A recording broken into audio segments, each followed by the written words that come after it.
Rosen traversed into the ancient realm, only to discover it was the Marvel Universe. In this era, the Ancient One was merely a herdsman on the plains, and Rosen first acquired the 10 rings, embarking on a journey through countless worlds. Chapter 1. I plan to climb into the young lattice bed under the cover of night. In a charred forest, a young boy struggled to ascend the mountainside. Rosen, a modern-day traveler, was born into an ordinary farming family in Luo village, his name bestowed by an old scholar from the neighboring village. He had 2 elder brothers, Luo Demu and Luo Ermu, though the latter passed away young, leaving him to rely solely on his elder brother. He had contemplated utilizing his modern knowledge to secure a minor official position or perhaps manufacture glass soap for a modest profit. However, it was unfortunate that the reigning emperor was none other than the expeller of the barbarians, Emperor Zhu. Holding an official position in the court was akin to walking a tightrope. In the words of a renowned time traveler, Zhu Yuanzhang's official positions are not worth a dog's regard. As for glass soap, the moment he unveiled it, there would be those seeking to extinguish his entire family for its secret formula. Nevertheless, within Rosen's mind resided a time travel system, the purpose of which eluded him. This system displayed his basic attributes. Host, Rosen. Combat power, 10. Remaining lifespan, 55. Time points, 0. Despite years of study, Rosen had yet to comprehend the system's utility. It seemed largely ineffective, leading him to alter his life ambitions from establishing eternal peace to merely living a tranquil existence. Having lost his parents, he was raised by his elder brother, Luo Demu. A few days prior, he witnessed a peculiar object plummeting in the mountains, which subsequently ignited a wildfire that raged for several days. Only after a heavy downpour last night was the blaze extinguished. Thus, early this morning, Rosen ventured into the mountains, eager to discover the nature of the fallen object, which did not resemble a meteorite. The forest along the way was reduced to ashes, with smoke still billowing in certain areas, shrouded in mist as he covered his mouth and nose, delving deeper into the wilderness. After several hours of trekking, Rosen finally spotted a large pit on the mountainside. He quickened his pace, approaching the crater. In an instant, his pupils dilated at the sight of a dark gray flying saucer, measuring over 20 meters in diameter, lying askew within the pit. This was undoubtedly not a product of this era, nor of Earth. The saucer was severely damaged, and its hatch stood ajar. After a moment's hesitation, Rosen began to enter through the hatch. Inside, he encountered an extraterrestrial being resembling a lizard man. It appeared to have perished prior to the crash, or perhaps that was the very reason for the saucer's downfall. However, Rosen noticed that 10 circular rings were affixed to the creature's arms. After a brief moment of contemplation, he approached and removed the rings one by one from the lizard man's limbs. Upon placing one ring onto his own arm, a voice resonated in his mind. Original owner deceased energy rings recognizing their master. Mental resonance initiated symbiosis commencing. Symbiosis complete. In the next moment, Rosen felt a profound mental connection with the energy rings. Simultaneously, the remaining 9 rings began to levitate, encircling him. Rosen's mind exploded with realization this was the 10 rings. He was in the Marvel Universe. He raised his arms, the 9 rings encasing his limbs, 5 on each side. The rings automatically adjusted their size, fitting perfectly around his arms, responsive to his will. In the Marvel films, the original owner of the 10 rings was Wenwu, and these rings bestowed immense strength, energy projection, and longevity upon their wielder. However, through his mental communion with the rings, Rosen understood that it was not the rings that granted eternal life. Rather, the wielder must provide a continuous supply of energy for the rings to maintain their longevity. It was a reciprocal relationship. When the user was weak, the rings provided energy. When the user grew strong, they returned energy to the rings. Rosen accessed the system panel to review his attributes, astonished to see his combat power had surged from 10 to 110, and his lifespan had extended from 55 to 255. This was undeniably a rare treasure, significantly enhancing his combat prowess. Rosen began to reconsider his future path. Setting aside other concerns, if he wished to attain longevity, he must first ensure a sufficient energy supply for the 10 rings. Given his current living conditions, where even basic sustenance was a challenge, providing energy to the rings was out of the question. At present, he still required the rings to supply energy to him. In the 10 Rings film, Su Wenwu lived for centuries, indicating that enhancing one's combat power could indeed prolong life. Yet, since he was in the Marvel Universe, careful planning was imperative. Upon returning home, Rosen immediately disclosed his intentions to his elder brother. "Elder brother, I plan to venture out." He looked at the slightly shorter, dark-skinned farmer before him. Luo Damu had taken over the family responsibilities at the tender age of 12, while Rosen was merely 3 at the time. Because of Rosen's burden, Luo Damu had yet to marry. The family was already impoverished, and having a dependent only added to their struggles. Rosen felt for his brother, but he understood that only by acquiring skills could he provide better support for Luo Damu in the future. Luo Damu returned from the fields, astonished as he gazed at Rosen. "Why do you want to leave? Are you short on food or drink at home?" "Elder brother, I am going to serve in a wealthy household, intending to sneak into the young lady's bed at night, consummate the relationship, seize her family's fortune, and eventually bring you over to enjoy a life of luxury." "Oh dear brother, you might get yourself killed." "I have made up my mind. If I cannot achieve success, I shall not return." "You may not return at all," Luo Damu said, a look of distress on his face. "Do you really have to leave?" "Yes." With a sigh, Luo Damu silently retrieved a cloth bag from beneath the bed, opening it to reveal a few pieces of silver, likely 2 or 3 taels. "Don't starve yourself while you're out. Return when the money runs out." Understood. Rosen had no intention of starving himself. Upon leaving the village, the world opened up before him, a sky vast enough for birds to fly and oceans wide enough for exploration. Rosen did not look back at Luo Damu, resolutely striding into the distance. In the Marvel universe, the only places he could think of for cultivation were Kunlun and Kamartaj. The Kunlun sacred land was the birthplace of Qi cultivation, empowering cultivators, though Rosen was uncertain how far he could advance there. Kamartaj was the origin of white magic, its texts recording all forms of white magical arts. Simultaneously, Kamartaj housed the Book of Darkness, which stood in opposition to the Book of Vishanti, chronicling all forms of malevolent magic. After some contemplation, Rosen resolved to first visit the Kunlun sacred land, for he had ample time ahead of him. There remained good-hearted individuals in this world along the way. Rosen encountered many willing to assist him with travel expenses. He forged deep friendships, especially after opening their hearts. The 10 rings granted Rosen formidable power, yet he could distinctly sense the energy of the rings dwindling. After a month of arduous travel, Rosen finally arrived at the foot of the Kunlun Mountains. Surrounding the area for dozens of kilometers was a desolate landscape, devoid of human presence. The Kunlun mountain range stretched for 2,500 kilometers, with numerous peaks, and Rosen was uncertain which mountain housed the Qi refiners or if any special means were used to conceal the entrance. Thus, he had to search each mountain one by one, knowing that life in the mountains was fraught with peril at every turn. Alongside the ferocious beasts that roamed the terrain, he had to contend with the thin air at high altitudes and the frigid climate, which could plunge to -20 or 30 degrees. One day, while hunting a deer to satisfy his hunger, Rosen suddenly heard a long, distant howl, unmistakably human in origin. The sound resonated with a depth that seemed to contain some form of great power. Abandoning the deer, Rosen gathered the energy within his 10 rings and sprinted towards the source of the sound. The rugged terrain, filled with strange rocks and steep slopes, posed a risk of landslides if he misstepped. However, after months of searching, he could no longer afford to hesitate. Should he fail to find the Kunlun entrance, his only option would be to seek knowledge at Kamartaj. As he ran, he spotted a cluster of magnificent buildings ahead, blanketed in white snow. The structures were adorned with intricate carvings, crimson pillars, and a stone staircase climbing from the foot of the mountain. The white jade walls gleamed as if the palatial edifice floated above the clouds, resembling a celestial palace descending to the mortal realm. Rosen slowed his pace, approaching each step with solemnity and respect as he ascended the stone steps to the entrance. The entrance featured a grand white jade archway, embellished with dragons and phoenixes, as well as celestial bodies. "I, Rosen from Luojia village in Kaiyuan County, have come to Kunlun to seek knowledge," he declared. After a moment, an elderly man in Taoist robes emerged from within the archway, his hair white as snow, holding a floating dust whisk. A mysterious aura enveloped him, and his piercing gaze scrutinized Rosen as he stood on the white jade steps, looking down at him. "What do you seek?" he inquired. "I seek the path to liberation, to strengthen my body and cultivate my spirit," Rosen replied.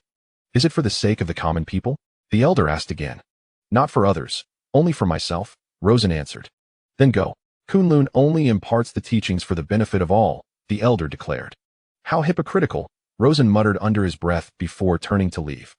"I, Kunlun, allow comings and goings freely, yet I refuse you entry." Such a mindset, if granted the path, would only lead to calamity, the elder retorted. "If you care for the common people, why do you not act yourself? Is it because you do not wish to?" Rosen challenged. I am old, the elder replied. Ambition is not bound by age, Rosen countered. My legs are unsteady, the elder said with resignation. I have an old scholar in my village who constantly lectures about the classics, yet yearns for his son to achieve greatness, claiming it is all for the child's benefit, Rosen remarked. A decayed tree cannot be carved. You disgrace the Kunlun name, the elder exclaimed. Ah, yes, you are right. Kunlun is just like those Confucianists, full of loud proclamations, yet doing nothing when the Mongols wreak havoc. When the common people suffer, you do not descend from the mountain to alleviate their plight or offer a single grain of rice. When faced with corrupt officials, instead of eradicating them, you seek to befriend them. I merely wish to learn a means of survival, yet you demand I become a hero for the world, something you yourselves have failed to accomplish. It seems I am unworthy of entering your esteemed sect. With that, Rosen spat disdainfully and turned away, leaving the elder in shock. You. The elder coughed up blood, his body swaying as he collapsed onto the ground. Rosen raised a hand in a gesture of international goodwill and departed, hoping the old man would not hold a grudge. He had no desire to engage with such stubborn and hypocritical sections. It was akin to parents who impose their unfulfilled dreams onto their children, demanding they achieve what they could not. Just as Rosen reached the base of the mountain, he suddenly encountered a robust man blocking his path, surrounded by an aura of white energy. I am Wu Kuei from Kunlun. Please enlighten me, the burly man stated, adopting a combat stance. Rosen took a deep breath, wondering if this was some form of retribution. I am Rosen from Kaiyuan County. Please, he began, only to stop as he noticed Wu Kuei looking behind him. Chapter 2. The Goal, the Himalayas. Wu Kuei turned to see nothing behind him, puzzled by the remark. Rosen grinned widely, extending his arms and launching a pair of punches towards Wu Kuei from a distance, executing the dual dragons emerge from the sea technique. The energy from his 10 rings surged forth, striking Wu Kuei and sending him flying. Before Wu Kuei could recover, Rosen leaped into the air, retracting his fists and preparing for another onslaught. He aimed for Wu Kuei's descent, unleashing a flurry of punches akin to a torrential storm, employing the unrecognizable maternal fist. Countless shadows of fists rained down upon Wu Kuei. Rosen believed that if he were to strike, he would do so with such force that the opponent would be left bewildered. After several minutes of relentless assault, Wu Kuei lay on the ground, bruised and unconscious. Finished. Time to withdraw, Rosen said, rummaging through Wu Kuei's belongings. To his surprise, he discovered the 24 Qi Refinement Secrets, an ancient tome bound in rustic fabric. He also found a handful of copper coins hardly worth keeping, so he confiscated them. Such impressive pectorals, larger than my own. Perhaps they could fetch a good price? He mused. However, since Wu Kuei had graciously provided him with the 24 Qi Refinement Secrets, it would be ungrateful to return the favor with malice. Rosen tucked the tome into his clothing and sought refuge in a nearby cave, where he began to study its contents. Yet, the teachings of the 24 Qi Refinement Secrets proved to be esoteric and challenging to comprehend. With his limited education from 9 years of compulsory schooling, he struggled to grasp its meaning, having not understood a single page after several days. While pondering over the ancient text, he suddenly heard a noise outside the cave. Initially thinking it might be a wild beast, he stepped outside and was astonished to find none other than Wu Kuei. Ah, Brother Wu, what a coincidence, he exclaimed, noting the injuries still marring Wu Kuei's face. Can you comprehend the 24 Qi Refinement Secrets? Wu Kuei inquired, his expression stern. Rosen paused, having expected Wu Kuei to confront him about their earlier encounter, but instead, he seemed concerned about Rosen's progress. I am but a product of 9 years of education, and after navigating the trials of society, how could a mere few verses of Taoist scripture possibly confound me? He replied confidently. Oh, Wu Kuei turned to leave. Wait, what brings you here? Rosen called after him. I thought you might need some guidance. Since you do not, I shall take my leave, Wu Kuei stated. Not entirely. We could engage in mutual exploration and verification, Rosen insisted, unabashedly blocking Wu Kuei's path. Regardless of his sincerity, it would be unwise to let him leave empty-handed. What part do you not understand? Wu Kuei asked. I can't make sense of this section, Rosen said, pulling out the text and pointing to the content. This is the first page, the first section? Wu Kuei clarified. Yes. Is there a problem? Wu Kuei took a deep breath and began to explain the teachings of the tome. The human body possesses 24 vital energies, 36 celestial powers, 72 earthly spirits, and 128 channels of energy. The practice of the 24 energy cultivation techniques focuses on the cultivation of these 24 vital energies. Much like the 24 solar terms that delineate the 4 seasons of the year, these vital energies, although all internal, exhibit distinctions akin to the contrasts of warmth and cold. The beginning of spring marks the inception. The myriad energies commence. Gentle yet unyielding, the rains signify the yin, soft and nurturing. Each practitioner possesses a unique constitution and therefore cultivates the seasonal energy that best suits them. Each type of energy embodies distinct characteristics. With varying strengths and weaknesses, there are energies as fierce as the scorching summer heat and others as frigid as the depths of winter, alongside the harmonious balance of yin and yang found in the autumn equinox. Can one person cultivate 2 or even more seasonal energies? That is not possible. This energy cultivation technique allows each individual to cultivate only one seasonal energy. I am innately endowed with a nature that is both firm and radiant, hence I cultivate the energy of the summer solstice. It is not a matter of choice, rather. Your body will naturally cultivate the energy that is most suitable for you. Is there not also a corresponding method for cultivating the 36 celestial powers, 72 earthly spirits, and 128 channels of energy? Wu Kuei paused briefly before nodding. Indeed, there are, but I can only impart to you this 24 energy cultivation technique. We are strangers, and I have even struck you. Why do you treat me with such kindness? On that day before the mountain gate, the words you spoke in reprimanding my master resonated deeply with me, though as a junior, I could not voice my agreement. Yet your words echoed in my heart. So, my charisma has won you over? Had you not ambushed me that day, I might have believed in your charm. In the following days, Wu Kuei would descend the mountain periodically to instruct Rosen in energy cultivation. After several days, Rosen finally managed to cultivate his first wisp of seasonal energy, the energy of the awakening insects, one of the 24 vital energies. This energy corresponds to the wood element, heralding the arrival of spring, when the thunder awakens life and nature bursts forth with vitality. Thus, the energy of awakening insects is most suitable for nurturing oneself. In the subsequent days, Wu Kuei visited daily to guide Rosen, and upon discovering Rosen had successfully cultivated the energy of awakening insects, he expressed some surprise. To achieve such progress in merely a few days was considered a commendable talent. This energy cultivation technique comprises 4 levels: initiation, yellow court, completion, and mastery. With your cultivation of the first wisp of awakening insect energy, you have already entered the initiation stage.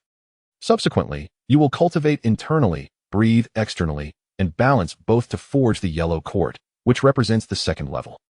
When the yellow cord is filled with pure energy, the true spirit of the celestial and human realms will manifest. This is the third level of completion. Finally, using your energy to manifest your own techniques represents the 4th level of mastery, which requires both insight and opportunity. The first 3 levels of energy cultivation resemble martial prowess, while the 4th level elevates one to the realm of the immortal. Is there a further realm beyond mastery? I cannot say. However, with your aptitude, it is estimated that reaching completion will take you 70 or 80 years, and to comprehend mastery before the age of 100 would be quite remarkable. Upon hearing this, Rosen was taken aback. To master a single energy cultivation technique required such a lengthy commitment? I intend to journey far and wide, Rosen declared. Travel safely. I wish to venture to the farthest west, to explore the exotic lands. Travel safely. Before I depart, do you not have anything to gift me? Perhaps a rare treasure, a magical artifact, or a secret manual? Could you be more direct in your requests? Wu Kuei replied, exasperated. I cannot bestow upon you any techniques. I have no rare treasures, and I covet magical powers myself. However, I can offer you 2 words: take care. Take care is both an action and an attitude. Rosen gestured a friendly farewell, lifted his pack, took a few steps, and turned back. Are you truly not giving me anything? Nothing. Hurry along. I do not wish for my sect to encounter you. Rosen turned back every few steps. Truly nothing? Leave. After entering the initiation stage of the 24 energy cultivation technique, Rosen's martial prowess increased from 110 to 150, an increase neither insignificant nor trivial. This was merely the beginning, and greater progress lay ahead. Additionally, Rosen discovered he had 10 spatial points. To this day, he remained uncertain of the purpose of these spatial points.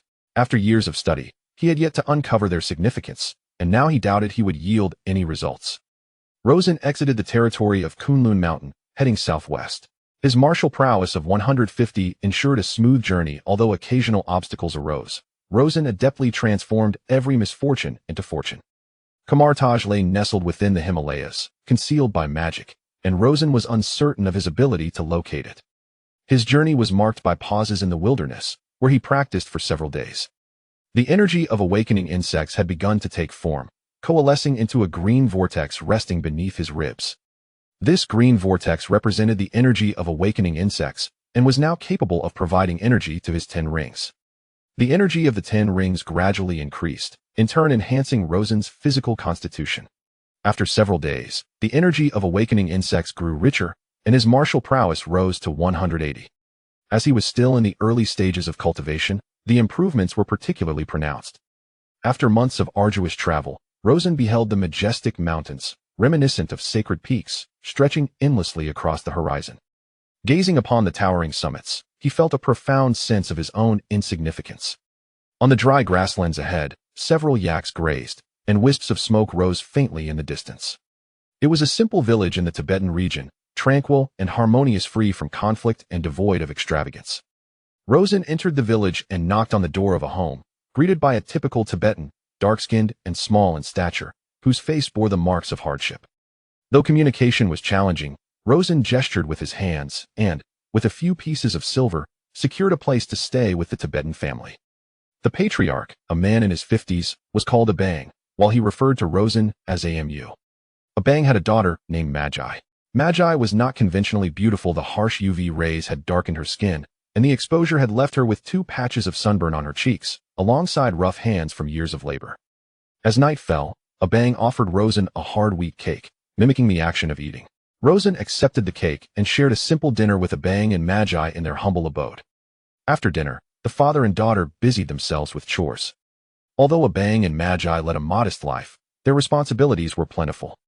Despite owning numerous cattle and sheep, most belonged to the local noble, Dunkwa. Their very lives were bound to Dunkwa's whims. Under the cover of night, Rosen ventured into the mountains. The Tibetan region was particularly frigid at night. Even wrapped in a wolf pelt and shielded by the energy of the 10 rings, he still felt the chill. The energy of awakening insects proved ineffective in such a climate. Only the energy of the summer solstice might withstand the cold here. Rosen tightened the wolf pelt around himself. Just then, he caught a glimpse of movement ahead. He quickened his pace, yet found no one. Nevertheless, he was certain he had seen someone. Suddenly, Rosen sensed a presence behind him. Turning to look back, he dimly saw a figure about 100 meters away. It was Magi. At this moment, Maggie found herself encircled by a pack of snow wolves, the situation dire. Without hesitation, Rosen sprang into action, enveloped in the energy of the 10 rings, soaring toward Maggie. From a distance of several meters, he thrust his arms forward, unleashing 2 shockwaves from his fists. The impact sent 2 of the snow wolves flying. Though the energy bestowed upon Rosen by the 10 rings did not grant him the ability to transform his very essence or to single-handedly confront 100 foes, a few snow wolves were certainly no match for him. Upon witnessing this, the remaining wolves, sensing the imminent danger as they beheld Rosen hovering in the air, were led by their alpha to flee with a howl. Rosen approached Maggie and inquired, "Are you all right?" Maggie, in a flurry of gestures, expressed herself, but Rosen could not decipher her words. He had intended to escort her home, but just then, a shadow flitted past him once more in the night. Rosen's gaze sharpened. He was certain it was no mere illusion. He turned to Maggie, who, even in the darkness, possessed eyes that remained clear and bright. "Let us walk in that direction," Rosen suggested. Maggie, perplexed, pointed toward another path. "Home is that way." "I am aware that home lies in that direction, but I wish to go this way," he replied. Their conversation, however, was a comical exchange of misunderstandings, neither comprehending the other. In a moment of frustration, Rosen raised his right arm and clenched his fist. "My fist is this large. Is yours larger?" Maggie lowered her head to inspect her palm, mimicking his gesture. Indeed, the fist proved to be a universal language, and Rosen felt a sense of satisfaction at Maggie's timely understanding. They ventured deeper into the snowy mountains, one following the other. Suddenly, Rosen sensed the ice beneath his feet shifting precariously. Just as he intended to grasp Maggie's hand, the ground gave way beneath them, and they plummeted into the abyss below.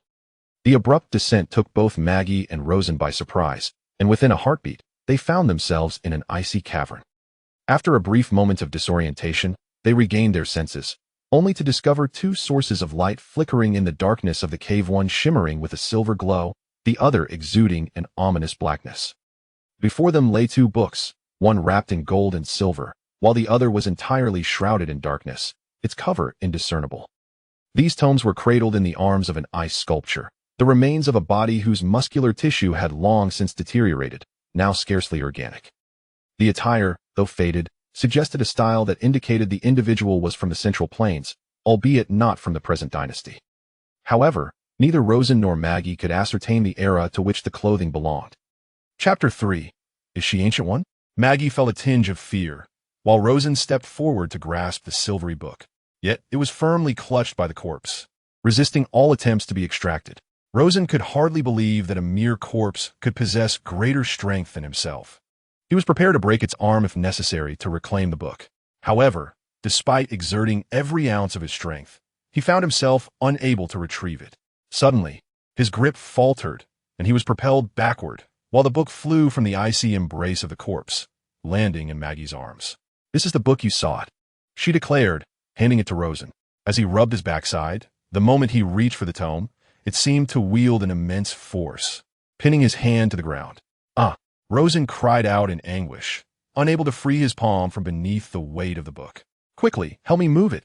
In haste, Maggie lifted the book, allowing Rosen to liberate himself. "By heavens, has it recognized its master?" Rosen mused, glancing back at the dark book still nestled in the corpse's grasp. Surely, it could not possess a similar effect. He approached the icy remains and warned, "If you dare to play tricks on me again, do not blame me for feeding you to the dogs." After a brief moment of hesitation, he reached out for the dark tome.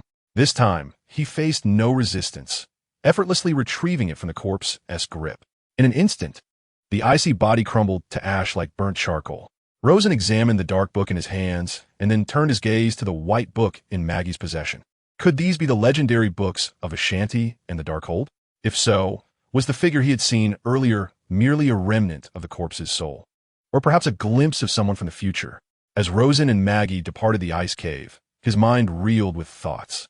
The Ancient One appeared to be over 5 centuries old in the Marvel films, and given that this was the early Ming era, the two periods seemed to be merely 500 years apart. Could it be that Maggie was the Ancient One? Initially, Rosen had intended to seek out Kamar Taj, but it now seemed that it might not have even been established yet. Maggie pointed to the corpses of 2 snow wolves nearby, and Rosen understood her implication. In this era, the wolves could indeed serve as sustenance. He grasped the 2 carcasses and returned to the village, where he encountered a bang and several villagers wielding torches, searching for Maggie. Upon seeing her return unharmed, with Rosen dragging the wolves behind him, Abang sighed in relief. "Father, I heard the wolves howling last night. When I ventured out, I saw them attempting to leap into the sheepfold. They targeted me and dragged me into the mountains, but thankfully, AMU heard the commotion and saved me," Maggie explained to her father. Abang's gaze toward Rosen softened with gratitude. He had initially assumed Rosen was there to steal from the village, but it seemed he had misjudged him. In the following days, Rosen immersed himself in the study of the Dark Book. The contents of the Black Book are not merely conventional text, but rather a form of indescribable symbols, which Rosen is somehow able to comprehend. However, each turn of the page proves to be a strenuous endeavor for him. After several days, Rosen has mastered 2 types of magic recorded in the Black Book, the refinement of magical power and the creation of shadow demons. Seeking to converse with Magi, he discovers upon finding her that she has already perused more than half of the White Book. Rosen gasps in astonishment. Is the disparity not a tad excessive? "Magi, Brother Luo, what brings you here?" she inquired in Tibetan, yet Rosen understood her words impeccably. "How did you manage that? Why can I comprehend your speech?" "This is the language of the mind, merely a simple technique," Magi replied. "Simple?" Rosen felt a flush of embarrassment. It was anything but simple. "Dare you repeat that?" he retorted. "What do you want from me?" "Regarding the magical book I possess, which contains the refinement of magical power, I would like to know if your book also includes such a technique." Indeed, there are numerous methods of magical refinement in this world. My tome, the Book of Ashanti, records one such method, and from its teachings, I have extrapolated several others. Rosen once again gasped in awe. Is this the true worth of the Ancient One? The Supreme Mage? Ancient One? Brother Luo, why do you refer to me as the Ancient One? Wait, did I say something? When you utter or even think of words connected to me, I can perceive them. You still haven't answered my question. Does the Ancient One relate to me? With a flicker of contemplation in his eyes, Rosen replied, "This is a prophetic magic inscribed in my book, predicting that in the future, you will attain the title of Ancient One." Ah, I see. At present, Magi remains Magi, not yet the Supreme Mage. Thus her thoughts are less convoluted. Rosen felt a pang of anxiety. After all, if the Ancient One were to recall this past event at some point in the future, would he not be in for a reckoning? No, he could not linger here any longer. He was training with the Dark Scripture. If the future Ancient One were to whimsically decide to eradicate evil, would he not be doomed? Magi, I have been here for several days and intend to return home tomorrow. Magi lifted her gaze to meet Rosen's, silently nodding. Observing her indifferent demeanor stirred something within him. This white book does not seem to be a benign artifact. Could it be that the future Ancient One, an eternal maiden, is a consequence of practicing the Book of Ashani? Suddenly, the stone slab beneath Magi's feet fractured with a sharp crack. She looked at Rosen with a smile that did not reach her eyes. "Brother Luo, we must journey tomorrow. Thus, you should rest well." With that, Magi turned it apart. Cold sweat trickled down Rosen's forehead. It was over. He was certain that his unguarded thoughts had been perceived by Magi. Fortunately, the current strength of Magi is not formidable. As long as the future Ancient One does not traverse the web to confront the authentic self, all will be well.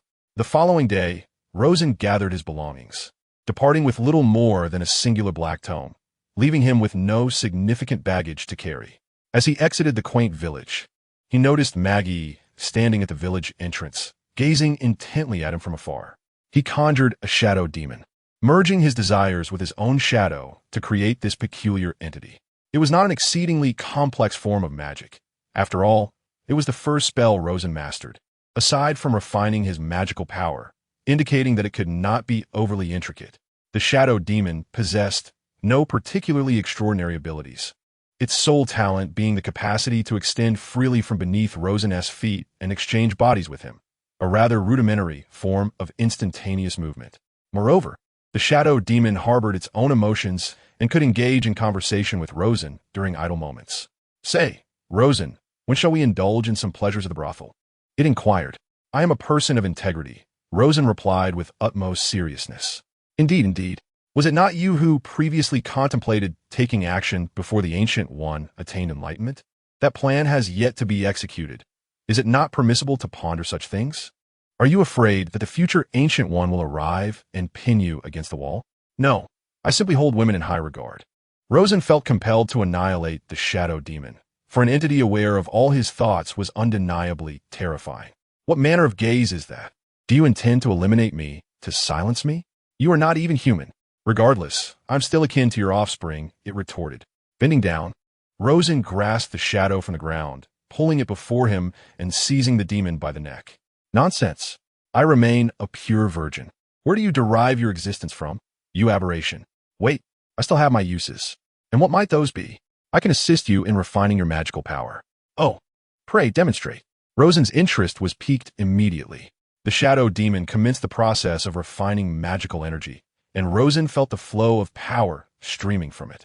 Though slightly slower than he had hoped, it was indeed effective. He began to contemplate that if he could create a sufficient number of shadow demons, his rate of magical refinement could surpass anyone, even the Ancient One.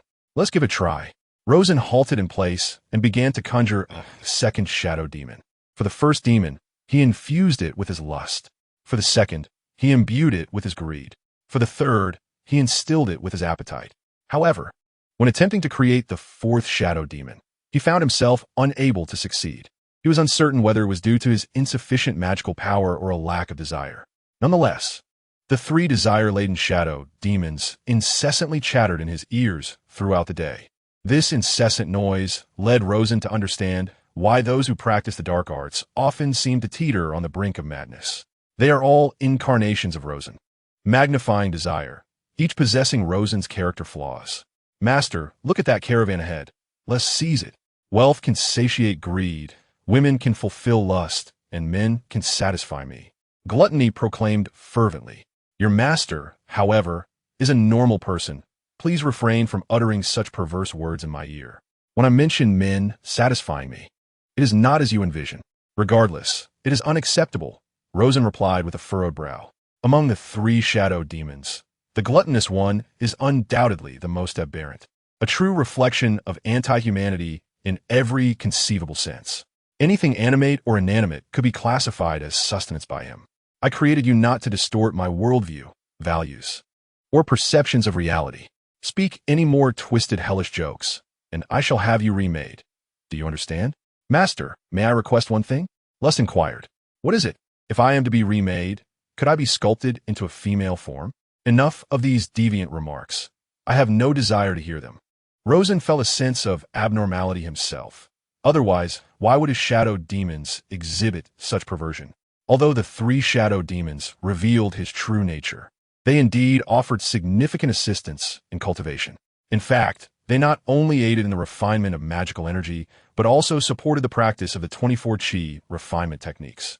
Regrettably, he could only create 3 shadow demons. If possible, he would have wished to conjure more. Of course, next time, Rosen would ensure to sew their mouths shut during creation.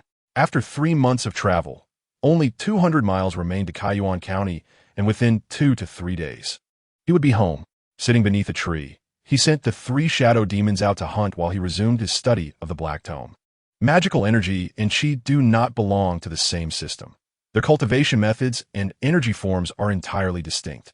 Qi is characterized by attributes, and if one cultivates 2 types of Qi with conflicting properties, the reaction can be extraordinarily intense, akin to the violent clash of ice and fire.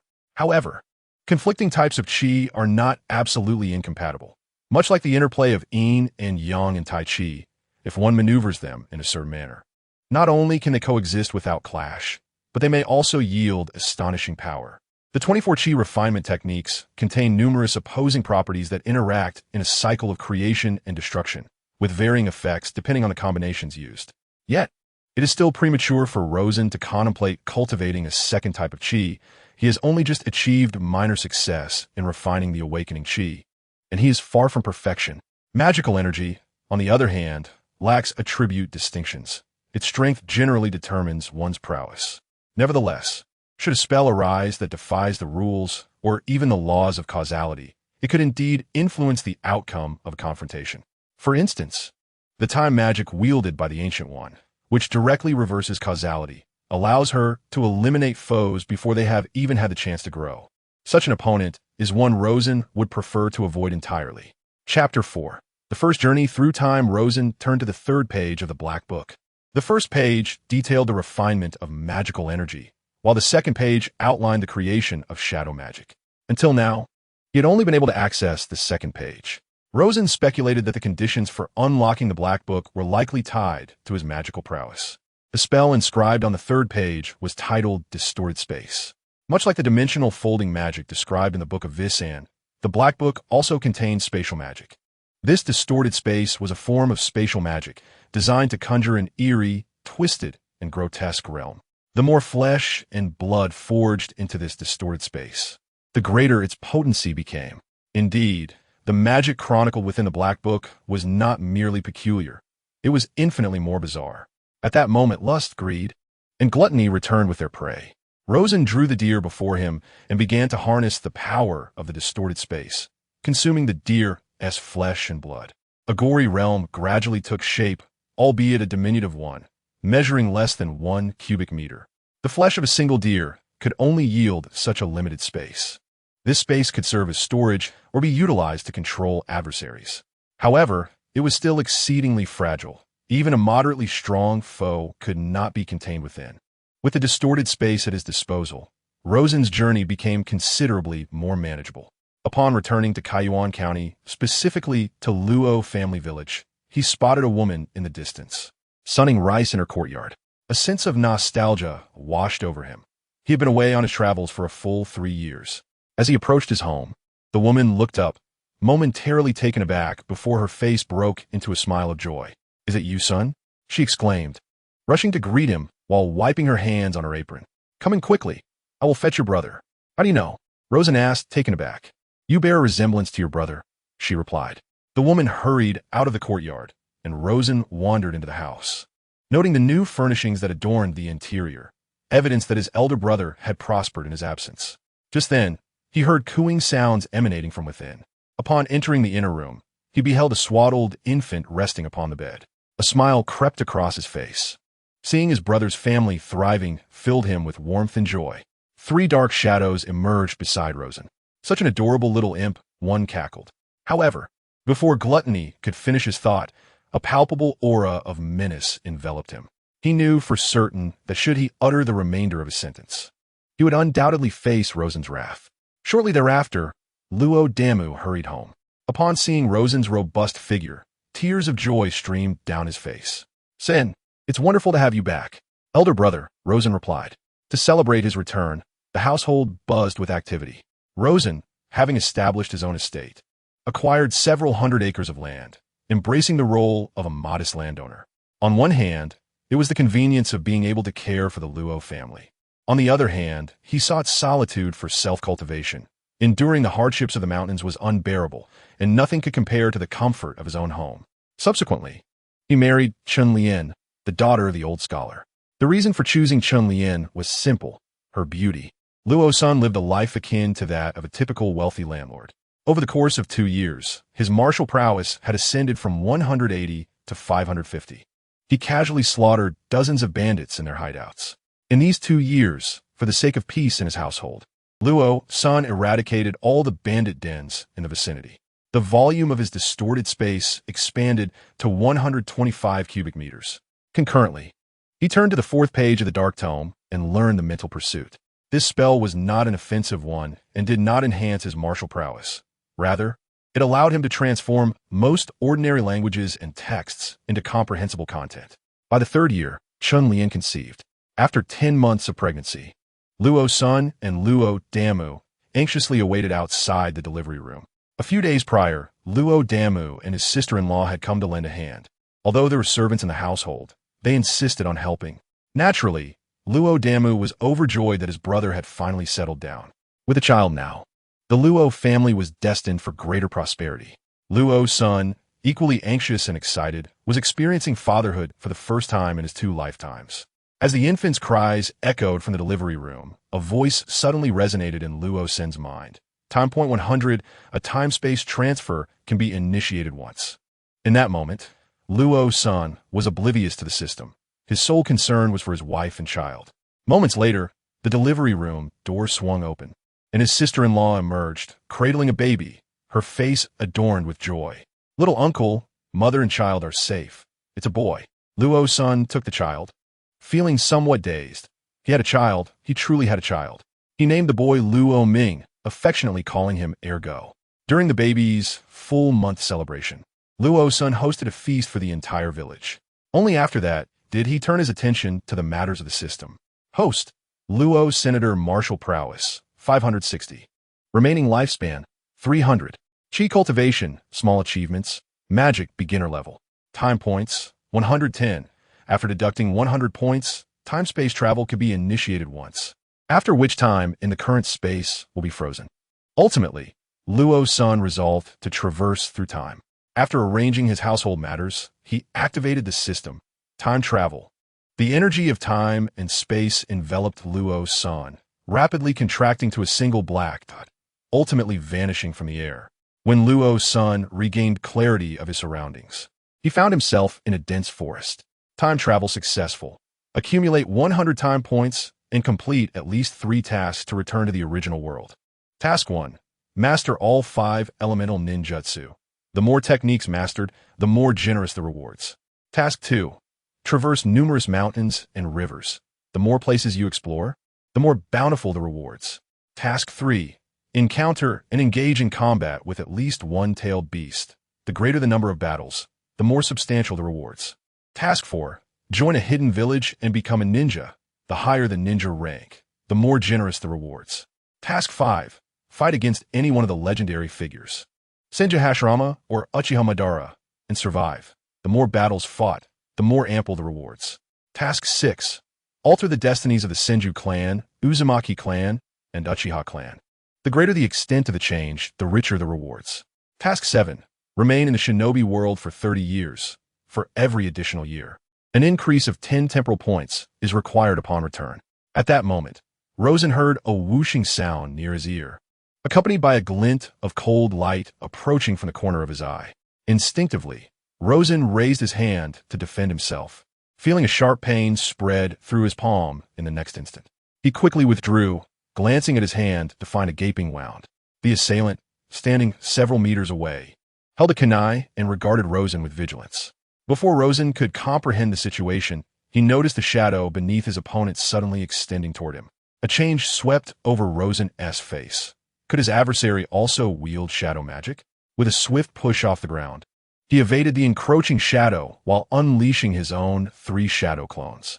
Compared to the encroaching shadow, the speed of Rosen's clones was superior, and in less than a second, they had already appeared at his opponent's feet. In the next moment, Rosen abruptly switched positions, materializing in front of his foe. As his fist struck, 10 rings shot forth from his arms, crashing into the opponent's chest with tremendous force. Rosen spared no effort. His full power strike resulted in the assailant being obliterated. Over the years, Rosen had mastered the use of the 10 rings, which resonated with his intentions, allowing him to wield them with unrestrained freedom. Raising his palm, he twisted the space to consume the body, leaving only the clothing behind.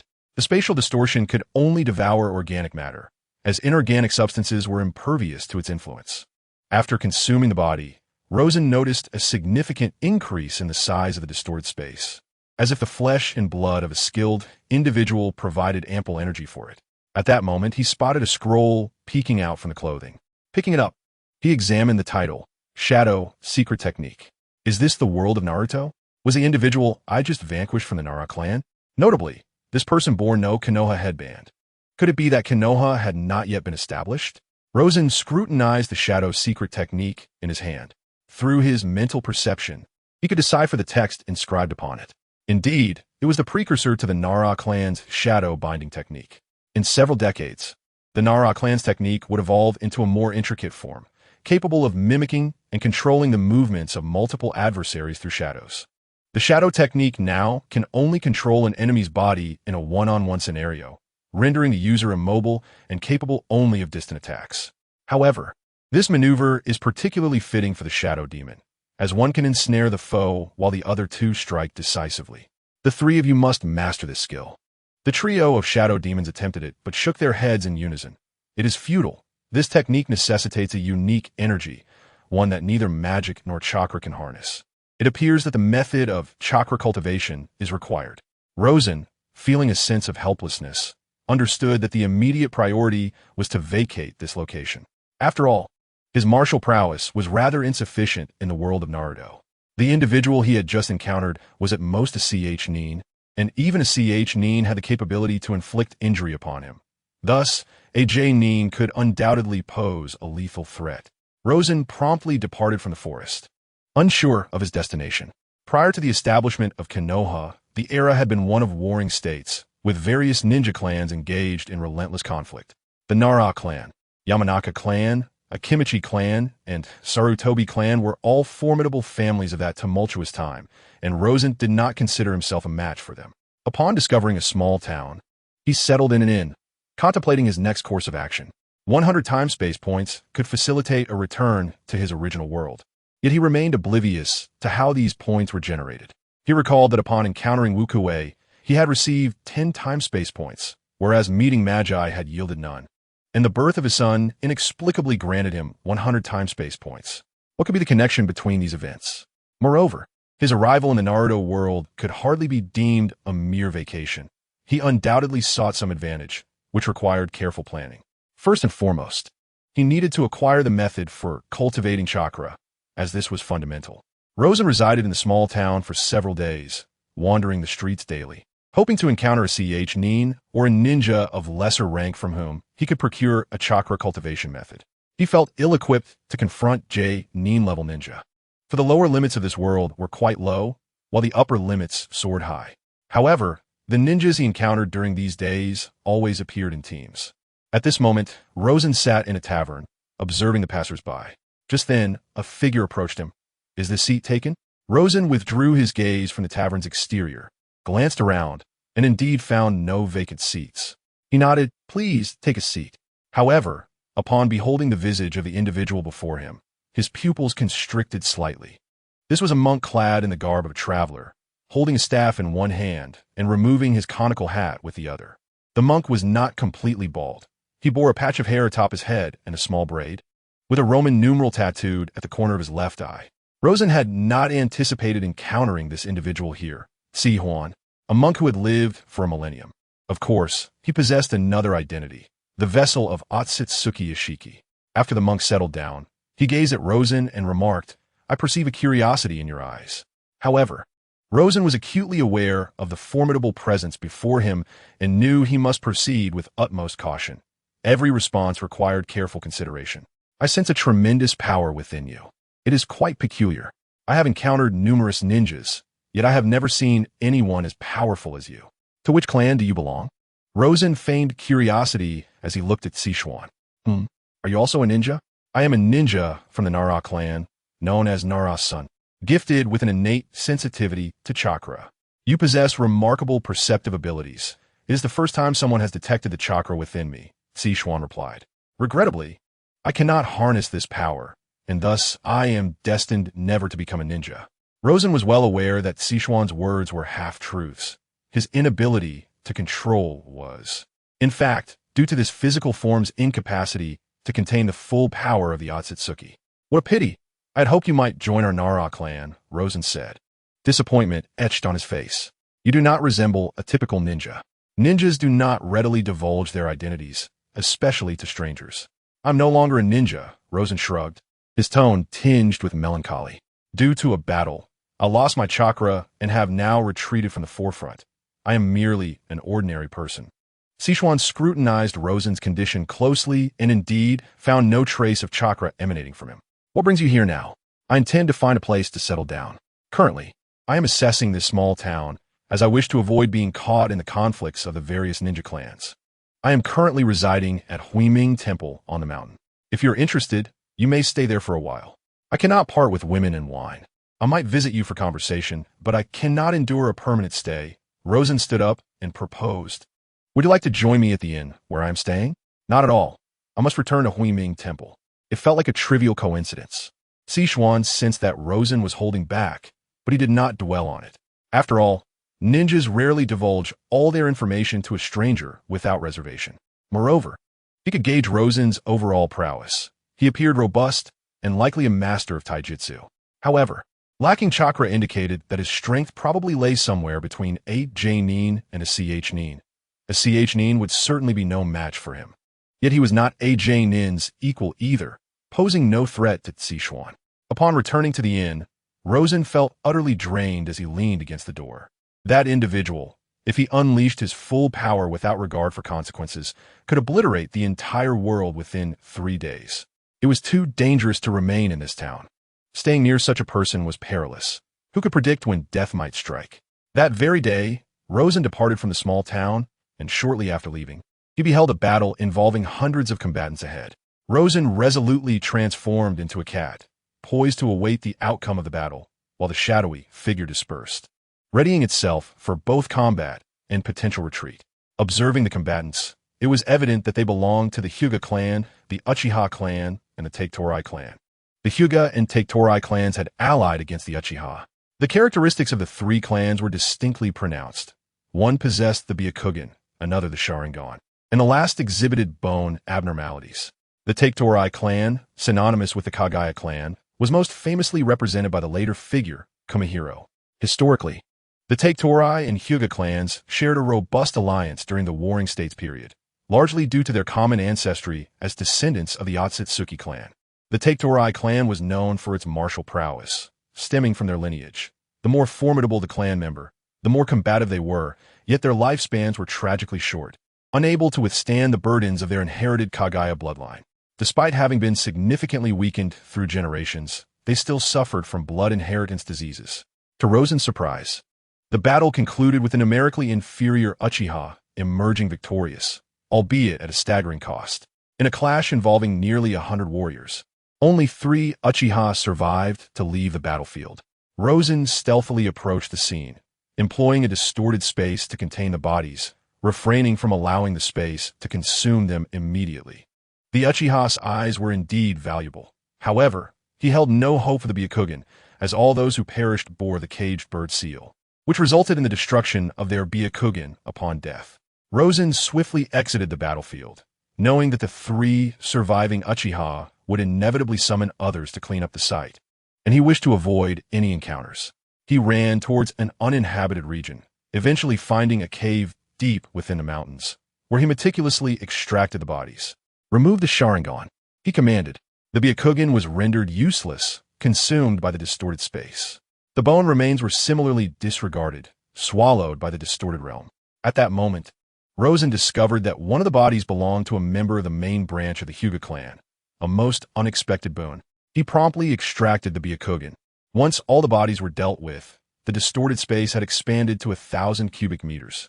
This haul was quite remarkable, yielding not only 12 pairs of Sharingan and 1 pair of Byakugan, but also the coveted chakra cultivation method and a scroll of ninjutsu. Gazing at the 12 pairs of Sharingan and 1 pair of Byakugan, Rosen found himself in a predicament. In the ninja world, there are 2 methods for preserving eyes. One employs sealing scrolls, while the other involves implanting the eyes into another eye sockets. The advantage of sealing scrolls lies in their simplicity, at least for the ninjas of this realm.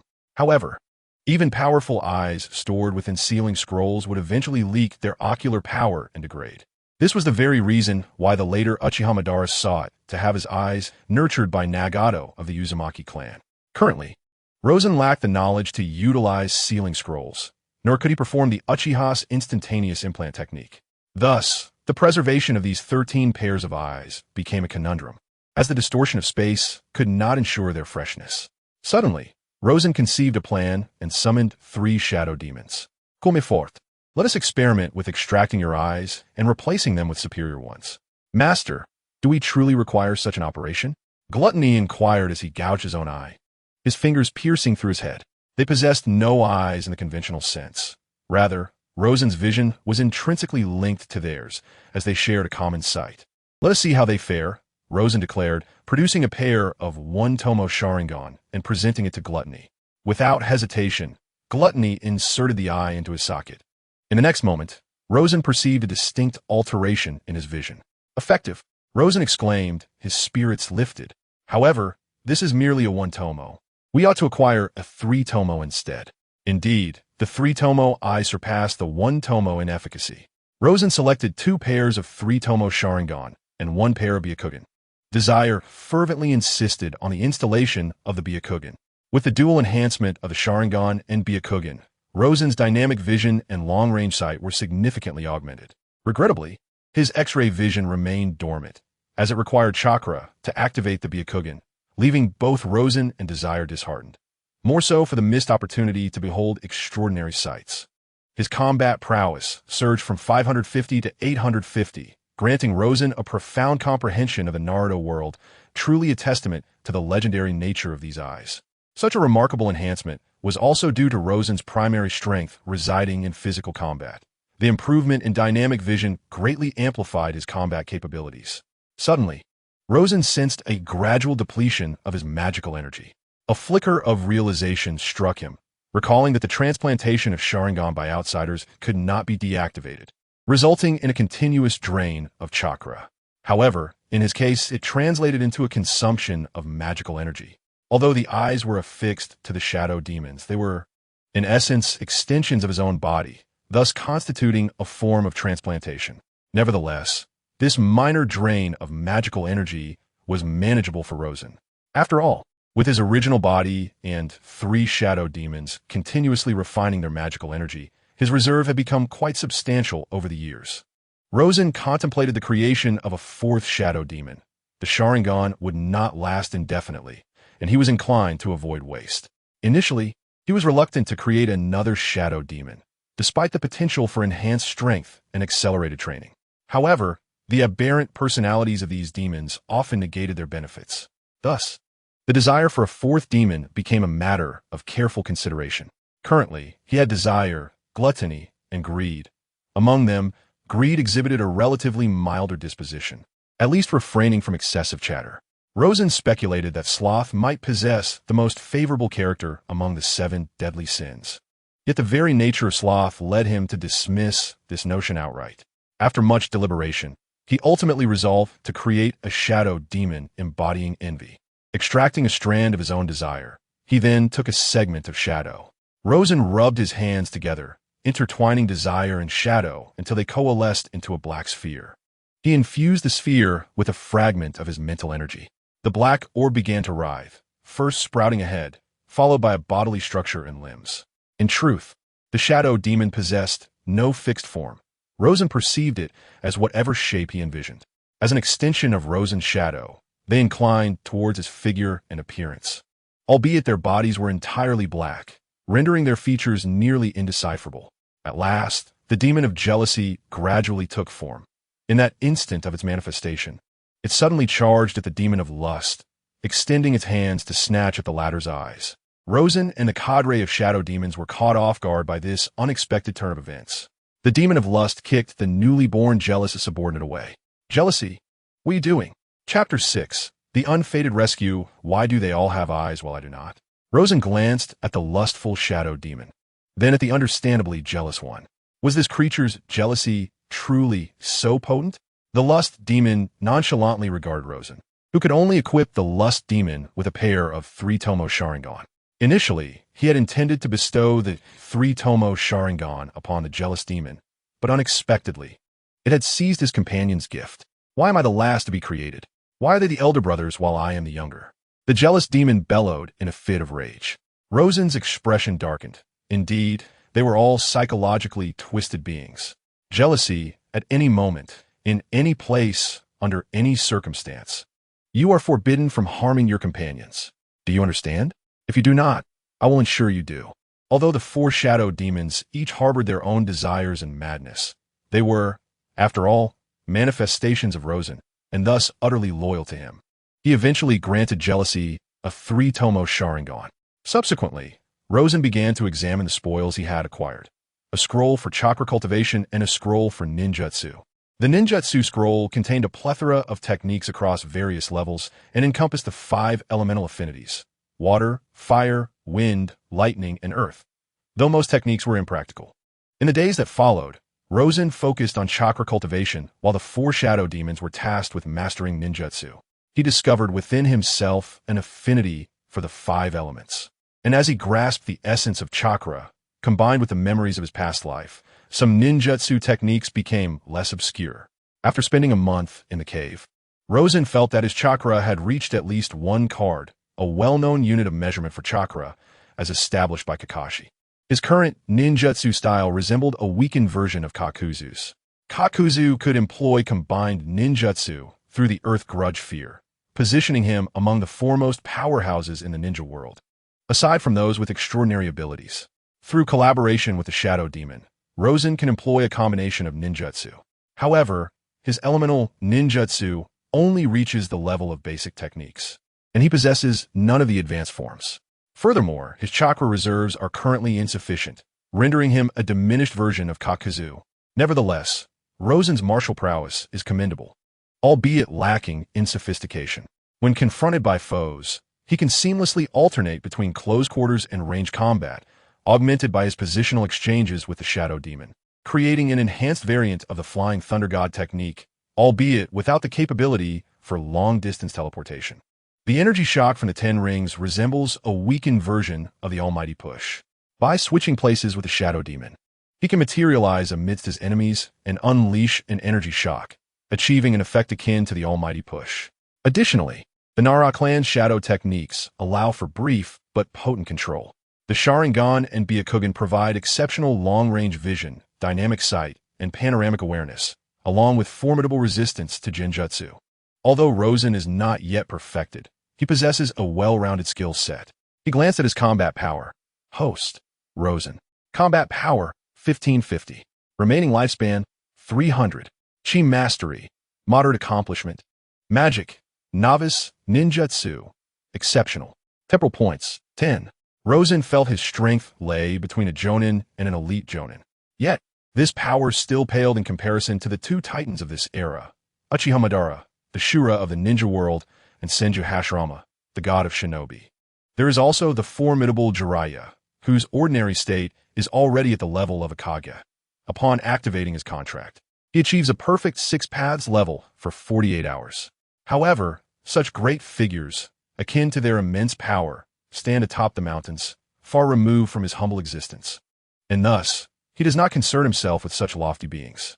Rosen faced two choices: to hide in the deep mountains until the Warring States period concluded and the system of hidden villages was established, or to seize some advantages in this era. Compared to the widespread dissemination and further refinement of ninjutsu in later generations, the ninjutsu of this age remains relatively rudimentary. However, this era also harbors treasures unknown to many. Currently, it is approximately 6 years before the founding of the Hidden Leaf Village during the height of the Warring States period, when the great ninja clans were embroiled in fierce conflicts. Particularly, the Senju and Uchiha clans committed their entire forces to the front lines. After careful consideration, Rosen resolved to venture out, for he needed to gather temporal points.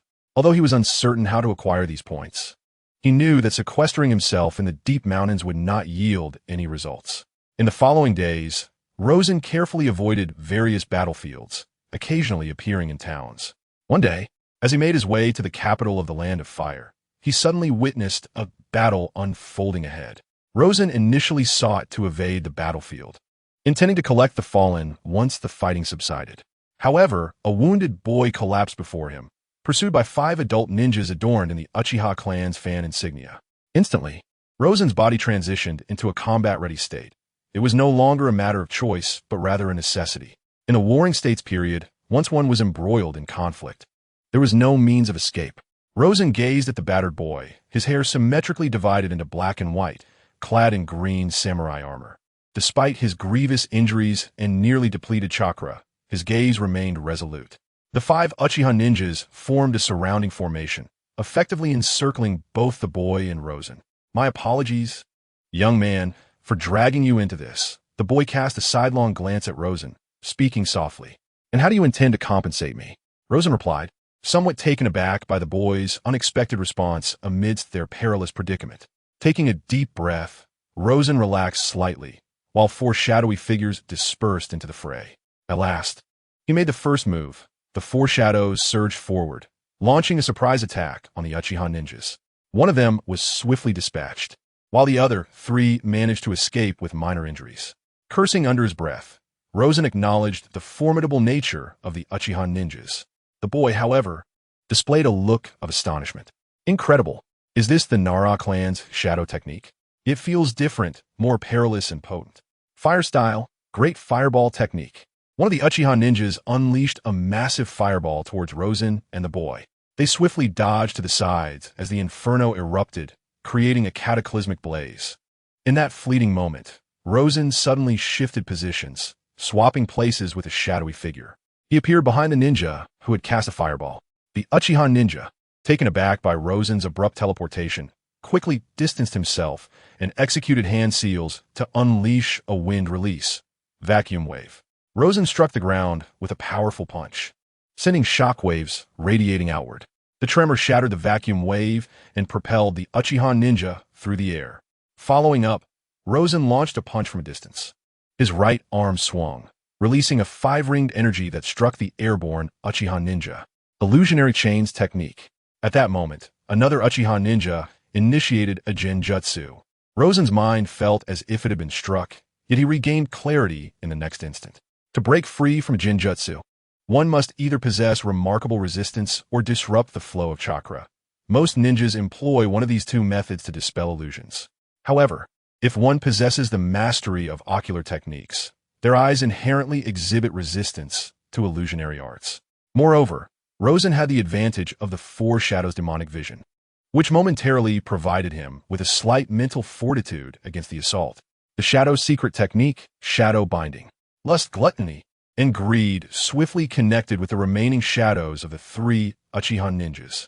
In an instant, the 3 Uchiha were rendered immobile, and then Envy unleashed a lethal onslaught.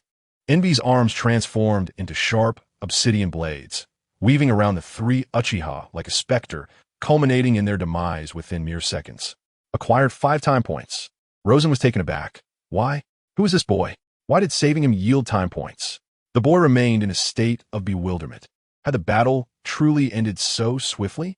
He had been pursued by the 5 Uchiha for hours, and any one of them could have easily subdued him. Yet, In such a brief span, this unfamiliar figure had effortlessly dispatched them. "Brother, are you a ninja of the Nara clan?" the boy inquired. "Indeed, and you are?" Rosen responded. The shadow techniques of the four shadows bore a striking resemblance to those of the Nara clan, and wishing to conceal his own secrets, he feigned the abilities of the Nara, thus sparing himself from extensive explanations. "I am Senju Tobarama. I am grateful for your rescue. If you are willing to accompany me to the Senju clan's territory, I can arrange for my elder brother to reward you handsomely." Senju Tobarama. Rosen recalled the identity of this youth, the brother of Senju Hashirama and Senju Tobarama. One of the significant reasons Senju Tobarama harbored animosity towards the Uchiha clan was due to their slaying of his two brothers, Senju Tobarama and Senju Kawarama. By saving him, had he altered the course of history and thus earned time points? His initial encounter with Musashi may have similarly shifted history, resulting in the acquisition of time points. Conversely, his later interaction with Magi did not alter her fate significantly, leading her to inevitably become the future Ancient One. Hence no time points were acquired. Yet, the birth of his son Air Guzi had granted him 100 time points. Now that he had discerned the method of acquiring time points, the path ahead seemed uncomplicated. As Rosen accompanied Senju Tobarama back to the Senju territory, they encountered a white-haired youth clad in blue and white samurai armor.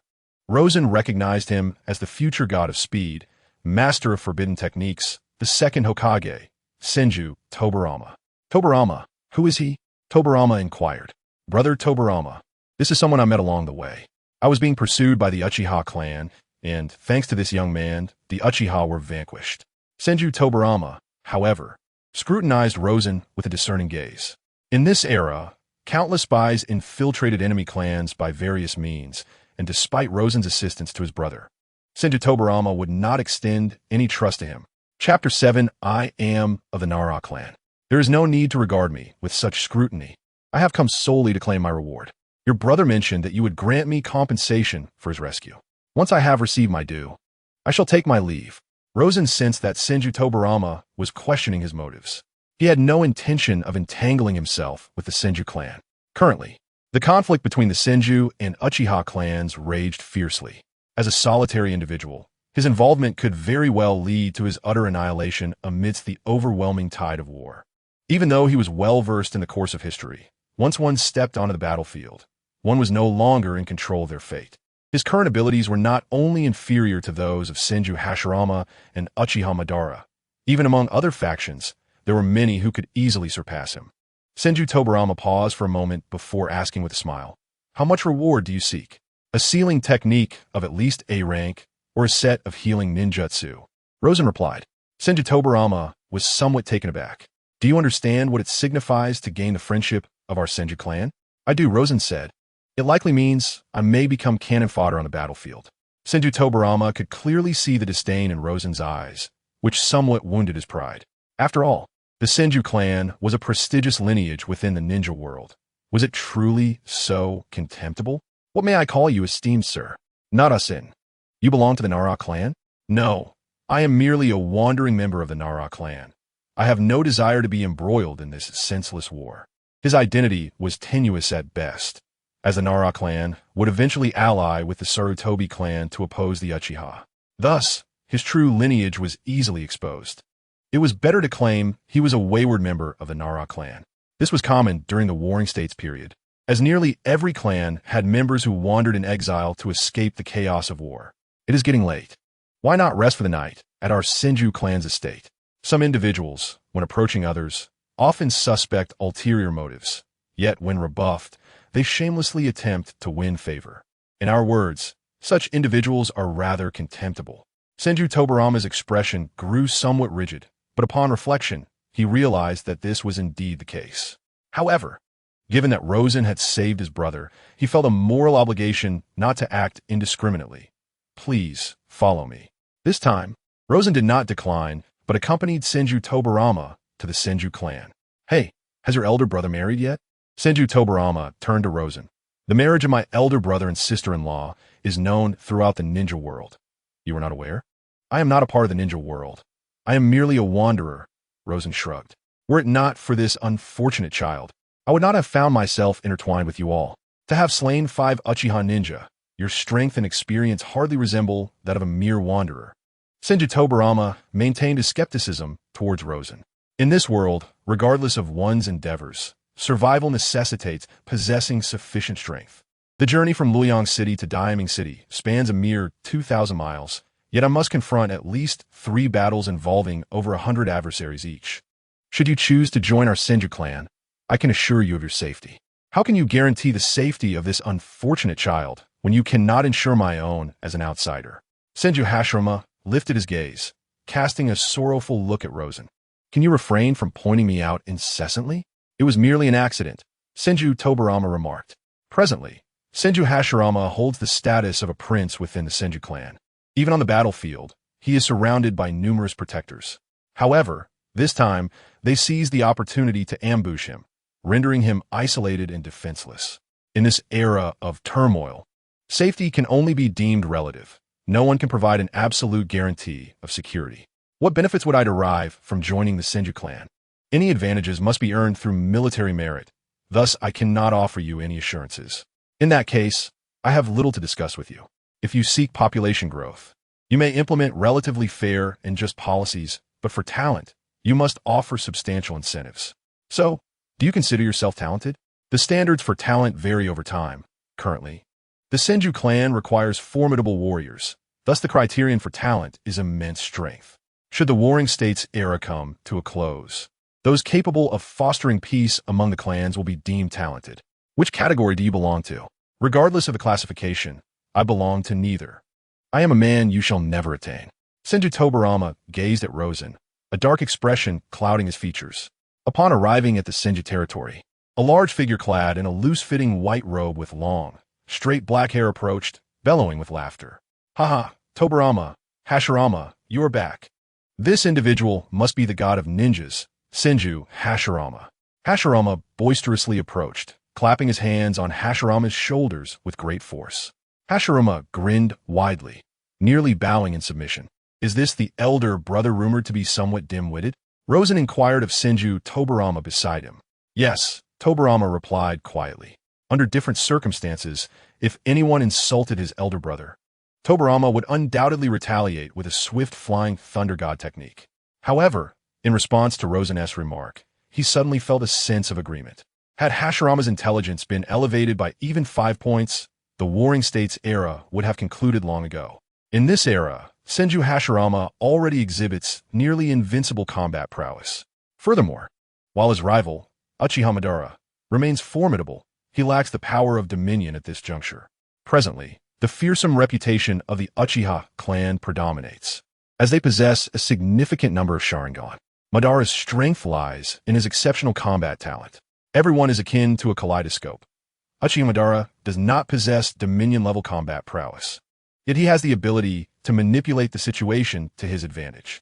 It was only after the demise of Uchiha Azuna at the hands of Senju Tobarama that Madara acquired the eternal Mangeki Sharingan, which elevated him to a tier distinct from others, placing him on equal footing with Senju Hashirama.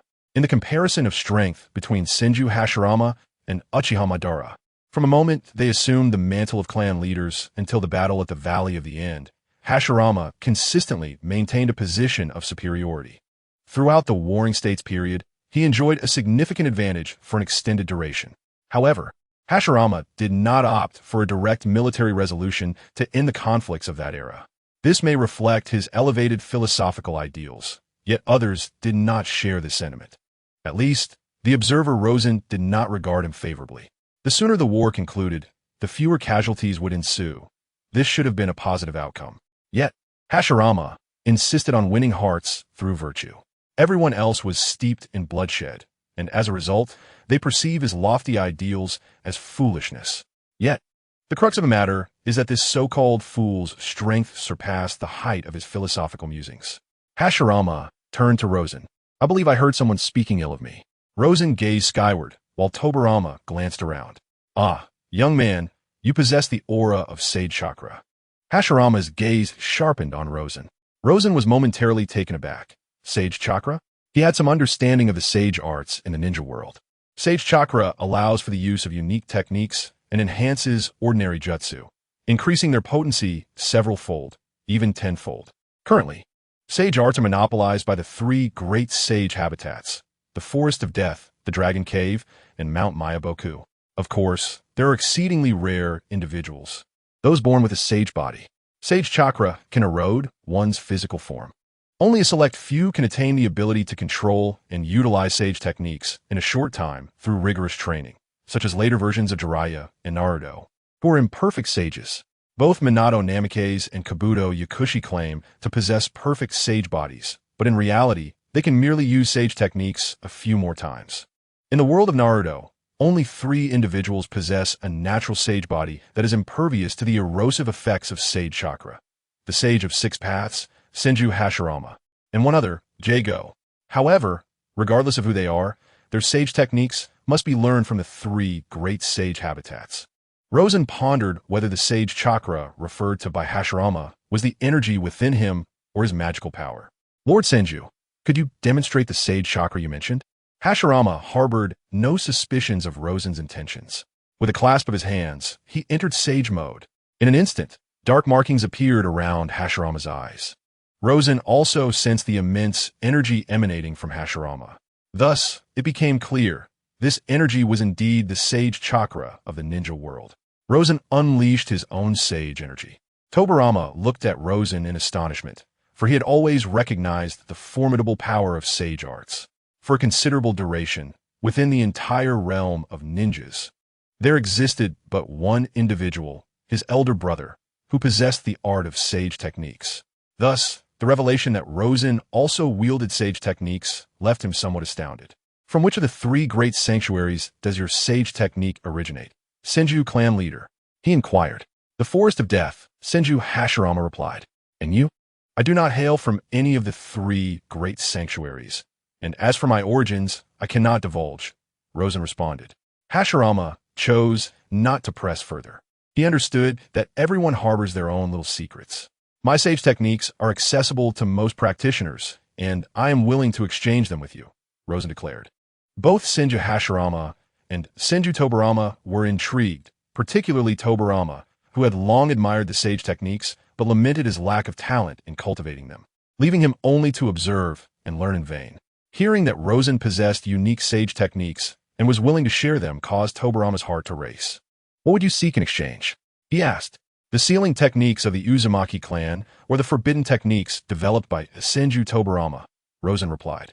At present, Tobirama had embarked on his journey to master forbidden techniques, having already developed the Flying Thunder God technique and the Flying Thunder God Slash. However, Rosen was uncertain about how many forbidden techniques Tobirama had actually researched. Exchanging glances, Hashirama and Tobirama contemplated. I cannot agree to your request for the sealing techniques of the Uzumaki clan, for they do not belong to our Senju clan.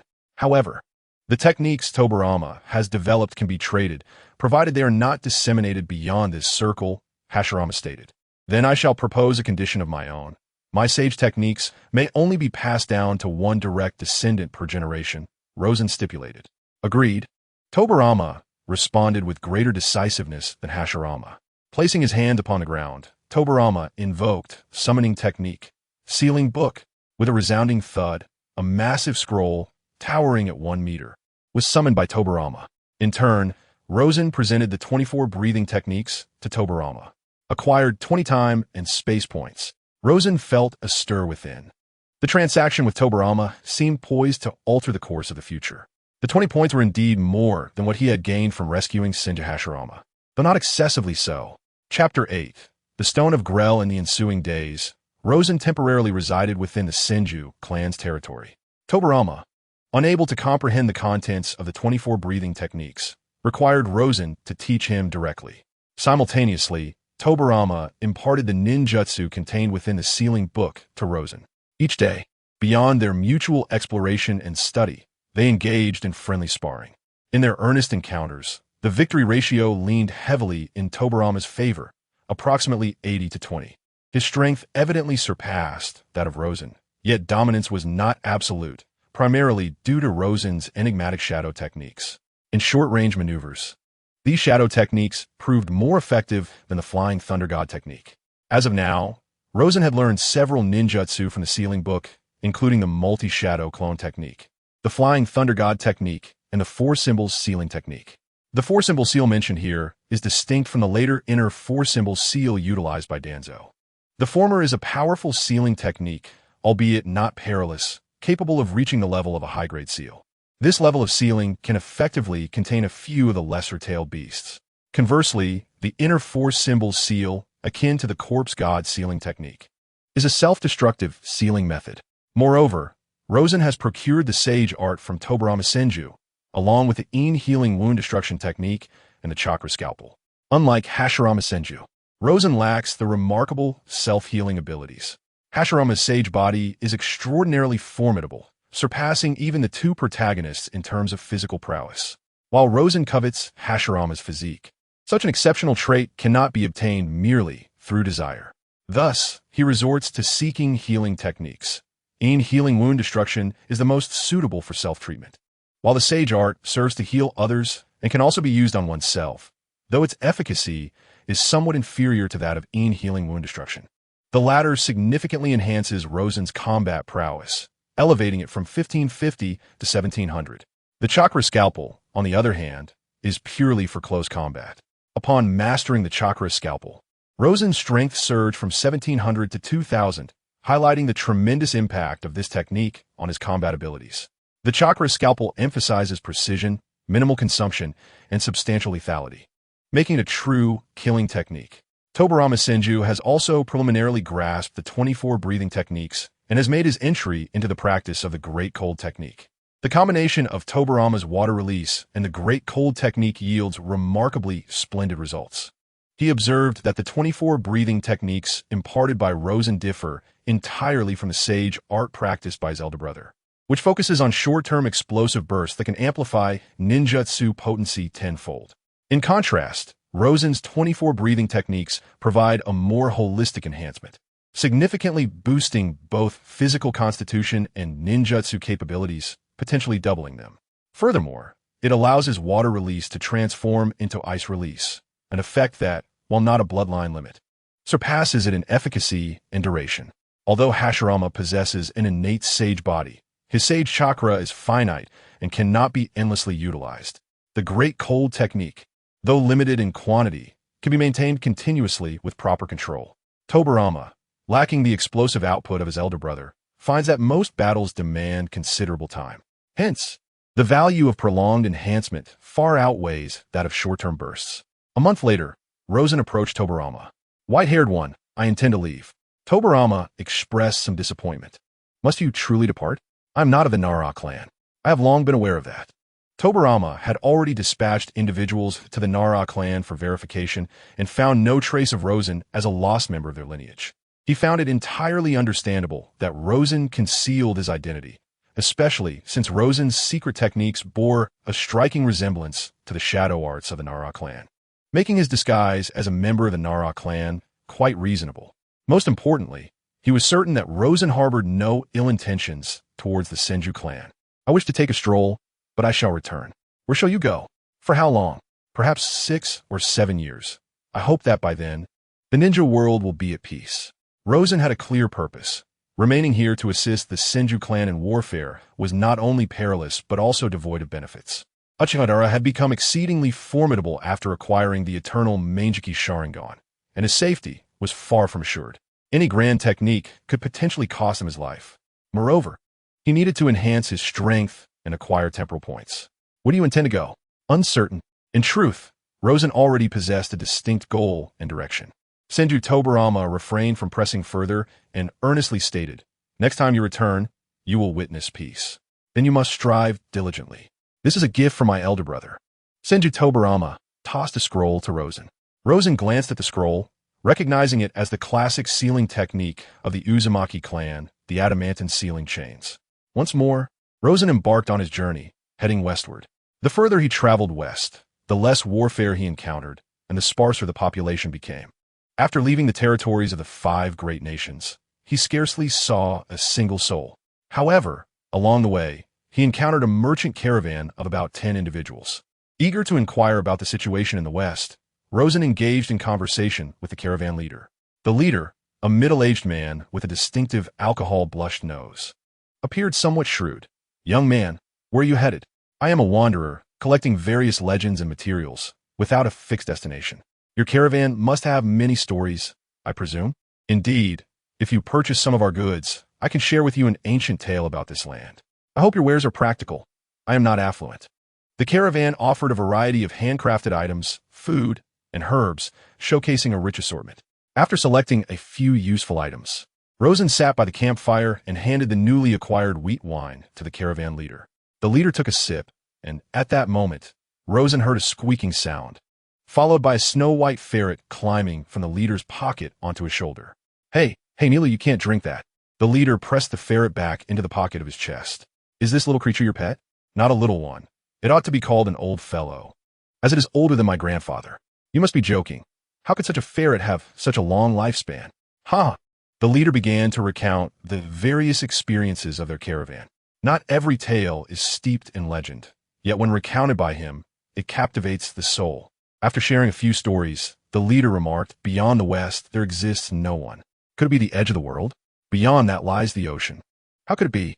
I have heard whispers of a magnificent civilization in the west. Once there existed a great nation, but it angered the gods, and ultimately, the entire kingdom sank into the depths of the sea. Indeed, what malevolent deities they are, Rosen mused profoundly. The next day, the two parties parted ways. Though Rosen did not truly depart. Instead, he maintained a watchful distance of 1,000 meters, keeping a vigilant eye on the merchant caravan. His objective was the snow marten known as Nilu Gu. 70 years later, this Nilu Gu still thrived. Its survival was attributed to its periodic consumption of the Greer stone. It was one of the two beings capable of locating the remnants of ancient civilizations. The other was that leader with the ruddy nose, who served as the guardian of the ruins. Even if Rosen captured him, he would not divulge the whereabouts of the relics. Conversely, Nilu Gu required sustenance from the Greer stone at intervals. This stone possessed immense and enigmatic energy, the very foundation upon which the grandeur of ancient civilizations was built. This energy could grant immortality, yet also had the potential to petrify or transform individuals into beasts, reminiscent of the chakra of the three sacred lands, which only the royal lineage of the ancient kingdom could withstand without succumbing to adverse effects. On the 5th day of surveilling the caravan, Rosen finally observed Nilu Gu break away from the group, racing into the woods. It seemed intimately familiar with the terrain, swiftly disappearing into the thicket. After traversing several kilometers, it arrived at an ancient structure nestled against a rocky cliff, slipping through the cracks of the edifice. Rosen refrained from entering the ruins himself, instead sending a shadow spirit to infiltrate the space. After a brief interval, the shadow spirit returned to Rosen, bearing several azure luminescent stones. Is this the Greer stone? Rosen inquired, taking one in his hand. The moment he grasped it, he sensed the energy within, albeit tainted. The impurities within explained why others experienced various mutations and beastly transformations upon absorption. However, Rosen remained unperturbed. He would not absorb it himself, but would allow the 4 shadow spirits to do so. After their process, the purified energy would be transmitted into Rosen's body, leaving the impurities for the shadow spirits. Furthermore, the shadow spirits were impervious to toxicity. They could not even be injured, thus employing physical means to expel any residual impurities from their forms. After consuming 1 Greer stone, Rosen felt invigorated. What a treasure! This single stone equated to a year's worth of his cultivation. He then prepared to commence the absorption of the 2nd Greer stone. However, Rosen soon discovered that his body felt as though it had been satiated, exhibiting a remarkably low absorption efficiency. This condition persisted until the 3rd day, when he was able to once again absorb the energy contained within the Grail stones. After consuming the 4th Grail stone, Rosen realized he had ascended to the 2nd level of the awakening chi. This achievement was a culmination of years of arduous training, further aided by the shadow demon, amounting to an impressive total of at least 20 years of practice. The awakening chi formed a metallic substance within his chi si, which, upon activation, would immediately revert to its gaseous state, representing the 2nd level of chi casting in the yellow court. This yellow court was not a physical structure, but rather a transformation of chi, stored in various forms within the chi si. Rosen noted an increase in his martial prowess from 2,000 to 2,400. Upon testing a ninjutsu, he found its potency had at least doubled. It was likely that his physical constitution had also improved, though without a point of reference. An accurate assessment was challenging. Chapter 9. The Goal. Reincarnation. Rosen dedicated an entire year to absorbing over 100 Grail stones, ultimately elevating his awakening chi from the second level to the complete third level. Initially, he thought it was no great feat for Wu Kuei, in his 20s, to achieve perfection. It was only now that Rosen comprehended the extent of Wu Kuei's extraordinary talent. Each Grail stone was roughly equivalent to a year of training, meaning that 120 stones represented 120 years of progress. Even if Wu Kuei had been training since birth, he would have only amassed a little over 20 years of practice. Yet he reached heights that many might never attain in a lifetime, underscoring the sheer magnitude of his innate ability. Rosen contemplated that when he next returned to the Marvel Universe, he must bestow some Grail stones upon Wu Kuei. Despite his profoundly unfavorable impression of that old figure from Kunlun, Wu Kuei was genuine and had shown him great kindness. Now that the awakening chi had reached a state of completion, ascending to the fourth level of chi manipulation demanded opportunity and time, which the Grail stones could not provide. Although Wu Kuei had mentioned that the completion of the 24 chi cultivation techniques marked a pinnacle, and that the fourth level of chi manipulation pertained more to the comprehension of Taoist methods rather than mere tears, Rosen still yearned to explore this further. It became evident that even upon achieving completion, his body could continue to store the awakening chi. Thus, Rosen continued to absorb Grail stones daily, and over the course of 3 years, he consumed several hundred more. Now, his awakening chi had grown several times stronger compared to its initial state of completion, though a qualitative transformation had yet to occur. Nevertheless, the status on his system panel transitioned from completion to great completion. Host, Rosen. Martial prowess, 5,500. Remaining lifespan, 500. Chi cultivation, awakening chi, great completion. Magic, magical refinement, shadow demon, spirit seeking. Ninjutsu, shadow, secret technique, flying thunder god technique, multiple shadow clone, healing destruction. Mastery of immortal arts, chakra, surgical knife, diamond lock for symbol seal. Temporal point, 45, after deducting 100 points, can traverse time and space once. In recent years, aside from the enhancement of combat prowess, the most significant change has been the extension of lifespan. Nearly every time one cultivates a seasonal threshold, a century is added to their life. Rosen estimates that he now possesses at least the combat power of a shadow level. If he were to spar with Senju Tobarama, they would likely be evenly matched. Despite Rosen's combat power nearly doubling, it is certain that Senju Tobarama has also made considerable advancements over the years. After spending 3 months, Rosen arrived in the land of ghosts. If there exists a sealing technique that can rival that of the Uzumaki clan in this world, it would undoubtedly belong to the nation's ruler, the priestess. They have guarded and sealed the malevolent spirits known as Morio, which are formed from the amalgamation of human desires. 4 generations. Rosen's purpose in visiting the land of ghosts is to discern the differences between Morio and shadow demons. Naturally, acquiring the sealing techniques of the land of ghosts would be the ultimate goal. As night fell, Rosen stealthily infiltrated the priestess's shrine. He approached the wall and peered into the small courtyard beyond. Flickering candlelight illuminated the main hall, where the silhouette of a woman was cast against the pristine, sliding door. At that moment, the door was drawn open, revealing a woman clad in priestess robes stepping outside, her gaze directed towards Rosen's hiding place. Realizing he had been discovered, Rosen swiftly leaped down from the wall, landing before the priestess. "I am Bodhi," she introduced herself. "And you are?" "I am Rosen," he replied, surveying the priestess. Though she bore no chakra, an obscure and ominous aura lay dormant within her. "Might I inquire what brings you here?" Bodhi's tone was composed. "I have cultivated a form of ninjutsu that bears some resemblance to the Morio sealed by your nation. Thus, I wish to explore the distinctions and similarities between Morio and my ninjutsu." "Oh, may I see it?" Bodhi's curiosity was piqued. Rosen summoned 4 shadow demons. Upon beholding Bodhi's stunning visage, one immediately approached her. Yet, as it attempted to draw nearer, it found itself unable to do so, as if an invisible barrier surrounded her. "What a beautiful woman! Master, let us take her to a private room and have her bear your children." Bodhi's cheeks flushed slightly, and Rosen felt a twinge of embarrassment. Bodhi's gaze fell upon the lustful demon, and with a subtle lift of her 2 fingers, it was as if an unseen force bound it, bringing it forth before her. "What is happening? Master, save me. This woman means to kill me. I only desired her. How could she treat me this way?"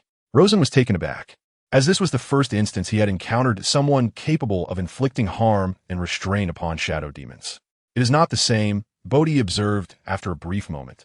Shaking her head, "It is not the same." Rosen understood the implication of her words. "What is different?"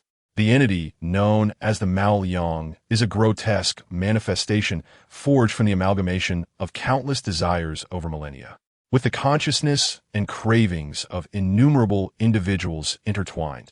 It has morphed into an unfathomable aberration. These shadows, though each possessing distinct desires, are merely extensions of your soul. "Was the Mal-Yang crafted by your ancestors?" Rosen inquired. Bodhi, momentarily taken aback, nodded in affirmation.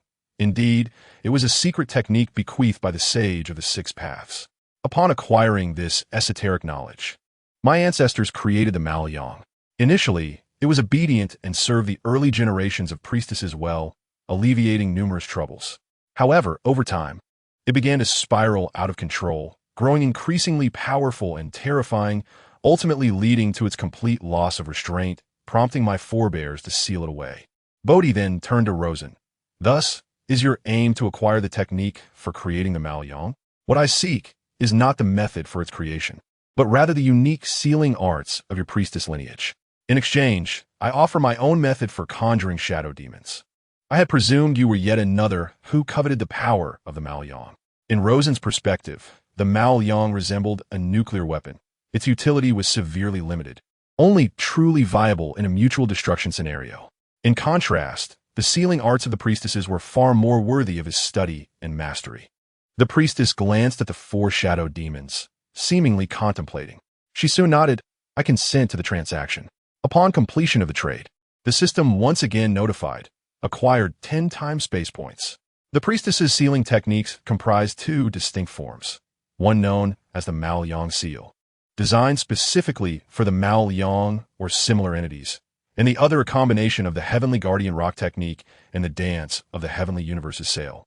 The Heavenly Guardian Rock is said to have originated when Amaterasu, seeking refuge from blame, concealed herself in a cave, sealing the entrance with a rock impervious even to the gods.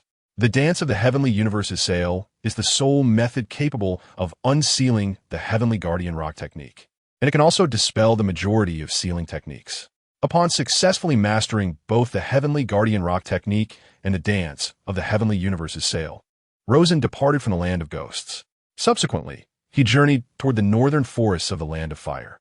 This region, adjacent to the Land of Snow, is perpetually shrouded in ice and snow, and its harsh climatic conditions render the northern woodlands nearly devoid of human presence.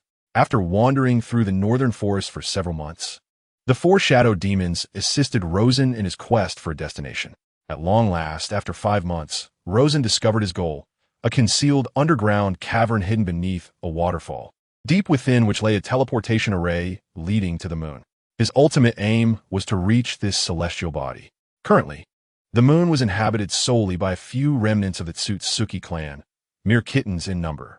70 years remain until the events on the moon unfold, and at present, the Otsutsuki clan on the moon lacks formidable beings. This faction of the Otsutsuki is comprised of lunatics who believe that the ninja world is a flawed existence. They fervently desire to annihilate the ninja realm and all mortals, aspiring to establish a new world under their dominion. The foundation for this grand design hinges upon a pair of Rinnegan, which, until 70 years hence, were deceitfully acquired by Otsutsuki Shuren. On the moon, 2 super Rinnegan exist. One governs the moon's orbit, located within the ancestral shrine of the Yatsumura clan, while the other is a remnant of the Otsutsuki branch, formed by amalgamating the Byakugan of its clan members into a singular purple Super Rinnegan. Rosen's ambition is to seize the golden Super Rinnegan housed in the Yatsumura shrine. This golden Super Rinnegan will siphon chakra, unless it is touched by a descendant of the Yatsumura lineage. Rosen is uncertain whether the Byakugan can withstand the golden Super Rinnegan's power. If it cannot, he must resort to utilizing his own energy for defense.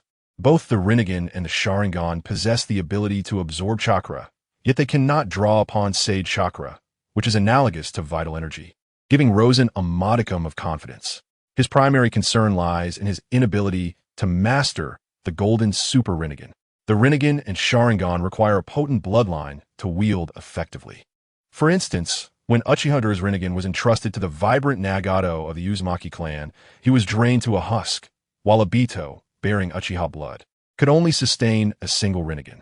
The might of the golden super Rinnegan likely surpasses that of Madara's Rinnegan, being on par with the moon eye of the Sage of Six Paths and Kagaya Otsutsuki. Thus, Rosen aims to seal the golden super Rinnegan within himself, becoming a host for its power. Over the past few years, Rosen has diligently sought powerful sealing techniques, with the ultimate goal of containing the golden super Rinnegan. Currently, his repertoire includes the four-symbol seal, adamantine sealing, phantom sealing, and the heavenly guardian rock technique. Although the four-symbol seal is a potent sealing method, it lacks the strength required to confine the golden super Rinnegan. The adamantine sealing is a combat-oriented technique, unsuitable for long-term confinement. The phantom sealing demands an exorbitant price, requiring a life for a life. Rosen is unwilling to sacrifice his own life to seal the golden super Rinnegan, leaving him with only the heavenly guardian rock technique, which is sufficiently powerful without imposing such a tremendous toll. Chapter 10. A fortuitous encounter with an unfortunate child. The teleportation array leads directly into the moon's interior, where lies a city now utterly desolate. It is devoid of vitality, having transformed entirely into a ghost town. Rosen did not make a grand display of his actions. Although the moon's branch of the Tsutsuki clan lacked formidable warriors, their mastery of puppet techniques proved to be quite troublesome. Each individual possessed strength that lay between a CH Nin and AJ Nin, and their numbers reached into the thousands. Encountering one would inevitably lead to facing 100, or even 1,000. Rosen had no intention of recklessly wreaking havoc on their territory. Even he would find it exceedingly challenging to contend with 1,000 or 2,000 puppets, and he would likely be chased like a dog. Rosen had ample time. Thus he proceeded with extreme caution to ensure he would not attract the attention of the moon's Tsutsuki branch. Had he not been adequately prepared, he might have truly succumbed to hunger while lost in this vast lunar city. Finally, after an entire 6 months, Rosen managed to locate the Yuyama Shrine. From thousands of miles away, he sensed a surging energy that was beyond imagination and comprehension. Immediately, he halted his advance and began preparations to enter the Yuyama Shrine. He first dispatched the 4 shadow demons into the shrine while he remained outside, utilizing shared vision to ascertain the situation within. The Yuyama Shrine appeared undamaged. Yet the accumulation of dust on the ground suggested that it had not been visited for decades, if not a century. Venturing deeper into the shrine, he discovered a vast atrium. At its center floated a colossal golden sphere, measuring 10 meters in diameter. This splendid sphere radiated a brilliant and sacred light, encircled by 2 rings of metal that orbited it. Is this the Super Rinnegan? Through the shared vision, Rosen was captivated by the sight. Lust, you approach the Rinnegan. Why not me? Jealousy retorted with dissatisfaction. If you wish to go, then by all means go. Why me? Why not gluttony? Why not greed? Why not lust?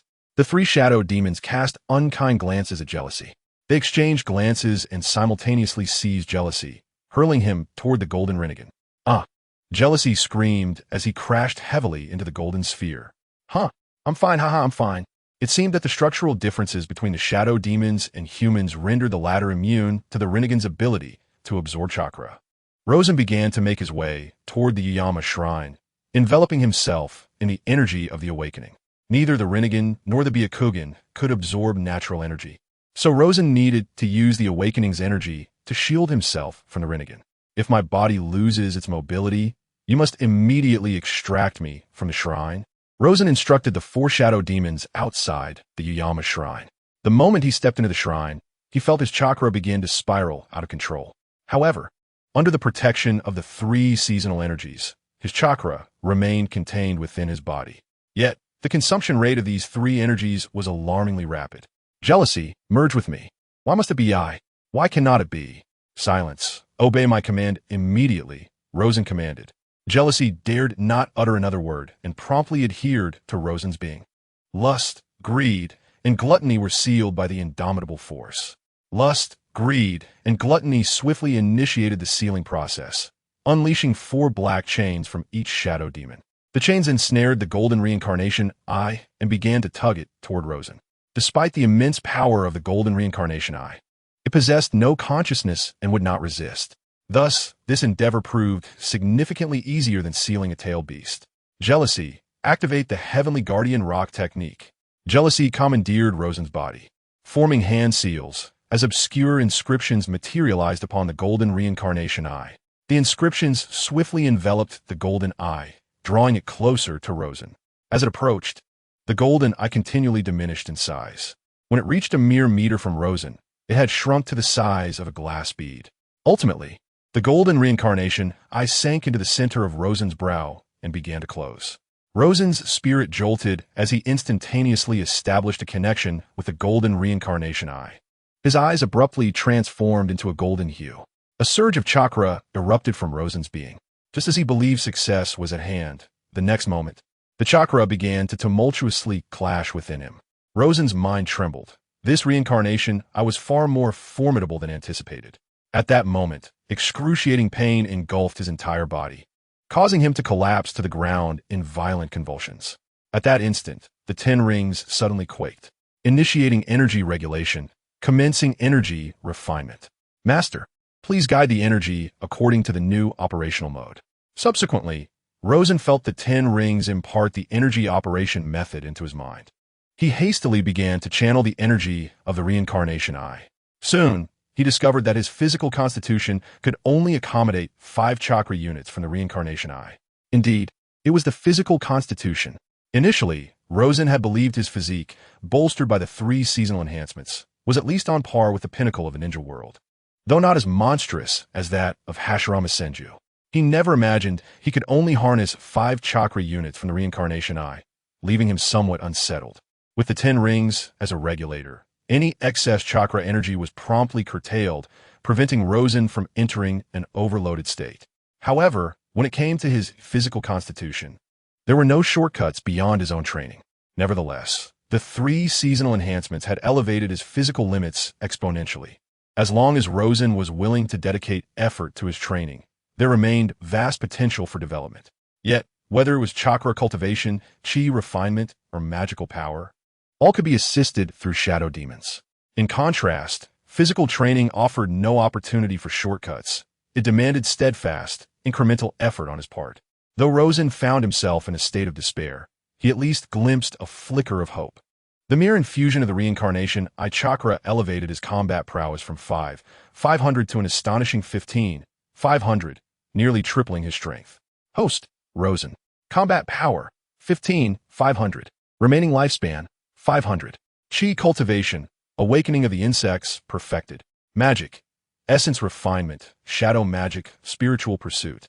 Ninjutsu, shadow secret techniques, flying thunder god technique, multiple shadow clone. Yin et Ling destruction, palme immortale technique, chakra surgical blade, diamant ceiling, four symbole seal. Time-space points, 45, after deducting 100 points, allows for 1 time-space traversal. Rosen swiftly departed from the Feather Village Shrine, retracing his steps to leave the moon. During his 7-year journey, he intended to return to the Senju clan's territory to seek a martial technique from Senju Tobarama and Senju Hashirama. What he desired was not the 8 gates, as that would entail a detrimental explosion of his foundational strength. He was resolute in preserving his roots. Along the way, he learned that the Warring States period had not yet concluded, and conflict continued unabated. Suddenly, he beheld a skirmish ahead, involving the Uchiha clan and the Senju clan. Among the Senju, he spotted a youth with hair divided starkly between black and white, Senju Hashirama. Behind him stood an injured boy, resembling Senju Tobarama to a remarkable degree.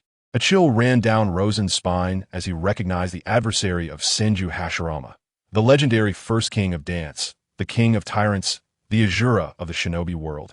Uchiha Madara, clad in red armor, with an exaggerated mane of hair and a grotesquely contorted visage, Madara roared, "Senju Tobarama has slain Izuna. You shall all perish. Anyone connected to Senju Tobarama must die." With a swift slash of his katana, a crimson line marred Senju Hashirama's chest. Though he could easily dispatch Hashirama with a single strike, Madara relished in torturing him slowly. At that moment, The Senju clan suffered devastating losses, while the Uchiha clan, under Madara's leadership, surged with overwhelming momentum. Once more, Madara lunged, aiming for Hashirama's neck. Suddenly, an icy chill surged from behind him. Instinctively, Madara abandoned his assault on Hashirama. When he turned, he discovered that a shadowy figure had launched an attack against him. In the instant his blade sliced through the air, the shadow remained unscathed, vanishing beneath the ground. This shadow was tethered to a black line that extended to Rosen's feet. "Unfortunate child, we meet again," Rosen greeted, waving at Senju Hashirama. "Brother Mori," Hashirama exclaimed, his face lighting up with joy upon seeing Rosen. Just then, both Hashirama and Tobirama felt an unseen grip seize the nape of their necks, swiftly dragging them away from the looming threat of Uchiha Madara. Uchiha Madara cast a sidelong glance at the parted Senju Hashirama and Senju Tobirama. He chose not to pursue them immediately. For him, eliminating these two youngsters could be accomplished at any moment. Turning his gaze toward Rosen, he inquired, "Who are you?" "I am merely a passerby. How about granting me a chance to escape?"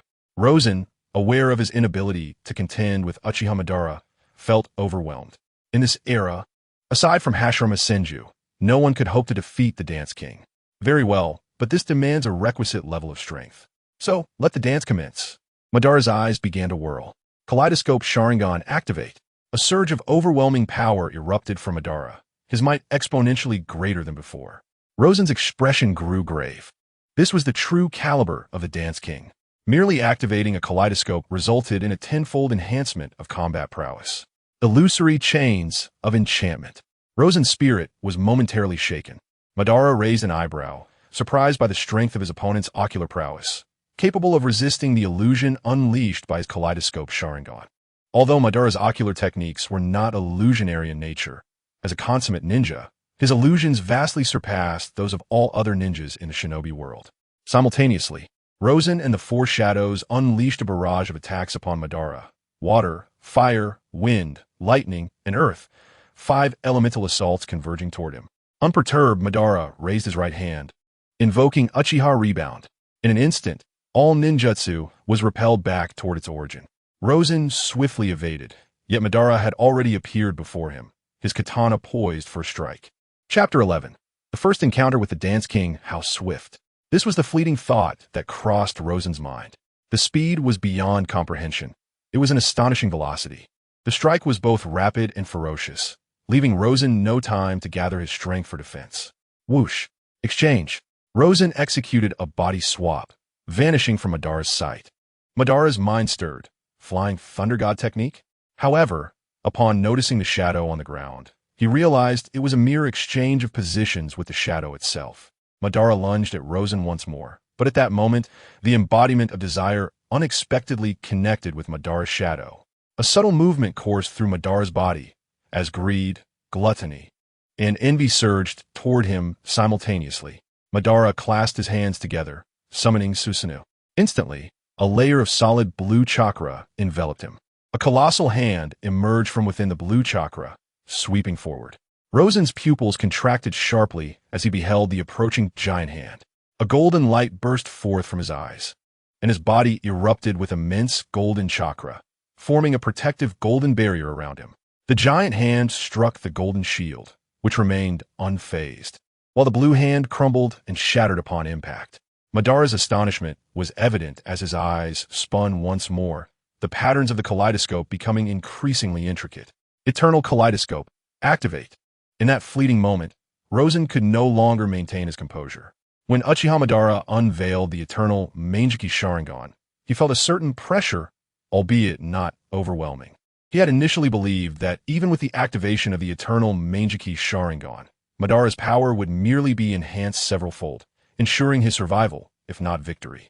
However, he was utterly unprepared for the fact that the mere aura emanating from Madara's eternal Meijiki Sharingan was amplified at least 20 times.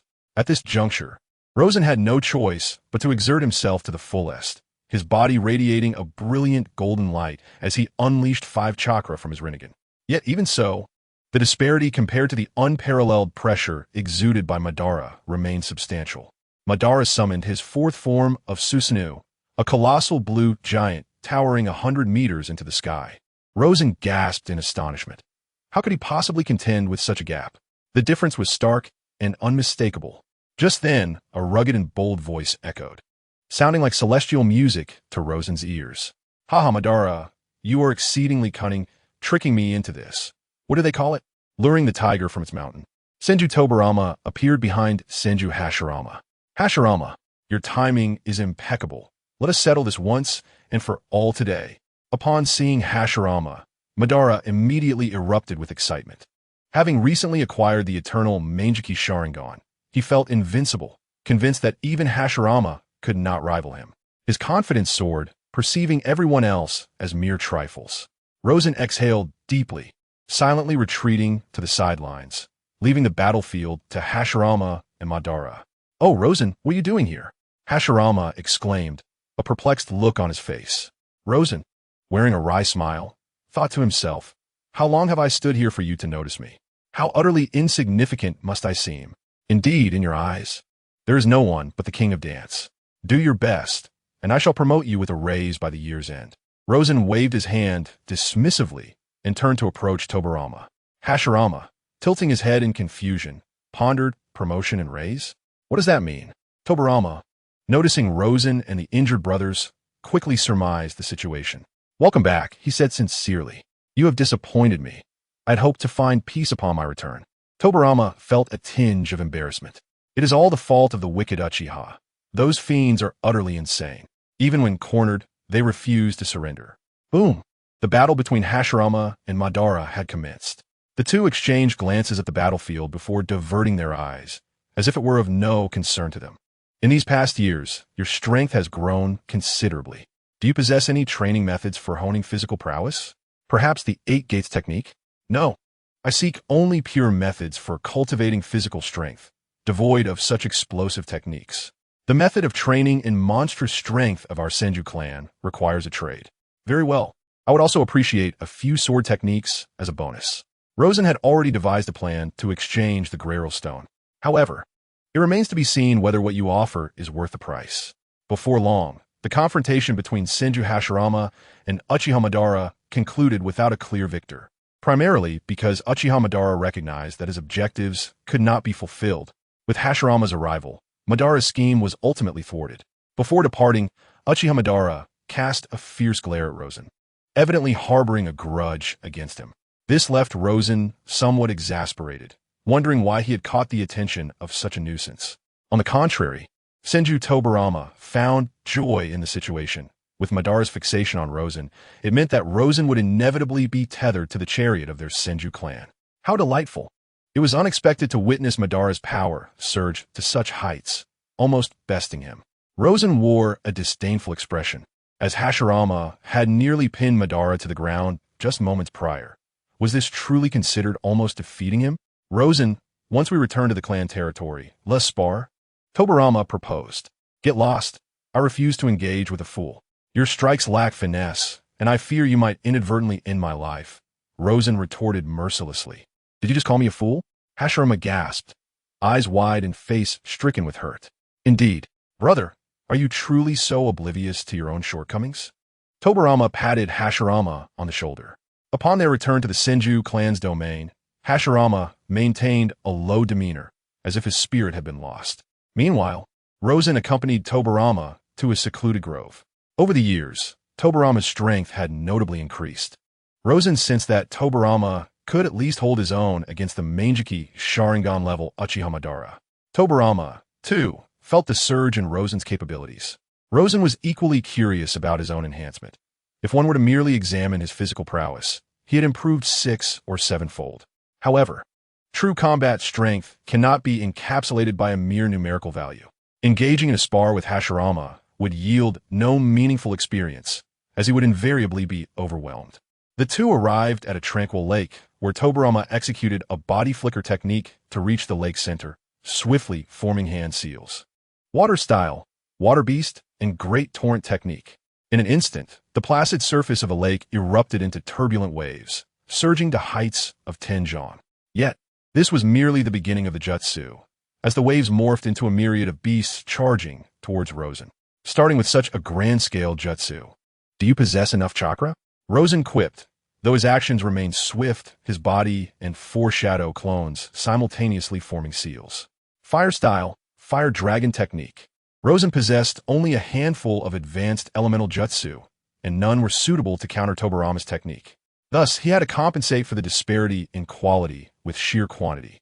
5 fire dragons emerged above Rosen and his shadow clones, each unleashing a searing breath of flame. The tumult of water and fire converged, enveloping the entire lake's surface in a shroud of steam and mist. Within this haze, figures resembling the 1,000-handed Tobarama emerged, weaving through the obscurity with remarkable agility. Rosen and the 4 shadows acted independently, yet harmoniously, aware of the delicate balance they must maintain. Despite the 4 shadows possessing the Sharingan and Byakugan, revealing such potent abilities would undoubtedly lead to catastrophic consequences. If it were to become known that his shadows could wield these ocular techniques, the clans of these techniques would pursue him relentlessly. Thus, the 4 shadows refrained from showcasing their abilities, leaving both Rosen and Tobarama equally obscured in the mist. However, Rosen held an advantage, for he commanded the 4 shadows. Aware of their existence, Tobarama summoned multiple shadow clones to expand his field of vision. The numerous clones engaged in a fierce struggle with Rosen's 4 shadows. Years of experience had not refined their techniques. Tobarama thought as he exchanged blows with Rosen before retreating into the mist once more. Do you wonder why I seek your swordsmanship? Rosen was acutely aware of his current deficiency, his lack of systematic training in techniques. Both his swordsmanship and close combat were reliant on brute strength rather than finesse. The disparity in technique was akin to that between a professional boxer and an amateur social media influencer. What truly instilled fear in Tobarama was Rosen's shadow, instantaneous technique. This skill bore resemblance to his Flying Thunder God technique, but was far more accessible in its activation. Tobarama began to harness the frigid aura of the Great Cold, his speed becoming increasingly formidable, while his kunai shimmered with a faint layer of white mist. Sensing Tobarama's sudden acceleration, Rosen deduced that he had invoked the Great Cold. He could not afford to be complacent. Tobarama was already renowned as the god of speed. With the enhancement of the Great Cold, his velocity had nearly tripled. If Rosen were to dawdle, he risked imminent defeat. Rosen swiftly activated his awe-inspiring awakening. Yet, before he could fully execute his move, Tobarama appeared behind him like a specter, thrusting the kunai imbued with the Great Cold towards Rosen's back. With a sharp intake of breath, Rosen sensed the imminent danger and instantly exchanged places with his shadow. However, he felt a searing cut across his back, the chilling energy infiltrating his body and slowing his movements. In that critical moment, the awe-inspiring awakening instinctively enveloped the wound, repelling the Great Cold and accelerating cellular regeneration. Rosen could visibly perceive the wound healing at an astonishing rate. Although the injury was on his back, he felt its effects clearly. A glint of realization sparkled in Rosen's eyes, reminiscent of Hashirama's self-healing without seals. Suddenly, he heard a whoosh, the Flying Thunder God technique. During the recent confrontation, Senju Tobarama left behind a Flying Thunder God technique behind him. Rosen, with a powerful punch directed at the ground, unleashed a surge of energy. Before Senju Tobarama could take advantage, a terrifying shockwave sent him flying. Observing this, Rosen raised his left arm, launching a 5-ringed attack that struck Tobarama squarely in the chest. Just as Rosen believed victory was assured, Tobarama's form dissipated into a swirl of smoke. Shadow Kron technique. Within the mist, Senju Tobarama suddenly emerged, thrusting a kunai directly at Rosen. Rosen quickly defended himself. However, Tobarama's attacks were both clever and rapid, always finding unexpected angles to strike. Rosen struggled to fend off the relentless onslaught, as this close-quarters combat was decidedly unfavorable for him. With both combatants nearly equal in speed, technique became the decisive factor. Rosen swiftly commanded 3 shadow demons to besiege Senju Tobarama, alleviating some of his pressure, while another shadow demon was positioned at the edge of the battlefield. Should his main body show signs of defeat, he would immediately switch forms. In truth, the pressure was mutual. Senju Tobarama felt it as well. Rosen's shadow demons were impervious to attack. They could only evade, never block. Moreover, Rosen could shift positions with his shadow demons at any moment. With both parties possessing similar strength and speed, Tobarama held only a slight edge in technique. However, The flying thunder god technique lingering behind, Rosen posed a continuous threat to his safety. At any moment, Tobarama could teleport behind Rosen, potentially concluding the battle. Yet, he lacked certainty, as Rosen remained vigilant against any potential backstab, while Tobarama sought the opportune moment to strike. Chapter 12. Rosen and Tobarama. Uniting in combat half an hour later, both combatants were exhausted. Throughout this duration, they had engaged in intense exchanges, each focused on uncovering the other's vulnerabilities. They battled until their limbs grew too heavy to lift, yet no clear victor emerged. Nevertheless, both had held back. For instance, Rosen refrained from utilizing the chakra of the rebirth eye.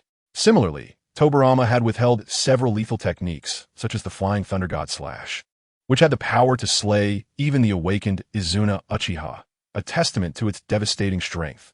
Moreover, Tobarama had not employed the immense strength characteristic of the Senju clan, nor had he unleashed the ice release formed from the fusion of the cold air and water release. Their exchange was merely a practice, not a fight to the death.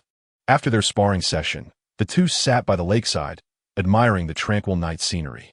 "Senju, your prowess has significantly increased over the years," Tobarama remarked. In their earlier sparring matches, aside from the occasional trick played by Rosen, he had been able to dominate most exchanges. However, after several years, he realized that Rosen's growth far surpassed his expectations, making the battle notably challenging. Rosen produced a grill stone and tossed it to Senju Tobarama. Tobarama stared in astonishment at the grill stone in his hand. "What is this?" "This is called a grill stone. You can absorb the sage chakra contained within it. However, be mindful, for there are some impurities. Thus, when absorbing it, you must incorporate an additional step to eliminate these impurities. This single grill stone is equivalent to a year of training." Upon hearing this, Tobarama's spirits lifted. "Do you have more?" "I have 10, Rosen replied. Tobarama suddenly regarded Rosen with intense scrutiny. "Is your remarkable strength increase over the years due to these grill stones?" Rosen nodded. "Indeed, I acquired them from a merchant caravan. Through these grill stones, I have attained mastery over 3 seasonal energies." Tobarama, consumed by envy, exclaimed, "Then you must give me the rest." "And what am mine?" "I shall provide you with the training method for the might of monsters tomorrow, along with a set of gale flow sword techniques." Tobarama assessed Rosen's foundational skills and combat shortcomings. However, he believed Rosen ought not to devote his energies to physical training. He felt that with 3 seasonal energies, the enhancement to ninjutsu would be far more significant. Thus, Rosen should focus his time and efforts on the mastery of ninjutsu. Nevertheless, since Rosen desired it, he could only adhere to the terms of their agreement. The following day, Rosen eagerly received the training method for the Might of Monsters and the Gale Flow Sword techniques. The Might of Monsters belonged uniquely to the Senju clan, yet it was not restricted by lineage, just as in later generations. Sakura Haruno also trained in the Might of Monsters. However, physical training could not be aided by the Shadow Demon. The Shadow Demon could assist with the Gale Flow Sword techniques, as the cultivation of these techniques involved experience, skill, and application, all of which could be shared with Rosen. Yet, physical training could not be shared, as the Shadow Demon lacked the attribute of physicality. No matter how much it exerted itself, it would only drain Rosen's stamina. In the ensuing days, Rosen commenced his training in the Might of Monsters. Mastery of the Might of Monsters was not overly difficult, and with Tobarama's guidance, he quickly grasped the fundamentals. However, the Might of Monsters demanded not technique, but relentless practice. Meanwhile, Uchiha Madara, upon returning to his clan's territory, grew increasingly restless. Just sitting in the courtyard, he could vividly recall every moment with Izuna.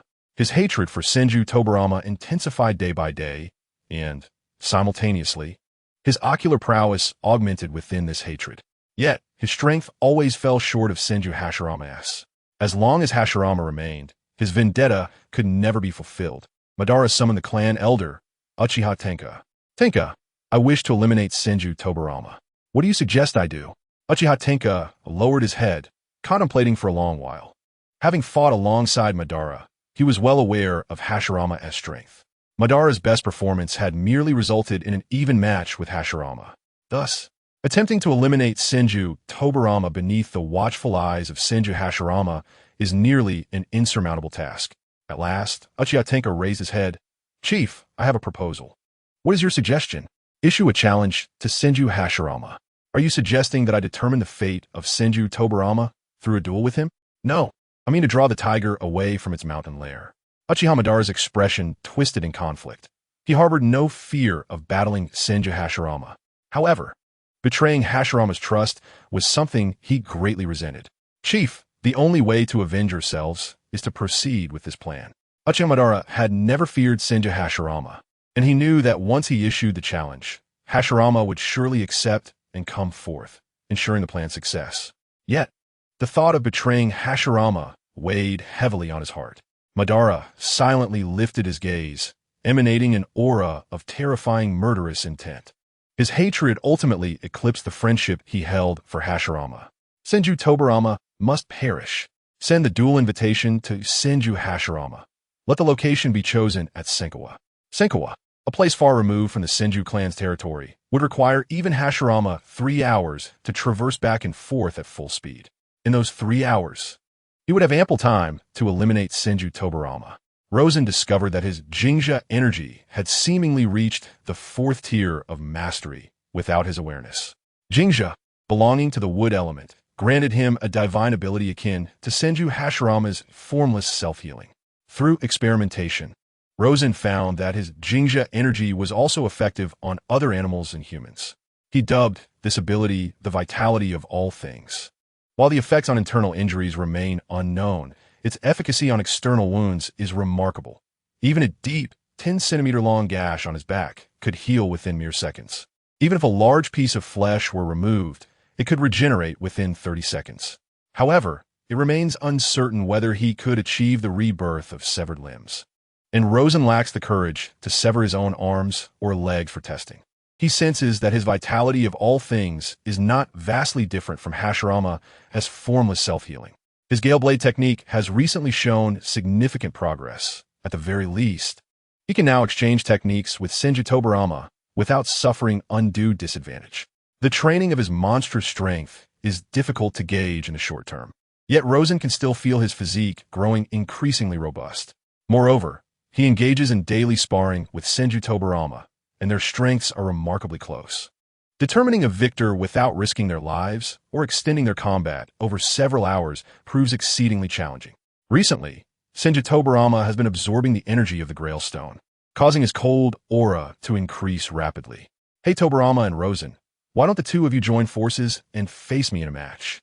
Senju Hashirama remarked, his eyes glinting with desire for high-caliber battles. The prowess of Senju Tobarama and Rosen could be considered the strongest, aside from Uchiha Madara himself. Though individually they may still be lacking, together they could undoubtedly ascend to the ranks of the elite. Rosen and Tobarama Senju exchanged glances, seemingly inquiring into each other's thoughts.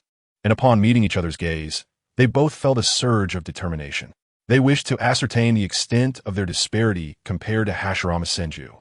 Suddenly, without warning, Tobarama hurled a kunai towards Hashirama. The smile on Hashirama's face instantly transformed into one of exhilaration as he reached out to seize the kunai. Tobarama had anticipated that Hashirama would evade it, allowing him to utilize the Flying Thunder God technique to appear behind Hashirama. However, to his astonishment, Hashirama countered the technique with sheer brute force. If Tobarama were to leap forward at that moment, it would be akin to being overwhelmed, or more accurately, being overwhelmed by Hashirama. At that instant, a shadow materialized behind Hashirama, wielding a dark blade as it lunged towards his back. Hashirama swiftly evaded the assault. He leaped over 30 meters away, casting a glance at the assailant, then at Rosen. Your shadow techniques are truly vexing, Rosen, he remarked, though a joyous smile adorned his face. Yet even Hashirama found himself at a loss against the shadow demon. Only shadows could contend with shadows. Hashirama charged towards Rosen. Upon witnessing Hashirama's approach, propelled himself forward, shattering the ground beneath him with unyielding strength. Simultaneously, Rosen's fist met Hashirama's advance. At the moment their fists clashed, Rosen felt his entire arm render useless. Are you a fool? Tobarama cursed, exasperated that his brother would engage in a contest of strength. Have you lost all sense of self-preservation?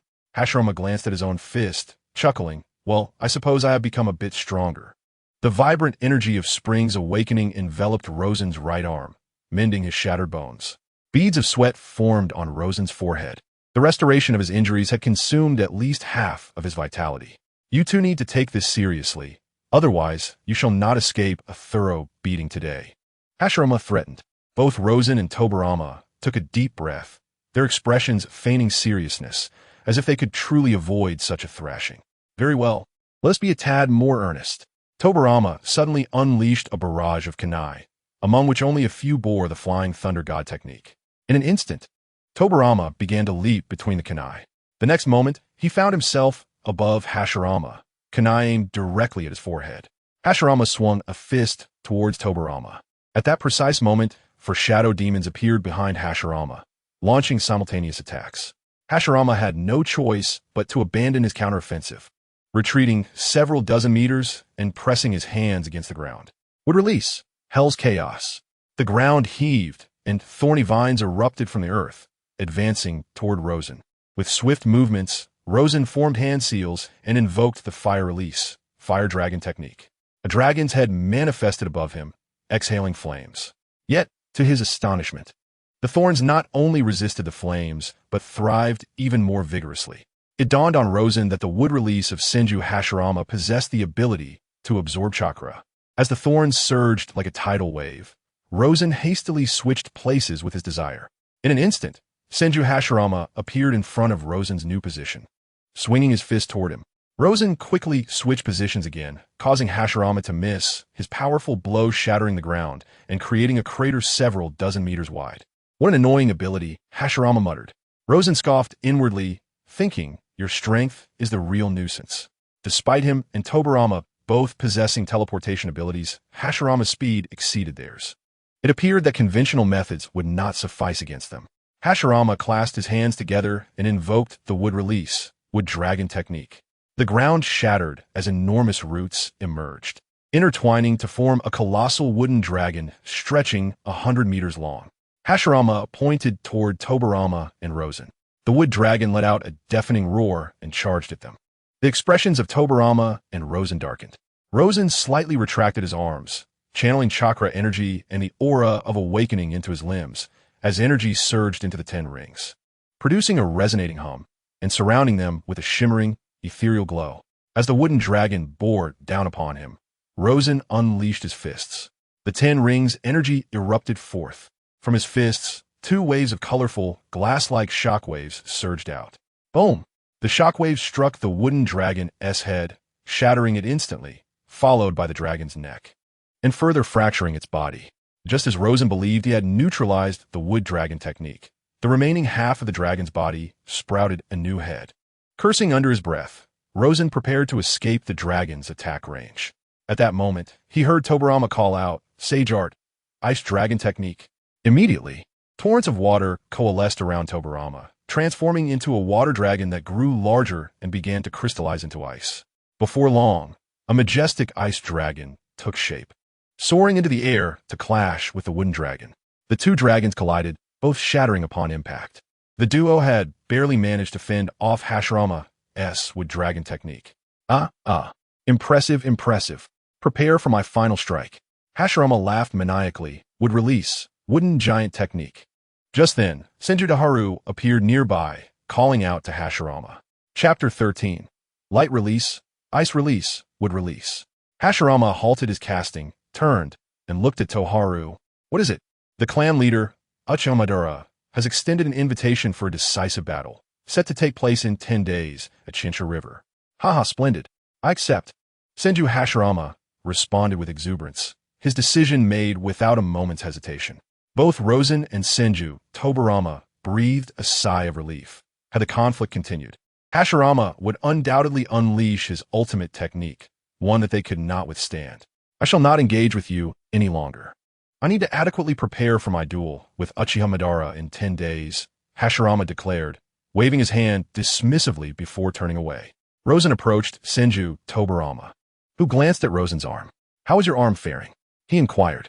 My awakening of the thunderous insect has granted me a skill akin to the self-healing of the unmarked, allowing me to swiftly mend bodily injuries, Rosen replied.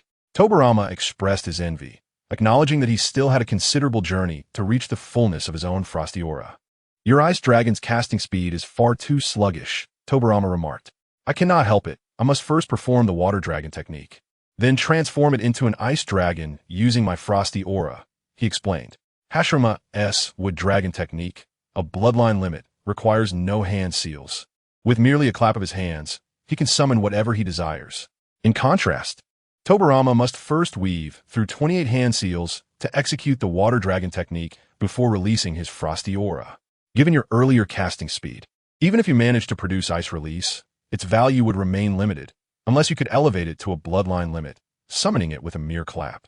From Rosen's perspective, Tobirama's development of ice release inherently possessed a unique advantage. He was already qualified to wield it, albeit not as swiftly as a bloodline limit would allow. Thus, his pursuit of ice release bore an advantage that others lacked. Lost in contemplation, Tobirama suddenly had a thought. In the next moment, he raised his palm, a surge of chakra manifesting within. He then began to adjust the ratio of his chakra. Could it be that he intends to develop a bloodline limit so simply? Even with his talent, such an endeavor seems implausible. Bloodline limits cannot be so easily achieved. Yet, to Rosen's astonishment, the chakra in Tobirama's palm gradually crystallized into ice. Did you succeed? Rosen gasped.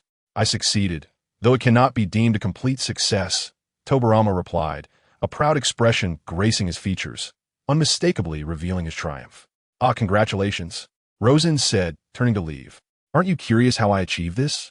Tobirama implored. I will not grant you the opportunity to boast, Rosen retorted, thoroughly exasperated by Tobirama's smug demeanor. Do not depart just yet. You must ask me how I accomplished this. Tobirama insisted, grasping Rosen's arm. At that moment, he yearned for someone to confide in, or perhaps to revel in his achievement. You dream on, Rosen scoffed, having seen through Tobirama's intentions, and he shrugged off the grasp. Turning away, do you not wish to know why I say it is a success yet not quite a success? Tobirama pressed. I do not. Senju Tobirama was persistently urging Rosen to follow his line of thought. However, Rosen was not inclined to acquiesce to his wishes, and ultimately, Senju Tobirama took the initiative to elucidate his perspective. He clarified that he had not developed the ice release Kekkei Genkai. Rather, the Kekkei Genkai represents an ultimate mental transformation derived from two distinct elemental properties, which is subsequently inscribed within one's bloodline for posterity. What Senju Tobirama had just employed was not a Kekkei Genkai. Instead, he had ingeniously integrated wind and water chakra, subsequently adding a third element, the frigid air. This approach allowed him to manifest ice release in a straightforward and forceful manner. Although the manifestation appeared as ice release, the three elemental properties belonged to a concept he termed Kekkei Tita. This method, while somewhat opportunistic, wielded a far greater potency than the traditional Kekkei Genkai. It was said that in the land of Earth, a certain individual known as Ohaya Tenbin had mastered the transformation of three chakra natures. Referring to this ability as Kekkei Tita, what do you think of my newly developed ninjutsu? He inquired. I am familiar with Ohaya Tenbin. He has named his Kekkei Tita Dust Release. If we consider the area of destruction, you may excel, but in terms of single-target lethality, Dust Release prevails. Until you advance your technique to surpass the single-target damage of Dust Release, how can you assert my capabilities? Senju Tobirama's Ice Release can only be regarded as a pseudo-Kekkei Tita. Both Kekkei Genkai and Kekkei Tita possess hereditary effects. Yet Tobirama's technique is merely a skill, devoid of inscription within his bloodline. Nevertheless, his line of reasoning inspired Rosen with a novel perspective. If Senju Tobirama could create a unique ninjutsu through the amalgamation of wind, water, and frigid air, could Rosen not also develop a distinctive ninjutsu utilizing this methodology? Senju Tobirama promptly returned to his residence to delve deeper into the intricacies of ice release. Rosen also returned to his quarters, which were conveniently situated adjacent to Senju Tobirama's. As he too engaged in the exploration of new ninjutsu, both individuals could sense the fluctuations of chakra and energy emanating from the neighboring abode. Seasonal changes can trigger significant transformations in chakra, akin to how the fusion of wind and water chakra with frigid air culminates in ice release. This is reminiscent of a chemical equation. Thus, by identifying the appropriate chemical formula, one could achieve a novel transformation in chakra.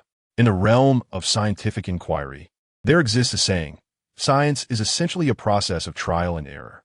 Consequently, this endeavor was fraught with challenges, as erratic adjustments in chakra ratios could easily lead to unforeseen mishaps, such as explosions or rifts. In contrast to Rosen's experiences, Senju Tobarama appeared to progress with relative ease. He had already determined the necessary ratios and formulas. The next step was to apply this formula in practice. Finally, on the following day, Rosen devised a formulaic ratio of 30 wind attribute, 65 fire attribute, and 5 thunderclap energy, yielding a stable new attribute. He designated this newly discovered attribute as the light attribute. However, at present, only the light attribute has been confirmed, and there is virtually no progress in deeper skill development. Rosen recalled one of the 3 admirals from One Piece, Kazu, the possessor of the Pika Pika no Mi. The essence of light lies in its speed and unparalleled penetrating power. Emulating Kazu, Rosen developed techniques such as Radiant Flow, Lightspeed Kick, Amaterasu Sword, Yada Mirror, and Fire Tree Silver Flower. As for elemental transformation, Rosen found himself unable to achieve this, as it merely constituted the development of an energy rather than a transformation of himself. Host, Rosen. Combat Power, 22,000. Remaining Lifespan, 500. Chi Cultivation, Awakening Chi, Great Perfection. Magic, Magic Refinement, Shadow Magic, Spirit Seeking. Ninjutsu, Shadow Secret Technique, Flying Thunder God Technique, Multiple Shadow Clone, Yin Healing Dispel, Palm Sage Technique, Chakra Surgical Knif, Diamond Lock. For symbols, Sealing, Herculean Strength. Comprehensive Skills, Radiant Flow, Lightspeed Kick, Amaterasu Sword, Yada Mirror, Fire Tree Silver Flower. Time-Space Points, 55, deducting 100 points allows for 1 time-space traversal. This enhancement is particularly significant, with combat power soaring from 15,500 to 22,000, nearly a 1/3 increase. Rosen leapt atop the wall, intending to delve into an in-depth discussion with Senju Tobarama regarding his prowess. At that moment, Senju Tobarama was in the courtyard, and upon noticing Rosen atop the wall, a smile broke across his face. Over the past few days, he had also successfully developed numerous ice release techniques, and, through extensive research, discovered that his ice release was far more complex than mere freezing. What brings you here? I felt a certain intuition and specifically came to seek your confirmation. Rosen said sweetly, but in truth, he harbored a singular intention, to confront him. Tobarama, too, sought someone to spar with, as others were too weak, and his elder brother was too strong. With their comparable strengths, Rosen was undoubtedly the ideal opponent. Perfect timing. I wish to engage in another bout with you. Swish, swish. The two made their way to the lakeside, gazing at each other from a distance. Have you achieved results in such a short time? Tobarama scrutinized Rosen with keen eyes. Not to your level. I merely followed a thought process, and results came within minutes. Not at all, were it not for your insights. I would not have found success so easily. That is due to your own talent and genius. I am merely imitating. No, no, no. The thought process is the most formidable talent. Modesty befits you. You are a master of forbidden techniques. As they exchanged insincere compliments, they secretly prepared to strike. Suddenly, the surface of the lake beneath Tobarama's feet froze without warning and began to spread toward Rosen. It must be noted that, after successfully developing his ice release, Tobarama's casting speed had become much smoother and was now instantaneous. A warning bell rang in Rosen's mind. He could not afford to be touched by this freezing onslaught. Light release, radiant flow. In an instant, Rosen transformed into a streak of light, moving with such swiftness that it surpassed even Senju Tobarama's speed. Tobarama's pupils constricted sharply. So fast. The principle of the luminous flow lies in infusing light chakra into the body, invigorating the cells, and enabling speeds that are several times, even dozens of times, greater. With a mere gesture of his finger, Senju Tobarama conjured numerous ice sculptures on the frozen lake surface. Ice clone technique. A grin spread across Senju Tobarama's face. This is not merely an ice clone. In the next instant, he seamlessly exchanged places with one of the ice clones, mirroring the position switch of Rosen and the Shadow Demon. This is the domain of ice I have developed, combined with the Flying Thunder God technique, allowing me to swap places with any clone. How does it compare to your Shadow Secret technique? This move resembles the genuine ice mirror crystal. It is far more convenient and swift. Close, but still lacking, Rosen remarked, his hands overlapping. Yet a mirror. A luminous sphere materialized between his palms. In the next moment, the sphere erupted, scattering countless beams of light, each possessing formidable destructive and penetrating power. Under the relentless barrage of a luminous sphere, the ice clones were shattered into fragments. This indiscriminate area attack obliterated Senju Tobarama's domain of ice into mere rubble.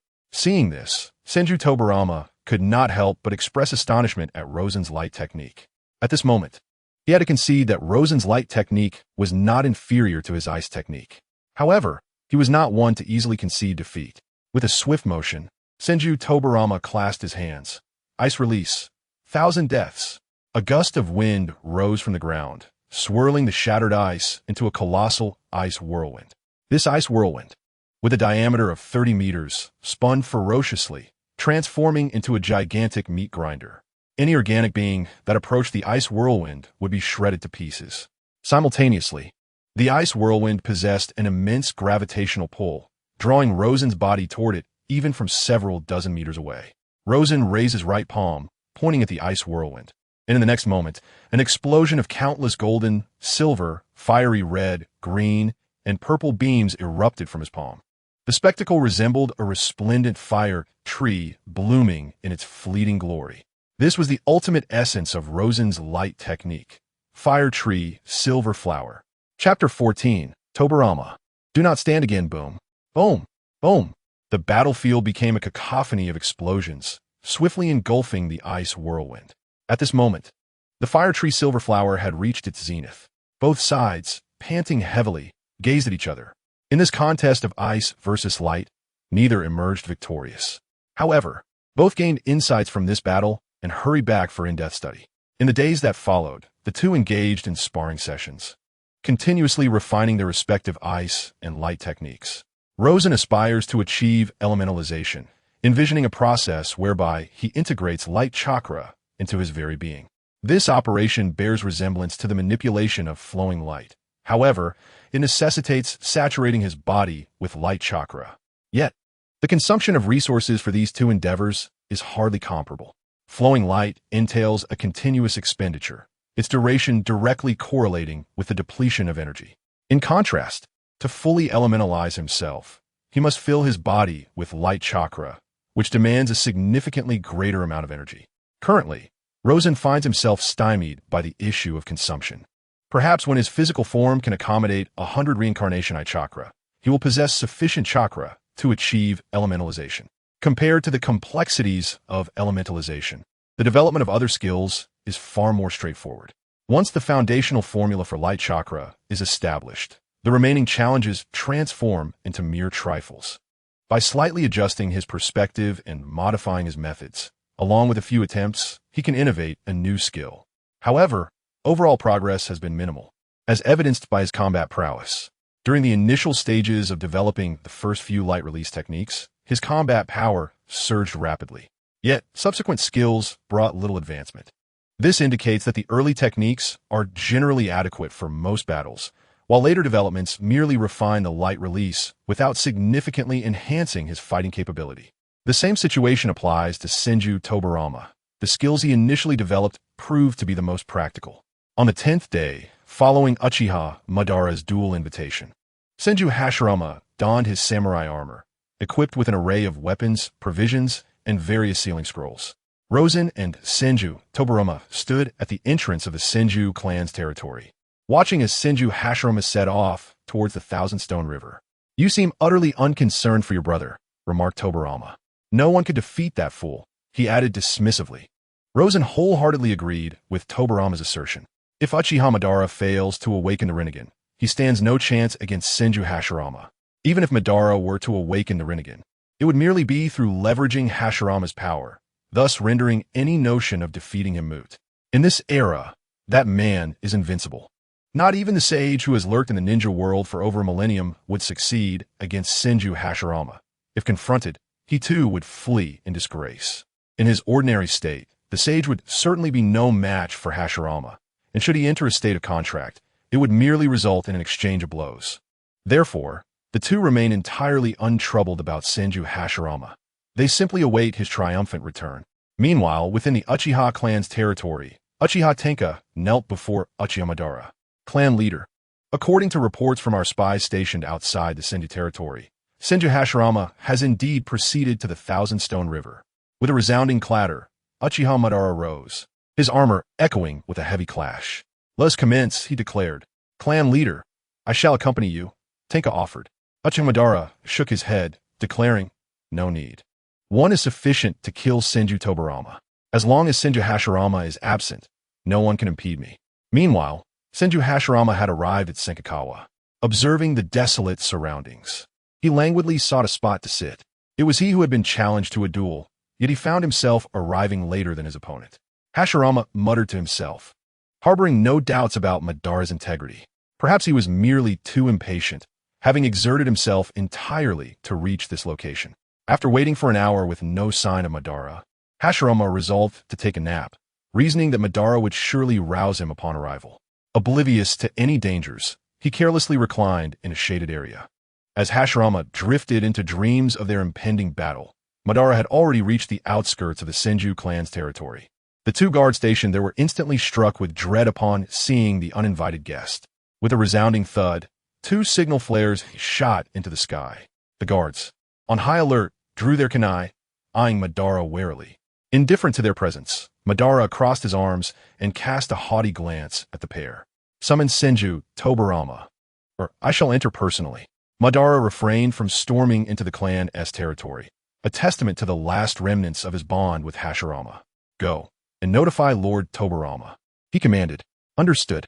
One of the Senju guards vanished with a body flicker technique, hastening to deliver the message to Tobarama. Lord Tobarama, the latter, engrossed in his notes, paused and looked up at the newcomer. "What is it?"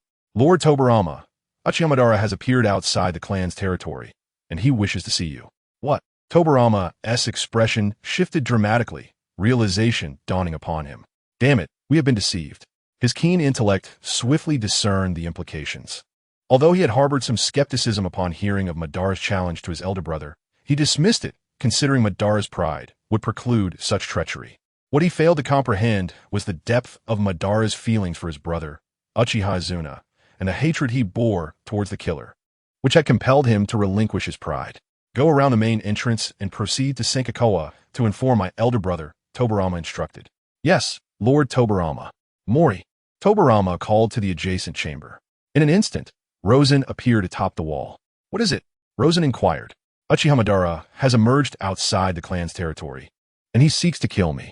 Do you have any unfulfilled wishes?" "You fool. I want you to join me in confronting Uchiha Madara.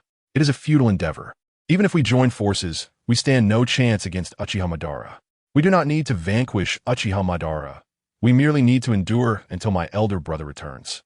"Have you dispatched someone to Chinsha River to notify him?" "Indeed." "How far is Chinsha River from the Senju clan territory?"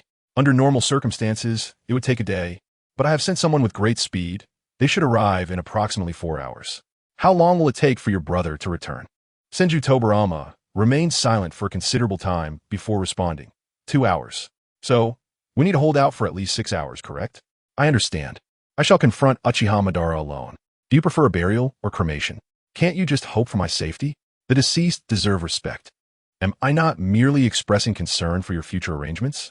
Do you truly not intend to join forces with me? You should first expend some of Uchiha Madara's energy. If there is hope, I will intervene. If not, I shall assist in retrieving your remains." "You scoundrel." Senju Tobarama's face flushed with anger. "I have recently developed an intriguing ninjutsu. If you assist me with this task, I shall share it with you." "What kind of ninjutsu?" "You shall know in due time." Rosen accompanied Senju Tobarama out of the clan's territory. Upon exiting, Rosen immediately felt an overwhelming pressure. Uchiha Madara, after a span of several days. This individual had grown even more formidable. Upon seeing the two, Uchiha Madara displayed a hint of arrogance. "Just in time, both of you are here, sparing me considerable trouble." "Wait, I am merely a spectator. I can understand you wanted to kill Tobarama, but what is your reason for targeting me?" "I am not well acquainted with him. This individual is an esteemed guest of the Senju clan. You cannot harm him," Tobarama earnestly implored. "Then I have all the more reason to eliminate him." "Tobarama, you scoundrel. Rosen retorted. Senju Tobarama grinned. What is wrong with me? I am merely speaking on your behalf. You too die. Uchiha Madara swiftly formed hand seals and took a deep breath. Fire release. Great fireball technique. A massive fireball, measuring several meters in diameter, hurtled toward the two. Whoosh! They immediately split to the sides to evade. Simultaneously, as he fled, Senju Tobarama quickly formed seals. Water release. Great waterfall technique. Instantly, a torrent of water surged from behind him, crashing toward Uchiha Madara. Unfazed by the oncoming deluge, Uchiha Madara retrieved his Uchiha fan from behind and swung it forward, executing Uchiha Rebound. At that moment, Rosen's shadow magic lay concealed beneath the massive wave, using it as cover to extend toward Uchiha Madara's feet. As Madara retaliated, the lustful blade, formed from his arm, suddenly struck toward Uchiha Madara. Caught off guard, Madara's arm was struck by the dark blade of desire. The once receding wave surged back toward Uchiha Madara, engulfing him once again. At the same time, Senju Tobarama unleashed his ice release. Ice release, frozen for thousands of miles. In an instant, all the immense waves and torrents of water were encased in ice, including Uchiha Madara, who had been engulfed by the colossal wave. It seems Uchiha Madara is not as formidable as he appears, Senju Tobarama remarked disdainfully. Silence. You are merely being arrogant, Rosen retorted. Arrogant. Crack. Crash. The icy surface shattered instantly as Uchiha Madara broke free from the ice, emerging unscathed. If this is the extent of your strength, then you should accept your demise. Madara's expression turned cold. He was deeply displeased with Rosen and Senju Tobarama's treachery, which had left him slightly injured. In truth, I am being coerced. My sister has been taken by the despicable Senju Tobarama. If I do not serve him, he will harm my dear sister. Oh, Lord Madara, if you would be so kind as to rescue her, I would gladly serve you, Rosen lamented, wiping non-existent tears from his face. Uchiha Madara regarded him with a gaze of indifference. Fool, just by looking at your face, it is evident that you do not possess a sister worth saving. So spare me your foolish theatrics. Senju Tobarama mercilessly dismantled Rosen's pathetic performance. Cease your tiresome tricks. If you cannot amuse me, then you may as well perish, Madara declared proudly. Rosen exchanged glances with Senju Tobarama, letting out a sigh. Why must you force me? I merely wish to be a good person. Chapter 15. Under my gaze suddenly, the four shadow demons surged towards Uchiha Madara. They advanced swiftly across the ground, but Madara furrowed his brow and stomped down forcefully. In an instant, the earth crumbled, obstructing the path of Rosen's four shadow demons. Although the demons moved with an eerie grace, they required a physical medium to traverse. It must be acknowledged that Uchiha Madara was a combat genius. Having faced Rosen a second time, he had already devised a strategy to counter the four shadow demons. Fire release. Ash and haze technique. Madara suddenly expelled a cloud of ash that rapidly enveloped the battlefield. Rosen's gaze sharpened as the jealousy shadow demons silently distanced themselves from the fray. This technique bore similarities to the water release, mist concealment technique. One utilized fire while the other employed water. In this obscured battlefield, Madara undoubtedly held a distinct advantage. His ocular prowess allowed him to observe every corner of the battlefield, regardless of any concealment. The jealousy shadow demons had already retreated a kilometer away, while simultaneously activating their Byakugan to keep watch over the battlefield. They served as Rosen's eyes within the conflict. At this distance, no one was aware that they had activated the Byakugan, which granted them exceptional long-range vision and dynamic perception. Uchiha Madara charged directly towards Rosen, who felt a twitch at the corner of his mouth. Did Madara truly perceive him as easy prey? In Rosen's grasp materialized a luminous sword, which he wielded with precision the moment Uchiha Madara launched his attack. Madara swiftly raised his fan, leaving a charred mark upon the glowing blade. This fan was not the legendary Rinnegan fan, but rather the Uchiha family's heirloom flame fan. Staring incredulously at Rosen, Madara inquired, "Can you see me?" Rosen, brushing his eyelids with a hint of arrogance, laughed heartily. Under the gaze of my eyes, no one can hide, not even you. Uchiha Madara. A shadow crossed Madara's face as he regarded Rosen, reminiscent of a time when he too bore such a countenance. Such a demeanor was truly irksome. Madara's three tomo began to spin, transforming into an intricate kaleidoscope. Soon after, A white whirlwind coalesced in the palm of his hand. Wind release. Vacuum sphere. Upon witnessing this, Rosen swiftly swung his golden sword, striking the vacuum sphere. With a thunderous boom, Rosen was violently propelled backward by the immense force. Yet Madara pressed forward, his taijutsu on par with that of Hashirama Senju. Rosen found himself retreating under the relentless assault, compounded by Madara's intermittent release of ninjutsu, even in close quarters. Though both hands were occupied with the flame fan, Madara's eyes could still form seals. Indeed, it was an art only mastered by Madara and Itachi Uchiha throughout the annals of the Uchiha clan and the entire shinobi world. At that moment, an unusual breeze swept through, stirring something within Rosen. He instantly recognized it as a precursor to Hashirama's ninjutsu. Resolutely, he braced against Madara's pressure, continuing their fierce engagement. Madara sensed a shift in Rosen's demeanor and became alert. Just then, the surrounding air turned frigid and the wind intensified. Suddenly, the cold gust coalesced into a whirlwind, lifting sand and debris as it formed fist-sized ice shards, trapping both Rosen and Madara within. In the next instant, Rosen vanished from Madara's sight, while the whirlwind constricted, rushing towards the center where Madara stood. A look of astonishment crossed Madara's face. Was this ice release? That damned Hashirama had actually developed an ice release, Kekkei Jinkai. Rosen materialized beside Hashirama, their eyes meeting in silent understanding. Meanwhile, Hashirama maintained his grip on the icy whirlwind. The destructive power of the cyclone was undeniably superior to that of even the strongest shinobi, with a diameter reaching several meters capable of obliterating everything in its path. Madara would not survive this time. Hashirama felt a surge of pride. "You fool, can't you just stand still?" Rosen remarked, covering his face. Suddenly, a tempest erupted, and a surge of azure chakra ascended. The expressions of Rosen and Senju Tobarama turned grave. The blue chakra solidified, beginning to outline veins and ultimately transforming into a towering half-giant. The first form of Susanoo, Senju Tobarama. Uchiha Madara roared, his attire tattered, and his body marred with wounds. Clearly, the recent icy whirlwind had not left him unscathed. Nevertheless, he had only suffered superficial damage. Serious injury was still a distant reality. Rosen pointed at Uchiha Madara and furiously berated Senju Tobarama. "Do you see this? This is the result of your actions." With his hands intertwined, he declared, "Yada mirror." Meanwhile, Senju Tobarama pressed his palms against the ground, invoking the domain of ice sealing. Enormous ice spikes erupted from the earth, thrusting toward Uchiha Madara. However, the ice spikes lost their momentum after penetrating less than a foot into the Susanoo. Observing this, Rosen mused internally that Senju Tobarama's strength had notably increased over the past few days, enabling him to conjure such a vast array of ice spikes. Rosen gathered his palms to create a sphere of golden light, which transformed into countless radiant points, rapidly shooting toward the Susanoo. Boom, boom, boom. The concentrated assault of Rosen's golden sphere, combined with Senju Tobarama's relentless ice domain attack, finally shattered the Susanoo of Uchiha Madara. As they continued their onslaught, clouds of dust erupted at the center of the battlefield. "It's finally over."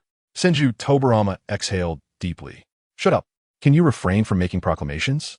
Rosen screamed in frustration. "But he should be dead. With such an intensity of attack, he cannot possibly survive. Do you understand what the principle of smoke without injury means?" Rosen inquired. Just then, an even more ferocious chakra erupted from the haze. This chakra coalesced once again, forming an even more colossal Susanoo, towering over 100 meters, possessing 4 arms, each wielding a weapon and maintaining a complete azure form. This is the 4th stage of Susanoo. The sight of this chakra caused astonishment to flicker across Senju Tobarama's face. "Now you comprehend the purpose of our previous endeavors, do you not? For what? To manifest this form of his, and to plunge us into deeper despair." Rosen indicated towards the immense Susanoo. "Is this the full measure of Uchiha Madara's power? Truly, it is chilling. You are premature in your fright. In truth, he possesses an even more perfected form of Susanoo, one to which we have yet to earn the right to behold." At this moment, Uchiha Madara was enveloped within the Susanoo, perched within its head, looking down upon Rosen and Senju Tobarama with an air of superiority. "You seem quite familiar with my Susanoo. No one can escape the gaze of my eyes. Dance, Uchiha Madara." Senju Tobarama shot a disapproving glance at Rosen. You do not emulate it at all. What do you mean I don't? It should be like this. Kench Tobarama covered his face, then erupted into wild laughter. Let the dance commence, Uchiha Madara. At this moment, Uchiha Madara felt a wave of humiliation. These two damned fools were mocking him. These scoundrels must be exterminated. Susanu's 4 arms swung down simultaneously towards the two, and in an instant, 4 colossal blades shattered the surroundings within a 1,000-meter radius. Rosen and Kench Tobarama vanished from their original positions almost simultaneously. Long before engaging in battle with Uchiha Madara, they had prepared for their escape. Rosen had strategically placed jealousy at a distance, ready to switch places at a moment's notice. Meanwhile, Kench Tobarama had readied the Flying Thunder God technique. Had it been anyone else, they would have been obliterated by Uchiha Madara, but they were up against the cunning Rosen and Kench Tobarama. The two deliberately provoked Uchiha Madara. Can you even handle this, you little mutt? Rosen taunted from a distance, his tone dripping with arrogance. Uchiha Madara's expression twisted in fury. While Kench Tobarama wore a mocking grin, Madara, your time is running out. My elder brother will return shortly. Rest assured, before he arrives, you shall meet your demise. To this point, you have merely been on the receiving end of beatings, yet you still possess the audacity to boast. Rosen's irritating voice rang out once more. Should you attempt to flee again, I will choose the battlefield within the Senju territory. Do as you please. Rosen replied nonchalantly. In any case, I am not a Senju. Tobarama, rest assured, I will avenge you. Uchiha Madara's assault on your clan will not go unanswered. I shall now obliterate the Uchiha clan and extract their eyes as my trophies. Uchiha Madara's face contorted with rage. You seek death. The palms of Susanoo coalesced into a terrifying chakra. This chakra then transformed into dozens of azure tomo. The tomo of Yatsuka, with a sweeping motion of Susanoo's arms. The tomo spiraled toward Rosen and Kench Tobarama. Boom, boom, boom. Each tomo possessed the power to annihilate the heavens and the earth. Rosen and Kench Tobarama scrambled to evade in utter disarray. The trajectory of these tomo was controlled by Uchiha Madara, and when one flew towards them, both felt there was no escape. A cruel smile crept across Uchiha Madara's lips. He seemed to envision the scene of his ultimate victory. There was no other choice. It appeared the power of the Rinnegan must be invoked. A golden light flickered in Rosen's eyes. Simultaneously, a slight fissure opened on his forehead. Rinnegan mode activated. A terrifying aura erupted from Rosen, enveloping both him and Tobarama in golden chakra. The tomo struck the golden chakra, although they thundered upon impact. They could not breach the barrier of the golden chakra. Chapter 16. The fusion technique of Rosen and Tobarama. Both Uchiha Madara and Kench Tobarama displayed expressions of astonishment. At this moment, the chakra emanating from Rosen had completely transformed. At this moment, Rosen activated the 10th rebirth, I chakra, a testament to the extraordinary strength he had cultivated in recent days. The golden chakra enveloped his body, solid and magnificent, exuding an aura of sanctity. Regrettably, the current 10th rebirth, I chakra, was still insufficient for Rosen to materialize the coveted Tao orb. Otherwise, he could have unleashed a devastating golden wheel rebirth blast. Rosen levitated, all his power converging in his palms. Uchiha Madara, sensing the imminent danger emanating from Rosen, became instantly alert. The silver wheel rebirth blast erupted from Rosen's palms, manifesting as a whirlwind that surged towards Madara's Susanoo. Initially, this whirlwind appeared merely as a small gust, but as it reached Susanoo, it enveloped the entire entity. The immense penetrating force and rapid rotation sent Susanoo flying, simultaneously breaching its outer armor.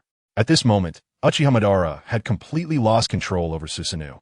The colossal form was entirely pierced through, hurtling away like a cannonball. Senju Tobarama's eyes widened in astonishment. Was this the ultimate technique of Rosen's light release? It was astonishing that even Uchiha Madara could be defeated by it. However, Rosen did not display any signs of joy upon entering the Rebirth I mode.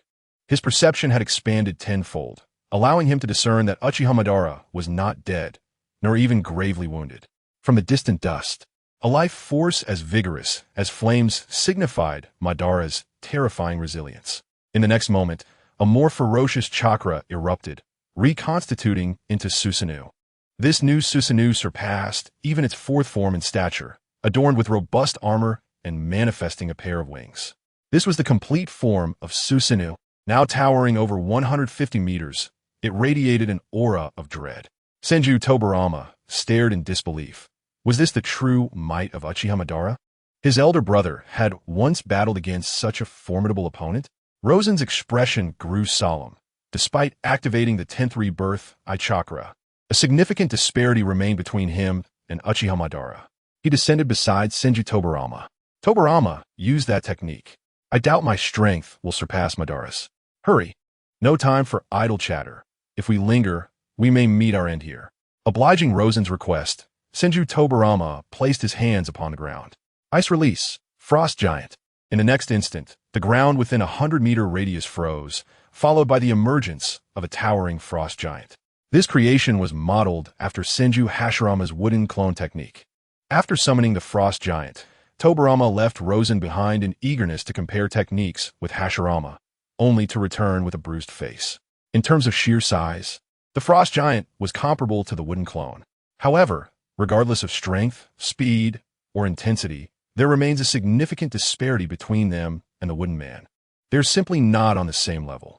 Rosen and Senju Tobarama leaped onto the shoulders of the frost giant.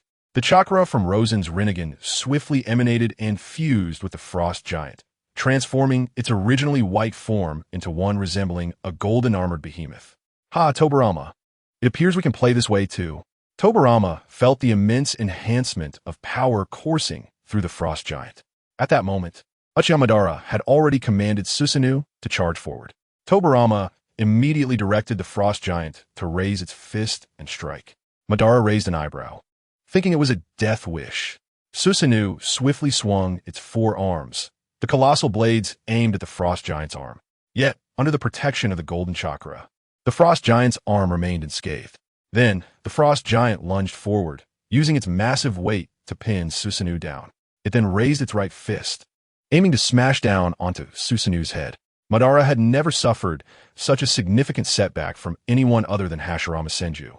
The full-bodied Susanoo unleashed tremendous power, simultaneously thrusting its four arms and sending the frost giant flying. Both Rosen and Tobarama were shaken, disoriented from the force. At that moment, Susanoo had turned the tables and was pressing the attack, raising its four enormous blades to strike at the frost giant. Shadow Switch, Flying Thunder God Technique.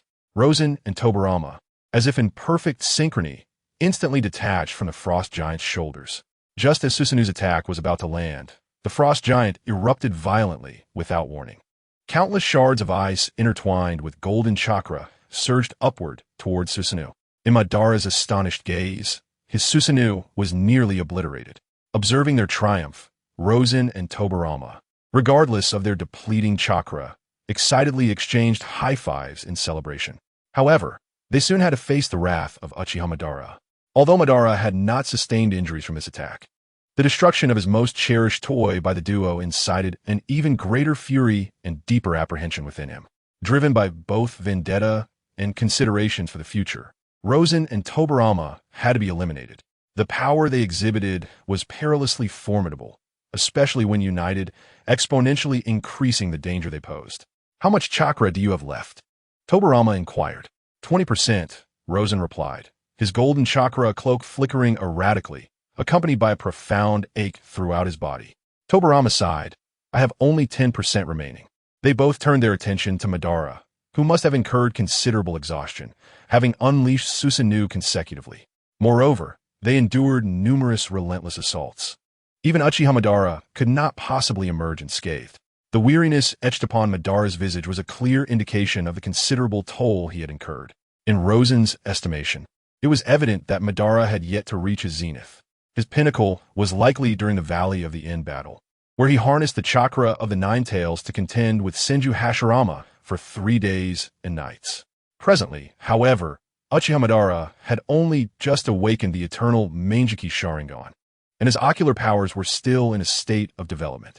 It is worth noting that the years following the awakening of the eternal Mangeki Sharingan are characterized by a continuous growth of ocular prowess.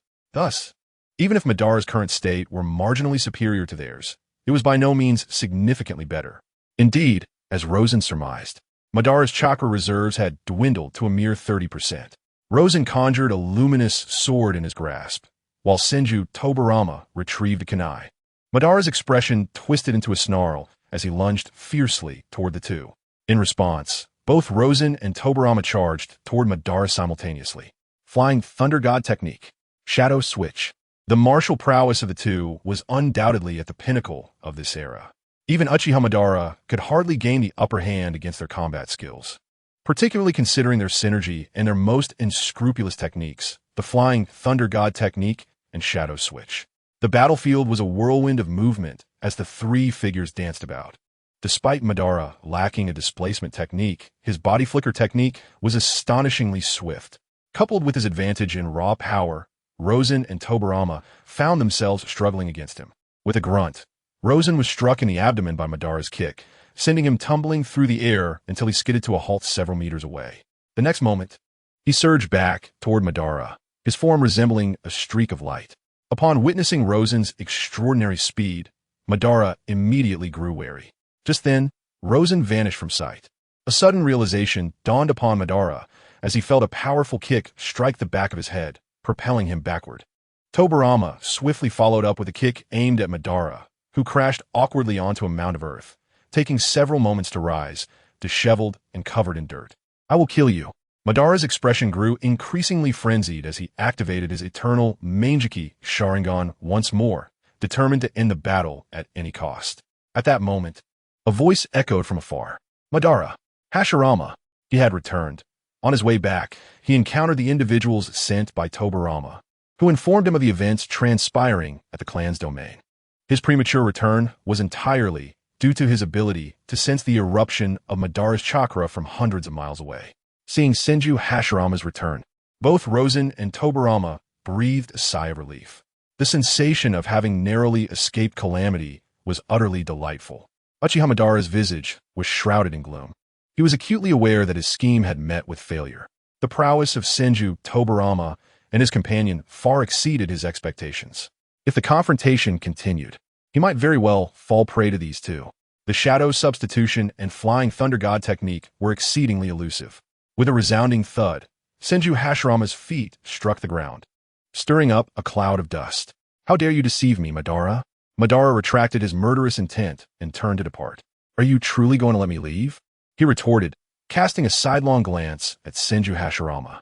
"Ah, we cannot allow him to escape." Senju Tobarama interjected hastily.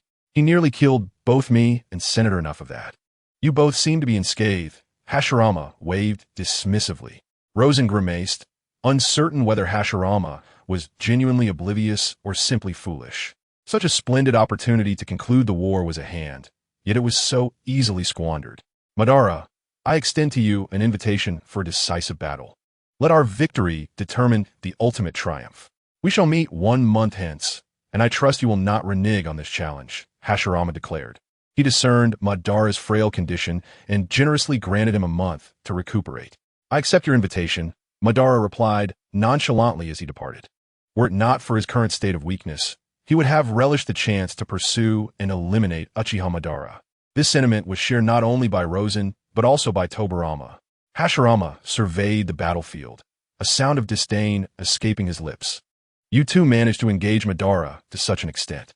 Suddenly, Rosen spat blood. "Sen, how are you faring?" "This is bad. You must have sustained severe injuries." "I will carry you back to our residence," Tobarama exclaimed, his face etched with worry as he hoisted Rosen onto his back and sprinted toward the clan's abode. "These two, do they think me blind? They are truly insufferable," Hashirama lamented, "fighting so fiercely against Madara, yet neglecting to assist me." Rosen and Tobarama, in seamless cooperation, returned to their dwelling and collapsed onto the wooden floor, allowing their bodies to relax. "Son, I feel that if my brother does not return today, we might have had a chance to win," Rosen mused. "That is impossible," Tobarama countered. "Madara's fate is unique. Without my brother, no one can vanquish him." Despite having cornered Madara at one point, it felt akin to a renowned scene from a game, where one instinctively anticipates a counterattack. Both Senju Hashirama and Uchiha Madara were signs of the Sage of Six Paths. One could never predict when they might unleash their full potential. Nevertheless, this battle had indeed afforded them both significant advancement. In terms of practical experience, skill, and chakra enhancement, they had achieved remarkable growth. Furthermore, it instilled a sense of confidence, allowing them to touch upon the threshold of Madara's formidable realm. Certainly, most of their formidable techniques have been thoroughly deciphered by Uchiha Madara. Should they engage in battle again, it is unlikely that it will unfold as effortlessly as it did this time. This presents a stark reality. The reason a weaker individual's ultimate move remains an ultimate move is due to its element of surprise. Conversely, a stronger individual's ultimate technique retains its potency even when known to an adversary. They may be aware of Uchiha Madara's tactics, yet that knowledge proves futile. However, once Uchiha Madara comprehends their ultimate techniques, the threat they pose diminishes significantly. Chapter 17. The founding of Konoha. Rosen senses that the only true threat he poses to Uchiha Madara lies in the Rinnegan mode. Nevertheless, possessing merely 10 units of Rinnegan chakra is still insufficient. To contend with Uchiha Madara, one would require at least 20 units of Rinnegan chakra, and this is merely the foundational requirement. Furthermore, one S-based chakra must be adequate. Otherwise, it would be incapable of sustaining one through the duration of battle. To achieve the requisite 20 units of Rinnegan chakra would necessitate a twofold enhancement of his physical form. The Uchiha clan experiences significant increases in both physique and chakra with each evolution of the Sharingan. Should one awaken the Mangeki or Eternal Mangeki Sharingan, their physical prowess would multiply exponentially. However, Rosen's current Rinnegan does not truly belong to him, being sealed within him as a Jinchuriki, thus depriving him of the benefits that accompany the Eyes evolution. In addition to physical enhancement, his chakra must increase at least tenfold to stand a chance of engaging in prolonged combat against a being of Uchiha Madara's caliber. His recent collaboration with Senju Tobarama merely afforded them a slight advantage, largely due to Uchiha Madara underestimating the two of them. In the time that followed, both Rosen and Senju Tobarama immersed themselves in training and the development of ninjutsu. As for Senju Hashirama's repeated invitations to battle, both Rosen and Senju Tobarama feigned illness and went missing. They held a glimmer of hope against Uchiha Madara, but against the ever-energetic Senju Hashirama, they had no chance whatsoever. As days passed, the day of the duel between Senju Hashirama and Uchiha Madara finally arrived. This time, Senju Tobarama and Rosen did not remain within their clan's territory, but chose to accompany Senju Hashirama. Under the pretense of spectating, they were, in reality, wary of Uchiha Madara potentially employing a diversionary tactic once again. The battlefield remained at the Senju River. Upon their arrival at the Senju River, Uchiha Madara had already made his presence known. Upon sighting Rosen and Senju Tobarama, a palpable animosity flickered in his gaze. "Look at you, treating me with such disdain despite having no grudge against me. Do you dare challenge me? Believe me, I could unearth your ancestral graves." "Rosen, your insults are quite crude," remarked Senju Tobarama. The intent behind such insults is ultimately psychological warfare. It is akin to two ninjas battling, one proficient solely in basic ninjutsu, while the other suddenly unleashes an advanced technique. If someone then remarks that the latter's use of ninjutsu is disgraceful, one must question the validity of such a statement. I find that Sen's words hold merit. Senju Hashirama nodded, stating that it is entirely reasonable to employ the most formidable ninjutsu during battle, just as it is to resort to the foulest language when hurling insults. Uchiha Madara took a deep breath, striving to calm his turbulent emotions. "Hashirama, why have they come? Do you still require assistance?" "They are here merely to observe. Regardless of the outcome, they will not intervene," Hashirama declared grandly. "That is preposterous," Rosen and Senju Tobarama thought to themselves. These two have no sense of justice. Should Hashirama truly falter, they would undoubtedly take action. "Let us commence," Hashirama said. For the past month, Uchiha Madara had been relentlessly training, yielding remarkable results. His chakra had increased by 50%, his physique had doubled in strength, and his ocular prowess had intensified. Consequently, he was determined to claim victory in this duel. In an instant, Uchiha Madara unleashed his complete Susanoo. Senju Hashirama, Senju Tobarama, and Rosen were all taken aback, staring at Madara in shock. Initiating with such a powerful move, what manner of strategy is this? At that moment, the complete Susanoo swung its four arms, brandishing colossal blades, aimed precisely at the positions occupied by Rosen and Senju Tobarama. I believe your previous insults were rather tame, Tobarama remarked. Indeed. Wood release. Wood shield technique. A wooden shield, formed by merging two halves, materialized before Rosen and Tobarama. Just before Madara's attack descended, the shield closed together, successfully blocking the onslaught. Senju Hashirama turned to Madara, admonishing Madara, refrain from futile attacks, and take this seriously. A flicker of disappointment crossed Madara's eyes. His meticulously planned strike had failed. Would release, would golem technique. A towering wooden giant, over 100 meters tall, rose from the ground. Hashirama, Madara, do they always shout like this during battles? Rosen inquired. Tobarama covered his face. He had previously thought that his elder brother's manner was a display of valor, but after Rosen's comment, he felt an acute sense of awkwardness. At their level of combat, the confrontation had evolved from mere ninjutsu and taijutsu clashes to a contest of sheer size and strength. Do you think a sneak attack would be feasible now? Tobarama asked. I cannot ascertain whether you might succeed, but I am certain Hashirama would shove your head right up Madara's backside. Perhaps I shall forego that idea. In truth, they need not worry. Hashirama maintained a slight edge throughout the encounter. His innate sage body was showcased in all its glory at that moment. With an inexhaustible supply of chakra and self-healing capabilities, no one could slay him on the battlefield, not even this reaper of the ninja world. At the onset of their confrontation, both parties seemed to be evenly matched, albeit precariously so. It is worth noting that this supposed parity was largely due to Uchiha Madara initiating the conflict, with Senju Hashirama responding in kind, selectively unleashing his techniques.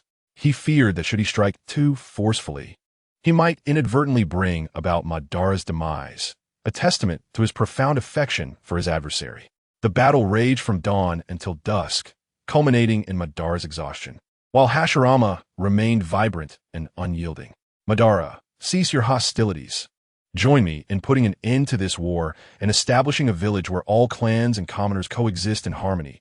Hashirama extended a hand of friendship.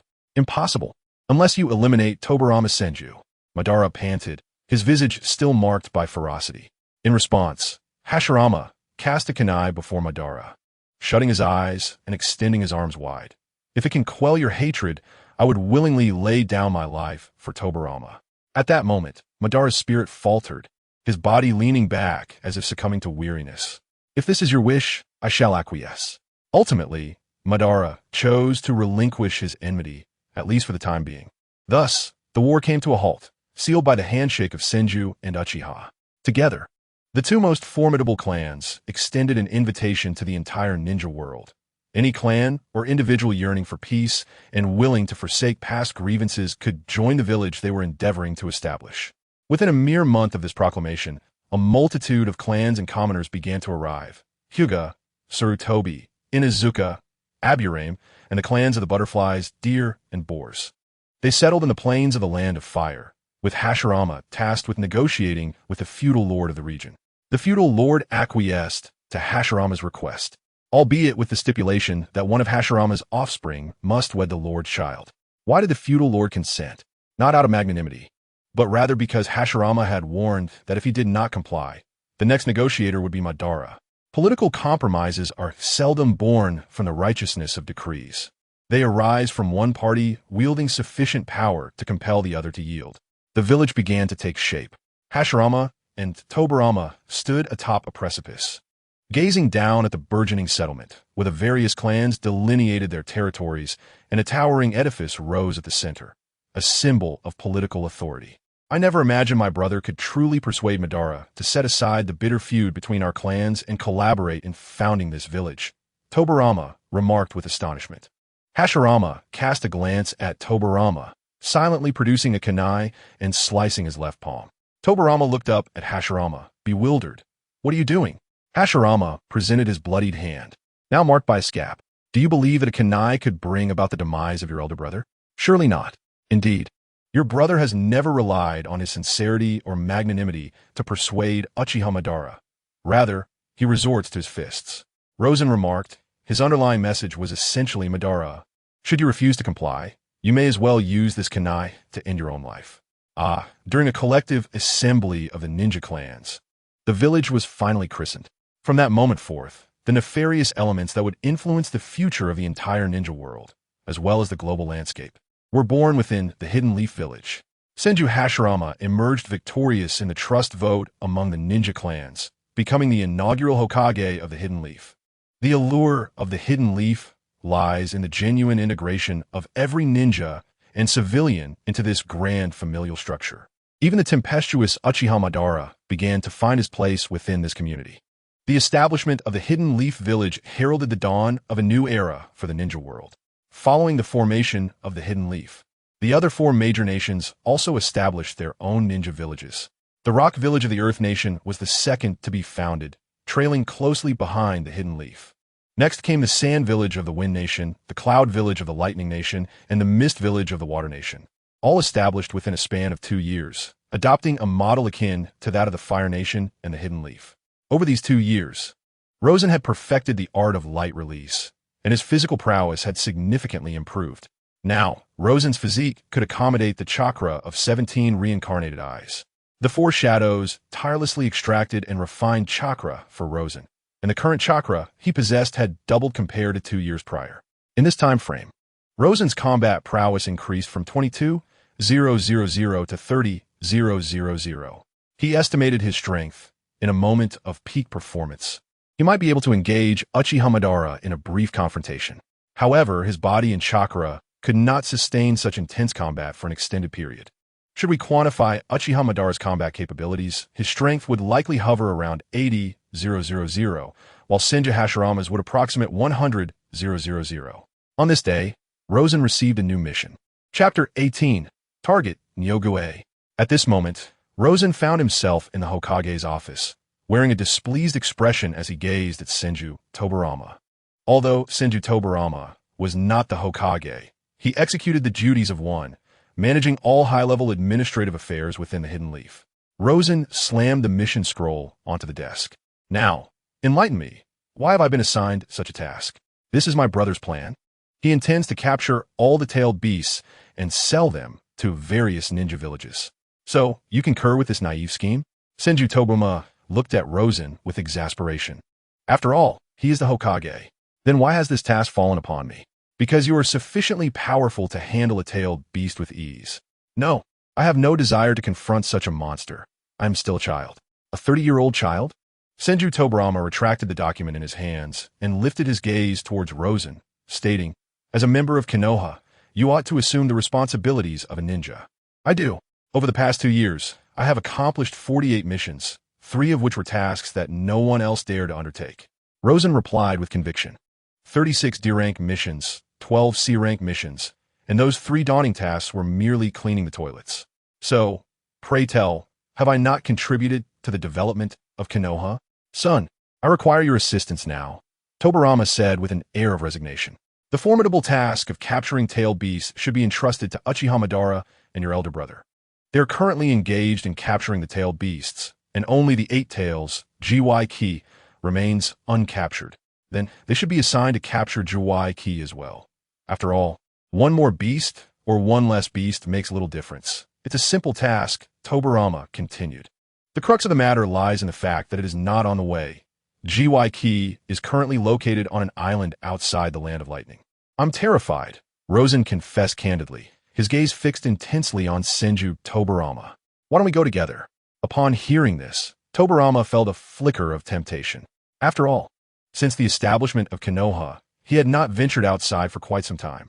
He felt as though his body was rusting, but the affairs of the village were overwhelmingly numerous, preventing him from leaving.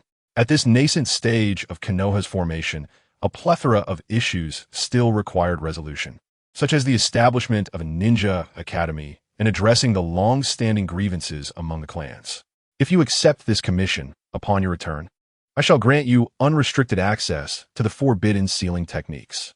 The current volume contains numerous jutsu, some developed by myself and others gathered from perilous sources, hence classified as forbidden and recorded in the sealing tome." Very well. Rosen found himself unable to decline, particularly as the prospect of examining the sealing tome was enticing. The 8 tails, GY, Rosen journeyed to the Land of Lightning. However, upon his arrival, he was swiftly detected by the Cloud Ninjas. At that moment, He found himself encircled by several tall and robust ninjas. Konoha Ninja, Lorda wishes to see you. Rosen was somewhat taken aback. After all, he was not particularly renowned in Konoha, holding merely the rank of genin. Furthermore, only a handful of individuals had witnessed his capabilities. If he were to be regarded as a spy, it was unlikely that the first Raikage would waste time on him. Nevertheless, the shinobi world had only just begun to stabilize, entering a rare period of peace with minimal friction. If possible, Rosen preferred to avoid unnecessary confrontations with outsiders, primarily to prevent trouble for Konoha. Rosen was escorted to the Raikage's office, where he was greeted by a man with a voluminous, explosive hairstyle and a dark complexion. Emanating formidable chakra, he was the first Raikage, A. The first, A regarded the information in his hands. Lord Sun, please have a seat. Rosen settled into the chair opposite the first, A. You are aware of my identity? Name, Sun, surname unknown, a member of the first batch of genin in Konoha, residing within the territory of the Senju clan. He is a close friend of Tobarama Senju. During the 2 years of Konoha's establishment, he completed 48 minor missions. The first Hokage raised his head to gaze at Rosen. Lord Sun, I wish to inquire about your purpose for entering the land of lightning without diplomatic permission. As a mere genin, to be summoned and even interrogated by the Raikage himself is indeed an honor, Rosen sighed. In truth, I have come in search of my long-lost sister. Sister? Indeed, when we were children, we became separated, and I have since been searching for her whereabouts. I recently heard of someone in the land of lightning who bears a resemblance to her, which prompted my visit. You may share your sister's characteristics with me, and we can assist in your search. Rosen regarded the first Hokage, who wore a sincere expression, with a knowing smile. The first Hokage felt a bit awkward under Rosen's gaze. May I take my leave now? Regrettably, not just yet. Your words are merely one side of the story. If the Raikage wishes to detain me, he should carefully consider the consequences, for I am the closest friend of Tobarama. Oh, just how close are you with Tobarama Senju? The first Hokage perked up, eager to glean information about Tobarama from Rosen. I recall one instance when I was in a restroom, and I heard a voice from the next stall. Brother, do you have any paper? I glanced at the paper in my hand and ultimately gave it to him, resorting to using my fingers instead. Stop. That is not what I wish to hear, but that is how we became friends. To what extent can Tobarama assist you? He once fought fiercely against Madara Uchiha for my sake. Oh, so you are quite significant to Tobarama Senju? Of course. The first Hokage began to plot in his mind, considering keeping Rosen and soliciting some benefits from Konoha. Are you contemplating what benefits you might extract from Konoha through me? Rosen grinned. I believe it is more likely that either Hashirama or Madara will come to demand something, with a slight chance of both appearing together. The expression of the first Hokage stiffened slightly. Indeed, he had been so focused on benefits that he completely overlooked the fact that Konoha currently housed two formidable figures in the ninja world. Hashirama Senju, Madara Uchiha. These are two monumental challenges that no one in the ninja world can ignore. Therefore, may I take my leave now? Rosen inquired with a smile as he stood up. You may, but during your time in the land of lightning, I will assign someone to accompany you, as you are an outsider. Rosen shrugged and strolled out of the Raikage's office. At that moment, a tall, dark-skinned young ninja with golden hair and a rugged appearance landed beside Rosen. Lord Sun, I have been sent by Lord AI. During your stay in the land of lightning, I will do my utmost to resolve most of your concerns. And what shall I call you? Rosen inquired. Yayuki Senator, it turns out to be the Moonlit clan. The third and fourth generations of Yunin village belong to this clan, and their strength far surpasses that of the first and second generations. Prepare a vessel for me. I intend to set sail. Very well. Might I inquire about the destination? I have no particular destination in mind. I merely wish to enjoy the sea. Night Moon Cicada's preparation speed was remarkable. Within half a day, a boat was ready. Rosen stepped aboard the small fishing vessel and turned to Night Moon Cicada, asking, Are you proficient in rowing? Indeed, Lord Sun, came the reply. Let's set sail. Night Moon Cicada began to row, guiding the boat away from the fishing dock, all the while observing Rosen, who sat at the bow, mesmerized by the undulating waves. As the vessel drifted further from the shore, Night Moon Cicada remarked, Lord Sun, this boat is only suitable for nearshore navigation. Venturing farther out, a single wave could shatter it. That's of no concern. Rosen waved his hand dismissively. You can swim, correct? Ah, yes. With your physique, swimming several dozen kilometers should pose no challenge, I presume. But what about you? I can fly. You can fly? Night Moon Cicada expressed skepticism, for the intelligence he had received from the first-generation AI indicated that Rosen was merely of Chunin rank. In a world of ninjas, those capable of flight were invariably formidable. At the very least, the technique of aerial ninjutsu would be beyond the reach of a mere Chunin. Indeed, Night Moon Cicada scrutinized Rosen, seemingly attempting to discern the veracity of his claims, while also pondering why Rosen would expose this information before him. Just then, Night Moon Cicada noticed that the boat seemed to be moving in a particular direction. Even without rowing, it sped forward, leaving him astonished. Was this the doing of the Leaf Ninja before him? Yet, he appeared to be doing nothing at all to propel the vessel. To what destination were they headed? With no landmarks in sight, he had no way of knowing. As twilight descended, an island emerged on the horizon, and Night Moon Cicada's pupils contracted sharply. It was the Isle of Calamity. A terrifying monster resided upon that island. Night Moon Cicada had approached this island once before at sea.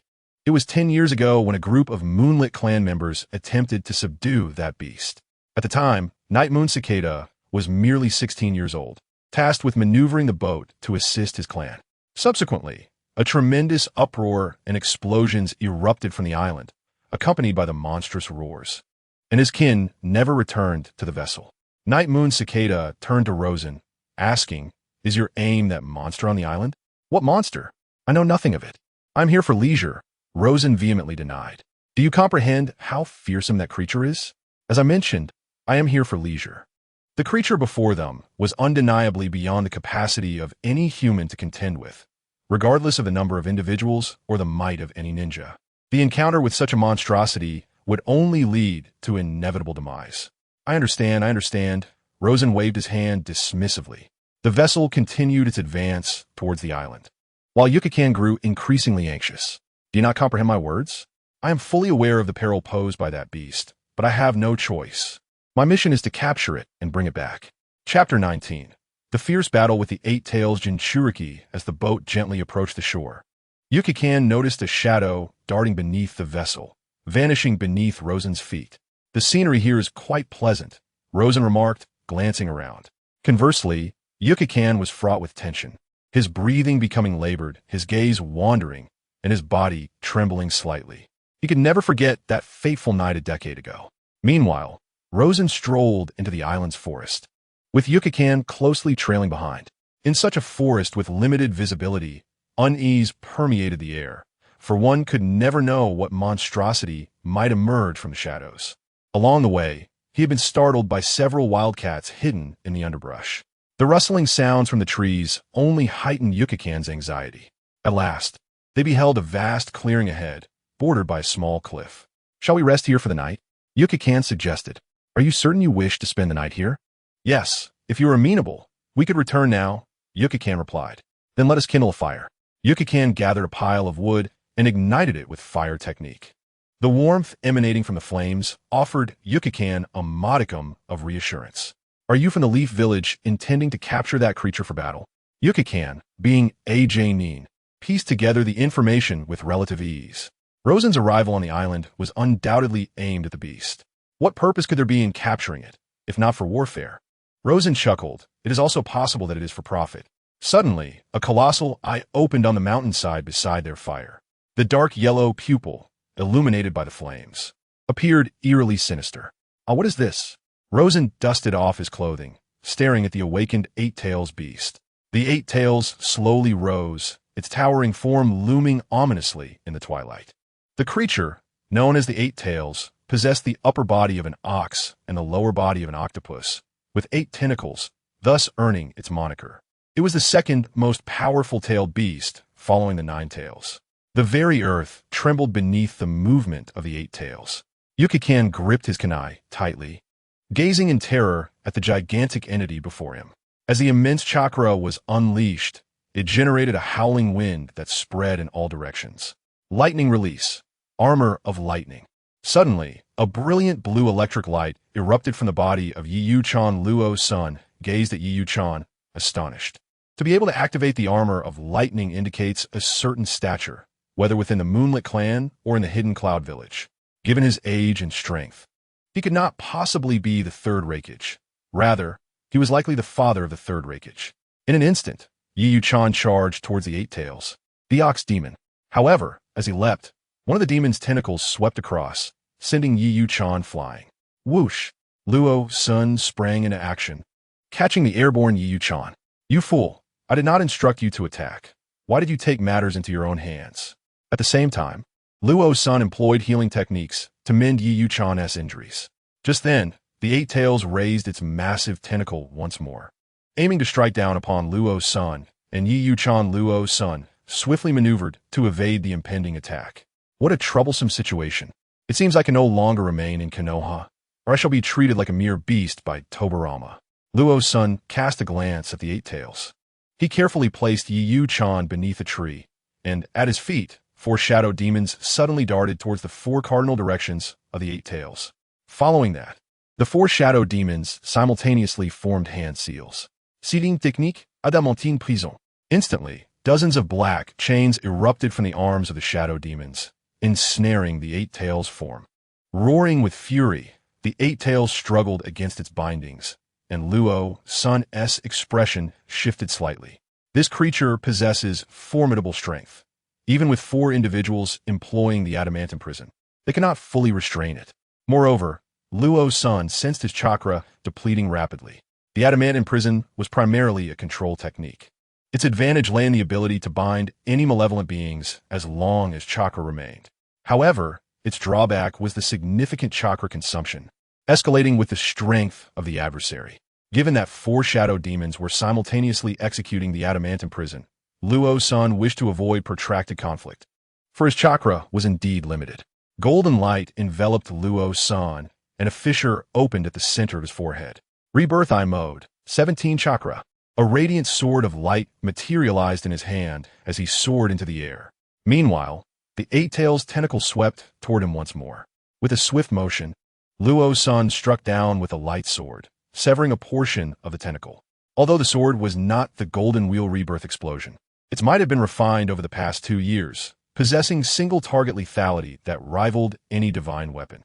Moreover, Luo Sen's physique had undergone significant enhancement through 2 years of rigorous training.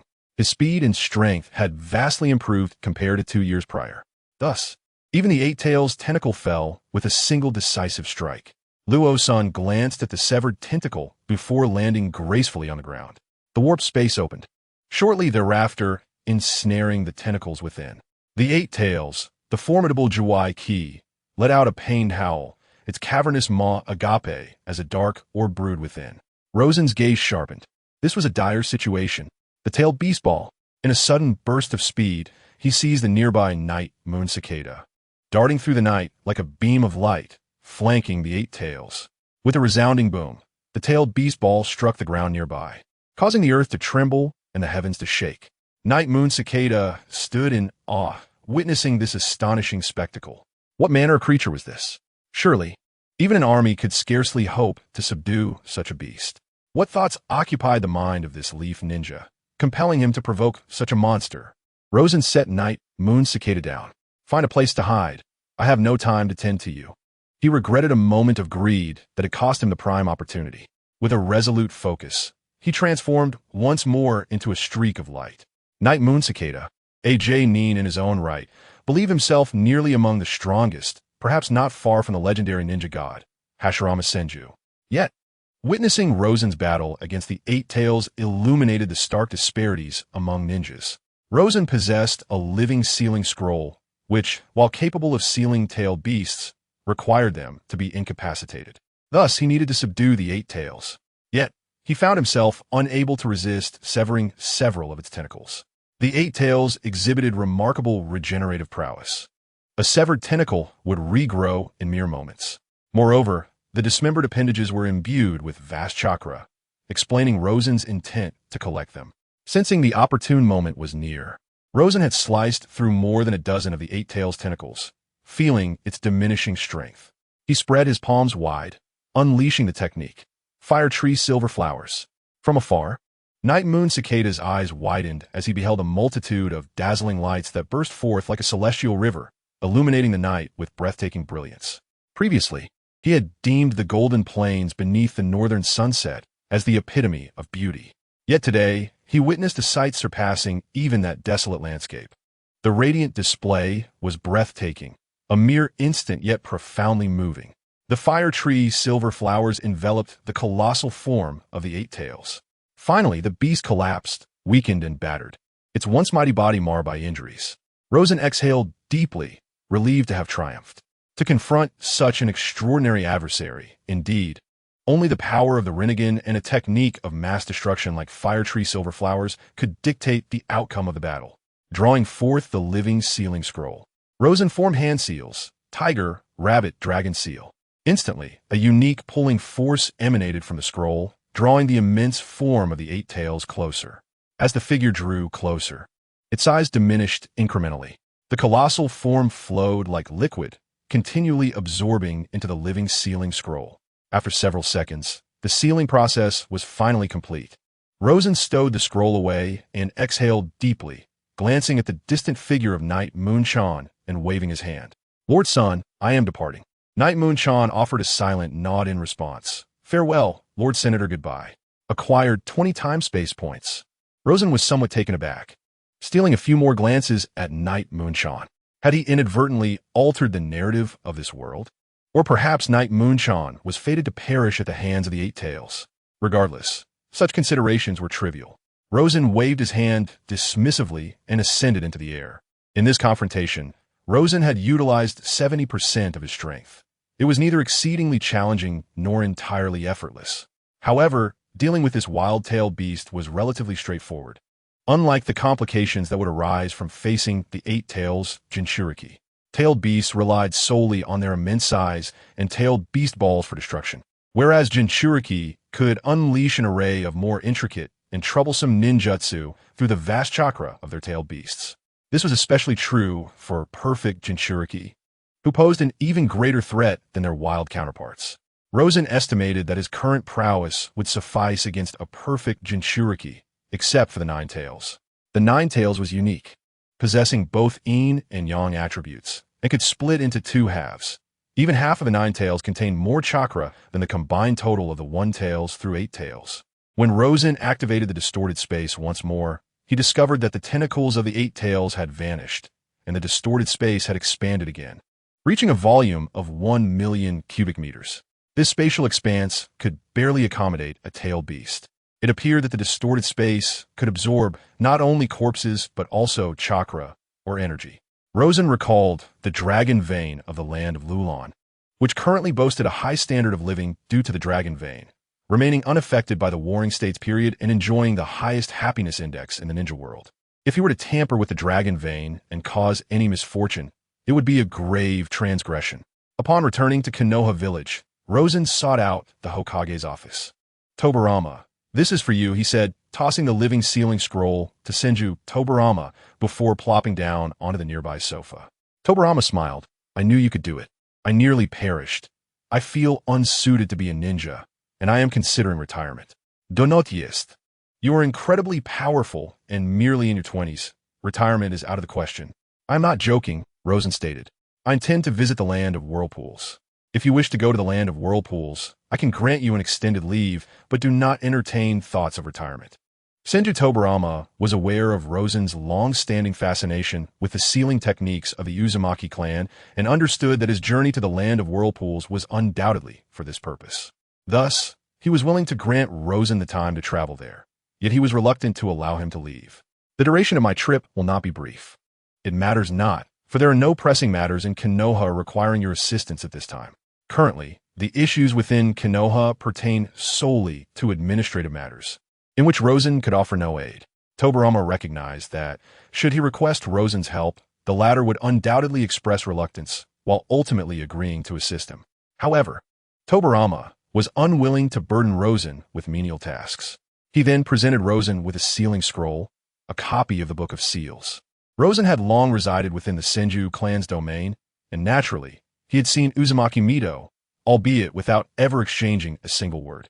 Upon his return to the Senju estate, he was immediately greeted by Senju Kawarama and Senju Bantama, now 18 years of age. Bantama had become a special jonin in Konoha and was appointed as a teacher at the Ninja Academy. Kawarama, now 14, shared a similar fate. Both had been saved by Rosen, which instilled in them profound respect for him. Brother-son, they greeted him with utmost reverence. In comparison to Senju Hashirama and Senju Tobarama, Kawarama and Bantama possessed rather average ninja talents. They had both seen battle, yet retained the innocence and sincerity of youth. Brother-son, Sister Mito is looking for you. Chapter 20. The Uzumaki clan. Rosen was somewhat taken aback, but he followed the two to the clan leader's main residence. Sister Mito. Outside the estate, Kawarama began to shout at the top of his lungs. After a moment, a red-haired woman emerged from within. This woman, radiant and captivating, possessed deep, mysterious eyes and wore a gentle smile. "Sen, it has been a long time." Uzumaki Mito's voice was as soothing as water. As the wife of Senju Hashirama, Mito had always quietly supported him from behind the scenes. Although she seldom engaged in combat, she was a formidable force, on par with Senju Hashirama and Uchiyamadara, particularly due to her immense and somewhat exaggerated chakra, alongside her sealing techniques. She was one of the few in Konoha capable of managing the Nine Tails with ease. "Lady Mito, it has been a long time. I hear from Tobarama that you intend to travel to the land of whirlpools?" "Yes, Lady Mito."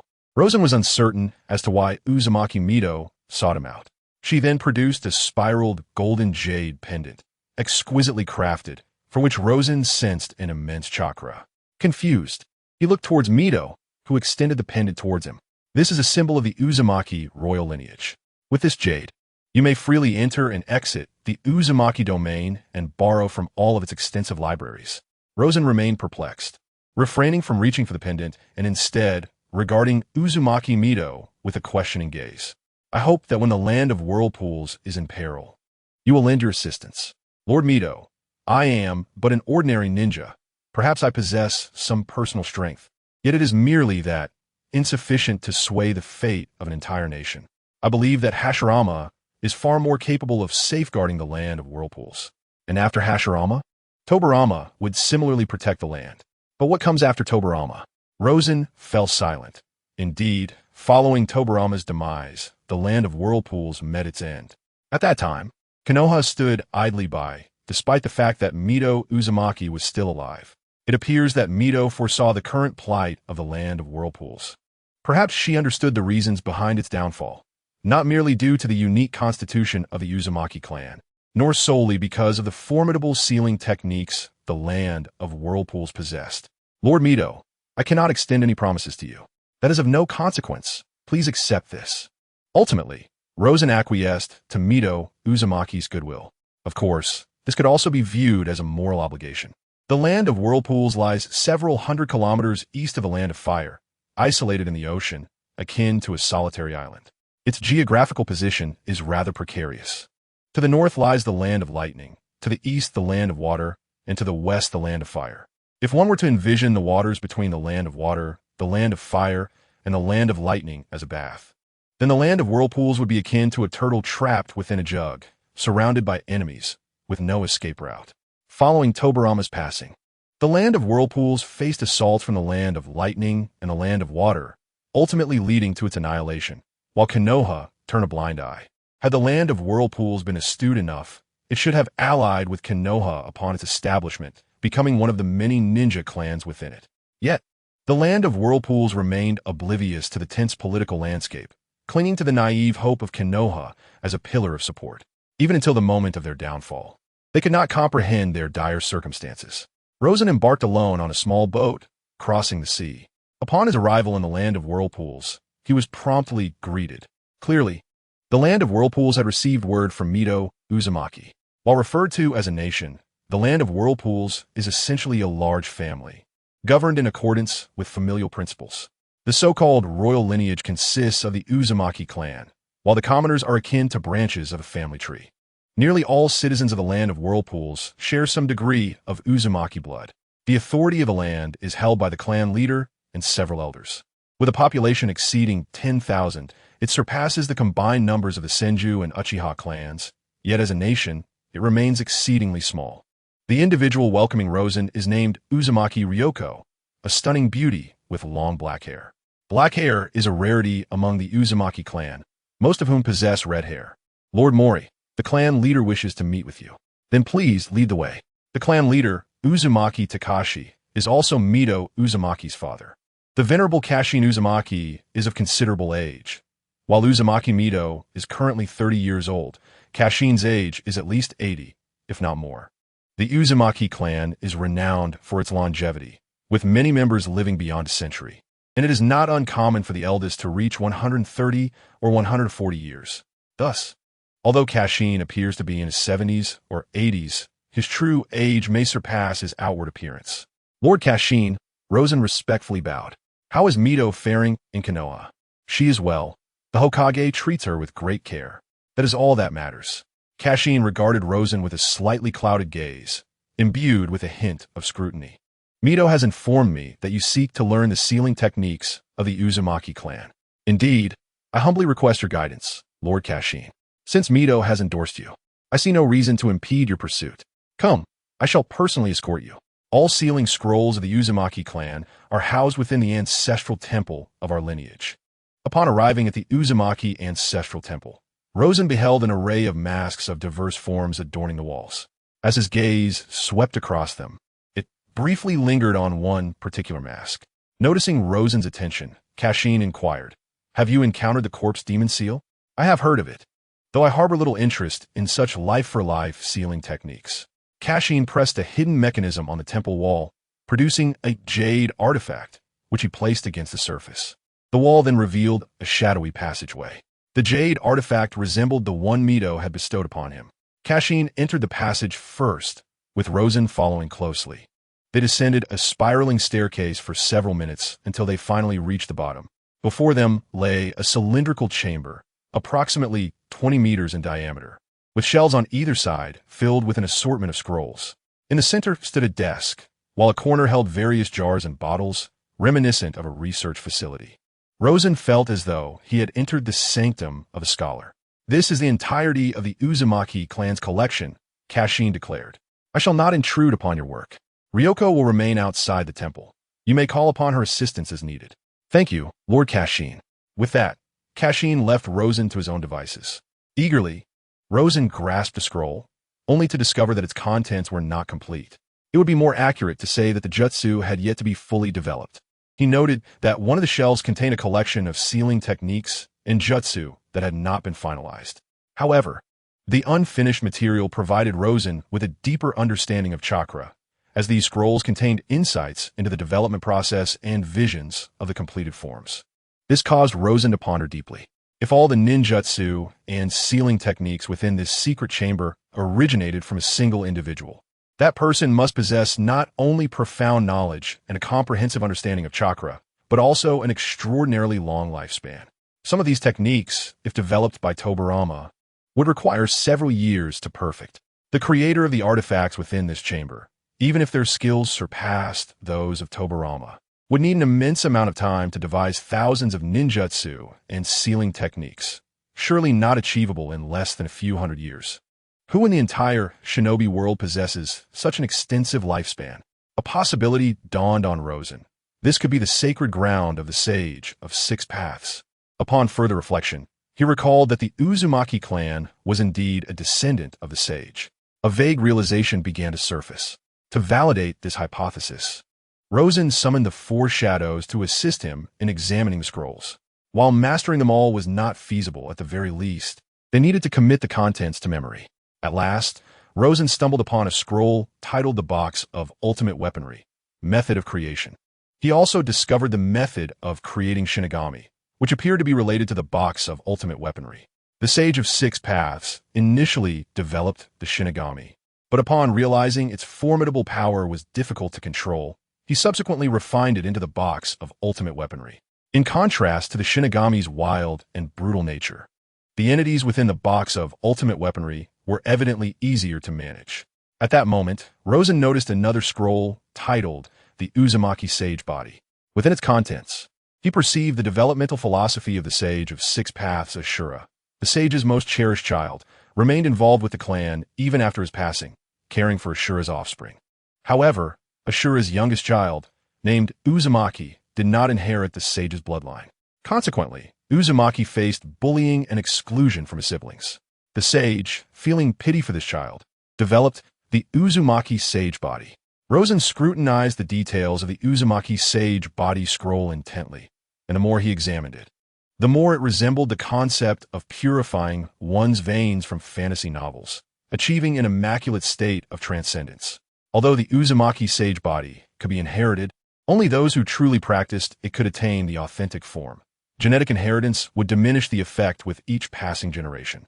In every generation of the Uzumaki clan, only a select few were qualified to cultivate the Uzumaki sage body. The clan leaders, Uzumaki Takashi and Uzumaki Mito, evidently practiced this sacred art. Rosen even sensed that Hashirama Senju might have also cultivated the Uzumaki sage body. For various attributes he possessed bore a striking resemblance to those of the Uzumaki sage body, an astonishingly vast chakra reserve, unparalleled regenerative abilities, and formidable self-healing without hand signs, all quintessential characteristics of the Uzumaki sage body. Within the Senju clan, a lineage that has persisted for over a millennium, no other individual has awakened the wood release. Moreover, among the successors, even those who have transplanted Hashirama cells and awakened would release lack the extraordinary constitution of Senju Hashirama. The grandeur of Hashiramas would release dominated the battlefield, while the future protagonist of the Naruto world, Uzumaki Naruto, is characterized by the sage body of either the third or fourth Hokage. His Uzumaki lineage pales in comparison to that of Karui, who possesses immense chakra, unparalleled vitality, and the unique ability of the Kagura's heart, which allows her to sense the moral inclinations of others. Her very flesh is capable of healing any injury, akin to the legendary flesh of Tang Sung. In contrast, Uzumaki Naruto is distinguished solely by his vast chakra, lacking any other remarkable attributes. However, to cultivate the sage body of the Uzumaki, one must first master the chakra of sage techniques, as this form necessitates the refinement of the body through such chakra. Chapter 21. Becoming the leader of the Uzumaki clan 3 days later, Rosen emerged from the secret chamber. Uzumaki Ryoko immediately appeared before him. Lord Rosen, how may I assist you? Take me to see Lord Takashi. Under Ryoko's guidance, Rosen approached Uzumaki Takashi. Takashi instructed Ryoko to withdraw, then scrutinized Rosen with a meaningful gaze, stating, "Now you're considered a member of the Uzumaki clan." Rosen presented the 24 breathing techniques and the method for light release. Lord Takashi, I am grateful for your generosity and trust. This is a token of my appreciation. I hope you'll accept it. I do not seek your personal techniques, Takashi replied. I understand, but it is prudent to be prepared. Rosen discovered that the research of the Sage of Six Paths did not lack in offensive capabilities. However, the combat techniques he studied were challenging even for the Uzumaki clan to employ effectively in battle. For instance, the sealing techniques within the Uzumaki clan number over a dozen, such as the 5-element sealing technique and the 8-trigram sealing technique. While these seals can subdue tailed beasts, they may not be effective against a Jainin, and could even be less damaging than a Kunai in combat. Lord Takashi, you must have heard of the adage possessing a precious treasure can lead to one's downfall. In truth, Rosen aimed to persuade Uzumaki Takashi to integrate the Uzumaki clan into Konoha. At present, Konoha is in dire need of revitalization. The inclusion of the Uzumaki clan would be a boon, potentially granting them the same status as the Senju and Uchiha clans. However, once Konoha stabilizes or a change in leadership occurs, the opportunity for the Uzumaki clan to assimilate would become exceedingly difficult, as by then the distribution of interests would have largely been established. The Uzumaki clan faces its own set of challenges, as Takashi lamented. Rosen pondered this, feeling a profound sense of obligation to the Uzumaki clan for the considerable favor they had bestowed upon him. While he lacked the power to prevent the potential annihilation of the Uzumaki clan, given that it involved a war waged by two great nations aimed at their total extermination, he felt compelled to take action. Unless he possesses the formidable strength of Uchiha Madara, akin to the legendary Senju Hashirama, he would be utterly powerless. The golden radiance emanating from Rosen began to blossom, and simultaneously, a fissure appeared at his forehead. This exalted chakra caused Vortex Takashi's expression to shift dramatically, as he felt an inexplicable kinship with his chakra, akin to a connection through bloodline. Lord Takashi, this eye of mine can glimpse into fragments of the future, Rosen declared. I foresee the annihilation of the Vortex clan in 30 years. Takashi gazed at Rosen, his countenance grave.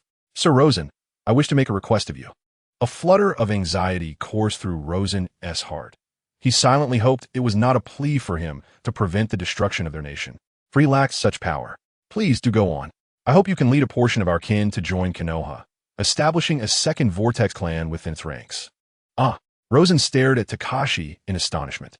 If it were you, I would place my trust in you wholeheartedly, especially since you have mastered the Vortex Sage body, which makes you one of our own. In our clan, only the leader and their direct descendants are permitted to cultivate the Vortex Sage body. Thus, I hope you will assume the role of leader of the Vortex clan in Konoha. During the Warring States period, it was quite common for families to split for the sake of their legacy. Take, for instance, the descendants of the Sage of Six Paths. They were once a single family before they diverged into several clans. At that moment, Takashi knelt, smoothing his hands on the ground, his forehead bowed low. Even so, does Lord Takashi still refuse to abandon the land of the Vortex? We are the progeny of the Sage of Six Paths, and we bear the responsibility of guarding his remains. Rosen's scalp tingled. It was no wonder the land of the Vortex had consistently resisted subjugation by any faction, for they were devoted to protecting the remains of the Sage. Please, Lord Sun, grant this old man his wish. Rosen assisted Takashi to his feet, saying very well. I agree. Takashi did not know Rosen very well, but his daughter held him in high regard. His trust was not in Rosen, but rather in his daughter. As long as their kin in Konoha were under Rosen's protection, alongside his daughter, they would be shielded from the threat of annihilation. Of course, integrating into Konoha would inevitably mean becoming ninjas, and the risks inherent to that path were unavoidable. Takashi did not accept the cultivation methods for the 24 breathing techniques and light release. Instead, he wished for Rosen to teach them to the Vortex clan in Konoha in due course. Additionally, he transcribed all the clan's sacred texts for Rosen. It could be said that the Vortex clan had shown Rosen utmost benevolence. Rosen departed from the land of the Vortex a year later, taking with him 100 households, totaling 320 members of the Vortex clan. As Rosen approached the outskirts of Konoha with his companions, Vortex Mizuru, Senju Hashirama, and Senju Tobarama awaited them at the gate. As Uchiha Sui beheld so many of her kin, her tears could no longer be restrained. It had been over a decade since she last returned to the land of the Whirlpool. Even communication had been mediated through the ninjas of Konoha. The exhilaration of finally witnessing such a gathering of her tribe was beyond words. She recognized several familiar faces among her relatives and eagerly approached them to exchange greetings. Meanwhile, Senju Tobarama stood before Rosen. Should I now refer to you as Uchiha-san? He inquired. Chief of the Uchiha clan. Rosen smiled, acknowledging that he must indeed adopt the Uchiha surname publicly. Is the residence for the Uchiha prepared? The expanse of land adjacent to the Senju territory, approximately 15,000 acres, had been designated for the Uchiha clan. Presently, Konoha was sparsely populated, with vast areas remaining unclaimed, available on a first-come, first-served basis. The Uchiha and Senju clans shared a familial bond, with numerous intermarriages, ensuring a comfortable coexistence. Acquired 50 time points. A flicker of excitement coursed through Rosen's mind. 50 time points. This was the most he had garnered aside from the birth of his son. It seemed that among this group of Uchiha, many were the ancestors of individuals destined to shape the future. This chain reaction meant that the altered fate of one generation would inevitably influence the next, ultimately determining the destiny of the Uchiha clan within the ninja world. Yet, his son remained unparalleled, capable of generating 100 time points on his own. His current tally had reached 125, allowing him to contemplate a return to the Marvel Universe. What plans do you have for this group of Uchiha? Tobarama inquired. Most of them are not ninjas, so relying on them to engage in battle as Konoha ninjas is unrealistic. However, you could establish a sealing class, as many possess commendable sealing techniques. Tobarama's eyes brightened at the suggestion. The sealing class would not only handle various entities that could not be vanquished, but also be responsible for crafting a range of sealing tools, such as sealing scrolls. A sealing scroll could fetch tens of thousands of ryo, and a skilled sealing ninja could produce one in 2 or 3 days. These members of the Uchiha clan were comparable to the finest sealing ninjas. Konoha had merely ceded a parcel of land, but stood to gain a substantial number of skilled artisans capable of crafting sealing scrolls, a considerable boon. 3 months later, the Uchiha territory had begun to take shape. Most Uchiha had seamlessly integrated into Konoha, which itself had been established only 2 or 3 years prior. Many ninja clans had not arrived much earlier than the Uchiha. Furthermore, with Tobarama's announcement of the ceiling class, Uchiha members naturally became the core backbone of this initiative. Rosen reclined on the steps of his courtyard, lazily leaning against the upper tier while holding a scroll. At that moment, Tobarama entered, presenting a gift without preamble.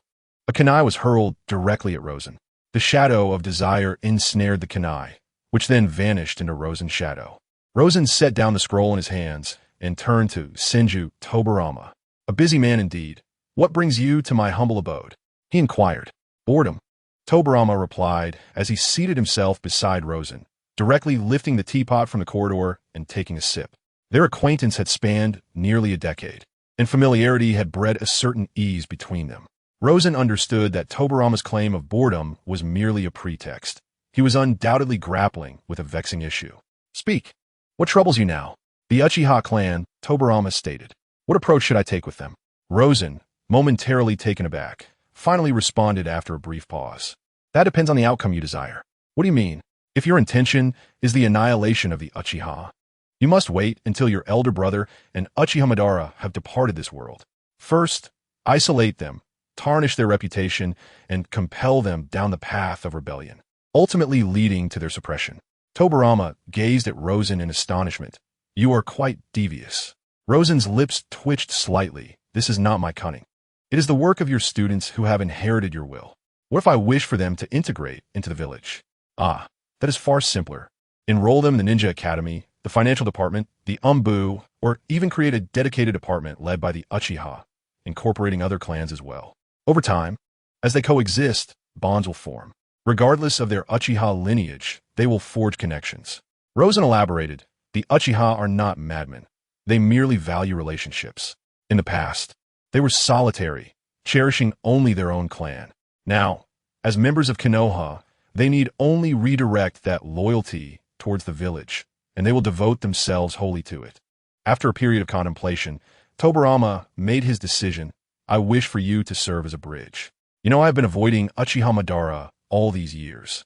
I fear that if I were to confront him, he would end my life. Rosen recalled vividly how he and Tobarama had humiliated Madara outside the gates of the Senju clan. Given Madara's proud demeanor, he had undoubtedly etched their names into his memory. Madara would not strike without reason, Tobarama remarked. Then why not confront him? I'm afraid. By the heavens, am I not afraid? I killed his brother. Tobarama retorted. I believe he may have forgotten, Rosen replied, somewhat defensively.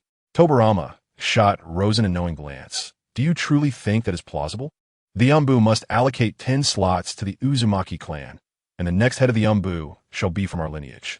As the current leader of the Uzumaki clan, Rosen was obliged to secure benefits for his people, adhering to the responsibilities of his position. If you are willing to assume the role of Umbu leader, I can arrange that for you. Tobarama, now the Umbu leader, was also the Hokage of Konoha. Thus, when he declared that Rosen would become the Umbu leader, it was a certainty that Rosen would seamlessly take the mantle. It is too troublesome. I have no desire to wield power.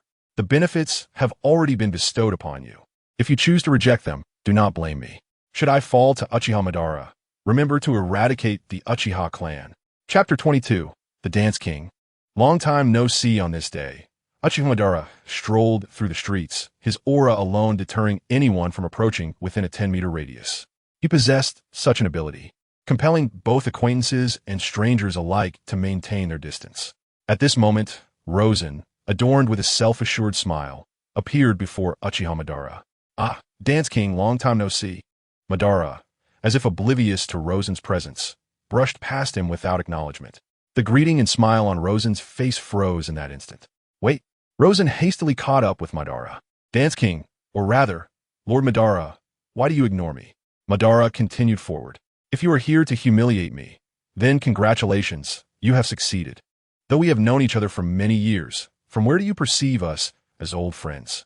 Are you afraid? Afraid that I might intoxicate you and then eliminate you?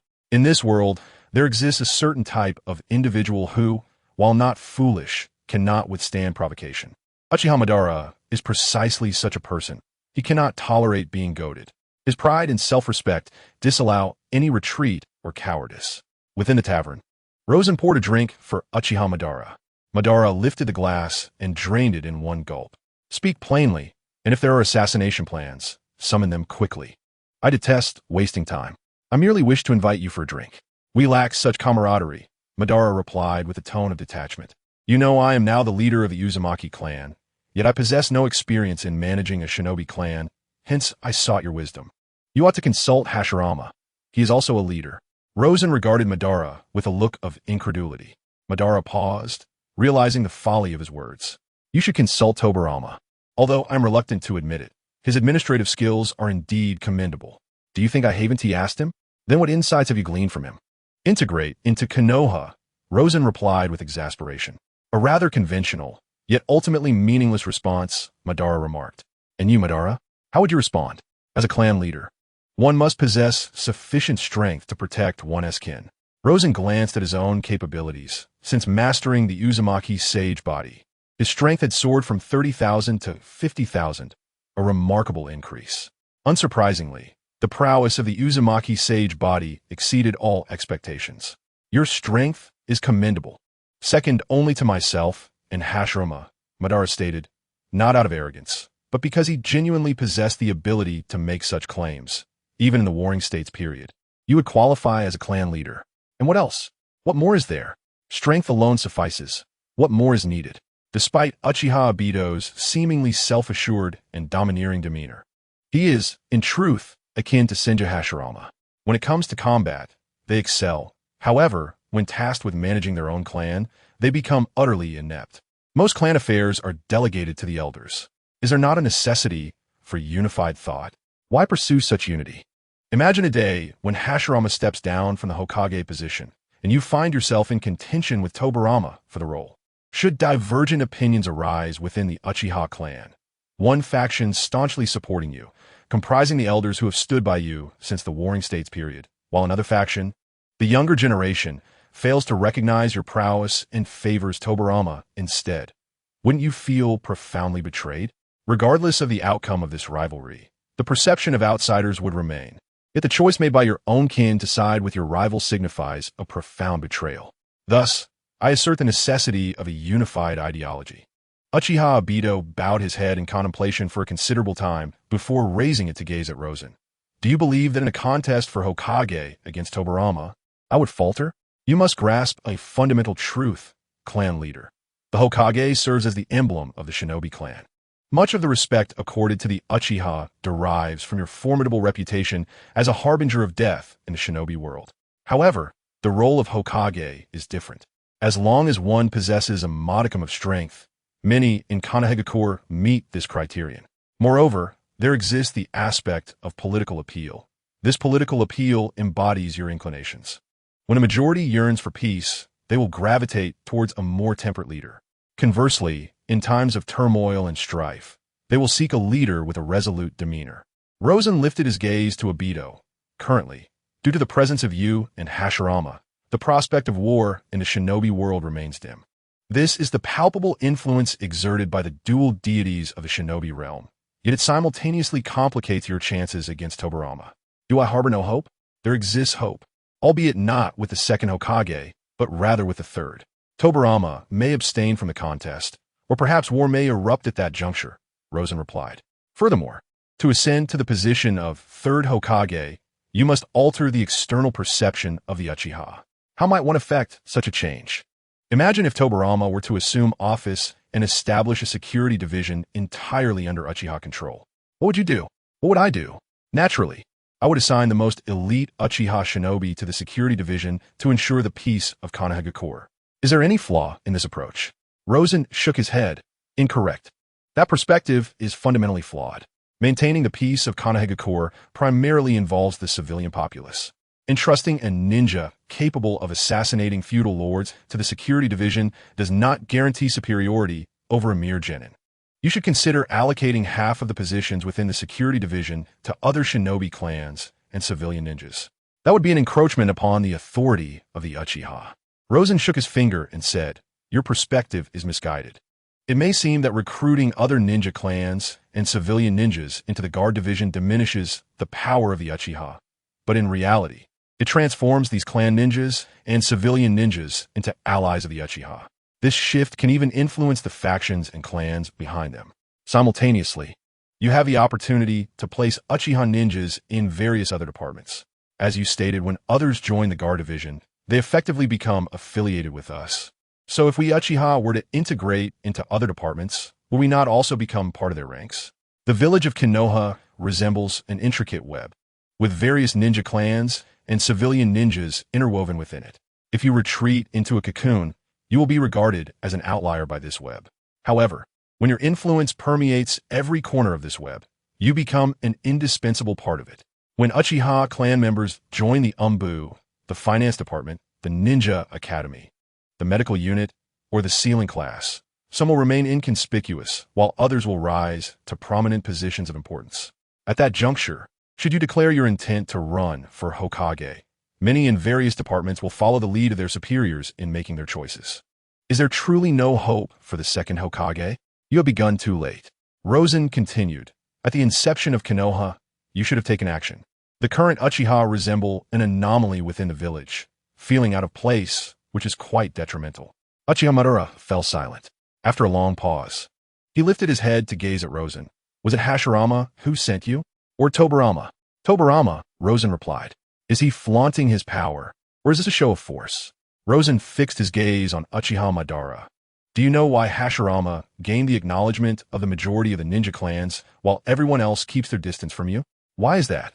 I have previously mentioned that it is a matter of political persona. He possesses great strength, yet is rather unassuming and approachable in character. So you want me to emulate that fool Hashirama? Madara retorted. There are myriad ways to achieve victory in this world. Hashirama's political persona is that of amiability, appearing wise yet simple-minded, whereas Tobirama's is characterized by shrewdness and clarity of thought. At this juncture, you must cultivate a distinctive political persona of your own. What should I do? Your political persona should be one that seeks profit, Rosen stated. What do you mean by seeking profit? Madara inquired, perplexed. The order of this world, its very foundation, is built upon interests. Therefore, you must advocate for yourself, for the Uchiha, for Konoha, and for the various ninja clans. Every clan requires benefits to sustain their legacy. When you're able to secure interests for them, they will align with you without you needing to ask. Your statements are too vague. What is the current salary for Jainin? 22,000 a month, with a task share of 40%. As a member of the Elder Council of Konoha, you should propose an increase in the Jainin salary. The 40% share from tasks is too low. It should be raised to 80. The salary adjustment is understandable. However, raising the task distribution to 80 is excessive. It is essential to recognize that each task requires substantial intelligence support. If Konoha Village retains only 20, it would be insufficient even to fund the intelligence station. I am fully aware of this, yet this reflects your stance. At this juncture, a conflict may arise between the Konoha Jonin and the Hokage faction. Subsequently, you will represent the Jonin body in discussions with the Hokage faction. Your objective is to successfully persuade them to concede, raising the ninja task distribution to 45. This would be your triumph. I believe I can negotiate it up to 60. You are mistaken about one aspect. This is a long-term political endeavor. If you increase it to 60 in one fell swoop, what will follow? How long will the Jonin remember you? Rosen stated, you will need to present this proposal repeatedly over the next 10 or 20 years. Raise it by 5 this time, 2 next time, and 1 the time after that. Each time you propose an increase, the Jonin body will strengthen their influence over you. They will understand that you hold them in regard, and they will see that their lives will improve once you ascend to power. Rosen's words opened a new realm for Uchiha Madara. It turns out that politics can be navigated in such a manner. What enlightening experience. Furthermore, there's the matter of providing assistance to disabled ninjas. On one hand, propose to the Hokage. On the other hand, periodically lead the Uchiha clan to offer condolences and support. These disabled ninjas have already lost their voting rights among the Jonin. Rosen rolled his eyes at Uchiha Madara. This is an opportunity to reshape the overall perception of the Uchiha. Let everyone in Konoha know that you, Uchiha Madara, remember each individual who has contributed to the village, including those disabled ninjas. They have descendants, and as those descendants grow, do you think they will not gravitate toward the Uchiha? You are aware of the coastal salt fields that various clans in Konoha are currently eyeing, correct? Now, Numerous ninja clans are vying for control over this lucrative opportunity. How do you think you should proceed? Chapter 23. Rosen and the Dance King's Conspiracy. Uchiha Madara pondered for a moment before responding. Should we yield graciously? He believed this answer aligned with Rosen's line of thought. Rosen shook his finger. Wrong, wrong, wrong. Such beings are devoid of gratitude. Your concession will not evoke their appreciation. Instead, they will perceive the Uchiha as inconsequential. You must seize the opportunity and leverage the full strength of your clan to enhance your influence, thereby increasing the likelihood of gaining control over the coastal salt fields. Wouldn't that incite enmity with other clans? Did you not mention that we should ensure benefits for all clans? First and foremost, you must understand that you're the leader of the Uchiha. Therefore, when opportunities arise that favor the Uchiha, you must prioritize the interests of your clan. While campaigning for Hokage is vital, securing advantages for the Uchiha clan is equally important. Rosen remarked. Moreover, the benefits of the coastal salt fields are exceedingly substantial. Even your Uchiha clan cannot fully monopolize them. Thus, it is imperative to seek out potential partners for collaboration, determined by the closeness of kinship. You should share 30% of the profits with the ninja clans that maintain amicable relations with your Uchiha clan, while reserving 20% for yourself to entice those clans you deem worthy of becoming allies. The remaining 50%, of course, should be retained by your Uchiha clan. By adopting this strategy, not only will the Uchiha gain wealth, but allies will also benefit, paving the way for the acquisition of even more allies. Uchiha raised his gaze to Rosen and said earnestly, perhaps you should become the leader of our Uchiha clan. I believe you're more suited for the role than I. Madara, what are you thinking? I am the leader of the Uzumaki clan. What a pity. Had I known you possessed such wisdom, I would have sought to ally with you earlier, now that you are all in the prime of your lives. With 3 to 4 decades of peak potential ahead, securing a temporary victory does not equate to true success. It is the one who laughs last that is the genuine victor. From this day forth, the Uchiha clan and the Uzumaki clan shall become the most steadfast of allies. Madara, unless you are intoxicated, would you care to spar near the Forest of Death? Very well. I shall take the lead. Whoosh! As Uchiha Madara was about to depart, a server from the tavern approached him. Hello, the total is 1,200 ryo. Oh wait, that damned scoundrel promised to treat me to drinks. Upon arriving at the edge of the Forest of Death, Madara found Rosen seated by the lakeside. Madara, use your eyes to scan the surroundings. Is there a third person present? Rosen inquired. Uchiha Madara, slightly taken aback, immediately activated his Manjiki Sharingan to survey the area. He then shook his head. No? What about underground? Uchiha Madara glanced at the ground around him. Suddenly, he spotted a white humanoid figure beneath the surface. What is that? Capture it. Or eliminate it directly. Earth release, hiding like a mole technique. Uchiha Madara formed hand seals, causing the ground to convulse, and thrust the white humanoid figure upwards. As the figure attempted to flee, Rosen's shadow clone swiftly ensnared it.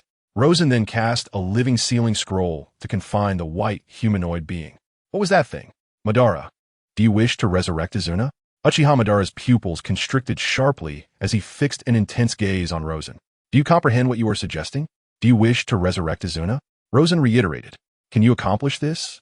Currently, I cannot. However, I am aware of the method to achieve resurrection. If you can indeed do this, you may demand anything from me in return. To perfectly revive a person requires a tremendous sacrifice, and before I disclose the method, I shall narrate a story. Are you certain there are no more of those white humanoid figures around? There are none, you may rest assured. Over a millennium ago, when chakra had yet to manifest, 2 celestial beings descended upon this world, known as Kagaya Otsutsuki and Ishiki Otsutsuki. Rosen began to recount the tale of how the ninja world was formed, detailing the sorrowful sacrifice of the 2 devoted sons, Otsutsuki Hagoromo and Otsutsuki Himura, the premature birth of Kagaya's progeny, and the bitter enmity between Indra and Ashura. He also revealed that Uchiha Madara was the reincarnation of Indra. The millennia-long entanglement of Indra and Ashura was perpetuated by Kagaya's dark progeny, Black Zetsu, who incited discord from the shadows. Upon hearing this narrative, Madara was profoundly astonished. And what of that white humanoid creature? That entity, known as White Zetsu, was a remnant of the ancient age when Kagaya Otsutsuki unleashed the infinite Tsukuyomi. Transformed by the divine tree, their combat prowess was feeble, lacking intellect. Yet they possessed the ability to execute the technique of ephemeral mimicry and could simulate an individual's chakra signature and appearance upon acquiring a single cell from them. You are the most promising reincarnation of Indra to awaken the Rinnegan in centuries. Thus, you suspect that Black Zetsa might seek me? Indeed, however, to resurrect Azuna, the Rinnegan is also essential. Yet even with the Rinnegan, immense sacrifices must be made unless one becomes the Jinchuriki of the Ten Tails, ascending to become the second sage of six paths. What is it that you require of me? Do you aspire to become the third Hokage or the second sage of six paths? Madara yearned to be Hokage, yet the allure of becoming the second sage of six paths was equally compelling. What are your intentions? According to my strategy, the ambitions of becoming the third Hokage and the second sage of six paths are inherently at odds. I wish to become the second sage of six paths, unsurprisingly. The prospect of becoming the second sage of six paths is evidently more enticing. Now that you have made your choice, I shall express my own demands.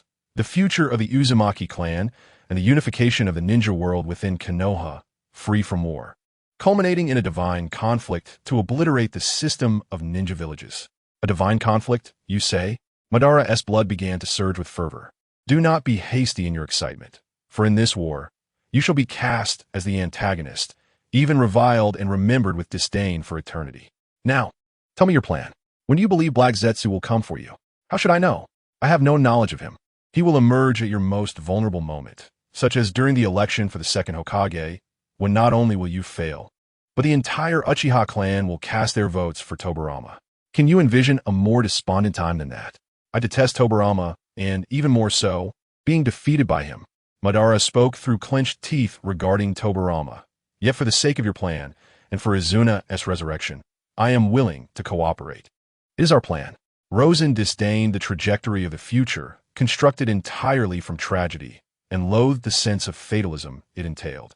Thus, why not eradicate this fate at its very root? In the subsequent days, the bond between Rosen and Uchiha Madara grew increasingly intimate. When will our Uchiha clan produce a Hokage? Madara inquired. Had it not been for our plan, you would have had a promising chance to become the third Hokage.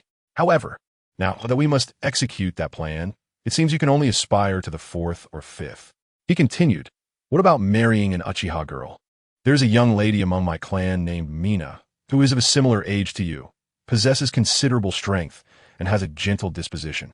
Rosen glanced at Madara, responding, why do you people favor such unions? It is well known that marriage alliances are the most precarious form of alliance.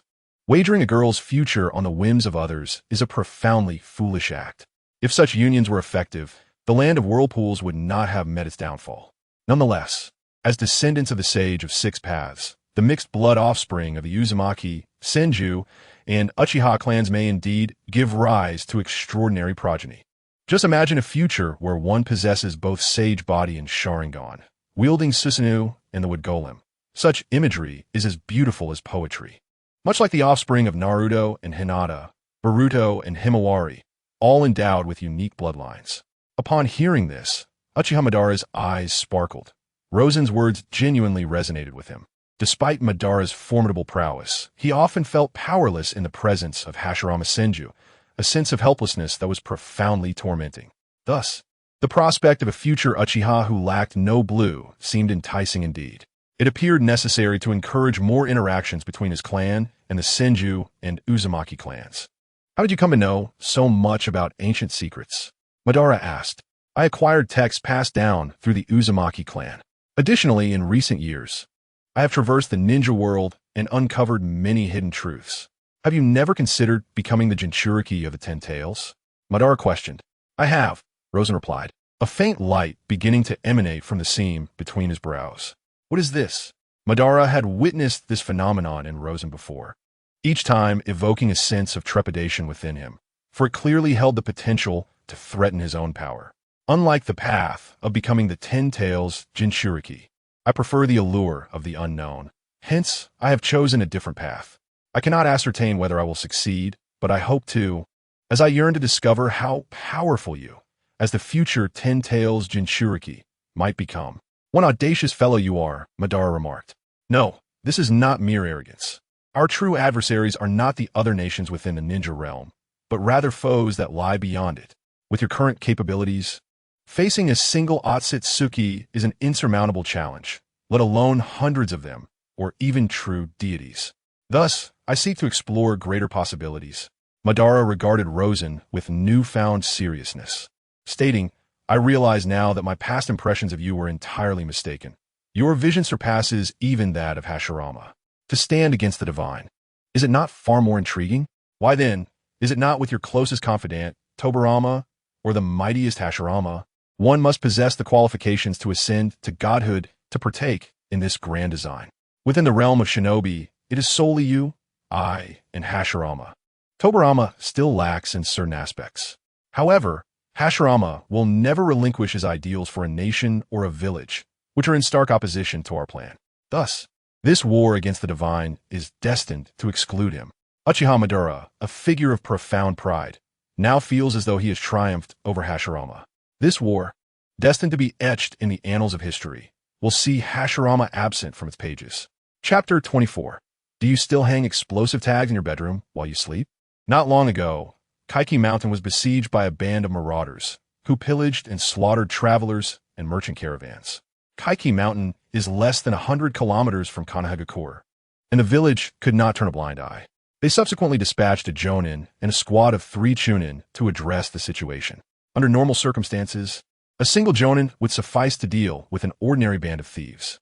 However, the leader of this band was also a Jonin, and during the skirmish, in a bid to protect the Chunin and his squad, the leading Jonin sustained grave injuries, losing an arm in the process. In the hospital room, a young boy gazed at his father, who had lost an arm, tears welling in his eyes. Father, will you still be able to be a ninja? Kiki Hiko managed a bittersweet smile as he patted his son's head. SHMO, even though I've lost an arm, I at least protected my comrades. Remember this. If you encounter companions in peril and do nothing, you do not deserve to be a ninja. You must also remember to diligently practice our Kiki family swordsmanship. Had I not specialized solely in ninjutsu, had I also mastered kenjutsu, I would not relinquish my identity as a ninja. Not everyone can perform hand seals with one hand.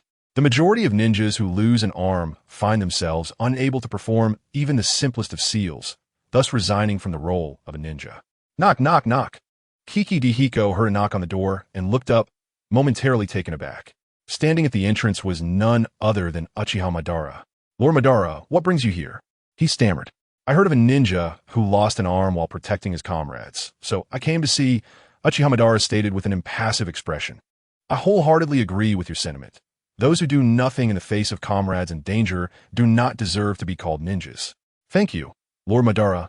Your affirmation is the greatest encouragement for me. Our clan's children lack a swordsmanship instructor, and I hope to enlist you as the founding swordsmanship teacher for our Uchiha clan. But my swordsmanship is not particularly remarkable, Kiki Hiko replied, a hint of embarrassment in his voice. The swordsmanship of the Hitaki clan has long been renowned throughout the ninja world. Your assertion of mediocrity, in reference to a specialization in swordplay, may hold true by such standards. However, for the vast majority of ninjas, your skills remain exceptionally distinguished. Moreover, my aspiration for the children of our clan transcends mere mastery of your technique. I wish for them to embody your principles. A hero ought not to exit the stage in obscurity. I hope your spirit endures, allowing the children of the Uchiha clan to grasp the importance of never forsaking a comrade. Uchiha Madara, though expressionless, spoke with sincerity. Therefore, I implore you to accept my invitation. Thank you, Lord Madara. I am willing, replied Hitaki Hiko, tears streaming down his face, overwhelmed by a sense of validation. I shall not intrude further. I look forward to your swift recovery. Shortly after Uchiha Madara exited the hospital, he was suddenly met with the sound of hurried breaths behind him. Turning to find Hitaki Sakomo pursuing him, he declared, Lord Madara, I too shall become the ninja you envision. Please await my progress. Return to care for your father. I shall anticipate your performance, Madara instructed. Upon Sakomo's return to the hospital, Rosen appeared beside Uchiha Madara. How'd it go? Rosen inquired.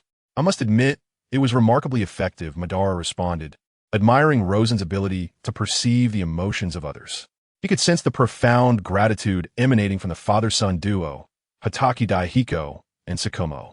The Hitaki family may be but a small handful, Yet they stand as representatives of the samurai within Konoha, wielding a significant influence in the village. With minimal effort, he had managed to rally a team of considerable prominence, a venture that proved exceedingly worthwhile. Yet, this was not sufficient. You must galvanize the Uchiha clan to elevate Hatake Daihiko's reputation, ensuring that his deeds echo in every ear, spreading the name of the hero far and wide. But why is this necessary? Is the worth of an unknown individual serving the Uchiha clan greater than that of a hero? At that moment, under the cover of night, a figure stealthily entered Rosen's courtyard. "Have you come to ambush my master?"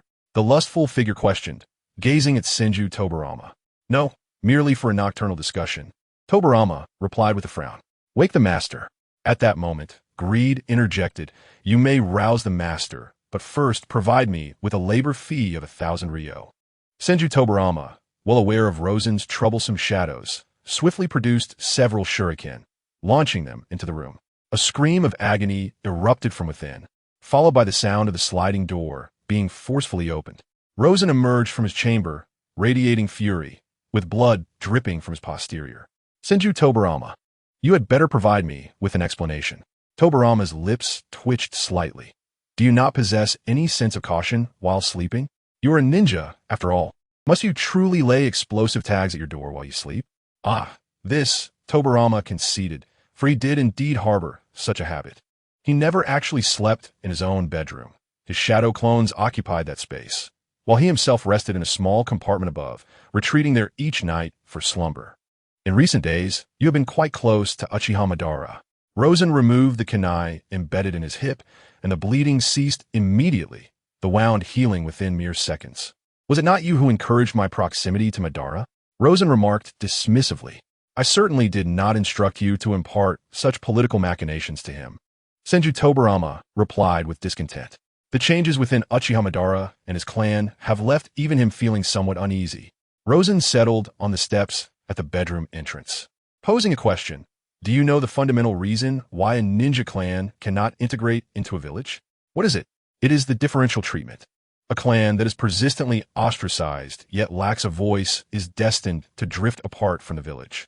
The Uchiha clan finds itself in such a predicament, possessing immense strength yet devoid of any political influence, which is detrimental not only to the Uchiha, but also to Konoha. Granting rights to the Uchiha is tantamount to safeguarding the stability of Konoha. A strong and united Konoha is what both you and I aspire to witness." One must concede that Rosen's words held considerable merit. Tobarama was concerned about Rosen's growing closeness to Uchiha Madara. He was well aware of Rosen's capabilities, both in terms of politics and strength, and he currently held sway over the formidable Uzumaki clan. While the Uzumaki clan may be numerically small, each member possesses extraordinary potential. The Uzumaki and Uchiha clans are contemplating a union. "What? That is unacceptable. You would be allowing your family lineage to dissipate." "No, we intend to forge a stronger lineage," Rosen asserted. "Just imagine a hybrid possessing immense chakra alongside the Sharingan. How powerful would that be?" Tobarama gasped in astonishment. Should these two clans successfully merge, they would indeed forge an incredibly potent ninja lineage. The Senju clan might find itself distanced as a result. He began to regret allowing Rosen to engage with Uchiha Madara.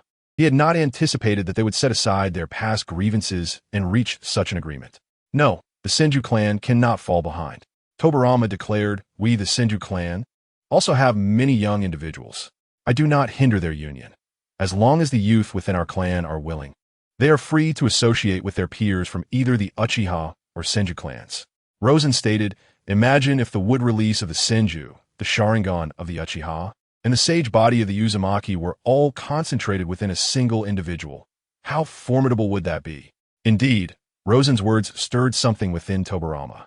It seems that in the future, it would be necessary to form ninja teams comprising all three clans.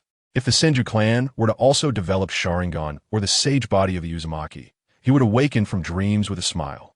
Although Tobarama held disdain for the Uchiha clan, he simultaneously envied and feared them. "What is your perspective on the Uchiha clan?" "I harbor no deeply rooted animosity towards them," Rosen stated. "Thus, my proposition undoubtedly emphasizes cooperation. Amidst the competition for the interests of our respective clans, I shall not permit the Uchiha clan to dominate. nor shall I allow the Senju clan to do so. However, all these must remain within the confines of established rules. It is unacceptable to suppress any clan merely due to their strength. In truth, because Wakin and Banjian were rescued by Rosen, Tobarama Senju harbors no deep-seated animosity towards the Uchiha clan. Perhaps it is time to extend a hand of reconciliation to the Uchiha clan. There is no need for a formal handshake. Politically, a stance of opposition must still be maintained. If the two most powerful ninja clans were to unite, then the smaller clans would inevitably band together as well. The opposition between the Uchiha and Senju clans allows lesser clans the opportunity to choose their allegiances. Could this lead to a schism within Konoha? Decisions made at the table will not result in anyone overturning it. Much like if you were robbed of 100 taels of silver by an Uchiha, would you annihilate the entire clan? Tobarama Senju found his answer in Rosen's words, which brought him some relief.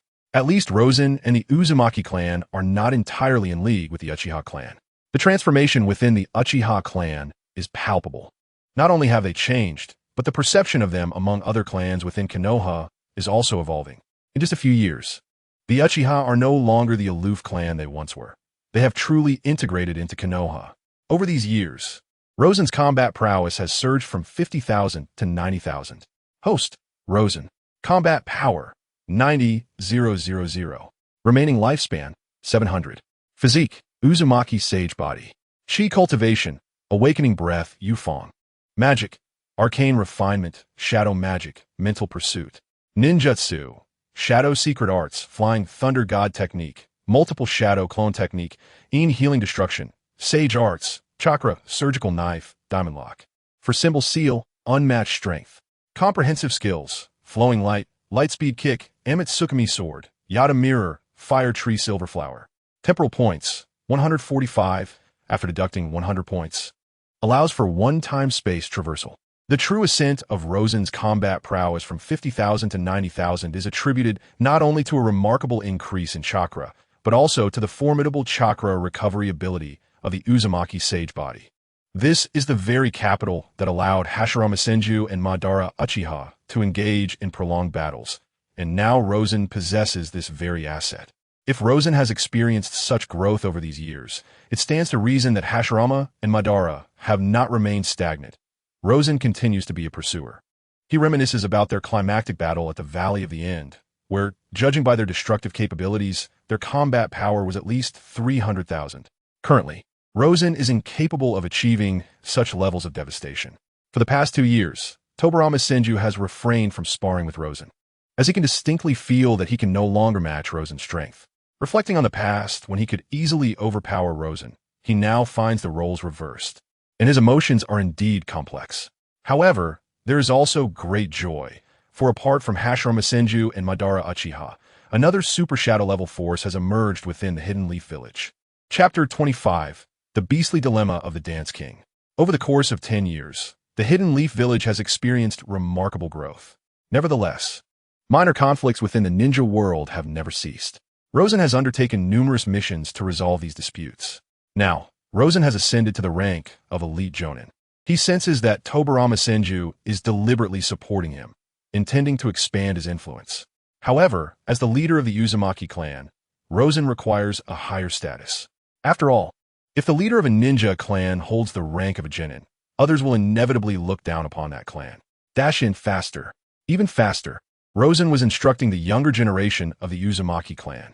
The one currently launching a vigorous assault, Uzumaki Dashin, is the heir Rosen has chosen.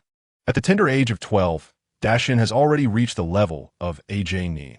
He has commenced his training in the Uzumaki Sage Body, and Rosen is also imparting to him the secret technique of light release. Light release cannot be classified as a bloodline limit. It merely falls within the realm of secret techniques. Uzumaki Dashin transformed into a streak of light, unleashing dozens of attacks upon Rosen within a single second. Faster, faster. In the realm of ninjutsu, nothing is unbreakable. Only speed is invincible. At that moment, Rosen's ears perked up as a figure appeared atop the courtyard wall. He swiftly kicked Uzumaki Dashin aside and looked up at the wall.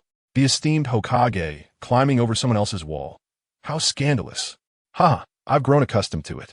Hashirama Senju chuckled heartily, showing no sign of remorse. His gaze then shifted to Uzumaki Dashin. What's this little rascal's name? Lord Okage, I am Uzumaki Dashin, the disciple of the clan leader. A fine young lad indeed. When I was his age, I was still competing with Madara to see who could urinate farther. Hashirama observed Uzumaki Dashin with admiration. Both Hashirama and Madara are indeed examples of late bloomers.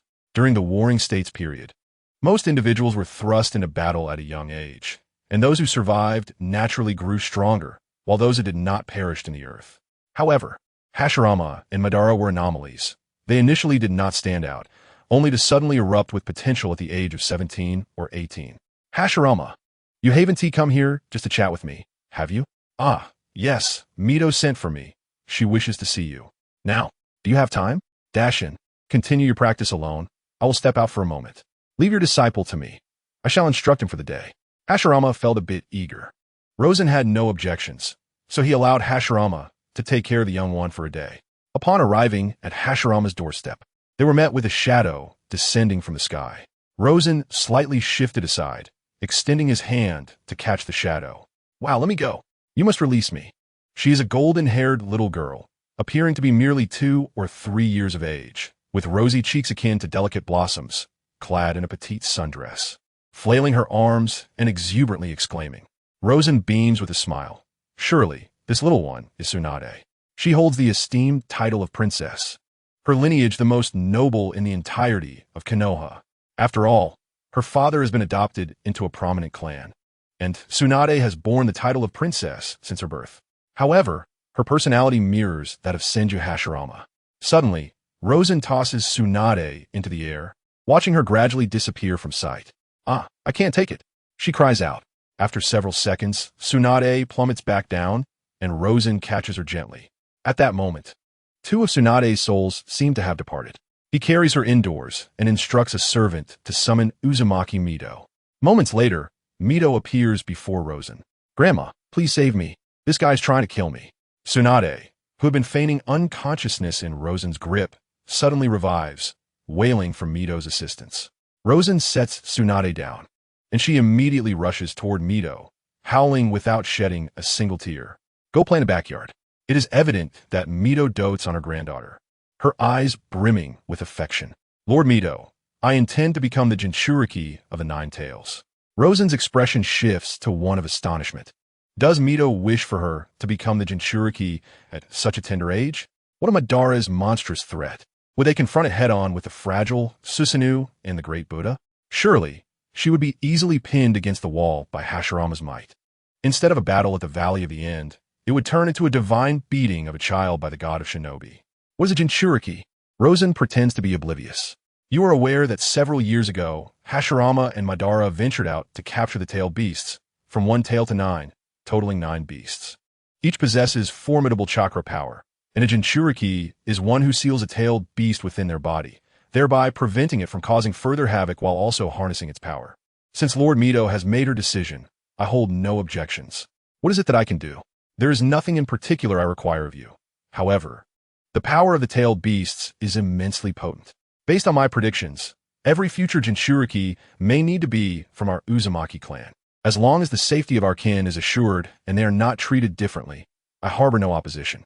Mito is exceedingly pleased with Rosen, admiring his strength and his consideration for their clan, particularly with the influx of 200 or 300 new members. The Uzumaki clan is flourishing, and thus, Mito holds great satisfaction in Rosen as their leader. At this moment, Rosen contemplates how to navigate the impending battle at the Valley of the End. Victory or defeat is secondary. The crucial aspect is to obtain Hashirama's cellular essence, for it is the key to the evolution of the King of Dance's Rinnegan. Regarding the beast known as Hashirama, it would remain oblivious to fatigue even after 3 days and nights of relentless pursuit. Although Madara's strength is formidable, there exists a discernible gap between him and Hashirama. After departing from the Senju clan's territory, Rosen made his way to the Uchiha clan's domain. Presently, the Uchiha compound does not restrict outsiders, and the Uchiha clansmen coexist harmoniously with the other ninjas of Kanagakur. Upon his arrival, a Uchiha ninja descended before him. Lord Rosen, are you here to seek the clan leader? Indeed. Is Madara present? Yes. Please follow me, Lord Rosen. when Rosen found Uchiha Madara. He was engaged in fishing by the lakeside. Not far away, a woman was tending a fire to prepare a meal, and a girl was frolicking on the lawn. For a moment, Rosen was taken aback. Could this be Madara's wife and child? He is married? He has children? Madara also noticed Rosen's arrival. Keiko, take Hibi and step aside. Keiko led the child away, and Rosen approached Madara. Lord Madara, I had no idea you were married and had a child. It happened 2 years ago, but you were on a mission in the land of Earth at that time, so I did not extend an invitation, Madara casually remarked. I would like to ask you to be Hibi's teacher. After a moment of contemplation, Rosen nodded in agreement. What brings you to me this time? It has been a long time since we last sparred. Shall we engage in a bout? Madara's interest was piqued immediately, as he set aside his fishing rod and rose to his feet. Rosen raised a finger towards Madara, unleashing a laser beam. A yellow ray shot towards Madara, who promptly summoned the Uchiha fan to deflect it. The laser was redirected and struck the lake's surface, causing a towering column of water to erupt. The tremendous sound attracting nearby Uchiha clansmen. Madara waved his hand, instructing, step back. I shall spar with Rosen, and no one is to remain nearby. Madara. Rosen suddenly shouted. Madara looked at Rosen with a perplexed expression. Why are you shouting? Isn't it customary to call out each other's names during a spar with Hashirama? Upon recalling their second encounter, when he was mocked by Rosen and Tobirama Senju, Madara felt a surge of embarrassment. I have long since abandoned such childish antics. He said awkwardly, his toes digging into the ground. If we're to fight, let us do so properly. Very well, do take care. Rosen felt a hint of disappointment, as he had hoped to experience a battle with a fellow warrior of youthful exuberance. In the next instant, Rosen transformed into a streak of light. Through years of physical training, he had honed his body to unleash greater strength and achieve remarkable speed. Faced with Rosen's velocity, even Madara felt the strain. In terms of taijutsu, Rosen had a complete upper hand over Madara. Madara realized that if he continued to be pressed by Rosen's onslaught, he would soon find his defenses breached. With a resounding crash, Uchiha Madara was sent flying by a powerful kick, skidding across the ground for dozens of meters. In the next instant, his Manjiki Sharingan activated.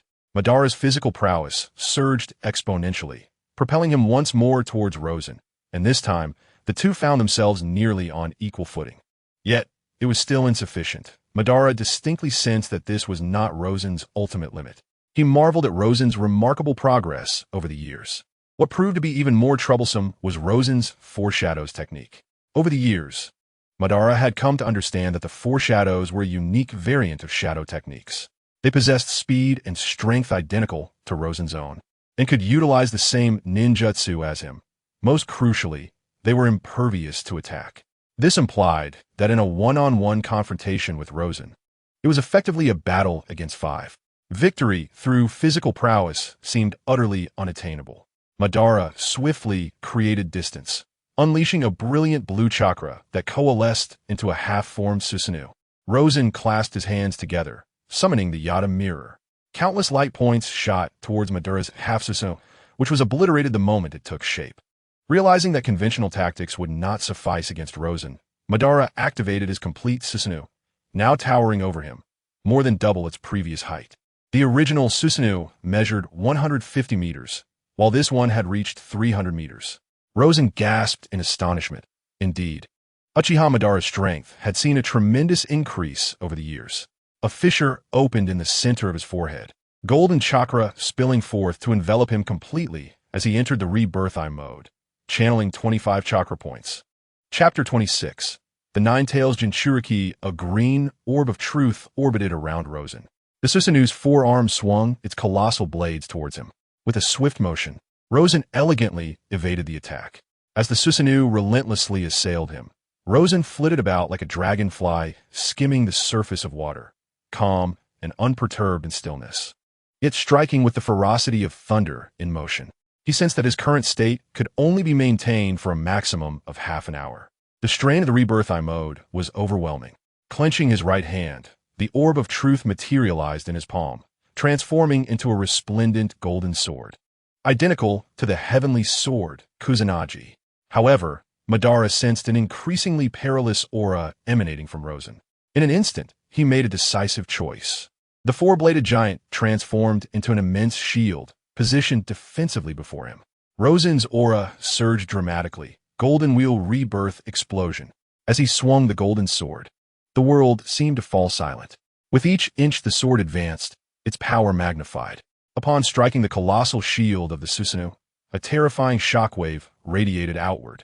The entire lake evaporated in an instant, the shockwave expanding until it reached the outskirts of Uchiha's dwelling, where it finally ceased. At this moment, Rosen and Uchiha Madara stood upon a solitary rock, the waters of the surrounding lake having vanished completely. Both were panting heavily, having engaged in a fierce battle while still holding back some of their power. However, they had reached a point of exhilaration. Should the fight continue, it would inevitably ignite true flames of conflict. I never imagined that in merely a decade, you would be able to stand shoulder to shoulder with me. Madara regarded Rosen with an expression rife with complexity. In truth, if the battle were to persist, Rosen would undoubtedly face defeat. He could no longer unleash the golden wheel rebirth explosion a second time, and the energy expended in that single attack had significantly drained his stamina, weakening his physical prowess. Conversely, Madara was still capable of invoking the complete Susanoo once more. While Rosen's golden wheel rebirth explosion represented his utmost output, straining his body to its limits, Madara's use of the complete Susanoo was merely routine, illustrating the current disparity between them. Yet, had Rosen initially adopted a strategy of attrition, aiming to deplete 60% of Madara's chakra, he might have had a chance at victory. The Uzumaki Sage body inherently possesses greater endurance in both chakra and stamina compared to Madara. Additionally, it is accompanied by the miraculous power of the awakening of all things. Born from the energy of the insect of awakening, Rosen had compared his ability of all things with the non-printed healing of Senju Hashirama. For a wound 1 centimeter deep and 10 centimeters long, Hashirama could heal in a mere 2 seconds, while Rosen required 10. However, Hashirama's physique and chakra reserves far surpassed Rosen's. The difference lay in time, not in efficacy. Ah, King of Pressure, your endurance leaves much to be desired. Madara's focus shifted from the inadequacy of endurance to the peculiar title of King of Pressure. Rosen, I can accept being called the King of Dance. But what on earth is this King of Pressure? Just then, a figure landed nearby. Madara, Rosen, how could you engage in battle without summoning me? This is utterly outrageous. Hashirama, having sensed the commotion, hurried over, but by the time he arrived, the confrontation between Rosen and Madara had already concluded. Madara silently stowed away the scroll of the Uzumaki Sage body. Madara, Rosen, let us have a match. I've been itching for a fight lately, Hashirama declared. For in all of Konoha, and indeed the entire ninja world, there were scarcely 2 or 3 who could match him in combat. Suddenly, Rosen coughed up blood. I am injured, Madara, please take me home. Such a dramatic display was enough to convince Hashirama. As Madara escorted Rosen home, he could not resist asking, why are you willing to spar with me, yet refuse to engage with Hashirama? Must you ask such a humiliating question? Rosen sighed. Forget I said anything. Madara felt a pang of wounded pride. Competing in major techniques with Hashirama was futile. He could summon a colossal Buddha with 1,000 hands. And how could one measure such a contest? In terms of endurance, Hashirama could outlast anyone until the end of time, rendering any sparring experience utterly devoid of substance. Though Madara remained wounded in pride, there was undeniable truth in Rosen's words. Rosen felt an increasing headache. In the current state of Uchiha Madara, he stood no chance against Senju Hashirama. 3 days later, Rosen received word that Uzumaki Mido would seal the Nine Tails today.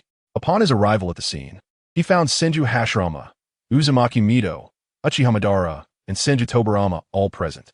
Good morning, Rosen greeted, waving his hand as he positioned himself beside Senju Tobarama.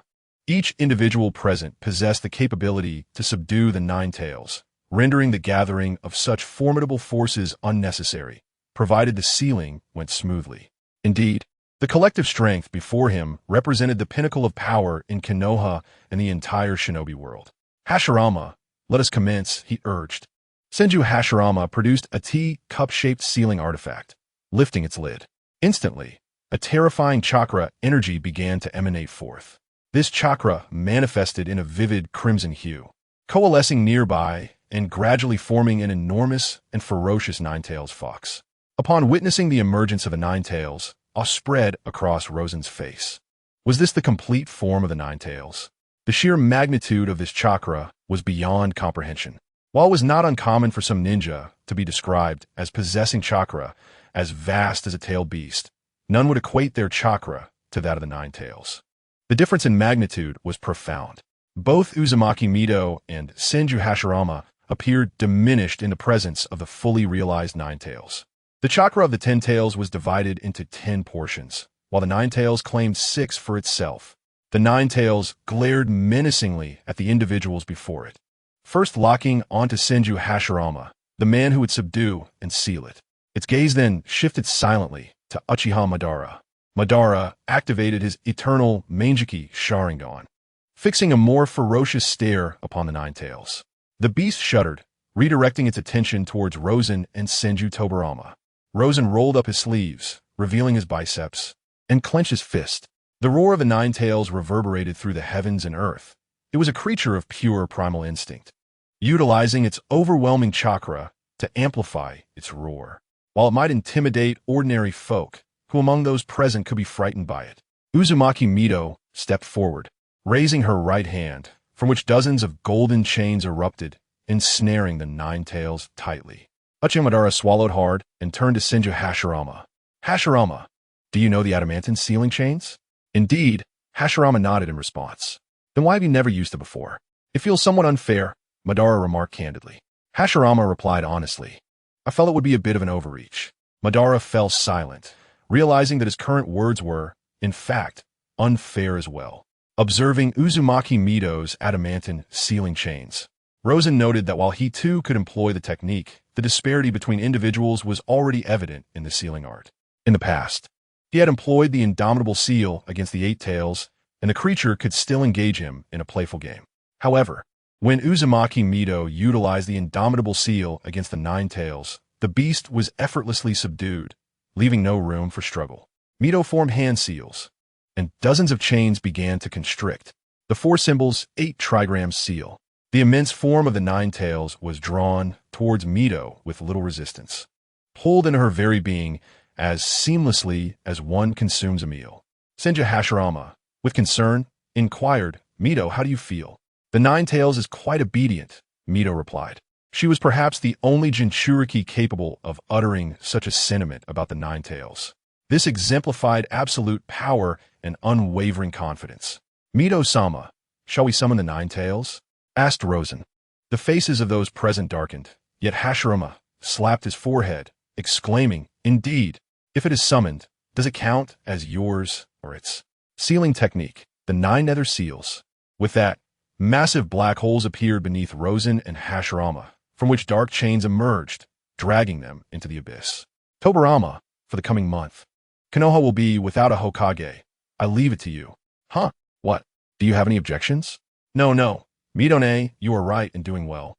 Tobarama quickly affirmed his stance.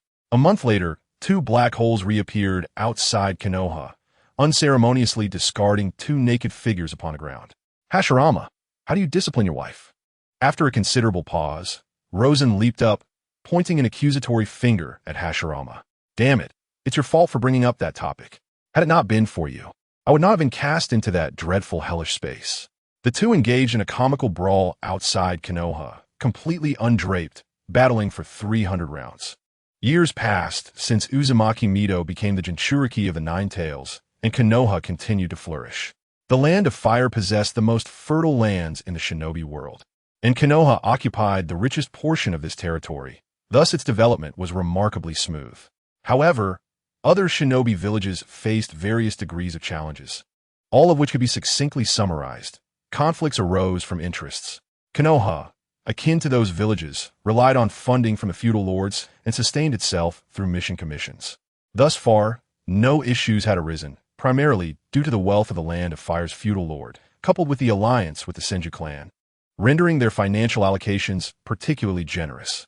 Conversely, other villages did not enjoy such harmonious relations with their feudal lords. After all, for foreign lords, providing excessive funding is akin to nurturing a tiger to its peril, particularly in the Land of Wind and the Land of Water.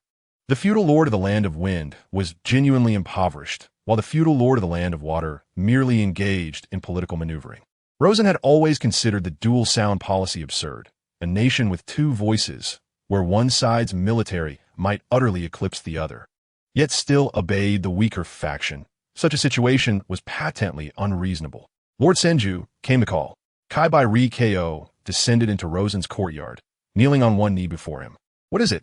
Hokage-sama requests your presence in the Hokage office. What a troublesome fellow. How long has it been since he himself graced the Hokage building with his presence? Why summon me today? Chapter 27. The Second Hokage. Uchiha. I am not in agreement.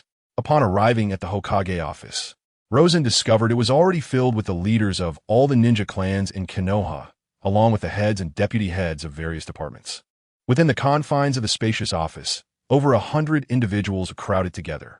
Rosen observed a few people hanging from the ceiling. His expression darkened. What was this fool up to? He could hardly discern the situation ahead. At that moment, he heard the voice of Senju Hashirama from the front. Vortex Sen. Has Sun arrived? Come to my side. The high-ranking officials of Konoha turned their gaze towards Rosen. In Konoha, he was somewhat of an inconspicuous figure. Most were unfamiliar with him and had little interaction. The Vortex clan maintained a relatively low profile within Konoha. Feeling helpless, Rosen could only navigate through the throng, making his way to the desk. Standing beside it were Uchiha Madara and Senju Tobarama. Hashirama nodded at Rosen, who was utterly perplexed. What did that nod signify? Should he return the gesture? Was it merely a greeting or some subtle indication? Ahem, everyone, please be silent. I have an announcement to make, Hashirama declared. All eyes were fixed upon him, eagerly awaiting his words. I shall relinquish the position of Hokage, and I hereby recommend Uchiha Madara as my successor. Furthermore, Tobarama and Son will serve as elders of Konoha to assist Madara in governing the village. I oppose. Rosen and Tobarama exclaimed in unison. Uchiha Madara glared at Rosen, his eyes demanding an explanation. I lack the qualifications to serve as an elder. In terms of governance, strength, or merit, I am unworthy. Rosen stated.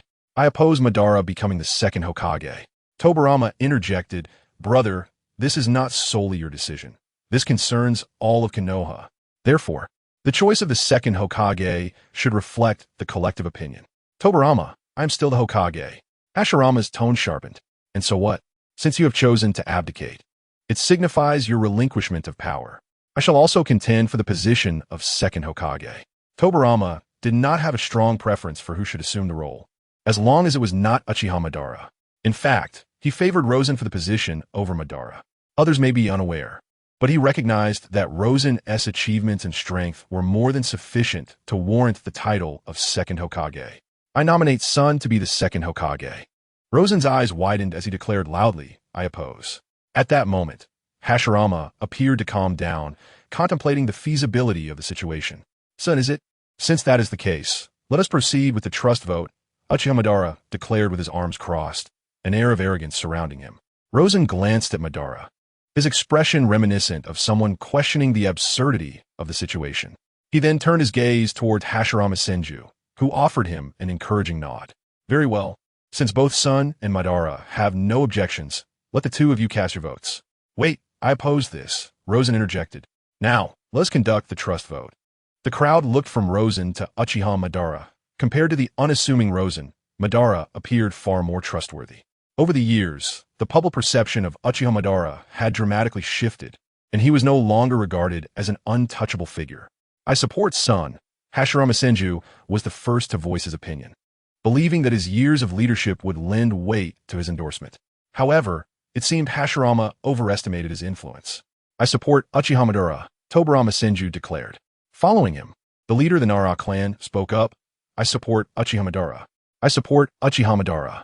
I support Uchiha Madara. The trust vote was overwhelmingly in favor of Madara.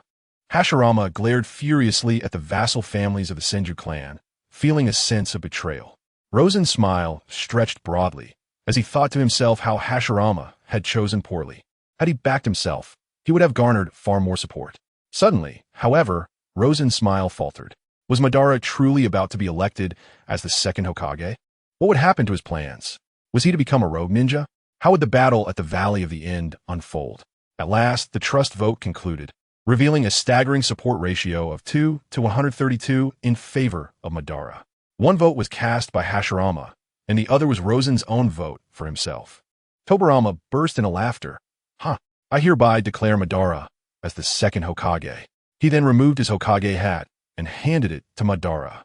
Madara, equally bewildered, stiffly accepted the hat. I have become the second Hokage? On his way back to the Uzumaki clan's territory, Rosen felt dazed. This was utterly illogical. How had Madara ascended to the position of second Hokage? He had intended to alter the narrative, but this was an excessive change. Upon returning home, Rosen sat on the steps for a long time, unable to regain his composure. Damn this Leaf Village. It deserves destruction. Jealousy screamed within him. Why don't we go and eliminate Uchiha Madara, that wretched man? Why does he deserve to be the second Hokage? Greed echoed the sentiment. Just then, from the shadows, a fifth dark figure emerged. Rosen's pupils dilated as he fixated on this fifth shadow. Who are you? Lord Sen, I am your fifth child, and my name is Kagaya. What? Rosen's eyes widened in shock. Kagaya, you must be mistaken. You have the wrong person. Why have you come to me? The four shadows simultaneously turned their gaze towards the Black Absolute, who shyly retracted his neck. Greetings, esteemed brothers, Black Absolute cautiously uttered. Lord Sen, I am the embodiment of the darkness within you. Lord Sen, Konoha has forsaken you. You need no longer serve Konoha. Let us join forces to overturn Konoha, to dismantle this filthy and decaying ninja world, and afford a realm where we can all live freely, a world embraced by all. This is inappropriate. After all, I am a ninja of Konoha, the leader of the Uzumaki clan, Sen replied. Yet, I represent your innermost truths, and in denying me, you simultaneously deny your own essence. Very well, let us set aside this decrepit ninja world for now, Rosen declared resolutely. He turned his gaze towards the courtyard. Ryoko. With a swift motion, Uzumaki Ryoko landed before Rosen. Summon Lord Mito and Daoshin, he instructed. Before long, Uzumaki Mito and Uzumaki Daoshin arrived at Rosen's courtyard. Son, what brings me here? Mito inquired. Lord Mito, I have invited you to serve as a witness, Rosen stated. From this day forth, Uzumaki Daoshin shall be the leader of the Uzumaki clan. Master, why is this so? Uzumaki Daoshin and Mito both wore expressions of confusion. Son, what is the reasoning behind this? Rosen smiled, replying, There are matters I must attend to. If this is your resolution, I shall support it, Mito responded. As the leader of the Uzumaki clan, Rosen held the authority to choose a successor, and Daoshin, though still young, had already demonstrated remarkable prowess, standing out among her peers. All gathered at the Hokage Tower congratulated Uchiha Madara on his ascension as the second Hokage. Suddenly, an Uchiha ninja rushed into the Hokage's office, exclaiming, It's bad. Lord Madara, Uzumaki-san has attacked the Uchiha, gravely injuring Elder Tenka and stealing his eyes, along with the eyes of several clan members, as well as our collection of forbidden jutsu. Madara's expression shifted dramatically, while Senju Tobirama and Senju Hashirama exchanged glances of concern. The senior officials present were equally bewildered, and Madara immediately headed towards the clan's territory, followed closely by Tobirama and Hashirama. Upon entering the clan's grounds, Madara observed numerous areas in disarray. When he reached the clan's vault, he found it utterly bare. Tobirama and Hashirama looked at Madara, sensing his intense fury. At the same time, they were taken aback by Rosen's sudden betrayal, particularly Tobirama, who felt an unsettling discrepancy. After all, Rosen had seemingly shown little interest in the title of Hokage. In fact, it could be said that it was Rosen who had facilitated Madara's rise to the position of the second Hokage. Thus, the question lingered, why would Rosen betray them? Such a turn of events seemed exceedingly strange. Lord Madara, Vortex-san, has departed from Konoha. I shall personally pursue him, commanded Uchiha Madara. I will accompany you. I will bring him back, stated Senju Hashirama. I too shall go, Senju Tobirama hastily added. In a moment, the news of Vortex Sen's assault on the Uchiha clan, spurred by his failure to become the second Hokage, and his betrayal of Konoha, spread throughout the ninja world. Uchiha Madara, Senju Hashirama, and Senju Tobirama simultaneously left the village in pursuit of Rosen. After traversing over 1,000 kilometers from Konoha, Rosen was finally confronted by Madara, Hashirama, and Tobirama. Rosen, you cannot escape, Uchiha stated, his expression icy as he gazed at Rosen. Sen, what is the reason for this? Senju Tobarama looked intently at Rosen, seeking an explanation. It was inconceivable that Rosen, the least likely to betray Konoha, would turn against it simply due to his failure to attain the Hokage title. Thus, he yearned for clarity. Son, return. With your capabilities, strength, and aptitude, even if you're not the second, you could be the third, Hashirama said, naively. I have no desire to remain beneath Uchiha Madara. Having lost to him signifies that this is not the Konoha I aspire to, Rosen replied nonchalantly. Do you truly believe you can find a path to survival surrounded by the three of us? Uchiha Madara scoffed. I apologize, but I have already positioned the Flying Thunder God technique elsewhere. Thus it is impossible for you to detain me. Rosen understood that escape from the clutches of the three greatest ninjas in the world was unattainable through mere speed. How did it come to this? How could it be? Senju Hashirama lamented, heartbroken. He had wished for Madara to become the second Hokage, yet had inadvertently driven away a friend. This was not the outcome he had envisioned. Rosen turned to Uchiha Madara and smiled broadly. I will return. Madara appeared momentarily lost in thought. Have you already made your decision? Farewell, my three friends, he bade them. Chapter 28. I have replaced Madara. Becoming the puppet master, the first Hokage of Konoha was Senju Hashirama, and the second was Uchiha Madara. These two pillars of Konoha ensured its unparalleled stability. Although the Hokage had changed, the power structure remained largely unaltered.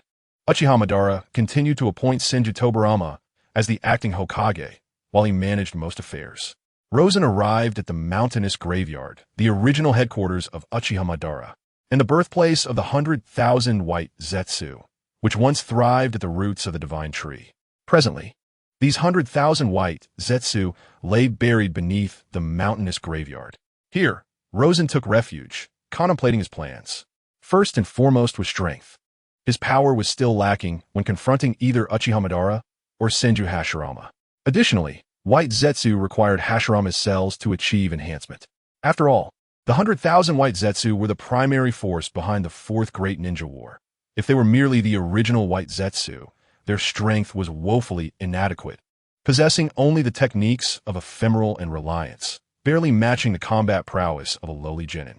Therefore, the Valley of the End battle was imperative, and he must acquire Senju Hashirama's cells. Subsequently, Rosen devised a 5-year training regimen with ambitious goals to elevate his combat prowess to 300,000, to double his chakra reserves, and to amplify his shocking aura twofold within the same time frame. Furthermore, he aspired to cultivate a formidable technique in light release, one that could rival the perfection of the Susanoo and the transformation into the Buddha, as his current grand technique, Fire Tree Silver Flower, was deemed insufficient. In terms of physical endurance, he aimed to be able to withstand the reincarnation I mode, requiring a chakra level of 40. Additionally, he sought to capture a tailed beast to serve as a source of energy replenishment. Years prior, Senju Hashirama had distributed all the tailed beasts. Presently, Sunagakure had acquired the one-tail Shikaku, while Kumogakure had received the 2 tails Matatabi and the 8 tails Jiwaiki. Iwagakure had obtained the 4 tails Sun Goku and the 5 tails Koku, while Kirigakure possessed the 3 tails Isabu and the 6 tails Rokubi. The 7 tails Ch Mei was allocated to the allied village of Takigakure, strategically located at the crossroads of several great nations. Kirigakure, however, seemed to lack either the sealing techniques or suitable hosts for the tailed beasts, as both the 3 tails and 6 tails remained in a state of semi-wildness. Thus, capturing these 2-tailed beasts would require minimal effort. Yet, the absence of the Mangeki Sharingan posed a significant challenge in controlling the beasts, making it difficult to seal them within oneself as a Jinchuriki and hindering the execution of subsequent plans. Meanwhile, Black Zetsu had been observing his master for an entire day, pondering his actions. He discreetly inquired Jealousy beside him, questioning why Jealousy had the ability to move freely, away from their master as shadow. The palpable envy and murderous intent emanating from Jealousy sent shivers through Black Zetsu. Perhaps it is because I am somewhat different from you all. I am the manifestation of a deeper darkness within our master's heart, while you merely embody singular desires. However, Black Zetsu's words did little to quell Jealousy's resentment, and the gaze directed at him grew increasingly perilous. While I can move freely, I have also forfeited the opportunity to share in our Master S power, and in that regard, I envy you. Oh, you envy me? Jealousy's bitterness subsided slightly at this revelation. Just then, Rosen's voice echoed, prompting Black Zetsu to hasten to his side. Master, do you have any commands for me? Bring forth the secret techniques I acquired from the Uchiha clan, Rosen instructed. Master, what techniques do you wish to learn? I wish to understand how the Sharingan evolves into the Mangeki Sharingan. Currently, Rosen possessed 3 Sharingan, specifically those of the Shadow Demon, which he considered his own. He pondered whether it was possible to facilitate the evolution of the Sharingan into the Mangeki. The transformation of a Sharingan into the Mangeki essentially hinged upon the mastery of In Release, a power derived from spiritual strength. Why does the Uchiha require my beloved to be sacrificed for such immeasurable power? It is only in moments of heightened emotion that an individual's mental prowess can be magnified to its utmost potential. Should this intensity surpass a certain threshold, the Sharingan can evolve into the Mangeki Sharingan, having absorbed this surge of mental energy. Rosen, having trained in the dark arts, possesses a mental strength that far exceeds that of the average person, even surpassing the members of the Uchiha clan. However, he is not the master of the 3 pairs of Sharingan, thus necessitating the use of even greater mental exertion to stimulate these ocular powers. After repelling Kurizetsu, Rosen unveiled the Book of Darkness. Today, he finally turned to the 4th page, which detailed the Amankizi's forbidden art. Each dark spell meticulously records the creative process and the circumstances under which its creator devised it, and Amankizi's is no exception. Amankizi was a diminutive demon struggling for survival in the depths of hell during ancient times. He harbored equal disdain for all living beings, including his fellow demons. However, as a lowly and weak creature, his only advantage lay in a slight aptitude for magic, which enabled him to develop the Amankizi's forbidden art. This spell allows for the theft of another's mental energy, albeit in minuscule amounts, so subtle that the victim remains completely unaware. Yet, if enough subjects are siphoned from, the accumulated mental energy can become substantial. However, each individual's mental energy is unique, though Amankizi pilfered vast quantities. The chaos of this disparate energy ultimately led to his transformation into a grotesque, irrational monster. Upon reading the description of Amankizi's forbidden art, Rosen's expression darkened, for he had no desire to become a monster, let alone a deranged one. Yet, upon further contemplation, he realized that he need not absorb mental energy for himself, but rather direct it towards the Sharingan. This insight allowed him to circumvent the risks associated with Amankizi's spell. With this in mind, Rosen began to study the application of Amankizi's forbidden art. After all, it was merely a spell conjured by a lowly demon, thus not particularly challenging. Jealousy, he thought, could be tested on Kurizetsu. If the Sharingan could fully absorb the pilfered mental energy, then he would have his answer. Suddenly, the shadow beneath Rosen surged forth, vanishing into the inky darkness of the corridor. Kurizetsu was perusing the Uchiha's collection of tomes when an unsettling chill crept upon him from behind. Turning, he beheld Jealousy silently approaching, a figure as dark as his own, standing scarcely an inch away. Startled, Kurizetsu felt a shiver run down his spine. Though they were both outcasts, the frenzied madness emanating from Jealousy was truly unnerving. "What are you doing, Jealousy?" Kurizetsu inquired. "Nothing," Jealousy replied, though the grin curling at the corners of his mouth unmistakably betrayed the satisfaction of a cunning plot unfolding. Haihez frowned slightly, for he detested any encounter with Jealousy, much like all shadow demons. Engaging with any of them instilled a profound sense of insecurity within him. The brilliance of the Amankizi dark arts lay in their silent and inconspicuous nature, with spells that were easily cast yet difficult to detect. Moreover, the mental energy siphoned was exceedingly feeble, so weak that the victims were often oblivious to the theft. The 3 Tomo, Sharingan, and Jealousy's eyes rotated slowly, a glimmer of insight flashing within. Subsequently, Jealousy returned to Rosen's side along the shadowy tendrils. "My lord, it is feasible. The mental energy taken from Haihez has been completely absorbed by the Sharingan." Rosen rose to his feet. "It is time for a stroll." As night fell, he arrived at a quaint town. Apart from Lust, the other 3 shadow demons infiltrated every household, extracting the slightest essence of mental energy from each family. Over the course of one night, Rosen traversed the entire town. The Amankizi dark arts, notorious for their insidious nature, had drained the mental energy from thousands. Yet collectively it amounted to less than a mere fraction of Rosen's own reserves, underscoring how insignificant the stolen energy truly was. Lust possessed eyes akin to the Byakugan, which required the power of life, or yang energy, for its evolution. At present, Rosen lacked sufficient yang energy to nourish the Byakugan, as he was reluctant to expend too much of his life force for its advancement. After all, life force directly correlates with one's lifespan. Nevertheless, both the Sharingan and Byakugan responded to the energy of awakening, indicating that their evolution was never a singular path. Thus, Rosen also provided the energy of awakening to both the Byakugan and Sharingan. This method was undoubtedly the most cost-effective, as his energy of awakening had reached a state of perfection, boasting remarkable restorative capabilities, supplemented endlessly by the Grial Stone. Hence, while he supplied this energy to the Byakugan and Sharingan, it continued to grow steadily. In comparison to the limited mental energy and life force, the energy of awakening undoubtedly offered greater value. 5 years. A full 5 years, Rosen dwelled in the mountain graveyard, venturing out each night to siphon mental energy while leaving behind marks of the Flying Thunder God technique. The following night, he would traverse back to the places he had visited, progressing to the next town. Through 5 years of dedicated practice, Rosen's combat prowess had surged to 380,000.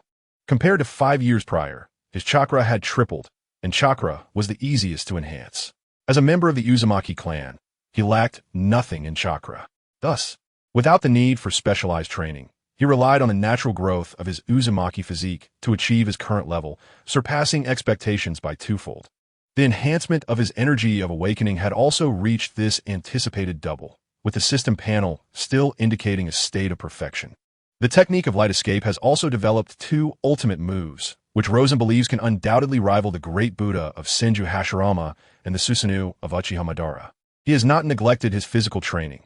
Now, when he unleashes his unparalleled strength, any punch or kick possesses destructive power akin to high-level ninjutsu. In the Reincarnation Eye mode, he can harness 45 chakra. It is now time to take action and capture at least one tail beast to serve as a source of energy. As Rosen steps out of the mountainous graveyard, he realizes he has not seen sunlight in a long time. The afternoon sun, both glaring and gentle, bathes Rosen in warmth as he raises his hand to shield his eyes. The ninja world has been too tranquil for too long. It is time for me to stir up a commotion.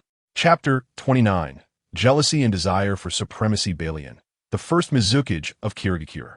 As the founder of the village, Balian's prowess and achievements are well known.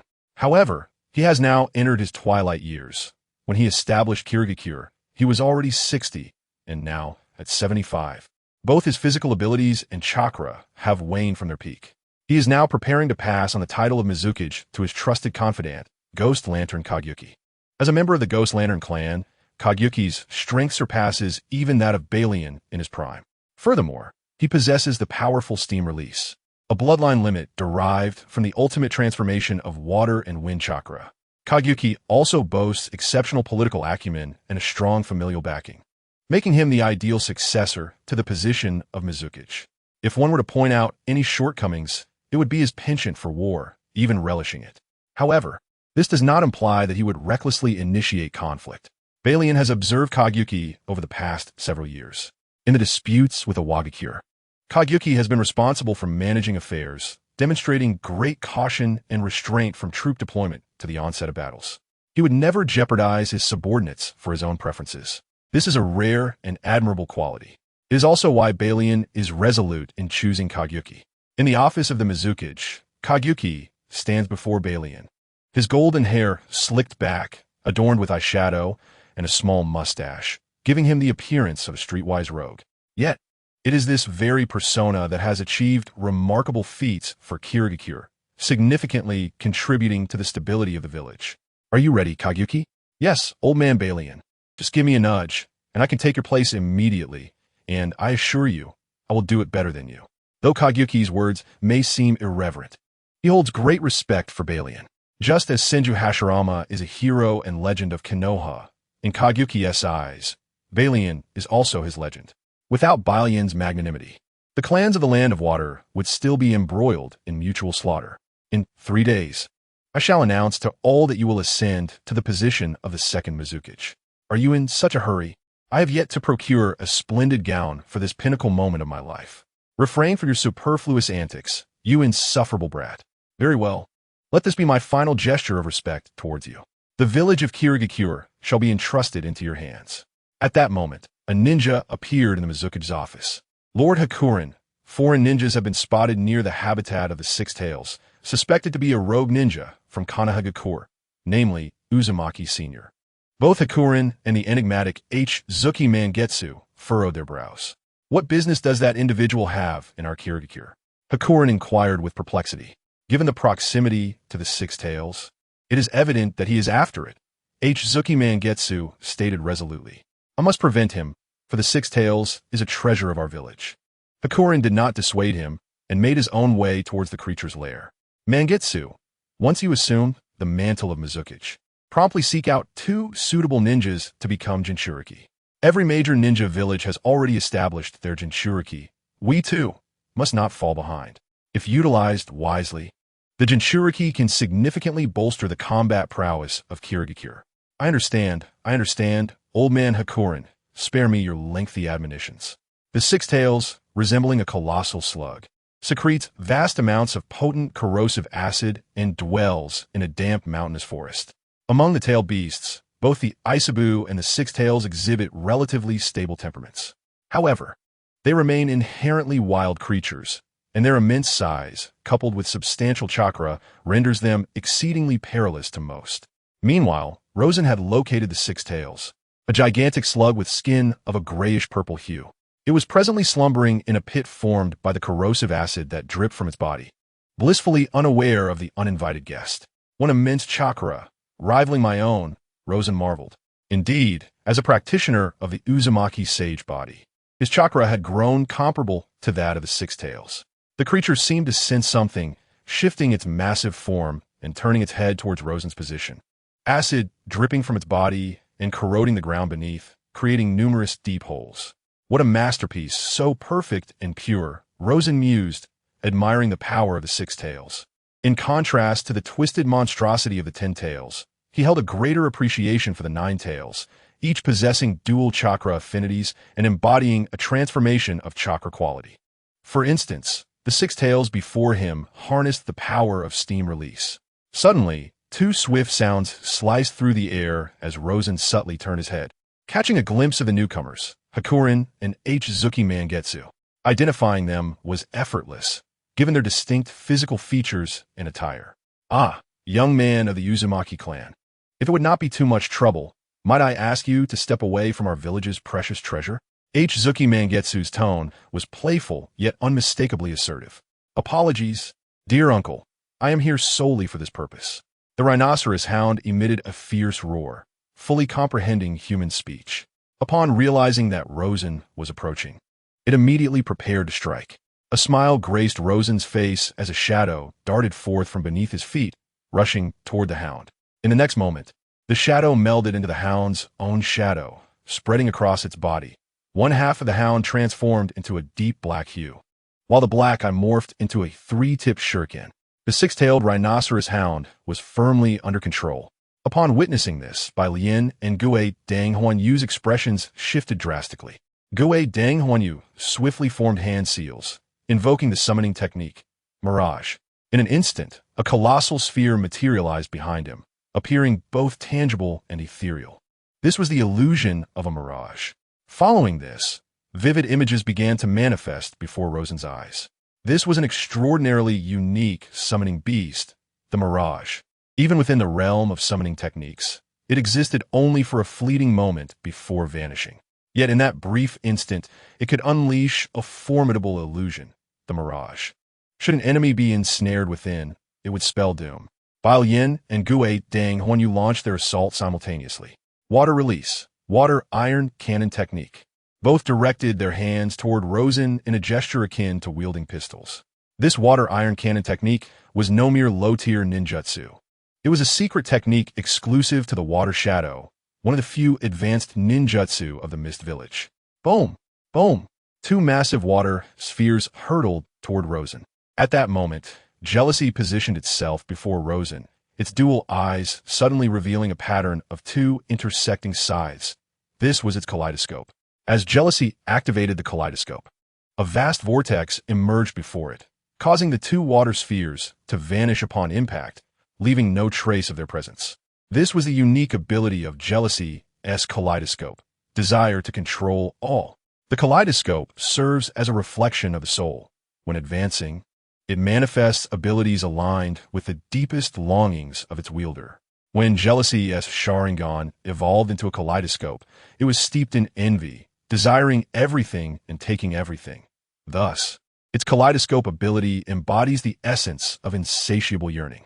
The left eye embodies the principle that all belongs to me, while the right eye signifies that what is mine surpasses yours. In the next moment, jealousy's right eye activated, launching two water spheres from the vortex.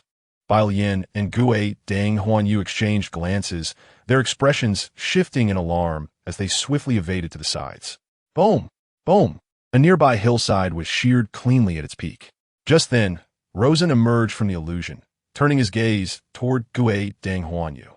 A most intriguing illusion indeed. The mirage's enchantment had ensnared Rosen for a full 3 seconds. In a clash between formidable beings of the shadow level or above, one could perish 100 times within mere seconds. Of course, this is contingent upon Rosen deliberately abstaining from defense. Otherwise, even the likes of Shin would find it arduous to ensnare him in an illusion. Rosen raised a finger, directing it towards Ghost Lantern Hongwang, unleashing a beam of light akin to a laser. Both Balian and Ghost Lantern Hongwang were instantly alerted. With a swift whoosh, a golden beam burst forth from Rosen's fingertip, piercing through Balian's chest in an instant. Rosen then pointed again at Ghost Lantern Hongwang. Despite his quick evasion, a glancing blow struck his thigh. Neither had anticipated that this rogue ninja from Konoha possessed such overwhelming power, effortlessly commanding the six-tailed rhinoceros and dispatching them both with ease. Let this humiliation be etched in your memories, Rosen proclaimed with an air of arrogance. After all, the opportunities to redeem your disgrace are scarce. As for the six-tailed rhinoceros, I shall take it with me. Balian and Ghost Lantern Hongwang could only watch helplessly as Rosen carried away the creature. The disparity in strength was glaringly evident. Together, they were insufficient to match even a fraction of Rosen's prowess. They were resigned to their fate, yet they were not so foolish as to walk willingly to their demise. As Rosen departed, a flicker of regret struck him.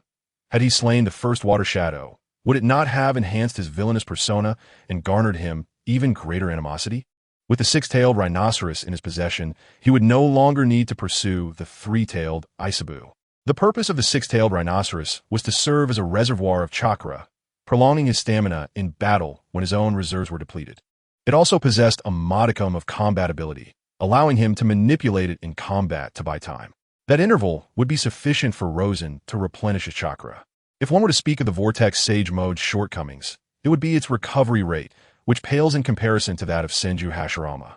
Hashirama's chakra would refill rapidly, as if the momentous jutsu had yet to be fully unleashed. In contrast, Rosen's recovery suffers from a delay. Should he expend his energy too quickly, that gap could prove to be fatal.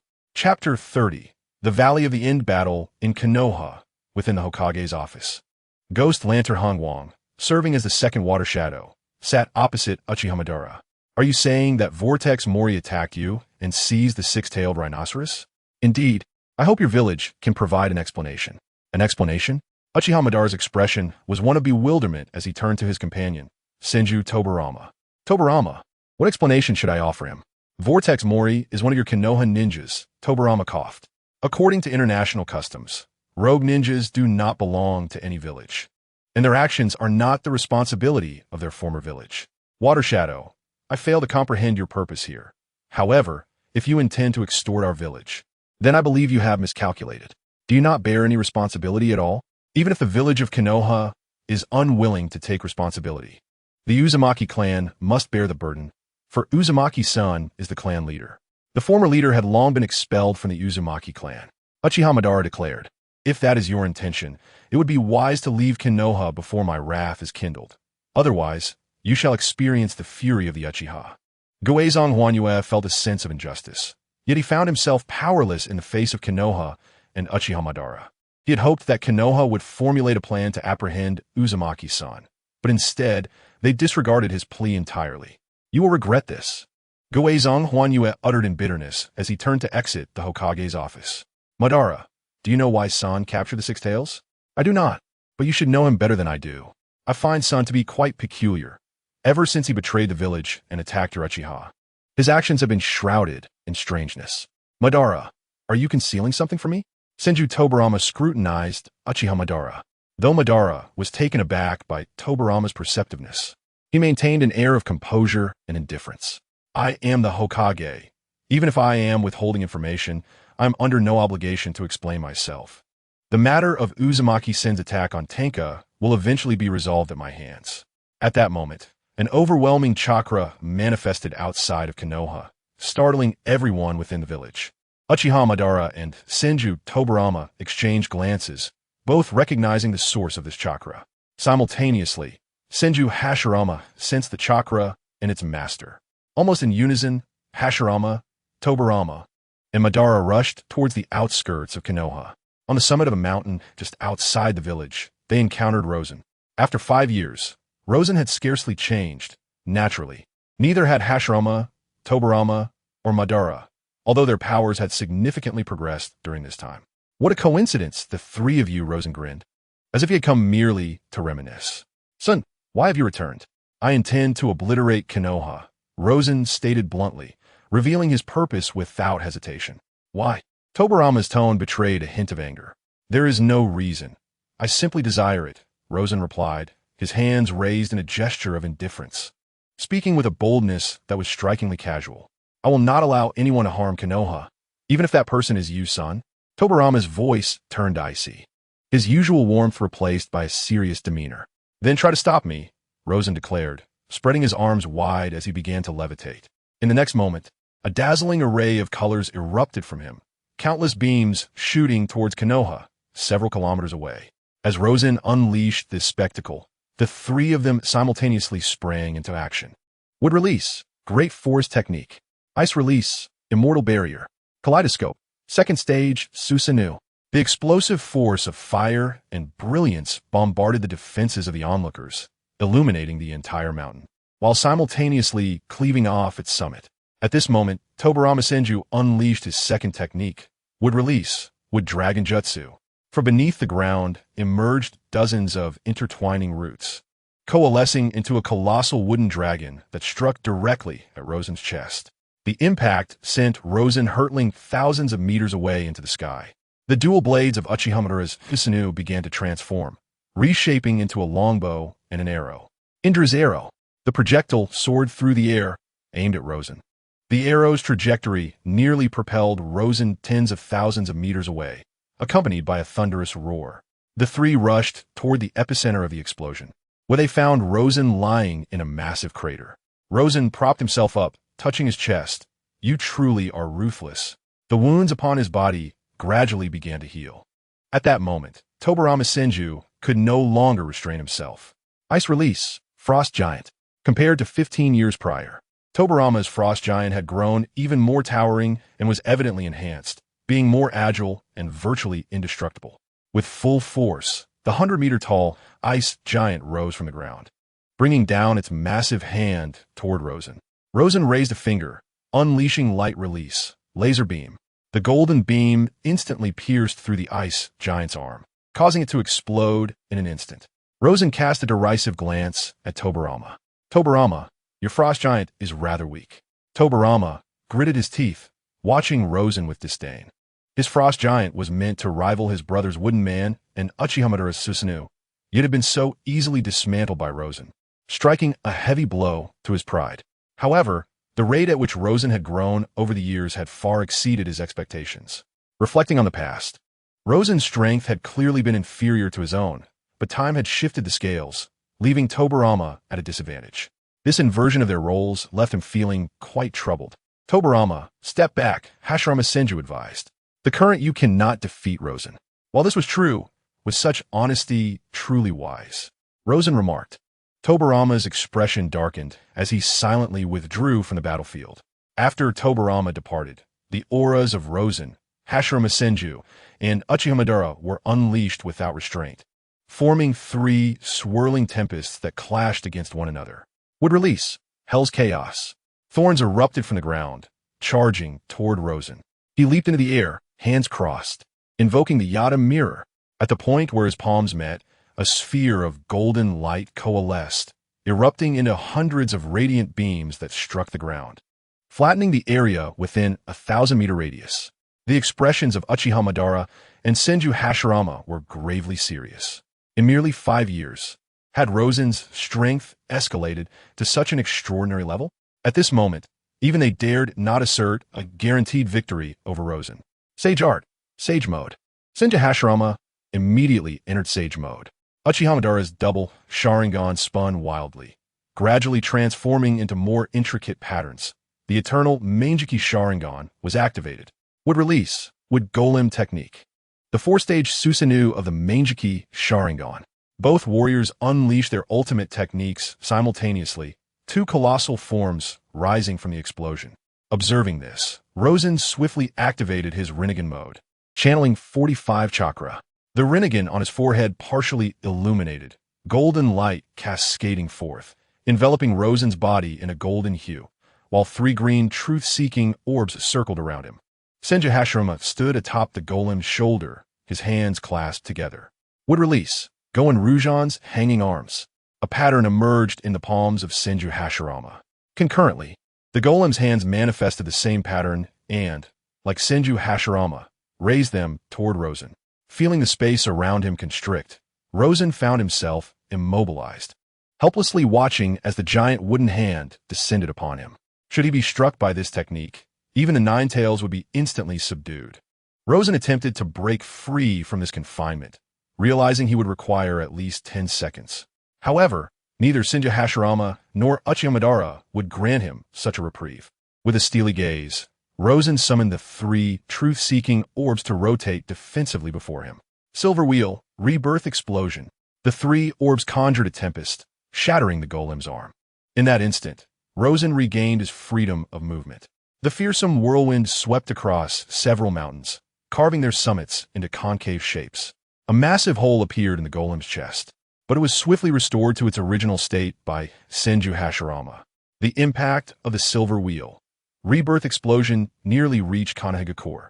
At that moment, Senju Tobarama stood outside the village, witnessing the oncoming waves of energy. Placing his hands on the ground, he invoked Ice Release, Glacier Great Wall.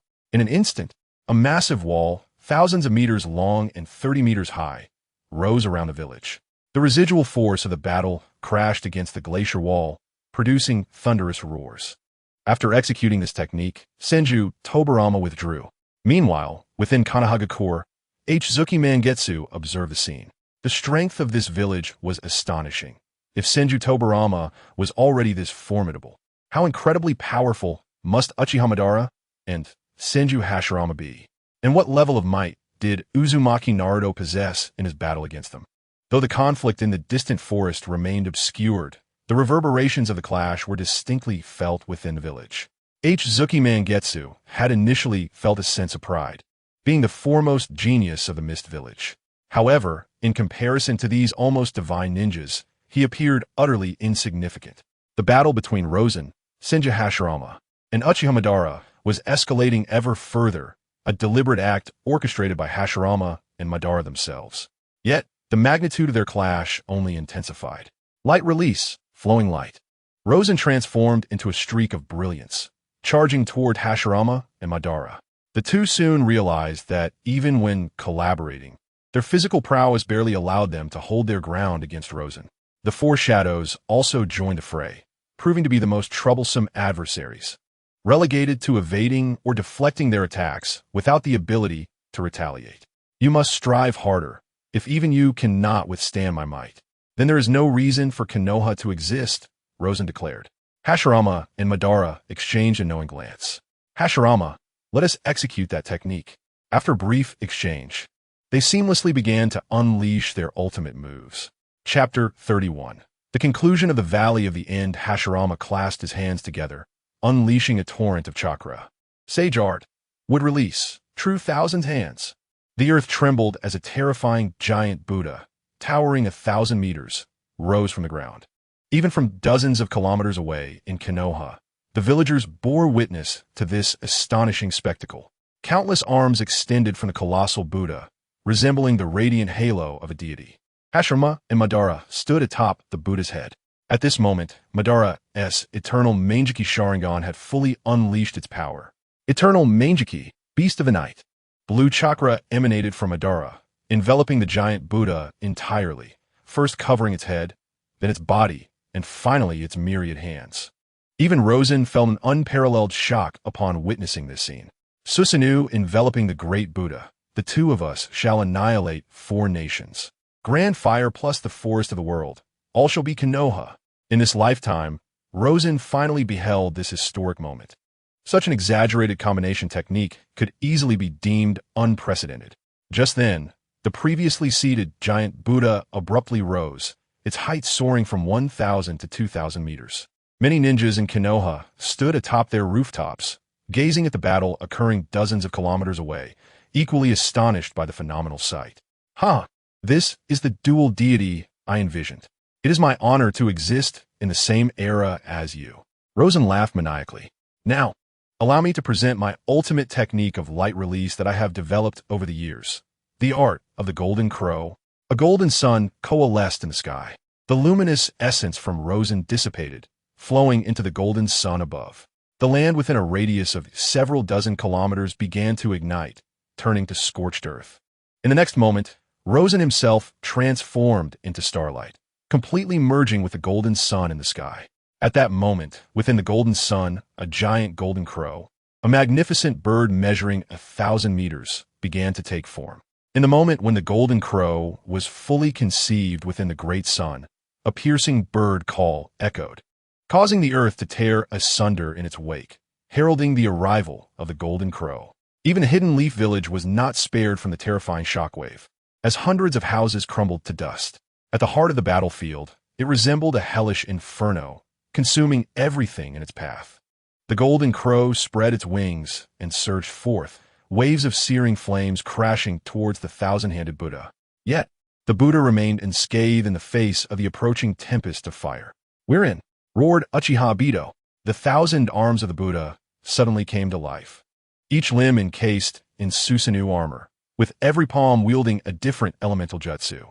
Would release transformed into a divine form. As the 1,000-handed Buddha descended upon the golden crow with the ferocity of storm, the golden crow, undeterred, charged directly at the Buddha. At the moment of collision between the colossal Buddha and the golden crow, the world momentarily lost its color. The radiance, akin to a nuclear explosion, blinded many onlookers. In front of the Hidden Leaf Village, Senju Tobarama witnessed this spectacle, a look of astonishment etched upon his face. Is this the true extent of Senju Hashirama's power? He is capable of battling my brother, Uchiha Madara, to such a degree. The shockwave persisted for several minutes before finally subsiding. Fortunately, despite its terrifying appearance, the impact was constrained to a relatively small area, wreaking havoc only within a few kilometers, unlike previous instances that extended for tens of kilometers. Rosen and Senju Hashirama exchanged glances with Uchiha Madara. Rosen had lost an arm. 10 rings encircled him, continually releasing immense energy to mend his severed limb. Energy that had been drawn from Rosen himself. As his arm was restored, Rosen's lifespan plummeted drastically. His original 800 years of life had diminished by 200 years for this single restoration. A grievous loss indeed. Meanwhile, Senju Hashirama and Uchiha Madara were not faring much better. Half of Madara's face had been incinerated, while Hashirama's body was riddled with gaping wounds. As he healed, he also channeled his chakra into Madara. With Hashirama's chakra nourishing him, Madara's scorched side began to regenerate, although a deep crimson mark remained on his face. Both sides frantically sought to recover from their injuries, maintaining the standoff for several minutes. Rosen pressed his hands against the ground, invoking the summoning technique, Six-Tailed Rhinoceros. Standing atop the rhinoceros's head, its chakra flowed into Rosen, replenishing his own reserves. A new round of combat commenced as the rhinoceros, having fulfilled its duty, lunged towards Senju Hashirama and Uchiha Madara. However, Madara merely glared at the rhinoceros, causing its body to freeze in place. Hashirama stepped forward, summoning a wooden dragon that ensnared the rhinoceros. With a powerful twist, the wooden dragon instantly annihilated the rhinoceros hound. This was truly the act of vanquishing a tailed beast. The body of the rhinoceros hound began to disintegrate, returning to the earth within mere seconds. In the years to come, it would resurrect in some corner of the ninja world. Rosen slightly parted his lips, conjuring a black sphere at their edge. The tailed beast ball. Senju Hashirama promptly pressed both hands to the ground, summoning the 5-elemental Rosen Gate. Before Senju Hashirama, 5 ghostly-faced iron gates rose from the earth. Boom! The tailed beast ball shattered 4 of the ghostly iron gates, ultimately being halted by the 5th. The Yasaka Magatama, Uchiha Madara, suddenly gathered several blue Magatama, flinging them towards Rosen. Jealousy manifested before Rosen. The kaleidoscope activated. I shall bind the heavens to myself. The numerous blue Magatama were directly engulfed by a swirling vortex. What? The kaleidoscope? Uchiha Madara and Senju Hashirama were both astounded by the spectacle. I shall bind the heavens to my will. The Magatama swallowed by the vortex were expelled, returning with power and speed far exceeding their original form. Boom! Be cautious. His kaleidoscope can absorb ninjutsu and return it with at least double the potency. Uchiha Madara quickly grasped Jealousy's kaleidoscope ability. Understood. Senju Hashirama nodded. Having taken several pairs of eyes from Uchiha, his other shadows should possess Sharingan as well, possibly all evolved into kaleidoscopes, each with unique abilities. Undoubtedly, any method employed by Rosen was exceedingly formidable. However, Rosen did not subsequently reveal the insatiable powers of greed, lust, or gluttony from his kaleidoscope. The battle raged from day into night, and then from night back into day. Torrential rain poured from the sky as both sides continued their clash. The pit created by the shockwaves of their battle transformed into a vast lake. After a day and a night of combat, both their stamina and chakra levels were nearly depleted. From ninjutsu to taijutsu, and back again to their ultimate techniques, both sides had nearly exhausted their greatest skills. The battle had moved far from the Hidden Leaf village, yet even hundreds of kilometers away, the village could still feel the tremors emanating from the battlefield. Rosen stood upon the lake's surface, while Uchiha Madara, bare-chested and wearied, gripped a broken sword. Senju Hashirama knelt on one knee, blood spilling from his mouth. It seems you have lost, Rosen declared, nearing his own limits. Suddenly, the eternal kaleidoscope in Uchiha Madara's eyes began to spin once more. In that brief moment of hesitation, Uchiha Madara appeared before Rosen. Simultaneously, 3 more Senju Hashirama emerged on either side and behind him. 3 kunai plunged into Rosen's back, while the broken sword in Uchiha Madara's hand pierced his chest. In a moment of desperation, Rosen suddenly reached out and seized the eyes of Uchiha Madara, effortlessly destroying the precious, eternal Mangeki Sharingan. In the same breath, he sharply turned his head and bit down on the shoulder of Senju Hashirama, tearing away a chunk of flesh. However, at that very instant, Madara's severed blade pierced Rosen's heart. His pupils dilated in shock as he ultimately lowered his head, succumbing to silence. The battle had finally concluded. Rosen's lifeless body was carried back to Konohagakure by Senju Hashirama and Uchiha Madara. I will return Rosen's body to the Uzumaki clan, Madara declared. Madara, your eyes. Despite my disdain for this man, I shall not exploit his corpse for my own frustrations, he remarked with indifference. Not me. I meant beneath your feet. With a thud, Madara collapsed to the ground. The current Uzumaki Daoshin had transformed into a 17-year-old youth. Upon learning of his teacher's demise, his emotions were a tumultuous blend of relief and sorrow. In a simple mourning hall, Rosen's body lay in repose, with only a few individuals present to pay their respects. That night, a shadow silently appeared within the hall.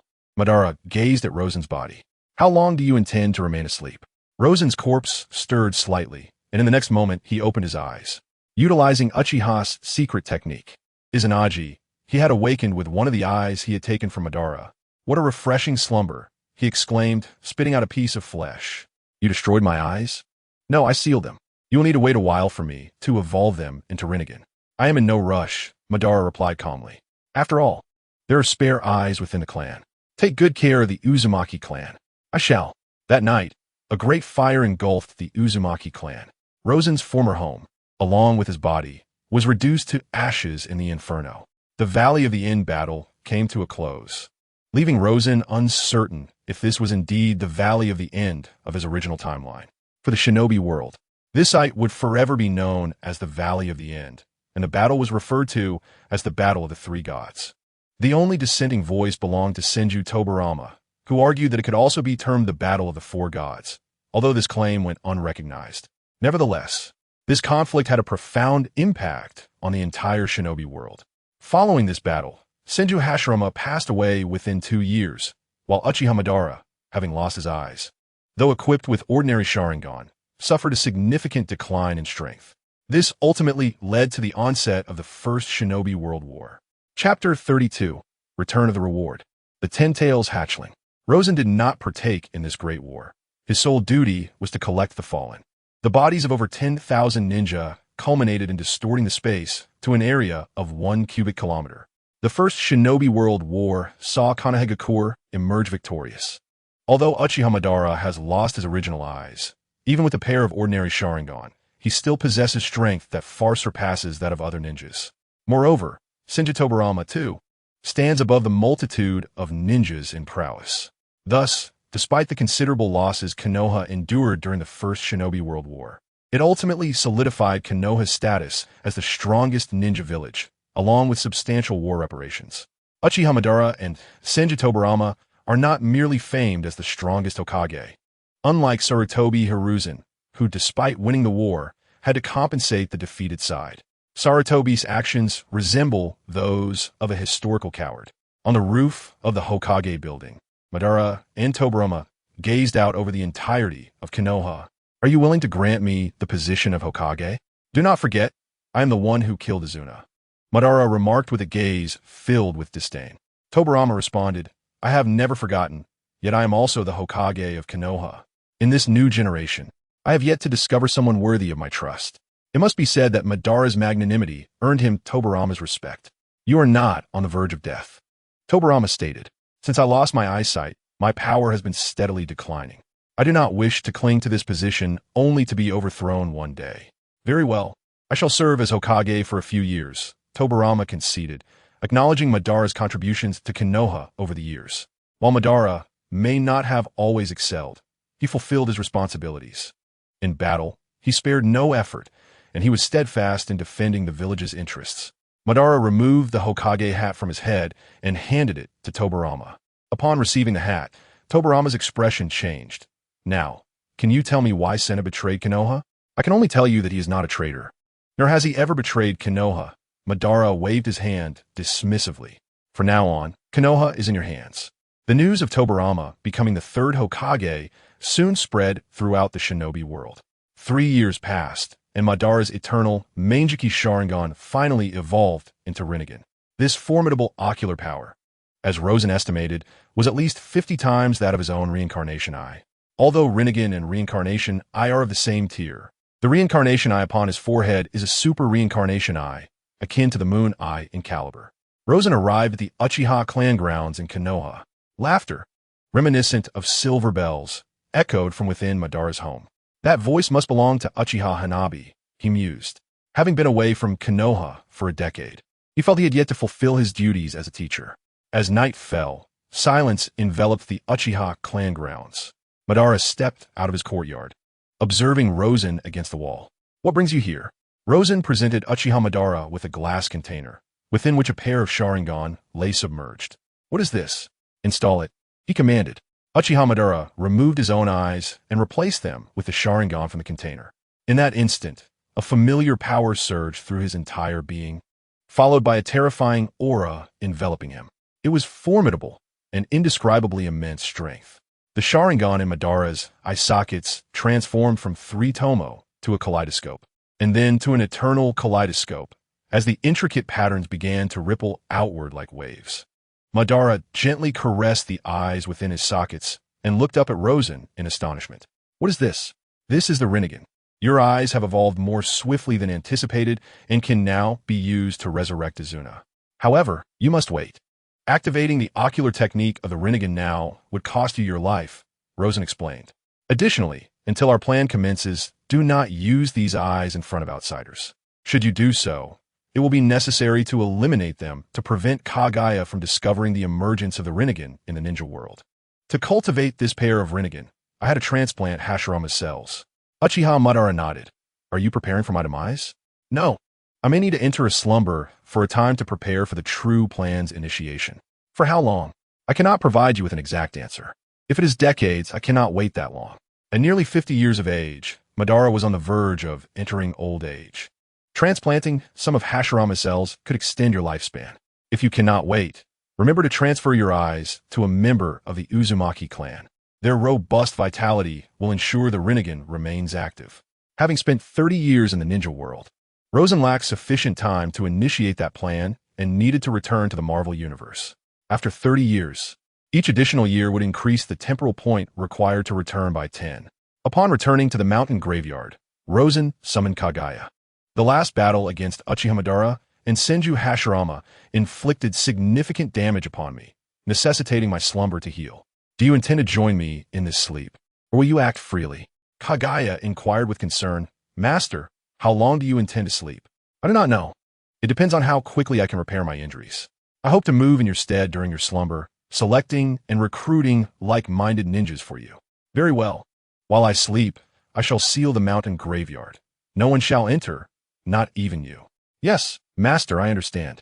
With that, Rosen laid down a coffin, while four shadows pulled the coffin down into the earth.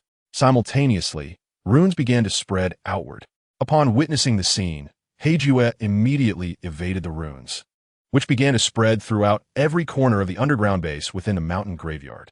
Every inch touched by the runes succumbed to an eerie silence. Eventually, Heijue departed from the subterranean stronghold, casting a glance at the entrance of the mountain graveyard, which suddenly collapsed, sealing the passage completely. He returned to the original world. Commencing return, initiating settlement. Task 1.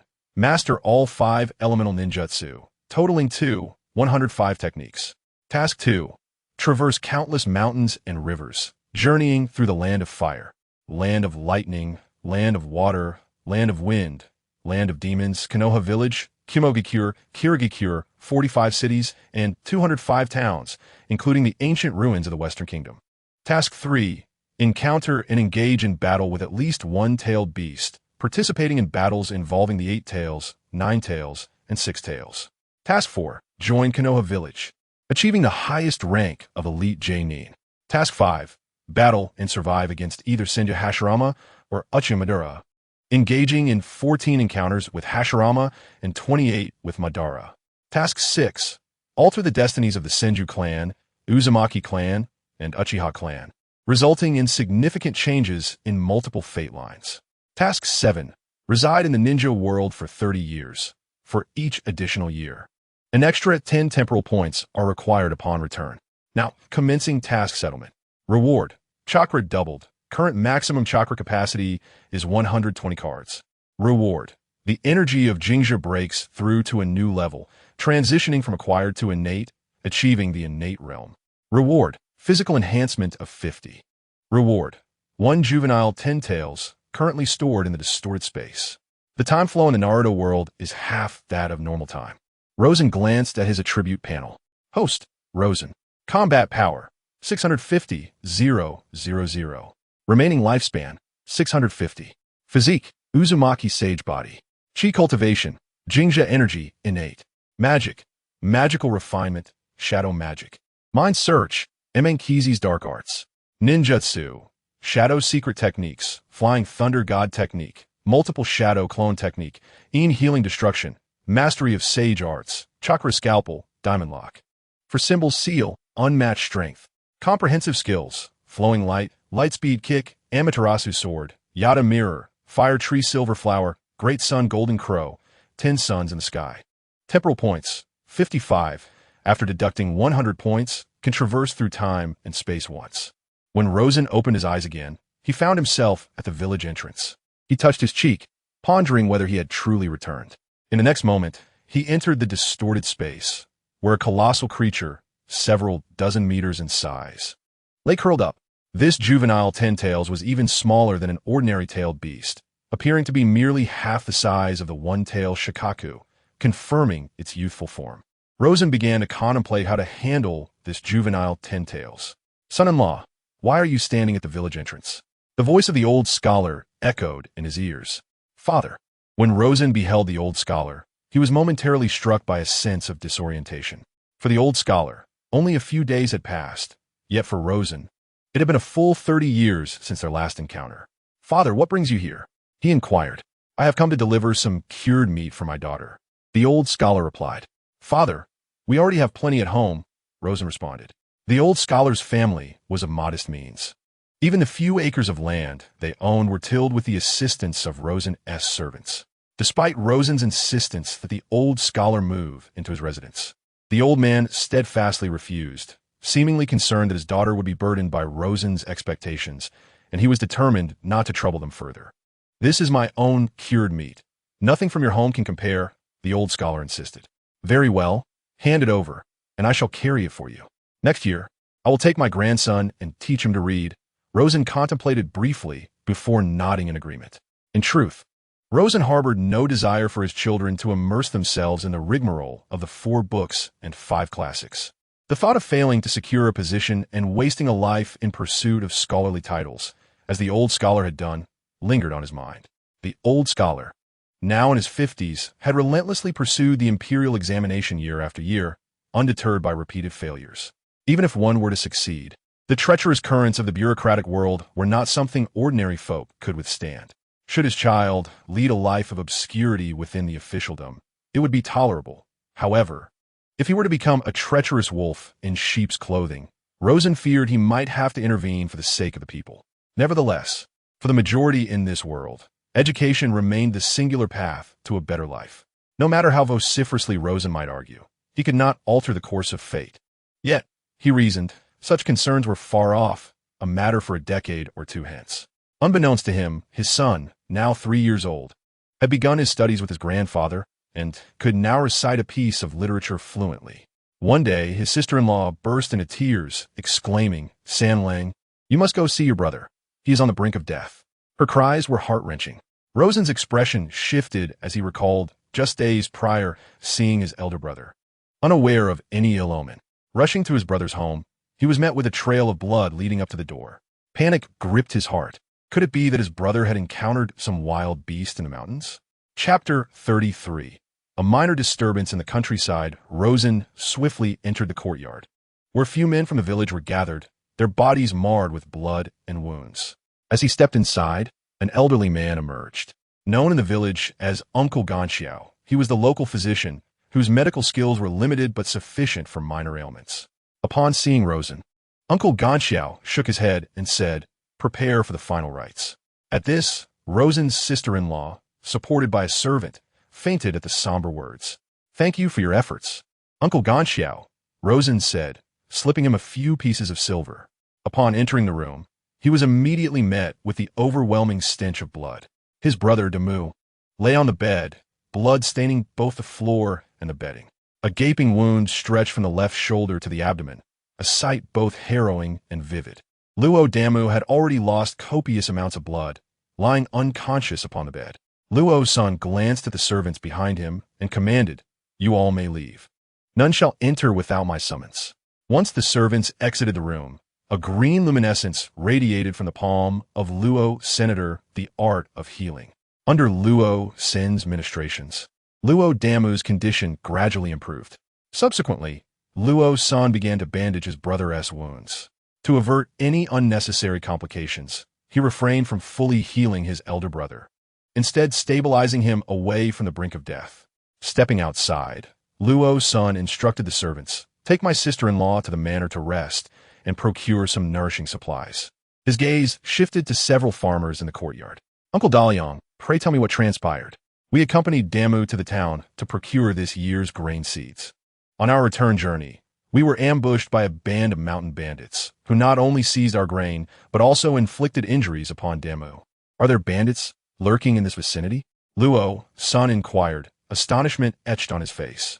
Though this event had transpired 3 decades prior, he recalled vividly that prior to his marriage, he had eradicated all nearby bandit factions. It seemed implausible that a new band of brigands could emerge so swiftly. Do you know under what banner they operate? He asked. We do not know. They did not announce their name. However, The leader was a burly man with a thick beard, blackened teeth, and a stature reminiscent of a soldier. I understand. Each of you shall come to my manor tomorrow to collect some grain seeds as a token of gratitude for escorting my brother back safely. The farmers expressed their heartfelt thanks, none daring to refuse.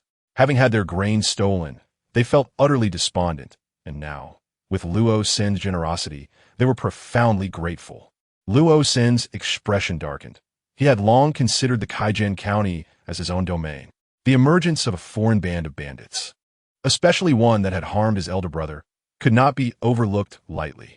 Upon learning that her husband had stabilized, his sister-in-law sighed in relief. However, Luo Sen's inquiries into the bandits yielded no information. Luo Damu's wounds continued to heal day by day. One day, just after Luo Sen had assessed his brother's condition, a servant reported that a group of yamen runners had arrived. As Luo Sen entered the hall, his gaze immediately fell upon the man with the prominent blackened teeth. "What brings you esteemed officials here?" Luo Sen asked, squinting at the group of runners. "The magistrate has decreed that due to the conflict with the Mongols in the north, the court requires an increase in the head tax. Each household is to pay 1,200 won, and with your household, including servants, totaling 35 individuals. The sum amounts to 42 guan," the leader with the black teeth declared. A chill swept over Luo Sen. Nowadays, even a common farmer's household could scarcely muster a single guan, let alone the exorbitant sum of 1,200 won per person. Even if the court intends to impose a head tax, it would amount to merely a few coins per individual, utterly unreasonable to increase such an exorbitant tax. This is akin to a modern society demanding that every citizen pay 100,000 soft currencies. Since it is the decree of the court, I, Luo, shall comply. Thus, I kindly request you to present the official document from the court. Luo Sen gazed at the black-toothed constables with a smile. The countenance of the constables darkened, and the black-toothed officer fixed a shadowy glare upon Luo, Senator Master Luo. "The document is naturally at the government office. We were in haste today and did not bring it with us. I sincerely apologize, but I must ask you to retrieve the document first, so that I may adhere to the court's decree and pay the taxes accordingly. We have traveled a great distance, over 30 miles, and you expect us to return empty-handed? That would be quite unreasonable," Luo Sen scoffed, perceiving that these constables believed him to be a newly affluent man, emboldening them to extort him. Should they genuinely produce such an absurd document, both the county magistrate and they themselves would face dire consequences. "Empty-handed, you say? That may very well be true. Should you fail to present the document today, you shall indeed return empty-handed." Luo Sen stated coldly, "Bring forth the people." At that moment, a dozen or so servants emerged, wielding clubs. "Master Luo, what do you mean by this?" "What do I mean? If you cannot provide an explanation today, all of you shall lose an arm. Luo Sen vitlead, momentaru datsit. We are government officials. Attacking us equates to treason," the black-toothed officer bellowed. "Who claims I am attacking officials? A band of rogues has invaded my estate, seeking to deceive me of my wealth. When their scheme failed, they resorted to force, only to be met with lethal resistance from my servants," Luo Sen replied ominously. The constables' faces paled in unison, while the black-toothed officer struggled to suppress his fear. "Master Luo, we were rash. We merely sought some coin for drink. If you spare us today, we shall surely repay your kindness in the future. If you require our assistance, we would be more than willing to oblige. What do you say? Recently, my elder brother encountered bandits 3 miles outside the village and sustained a wound. He remains bedridden, and our grain for this year's harvest has been stolen." Luo Sen's gaze bore into the black-toothed constables. Indeed, the black-toothed officer and his men turned ashen. Observing their expressions, Luo Sen deduced that this matter was undoubtedly linked to them. "Brothers, let's confront him," just as the black-toothed officer attempted to draw his sword. Luo Sen forcefully pressed the hilt back into its sheath. The black-toothed officer froze momentarily, bewildered, only to find Luo Sen placing a hand upon his shoulder and, with a gentle press, shattering his spine, causing him to collapse to the ground like a limp rag doll. Luo Sen's gaze remained serene as he turned to the other constables. "Eliminate them all." The servants hesitated, for they were merely hired help, not bonded slaves. In fact, most of them hailed from Luo village. It was merely due to the generous remuneration from the Luo family that they were employed, as Luo Sen preferred not to engage outsiders. Rosen's gaze was calm. revealing the hesitation of the servants before him. With a graceful gesture, he invoked the illusionary art of soul theft. These servants were merely ordinary people, not the heartless butchers one might expect. Compelling them to commit murder was indeed a heavy burden. Thus, Rosen stripped them of their memories from that day, rendering them akin to soulless automatons as they trudged back to their chambers. In the next moment, all the attendants vanished from the scene, transported into a distorted realm.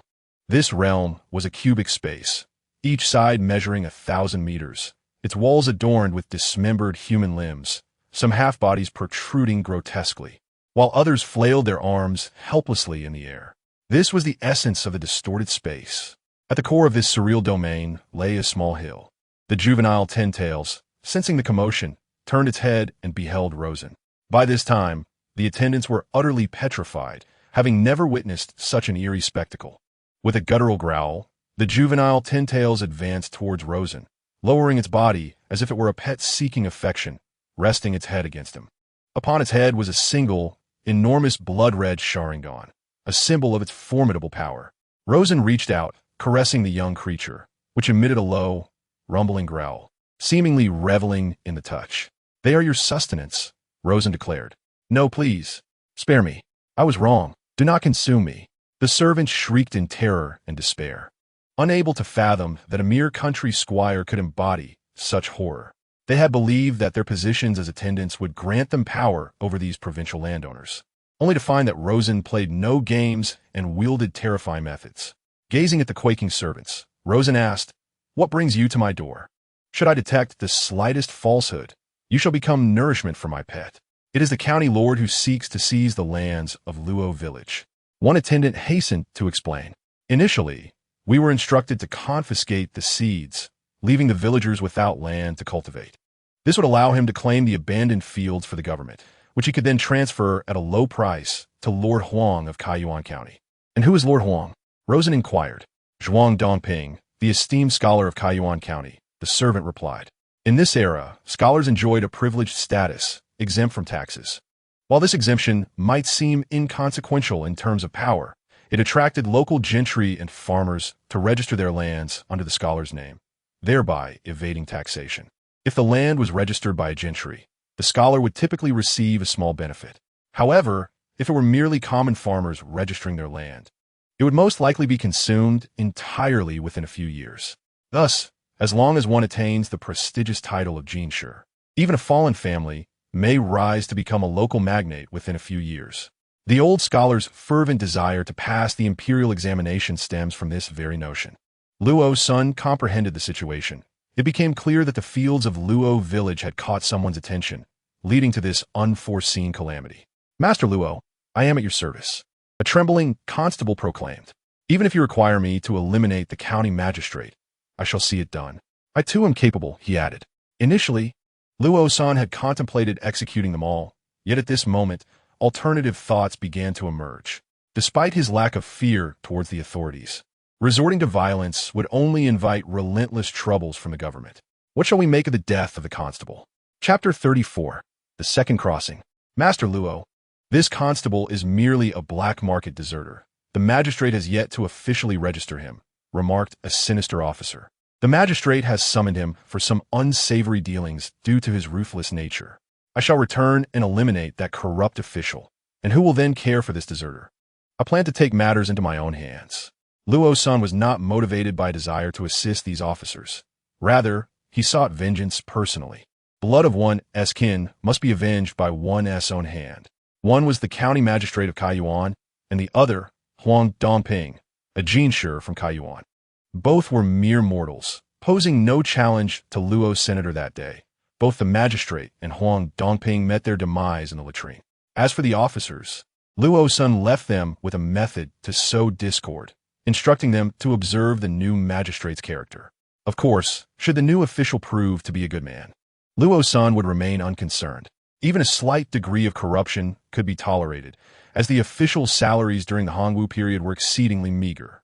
However, should they wreak havoc upon the local populace, Luo Sen would inevitably take it upon himself to eradicate the menace.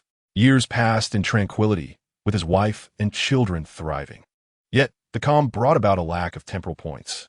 Accumulating temporal points in the Marvel Universe proved arduous, particularly since the main storyline had not yet commenced. The characters within the principal narrative were limited to Asgard and Ancient One.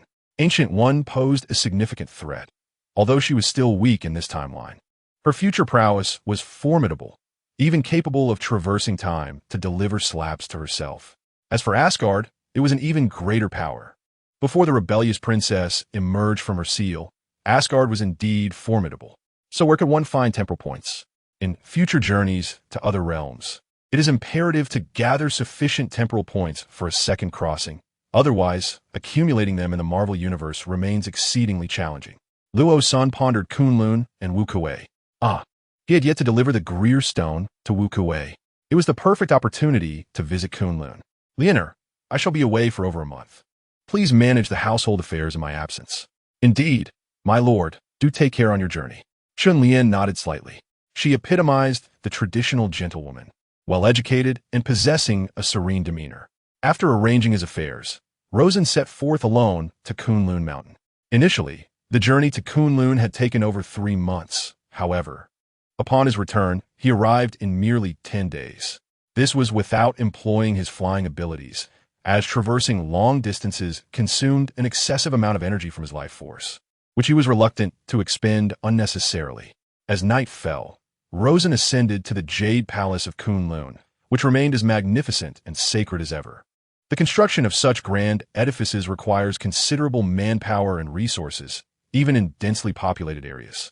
It is unimaginable the wealth needed to erect such a structure in this desolate, high-altitude locale, likely tenfold that of other regions. The ancient sages of Kunlun often professed to aid the world and its people. Yet, if they were truly sincere, why not allocate the funds for the palace's construction to alleviate the suffering of the populace? Standing atop the walls, Rosen intended to seek Wu Kuei when suddenly he was interrupted by a commanding voice. Who goes there? He turned to see an elderly Taoist from Kunlun, distinct from the one he had previously encountered. With a swift leap, Rosen bounded several meters, landing on a nearby pavilion. The old Taoist also sprang up to join him. The elder Taoist immediately unleashed a powerful strike directed at Rosen, an overwhelming force that surged toward him. Startled, Rosen deftly evaded the blow by rolling across the rooftop. Although the destructive potential of the strike was minimal, comparable to that of a basic ninjutsu, it imparted a palpable sense of danger. The old Taoist executed several steps in midair, and suddenly, a massive white crane materialized beneath him, propelling him towards Rosen. Observing this, Rosen felt a surge of astonishment. The crane appeared to be the elder's method of transportation. Gaining his composure, Rosen inhaled deeply and unleashed his fire release, great fireball technique. In an instant, he expelled a fireball with a diameter of 10 meters. The old Taoist, taken aback by the approaching fireball, hastily mobilized his entire energy. The fireball collided with him, sending him crashing to the ground, yet he quickly rose, his face blackened. "Cursed thief!" he exclaimed. Initially, the fireball's magnitude suggested immense power, yet to the old Taoist's surprise, its actual impact was far less formidable than anticipated. While it could cause significant damage to structures, its lethality against a person proved insufficient. Rosen mused inwardly, recognizing the unique qualities of Kunlun's techniques. This elder's combat prowess likely exceeded 50,000, placing him among the ranks of formidable figures within the realm of ninjutsu. In comparison to iconic figures like Jiraiya or Minato Namikaze, this elder's mastery of mystical arts was undoubtedly superior. Kunlun's techniques were indeed formidable, while the 24 Chi cultivation technique he had acquired from Wu Kuei remained merely introductory. Just as the 24 Chi refining technique reaches its pinnacle at the level of perfection, the mastery of divine methods requires personal enlightenment. If they could acquire even a fragment of the sage arts from the ninja realm, they would undoubtedly soar to new heights. At that moment, a wave of searing heat surged toward him. Rosen, startled, turned to see a blazing fireball hurtling in his direction. It was not merely a fireball, but rather a figure engulfed in intense flames, none other than Wu Kuei. His body radiated heat akin to a furnace, and his speed was as swift as thunder. He unleashed a lethal strike that struck Rosen squarely in the chest. Rosen was propelled out of the Jade Palace, over the cliff, and plunged into the abyss below. Just when Wu Kuei believed the intruder was surely doomed, a golden light emerged from the depths of the chasm, ascending toward the sky. Wu Kuei looked on in astonishment at Rosen, who was enveloped in golden radiance. However, Rosen did not linger. After a brief exchange with Wu Kuei, he soared through the air and flew downward. "Thief, do not escape," Wu Kuei shouted as he gave chase. In truth, Wu Kuei had already recognized the figure. His exclamation was merely a pretext to conceal their acquaintance. The two figures, one gold and one red, danced along the rugged and steep cliffs. It was not until they were 100 miles from Kunlun Mountain that Rosen finally came to a halt. "Rosen, is that you?" Wu Kuei asked, still incredulous. Rosen's cultivation was beyond his expectations. It seemed he had reached the innate level, something the 24 Qi refining technique should not have been capable of achieving. After all, even he had spent a decade diligently studying other techniques to attain the innate realm. "Wu Kuei, it has been 10 years. I have missed you dearly," Rosen said with a cheerful smile, dispelling the golden light surrounding him. "What brings you here?" Rosen produced 100 grail stones. Wu Kuei had been his guide and the initiator of his cultivation journey. He had also violated the rules of Kunlun by imparting the 24 Qi refining technique to him. For Rosen, Wu Kuei was a benefactor deserving of gratitude. Thus, within his means, he felt compelled to repay that kindness. "What is this?" "This stone is a rare find from another realm, containing immense energy. Each one can save a year of arduous cultivation. It was through absorbing the energy within these stones that I managed to break through to my current state in 10 years. However, caution is required during absorption, as these stones contain impurities, necessitating an additional purification process." Wu Kuei picked up a grail stone and, after a brief moment of perception, sensed the profound energy within it. "Remarkable. These are a gift for you." Wu Kuei appeared somewhat dazed. "These stones are worth a fortune. When you gifted me the 24 Qi refining technique, and now I return the favor with these stones, we are even. Of course, if you feel indebted, you may send me some martial arts manuals." Wu Kuei spent 6 days absorbing a single grail stone. For Rosen, that one grail stone equated to a year of diligent cultivation. However, for Wu Kuei, this single gem was worth 3 years of arduous cultivation. Wu Kuei gazed up at Rosen in astonishment. These 100 Greer stones could elevate him to a legendary realm. "Rosen, this is my Kunlun's body tempering and bone refining technique." Rosen's face contorted with disdain, yet he did not hesitate to tuck the manuscript into his bosom. "Is there no more advanced technique?" "There is, but it cannot be shared," Wu Kuei replied. "Yet, while there are many body refining techniques in this world, the body tempering and bone refining technique is unparalleled. It is the sole method of bone refinement in existence. Is there a realm beyond the innate stage?" "Indeed, beyond the innate stage lies the convergence of the 3 flowers atop the head and the quintessence of the 5 energies. Should one cultivate to the realm of the 3 flowers, they could attain a lifespan akin to that of the celestial beings, 800 years of existence. Free from the 5 declines, their heavenly fate unaltered, are there still hidden sects like Kunlun within the Divine Land? Longhu Mountain rose during the Easter Han Dynasty and has thrived for over 13 centuries, while Wudong is newly established. It has received imperial recognition and stands among the foremost sections. The Maoshan lineage, specializing in the arts of spirits and deities, possesses formidable mystical abilities. And the Chuanjin school of the Zhongnan Mountain is also renowned.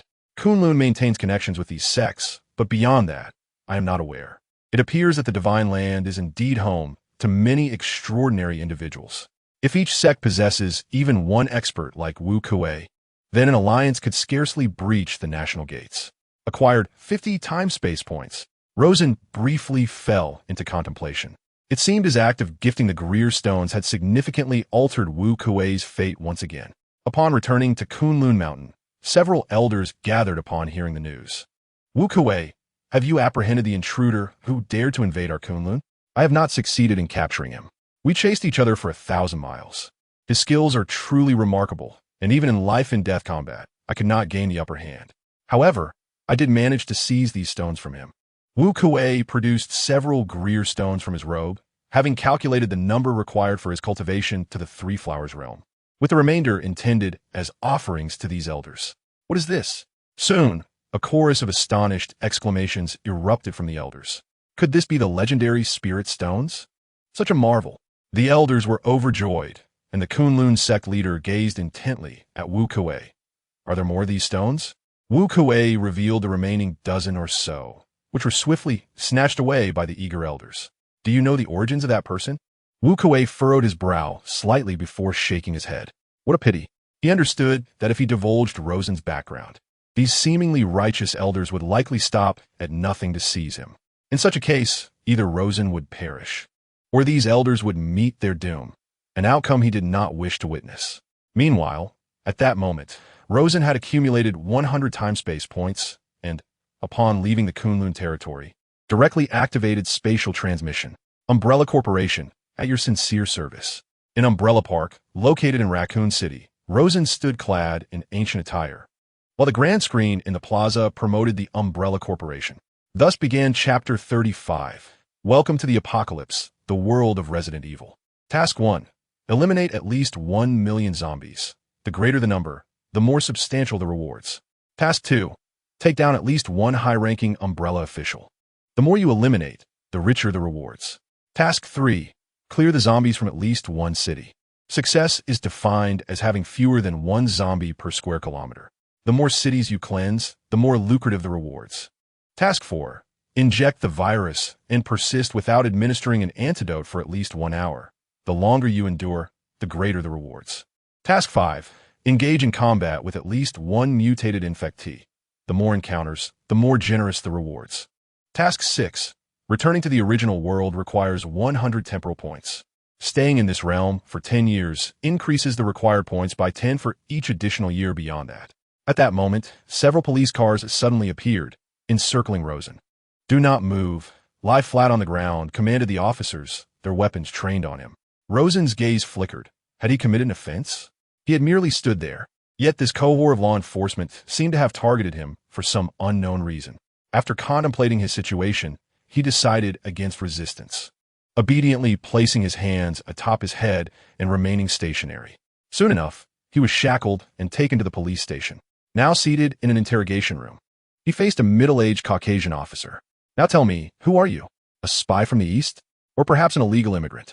Rosen met the officer's aggressive demeanor with composure, lifting his gaze to meet the officer's. I have done nothing. How did you discover me? The park surveillance revealed your face, but it does not match our database, replied the officer. The only explanation for this mismatch is that you are of Eastern descent. I require legal counsel. Rosen responded with a smile. Until I see a lawyer, I will not divulge anything. Then we shall wait. The American judicial system indeed offers free legal assistance, regardless of the crime, provided one applies. However, there is often a wait, ranging from a month to even a year. After all, lawyers in America are limited, while the pool of offenders is infinite. Rosen was confined in a detention cell, where he became acquainted with 3 cellmates. Ha ha ha, a little monkey has arrived. It has been ages since I've encountered a woman. He will do for my needs, one of them chuckled. Rosen raised his hand and, with a clenched fist, struck the concrete wall. A resounding thud echoed as the wall caved in, leaving a distinct impression of his knuckles. What is your name? Rosen inquired. The 3 cellmates broke into a cold sweat, trembling in fear. The one who had been singled out, hoping for an intimate encounter with Rosen, bore a tattoo of a Chinese character on his face. At this moment, he was trembling all over. From now on, I shall call you Diao. Do you have any objections? No objections, came the reply. Rosen then turned to the other 2. You shall be known as Zhao Ritien, and you as Long Outyen. After a friendly exchange, Diao, Zhao Ritien, and Long Outyen became acquainted with Rosen. Jiao's primary occupation was that of a male stripper. He had faced charges of involuntary manslaughter after a guest, having overdosed, died during his service. The laundry detergent was provided by him, and the incident occurred in his residence. Zhao Ritien and Long Outyen were brothers, bound by blood. They had been apprehended while engaging in a zero-cost purchase scheme, having inadvertently exceeded 950, leading to their capture. Their arrest was primarily due to the fact that they were not of a darker complexion, and the location of their purchase was a gold shop, with the amounts involved far surpassing the stipulated limits of the zero-cost purchase. Boss, once we get out, I shall treat you to the finest laundry detergent, Jiao said, attempting to curry favor. There's no need for that. We Orientals are allergic to such things. Merely contemplating it is a crime. Aren't you worried about not getting out? They have no evidence to prove the laundry detergent was mine, Jiao confidently asserted. It had been brought in by the customer. He is a regular here, and each time he is arrested, the charges differ, so he is well versed in basic legal knowledge. He had a rough idea of how long he might be incarcerated. Alas, it seems that we are destined to be imprisoned for at least a decade, Zhao Ritian lamented. They faced numerous charges, illegal possession of firearms, threats, and grand theft, which collectively warranted a minimum sentence of 10 years. Rest assured, you won't be incarcerated for that long. Really? We won't have to serve such a lengthy sentence? I believe that on some future day, you may find yourselves wishing for a longer term. Boss, what is your profession? I am here to save the people of America. The three exchanged glances, all convinced that Rosen had lost his mind. The detention center in America was hardly a humane place. It was frigid in winter and sweltering in summer, with a constant influx of new detainees. That very night, 3 new cellmates were brought into their compartment, and a nearby addict howled all night long. The following day, Rosen was roused by the sound of gunfire. Outside the police station, it appeared that a large-scale and prolonged conflict was unfolding. Rosen's shadow ventured outside to take a look. The scene was already chaotic. Well, this is quite timely. A biohazard crisis has erupted. The entire street had succumbed to chaos, with the thoroughfares teeming with the undead. Rosen marveled at the rapidity of the virus's spread. What seemed normal yesterday had devolved into disarray within a mere morning. The swift transmission likely began with rodents and cockroaches, which then launched a large-scale assault on humanity. In the realm of slumber, humanity remains largely oblivious to the bite that befalls them. Consequently, within a single night, 90% of the residents of Raccoon City succumbed to infection. What transpired outside? Jiao inquired. Surely, someone is not here to rescue us? Impossible. Raccoon City is devoid of such formidable factions. The crowd engaged in animated speculation when Long Outyin approached Rosen. Boss, your calm demeanor suggests the outside world seeks you? They're here for all of us. Rosen's smile bore an unsettling quality. At that moment, the former Sheriff John, who had interrogated Rosen yesterday, rushed in, his face a canvas of terror. He promptly produced a key and unlocked every iron bar of the detention cells. Old John, what are you doing? What has occurred outside? The habitual occupants of the detention center gazed curiously at him. Most had frequented the establishment enough to refrain from recklessly assaulting the police, especially within the precinct. The people outside have gone mad. John's tone was laced with fear. It was only by confronting the chaos beyond that one could comprehend the extent of the turmoil. Those afflicted were devouring everyone, only for the consumed to rise once more. Just then, laughter erupted from the back of the crowd. Turning their heads, they discovered it was Rosen who was laughing. Welcome to the apocalypse. What do you mean? Order has disintegrated. 99% of Raccoon City's populace has been infected by a virus that annihilates its host, transforming them into mindless, flesh-hungry zombies, preying upon any living creature. A mere bite from an infected individual grants one the experience of their condition. Rosen surveyed the crowd, his voice imbued with incitement. Now, you may indulge in any desires you hold. Surely, this is a jest? How could such absurdity exist? Rosen exited the detention room and the police station. Old John did not intervene, for he was well aware that the outside world was indeed as Rosen had described. Brother, wait for me. At that moment, Zhao Ritian and Long Outyin hurriedly followed. However, as they emerged, the zombies lingering at the police station's entrance began to surge towards them. This is bad. Zhao Ritian and Long Outyin wore expressions of sheer terror, hastily attempting to retreat into the police station. Meanwhile, Rosen directly dispatched the approaching zombie into a distorted space, presenting it before the juvenile Ten Tails. Little one, here is your snack. Give it a taste and see if you fancy it. The juvenile Ten Tails lowered its head, inspecting the clawing zombie, glancing left and right before seizing one and tossing it into its mouth. A delighted howl escaped the juvenile Ten Tails, clearly relishing the flavor of the zombie. As for the possibility of infection, the Ten Tails is not merely biological. It aligns more closely with plant life, possessing a body structure that diverges significantly from that of humans and most mammals. Thus, the notion of infection is fundamentally unfounded. Rest assured, it won't be long before you can establish roots here, Rosen remarked. Undoubtedly, where could be more suitable for cultivating the God Tree than in the world of biohazard? However, we must first await the nuclear detonation in Raccoon City. At present, the juvenile Ten Tails is still too feeble to withstand the might of a nuclear explosion. Furthermore, Lacking the Rinnegan, I cannot initiate the infinite Tsukuyomi. I can only develop a technique through the Golden Byakugan that is applicable to the undead. Next, it will be imperative to engage with the various characters from Biohazard to extract temporal points from them. Suddenly, a Diao, Zhao Ri Tian, and Long Ao Tian noticed that the sounds behind them had ceased. Upon turning back, they found Rosen standing alone, while the previously seen zombies had vanished without a trace. What transpired? Rosen glanced back at the trio. You should return to your families, he advised before moving away. The origin of Biohazard lies in the underground hive of Raccoon City, with the entrance located in that suburban villa. Beneath the hive lies a larger, deeper hive, which serves as both the starting point and the terminus of all events. The Umbrella Corporation seeks the annihilation of all humanity, followed by a grand cleansing, during which the upper echelons of the corporation remain dormant beneath the hive. Addressing the headquarters beneath the hive is futile at this juncture.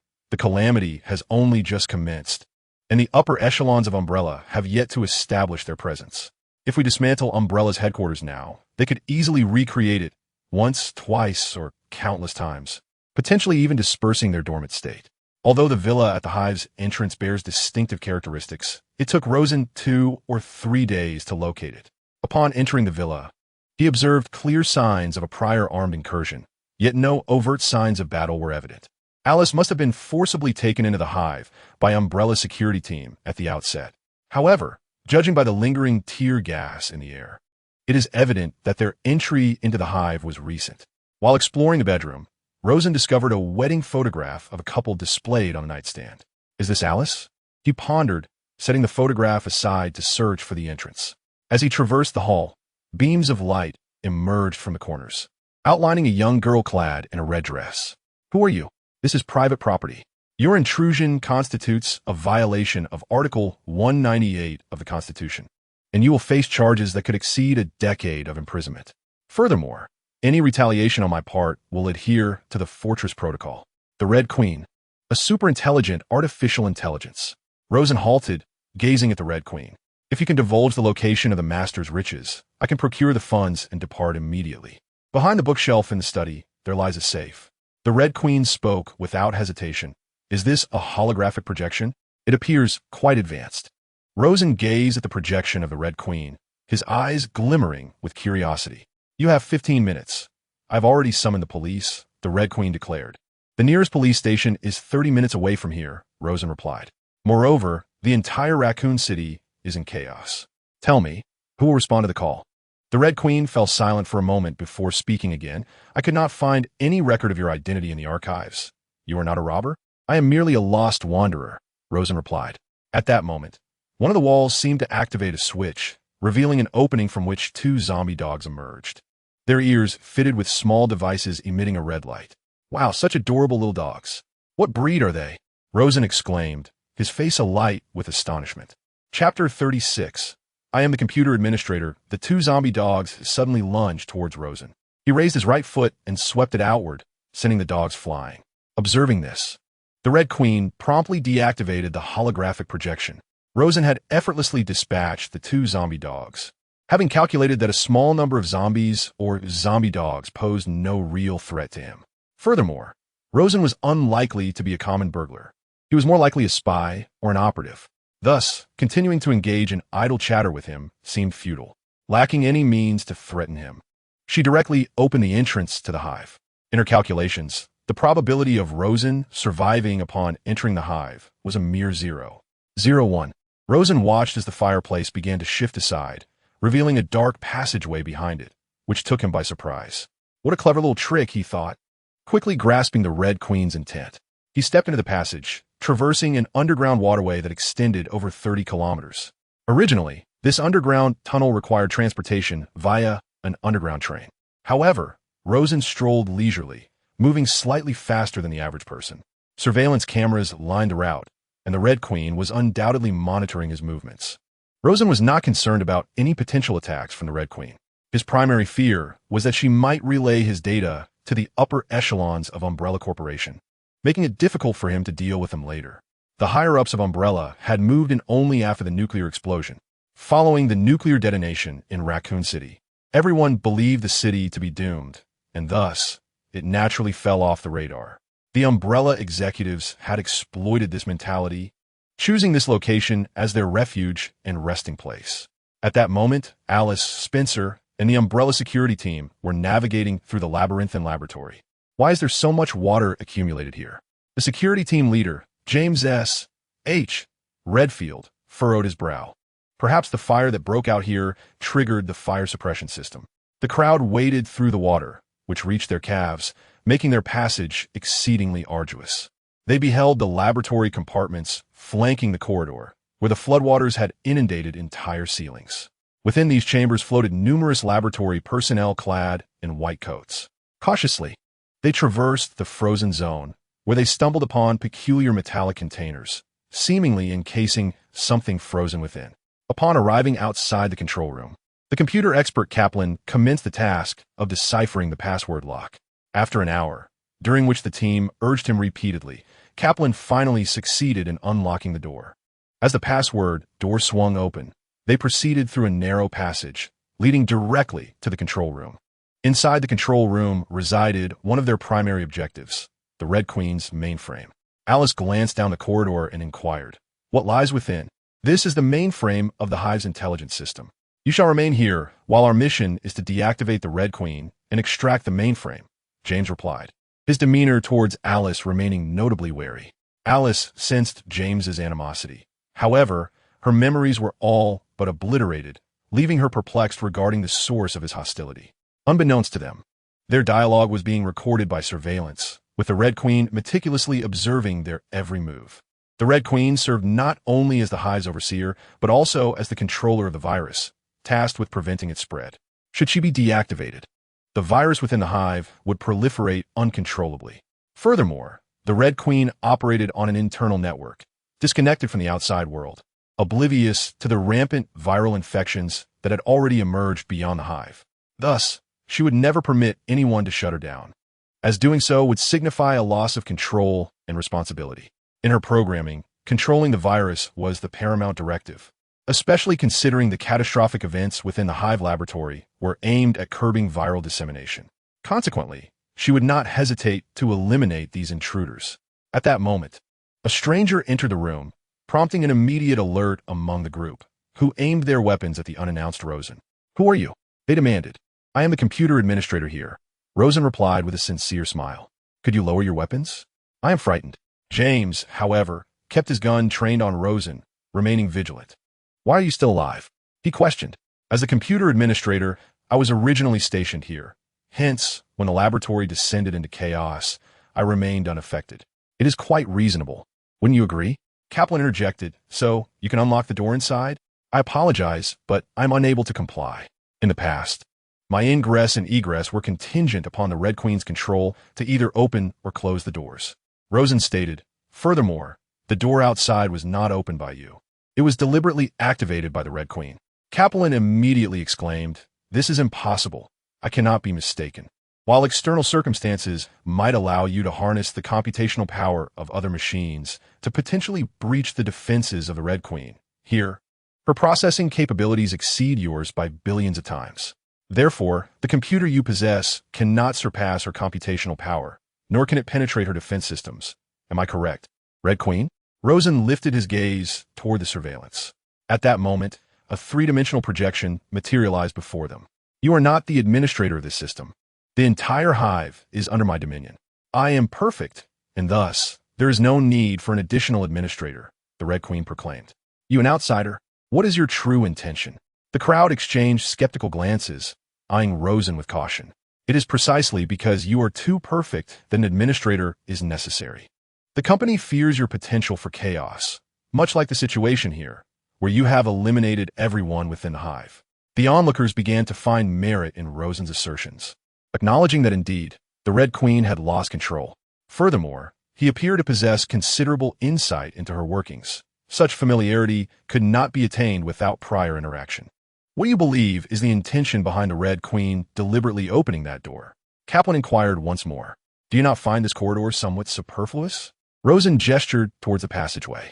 Kaplan scrutinized the corridor, slightly furrowing his brow, while James turned to Kaplan and asked, "Is there an issue?" "Indeed.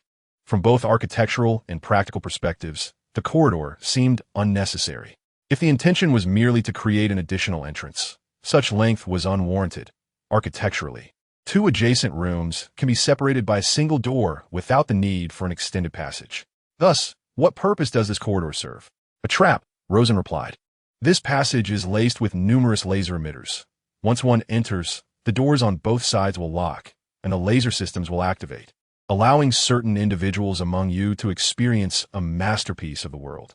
Cold sweat trickled down James's forehead as he contemplated the potential outcome had he and his team ventured into that corridor. He looked at Kaplan once more. Is he speaking the truth?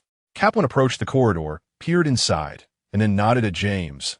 What he says is highly likely to be true. The walls, the floor, the ceiling are all lined with laser emitters. Once activated, no one will escape unscathed. James turned back to Rosen. You have a way to get past this, do you not? Surely, it is simple enough to toss a hand grenade in and obliterate the electronic circuits and laser emitters within the corridor. The Red Queen gazed at Rosen. Since you are so well acquainted with me, you should comprehend the consequences of shutting me down. James gazed intently at Rosen, inquiring, are you aware of what is about to transpire? Rosen nodded. I am indeed aware. It is not a matter of what will happen, but rather what has already occurred. He turned to James, stating, it appears that prior to your arrival here, you were all in a state of isolation. We have been engaged in closed training at the base. The Umbrella Corporation is developing a biochemical weapon known as a virus, capable of infecting both the living and the dead, rendering them devoid of reason while instilling a fierce aggression and a ravenous appetite. The infected can transmit the contagion through bites and scratches. Rosen's smile gradually morphed into something more profound. Now, the entirety of Raccoon City has succumbed, overrun by these flesh-eating monstrosities. He then addressed the Red Queen, and all of this is due to her negligence. You speak nonsense, she retorted. Under my control, no infected individuals have escaped. While you may have eliminated everyone in the laboratory, you cannot contain the rats and cockroaches that serve as vectors for the virus. At this juncture, a realization dawned upon everyone present. If Rosen claimed to be a computer administrator, it was implausible for him to possess knowledge of the outside world. His awareness of external conditions implied he had entered from beyond. Who are you really? A mere computer administrator cannot possibly possess such intimate knowledge of the Hive or the Red Queen. Rosen then produced a badge from the Raccoon City Police Department. Presenting it to the assembly, this is simply something I acquired. I have been investigating the illicit operations and research of the Umbrella Corporation, thereby amassing a wealth of their secrets. You're not a police officer of Raccoon City. I have found no record of you within their files. How could you? A mere regional network player? Possibly no. Am I not allowed to be a recent recruit? Rosen scoffed. My database updates monthly, unless you were employed just this month. It is inconceivable that you could have gathered such extensive intelligence in less than a month. Could I not have received information from a predecessor? James and the others regarded Rosen and the Red Queen with skepticism, doubting the trustworthiness of both. Rosen shrugged. Ultimately, will you place your faith in me, or in this artificial intelligence that seeks to annihilate you all? Chapter 37. The magician wields magic. Does that not seem reasonable? What, then, is your objective? Within the mainframe of the Red Queen lies a trove of incriminating evidence against the Umbrella Corporation. I intend to seize the mainframe. This is the proof of their destruction of Raccoon City. Impossible. James immediately countered. I will never allow you to take the mainframe. They were all products of Umbrella's training. How could they permit Rosen to abscond with such crucial evidence? If you seek the secrets of the Umbrella Corporation, then I cannot allow you to remain. James raised his weapon, aiming it at Rosen. Rosen sighed. In addition to being a police officer, I am also a magician. Who among you wishes to witness my magic? Is this the final performance of your life? James's finger was already poised on the trigger. In a swift motion, the machine gun slipped from James's grasp and fell into Rosen's hands. In astonishment, James quickly reached to reclaim his weapon, simultaneously pulling the trigger. Click, click! Rosen extended his hand, revealing a handful of bullets. The others, witnessing this scene, raised their weapons in unison. Rosen seized James, positioning him as a shield. His teammates, observing the unfolding drama, hesitated to fire. James, a former Navy SEAL, possessed remarkable skills. Yet before Rosen, he appeared as a mere child, with every attempt at retaliation effortlessly thwarted. At that moment, Vice Captain Lane lunged towards Rosen. Rosen raised his foot to block, then grasped Lane's shoulder, executing a throw over his back. The other team members advanced, confident that even without firearms, they could subdue Rosen. However, they gradually realized that despite being a group of 8 elite SEALs, they were utterly incapable of overcoming Rosen, one by one falling to his prowess. Within just a minute, James and his companions lay sprawled on the ground, battered and unable to rise. Rosen surveyed the fallen figures. Now, I wish to take the mainframe. Who is in favor and who is against? Glancing around, he noted the absence of dissent. He stepped into the corridor, at which point the door suddenly locked. How disobedient. As a laser beam appeared at the end of the passage, Rosen pointed his finger, and the laser shattered the iron door leading to the control room, after which he casually entered.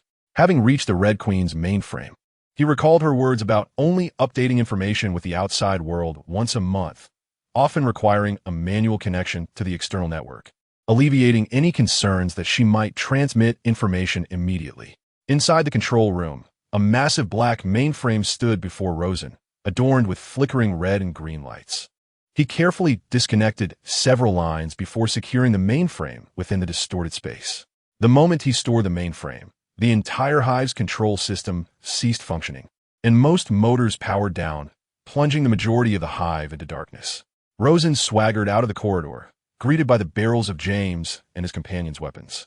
In the darkness, as they caught a glimpse of Rosen emerging, they opened fire without hesitation, continuing until their magazines were empty. A chilling voice echoed through the shadows. Have you not received enough punishment to ambush me? My sincere intentions to lead you all to safety have been cruelly misattributed. My heart aches. A palpable chill enveloped the crowd, for they had distinctly seen Rosen emerge. Despite the absence of light, each individual was equipped with illumination devices. It was inconceivable that all could be mistaken.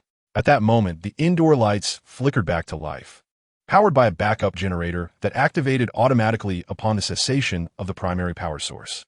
There sat Rosen, grinning at the assembly from atop a table. Every individual brandished their firearms, aimed squarely at him. Rosen produced several magazines, commanding, "Lower your weapons." It was then that they realized their firearm magazines, along with any reserves, had vanished. This revelation darkened their expressions and underscored the fact that Rosen's prowess was far beyond their capacity to counter. Rosen returned the magazines to the group. These were characters of a narrative, and he intended to escort them all safely from the hive, believing that such an act would yield a considerable number of temporal points. Thus, he had no desire to resort to violence unless absolutely necessary. Drawing from his experiences in the world of Naruto, Rosen had formed a preliminary hypothesis. Altering an individual's fate could garner basic temporal points, akin to saving someone destined to perish, which would yield a fundamental 5 points. This person need not be a character from the narrative, yet must hold some connection to one. Take for instance Moonlit Cicada. Although he had not appeared in the plot, he likely shared a bloodline with either the third or fourth Raikage. Hence, saving him resulted in the acquisition of temporal points. Furthermore, if any among them were to alter the storyline, the temporal points obtained would increase correspondingly. Through secondary interactions and modifications, even more points could be accrued, much like Wu Kuei's experience. Rosen speculated about his son, Luo Ming, who surely was not a character from the Marvel narrative, suggesting that his birth might significantly influence the storyline, potentially yielding 100 temporal points. Of course, should any among them choose to provoke him, the consequences would be regrettable. This is your final opportunity. I strongly advise against testing my patience, Rosen warned, casting a significant glance towards Alice and Spencer. Both felt the enigmatic weight of his gaze. Upon entering the cold storage chamber, they discovered water pooling on the floor, evidently seeping from the frozen containers. It was clear that this area had not been supplied by the backup generator, and the experimental subjects were on the verge of awakening.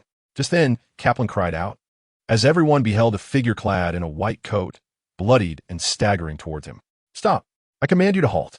Yet, the figure in the white coat continued its advance unabated. Kaplan aimed at the thigh of the figure in the white coat, and with 2 resounding shots, pierced through it. Yet the figure's stride remained unbroken.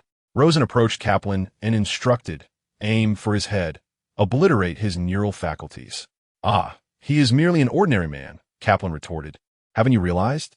He is transformed into the undead I previously mentioned, devoid of reason, driven solely by primal hunger." Should he bite or scratch you? You too shall become like him. At that moment, Lane unleashed a flurry of gunfire towards the white coat, sending the figure tumbling backwards. Yet it continued to writhe on the ground. Despite the damage to its joints, it showed no signs of ceasing its movements. Having sustained so many shots, it still moves? Kaplan noted, I told you to aim for his head. In that instant, Rosen seized Kaplan's handgun and fired a shot directly at the figure's head. With a quick recoil, Rosen narrowly avoided the bullet as it grazed his scalp. Damn, to miss from such close range is utterly humiliating. Another 3 shots rang out, but Rosen's bullets veered off course, seemingly lost to the Mariana Trench. Frustrated, he tossed the handgun back to Kaplan. What kind of wretched firearm is this? With determination, Rosen strode forward and delivered a crushing kick to the figure's head. Kaplan glanced at his handgun, muttering, clearly, it's your marksmanship that's lacking. Don't blame my precious weapon. James and the others observed that while Rosen's combat skills were extraordinary, his proficiency with firearms was abysmal, missing targets even from a mere few meters away. We should hasten our departure. If this place fully thaws, those experimental subjects will awaken, and you will all meet your demise here. Despite Rosen's warning, the group remained unconcerned, reassured by their possession of firearms. After all, how much stronger could these experimental subjects be compared to the previous figure? Wasn't it merely a matter of 1 or 2 shots? Before the team could exit the cold storage, several shadowy figures emerged ahead. They were a pack of zombified hounds, drooling thick saliva, their eyes glowing with a crimson hue. James's gaze sharpened, and he quickly commanded, eliminate those dogs. However, the speed of these undead hounds was astonishing, far surpassing that of ordinary zombies. They darted left and right, moving even faster than in life. Despite a barrage of gunfire from several individuals, not a single bullet found its mark, allowing the hounds to close in. Suddenly, one lunged at Kaplan, who, in fright, collapsed onto the ground. The others, witnessing this, rushed to intervene, but it was too late. In a flash, a military knife soared through the air, piercing the skull of the undead hound. Rosen withdrew the blade and charged at the remaining hounds. With swift, sweeping strikes, he dispatched all of them within mere moments. Rosen shook the blood from his military knife and cast a glance at the crowd. You cannot withstand even these few zombie hounds. In this laboratory, the zombie hound is the weakest creature apart from the ordinary zombies. If other monsters were to be unleashed, I fear all of you would meet your demise. At this moment, the group began to realize that Rosen's words were not mere hyperbole. Kaplan, having been saved by Rosen, felt an increased sense of admiration for him. Weren't you supposed to bring that mainframe? Where is it? I told you, I am a magician. Magicians wield magic. Isn't that quite reasonable? A group of materialistic killers completely dismissed Rosen's claims. Upon returning to the laboratory area, Spencer suggested, shall we rest here for a moment? Sure, and while you're at it, bring the stolen virus and antidote as well, Rosen replied.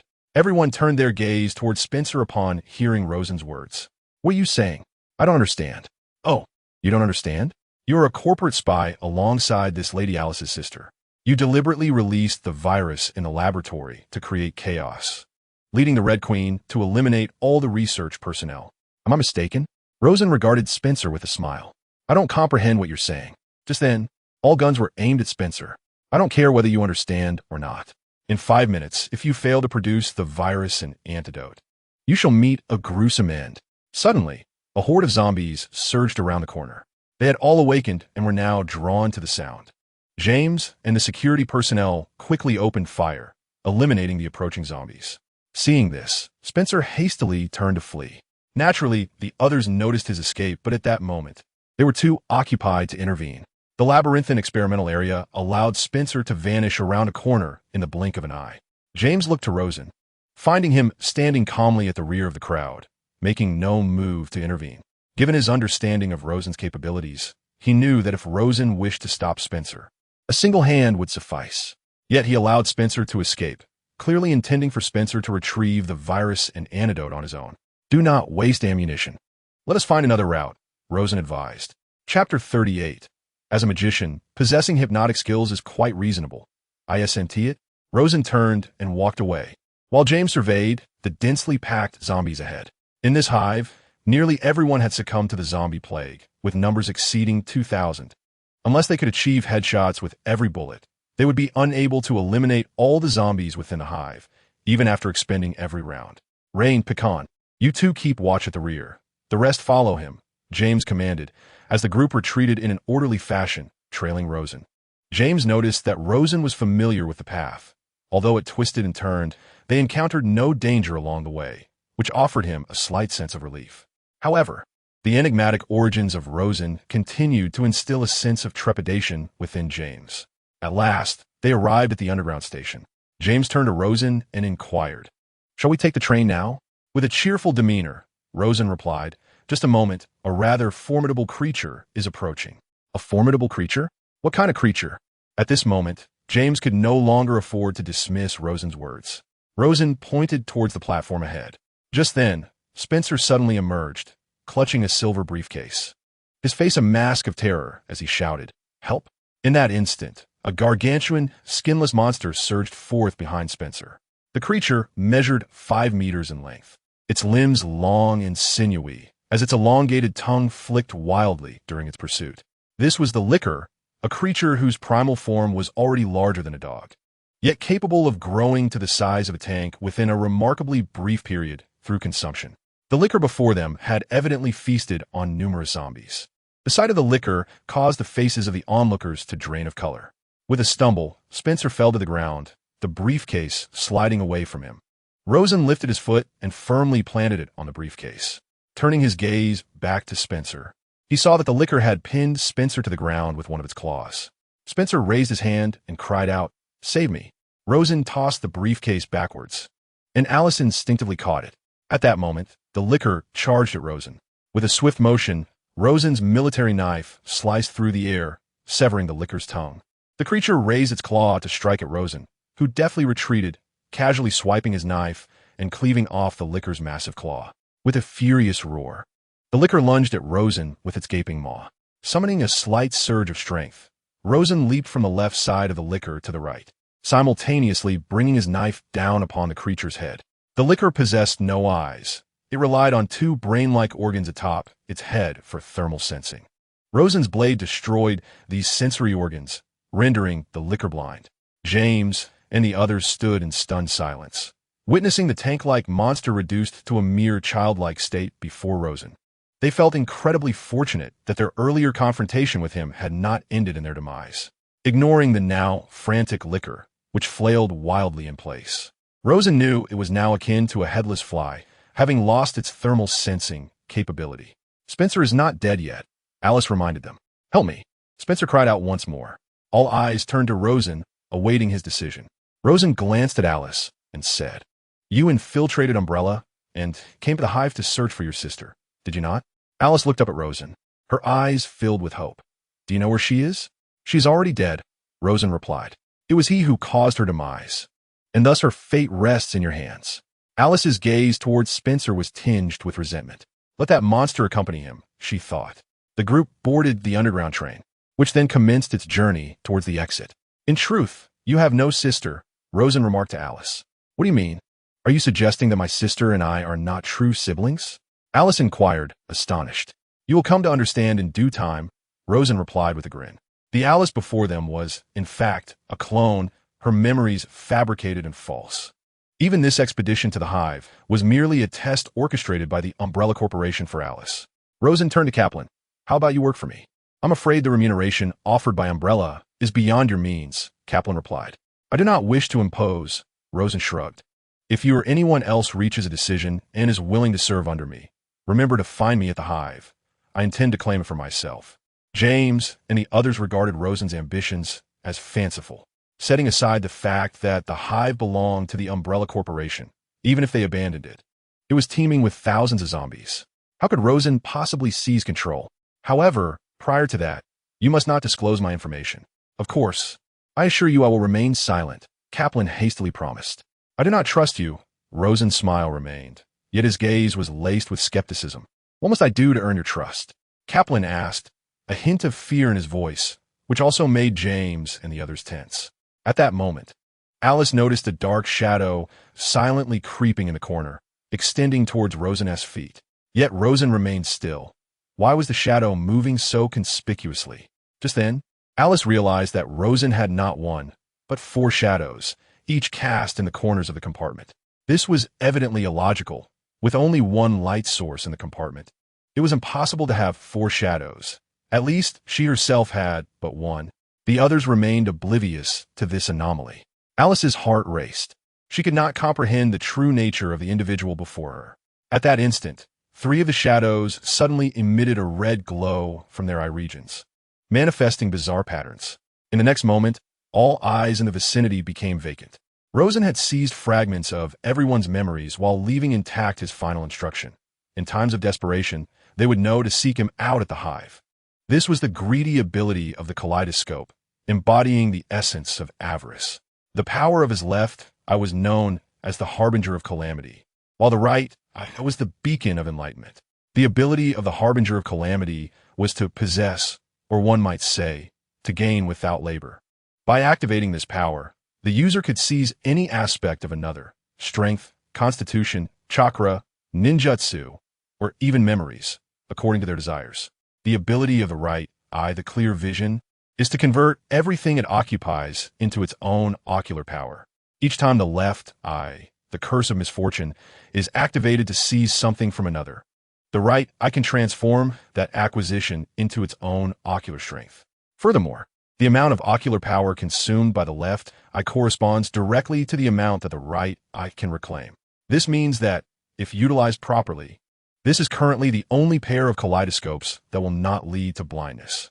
However, should the left eye's curse of misfortune occupy something excessively vast, blindness will inevitably ensue, and the right eye will be unable to restore the left eye's ocular techniques. For instance, when Rosen merely extracts a few hours of memories from individuals, it is a simple task. Yet, should it involve long-term memories, the cost would be substantial. Similarly, if Rosen were to attempt to seize the bloodline or would release of Hashirama, the price would be exceedingly high, potentially resulting in immediate blindness. These memories hold no value for Rosen, thus he opts to sell them in exchange for ocular power. At that moment, Rosen glanced up at Alice, realizing with surprise that his curse of misfortune had failed to successfully extract her memories. Alice feigned a state of being controlled, mimicking the blank expressions of others. If Rosen had not noticed the missing memory while selling, he might have been deceived by Alice. The ocular technique is essentially a manifestation of mental power, not an absolute. Alice's mental prowess is considerable. While it may not surpass Rosen's, it exceeds that of an ordinary person. Should Rosen exert himself, Alice would undoubtedly yield. "Miss Alice, cease your theatrics before me," Rosen remarked with a smile. Alice's gaze shifted towards him, and upon confirming that Rosen had indeed noticed her evasion, she dropped the pretense. "Who exactly are you?" Rosen chuckled softly, replying, "As I said, I am a magician." "What have you done to them?" "I have hypnotized them. As a magician, possessing some hypnotic techniques is reasonable. Wouldn't you agree? Then why was I not hypnotized? I merely offered Miss Alice an opportunity to ally with me. Would you accept?" "I refuse."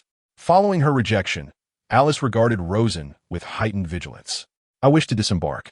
By the way, there's a large contingent of Umbrella's armed personnel waiting for you at the exit." Alice's expression shifted drastically. "How did you know?" "As a magician, possessing a touch of foresight is quite reasonable. Wouldn't you agree?"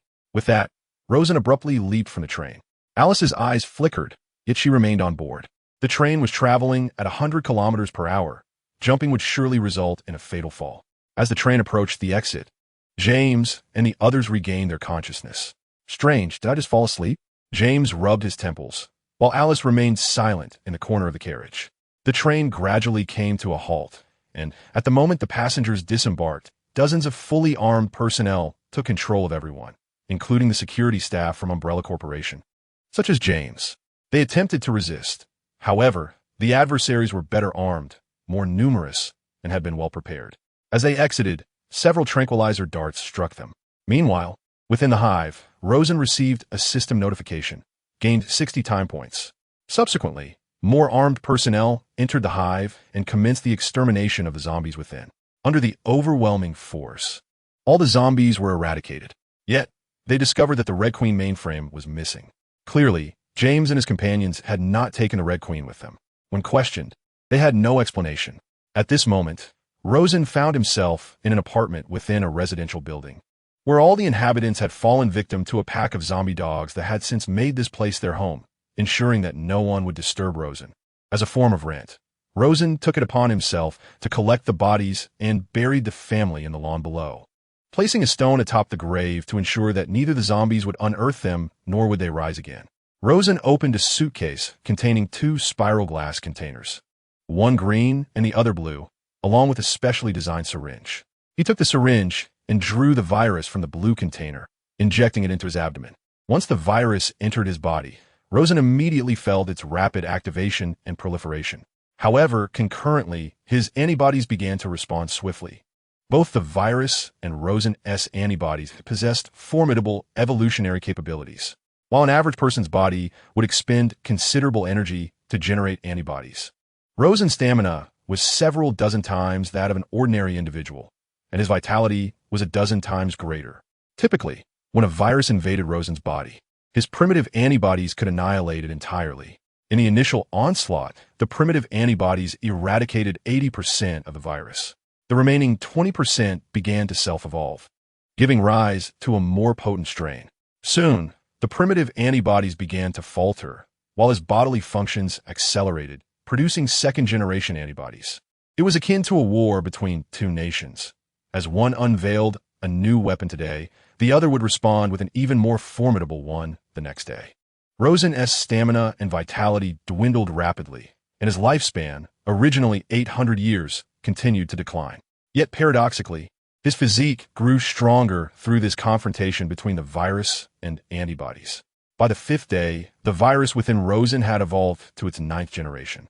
Gradually, it seemed that the virus had exhausted its potential.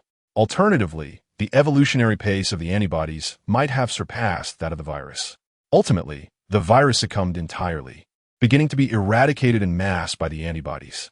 In recent days, Rosen has remained seated in one place, as if he had just emerged from an all-out battle. Surrounding him are numerous flakes of skin, remnants shed from his own body. The recent viral injection has cost Rosen 300 years of his lifespan. However, it has also rendered him at least twice as formidable, not in comparison to his initial physique, but rather to his state prior to the injection. Presently, his physical prowess is at least 100-fold that of an ordinary person. His vitality is remarkably vigorous, and he perceives his life force as a blazing fire within him. At that moment, the white eye of desire suddenly stirred for the first time, its sclera shifting to black while the pupils transformed into a striking azure hue. Rosen was taken aback. In the original narrative, the white eye evolves into the reincarnation eye after 3 such stirrings. Yet, the initial 2 stirrings do not significantly alter the eye's appearance. However, this instance of Desire's white eye exhibited an uncanny evolution. Desire, what has befallen your eye? Desire turned, revealing astonishment in its gaze. Do you possess any unique abilities? Master, my eye perceives 10 seconds into the future. Rosen gasped in disbelief, seeing the future. He promptly allowed Desire to possess him, and simultaneously, his own vision became double. He raised his hand before him, and 2 images materialized, one depicting his current arm, and the other illustrating the trajectory of its movement. He touched his eye, realizing this was the clear eye. Rosen channeled his chakra into the clear eye, and a surge of power emanated from it. This force spanned a 10-meter radius, persisting continuously, while Rosen's chakra was rapidly depleting. The special range of this power required a substantial amount of chakra every moment. Glancing at the wall clock, Rosen noted that the second hand had come to a halt. He was once again astonished. Time had frozen. Were it not for the immense energy expenditure, he would have relished the chance to experience this sensation again. With Rosen's chakra, 5 seconds could completely drain his reserves. This temporal domain is extraordinarily powerful. Impressive indeed, but it consumes chakra at an alarming rate. His combat strength had risen from 650,000 to 700,000, a seemingly modest increase. Yet this 50,000 disparity is akin to a gap of the likes of Senju Tobarama. Chapter 39. An unexpected reunion. Rosen dispelled the temporal domain, releasing Desire's possession. In that instant, jealousy suddenly launched an attack on Desire, reminiscent of its initial creation. Attempting to seize Desire's eye. It is mine. Only I am worthy of such an eye.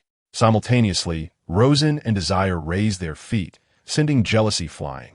Approaching the window, they observed that the entirety of Raccoon City had succumbed, transformed into a hellish landscape of blood and flesh. Endless hordes of zombies roamed about, attacking every living creature that emitted the scent of flesh. At that moment, Rosen heard gunfire. In the land of the free, gunfire was an everyday occurrence. Peering down from the upper floor, Rosen observed a pickup truck recklessly careening down the street, with a heavy machine gun mounted in its bed, manned by an individual who unleashed a barrage upon the pursuing undead. "Kaplan, accelerate. Hurry up," James urged loudly. I pushed the pedal to the floor. Kaplan shouted back. Rosen was quite taken aback to see James and Kaplan. He had assumed they would be confined to a laboratory, subjected to research. After all, the Umbrella Corporation's experiments were notorious for their lack of compassion. Just then, the pickup collided with a utility pole, prompting the two men to hastily abandon the vehicle. Rosen noted that within less than 10 days of the zombie outbreak, the creatures had become significantly more agile.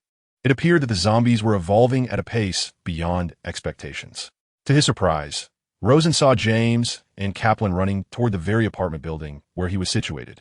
This was not entirely unexpected, for the zombies inside and outside the building had been eradicated thanks to Rosen's efforts. Upon entering the lobby, the two immediately pulled down the security gate as the undead outside relentlessly battered against it. They finally sank to the ground, leaning against the door, gasping for breath. Fortunately, the security gate masked their scent, and gradually, the zombies began to disperse. After a brief respite, James and Kaplan commenced their search of the apartment building. Methodically inspecting each unit, they found no trace of zombies within. Initially, they proceeded with caution, but soon their apprehension waned. The condition of the various suites indicated that a zombie outbreak had indeed occurred here, but signs suggested that the undead had been cleared away. However, they were unsuccessful in locating the essential food supplies, which had evidently been scavenged. The two speculated that a team must have come to the building, searching for sustenance while simultaneously dispatching the zombies. At last, they reached the top floor and noted that the suite outside appeared unnaturally pristine. Exchanging glances, they realized that someone must be residing here. Just as they readied their weapons, the door creaked open on its own. "Captain, what is going on? Let us go in and investigate," James said, remaining on high alert.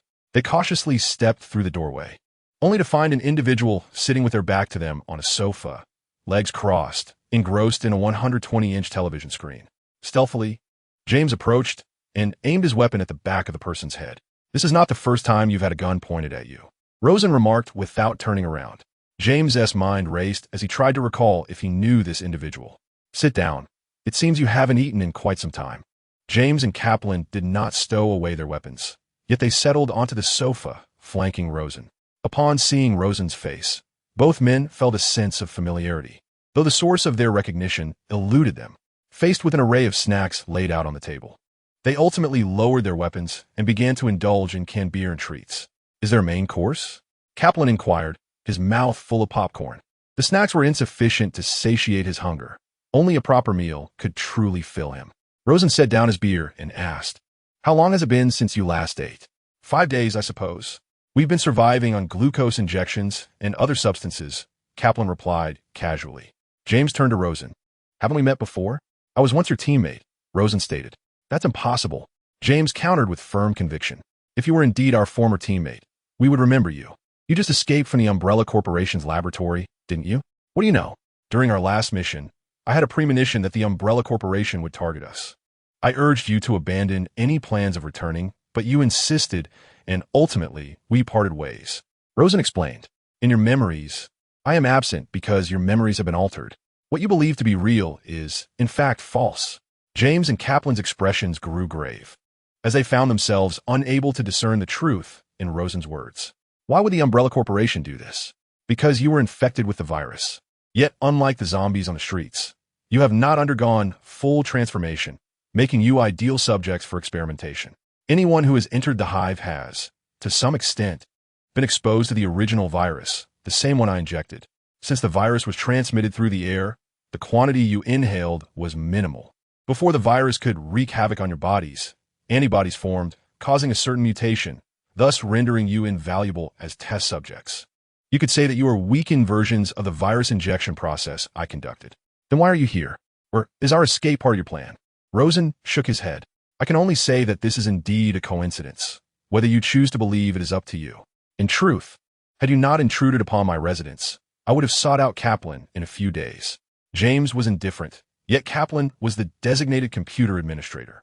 Having taken the Red Queen's mainframe, Rosen possessed only a rudimentary understanding of computers, merely turning them on and off, and he was uncertain if he could even power up the Red Queen system. Thus, it was imperative to have a computer expert at the helm. As for James, he was merely there to assist. Despite being a seasoned veteran, Rosen found no necessity for his martial prowess. Although James harbored some skepticism towards him, the temporary sanctuary provided a sense of safety from imminent peril. In the days that followed, Rosen began to delve into the art of bone forging. This arcane practice involved the refinement and absorption of the essence found within the bones of ferocious beasts. A thought crossed Rosen's mind. Could the bones of humans be utilized? Or perhaps those of the undead? The notion of experimenting with some zombies intrigued him. He felt an insidious potential in the art of bone forging, as if it could be cultivated into a dark discipline. Let us prepare. After dinner, we shall venture out, Rosen announced to James and Kaplan. Very well, they responded, assuming that Rosen sought to scavenge for supplies. Their time spent here had led to considerable depletion of resources for the three men, prompting them to ready their firearms. After dinner, the trio exited the apartment building. Alice had just emerged from the hospital, clad in a patient-esque gown, the desolate streets chilled by a biting wind devoid of any signs of life. In a moment of confusion, her mind was a whirlwind of chaos. When a zombie appeared before her, a torrent of memories surged back into her consciousness. Instinctively, she retaliated, kicking the zombie away, and her recollections began to crystallize. Spotting a clothing store by the roadside, she changed into a new outfit and soon encountered a bloodied rider. This rider was equipped with a plethora of weapons, which Alice promptly donned before mounting a Harley and speeding away. Before long, hunger gnawed at her, and she realized she needed sustenance. However, nearly every shop along her path had been pillaged, leaving no edible remnants. At that moment, she noticed a church nearby, from which gunfire echoed. Without hesitation, Alice rode her motorcycle towards the church. Upon arrival, she witnessed a licker burrowing through the church's outer wall. Glancing around, she spotted a steep incline. With a roar, Alice twisted the throttle, embarking on a reckless endeavor she had never before attempted, yet felt an inexplicable confidence in her ability. The Harley thundered towards the slope, launching into the air and crashing through the church's skylight with a resounding smash. As the motorcycle landed with a graceful drift, Alice recalled the earlier scene of Rosen dispatching a licker with a military blade. Her attention was drawn to the interior of the church, where 4 lickers, all juveniles, were present alongside 3 individuals. Alice's mind raced with calculations when suddenly, a licker descended from the ceiling, blocking her path. With determination, she revved the motorcycle, barreling towards the licker while simultaneously propelling her body upward. At the moment the motorcycle collided with the licker, Alice drew her weapon and fired 2 bullets, striking the motorcycle's fuel tank. With a thunderous explosion, the licker was obliterated along with the motorcycle. The 3 individuals inside the church stood in stunned silence, astonished by the arrival of such formidable assistance. Just then, another licker leaped onto the altar, menacingly advancing toward Alice. With unwavering focus, Alice withdrew her submachine gun and unleashed a hail of bullets at the chandelier's chain above the licker. The chandelier crashed down, pinning the creature beneath it on the altar. Approaching the licker, Alice delivered a decisive blow to its head. As for the subsequent 2 lickers, Alice once again showcased her remarkable combat prowess, effortlessly dispatching them. She sensed clearly that the memories of such skills did not belong to her. At that moment, the 3 survivors gathered around. 2 were police officers. One was Jill, a strikingly attractive officer in a strapless outfit, and the other was a black officer named Janice. The third was Meryl, a television host in professional attire, the only one among them lacking combat capability. The female officer gazed at Alice and inquired, "Who are you?" Alice retorted, "And who are you?" The nature of women often compels them to compare themselves, particularly when they share a common style. Thus, as their eyes met, a silent appraisal began, scrutinizing each other's attire and beauty. Just then, the group heard sounds emanating from outside the church, heightening their tension as they fixated on the entrance. Chapter 40. I believe I am the most perfect infected one. Rosen entered the church, followed by James and Kaplan. Ah, Alice, long time no see. Alice's pupils slightly constricted before she turned her attention to James and Kaplan, then approached Rosen. Mr. Magician, you have approximately 8 hours left, Rosen stated. What do you mean 6 hours? Alice questioned, perplexed. At dawn, the Umbrella Corporation intends to initiate a nuclear strike on Raccoon City. The group's expressions shifted dramatically upon hearing this. This is impossible. There are still many survivors in Raccoon City. Nobody cares, Rosen replied with a smile. In the past few days, the Umbrella Corporation has erected a 10-meter-high wall around the outskirts of Raccoon City. Neither zombies nor survivors can escape. So you'd best devise a plan to leave soon. James and Kaplan shared a look of disbelief. Rosen, aren't we leaving? James asked. Why we leave? The Raccoon City, after the nuclear strike, will be the true paradise. You're insane. That's a nuclear explosion. As a magician, it is reasonable to withstand the blast of a nuclear explosion, don't you think? Reasonable? Are you out of your mind? If you wish to leave, I won't stop you. But Kaplan must stay. What? Me? Why me? Consider me a scapegoat in my final moments, Rosen remarked. Let me go, Ro. I do not wish to die. Kaplan replied with a mournful expression. Do you have any idea how many people die each year? No, why should I care? Rosen shot back. According to a United Nations report, last year the global death toll reached 89 million. What direct correlation does that have with your refusal to release me? 89 million perished last year, yet not one of them succumbed to a nuclear explosion. To say you could die beneath such a cataclysm is a peculiar honor.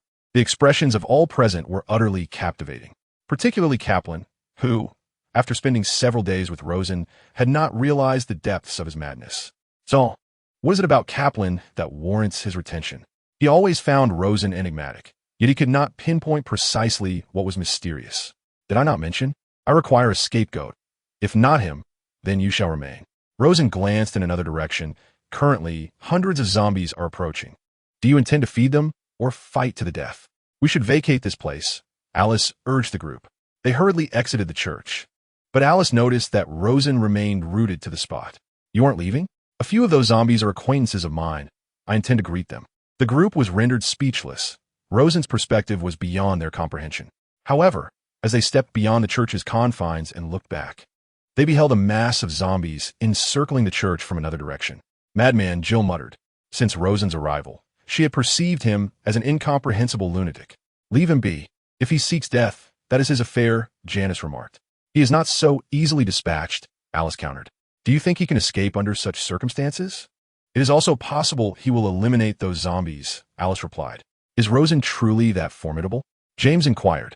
Alice turned to James. Have you forgotten what he said? He mentioned that my and Kaplan's memories were altered by Umbrella Corporation. Do you know anything about my past? He was correct.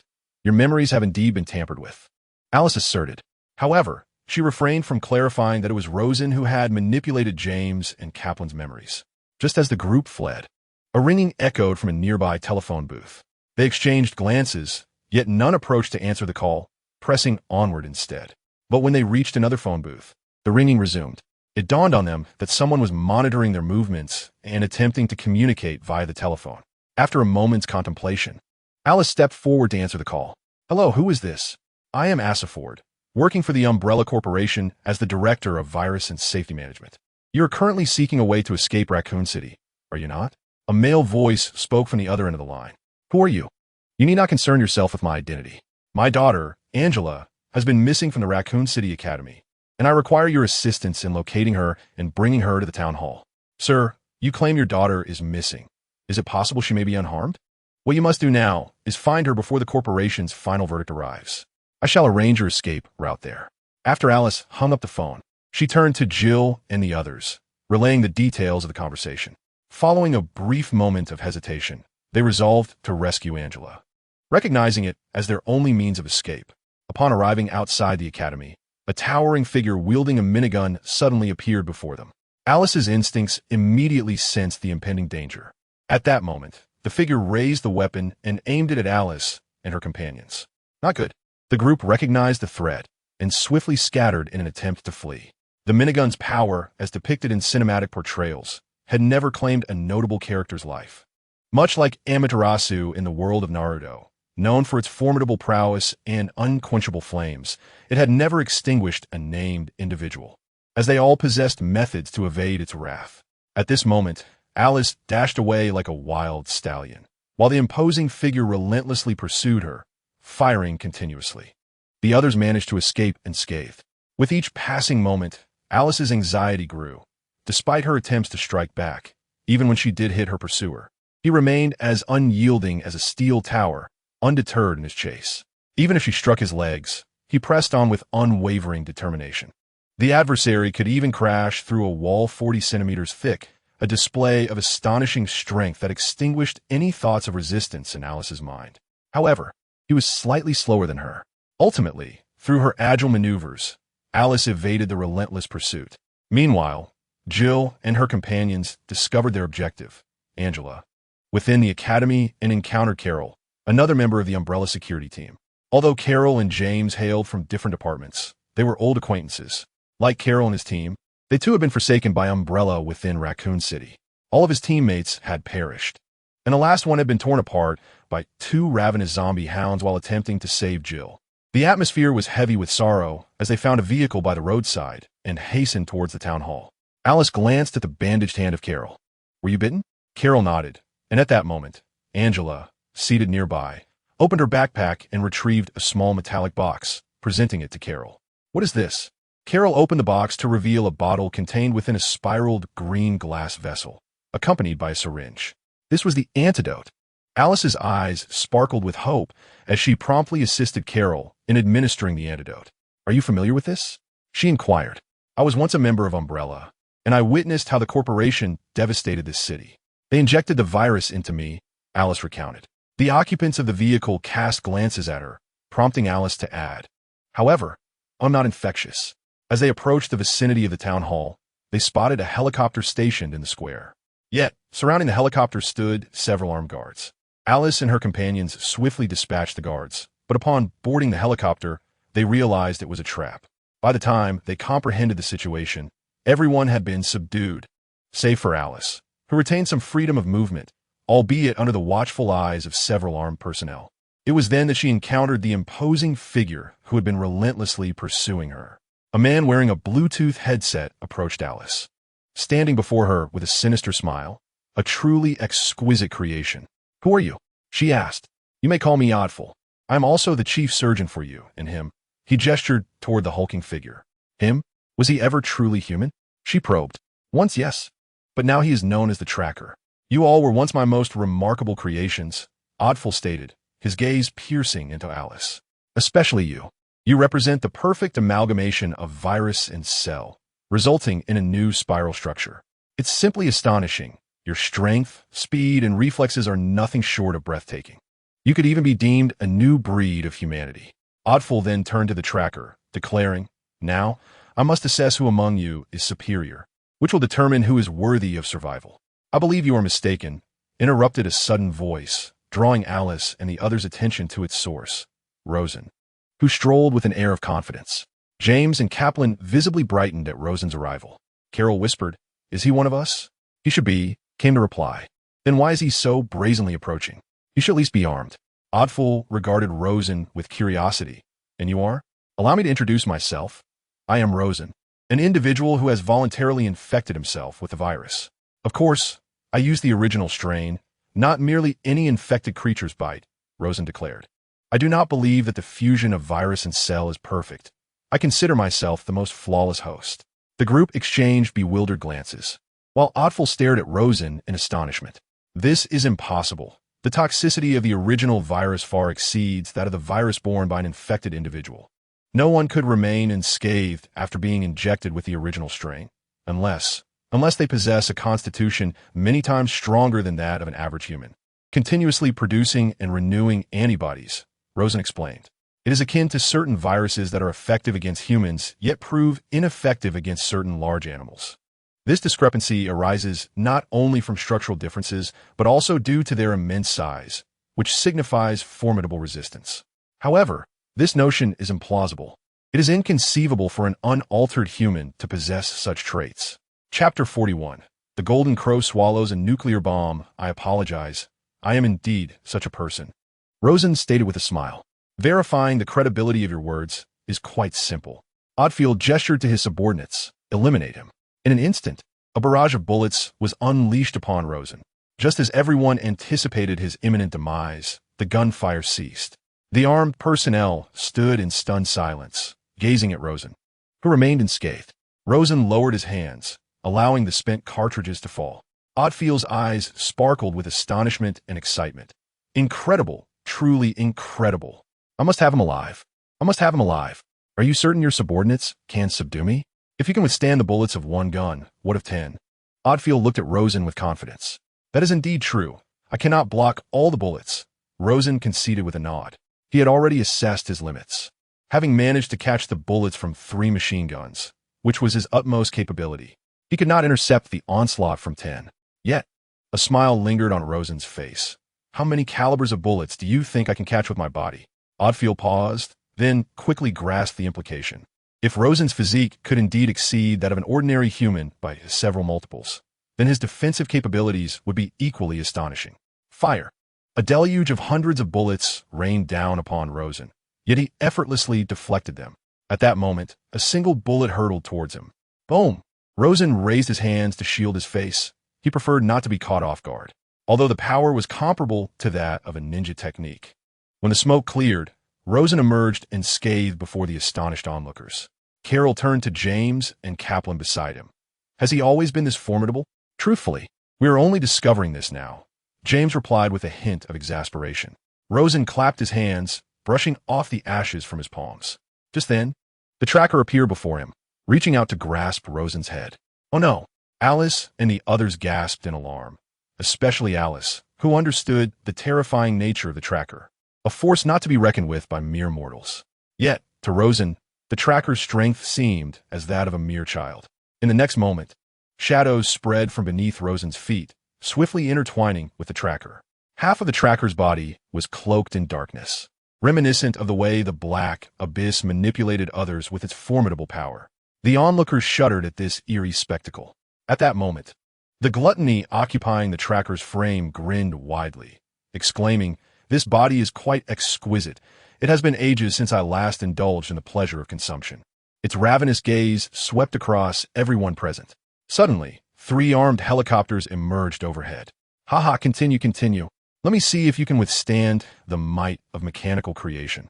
Oddfield shouted with fervor. The firepower of the cannons mounted on the helicopters surpassed that of the Vulcan cannon wielded by the tracker. Any carbon-based life form would be reduced to ashes in the face of such artillery. Rosen glanced at the trio of armed helicopters, raised his right hand, and pointed with 2 fingers at one of them. Light evasion laser. Before the astonished crowd, a golden beam pierced the air, instantaneously penetrating the leftmost helicopter. It spiraled out of control, colliding with the central helicopter, which erupted into a massive fireball, engulfing the right helicopter in flames. Oddfield's mouth gaped in disbelief. "Were you? You are certainly not human. What in the world are you?" "Ah, I am merely a mortal aspiring to become a god," Rosen replied with a cheerful demeanor. "However, this farce ends here." With that, he directed his finger at Oddfield and, with a swift motion, shot through Oddfield's knee, causing him to collapse to the ground. "Someone, help me. I'm in dire straits," Oddfield frantically pleaded via Bluetooth. "Futile. All nearby communication towers have been dismantled by me. Did you truly believe you had triumphed? Before long, a tactical nuclear warhead with a yield of 5,000 tons will arrive, and everything will be obliterated under the might of humanity's most formidable weapon. Even you. You monster. Only 5,000 tons? I imagined it to be 5,000 megatons." Rosen expressed his disappointment, for 5,000 tons could indeed be achievable with conventional weaponry. For instance, the father of all bombs and the mother of all bombs both possess yields comparable to that of small nuclear devices. Rosen unbound everyone from their restraints. "You all heard it. The nuclear bomb is on its way, so you should depart swiftly." "Rosen, you truly intend to stay? That is a nuclear weapon," Kaplan urged. "Is it so unreasonable for a magician to withstand a nuclear explosion?" The crowd internally scoffed at the absurdity of such a notion. "Are you really not going to leave?" James inquired. "I cannot ascertain whether I can endure a nuclear blast, but I assure you, none of you can. So, hurry and escape." The group boarded the helicopter, and Rosen watched as it ascended. Acquired 30 time-space points. Rosen smirked, realizing that the alterations to the narrative were minimal this time around. Reflecting on the past, It is evident that during the previous incident at the Hive, security personnel, such as James and Kaplan, perished within its confines, while Rosen managed to rescue them all, thereby creating numerous temporal points. A missile, trailing a fiery tail, soared through the mountains and glided over the city, ultimately hovering above the municipal center. With a swift motion, Rosen clasped his hands together, activating his reincarnation eye mode, channeling 70 chakra. The innate energy of the Jingzhe surged forth. Simultaneously, the 10 rings emitted a dazzling spectrum of colors, enveloping Rosen in a bubble that appeared exceedingly unstable. This represented the pinnacle of Rosen's output.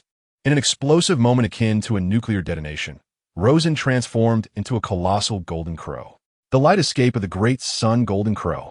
The majestic bird spread its wings and consumed the miniature sun born from the nuclear explosion. The terrifying nuclear energy wreaked havoc on the form of the golden crow, simultaneously eroding Rosen's physical body. Yet, relying on the whirlpool's sage body, Rosen continually healed himself. As each portion of flesh was obliterated, it would swiftly regenerate. Flesh incessantly disintegrated, reformed, and coalesced anew. At long last, the nuclear explosion subsided entirely. Rosen crashed heavily to the ground, gravely injured. However, despite his severe wounds, Rosen's gains were substantial. The light escape of the great sun golden crow and another ultimate technique, the 10 suns ascending, finally reached completion. Previously, the great sun golden crow and 10 suns ascending merely skimmed the surface. They appeared immensely powerful, yet were fundamentally reliant on Rosen's own formidable strength. It was only at this moment, having personally experienced nuclear fission, that Rosen grasped the profound essence within. Under the suppression of the great sun golden crow, the nuclear explosion's impact was significantly diminished compared to its expected devastation. Furthermore, the zombies of Raccoon City belonged solely to him. He had no desire to be obliterated by a nuclear bomb from the Umbrella Corporation's upper echelons. At this instant, the higher-ups of Umbrella were rendered speechless, observing through satellites. They noted that the nuclear explosion had not only failed to annihilate Raccoon City, but had also not achieved even 1% of the anticipated destruction. What transpired? Why was this nuclear bomb's power so feeble? Or perhaps it was not a nuclear bomb at all. During the explosion, all electronic devices were rendered inoperative, and the brilliance resembling a miniature sun obscured any understanding of the events that unfolded. Thus, the Umbrella executives could only rely on aerial satellite observations. However, after the explosion, Raccoon City remained remarkably intact, leading them into a state of self-doubt. Surely, it must have been a dud. The executive who voiced this theory hardly believed it himself. After all, the satellite images confirmed that the bomb had detonated, albeit without yielding the expected results. Thus, they leaned towards the notion that the government had sold them a compromised nuclear bomb. What now? Should they launch another nuclear bomb? For the time being, they decided to hold off. After all, nuclear weapons were crucial to their interests. As long as they possessed a nuclear bomb, even the government would think twice before confronting them, allowing them to accelerate the spread of the virus. The government is undoubtedly aware of the events transpiring in Raccoon City and the inextricable link to the Umbrella Corporation. However, a significant portion of the current high-ranking officials are backed by this very corporation. Furthermore, they are acutely aware that the corporation possesses nuclear weapons, rendering the government powerless in this situation. Should the truth come to light, the Umbrella Corporation might resort to reckless measures, unleashing a few nuclear warheads, an outcome that none could withstand. Thus, it is only natural for the government to shield the corporation from scrutiny. Meanwhile, the Umbrella Corporation awaits the outbreak of a zombie virus across the globe. Once the world plunges into apocalyptic chaos, they will have no need to fear external pressures. They have long been prepared for the impending doom, at which point they can execute their second phase of plans. Rosen, having returned to his residence, contemplated the 5,000-ton yield of a nuclear explosion, a force comparable to that of the Nine-Tails tail beast ball. Yet, the nature of its energy was starkly different, more ferocious and perilous. Moreover, the lingering nuclear radiation posed a significant threat, currently eroding Rosen's body. He was compelled to utilize his life force to expedite his healing process. At that moment, he sensed a peculiar stirring within the kaleidoscopic Sharingan of the 3 shadow demons: jealousy, greed, and gluttony. He promptly summoned the 3 shadow demons. and their Sharingan began to whirl frantically. To his astonishment, he realized that the residual nuclear radiation within him was being absorbed by the kaleidoscopic Sharingan. A thought struck him. Could the Sharingan indeed absorb nuclear radiation? At that instant, the Sharingan of jealousy broke through first, its intricate patterns becoming increasingly complex. Rosen felt a surge of enhancement in both his physical body and chakra, his combat power escalating from 700,000 to 900,000. Such was the nature of the Uchiha clan Sharingan. With each advancement, the host's physical constitution and chakra would be significantly amplified. The gluttonous Sharingan also underwent an evolution at that moment, achieving the eternal kaleidoscopic Sharingan, raising his power from 900,000 to 1,000,000. Finally, the greedy eye advanced, boosting his strength from 1,000,000 to 100,000. Previously, in an effort to evolve Uchiha Madara's eternal kaleidoscopic Sharingan into the Rinnegan, Rosen had injected cells from Senju Hashirama. Now, those cells were integrating with his Uzumaki sage body. This was a return to the roots of evolution, as chakra swirled within him, continuously supplying the energy required for this transformation, even drawing in the energy of the awakening. Rosen promptly retrieved the Grell stone to assist his body. Gradually, 2 small bulges emerged on his forehead. As he touched these protrusions, he noticed his hair transforming into a silvery hue. It appeared he was evolving toward the Tsutsuki clan. While he did not mind this transformation, he resolved to remember to dye his hair back before returning to the Marvel Universe. Meanwhile, Rosen discovered that the 3 pairs of eternal kaleidoscopes and a pair of pure eyes were evolving. However, this evolution was not instantaneous. It was a gradual process, much like the eternal kaleidoscope of the Dance King, which took nearly a decade to evolve into the reincarnation eye. Moreover, the simultaneous evolution of 4 pairs of eyes demanded an immense amount of energy. Rosen remained seated in the living room for 3 long years. During this time, he also unlocked a unique ocular technique, specifically designed to target zombies. However, this technique was not wielded by him, but rather by the 10 Tails. Outside, the world had already undergone a dramatic transformation. Under the deliberate spread of Umbrella, 99 of the cities worldwide had fallen, with the population reduced by 99, leaving the remaining individuals merely clinging to survival. A towering figure entered the living room. This figure was the Tracker, who, before his transformation, was seemingly named Matt. Rosen opened his eyes and glanced at Matt. "You must have regained your past memories, Haven Tiu?" Matt opened his mouth to produce a raspy sound, utterly incomprehensible, as his vocal cords had been completely destroyed by the virus. "I will teach you a few things, and you will assist me henceforth." Matt nodded in acknowledgement. Rosen rose and gazed out at the moonlight. "It is time to officially commence my plan." Chapter 42. The Descent of the Divine Tree. Matt followed Rosen to the municipal center tower. This site, being the epicenter of a nuclear explosion, lay in ruins, with a massive crater several dozen meters deep. Yet the surrounding vegetation thrived remarkably. Rosen entered the wreckage of the municipal center tower and subsequently released the embryonic 10 Tails from the twisted space. Upon the emergence of the embryonic 10 Tails, Matt instinctively recoiled several steps in fright. Though he had been transformed into a monster, he felt minuscule compared to the colossal being before him. The immense body, akin to a small mountain, exerted overwhelming pressure upon him. The embryonic 10 Tails extended its head, nuzzling against Rosen. Rosen reached out to stroke its head and then began to form hand seals. 6 Paths Technique, Divine Tree.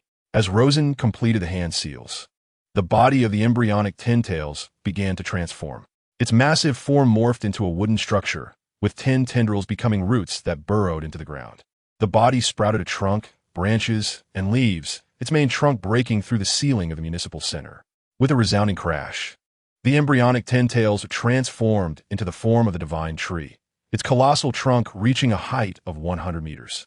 The golden rebirth eye on Rosen's forehead activated, and he formed hand seals once more. 6 Paths Technique, Divine Tree Pollen Technique. This was a technique specifically developed to adapt to the biopunk world, tailored to combat zombies. Rosen was reluctant to employ the infinite Tsukuyami, particularly as he lacked the reincarnation eye. The infinite Tsukuyami was an indiscriminate attack.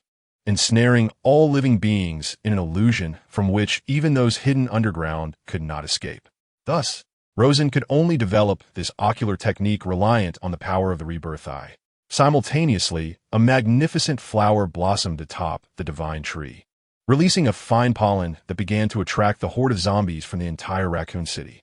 Suddenly, the zombies of Raccoon City roared towards the heavens, then advanced in the direction of the divine tree.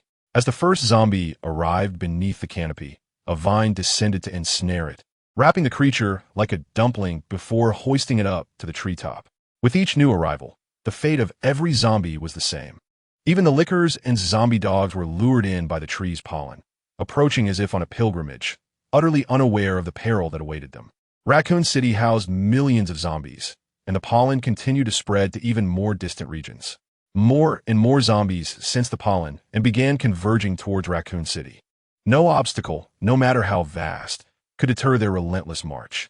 A day later, the first batch of zombies had been completely consumed, transformed into nourishment for the divine tree, which grew ever taller. "What are you asking me to do?" Rosen heard a voice from an individual named Matt. Matt nodded, his curious gaze directed at Rosen. "I am saving the world," Rosen replied, his expression revealing little joy despite the apparent success. For all seemed well, yet he faced a monumental issue. The divine tree needed to consume a member of the Otsutsuki clan to bear its ultimate fruit. What the tree was currently achieving was merely the transition from infancy to maturity. Without a member of the Otsutsuki clan, the tree lacked the crucial means for advancement. However, with no alternative, he resolved to allow the tree to grow, hoping that the sheer number of zombies might suffice to yield the divine fruit. Additionally, he needed to initiate a thorough purge of the Umbrella Corporation. During his 3 years of seclusion, many high-ranking officials from Umbrella had settled in the hive, and it was time to reckon with their transgressions. In the arid expanse of the Las Vegas desert, where the desiccated climate and distance from urban centers resulted in a relatively sparse zombie population, Alice, Carol, James, and Kaplan had established a temporary base, gathering numerous refugees, predominantly children. On the desert highway, a motorcycle raced forward at breakneck speed. Alice expertly maneuvered the bike, avoiding various obstacles strewn across the road. At last, in under half an hour, she returned to the temporary base. "Alice, how did it go? Did you find any supplies?" "No, we need to alert everyone immediately. We must leave this place. A massive wave of zombies is advancing from the direction of Las Vegas, and they're heading our way," Alice said, her face flushed with urgency. "How much time do we have?" In less than half an hour, the speed of the zombies was alarmingly swift, as if they had all undergone a form of evolution. Alice remarked. Carol's expression turned grave. "What about their numbers?" "It's impossible to ascertain, but they may exceed 100,000. Carol and Alice immediately set out to gather everyone. However, at that moment, a cloud of dust rose from the distant sand dunes, heightening their anxiety. Once they had assembled all the individuals and were prepared to depart, the horde of corpses was already perilously close. Every combatant held their breath in tense anticipation, each armed and ready for a desperate struggle. Yet at that moment, the zombies merely ran past their vehicles without launching an attack. The group exchanged bewildered glances, puzzled by the inexplicable behavior. Were these zombies on a vegetarian diet? "Which direction are they heading?" Alice inquired. For reasons unknown, she felt an inexplicable urge to follow the zombies in that direction. The entire world's governments had come to a standstill, leaving them only with a vague awareness of their current location. "That must be towards Raccoon City," Kaplan suddenly interjected. The group realized it was likely that some new development had occurred in Raccoon City. However, they instinctively believed that it was probably the Umbrella Corporation's doing. Presently, their strength was barely sufficient for self-preservation, making a confrontation with the Umbrella Corporation unthinkable. Thus, the idea of heading to Raccoon City did not cross their minds. "Alert! Alert! Unidentified species of zombies have invaded the upper levels of the hive," echoed the White Queen's alarm within the hive. Immediately, armed personnel from Umbrella were dispatched to intercept and eliminate the invading zombies. Upon their arrival at the entrance, they discovered that these zombies appeared as if they had been soaked in white paint. Furthermore, these creatures were sprouting tendril-like vines from their bodies, which were highly lethal. Rosen was situated at the rear of the zombie horde. These were the White Abyss zombies transformed by the God Tree. They lacked the ephemeral techniques and reliance techniques, but possessed the ability of wood release. Although their power was not particularly strong, it posed a significant threat to ordinary humans. After their transformation into white abyss zombies, their speed and strength underwent a dramatic transformation. The armed personnel unleashed a barrage of gunfire upon the white abyss zombies. However, the results were dismal, as the self-healing capabilities of the white abyss zombies were exceedingly robust. Only shots to the head could bring them down, while hits to other areas allowed them to recover swiftly. Of course, they had their own shortcomings. For instance, they could no longer infect ordinary people with the virus through external wounds. The front line was steadily retreating, and these white abyss zombies proved exceedingly difficult to eliminate with conventional weaponry. Additionally, within the Hive, the Umbrella Corporation could not resort to employing weapons of mass destruction. After all, the Hive has transcended its experimental origins and has evolved into a living quarter. A significant number of high-ranking Umbrella personnel have taken residence in the Hive, eagerly awaiting the completion of the dormitory area below, at which point they shall enter a state of slumber. Rosen stealthily approached what was once the control room, remaining undetected even by the White Queen. It was only when he arrived at the control room, standing before the White Queen's mainframe, that he made his presence known. Within the control room, a dozen technicians were engaged in the maintenance of computer systems. Suddenly, the White Queen perceived the presence of an unfamiliar face. The projection of the White Queen materialized within the control room, causing the staff to gaze at her in astonishment. Despite their roles as administrators, their primary function was to uphold the integrity of the White Queen's programming and mainframe, necessitating their obedience to her commands.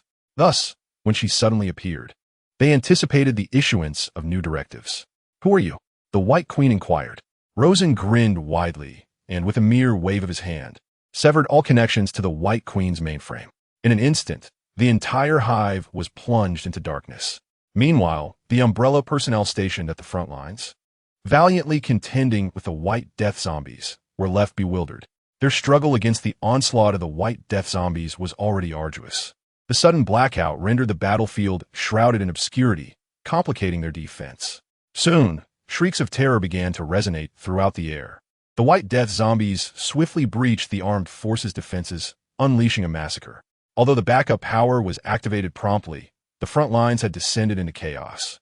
With the White Death zombies wreaking havoc, alarms blared throughout the Hive, instilling a sense of dread among all, particularly among the high-ranking Umbrella officials, who had believed that the apocalypse outside would not encroach upon their sanctuary, allowing them to await the end of the world in peace.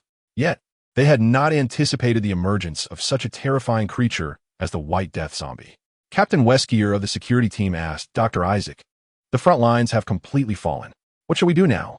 "We shall retreat, utilizing the secret passage," Isaac replied, shaking his head. He was not a combatant and found himself powerless against the overwhelming number of White Death zombies. "Should we notify the others?" "No need. Their survival is ultimately redundant," Isaac stated. Isaac and Weskier hurriedly exited the command center, making their way to the secret passage. However, upon their arrival, they discovered that it had already been overrun by the White Death zombies. Upon realizing this, they turned to leave, only to find their path back obstructed by a throng of White Death zombies. Strangely, these zombies did not immediately launch an attack against them. As a scientist, Isaac took this opportunity to observe these White Death zombies amidst the dire circumstances. These pale, white zombies possess no mouths. Their eyes are entirely devoid of color, and their hands can transform into vines and roots. Undoubtedly, this represents an entirely new breed of zombie. The individual in question has previously overseen the creation and design of numerous zombie varieties, including the Licker, which is of his own design. Furthermore, the classic tyrant, with Weskier being a Type 1 tyrant, was injected with a virus that is not the T-virus. Remarkably, Weskier remains controllable, retaining the thoughts and memories from before his infection. It can be posited that Weskier is an even more successful creation than Alice. However, he belongs to a non-mass-producible category. Isaac finds the white zombies to be particularly intriguing, as they exhibit certain botanical characteristics, a direction that the various research institutions of Umbrella currently lack. Isaac is captivated by these white zombies. At that moment, the white zombies suddenly parted, momentarily surprising both Isaac and Weskier. They soon witnessed a figure emerging from behind the white zombies. Isaac was taken aback. He had presumed that the white zombies were a natural mutation of the virus. Now, seeing a person capable of controlling them indicated that these white zombies were, in fact, artificially created. Rosen was likewise assessing Isaac and Weskier. At that juncture, Weskier abruptly charged towards Rosen. His speed was astonishing, with a short-range burst almost 10 times that of an ordinary person, covering a distance of several meters in less than a second, arriving directly in front of Rosen. As he reached out to grasp Rosen's neck, Weskier's movements suddenly halted. He stared in horror at Rosen, utterly bewildered as to why his body had become immobile, his arm frozen in its reaching motion. "What have you done to me?" Chapter 43. Cloning myself, I require researchers, Rosen stated, directing his gaze towards Isaac. Isaac glanced at the surrounding white zombies. "If you can create these zombies on your own, do you still need me?" "This is not achieved through technological means," Rosen replied. "Not through technology?" Isaac's confusion deepened. "How then are these zombies created? Do you require an assistant?" Rosen inquired further. "What research would you have me undertake?" Isaac countered. "Cloning." Rosen asserted. "Umbrella possesses this technology, and it is highly advanced. In the original narrative, Alice has already been mass-produced, and Isaac himself has clones. When he enters stasis, the clone believes itself to be the original. I need to clone myself," Rosen declared. "This technology is not particularly challenging. However, it necessitates substantial resources and assistance." Rosen glanced at Weskier, who immediately regained his autonomy. "Select individuals within the hive. Retain those with research capabilities, and eliminate those without." Weskier turned to Isaac, who nodded in agreement. A day later, tranquility returned to the hive, and Isaac discovered that these white undead, despite their zombified characteristics, proved to be remarkably competent assistants. Not only could they engage in combat, but they were also capable of executing intricate commands. Several researchers remained within the hive, laboring to produce clones for Rosen. Before him sat an elderly woman in a wheelchair, or rather a girl. Alicia Marcus, age 12, bore the visage of a 90-year-old. She was the source of everything, as well as its consequence. The founder of Umbrella Corporation was none other than James Marcus, with Isaac serving as his assistant and partner. Years ago, Marcus established Umbrella in a desperate bid to cure his daughter's aging affliction. Alicia was the very essence Umbrella sought to protect.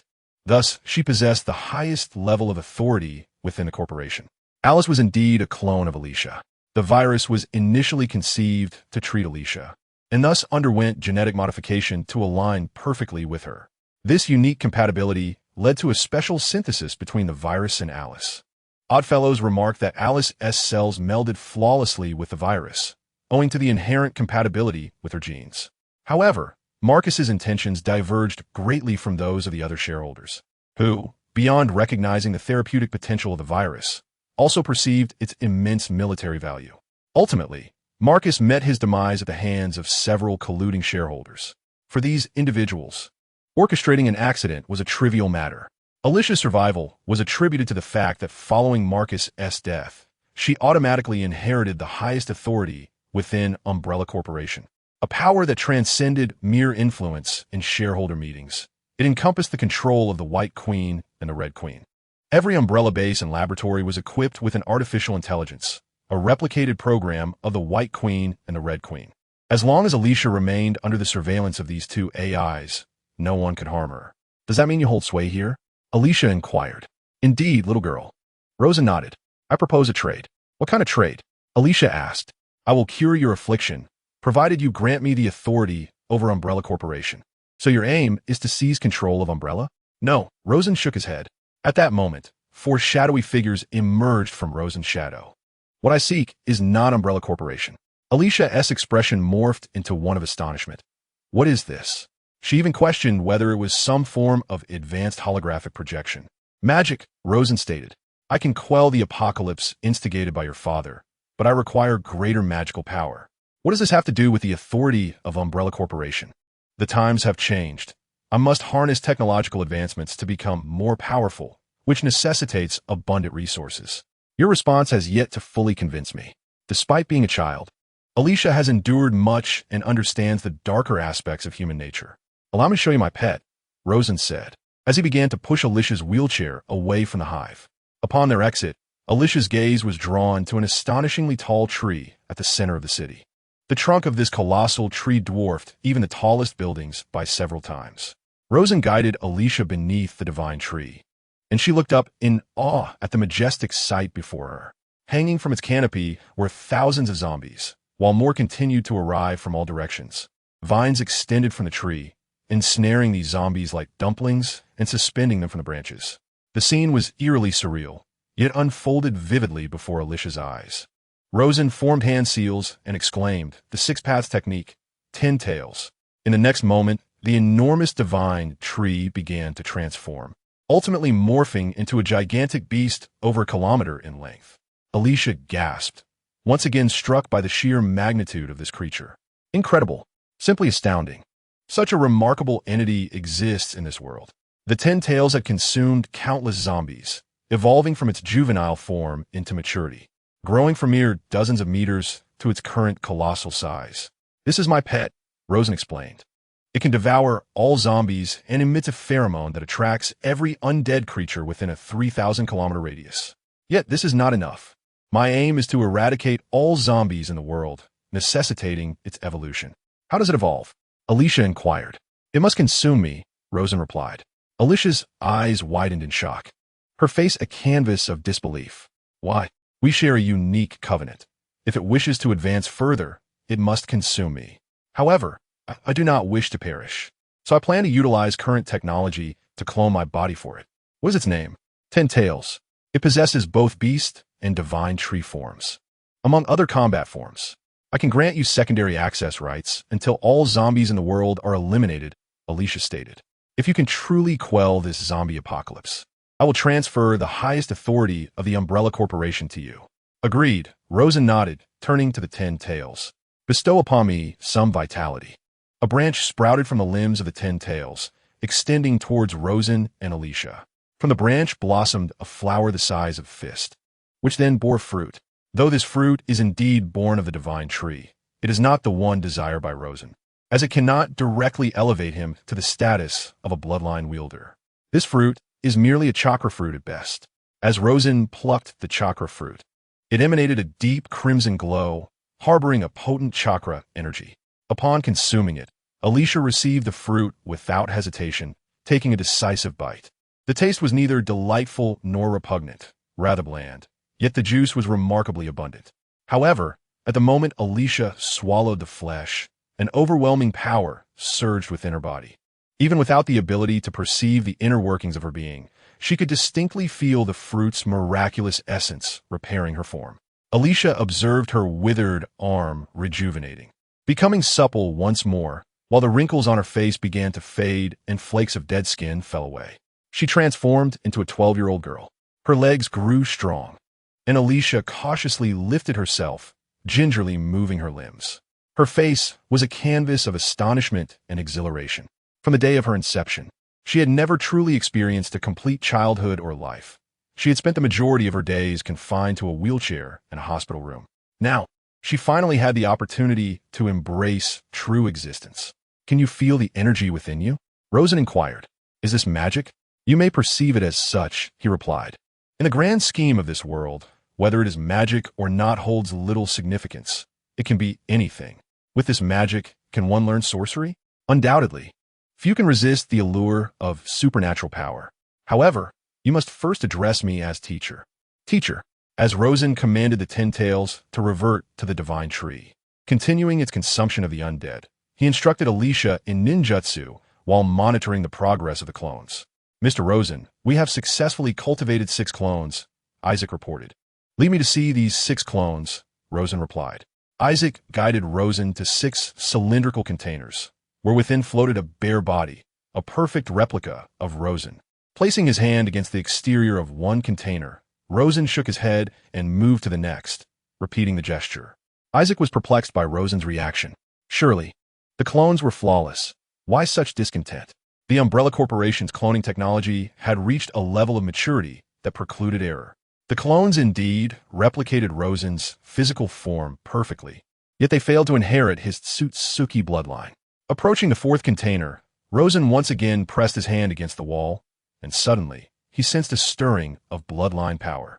Rosen lifted his gaze and beheld the clone within the container, noting a subtle protrusion on its forehead. It possessed an exceedingly faint Otsutsuki bloodline. with such a meager lineage.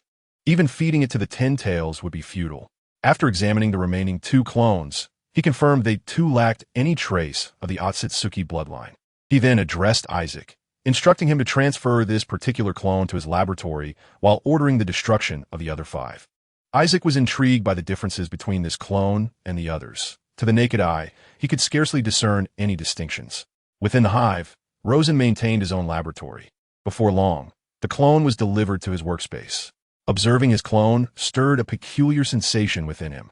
However, he quickly composed himself, placing his palm over the clone's chest and activating his own Otsutsuki bloodline to draw forth the fragment of lineage contained within the clone. Moments later, a droplet of blood seeped from the clone's chest, which Rosen deftly summoned, allowing it to levitate in midair. After extracting the Otsutsuki bloodline from the clone, he proceeded to annihilate it.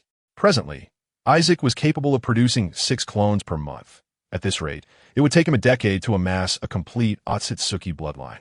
Rosen sought out Isaac once more, urging him to accelerate the cultivation of the clones.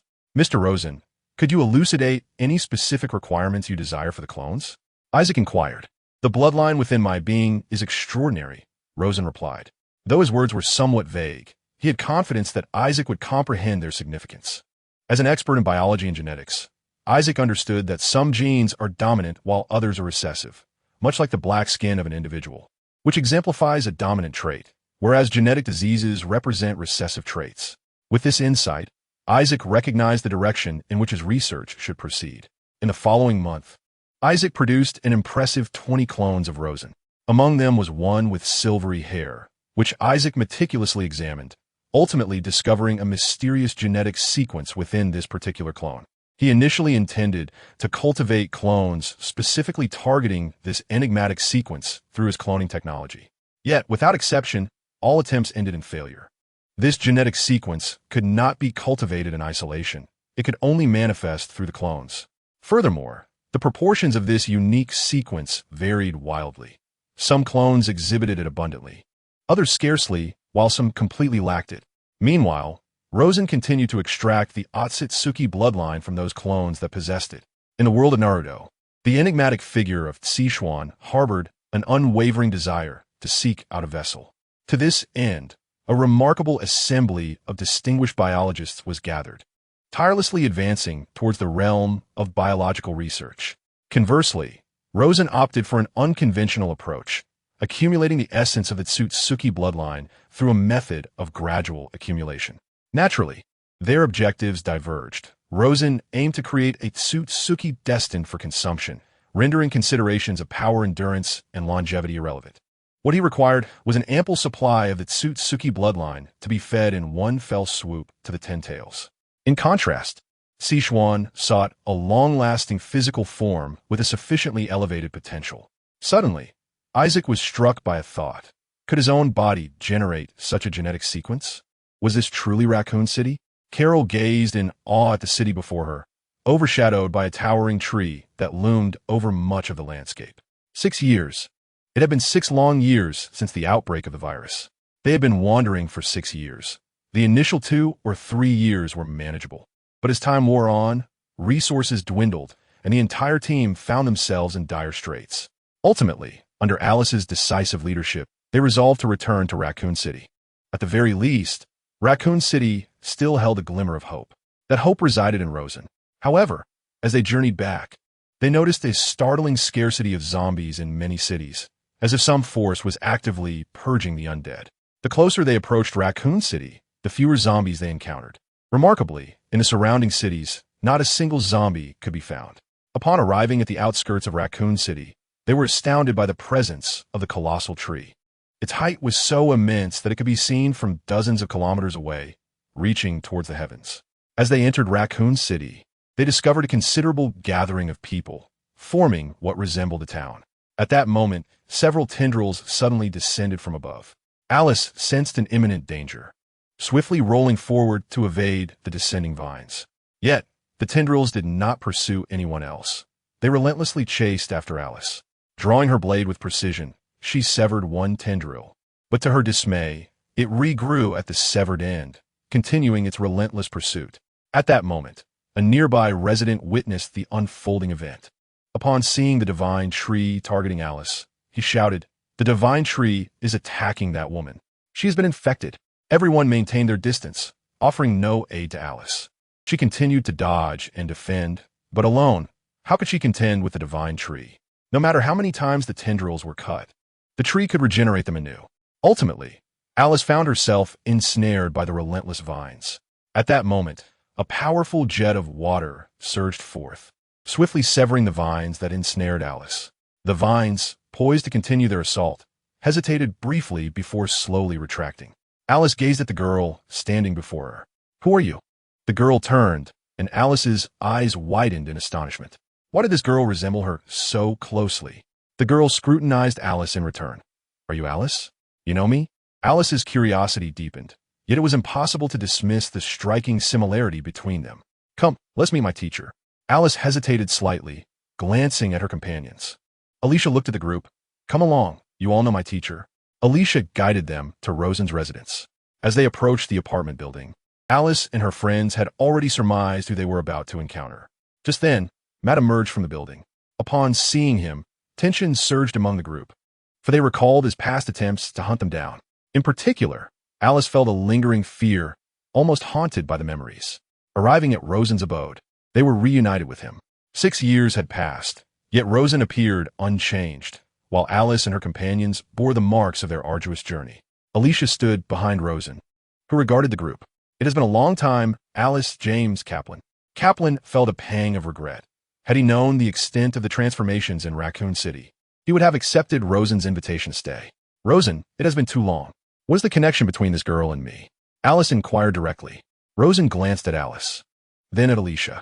Stepping forward, Alicia spoke. "Hello, clone." "What do you mean? I am no one's clone. I'm simply myself," Alice retorted, unable to accept Alicia's assertion, as she appeared significantly older than Alicia. "Do you have no memories of your childhood at all? Is it due to an injury?" Alicia interrupted. "You are indeed my clone, created just before the outbreak of the virus. All your memories are fabricated, and due to the limitations of the technology, your recollections are fleeting, unable to encompass more, including the existence of your non-existent sister. I have longed for an elder sister since childhood, which explains the presence of one in your memories." Rosen clapped his hands.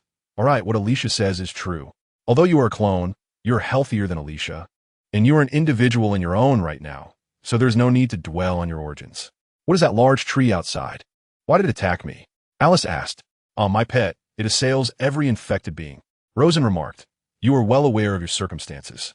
There is no need for me to elaborate. The absence of zombies in Raccoon City and its surrounding areas can be attributed to that tree, correct?" "Indeed," Rosen nodded. "The divine tree has now grown to nearly 10,000 meters, having devoured approximately 100 million zombies, a feat unattainable even within the ninja world.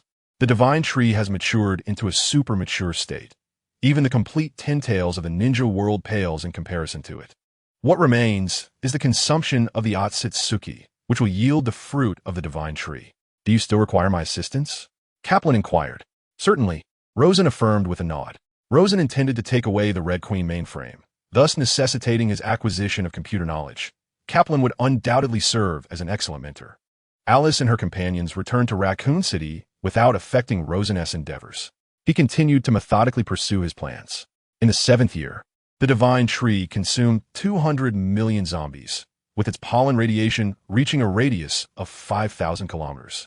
The tree also reached a height of 20,000 meters, and Rosen finally amassed a sufficient amount of Otsutsuki bloodline. In the stillness of the night, Rosen approached the divine tree, entering the 6 paths technique with the 10 tails form. The colossal body of the divine tree writhed and transformed into the 10 tails form, stretching to a length of 5,000 meters and a height of 3,000 meters. Rosen produced the Otsutsuki bloodline, a substantial mass of crimson liquid appearing before the 10 tails. The 10 tails opened its maw and consumed the Otsutsuki bloodline. Upon ingestion, the tomo of the Rinnegan in its singular eye began to rotate. Simultaneously, the full moon in the sky morphed into the pattern of the tomo Rinnegan. Subsequently, the 10 tails reverted to its divine tree form, but its crown entirely reseeded, leaving no leaves or branches behind. At the pinnacle of the tree, a flower bud emerged. rapidly enlarging and blooming. Rosen gazed intently at the flower, which was undoubtedly the most resplendent blossom he had ever encountered, unparalleled in its beauty. Yet, the bloom was ephemeral, swiftly wilting away.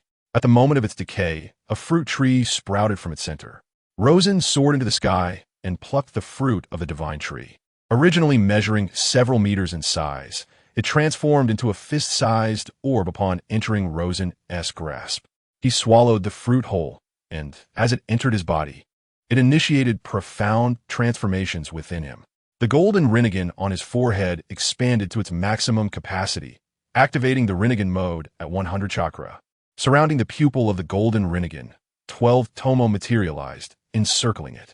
The 3 pairs of eternal Mangeki Sharingan and a pair of Byakugan of the 4 shadows began their ultimate evolution. 12 rinnegan orbs appeared around Rosen, and the chakra within him swirled like a vortex, continuously expanding and accelerating. His combat power surged dramatically from 15 million to 3 million.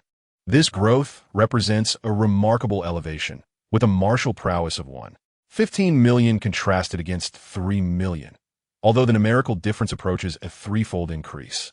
The disparity in combat strength exceeds 10-fold. Prior to consuming the fruit of the divine tree, the 10 Rosens were no match for the post-fruit Rosens.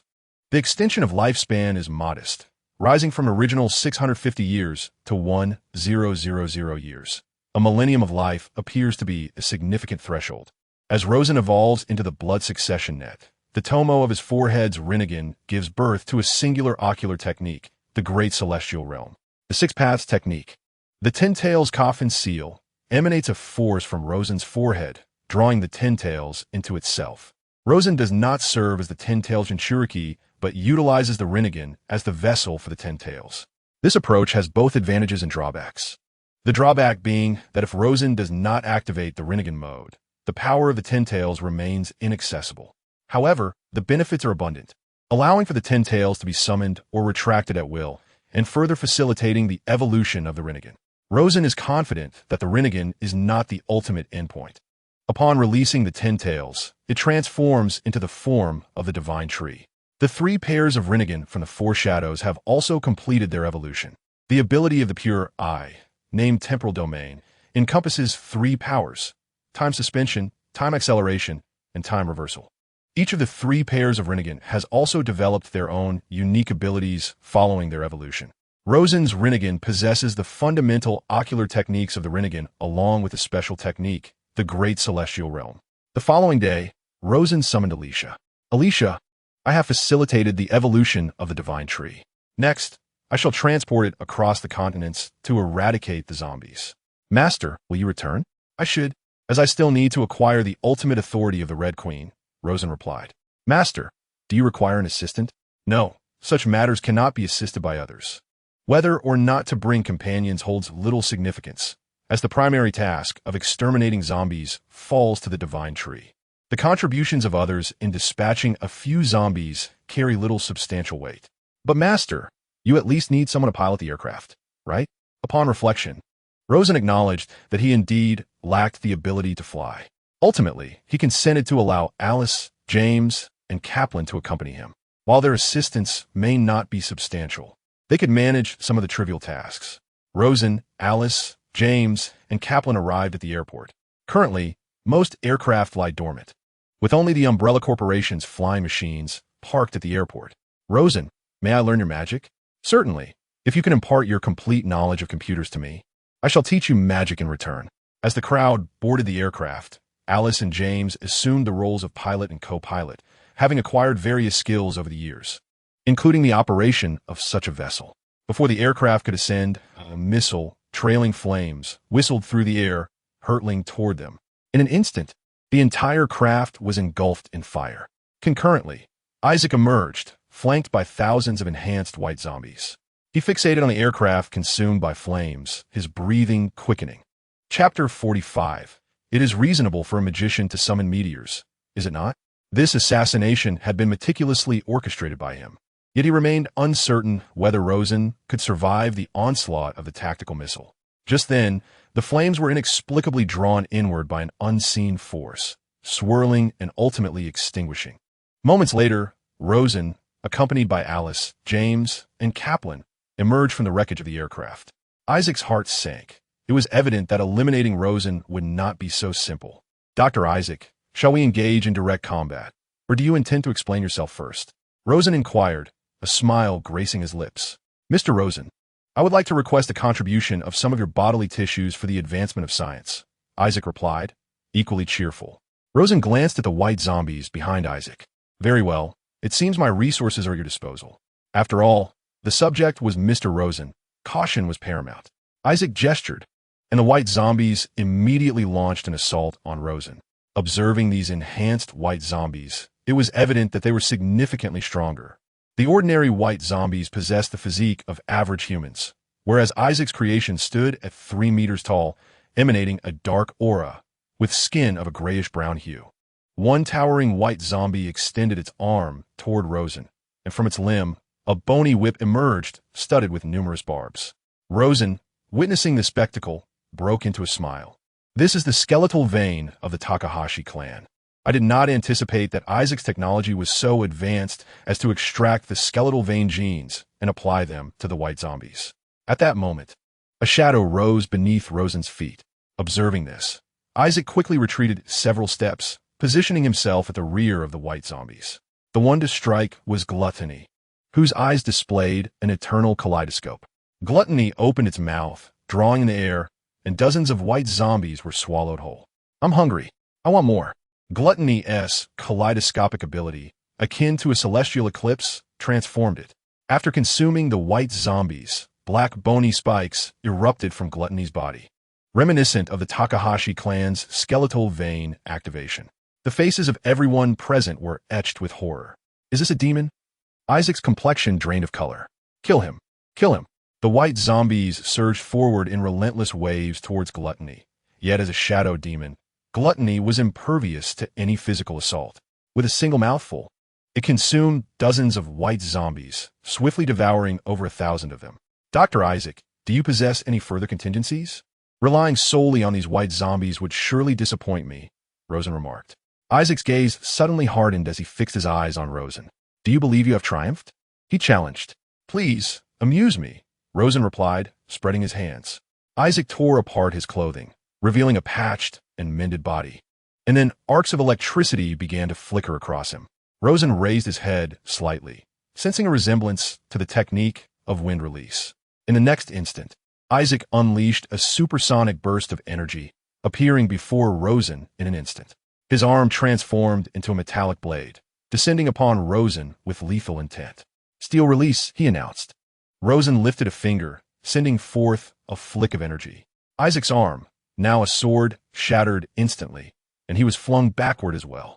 Dr. Isaac, I am rather disappointed. Is this truly the extent of your capabilities? You dare to challenge me with such feeble power. Isaac, propping himself up, bore a sinister grin. Mr. Rosen, do you truly believe what you see is the entirety? Oh, I shall eagerly await the revelation, Rosen replied. At that moment, thousands of Isaac clones emerged before them. You see, this is the culmination of my years of meticulous preparation, a legion entirely of my own. We are one. Can you defeat just one of me? Let alone all my clones? The Isaac before Rosen was merely one among the multitude of clones, allowing him to attack without restraint. Each clone had been modified, each possessing the abilities of wind release and steel release. Rosen couldn't help but applaud. Impressive, impressive. I never anticipated you would concoct such an extensive trap right beneath my nose. This is the power of technology, even with your magic, which exists completely independent of it.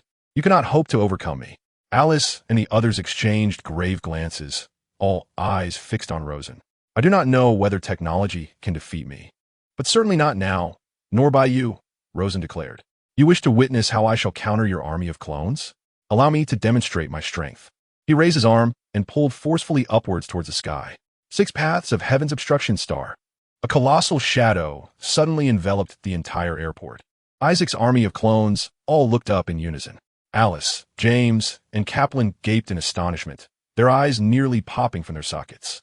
In that moment, everyone seemed to forget how to breathe.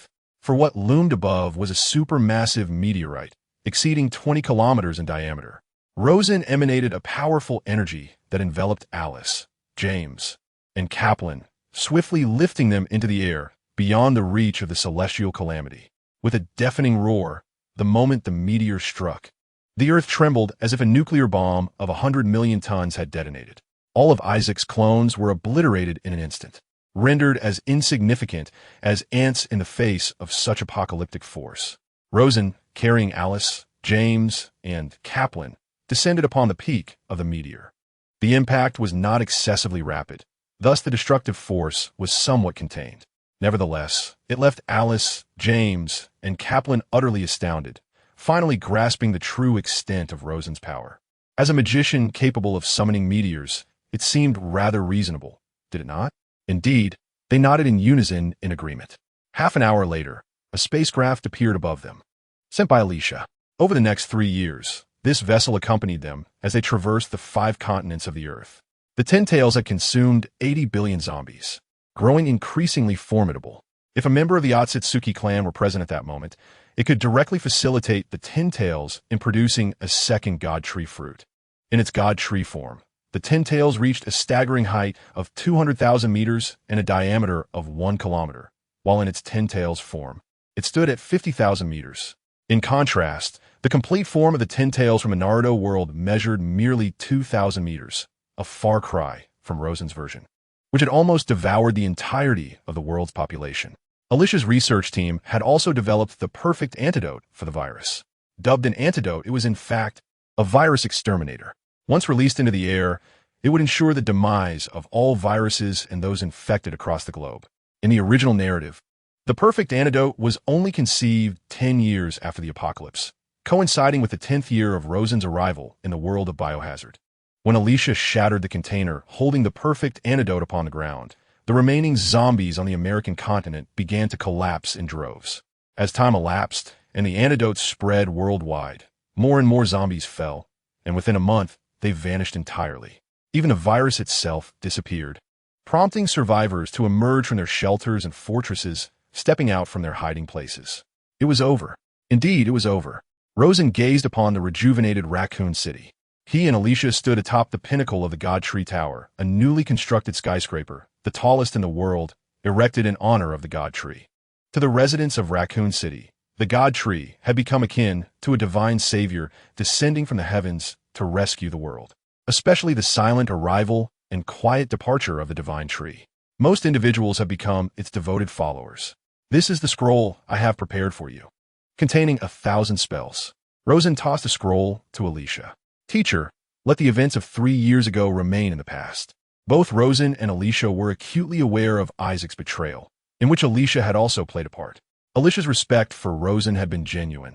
However, no one admires a deity perched high above. Rosen understood, or at least had surmised, that to claim indifference would be disingenuous. Moreover, he was on the brink of departing this world, rendering it unnecessary to create further turmoil. After parting ways with Alicia, Rosen encountered a few friends and prepared 100 tons of gold, 10,000 tons of silver, along with an abundance of ancient Chinese texts. These books were intended for his son, returning to the original world. Commencing settlement. Task 1. Eliminate 8 billion zombies. Task 2. Eliminate 185 Umbrella high-ranking officials. Task 3. Clear 388 cities of zombies. Task 4. Inject the virus and endure for 85 hours. Task 5. Engage in 20 battles with mutated infectors. Settlement concluded. Rewards. Physical strength doubled from the current foundation. Light escape evolved into bloodline net level. Rosen immediately sensed the transformation in his physique. His strength, already formidable, had now been enhanced yet again. At this level of power, he felt capable of vanquishing even the legendary Hashirama Senju with a single punch. Furthermore, the evolution of light escape into bloodline net had transcended mere skill, becoming an instinct etched into his very marrow. His combat power surged from 3 million to 4 million, while his lifespan remained unchanged at 1,000 years. Rosen had calculated that any future enhancements would necessitate a rise in life level. Host, Rosen. Combat power, for million. Remaining lifespan, 1,000. Physique, Whirlpool Sage Body. Chi, Awakening Chi, Innate. Magic, Magic Refinement, Shadow Magic, Spirit Seek, embarking dark arts. Ninjutsu, shadow secret technique, flying thunder god technique, multiple shadow clone, yin et ling destruction. Palm sage technique, chakra, surgical knife, diamond lock for symbol seal, unmatched super strength. Comprehensive skill, light escape. Time-space points, 155, with 100 points deducted. Could traverse time and space once. Upon returning to Luo village, everything remained unchanged, undisturbed by Rosen's absence. However, a new county magistrate had arrived in Kaiyuan County. Given the brevity of time, the character of this magistrate was yet unknown. This time, Rosen had learned prudence. Before his return, he accumulated enough time-space points, ensuring he would not be troubled by the next journey. Nevertheless, he was still contemplating where to acquire more time-space points. Wu Kuei had just reaped a windfall, leaving only Magi as the future Sorcerer Supreme. Altering her fate, even by the slightest margin, should inevitably create significant ripples in the future. After spending nearly half a year at home, Rosen ventured to the borders of the Tibetan region. He first arrived at the village where Magi once resided, only to discover that she was no longer there. Subsequently, he sought her presence amidst the majestic Himalayas. However, the Himalayas span an extensive area of over 2,000 kilometers, covering nearly 600,000 square kilometers. To put this into perspective, 600,000 square kilometers is equivalent to the total land area of 6 South Koreas. Within such a vast expanse, locating Magi proved to be a formidable challenge. Rosen scaled nearly every peak, yet still found no trace of her. Furthermore, with her magical abilities, if Magi wished to conceal herself, she would be nearly impossible to locate. Suddenly, Rosen recalled that Magi had yet to attain the status of Sorcerer Supreme. It was likely that she was still wandering the world. But where could he find the Sorcerer Supreme? Was she in the Central Plains or the West? An idea struck Rosen. Rather than searching for Magi, perhaps she could seek him out instead. Chapter 46. Return to your Asgard. Europe once endured a prolonged dark age lasting 9 centuries. From the 5th century until the close of the 14th century, the continent was dominated and oppressed by the papacy. Numerous women were executed as witches, and the Black Death ravaged the land. Help me, help me. I'm not a witch. Rosen, donning a wide-brimmed hat and dressed in attire markedly different from that of the Europeans, beheld the harrowing sight of a woman being burned as a witch for the first time. The woman, bound to a cross, vehemently proclaimed her innocence. Yet, Rosen could sense the potent aura of dark magic radiating from her. She was one of their kind. I curse you. I curse everyone present. The witch howled in anguish. Rosen had no intention of intervening. He could feel that her magic was not suppressed. At the moment the witch uttered her curse, a massive black orb materialized above her head. However, the gathered townsfolk remained oblivious to its presence. The orb fragmented into smaller black spheres, which then shot toward the crowd. Rosen emanated a protective magic, preventing the tiny black spheres from breaching his barrier. The witch, bound to the cross, noticed Rosen. Their gazes met for a fleeting moment before they averted their eyes. Intrigued, Rosen pondered why this witch, who clearly possessed the power to free herself, chose to remain shackled by the hands of the common folk. The villagers shouted slogans demanding her execution. In short order, a torch was hurled onto the pile of firewood beneath her. The flames engulfed the witch, who emitted piercing cries of despair. I curse you! I curse you! Curse you! The witches cried out repeatedly. At that moment, dark clouds gathered in the sky, thunder rumbled, and the world seemed to plunge into darkness, soon followed by a torrential downpour. The fire was extinguished, and from the ashes emerged a humanoid figure. The witch, charred and blackened. She crawled like a lizard, her blood-red eyes glinting with malice and foreboding. The rain could not wash away her burns. The villagers recoiled in terror, none daring to take a step forward. I have become, I have become. The witch stood upright and suddenly burst into maniacal laughter. Betrayal, hatred, death, despair, fear, madness, cruelty, such a splendid symphony. A dark mist enveloped her as she disregarded the terrified villagers and walked out of the village. The villagers too frightened to impede her progress. Each step she took left behind black footprints, causing the surrounding flora to wither. Rosen followed the witch into the woods, where she finally halted. Why do you follow me? Easter man? She inquired. I'm merely curious about what you were doing. Did you not see? I was practicing dark magic, the 7 notes of hell. The witch gazed at Rosen. And you? What is your purpose in following me? I have just arrived in Europe and seek a guide. Where do you wish to go? I have no specific destination. I simply wish to experience the cultural richness of Europe. To accompany a dark sorceress takes considerable courage, she remarked, her aura swirling with darkness. At that moment, 4 shadow demons materialized from Rosen's shadow, their eyes of reincarnation and purity fixed on the dark witch. She staggered back, astonished at Rosen. How can mere shadow demons exude such a terrifying presence? The witch regarded him with suspicion. Shadow demons are typically low-level manifestations of dark magic, primarily used for reconnaissance. Against a mage, they would easily be vanquished, which is why most dark sorcerers shun the practice. Yet, the 4 before her instilled a sense of dread in the witch. Are you certain you wish to engage me in battle? Rosen narrowed his eyes at her. Oh, I was merely jesting, she replied, her expression shifting with remarkable speed. I am called Alice. Oh, you share my name, Rosen said, surprised to discover that this dark sorceress was also named Alice. Thus, Rosen and Alice journeyed together for several days, eventually arriving in a quaint town in Norway, where they beheld the magnificent Aurora Borealis. It was Rosen's first encounter with such a breathtaking phenomenon, though the locals were accustomed to it.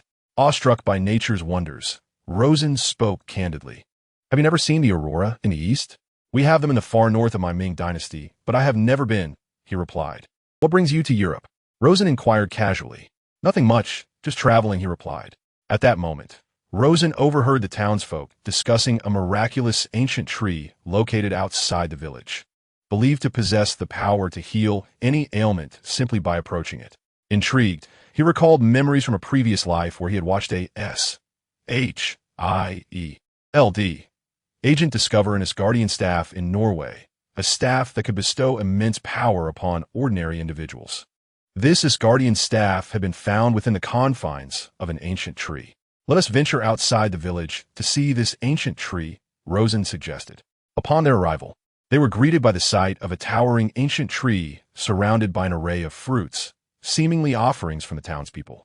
Rosen sensed that this tree exuded a unique energy, not magic, but a distinct and special force. Suddenly, he noticed Alice's expression contorting into one of madness. Alice, he exclaimed. Alice abruptly turned to face him, her blood-red eyes fixated on him as she unleashed dark magic without warning. The 7 notes of hell, suffering, she cried. Rosen instinctively stepped back, but still found himself struck by her magical assault, a searing pain exploding within his head. Irritated, he retaliated with a spell, Heavenly Judgment. A powerful repulsive force sent Alice hurtling away, crashing violently into the trunk of the ancient tree before collapsing to the ground. The impact caused the tree to splinter, revealing a silver staff embedded within its core, adorned with intricate and obscure engravings. Approaching the tree, Rosen grasped the staff firmly and pulled it free. At that moment, a golden-haired man approached from distance. Rosen's gaze narrowed. The man emitted an aura identical to that of the staff. It dawned on him that this individual was likely an Asgardian warrior deliberately remaining on Earth, and that the staff was his weapon, divided into 3 pieces. That is not a good thing for you, the golden-haired man remarked from several meters away. I am aware. It will amplify my innermost desires exponentially, Rosen responded. However, as a dark sorcerer, controlling such desires posed no challenge for him. Moreover, the staff's enhancement was minimal, thus its influence over his desires was quite limited. It was akin to a wealthy individual wielding a mere firebrand, the echo of possess it reverberating in his mind. At that moment, Rosen's mindset reflected a mere curiosity. Observing him, the golden-haired man noted that Rosen appeared unaffected by the staff's allure. Who are you? He asked. I'm a sorcerer, Rosen replied. Asgardian, do you know the way to Asgard? How do you know me? Rosen inquired. As a mage, possessing a modicum of foresight seems quite reasonable. Does it not? Yet what brings you to Asgard? I have heard that Frigga is the foremost goddess of magic in Asgard, and I harbor the desire to learn the arcane arts of your realm. The golden-haired man replied, I am afraid I cannot assist you. He himself was clandestinely remaining on Earth, and it was improbable that he would willingly expose his presence. The moment he utilized the communicator to contact Heimdall, he would be forcibly summoned back to Asgard and face repercussions. Very well. It seems I'm not the sole Asgardian on this planet, Rosen remarked. Might you return that to me? He inquired, gesturing towards the staff in Rosen's grasp. I am sorry, but that is not possible, Rosen responded, shaking his head. Should the other party have been inclined to assist, he would not have minded extending goodwill. Alas, as the other was unwilling, he too felt no obligation to show deference. "I can offer you gold, a substantial amount of gold," the golden-haired man asserted, his demeanor turning grave, tinged with anxiety. Rosen tossed the staff lightly. "I appreciate the offer, but in comparison to gold, I find greater joy in collecting this staff." The golden-haired man exhibited signs of irritation, appearing poised to resort to violence. At that moment, the sky darkened abruptly, thunder rumbling ominously. The golden-haired man's expression shifted, as if he sensed an impending event. Soon after, a vibrant rainbow bridge descended from the heavens, landing upon the ground between him and Rosen. "The rainbow bridge," Rosen exclaimed, astonished. Upon gazing at the staff in his hand, enlightenment dawned upon him. This staff was, in fact, a signal transmitter. No wonder this Asgardian was so apprehensive. When he had retrieved the staff, he had inadvertently sent a signal to Asgard. The rainbow left behind a circular burnt mark with a diameter of 3 meters, and at the center knelt a towering figure clad in a red cloak and silver armor, wielding a short-handled warhammer. Rosen's pupils dilated in realization. This figure, this weapon, could only belong to the god of thunder, Thor. "Amendiel, you have transgressed Asgardian law by lingering in Midgard for a century. Now return with me to Asgard to face the judgment of the All-Father." The Asgardian named Amendiel bowed his head, seemingly resigned to his fate. After all, he was merely a lowly warrior in Asgard, while the imposing figure before him was Thor, the son of the All-Father, blessed with noble lineage. Thor's gaze shifted to Rosen, his eyes landing upon the staff in Rosen's possession. He reached out, attempting to grasp the staff from afar. Rosen tightened his grip on the staff, tilting his head to regard Thor. "This now belongs to me, impudent outsider," he declared. "Midgardian, that is an artifact of Asgard." Thor's tone intensified, though this was his most courteous demeanor. Thor had never been one to excel in discourse. Rather, his method of communication was akin to that of a hammer. With a smile, Rosen raised his hand, extending the staff towards Thor. As Thor believed that Rosen intended to return the stick to him, Rosen abruptly crushed it with great force. Return to your Asgard. Chapter 47. The Hammer God.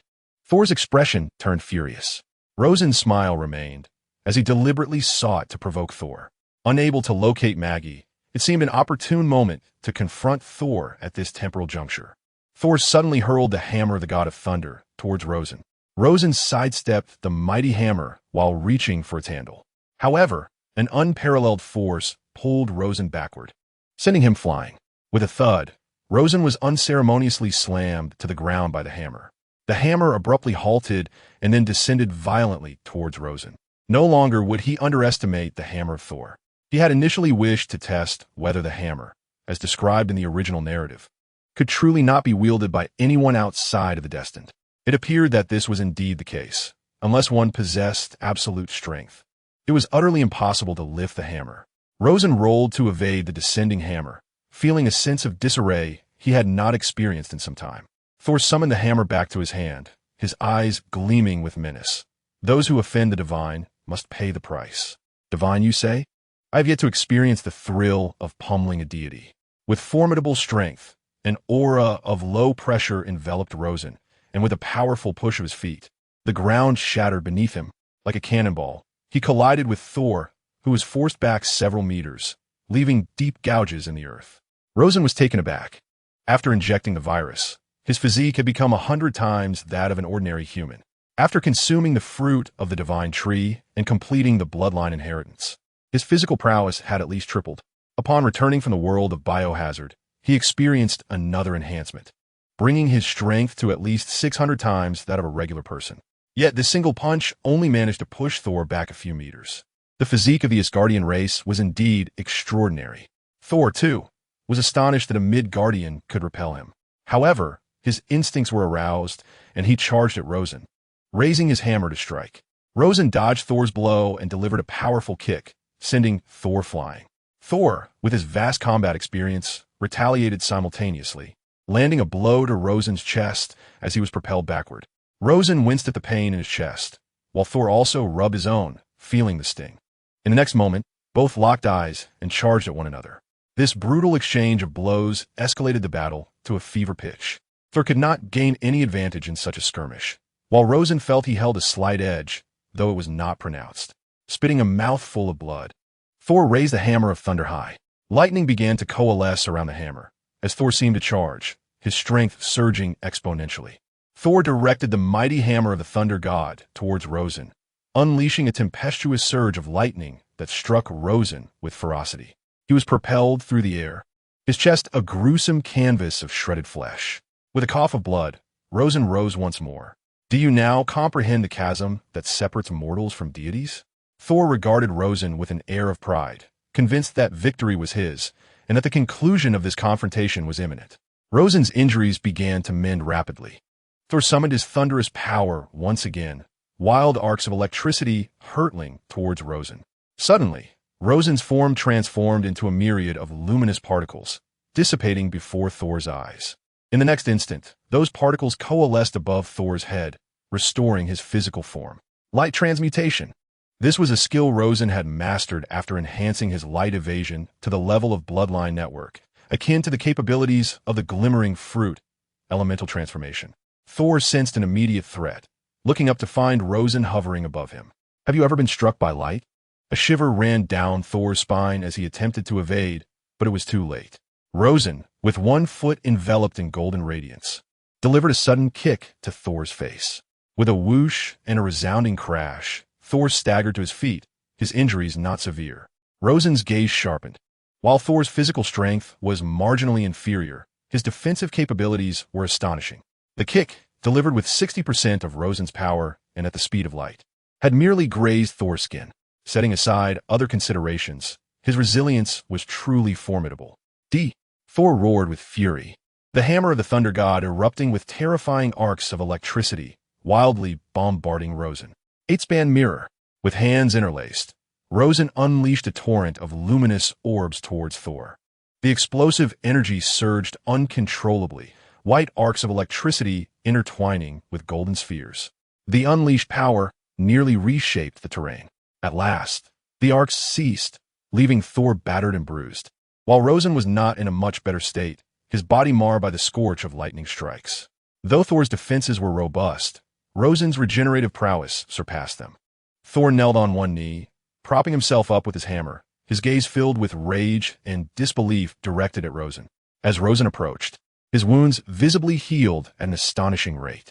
In the next moment, Thor rose once more, hammer in hand, charging at Rosen. Divine assault. Thor collided forcefully with the repulsive force, sent careening backwards. Yet before he could touch the ground, Rosen grasped the air once more, celestial attraction. Thor was drawn back by an irresistible gravitational pull as Rosen pointed at him. Light evasion laser. With a swift motion, the laser pierced through Thor's chest, continuing its trajectory until it struck a hillside a kilometer away, resulting in a thunderous explosion that shattered the slope, leaving behind a massive crater. Thor spat blood, finally succumbing to his injuries and collapsing to the ground.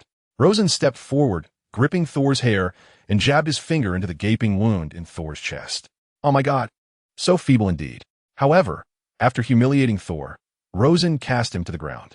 He knew he could not contend with Odin, the All-Father. Their odds were merely 3-7, with himself being slain 7 times within 3 minutes. If Thor were to lose even a single component, Odin would undoubtedly appear in person to address the matter. Upon witnessing the system's upgrade, a satisfied expression finally graced Rosen's face. Even if he did not locate Magi on this journey, he at least secured a guaranteed income. He discovered Alice, buried beneath the rubble. Fortunately, she had not succumbed to the violent aftermath of Rosen and Thor's battle. From a distance, Amandiel watched, swallowing hard. He had not anticipated that this Midgardian would be so formidable, overpowering the son of the God King. Alice awakened 3 days later. Although she had not participated in the clash between Rosen and Thor, the residual shockwaves of the battle had inflicted considerable harm upon her. As she regained consciousness, Alice found herself bound tightly, her entire body aching painfully. Do you recall what transpired? She pondered, vaguely recalling. Did I strike at you? Your Hell 7 notes are indeed formidable. Rosen's statement was truthful. Had Alice possessed greater strength, her attack could have inflicted significant damage upon him. Instead, she felt mocked. as her attempt to activate the Hell's 7 notes did not yield the anticipated results. Against an ordinary foe, those struck by the Hell's 7 notes would likely be rendered imbecilic, yet Rosen merely experienced a momentary mental disruption. In truth, Alice's assault was not without effect. In that instant, Rosen truly felt as though his brain might explode.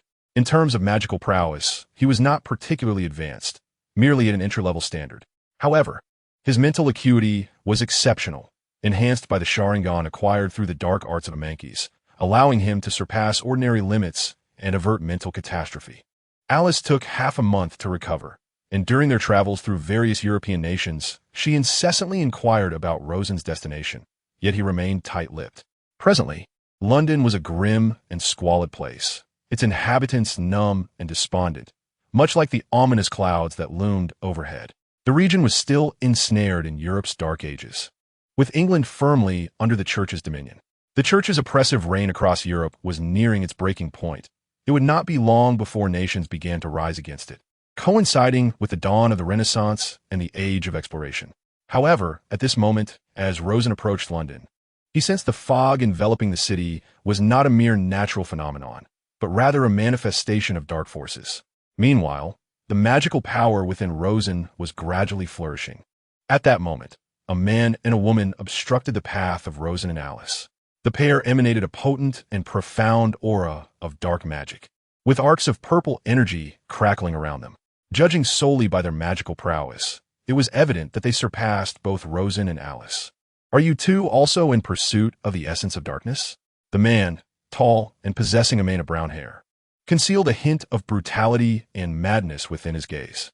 The woman, equally statuesque and strikingly beautiful, sported violet hair and lips, clad in a black gown that accentuated her alluring figure. Indeed, Rosen nodded, uncertain of the circumstances but willing to go along with their initiative. However, given that they were all practitioners of dark magic, mutual caution was imperative. When Rosen removed his hood, it became apparent that he bore the features of an Oriental individual. "You are of Eastern descent? Does dark magic exist in the East? I am Rosen, and this is my friend, Alice." He introduced himself and Alice succinctly. "I am Oma, and this is my brother, Dormammu." Rosen's gaze sharpened slightly. Oma and Dormammu were the infamous siblings who ruled over the dark dimension. Given their notorious reputation, it was unlikely that their intentions were benign, such as inviting them to discuss arcane knowledge of dark magic. The 3 primary tenets of the dark arts, sacrifice, control, and possession, were well known, and whatever their motives, they would likely fall within these categories. As they ventured deeper into London, Oma and Dormammu led Rosen and Alice to the headquarters of the Dark Society. This location was undeniably a classic gathering place for villains, with the air thick with the stench of decay. However, for Rosen, who had returned from the world of biohazard, it was still tolerable. Within the headquarters, the dark sorcerers were all deranged and malevolent. After a few days of residing there, Rosen became acquainted with 3 lunatics. Knock, knock, knock. When he answered the door, he found Daikin, the neighbor from next door, standing there. He was entirely hairless, with pallid skin and panda-like dark circles under his eyes, embodying an aura steeped in negativity. Rosen felt as though he were facing Voldemort. Yet, when compared, Daikin was evidently far more terrifying. "Rosen, do me a favor." Following Daikin into his room, Rosen noticed various bottles and jars scattered about. "What do you need me to do?" "I intend to transform my soul." Daikin summoned forth 2 dark souls, which bore a resemblance to him, suggesting a blood relation. "These are my 2 brothers. I lost them several years ago, and my intention is to merge their souls with mine. They are supportive of my plan. However, the process of soul transformation will undoubtedly attract soul-devouring demons. Thus, I require your assistance in thwarting them." "What are soul-devouring demons?" Rosen inquired with curiosity. "They are a type of lesser demon, known for their penchant for consuming human souls." "A lesser demon, you say? I shall do my utmost, my friend," Rosen replied, eager to witness the nature of these demons. Chapter 48. Supreme Mage. Merlin uncertain of his role, Rosen stood by, observing Daikin as he fused the souls of his brothers. After an hour of arduous transformation, Daikin's essence manifested as a formidable 3-headed, 6-armed entity, truly a manifestation of dark magic. At that moment, a sinister black mist began to emanate from Daikin's soul form. coalescing on the ground into a black hole. From this abyss emerged a multitude of demons, marking Rosen's first encounter with such creatures. These demons bore no facial features. Their emaciated bodies and elongated limbs were reminiscent of grotesque hooks. "Quickly, help me vanquish these soul-devouring demons." Dakin cried out in desperation, for in his soul form, he was vulnerable to their onslaught. The horde of demons encircled Rosen, who, upon assessing their feeble presence, summoned the gluttonous shadow demon, which promptly consumed them whole. Weak, exceedingly weak, Rosen mused, noting that these demons were no more formidable than juvenile gluttons. A furrow of concern creased his brow. Surely Dakin could not be so incapacitated as to falter against such trifling foes. He glanced at Dakin with a questioning gaze. At that moment, Dakin was channeling his magical energy to bind the essences of his brothers. The dark magic was stitching together their spiritual forms, an excruciating ordeal that elicited anguished cries from all three brothers. Just then, another soul-devouring demon emerged from the black hole, this one significantly larger than the previous swarm. Adorned with spiraled ram's horns, its arms transformed into three-fingered appendages, wielding a scythe. Is this also a soul-devouring demon?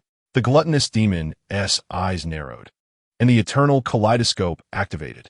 With a swift motion, it clasped its hands as intricate patterns swirled in its eyes, and it opened its maw wide, akin to a celestial beast devouring the sun. The soul-devouring demon braced its scythe against the ground, attempting to resist the gluttonous demon's voracious pull. Yet its efforts were insufficient to counter the overwhelming force. In a sudden move, the demon raised its scythe, striking towards the gluttonous demon. As a magical entity, it possessed the capacity to retaliate against its adversary. Gluttony was immediately enveloped in a layer of black armor, a low-tier complete manifestation of Susanoo. Though not as colossal as its normal form, its defensive capabilities were remarkably formidable. The scythe of the Soul Devourer struck against the ebony armor, leaving Gluttony unscathed, while the Soul Devourer was repelled. Seizing the opportunity, Gluttony advanced, grasping the Soul Devourer by the neck, and subsequently bit into its throat. The ability of the Tengu to eclipse the sun lies in devouring foes to permanently enhance its ocular prowess. However, Dakin swallowed hard, seemingly intimidated by Rosen's might. Nonetheless, his current focus remained on the fusion of souls. From the depths of the black hole, more soul devourers emerged, growing increasingly powerful. Yet none surpassed the prowess of a single shadow demon like Rosen. After 3 hours, Dakin finally completed the soul fusion technique. He expressed gratitude to Brother Rosen for his assistance, promising that he would not hesitate to return the favor should the need arise. Setting aside the matter of repayment, Rosen inquired why, upon fusing souls, the soul devourers targeted him instead. Initially, Rosen had been oblivious, but as more soul devourers materialized over time, he began to sense something amiss.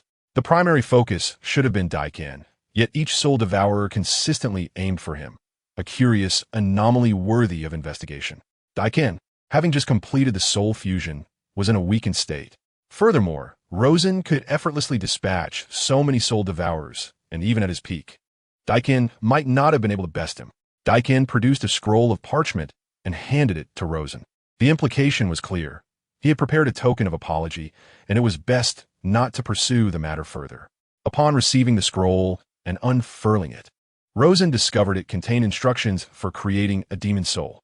Dakin explained that fusing the souls of 2 brothers was, in essence, the process of transforming one's own soul into a demon's essence. The parchment also detailed the repercussions of such a creation. Once the process commenced, it would inevitably attract the covetous gaze of the soul devourers. However, it was possible to sacrifice other souls to appease them. Lacking facial features, the soul devourers were blind to their surroundings, and the parchment included methods to mislead them. Dakin had inadvertently left a trace of his soul's essence on Rosen, thus diverting the soul devourer's attention. Rosen abandoned his intention to hold Dakin accountable. On one hand, he had accepted the dark magic and perused its contents. The realm of dark sorcery values fair trade, and should he persist in his grievances, he risked falling prey to Dakin's ulterior designs. Through his recent interactions with his cadre of dark sorcerers, Rosen had come to a profound realization. All dark sorcerers are inherently untrustworthy. Every dark sorcerer is scheming against one another, even Rosen, who shamelessly employs the malevolent arts of Amankizi to siphon the spiritual energy of his fellow sorcerers. Each dark sorcerer possesses formidable spiritual power. Thus, even a minuscule portion of their essence amounts to a considerable force. Here, Rosen brazenly engages in this theft. For every individual is a suspect, and no one can pinpoint who has pilfered their spiritual essence. Each person here is tainted, embodying the vile nature of dark sorcerers. Within the headquarters of the Dark Society, dark sorcerers fall prey to sudden attacks daily, with death reigning supreme as the overarching theme. Recently, Rosen has sensed the oppressive darkness enveloping London growing ever denser. The siblings, Oma and Dormammu, who are the architects of the Dark Society, have been tirelessly active, departing at dawn and returning at dusk. Rosen harbors suspicions that they are concocting a nefarious plot. Alice, weary from her ventures outside, returned, prompting Rosen to inquire, "Have you uncovered any clues?" She shook her head, responding, "No. Oma and Dormammu are exceedingly cautious, employing magical disguises whenever they venture out. Moreover, their strength is formidable. I dared not leave a mark upon them.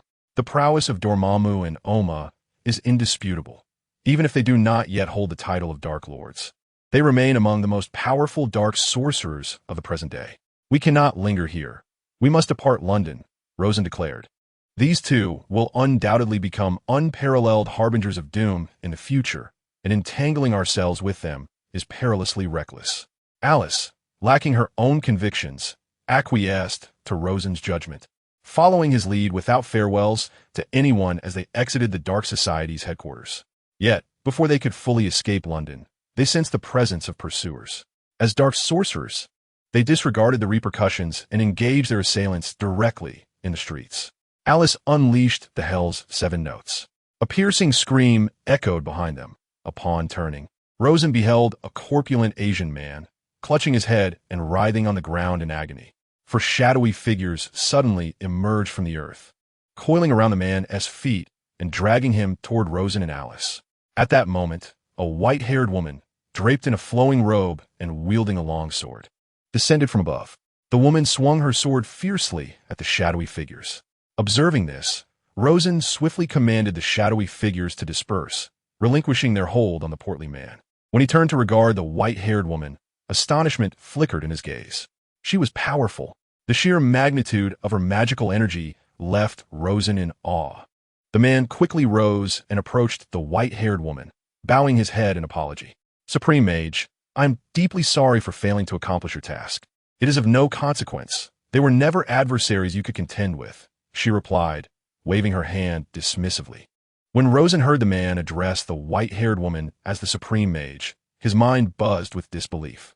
The silver-haired woman lightly tapped the tip of her sword against the ground, producing a crisp sound.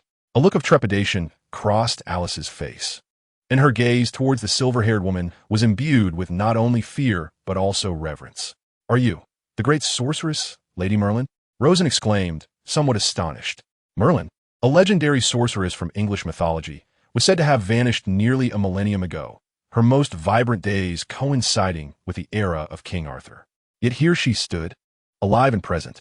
"Lady Merlin, I wish to report the location of the headquarters of the Dark Society." Rosen beamed with a radiant smile. "In truth, I was sent by the Church, infiltrating the Dark Society specifically to investigate its nefarious schemes." Merlin's expression remained stern. "The Church, you say? A truly fallen religion, harboring even a dark sorcerer such as yourself." "You are mistaken. I am, in fact, a white sorcerer," Rosen replied with a cheerful demeanor. "If you doubt me, look." He extended his right hand, and a golden longsword coalesced in his palm. "Do not be deceived by mere appearances. The brilliance of your exterior cannot obscure the filth within," Merlin retorted, never one to be swayed by superficiality. Throughout her millennium-long career as a supreme sorceress, she had witnessed countless conspiracies and darkness. No matter how resplendent the golden sword in Rosen's hand appeared, it could not shake Merlin's resolve. She recognized every white sorcerer and was equally aware of each dark sorcerer, for she possessed a tome known as the Book of Omniscience. While the title may be somewhat grandiose, every newly emerged sorcerer was recorded within its pages. Rosen's name appeared therein, designated as a dark sorcerer. Clink! Merlin's sword struck the ground once more. Instantly alert, Rosen realized the gravity of the situation. The person before him was indeed a supreme sorceress, incapable of engaging in frivolous actions. He retreated suddenly, and, as he did, two bird cages materialized beneath him and Alice's feet. Alice was swiftly ensnared by one of the cages, and had Rosen delayed his retreat by a mere second, he too would have been trapped. Like a swift cheetah, Merlin lunged toward Rosen, her sword aimed at his neck.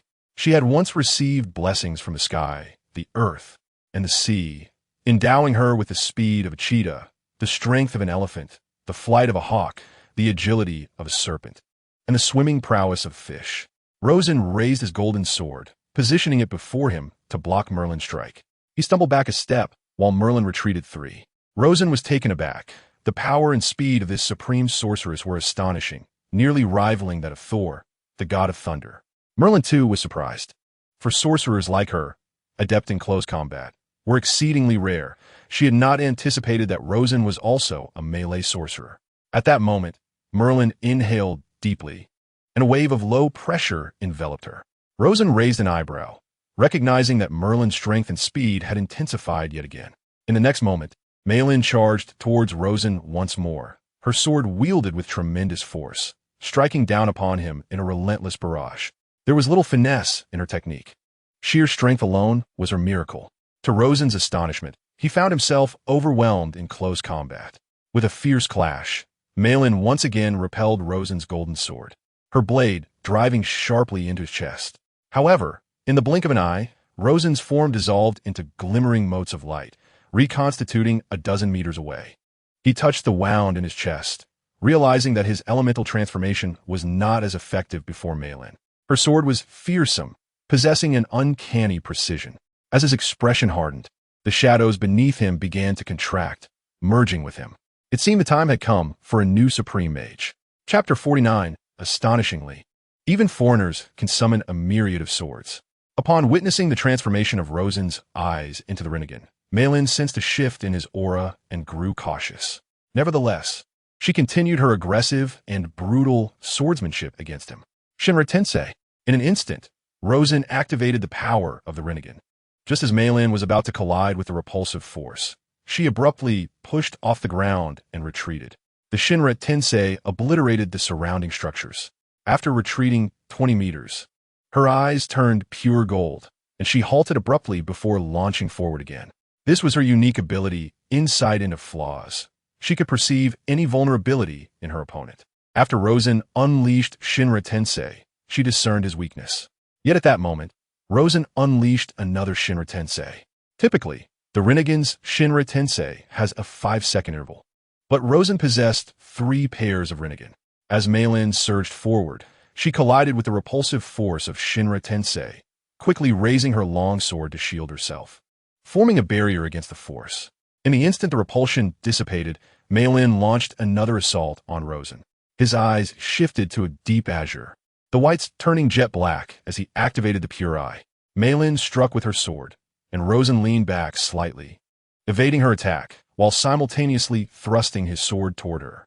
Malin's golden eyes recognized the flaw in Rosen's strike, allowing her to dodge and counterattack.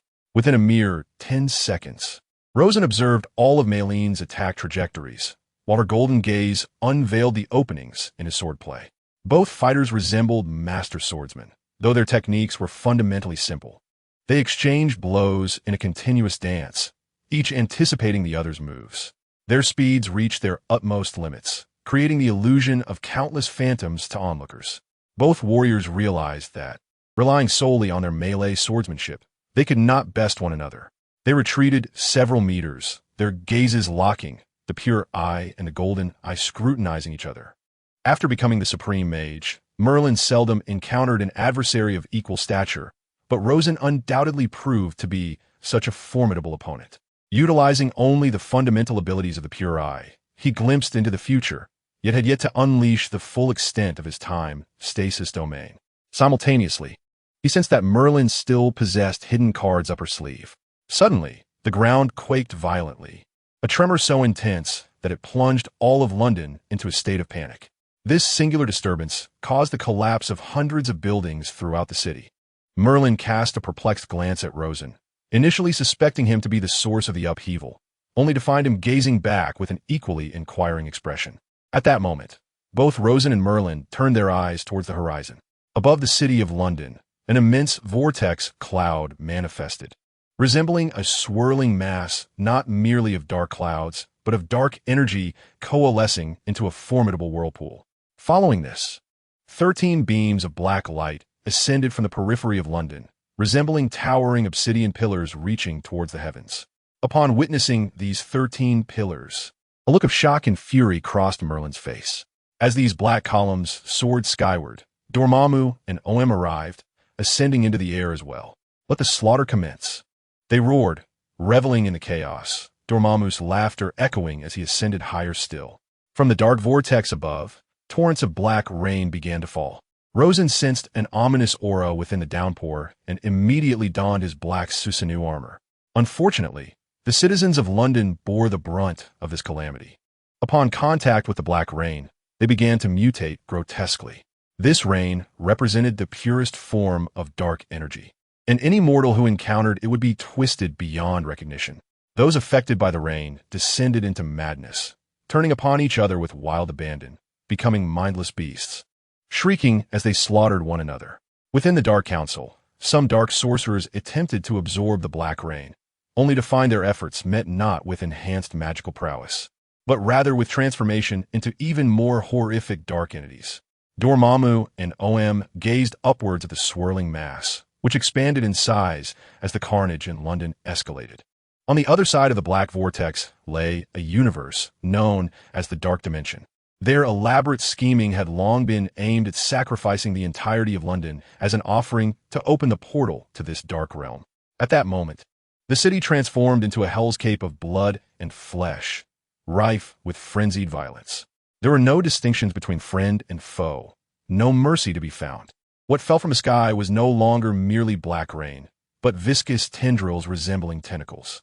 At this juncture, Dormammu and Oem were enveloped in the baptism of these black appendages, which embodied the purest dark energy.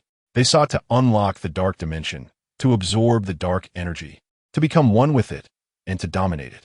Dormammu and Omar are undergoing a profound transformation, feeling their powers intensifying, transcending their former selves.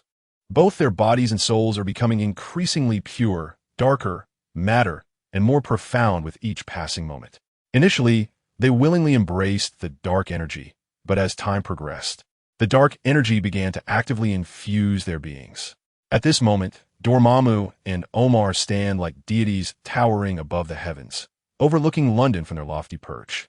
Their gaze soon falls upon Rosen and Merlin. In unison, Dormammu and Omar point their palms toward the two.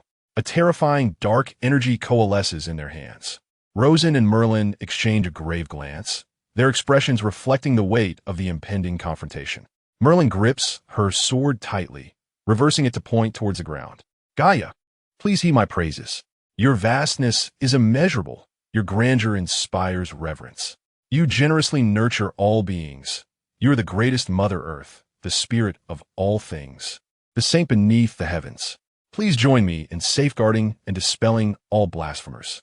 With that, Merlin's sword plunges into the earth. In the next instant, a continuous surge of energy flows into the sword's blade, coursing into Merlin's body. Rosen glances at Merlin before returning his focus, at which point the golden Rinnegan in the center of his forehead activates. The Six Paths Rinnegan mode. 12 chakra orbs coalesce behind Rosen. Merlin, having regained her focus, realizes that this opponent had not fought with his full strength during their earlier encounter. They share another brief exchange of glances before simultaneously launching their attacks. The 12 chakra orbs transform into streaks of light around Rosen, converging in his palm to form a golden energy sword, unleashing the Six Paths Rinnegan explosion. Simultaneously, Merlin draws her sword, raising it high above her head, invoking the divine judgment of Gaia's wrath. A golden and a silver beam of sword light are unleashed, confronting the terrifying dark energy head-on. In an instant, a cataclysmic energy erupts in the sky, creating a massive rift in the heavens, clearing the sky momentarily. Everyone beholds the azure horizon, a jewel-like blue that restores the spirits of many. Dormammu and Omar tumble hundreds of meters in the air before stabilizing their forms. They turn their furious gazes toward Rosen and Merlin. In tandem, they clasp hands, the dark energy within them intertwining, before raising their hands once more. The sky, which had cleared for but half a minute, is shrouded in darkness again. Soon, the dark energy converges to manifest a 1,000-meter-long multi-headed dragon. This fearsome dragon spews forth annihilating power, its colossal form wreaking havoc throughout London, each head wantonly destroying everything in sight, extinguishing all life.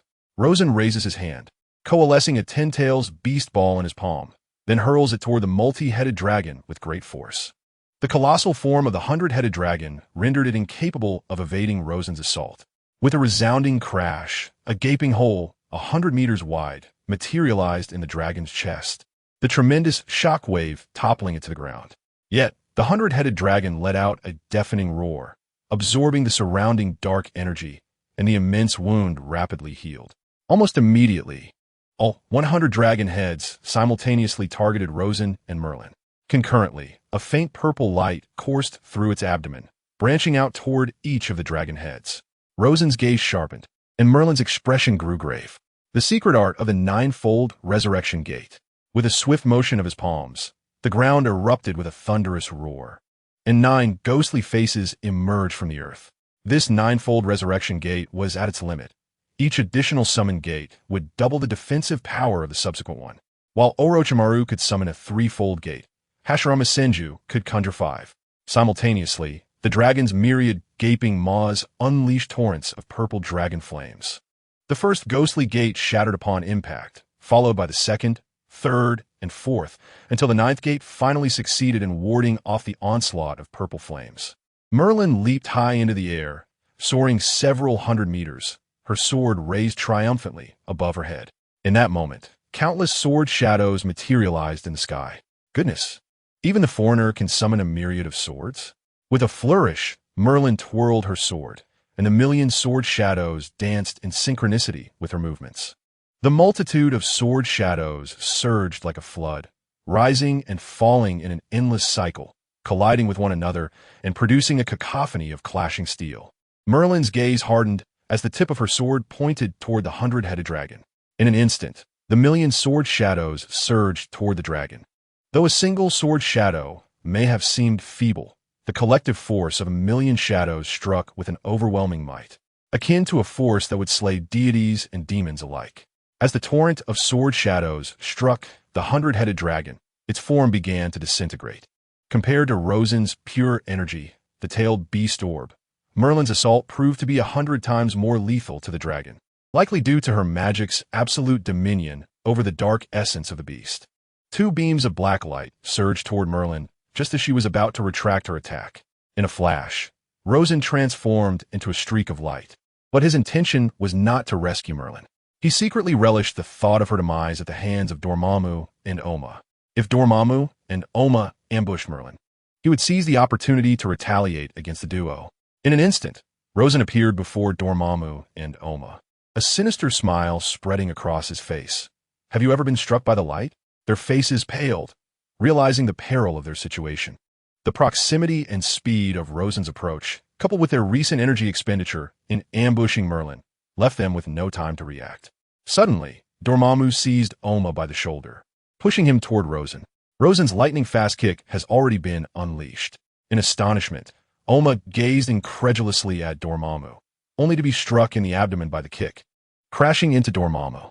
Dormammu, too, coughed up blood and was sent flying. At that moment, the black vortex in the sky suddenly expanded to its maximum. Neither Dormammu nor Oma could afford to linger with Rosen. They transformed into a streak of black light, soaring towards the black vortex above. Rosen raised his hand, unleashing a laser, yet at that moment, Dormammu and Oma's velocity surpassed even Rosen's expectations. They understood that, in their current state, they stood no chance against Rosen. Oma reached the black vortex first, suddenly turned, and delivered a blow that sent the pursuing Dormammu flying before she plunged into the vortex. Rosen's gaze sharpened as he swung his sword with ferocity. Golden Wheel Rebirth. The golden sword light struck Dormammu, who let out a wretched scream as he plummeted from the sky. At that moment, the black vortex above twisted, revealing Oma's visage. Haha, my brother, I have succeeded. I am now the Dark Lord. Oma's colossal face erupted in maniacal laughter, while Dormammu glared up at her with a twisted expression. Gained 100 time space points. Rosen glanced at Dormammu below. It appeared Dormammu had failed to become the Dark Lord, significantly altering the course of events. Observing this outcome, Rosen couldn't help but marvel. Such is the nature of dark sorcerers. Even kin can betray without hesitation. Just after becoming the Dark Lord, Oma was eager to unveil her ambitions. The apocalypse has arrived. A frenzied expression crossed Oma's face as streams of dark energy cascaded from the heavens. Hey, if you wish to annihilate the world, you must hold a vote. Newly appointed Lord. If their intention was merely to become the Dark Lord and conduct inhumane experiments across the European continent, Rosen would have been indifferent. However, to seek the destruction of the world was something Rosen could not ignore. Oma intended to use dark energy to thoroughly erode this world and drag it into the dimension of darkness. Rosen turned his gaze towards Merlin, who was also looking at him from a distance. They both unleashed their full power once more. Merlin raised her sword high, reciting incantations. Meanwhile, Rosen erupted in golden brilliance, transforming into a colossal golden crow.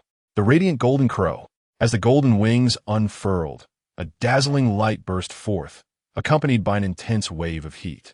The descending dark energy clashed with the radiant glow of the golden crow, neutralizing each other. The golden crow, as Rosen, circled above London, where its light banished the darkness. Merlin's sword transformed into an immense blade, aimed at the face of Oma in the sky. A cry of despair escaped from Oma, and in an instant, the heavens trembled and the earth quaked with fury. The wound inflicted upon Oma by this sword was undeniably severe. Having only recently ascended to the status of Dark Lord, she had yet to fully master the powers of the Dark Dimension, and thus could hardly be deemed invincible. Meanwhile, Malin had nearly exhausted all her magical energy with this strike. To say its power was earth-shattering would be an exaggeration, but to declare it capable of annihilating the world would not be far from the truth. Observing the situation, Rosen immediately took to the sky.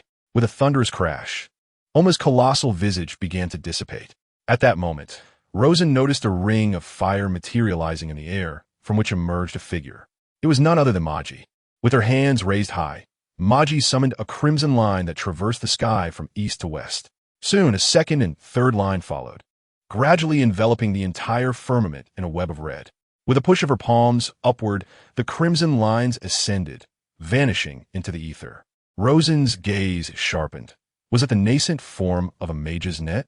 Magi cast a glance at Rosen before descending before Malin.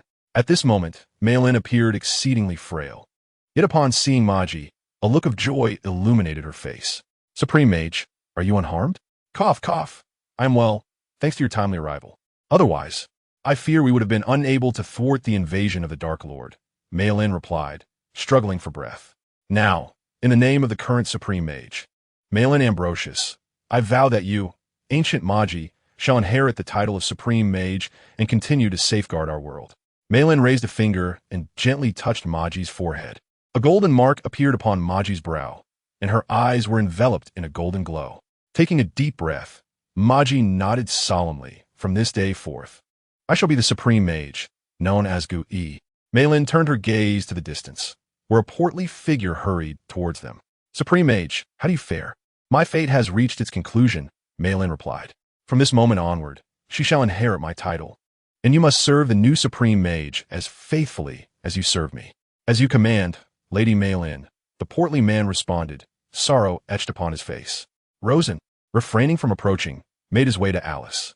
Corrupted by the black rain, Alice was currently in a state of confusion, and as Rosen drew near, she clawed at him in a fit of rage. Rosen stepped forward and delivered several sharp slaps, causing the dark energy surrounding Alice to surge outwards. Dazed, Alice looked at Rosen, covering her face. What are you doing? She was oblivious to the events that had transpired. Nothing of consequence. But a newly ascended and far more ferocious Supreme Mage is claiming her throne over there. If we wish to avoid being slapped against the wall by her, it will be prudent for us to depart post-haste. Maggie has now transformed into the Ancient One, having acquired the Book of Ashani. Although her time in this newfound role has been brief, Her recent display suggests that her prowess is already nearing that of Merlin. With the 1,000-year legacy of magical mastery bestowed upon her by Merlin, once she fully absorbs this knowledge, she is likely to truly transcend into a supreme mage.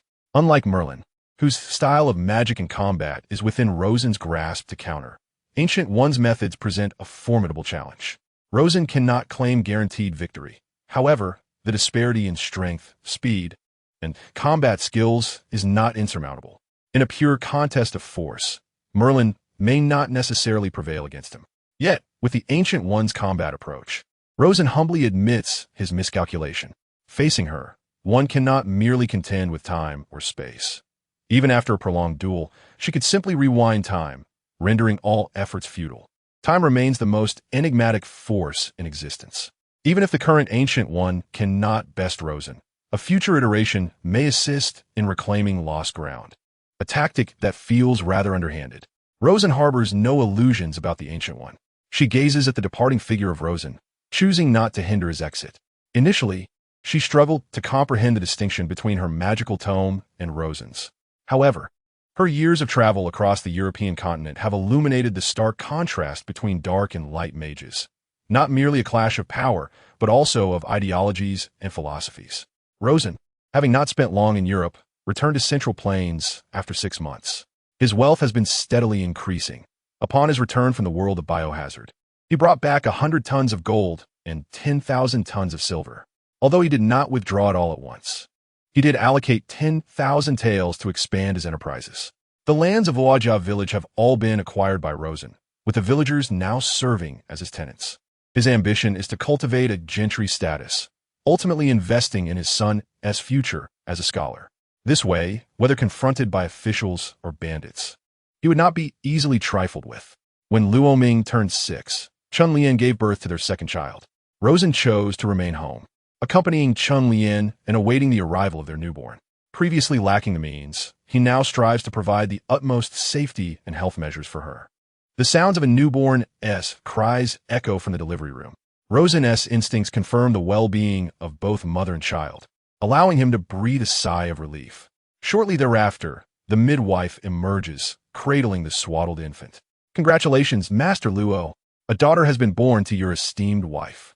Rosen beams with joy, producing a gold ingot to reward the midwife. Thank you for your hard work, dear aunt. The midwife, upon witnessing Rosen's extravagant generosity, could not help but beam with delight, hastily stuffing the gold into her sleeve.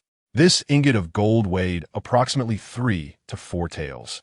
And according to the exchange rate of gold to silver in the early Ming dynasty, 1 tael of gold equated to 10 taels of silver. This monetary gift would ensure that the midwife's family would want for nothing in terms of sustenance and clothing for the foreseeable future. Thank you, Lord Rosen. The sun has set, and it is unsafe to travel at night. I shall retire to the guest room and return tomorrow. Rosen took the child, playfully engaging with her before entering the delivery room. Although Chun Lian appeared somewhat fatigued, her spirit remained vibrant. Rosen grasped Chun Lian's hand, gradually transferring his life force into her. However, this exchange would cost him at least 90 units of his own vitality, as Chun Lian lacked the knowledge to absorb it effectively.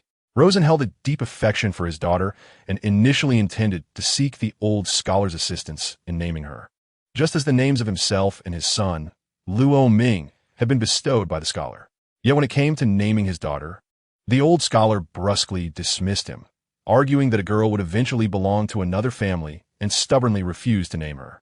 Infuriated, Rosen nearly contemplated setting fire to the scholar's home in the dead of night. Ultimately, Rosen chose to name his daughter himself, calling her Luo Mingyue. It was evident to all that he cherished her dearly, often taking little Mingyue for strolls around the village. In contrast, Rosen was considerably stricter with Luo Ming, whose academic burdens were notably heavy. However, the wealth of ancient Chinese texts that Rosen had brought back from the world of biohazard was immense. The longevity of noble families often correlated with their collections of literature, many rare volumes being exclusive to such families. Yet, Rosen had constructed an expansive library at home, containing virtually every book known to literate individuals, to the extent that the old scholar frequently visited to borrow books. When Luo Mingyue turned 2, Rosen's magical prowess finally enabled him to turn to the 5th page of the Dark Grimoire. This page recorded the first combat-oriented spell, the Demon S-Hand. After resting at home for several years, Rosen planned to embark on another journey through dimensions. As time would freeze in the Marvel Universe upon his arrival, he refrained from informing anyone and directly initiated his third traversal. Surveying his surroundings, he found himself in an unfamiliar forest. After pushing through the underbrush for half an hour, he finally spotted a figure ahead. Emerging from a thicket, he discovered a young boy with an expressionless face, his silver hair contrasting sharply with his striking blue eyes. Rosen sensed a tremendous power emanating from those eyes, leading him to wonder if the boy bore the surname Otsutsuki. The resemblance of those eyes to the Rinnegan was uncanny, both brimming with boundless energy.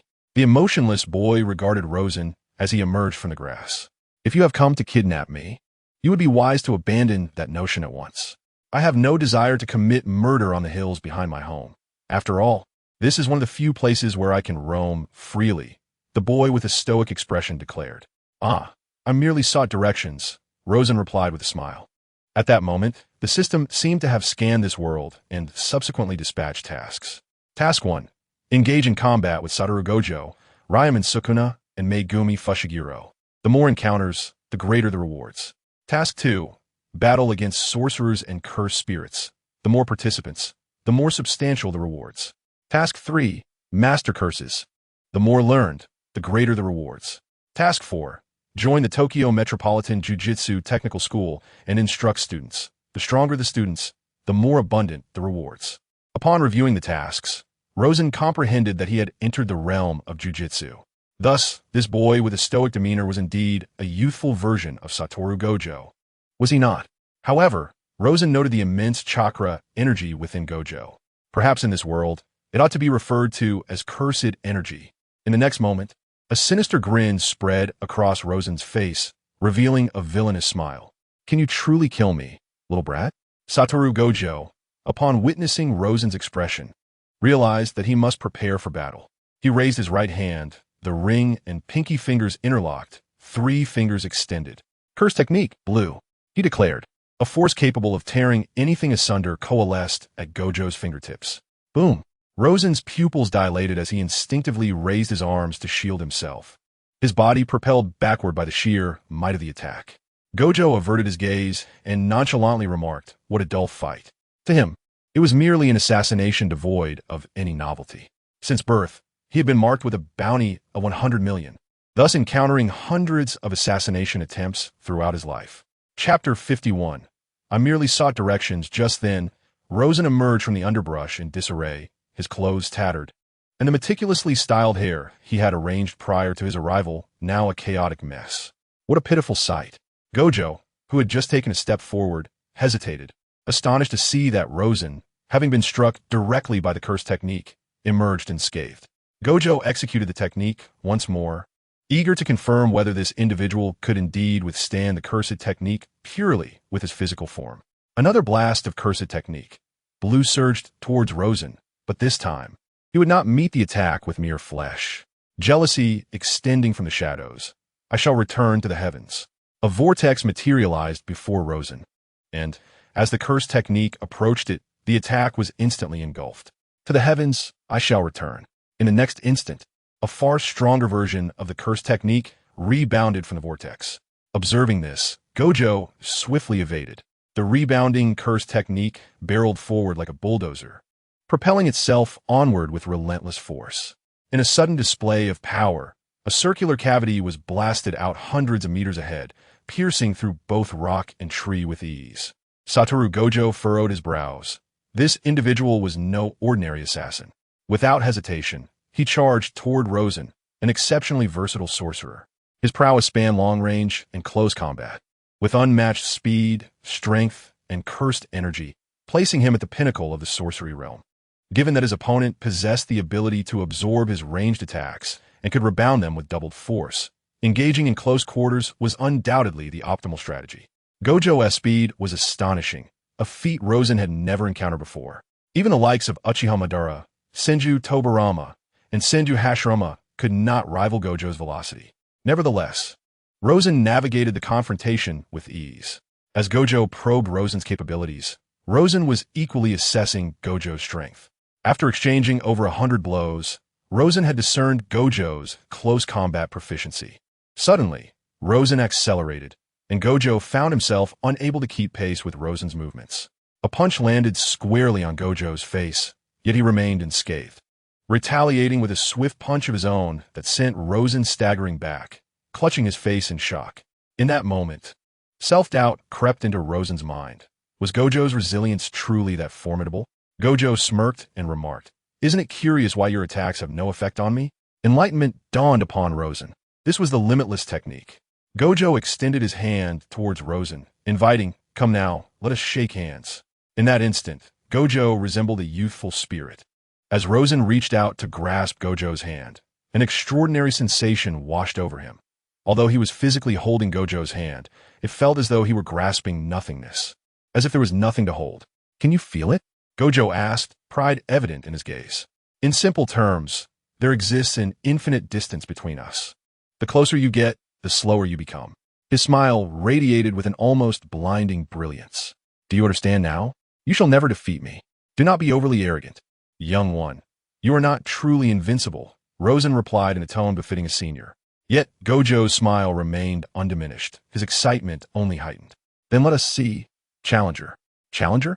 No, you're the challenger," Rosen declared, taking the initiative to strike at Gojo. Gojo effortlessly extended his hand to deflect the kick Rosen aimed at him. However, in conjunction with his kick, Rosen reached out toward Gojo, invoking the technique of universal attraction. Gojo's limitless technique could negate all attacks, rendering it an impenetrable defense. Yet it could not prevent Gojo from willingly approaching. It was as if any assault against him would be thwarted, while his own attacks could not be obstructed. Rosen's universal attraction was precisely what enabled Gojo to be struck. For the first time since mastering the limitless technique, Gojo found himself sent flying by Rosen's kick. "Now, who is the challenger?" Rosen asked, his arms crossed and a smile playing on his lips as he observed the disheveled Sorcerer Gojo seated on the ground. Rather than displaying anger, Gojo wore a look of exhilaration and audacity, laughing heartily with arms outstretched. "This is the battle I have been yearning for. This is the opponent I have been longing to face. Ghost technique, gang." Once again, he unleashed the same technique, yet its power had magnified tenfold compared to the previous two instances. That song technique was emblematic of Satoru Gojo's offensive prowess, characterized by its capacity to amplify its might infinitely as long as there was sufficient cursed energy, achieving a distortion and compression of force that could rival the characteristics of a black hole. Additionally, the song technique possessed extended effects, such as ultra-high-speed movement, immense strength, and long-distance instantaneous teleportation. Rosen narrowed his gaze, realizing that Gojo was indeed serious. The moment Gojo pointed his finger, the distorted energy surged toward Rosen. Raising his right hand, he exclaimed, "Shinra Tensei." In an instant, a tremendous repulsive force erupted from his palm. The clash between Shinra Tensei and Tsang represented a collision of the purest forms of physical power. One was an overwhelming gravitational force, while the other was a terrifying repulsion. As the two forces collided, the mountains trembled under the aftermath of their confrontation. Universal pull. Once more, Rosen pulled Gojo toward him. "Shinra Tensei." Just as Gojo was being drawn halfway, Rosen unleashed Shinra Tensei again. Gojo felt as though he had crashed into an iron wall, instantly spitting blood from his mouth and nose. "Do you now comprehend who the true challenger is, young member of the Gojo clan?" Gojo clutched his head, blood streaming from his wound, his expression now tinged with gravity. Pointing at Gojo, Rosen declared, "Universal pull." A laser beam of light shot forth, piercing through Gojo's neck in an instant. Stunned, Gojo knelt on the ground, a charred hole appearing in his throat. He had not anticipated losing the battle in such a manner, nor did he foresee his demise occurring so abruptly. He, the sole celestial 6 eyes of the Gojo clan in hundreds of years, could not accept such a hasty conclusion to his life. Resentment brewed within him, a fervent obsession taking root. How could he allow his life to end so carelessly? At that moment, Satoru Gojo grasped the concept of reverse technique. He swiftly activated the reverse technique, and the wound on his neck began to heal at a visibly rapid pace. Haha, this is the sensation, this is the power. Gojo restored his physical injuries, even regaining his stamina in an instant. Above and below, I alone reign supreme. In the past, due to the nature of his limitless techniques, Gojo, despite possessing the highest level of comprehension within the realm of sorcery, had been unable to grasp the reverse technique. It was only in the face of death or the fear of it that one could potentially attain such understanding. However, Satoru Gojo has been the strongest entity in the world of Jujutsu since his birth. He has never experienced the brink of death, nor has anyone ever been capable of defeating him. Thus, he has been unable to comprehend the reversal technique. Now, thanks to Rosen, who has allowed him to experience the sensation of near death, he has finally grasped the reversal technique. This revelation does not merely double Gojo's strength, it amplifies it tenfold. Gojo turns his gaze back to Rosen. Let the second round commence. Rosen beckons with a finger. Come. Gojo understands that this adversary is not akin to the feeble assassins he has encountered in the past. Therefore, he sheathes all his pride and raises his hand, pointing at Rosen. Reversal technique, red. The might of this technique is diametrically opposed to that of the technique blue. While blue exerts gravitational force, red embodies destruction and repulsion. Jealousy manifests once more as he unleashes desire for the heavens to return to me. Following this, he casts desire for the heavens to return to me. Again, a more terrifying energy surges forth from the vortex, and Gojo stands firm, allowing the power, which far exceeds that of red, to crash upon him. The limitless technique activates once more, leaving him unscathed. As long as the limitless technique remains unbroken, he remains invincible. Apart from Rosen's 10 Shadows technique, which pulls Gojo directly into his own attacks, there are only two methods within the original narrative capable of breaching the limitless technique. One method is the cursed tool Heavenly Reversal Spear, mastered by Megumi Fushiguro, which can forcibly nullify any technique. The other method is through technique neutralization, a tactic employed by the Shikigami twin Shikigami to unravel Gojo's limitless technique. Rosen finds himself vexed by Gojo's limitless technique. Every time he seeks to strike, he must first utilize the 10 Shadows technique. Gojo raises both hands. Void technique, purple. This is his most formidable future, a synthesis of the techniques blue and red, merging two utterly contrasting forces of illusory energy. Before Gojo, two spheres of rapidly spinning energy materialize. These spheres, under Gojo's command, intertwine and coalesce into an extraordinary orb of energy. At last, Rosen feels the weight of this threat. The golden Rinnegan on his forehead fires, activating the 6 paths Rinnegan mode. 3 truth-seeking orbs transform into a golden sword. Golden wheel rebirth explosion. Boom! The entire area spanning several kilometers behind the Gojo estate is obliterated in this cataclysm. Gojo kneels on one knee, gazing at Rosen, his expression a mixture of shock and disbelief. How could he, having comprehended the reversal technique, still face defeat? Who exactly is this person? Am I truly to perish here? Rosen exhales. That was quite perilous. Before I meet my end, might you divulge your true identity? I merely sought directions. Why do you persist in believing I am here to kill you? Truly, Gojo, bewildered, lifts his gaze to Rosen. So you are not an assassin? Where's the Jujutsu high school in Tokyo? Rosen inquired. Gojo Satoru's expression froze. The Jujutsu High is located in Tokyo, approximately 260 kilometers from our Gojo family. What brings you here? I got lost. Does that sound reasonable? Rosen responded nonchalantly. Gojo had every reason to suspect that Rosen had come solely to challenge him. Could you point me in the right direction? Gojo gestured. It should be over there.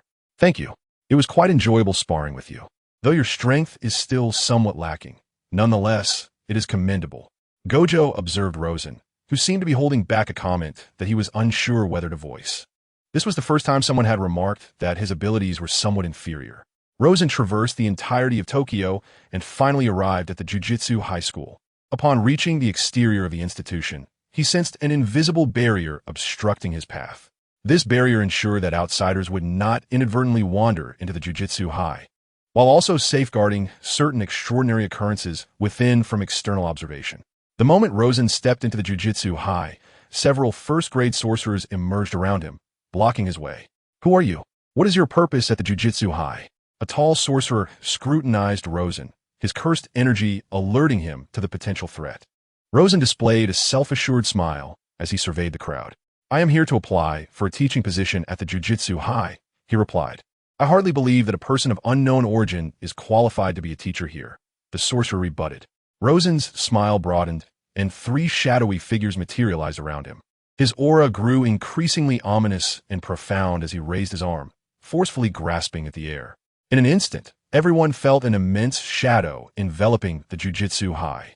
As they looked up, it felt as though their very scalps might erupt from sheer intensity. Chapter 52. If I am not allowed to be a teacher, I shall annihilate the Jujitsu High. A colossal meteor, measuring 10,000 meters in diameter, loomed ominously above them. At that moment, every expression froze, their gazes fixed in terror upon Rosen. Is this sorcery? When did the Jujitsu world spawn such a terrifying sorcerer? Rosen maintained his smile, addressing the crowd. If I cannot become a teacher at the Jujitsu High, then there is no need for its existence. You have approximately 30 seconds to prepare your last wills. Stop. You madman. Do you intend to destroy the Jujitsu High? Are you aware that there are hundreds of people inside? I don't care. If I am not permitted to become a teacher at the Jujitsu High, then no one shall. Rosen stated matter-of-factly, you have 20 seconds remaining. I agree. Finally, the tall sorcerer conceded. Rosen turned to him. Is your word good? Indeed. I, Yi, pledge my allegiance in the name of the Yi family. It was at this moment that Rosen turned his gaze toward Yi, realizing that this individual was none other than Yi himself. Rosen raised his palm, and within his hands, he concentrated the essence of a tailed beast orb. After mere seconds of gathering energy, the tailed beast orb shot forth into the heavens. With a resounding boom that echoed through the skies, a colossal stone, towering at 10,000 meters, was obliterated in an instant. Countless fragments rained down like droplets, and with another flourish of his hand, a vast vortex materialized in the air, drawing all debris into its swirling depths. The onlookers regarded Rosen with a newfound sense of awe and trepidation. At this juncture, Yi was not yet the headmaster of the Jujitsu High. That title belonged to Kamo Fumitsuki, the elder of the Kamo clan. Rosen was brought before Kamo Fumitsuki by Yi. Although Kamo Fumitsuki hailed from one of the prestigious 3 families, his position as headmaster was largely due to his inclination towards supporting commoner sorcerers.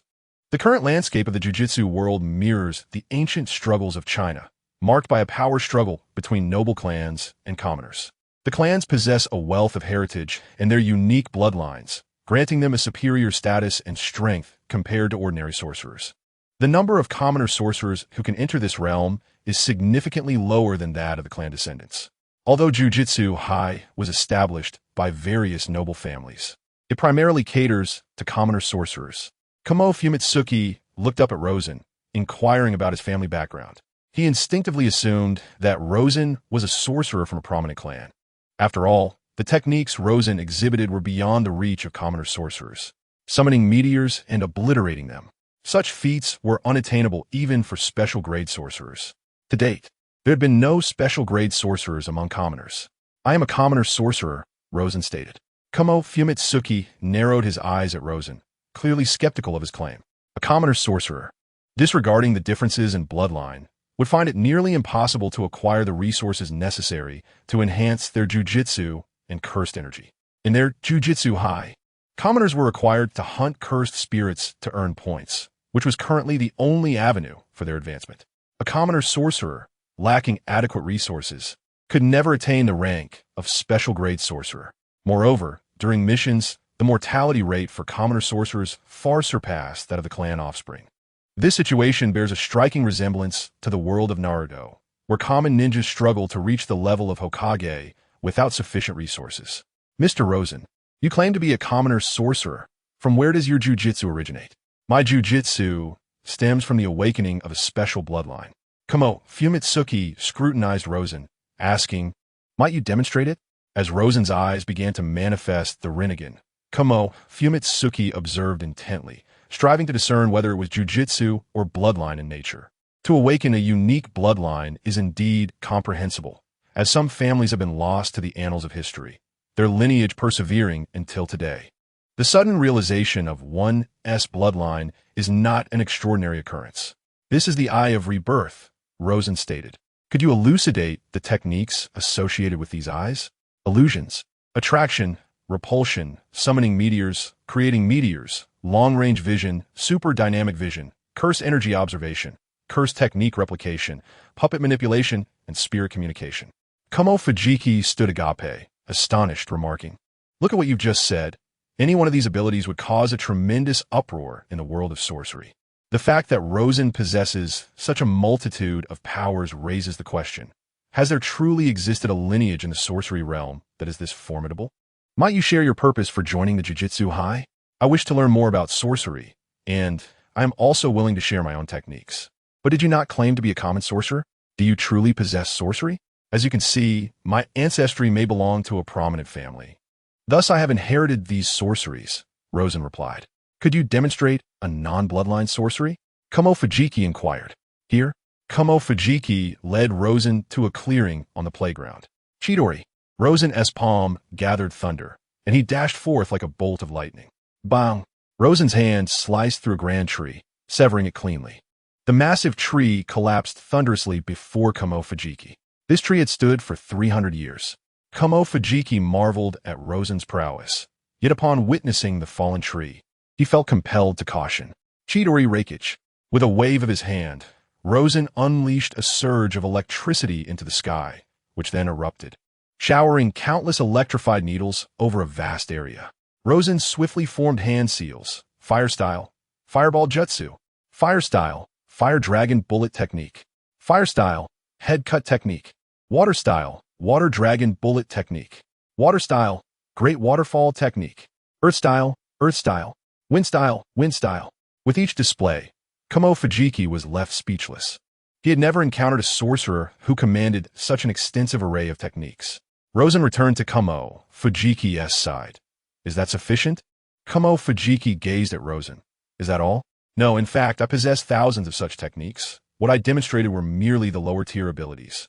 There are numerous advanced and special techniques that are impractical to exhibit here." Kumo Fujiki felt as though his mind might explode. If such potent sorcery is merely low tier, how formidable must the advanced techniques be? Moreover, with over 1,000 techniques, just how many does this individual master? You claim these are merely low tier techniques? Indeed, if you do not mind my obliterating the playground, I would be more than willing to demonstrate further. Would you be willing to unveil all of these techniques? Certainly. I also hope that the Jujutsu High School's techniques will be made accessible to me. Of course, Kumo Fujiki replied decisively. After all, the techniques gathered by the Jujutsu High School are mostly commonplace and lack uniqueness, while those wielded by Rosen are extraordinarily rare, verging on the one-of-a-kind. Furthermore, the sheer volume of these techniques is substantial enough to enable the Jujutsu High School to cultivate a greater number of civilian sorcerers. Additionally, I hope that no further threats to the Jujutsu High School will arise. My intention is not to threaten the institution, but rather to showcase my talents. Thus, Rosen smoothly integrated into the Jujutsu High School. Unlike others who circled around him, Yaga Saido exhibited a notably warmer demeanor. Naturally, this led Rosen and Yaga Saido to forge a friendship. Yaga Saido is a first-grade sorcerer and a master of puppet techniques. If he were in the realm of ninjas, he would be akin to a puppet master. Yet, Rosen was aware that Yaga Saido accomplished something that even special-grade sorcerers might find unattainable. He created a puppet imbued with life and consciousness. The criteria for evaluating special-grade sorcerers hinge on achieving heights unattainable by others, a standard that Yaga Saido indeed meets. Yaga, would you show me what your puppets are like? Of course. Yaga Saido possesses a studio, which in reality is a vast factory. Upon entering the studio, Rosen was momentarily taken aback by the sights within. The entire space was adorned with various humanoid and bizarre puppets, reminiscent of a procession of spirits, stirring a tumult within his heart. At that moment, Rosen's gaze fell upon a panda puppet. As he surveyed the panda puppet, his attention sharpened. He sensed a mental presence emanating from it. While the panda puppet may not be the strongest in the studio, it is the only one exhibiting consciousness. "This puppet is quite special," Rosen remarked. A flicker of intrigue crossed Yaga Saido's eyes. "Oh, what do you find remarkable about it? Isn't a puppet with self-awareness extraordinary?" "How do you know?" Rosen pointed to the corner of his eye. "Nothing can hide from my sight." Yaga Saido approached and kicked the panda, which was lying on the ground feigning death. "Get up, pandas, stop pretending. Currently, Pandas had not yet been exposed, and Yagasaido had not devised a plan to take him out. Once it became known that pandas possess self-awareness, the puppet would likely be subjected to dissection for research. As a mere first-grade sorcerer, Yagasaido lacked the power to protect pandas. Rosen's 4 shadow spirits emerged from a shadow. What an intriguing being. It possesses self-awareness and looks quite delectable. The night moth gazed in astonishment at Rosen's 4 shadowy figures. What are they? It inquired. They are quite similar to your panda curse, possessing self-awareness. However, their true forms are my shadows, Rosen replied. Could you assist me with a small favor? The night moth said, rubbing its hands together. In the 5-family estate, Satoru Gojo lay on the lawn.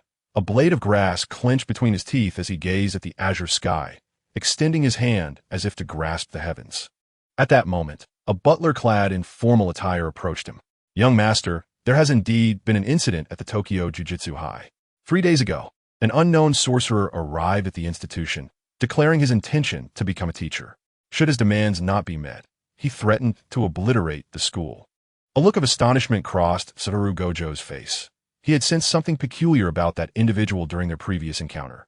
To his disbelief, the person was audacious enough to act upon such threats. The Jujutsu High, after all, was established collaboratively by all sorcerer families. To strike at the institution was tantamount to declaring war on all sorcerer families. Even Satoru Gojo would not dare to undertake such an action. What happened next? The butler glanced at Satoru Gojo and continued. He summoned a meteor larger than the Jujutsu High itself, asserting that if his demands were not fulfilled, he would annihilate the school. Satoru Gojo inhaled sharply, recognizing the man's ruthlessness, particularly given his formidable power. Had it been anyone else, such actions would have provoked the ire of the Jujutsu High and its allied families. However, when it came to this individual, it seemed perfectly reasonable. Indeed, might makes right. Having battled Rosen, Satoru was acutely aware of Rosen's strength, and he understood that their previous encounter had only scratched the surface of his abilities. He has since joined the Jujutsu High, has he not? Yes, young master. He is now a teacher in the Jujutsu department, though he currently has no assigned class or students. Is there any information about him at the Jujutsu High? A common sorcerer, suspected to be an heir of an ancient sorcerer family, possessing a remarkably unique bloodline. According to his self-introduction, his bloodline is known as the Eye of Rebirth, endowing him with abilities such as illusion, gravity manipulation, repulsion, meteor summoning and creation, ultra-long-range vision, super dynamic vision, curse power observation, curse replication, puppet manipulation, and spirit communication. Furthermore, he commands over 1,000 different curses. Satoru Gojo gasped once more, raising his gaze to the butler. Is my 6 eyes truly the most powerful vision? Young master, you are undoubtedly the strongest, the butler replied emphatically. Enroll me at the Jujutsu High. I wish to become a student, Satoru Gojo declared. Very well, young master. The butler did not question Satoru Gojo's decision. He was a steadfast and loyal executor, one who neither questioned nor needed to question the master's choices. Rosen emerged from the studio of Yae Jindo, with Panda following closely behind. The task entrusted to Rosen by Yae Jindo was to publicly assert that Panda belonged to him. While Yae Jindo was merely responsible for the physical creation of Panda, the core techniques were entirely of Rosen's design. Yae Jindo's intention behind this was to seek Rosen's protection for Panda, as only someone of Rosen's caliber could instill apprehension in various factions of the sorcery community. Before long, the duo encountered Kumo Wisteria, though this meeting was orchestrated deliberately. Kumo Wisteria immediately took notice of Panda. Rosen, unless in a state of combat, do not summon your Shikigami casually. Mine is quite unique, possessing self-awareness, and I dislike confining it to a scroll or a Shikigami space. Kumo Wisteria paused momentarily, then scrutinized Panda earnestly. Panda promptly bowed and greeted, "Hello, Director Kumo." Despite being a Shikigami, Panda exhibited remarkable politeness.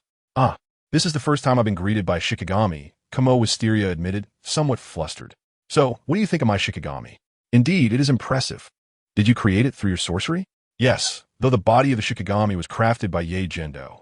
I must say, his craftsmanship is exceptional. Rosen, I believe it is prudent to keep the fact that Panda possesses self-awareness from becoming widely known." Rosen grinned, "But that is precisely my intention. I want others to be aware that Panda has self-awareness." "Why is that?"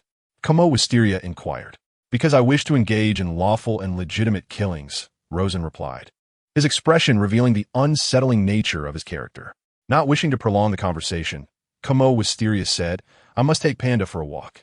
With a wave of his hand, Rosen acquiesced. He then proceeded to the library, recognizing that Panda, too, required education.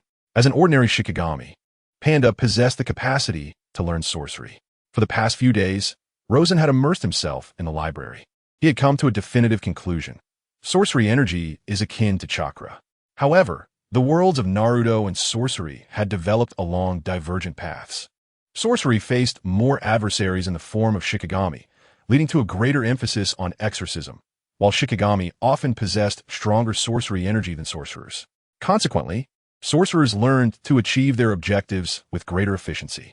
Furthermore, the sorcery world lacked the Tsutsuki clan, making its techniques more focused on skill than sheer offensive power. In contrast, in the world of Naruto, ninjas faced fellow ninjas, leading ninjutsu to center around destruction and lethality, resulting in the evolution of more powerful techniques through violence. Of course, both worlds contained exceptional outliers, such as Shibuya's Curse Spirit and Satoru Gojo, who stood apart as the epitome of their kind. Rosen's true fascination lies with the concepts of reversal techniques, limitless techniques, and domains. Reversal techniques are unique to the world of jujitsu, akin to the counteracting of cursed energy and chakra. This technique allows the energy and destruction inflicted upon a wound to be healed in a manner that is antithetical. It is not mere self-healing or a restorative technique. Rather, it is fundamentally opposite, meaning that healing techniques can be transformed into offensive ninjutsu. Limitless techniques, on the other hand, can only be performed by those possessing the 6 eyes of heaven, as only they have the capacity for intricate control over cursed energy and can perceive how this energy flows and distributes. Rosen believes that his rebirth eye and Rinnegan possess ocular powers that rival the 6 eyes of heaven, thus granting him the potential to wield limitless techniques. As for domains, they represent a mastery of power that transcends that found in the world of Naruto. Domains also entail various nuanced operations, such as the birth domain, domain expansion, and simplified domains. The birth domain operates on a mental level, drawing enemies into a mental battleground, where death in the physical realm does not guarantee demise. But a mental death signifies true annihilation, one that even reversal techniques cannot remedy. Domain expansion merges the birth domain with domain techniques, manifesting the domain in the physical world and serving as the most potent expression of a domain's power. Simplified domains are a weaker version of domain expansion, primarily serving a defensive purpose rather than an offensive one. While domains possess an infallible effect, this can be neutralized through simplified domains, thereby negating the guaranteed hit effect. In essence, simplified domains are employed to defend against the unerring effects of an opponent's domain expansion. The special grade Cursed Spirit, Tenjin, once remarked that a domain is a fusion of true power infused with a touch of imagination, sudden inspiration, and fleeting opportunity. What constitutes true power? It should be a unique attribute of one's own strength. Is the Great Luo Heaven a domain? The Great Luo Heaven is the ultimate ocular technique of the rebirth eye. Although it bears resemblance to domain expansion, it seems to diverge from the concept of a domain. Does the time-stop domain of the pure eye qualify as a domain? It appears somewhat ambiguous. However, all jujitsu sorcerers possess a limit, particularly when executing a domain. Once unleashed, they can easily approach this limit, known as the curse technique cutoff. Even figures such as Satoru Gojo and Ryaman Sukuna encounter this threshold. Should a cursed technique cutoff occur, one will be unable to utilize jujitsu for a certain duration. As for myself, I do not experience this cutoff. Whether in practical applications of the Great Luo Heaven or the time-stop domain, neither achieves the effect of a cursed technique cutoff, indicating that neither qualifies as a domain within the jujitsu world. Only techniques that reach or approach the cursed technique cutoff can be deemed a true domain. Panda, you should learn first. I will take a stroll outside. Ro, what if I'm attacked? Never mind, just come with me. Rosen pondered for a moment. Panda was still akin to an infant, with both his sorcery and combat skills being rather mediocre. When confronted with a slightly stronger sorcerer, he might not emerge victorious. He had promised Yaga to take good care of Panda. Thus, Rosen sought out Kamo Furuhashi once again. Kamo looked at Rosen and inquired, Rosen, What brings you here this time? Two matters, Rosen replied. The first concerns Panda. I wish to assist him in applying for enrollment. Kamo appeared somewhat astonished. He can learn sorcery? Indeed, he possesses the intellectual capacity of an ordinary person. It is permissible for you to facilitate his enrollment, provided you agree to one condition. What condition? Do not permit any killings within the Jujutsu High. That is acceptable, as long as no one poses a threat to Panda's life. Kamo nodded, having already prepared to issue a decree to all faculty and students, forbidding any harm towards Panda and restricting the entry of external sorcerers into the school, thus minimizing potential casualties. And the second matter? I wish to witness your domain, principal. Kamo was taken aback. Was Rosen intending to search for flaws or weaknesses within his domain? Or perhaps he sought to learn about domains. Wait, could it be that this fellow lacked a domain? You have yet to master a domain? Kamo gazed at Rosen in disbelief, having assumed that Rosen's strength would have allowed him to already manifest a domain. Indeed, prior to coming to Jujutsu High, I had little interaction with other sorcerers and was entirely unaware of the existence of domains. Kamo found himself at a loss for words. To be so extraordinarily powerful without even possessing a domain, what level of strength would he attain upon grasping one? My domain is exceedingly perilous. Are you certain you wish to experience it? Absolutely. Although in the world of Jujutsu, a domain could easily overpower a sorcerer without one. Rosen was eager to see if a domain could indeed crush an opponent devoid of such a power. The two returned to the playground, which was still in disarray from Rosen's previous destruction. Kamo formed hand seals, and his domain, Ryui no Kyo, unfurled. In an instant, Rosen found the sky transformed into a kaleidoscope of colors, while beneath his feet, a vortex materialized. This vortex spun with astounding velocity, extending numerous tendrils that reached out to ensnare Rosen's body, attempting to drag him into its depths. This was a domain with a span of 200 meters. For any other sorcerer, even the likes of Satoru Gojo, without employing a simple domain to neutralize Kamo, they would likely find themselves at a disadvantage. However, Rosen suddenly leapt into the air, yet no matter how he evaded, the tendrils from the vortex relentlessly coiled around him. Even if he broke free from one, an abundance of others would swiftly ensnare him. This exemplified the inevitable effects of a domain's activation, as his body was continually being drawn into the swirling vortex. Rosen relinquished his struggle, allowing the tendrils to draw him into the vortex's center. As he was engulfed by the whirlpool, torrents of water surged into his mouth. Regardless of whether he opened his lips, the water, as if imbued with immense strength, pried his jaws apart and inundated him. This was the inevitable effect of the domain's manifestation, inescapable and unyielding. The deluge left Rosen in discomfort, yet he refrained from resorting to brute force to extricate himself. Chapter 54. The three heroes battle the shadow demon. Rosen felt as though his abdomen was on the verge of bursting, a sensation of agony unlike any he had previously experienced. Just as he felt the brink of rupture, the chakra within him began to flow in reverse. While fragments of the incantations and energies he had encountered over the past few days flashed through his mind. At last, he discerned the subtle distinction between chakra and curse energy, as well as the mechanism to activate the reversal technique. In ignorance, the reversal technique had seemed utterly contrary to common sense. However, upon grasping its essence, Rosen comprehended its operational principles. The reversal technique was extraordinary. He did not seek to heal his body. Given his physical prowess and self-regenerative abilities, he could recover swiftly without any treatment. He swiftly contained the water within him and applied the reversal technique. With a sudden surge of effort, the water from his stomach was forcefully expelled, fueled by Rosen's strength. The water erupted with terrifying ferocity, shattering the whirlpool and soaring toward the edge of the domain. To dismantle a domain, one could either collide with it or employ destructive force. Rosen chose to obliterate the domain with absolute destructive power. Simultaneously, a colossal sphere, 200 meters in diameter, floating in the courtyard, was abruptly breached from within, akin to a balloon detonating, rapidly collapsing in on itself. Komodo Fujimura gazed in astonishment at Rosen from a distance, unable to fathom that Rosen could annihilate his domain so effortlessly. As his domain unraveled, Komodo Fujimura found himself ensnared in the technique's severance. At this moment, he was left with but a modicum of physical prowess, incapable of utilizing any cursed techniques or domains. Rosen spat out a mouthful of saliva, having genuinely felt as if he might burst. Unexpectedly, he had not mastered the domain, but had instead grasped the reversal technique. Yet, it seemed his understanding was flawed. To learn domain manifestation, one must first comprehend its operational mechanisms and the nature of curse energy. Principal, do take a good rest. I shall seek you once the technique's severance concludes. Rosen waved his hand and remarked. Komodo Fujimura felt an urge to spit blood. Technique severance. Recovery would take no less than 10 days to half a month. Technique severance indicated bodily overload, and even for an average person, such overload necessitated a prolonged recuperation period.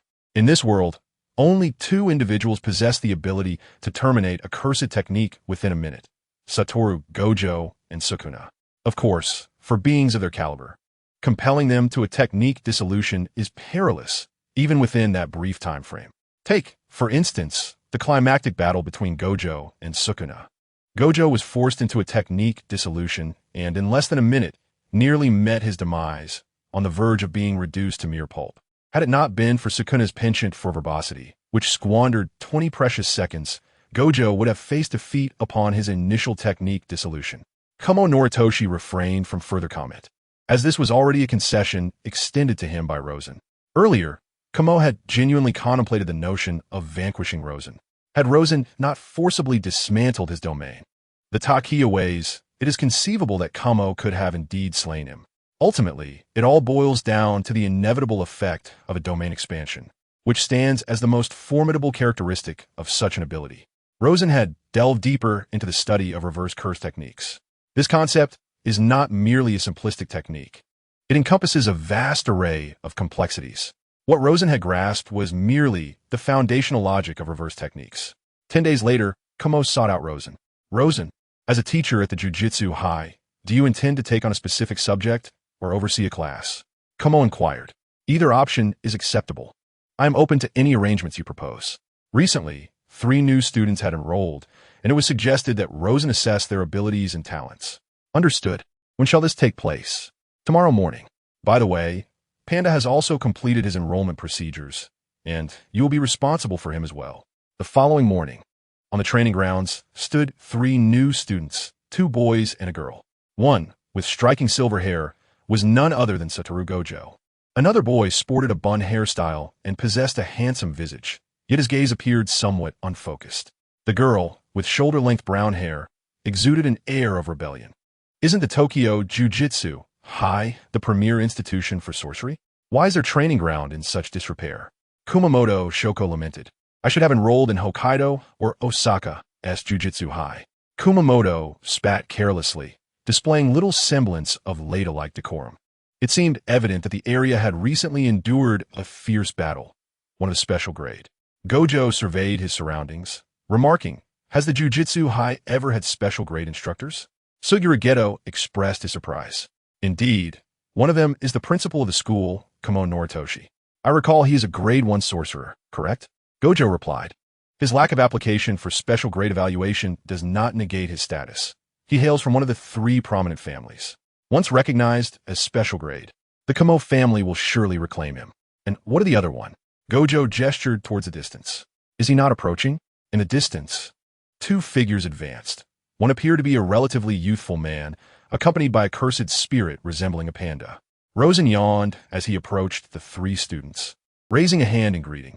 Hello, I am Rosen, your teacher, and this is Panda, who will also be your classmate. Thus, let's proceed. Formal classes will commence tomorrow. Hey, teacher, shouldn't you assess our abilities and talents? Shouted Suguru Geto, his eagerness palpable. Satoru Gojo, too, was eager, dissatisfied with his previous battle, as he had not yet unleashed his domain expansion. Only Shoko Yeri wore a frown, pondering why they could not simply begin their studies without provoking their instructor. Oh, those who wish to be assessed, please remain. The others may wait by the playground. Panda dashed to the side of the field, while Shoko was tempted to follow suit.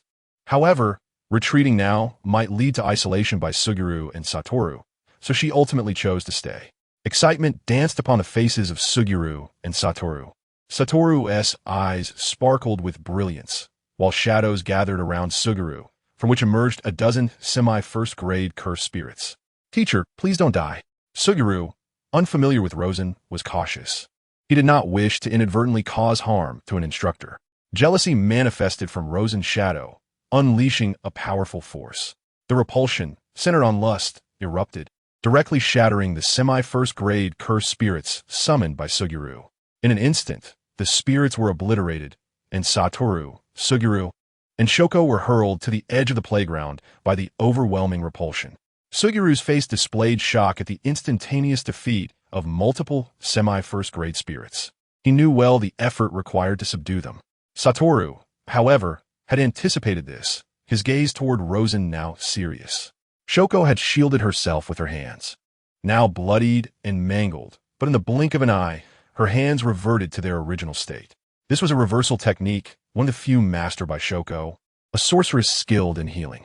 Rosen had stepped outside the playground, leaving only jealousy standing at its center. "Since you wish for me to evaluate your strength, then attempt to defeat it. Should you succeed, you will have passed the assessment." The expressions of Satoru, Suguru, and Shoko shifted dramatically. To them, jealousy appeared merely as a cursed spirit. Could such a being truly challenge the three of them? This seemed utterly frivolous. Although Satoru and Suguru had yet to receive their rankings, both had previously subdued special grade spirits. Thus, they were undoubtedly special grade sorcerers. Shoko excelled not in combat, but in healing. As Satoru and Suguru launched their assault on jealousy, they soon discovered that jealousy was but a shadow, impervious to their attacks. The fists and feet of the two individuals swept past jealousy, whose arms transformed into blades, inflicting deep gashes upon both of their chests. Satoru Gojo's eyes widened in disbelief as his limitless technique was unexpectedly breached. He turned his gaze toward the edge of the playground, where Rosen wore a smile. This was a counter technique he had specifically developed for Gojo. At that moment, a surge of cursed energy enveloped both combatants, their wounds healing rapidly. This was the reversal technique of Shoko Yeri. While most reversal techniques could only heal oneself, hers possessed the remarkable ability to mend others. "You merely need to focus on your offense. I shall take care of the rest," Yeri declared from her position at the back. The cursed spirit appeared to be in a shadowy state, impervious to conventional physical attacks, necessitating a transformation in the technique structure. Gojo's eyes could discern the essence of energy. After Gojo's explanation, Suguru Geto found himself in a predicament, as he was not adept at altering the technique structure on short notice. "Fear not. I have applied a complete reversal technique upon you. Every attack you unleash will carry the effects of the reversal technique and possess the capability to strike the illusory enemy," Yeri proclaimed. Gojo and Geto exchanged astonished glances, recognizing the extraordinary nature of Yeri's ability. Illusions were commonplace within the realm of jujitsu, with certain adversaries existing solely in the realm of fantasy, and some techniques belonging to that domain as well. For instance, Gojo's limitless technique and the virtual technique, Shiki, were both illusionary attacks. Without appropriate countermeasures, such enemies or techniques were essentially invincible. However, after a millennium of evolution, the jujitsu world had developed targeted techniques. Yeri's complete reversal technique was specifically designed to combat illusory foes. Gojo and Geto charged once more at jealousy. This time, jealousy was no longer untouchable. Their strikes landed, forcing jealousy to defend with all his might. Previously, jealousy had never dodged attacks. Now, faced with the prospect of close combat, he found himself at a disadvantage. Sensing his inability to withstand the onslaught, jealousy activated his divine revelation. Gojo and Geto were once again hurled backward. "That guy's repulsion is exceedingly difficult to contend with," Geto remarked grimly. "A word of caution, jealousy's divine revelation has a cooldown period of 5 seconds, Rosen reminded them. Upon hearing this, Gojo and Geto immediately surged toward jealousy. 5 seconds was ample time for them to accomplish much. Geto was the first to reach jealousy, ensnaring him.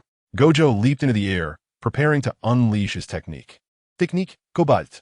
At that moment, jealousy was unable to employ his longing for heaven.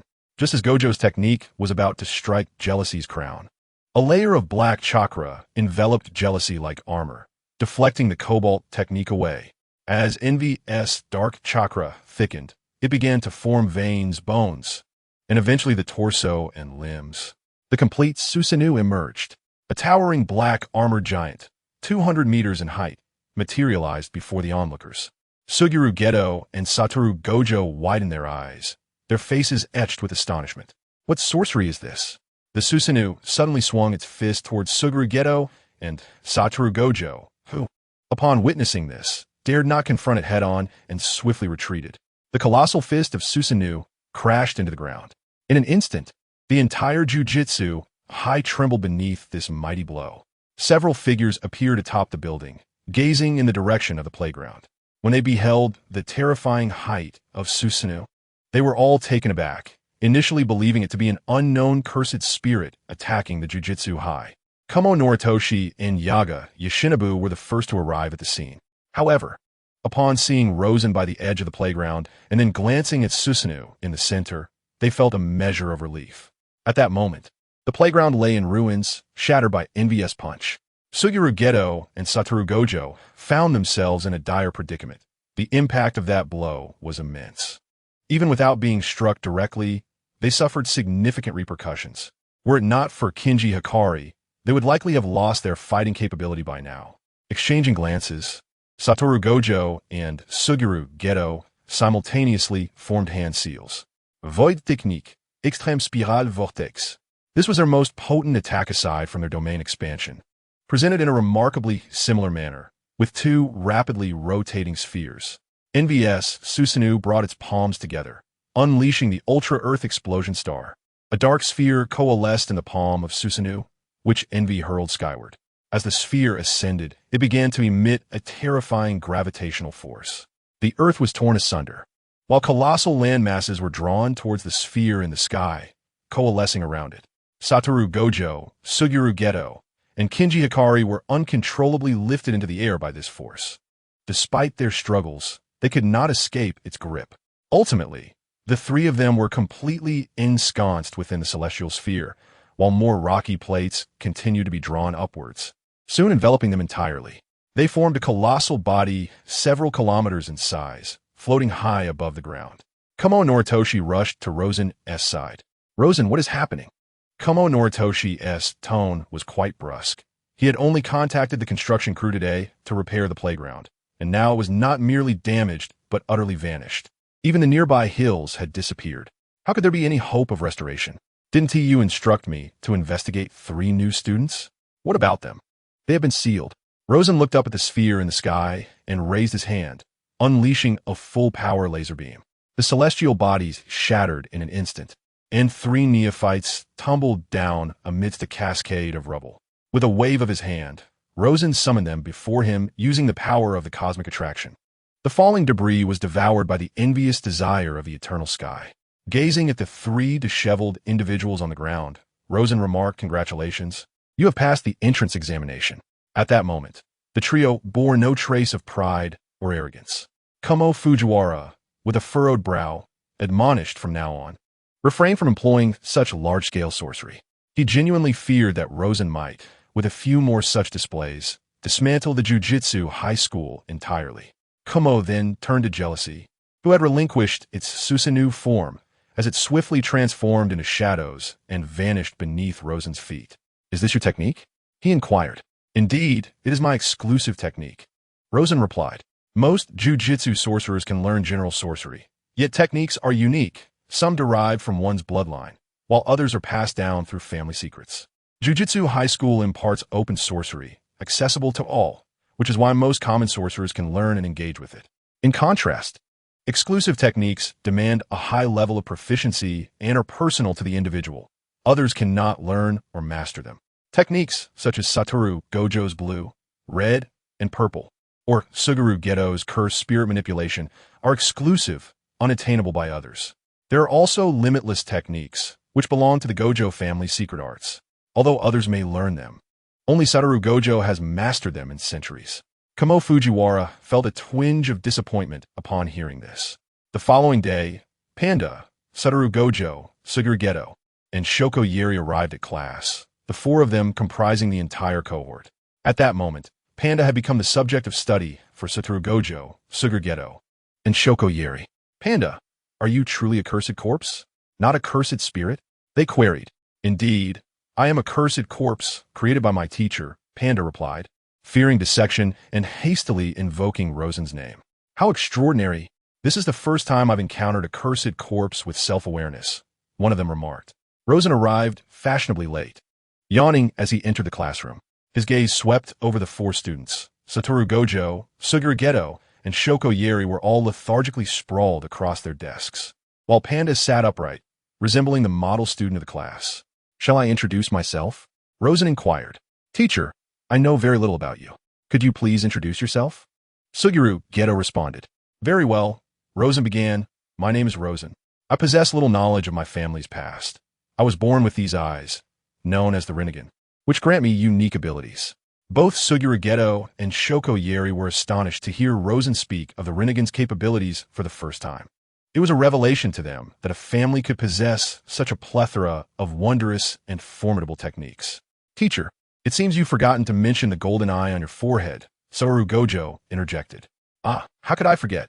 Rosen chuckled. Rosen awkwardly scratched his head, and soon the golden Rinnegan on his forehead activated. This eye, known as the Rinnegan, is a manifestation of his family's bloodline, possessing abilities similar to those of the Sharingan. Yet its offensive power is tenfold greater. Xiaoyojia, Jiaruo, and Wu Tao Wuji gasped in astonishment, 10 times more powerful than the Rinnegan. Teacher, I wish to witness the true might of your Rinnegan. That day, you surely did not reveal your full strength, Wu Tao Wuji remarked. Around Rosen, a Seeker's Orb began to coalesce, and he extended his hand to grasp it. This Seeker's Orb can only be formed upon reaching a certain level of mastery. Any person, object, or cursed spirit that comes into contact with it will be disintegrated. As Rosen spoke, the Seeker's Orb transformed into a golden sword of light. The final clash we had that day was named the Golden Wheel Rebirth Explosion. It harnesses the Seeker's Orb to form a sword, and with each additional Seeker's Orb, its power doubles. That day, I wielded 3 Seeker's Orbs for the Golden Wheel Rebirth Explosion, while I can ultimately coalesce 12. You can easily deduce the result if I had unleashed the Golden Wheel Rebirth Explosion using all 12 Seeker's Orbs. At that moment, Wu Tao Wuji felt a chill run down his spine. The 3 Seeker's Orbs unleashed that day had already leveled several mountains. If the power were to double with 4, and continue escalating up to 12, the entire nation could be utterly obliterated. This individual before them is undoubtedly the most formidable sorcerer of this era. Is the Golden Wheel Rebirth Explosion your most powerful technique, teacher? It is indeed the most destructive, but if we are to speak of strength, it can only be considered one of the strongest, Rosen replied. At this moment, the 4 students harbored no doubts regarding Rosen's prowess. Teacher, what about your domain expansion? Xiaoyoji inquired. I have yet to comprehend domain expansion. What? You possess such strength and have not yet grasped domain expansion?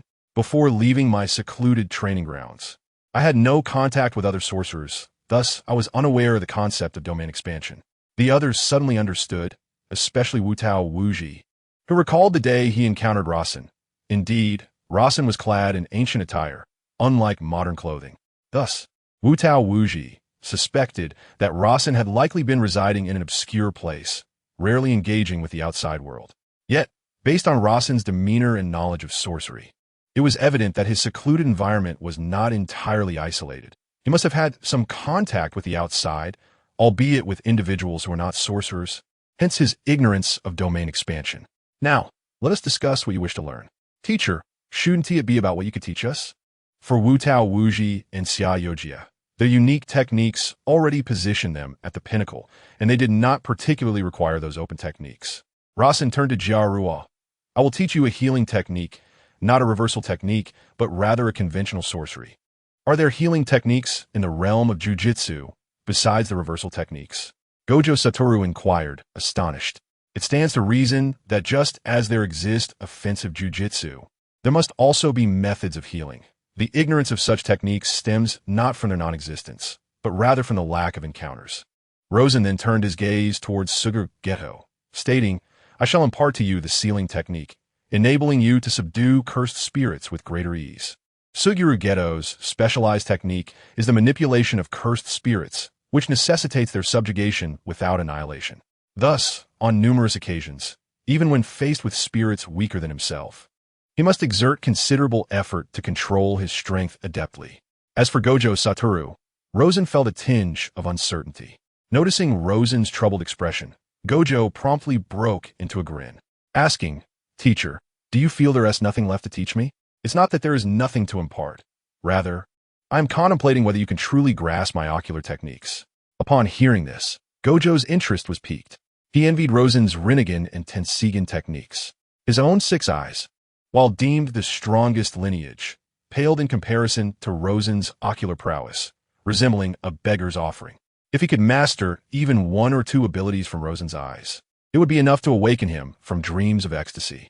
Rosen then addressed Panda. "Panda, I shall teach you the physical techniques along with the corresponding techniques." Compared to the other students, Gojo proved to be the most challenging to instruct. "Gojo, I will employ the transcription seal to transfer my ocular technique into your eyes.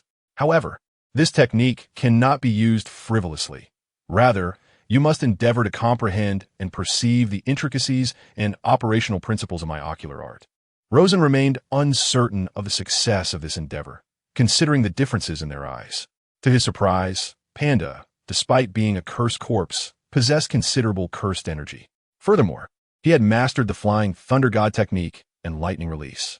Should Panda become proficient in these arts, he could potentially reach a level comparable to Gojo's in the original narrative.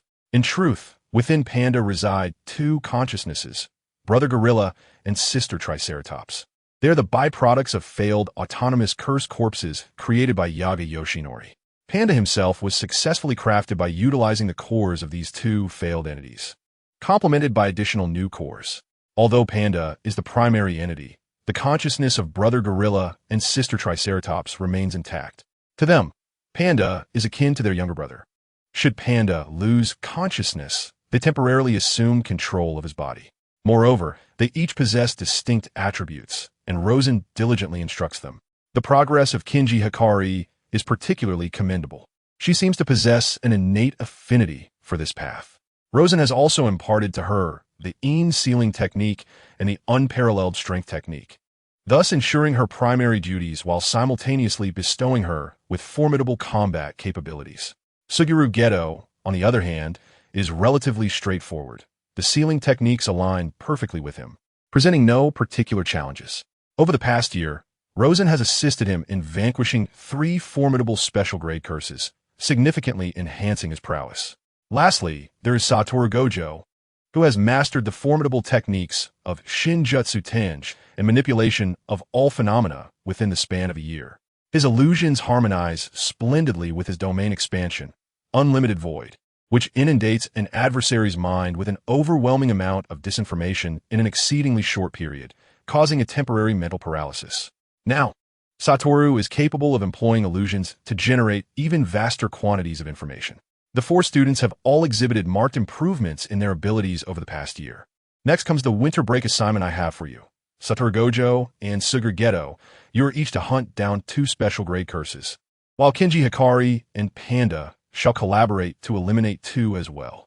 You must complete your assessments before the beginning of the next academic year. Failure to do so will result in unique repercussions for me.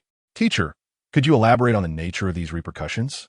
I have recently developed a novel illusion technique called Tsukuyumi Space.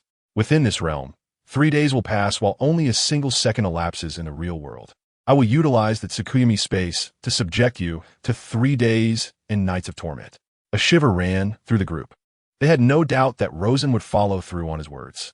Chapter 56, a $1 billion commission in preparation for Rosen's winter assignment. The 4 of them scoured the nation. Finding special grade curses is no simple task, as these entities possess intelligence and rarely linger in one location for long. For Satoru Gojo and Suguru Geto, confronting special grade curses is not the challenge. The real difficulty lies in locating them. Kinji Hikari and Panda are equally formidable, and their combined efforts against a special grade curse pose no issue. Kamo Fumihiko approached Rosen. "Rosen, do you have any plans for this winter break?" "Nothing specific," Rosen replied, sensing that Kamo had ulterior motives for seeking him out. "I have a lucrative job opportunity. Would you care to unwind?" "How much?" Rosen inquired. $1 billion. Though our school will take a 40 commission. Am I to assassinate the Prime Minister or the President of America? Rosen asked. Kumo looked at Rosen with an incredulous expression, taken aback that he would suggest such a thing as a school principal. Not at all. It's a protection job for the founder of the F. Getsugumi. For Yukidiya, Kumo clarified. I am curious as to how he can afford such a fee. Even Satoru Gojo's bounty is merely $100 million, which is already an exorbitant sum. The Gojo family's assets are not insignificant when compared to the F. Getsugumi, and even the heir to the Gojo family, Satoru, is not worth $1 billion. This represents the entirety of Fuyuki Diya's fortune, Kumo explained. Rosen awaited further communication from the wisteria tree, for it was evident that a billionaire would not readily surrender his entire fortune merely to secure the services of a bodyguard. 30 years prior, on a wintry December night, he had forged a pact with a sorcerer who employed a spell known as life-claiming soul severance to alter Rosen's destiny, transforming him from a destitute orphan into a multimillionaire. Such a profound alteration of fate surely came at a cost, did it not? Indeed, the life-claiming soul severance could indeed modify one's destiny, yet after 3 decades, the practitioner would reclaim the soul and lifespan of the recipient. That was the price. Thus, was it true that the sorcerer now sought to claim Rosen's life? Indeed, the sorcerer wished for his demise, albeit not through his own hand. Oh, how so? Rosen inquired. The sorcerer declared that whoever succeeded in killing Rosen would inherit his entire fortune. Stroking his chin, Rosen quietly lifted his gaze towards the wisteria tree. Do you not think that eliminating Rosen would be somewhat simpler? We are sorcery specialists, not an assassination organization. Is it not possible to conceal our actions? I possess numerous spells. Masquerading as an assassin would be rather facile. Very well. I have accepted this commission, and I shall require you to make an appearance, he said. Do you not consider a different approach to earn this fortune? Act quickly. Such a person, devoid of any sense of contractual integrity, is wholly undeserving of protection. Rosen remarked with dissatisfaction. You are not the one directly involved, thus you lack the authority to judge another's actions. Although Rosen held disdain for the life-claiming soul severance, he could not help but scorn Rosen's behavior. At that moment, Hokkaido was enveloped in a flurry of snow. Rosen stepped into the snow-covered estate before him. The vast estate sprawled over dozens of acres, yet only one person resided within. Following the trace of that individual's aura, Rosen strolled into the manor. It must be said that this billionaire was indeed fearful of death. Rather than occupying the grand estate, he chose to hide within an underground refuge beneath it. This sanctuary was constructed 50 meters below ground, truly concealed, yet if discovered, escape would be impossible. After a lengthy search, Rosen finally located the entrance. First, he sent in 4 shadow demons, then exchanged places with one of them. At that moment, within the underground refuge, the illustrious Rosen was indulging in a grand spectacle when he suddenly felt a chill breeze caress the back of his neck, startling him into an upright position. Turning around, he beheld a stranger standing behind him. Rosen covered his ears, gazing at the terrified figure before him. Hey. I am the assassin here to claim your life. Please do not kill me. I am willing to relinquish all my wealth to you. Should I slay you, that fortune would rightfully belong to me, Rosen replied, observing the panicked middle-aged man before him. Rosen, utterly despondent, collapsed onto the ground, his face etched with resignation. Deceiving you. I am Komodo Fujiki, your bodyguard. Rosen gazed at the winter night of December with a smile. December raised his head, looking at Rosen in confusion. Is it true? False. Huh. Are you afraid? Despairing? Rosen laughed heartily. December fell into despair once more, as all negative emotions surged within him. I'm just joking. In truth, I'm a good person.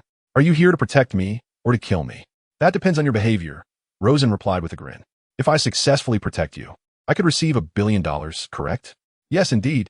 If you allow me to survive until my birthday, I shall give you $1 billion. Killing you could also yield $1 billion, Rosen remarked. December's expression stiffened as Rosen continued. Thus, whether I choose to kill you or protect you lies entirely within my discretion. Before your birthday arrives, you would do well not to provoke my ire. After all, that $1 billion is of utmost importance to me, while your life is of little consequence. Pray tell, what is it you require of me? Prepare me something to eat. Rosen said, I've traveled a long way, weary from the journey, and you do not seem to know how to care for a guest. December felt a wave of irritation. He was a billionaire. After all, When had he ever waited on anyone? Yet now, he dared not utter a word of dissent, and could only obediently serve Rosen. The sanctuary was stocked with ample provisions. The two men then settled down to enjoy food while watching an action film. If you survive your birthday, you will live, yes? Rosen inquired. Indeed, December nodded. How long until your birthday? 2 weeks. Do you have any other safe houses arranged? Is this one insufficient? December asked. I was able to find this place and enter silently. Do you think other sorcerers could achieve the same? I have anchored a yacht offshore. One that sails an uncrewed fixed course, December explained. Let's go to the yacht, Rosen said. Why? Because I have never been on a yacht. December's mouth twitched slightly, and Rosen, with an icy glare, looked at him. What? Do you have an objection? None at all. Let us go. Outside the manor. The gazes of two sorcerers instantly locked onto the car that emerged from the estate. Is December really inside that car? Outside the manor. There were more than just two sorcerers. Who would desire $1 billion bounty? Fushiguro Megumi stood atop a high-rise building, situated over 10 kilometers from the December manor. He required no sorcery or magical tools. With mere eyesight, he could pierce through the distance and even sense the two presences within the car that had just departed from the December estate. One presence was that of an ordinary person, identified as December. The other, presumably a sorcerer. Fushiguro Shire gently adjusted his earpiece and inquired, Kong Shiyu, do you know who was hired as the bodyguard for December Donya? I do not know, but he has similarly allocated a staggering $1 billion to employ a bodyguard. The sorcerer who dares to undertake such a commission must possess formidable strength, so you ought to exercise caution, Kong Shiyu replied. As Fushiguro Shire's manager, all his commissions were negotiated and arranged by Kong Shiyu. In addition to facilitating Fushiguro Shire's contracts, Kong Shiyu was also responsible for providing him with intelligence. This is quite troublesome. Could you not introduce me to a somewhat less arduous task? Fushiguro Shire expressed his dissatisfaction. Chuckling, Kong Shiyu remarked that although Fushiguro Shire claimed to dislike such work, he showed no mercy towards sorcerers. Fushiguro Shire was the possessor of heaven and curse binding, a sorcery innate to him. The bearer of heaven and curse binding experiences a transaction akin to fate, losing something in exchange for gaining another. Fushiguro Shire forfeited his cursed energy. Yet he acquired unparalleled physical strength, beast-like sensory perception, and an innate resistance to sorcery. While others suffered a damage of 100, he could evade 99. This talent rendered him a sorcerer's bane, with scarcely any sorcerer able to defeat him. At that moment, as Fushiguro Shire conversed with Kong Shiyu, December Donya's vehicle was ambushed. A cursed spirit descended without warning, crashing directly onto the vehicle. The cursed spirit resembled a mountain of flesh, instantly reducing the car to ruins. Fushiguro Shire halted his conversation, his gaze intensively fixed on the distant battlefield. December Donya, with a physique akin to Rosen, appeared outside the vehicle. A short-statured sorcerer blocked their path. At this juncture, December Donya, pale and terrified, clutched Rosen's garment tightly. Let go of me, quickly. If you hold me like this, how can I fight? Rosen attempted to shake off December Donya's grip, but to no avail. Overcome with fear, December Donya's mind was in disarray, clinging desperately to Rosen. Seeing this, the sorcerer advanced and launched an attack, commanding the mountain-like cursed spirit to charge at Rosen and December Donya. Trouble. Rosen's expression changed drastically as he witnessed the massive hand of the cursed spirit descending upon them.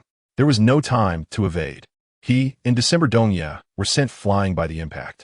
How audacious to accept a task to protect December Donya with such meager skills, Fushiguro Shire scoffed. Not only did Fushiguro Shire hold this belief, but the sorcerers lurking nearby shared the same sentiment. Witnessing Rosen and December Donya injured, they could no longer restrain themselves.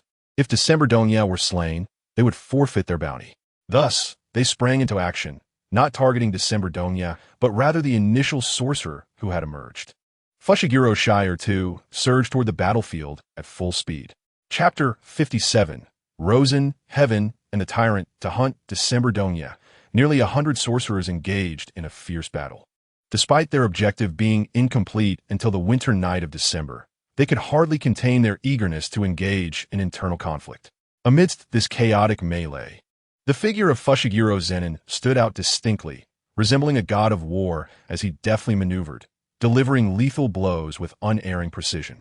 No sorcerer could rival Fushiguro Zenin in combat prowess. His attacks were ferociously lethal, accompanied by a grotesque, insect-like cursed spirit perched upon his shoulder. While this spirit lacked combat capabilities, it was a rare spatial cursed spirit, capable of storing and retrieving various items. In his hands, he wielded an array of cursed tools including the heavenly reversal halberd, the spirit blade, the endless lock, and the wandering cloud, each possessing unique attributes. The heavenly reversal halberd could forcibly dismantle any sorcery, while the spirit blade could bypass any hardness or defense. The endless lock could effortlessly adjust its length, with one end capable of linking to the heavenly reversal halberd and the spirit blade. The wandering cloud, a most peculiar cursed tool, was a 3-section staff devoid of any elemental properties, yet it could exponentially amplify physical attacks. However, these tools could only reach their full potential when wielded by a suitable practitioner. Fushiguro Zenin, the mightiest martial artist in the sorcery realm, undeniably showcased the true essence of his weapons. Within less than 10 minutes of battle, nearly 100 sorcerers met their demise at his hands. After wiping the blood from the spirit blade, he approached Rosen. Blood trickled from Rosen's lips as he shielded December Winternight. "Your Excellency, as long as you do not harm my employer, I am willing to comply with any of your conditions," Rosen stammered, fear evident on his face. "I dislike abandoning my entrusted tasks midway," Fushiguro Zenin replied nonchalantly. At that moment, December Winternight loathed Rosen deeply. Initially, he had mistakenly believed Rosen to be a formidable figure. However, having walked less than a kilometer, he was rendered utterly bewildered. And now, he found himself pleading with his adversary. "If you kill him, you cannot kill me afterward," Rosen quavered. Fushiguro Zenin's smile widened to an almost manic degree, brimming with madness and arrogance. "I refuse." In the next instant, the spirit blade swung toward Rosen. "No!" Rosen screamed in terror. Fushiguro Zenin envisioned the scene of cleaving Rosen in two. Yet in the following moment, the spirit blade in his grasp halted its motion. Fushiguro Zenin turned, puzzled, to face Rosen. "Ah, please don't kill me." Rosen's left hand pinched the blade's edge, yet his face remained a mask of horror. Fushiguro Zenin's expression darkened as he forcefully attempted to withdraw the blade, only to find it immovable. He suddenly raised his leg to kick Rosen, but in an unexpected turn, Rosen seized Fushiguro Zenin's neck with both hands. "I implored you not to take my life. Do you not comprehend my words?" With a resounding thud, Fushiguro Zenin's leg struck Rosen's abdomen, yet the latter remained utterly unmoved. Fushiguro stared at Rosen in bewilderment, his face a canvas of astonishment. He was acutely aware of the magnitude of his own strength, being the sole entity in the sorcery realm capable of tearing apart a special-grade cursed spirit. With absolute power, he could dismantle any carbon-based life form. No being could withstand his might. Yet now his full-force kick had failed to budge Rosen. Suddenly, Fushiguro grasped the truth. Rosen was no mere novice sorcerer. He had attempted to extricate himself from Rosen's grip, but the strength of that hand surpassed his expectations. Fushiguro brandished a short dagger, the Tenkai Boku. He could not fathom that anyone in this world could surpass him in physical prowess. Surely, some sorcery must have endowed Rosen with a significant augmentation of power. If he could dismantle that enhancement with Tenkai Boku, victory would be his. Fushiguro plunged the Tenkai Boku fiercely into Rosen's chest. A spark erupted as the dagger met flesh. He froze, disbelief etched across his features. This was impossible. Had the Tenkai Boku failed? Or did such a person truly exist who could withstand his assault? Rosen suddenly hurled Fushiguro away. He spun midair and skidded across the snowy ground for several meters before halting. With a radiant smile, Rosen beckoned him closer. "Come, amuse me." Fushiguro relished the hunt of sorcerers, yet he prioritized the completion of his mission. In a swift motion, he unleashed the Wanli lock, its end tethered to the Shurhun blade, aimed directly at December Winternight. With the reverse summoning of the Flying Thunder God technique, December Winternight's figure vanished just before the Shurhun blade's trajectory. The moment he materialized beside Rosen, he collapsed to the ground in agony, spewing a rainbow of colors. Lacking a robust physique and the talent for space-time ninjutsu, forced teleportation was an excruciating ordeal. December Winternight felt as if the sour and spicy snail noodles he had consumed 2 days prior were about to reverse course. Fushiguro swiftly reeled in the Wanli lock, redirecting the Shurhan blade towards Rosen. Rosen raised a finger to block the blade's path. With a hiss, Rosen's finger was severed cleanly. An intense pain coursed through his body. Indeed, the Shurhan blade could disregard any defense or hardness. His finger, not exactly immortal or indestructible, was nonetheless far from fragile, yet it succumbed to the blade's edge. Nonetheless, Rosen sensed the limitations of the Shurhan blade. As a special grade curse tool, it had been imbued with two sorcery techniques. One is the armor breaker, while the other is the soul devourer. With each sorcerer slain by its wielder, the soul of the sorcerer is consumed by the soul devourer, simultaneously amplifying the armor breaker's effect. The soul devourer, having been passed down through millennia, has reached an unfathomable level of power in the hands of the formidable Fubuki Zenna. Even the physical form of Rosen cannot withstand the onslaught of this blade. Fortunately, he did not recklessly test his own flesh against it. The severed finger rapidly regrew. Fubuki Zenna abruptly withdrew the soul devourer, gripping the hilt and charging at Rosen. With a firm grasp, Rosen summoned the light escape heavenly thicket sword. A golden light sword coalesced in his hand. Clang! The soul devourer collided with the golden light sword, and Fubuki Zenna, unable to land a hit, was forcefully repelled by Rosen. Regaining his footing, Fubuki Zenna circled around Rosen's front and lunged forward once more. Rosen wielded the golden light sword with casual elegance, repeatedly sending Fubuki Zenna staggering back. Fubuki Zenna, akin to a wild beast, relentlessly attacked Rosen, perpetually seeking his vulnerabilities. In that moment, Fubuki Zenna was increasingly alarmed. When had a sorcerer of such terrifying prowess emerged in the sorcerer realm? He had neither seen nor heard of such a figure before. Yet, as a killer of sorcerers, driven by jealousy and greed, he was unwilling to concede easily. For the sake of wealth, Fubuki Zenna would even barter his own body, marrying into the Fubuki family. Now, with immense riches tantalizingly within reach, he could not bear to retreat. Little Zen, you have disappointed me, Rosen thought bitterly. Fubuki Zenna gritted his teeth. This man had previously been capable of dispatching all the sorcerer killers himself, yet he chose to feign severe injuries. Had he not squandered considerable energy earlier, he would not find himself in such a passive state now. At last, after 30 minutes, Fubuki Zenna was too exhausted to stand upright. Against a typical opponent, he could fight tirelessly for an entire day and night. However, faced with Rosen, he was compelled to exert all his strength. In this full-throttle explosion of power, he managed to hold on for 30 minutes. Such endurance would leave anyone in awe. Yet even amidst his frenzied assault, Rosen remained as composed as ever. For the entirety of those 30 minutes, Rosen effortlessly neutralized his attacks time and again. Fubuki Zenna gasped for breath. He had never encountered such a despairing battle. Truly, he was a force of nature, a tyrant. Given the circumstances, let me conclude this fight with my strongest move. Rosen bellowed. The 8 desolations and 6 harmonies. Annihilation of the universe. Earth-shattering divine palm. With a resounding slap, Rosen struck Fubuki Zenna's face, sending him careening away. This time, Fubuki Zenna did not rise again. Completely unconscious in the snow. Prepare another vehicle, Rosen remarked, casting a glance at the December winter night.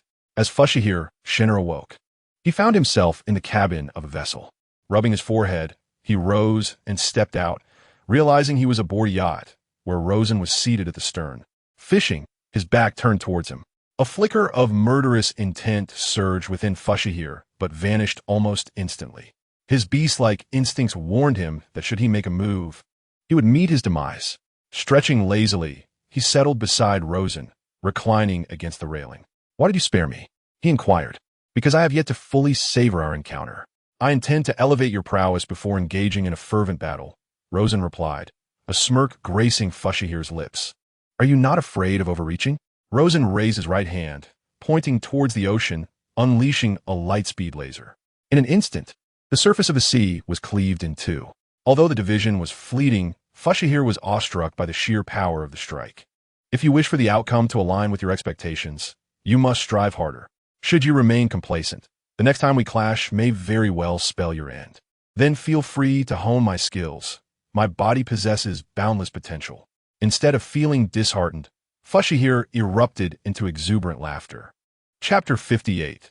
The true puppet master of the sea resonated with the sounds of collisions, each accompanied by a shockwave that rippled across the water. The battle between Rosen and Fushihir had escalated beyond the limits of the naked eye. With a resounding thud, Fushihir was struck in the chest by Rosen's punch, sending him hurtling 100 meters across the surface of the water. Rosen landed gracefully back on the yacht, while Fushihir took a considerable time to swim back. Upon his return, he collapsed onto the deck, gasping for breath. Rosen tossed him a bottle of exquisite red wine, and Fushihir bit off the cork, drinking directly from the bottle. You can only unlock the third gate of the 8 gates of Duanjia to inflict harm upon me. You must at least open the 8th gate. You're still far from that mark. The 8 gates, you say? Fushihir mused, astonished. Each gate nearly doubled one's physical prowess, and having only unlocked the 3rd gate, he had already achieved an 8-fold increase in strength. How formidable would he become should he unlock the 8th gate? And if it required him to do so to harm Rosen, how powerful must Rosen truly be? What, then, is your ultimate goal? Rosen gazed skyward, responding nonchalantly. I am merely a solitary powerhouse, yearning to be defeated. Fushihir, with a lifeless gaze, regarded Rosen. You are not the sort to seek such trivialities. Very well. I simply hope you do not die too easily in my hands. There is also the possibility that you may perish by mine. Fushihir remained undeterred in his intention to eliminate Rosen. Oh, then you must strive earnestly. Suddenly, Fushiguro Megumi sat upright, abruptly expelling the red wine from his stomach. Rosen took a few steps back, his face contorted in distaste. This wine has been poisoned, Fushiguro declared. Rosen, somewhat astonished, immediately entered the cabin. There, he beheld December winter night reclining on the sofa, appearing seemingly normal, with steady breaths. However, his vitality was alarmingly low, as if he had succumbed to a profound coma. Rosen approached and grasped December's wrist, while Fushiguro entered the cabin, witnessing a green glow emanating from Rosen's hand. Can your reversal technique heal others? Fushiguro inquired. Although he had encountered sorcerers who utilized reversal techniques for healing, they were typically specialized healing sorcerers. Under Rosen's treatment, December suddenly expelled a rainbow. Xiaoshun, are there any sorcerers in the surrounding waters?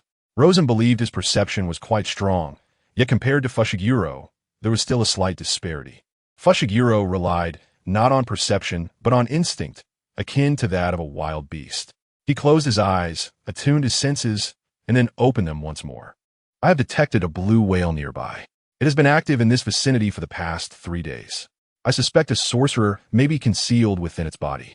Perhaps this whale is a cursed spirit in disguise. The cursed spirits of the sorcerer realm are bizarre, and their powers unfathomable. Controlling a blue whale is by no means extraordinary. Rosen was somewhat astonished. He had not anticipated that Fushiguro could make such a judgment based on details he had overlooked or failed to perceive. Naturally, Rosen sensed the blue whale, but he had not considered the possibility of a sorcerer hiding within another creature's body. He ascended to the deck, gazing out at the tumultuous sea. Fushiguro joined him on the deck, observing as Rosen raised his arms. Universal attraction. In the next moment, a blue whale, 3,000 meters away, was yanked from beneath the waves by Rosen. Fushiguro gasped in astonishment. Rosen's strength surpassed his expectations, rendering him even more formidable. Engaging in battle with Rosen would be perilous within a 3,000-meter radius. Such an expansive combat range would render most of his offensive maneuvers ineffective. Only the 10,000-mile lock could reach the adversary, yet striking power was feeble, posing little threat to an opponent of Rosen's caliber. Rosen found himself straining. The distance of 3,000 meters, coupled with the target being a near 300-ton blue whale, compounded by the fact that it was submerged 1,000 meters beneath the surface, made the task daunting. He needed to extract the creature without drawing the surrounding seawater, demanding not only strength but also precise control. Suddenly, the colossal blue whale erupted without warning, fragments of flesh splattering across the sky. Simultaneously, dozens of individuals shot forth from within the whale's body. Upon witnessing this spectacle, both Rosen and Fushiguro were taken aback, yet not entirely surprised. He is from the Panqing sect, Fushiguro said. Are you certain? I thought the followers of the Panqing sect were merely ordinary individuals, Rosen replied, somewhat astonished. The followers of the Panqing sect are indeed ordinary people, yet they belong to the wealthiest echelon, thus they employ many assassins. Fushiguro, well acquainted with the Panqing sect, had collaborated with them numerous times. In the original narrative, His final mission was to execute a task for the Ponching sect, to assassinate the Star Essence. How terrifying. I certainly do not wish to confront these lunatics, Rosen remarked. Upon hearing this, Fushiguro immediately began to mobilize, preparing to take action.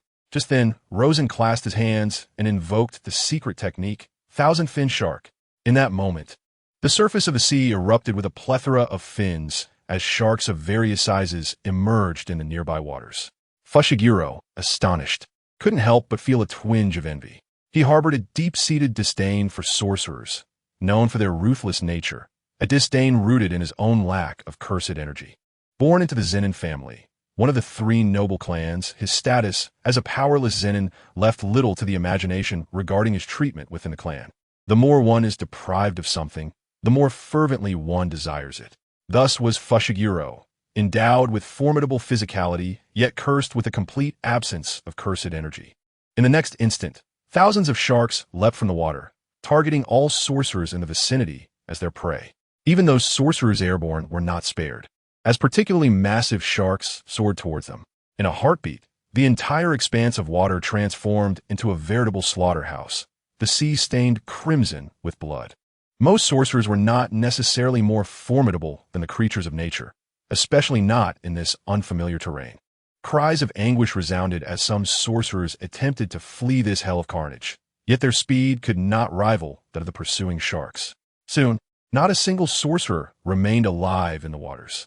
In the ensuing days, they encountered relentless assaults from sorcerer assassins. Over these days, Rosen eliminated hundreds of these killers. It was impossible not to marvel at the allure of $1 billion bounty. Regardless of strength, many rushed towards their demise. Initially, Rosen took matters into his own hands, but gradually he grew indifferent, opting to let Fushiguro handle the confrontations, simultaneously honing his physical skills. Within the Jujutsu High, Kumo Noritoshi dialed Gojo Satoru's number. Gojo, can you reach your teacher? No, I just called him today. He is out of the service area, Gojo replied. This is troubling. Sensing the worry in Kumo's voice, Gojo curiously inquired, Principal, is there a problem? Everything has gone awry. What went wrong? Rosen accepted a commission to protect December Winter Night. Oh, I'm aware of that. Satoru Gojo remarked that the incident of December's Winter Night is renowned throughout the realm of sorcery. Numerous individuals have joined the pursuit to hunt down December's Winter Night. With his own intelligence network, Gojo is naturally aware of this matter. Do you know who has placed a bounty on December's Winter Night? Is it not the sorcerer who employs the technique of ethereal soul severance? What merit does this sorcerer possess to offer a bounty of $1 billion? Who is behind this bounty? It is none other than December's Winter Night himself, Kumo Fujiki stated. What is the story behind this? December's Winter Night was once an orphan, and his entire life has been manipulated by others. Kumo Fujiki explained that his parents were murdered, all to render December an orphan, with his parents serving as the sacrificial offerings that altered his fate. Subsequently, while in the orphanage, a sorcerer altered his date of birth.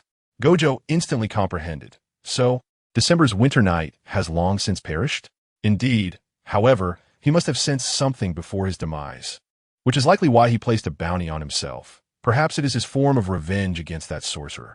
It is of no concern if it is the teacher. There will be no issues, Gojo stated. No, the situation is not so straightforward, Kumo Fujiki replied. That sorcerer has usurped December's identity and initiated a second ethereal soul severance. What's the problem with that? Those sorcerers pursuing him will become the sacrificial offerings for the ethereal soul severance. Gojo immediately grasped the gravity of the situation. The principle of sorcery dictates that the price one pays corresponds to the reward one receives. The lives of December's parents serve as offerings to secure their son's career. Now, with dozens if not hundreds of sorcerers' lives as offerings, what monumental price must be paid in return? December's life is undoubtedly tragic. From the moment he was targeted by that sorcerer, he has been a pawn, even misled about his own birth date. Ultimately, the wealth he labored for throughout his life was plundered, and even his identity was stolen. It is even possible that his final wish, to issue a bounty with his own wealth, serves merely to adorn the garments of his adversary. Are there no teachers adept in divination at the school? Certainly there are, but Luo is far too powerful. Even a divination teacher, exhausting their sorcery, cannot ascertain Luo's current whereabouts. The teacher is indeed the strongest. Such a being, who thrives by usurping the lives of others, cannot defeat the teacher. Gojo possesses unwavering confidence in Rosen. Chapter 59. Special Grade Curse Spirit, Oshima, Yamada no Orochi. The yacht has drifted on the sea for over 10 days. Rosen and Fushiguro Zenin have battled for more than a fortnight. Rosen, keeping track of the time, noted that it was now the 14th day. Mr. December, shall we settle the commission now? Rosen inquired as he settled into the sofa before December's winter night. On a winter night in December, gazing at Rosen, December night exuded an aura of quiet authority, markedly different from the timidity of their first encounter. With a gentle tap of fingers against the armrest, December night inquired, Mr. Rosen, what would you deem a suitable sum? Certainly, $1 billion. Rosen replied with an air of certainty. After a moment of contemplation, December night admitted, I initially set the price too high. I concur, Rosen acknowledged. Thus, after thorough consideration, I have resolved to decline the commission, December night declared. Fushiguro stood beside Rosen, astonished at December night's audacity. How could this individual summon such courage to betray Rosen? Having spent over 10 days in Rosen's presence, he had witnessed his formidable power, yet he dared to deceive? Did he truly believe Rosen to be a benevolent soul? Sighing, Rosen turned to Fushiguro. Indeed, it is as I suspected. There are no such easy riches in this world, little Fushiguro. If we eliminate him, or shall we claim the bounty? Simply take his body to the dark web. If need be, I can assist, but I shall take a 5% cut. The two conversed as though December night were non-existent, plotting his demise. Suddenly, a gaping abyss appeared directly beneath the yacht. The vessel hovered above this chasm, resembling a toy ship caught in the jaws of a crocodile. Within the cabin, December night suddenly pointed skyward, and his cursed energy erupted forth. In the next instant, the abyss surged upward, engulfing the yacht hull. Rosen, lifting Fushiguro, soared into the air, peering down below. 8 serpentine heads emerged from the sea, each measuring several dozen meters, with necks extending beyond 200 meters. A special grade curse spirit, the Yamada no Orochi. Fushiguro's face reflected sheer astonishment.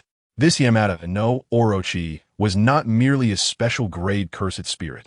Each of its 8 heads was also a special grade entity.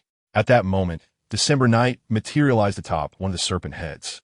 However, his visage was dissolving, revealing a pale, grotesque countenance, while his cursed energy surged forth like a torrent, rivaling even that of the Yamada beneath him. Thanks to you, who have sacrificed so many sorcerers. I could not have awakened this creature otherwise, December night proclaimed triumphantly. You are not December night? What do you think? Are you not the sorcerer who cast the soul-harvesting technique on December night? Fushiguro scrutinized the figure before him. I'm not a sorcerer. I am Oshima. In mythology, Oshima is a sea demon. Fishermen who have caught nothing for 7 days will encounter him at sea. Oshima will exchange a year's worth of catch for a year of the fisherman's life.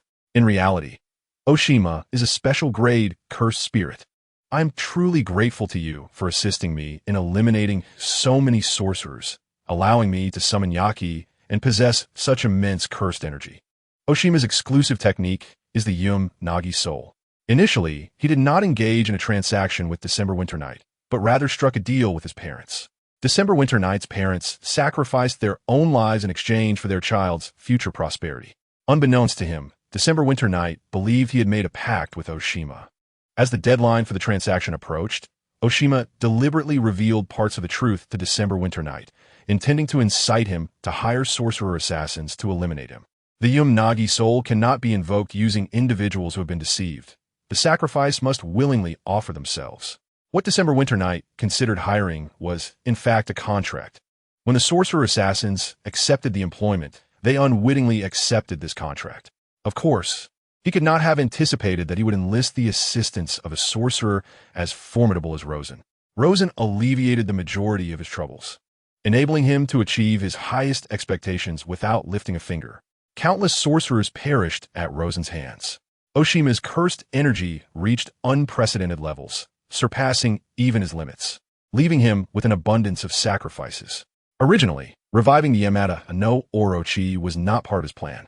However, the Yum Nagi technique could not cease. Thus he had no choice but to awaken the Yamada no Orochi with the surplus sacrifices. It was a sublime sensation a pleasure to reclaim his essence. Oshima spread his arms wide, his grotesque visage reflecting a manic delight. Rosen glanced down at Fushiguro Zenin, whom he held. Shall we have a competition? How shall we compete? Fushiguro inquired. I shall handle the larger task, while you manage the smaller one. We will see who eliminates their target first. What shall be the wager? If you win, I will teach you a new martial technique. And if I lose, what must I offer? A small favor in the future. The Yamada no Orochi, it is said, cannot be vanquished through conventional means. Only by severing its 8 heads simultaneously with the Ama no Murakumo no Tsurugi can it be destroyed. Fushiguro Zenin regarded this as a warning to Rosen.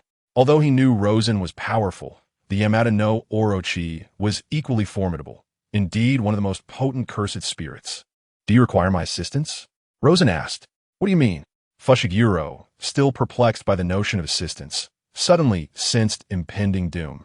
Rosen abruptly hurled Fushiguro towards Oshima. After an initial moment of panic, Fushiguro swiftly adjusted his posture in midair, wielding his Shikigami blade towards Oshima. Oshima grinned widely, revealing a mouthful of fangs. The cursed technique binds our fates.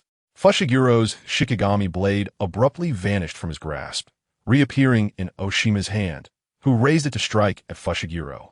Damn! Fushiguro's pupils constricted suddenly as he deftly maneuvered in midair to evade Oshima's strike. Meanwhile, Fushiguro Megumi sensed the emergence of cursed energy within him. This was the technique of Oshima, forcing a transaction with the enemy through cursed energy. However, this cursed energy held no utility for him. Fushiguro swiftly adapted his strategy, his heightened reflexes responding with the agility of a cheetah. Just as cursed energy was ineffectual against Fushiguro, the Soul Reaper blade in Oshima's possession was equally rendered useless. Fortunately, aside from cursed tools, Fushiguro had nothing else that could be forcibly exchanged. Had it been an ordinary sorcerer, their exclusive techniques could have been seized by Oshima. Although Fushiguro lost the Soul Reaper blade, he still possessed other cursed tools. Thus his combat capability remained largely unaffected. Oshima was steadily retreating, completely overwhelmed in close combat by Fushiguro. Sensing imminent defeat if this continued, Oshima swiftly interlocked his hands and fingers. Domain expansion, deadly scythe, an expansive, azure domain unfurled from beneath Oshima's feet. Fushiguro immediately felt a sense of extreme danger. As the heavenly tyrant, who frequently battled sorcerers, he was well versed in the intricacies of domain expansion. The guaranteed hit effect of domain was what he feared most. Though the heavenly tyrant granted him considerable resistance against most techniques, it afforded him no protection against the certainty of a domain's effect. Heavenly reversal. A radiant green light erupted around Fushiguro as he thrust the heavenly reversal deep into the azure expanse beneath him. In an instant, Oshima's domain expansion was abruptly shut down before it could fully manifest. To counter a domain expansion, one must either neutralize it with a simplified domain or directly destroy it. Oshima's knees buckled, and he felt his knees atop the head of the Yamada no Orochi. The collapse of his domain led to the severance of his technique. In the next moment, Fushiguro unleashed a torrential assault, delivering hundreds of strikes in the span of a second. Oshima's body shattered into pieces. Yet, remarkably, Oshima's form restored itself entirely, even recovering from the severance. The leftmost head of the Yamada no Orochi suddenly exploded, only for a new head to sprout in place of the severed one. Oshima was effectively exchanging his injuries with the Yamada no Orochi, which feared no damage. Even if its head were severed, it could regenerate instantly. Fushiguro cast a sidelong glance at Rosen, his eyes brimming with resentment. The look seemed to implore him to take action swiftly. Had it been only Oshima, Fushiguro would have resolved the matter long ago. However, with the addition of the Yamada no Orochi, he found himself truly overwhelmed. Against an adversary capable of infinite resurrection like the Yamada no Orochi, Fushiguro had no recourse. Rosen initiated the observation of the J. Rumungender, particularly noting the trajectory of its cursed energy after one of its serpent heads regrew. At last, Rosen comprehended why the J. Rumungender claimed it could not be slain and why it was revered as the mightiest special grade curse spirit. This creature possessed a technique akin to an unlimited curse technique. Were Rosen to bestow a name upon it, it would aptly be termed the infinite reversal technique. Furthermore, The J. Remungandr boasted 8 heads, 8 souls, yet shared a singular body, rendering its infinite reversal technique nearly impervious to disruption. Even the heavenly reversal blade could not dismantle it. For instance, even if Fushiguro Zenin were to use the heavenly reversal blade to negate any one of the infinite reversal techniques, the other heads would simply regenerate, epitomizing the J. Remungandr's unique nature. In mythological lore, Susanoo wielded the legendary Kusanagi sword to vanquish the J. Remungandr, implying that this fabled sword possessed a suppressive curse technique. Yet, Rosen's radiant Kusanagi sword certainly lacked such capabilities. Suddenly, a thought struck him. Could he perhaps learn the infinite reversal technique? After all, the 4 shadows possessed independent thought and were linked to Rosen, suggesting that, in a certain sense, he bore resemblance to the J. Remungandr. At that moment, one of the J. Remungandr's heads lunged towards Fushiguro Zenin. Rosen's gaze sharpened as he summoned a radiant sword, cleaving towards the serpent's head. Your opponent is me. Please accord me the respect I deserve. Chapter 60, Infinite Reversal Technique Roaring. The remaining heads of the J. Remungandr directed their fury towards Rosen. With a grin, he activated the golden rebirth eye upon his forehead. 6 paths, 10 tails mode. In the next instant, Rosen began to swell in size. Simultaneously, an overwhelming surge of cursed energy erupted forth. Moments later, a colossal beast of 10,000 meters plummeted into the sea. The J. Remungandr, with a maximum length of merely 1,000 meters, was already considered a behemoth by human standards. Yet this 10,000-meter creature was unfathomably immense. Before this giant, the J. Remungandr appeared as insignificant as a mere mudfish. This was Rosen's 10 tails mode. In its wild state, the 10 tails reached extraordinary proportions of 100,000 meters. After being sealed within the golden rebirth eye, Rosen sensed that the chakra of the 10 tails lacked sufficient density. Through years of refinement, the 10 tails form shrank from 100,000 meters to 10,000 meters. Yet its chakra became increasingly substantial. Fushiguro Zenin stared at Rosen in astonishment, rendered speechless by the overwhelming sight. Daima was trembling in fear, utterly intimidated by Rosen's 10 tails form, particularly the aura that surpassed even the J. Remungandr by 100-fold. The 10 tails behind Rosen transformed into enormous hands, seizing the J. Remungandr and promptly devouring it, chewing and swallowing. Despite the J. Remungandr's possession of the infinite reversal technique, its cursed energy would inevitably continue to deplete. Thus, the most straightforward approach was to consume it, allowing its infinite reversal technique to contend with the acids of one's own stomach.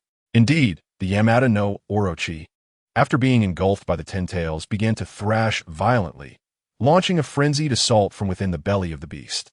However, its resistance was not prolonged, for the curse energy of the Yamada no Orochi was finite. It could not attain true immortality, just as Satoru Gojo needed to refine his limitless technique. The Yamada no Orochi, despite its formidable power, which even surpasses that of Satoru Gojo when considering the combined curse energy of its 8 heads, remained incapable of withstanding the corrosive nature of the 10 tails' stomach acids. At this juncture, Rosen, in his 10 tails form, twisted his colossal body to gaze at Fushiguro Megumi and Shima.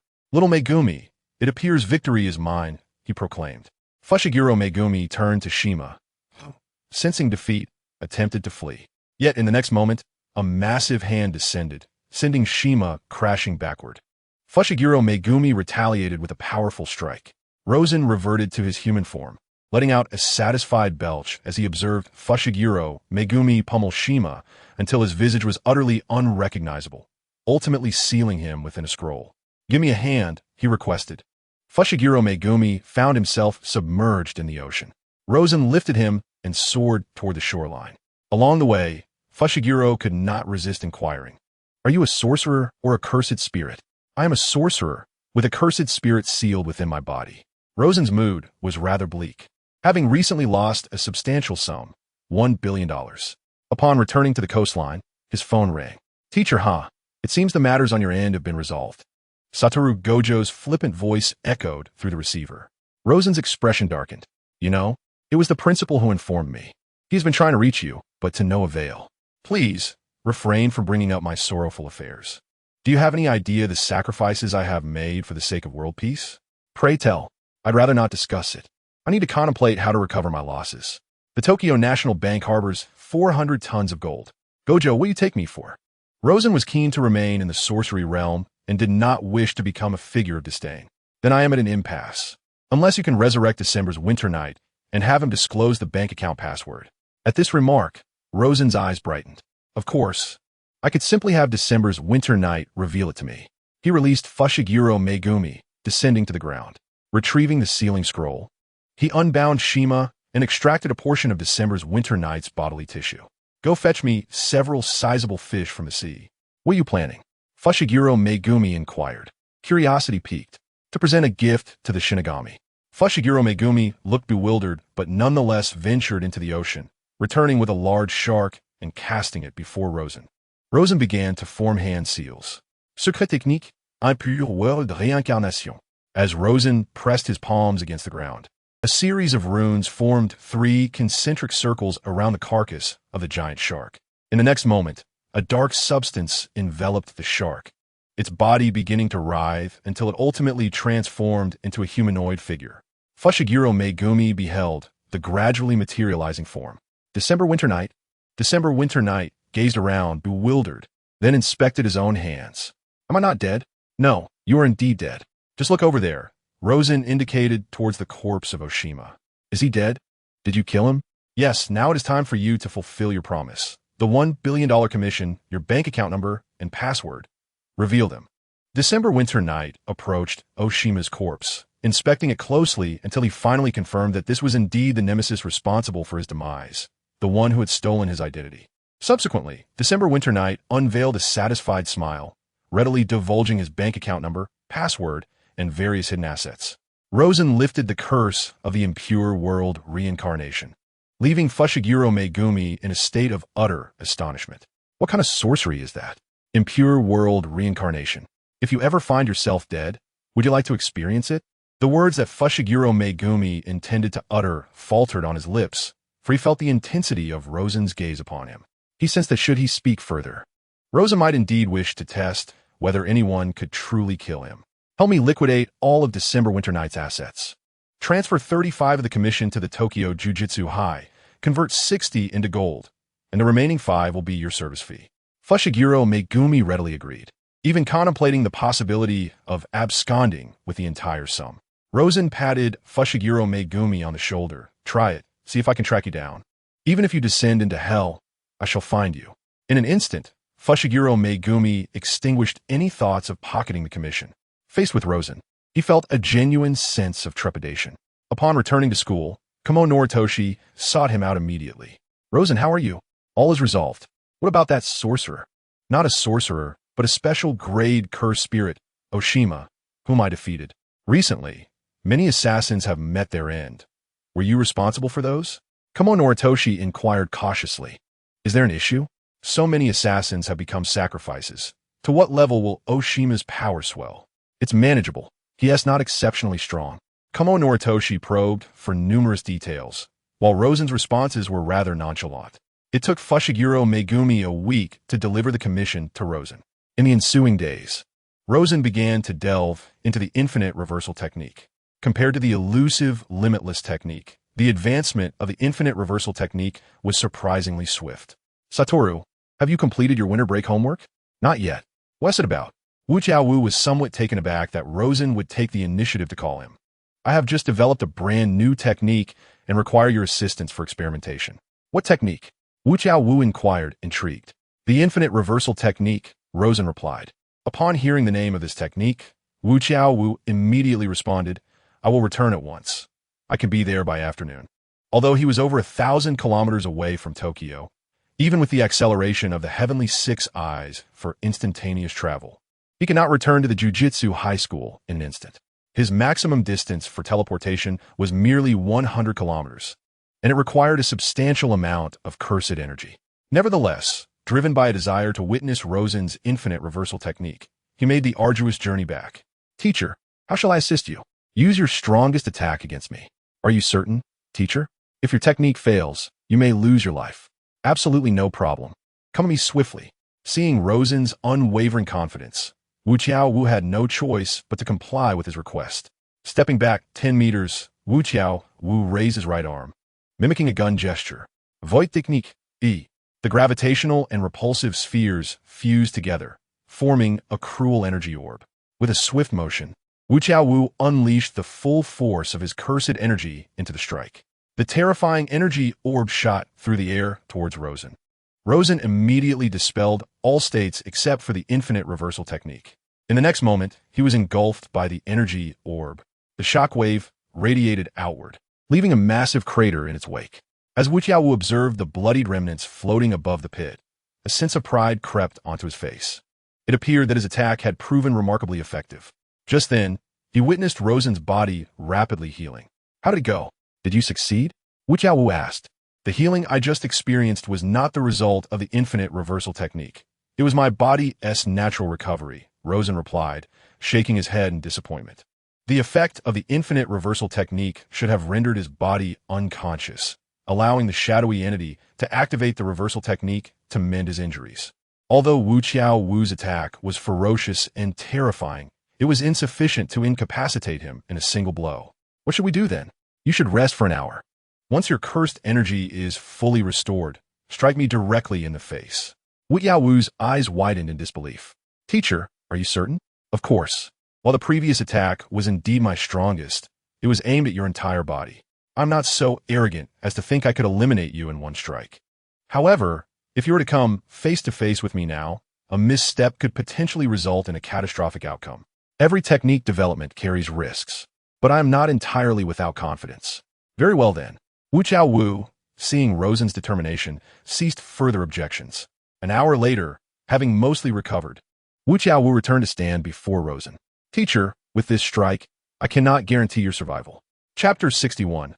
Satoru Gojo versus Megumi Fushiguro. A fateful confrontation, Rosen took a moment to sense his surroundings, not only dispelling all of his states, but also completely sealing off his chakra. Satoru Gojo unleashed his hollow technique, purple, and a frenzied energy sphere struck Rosen's head.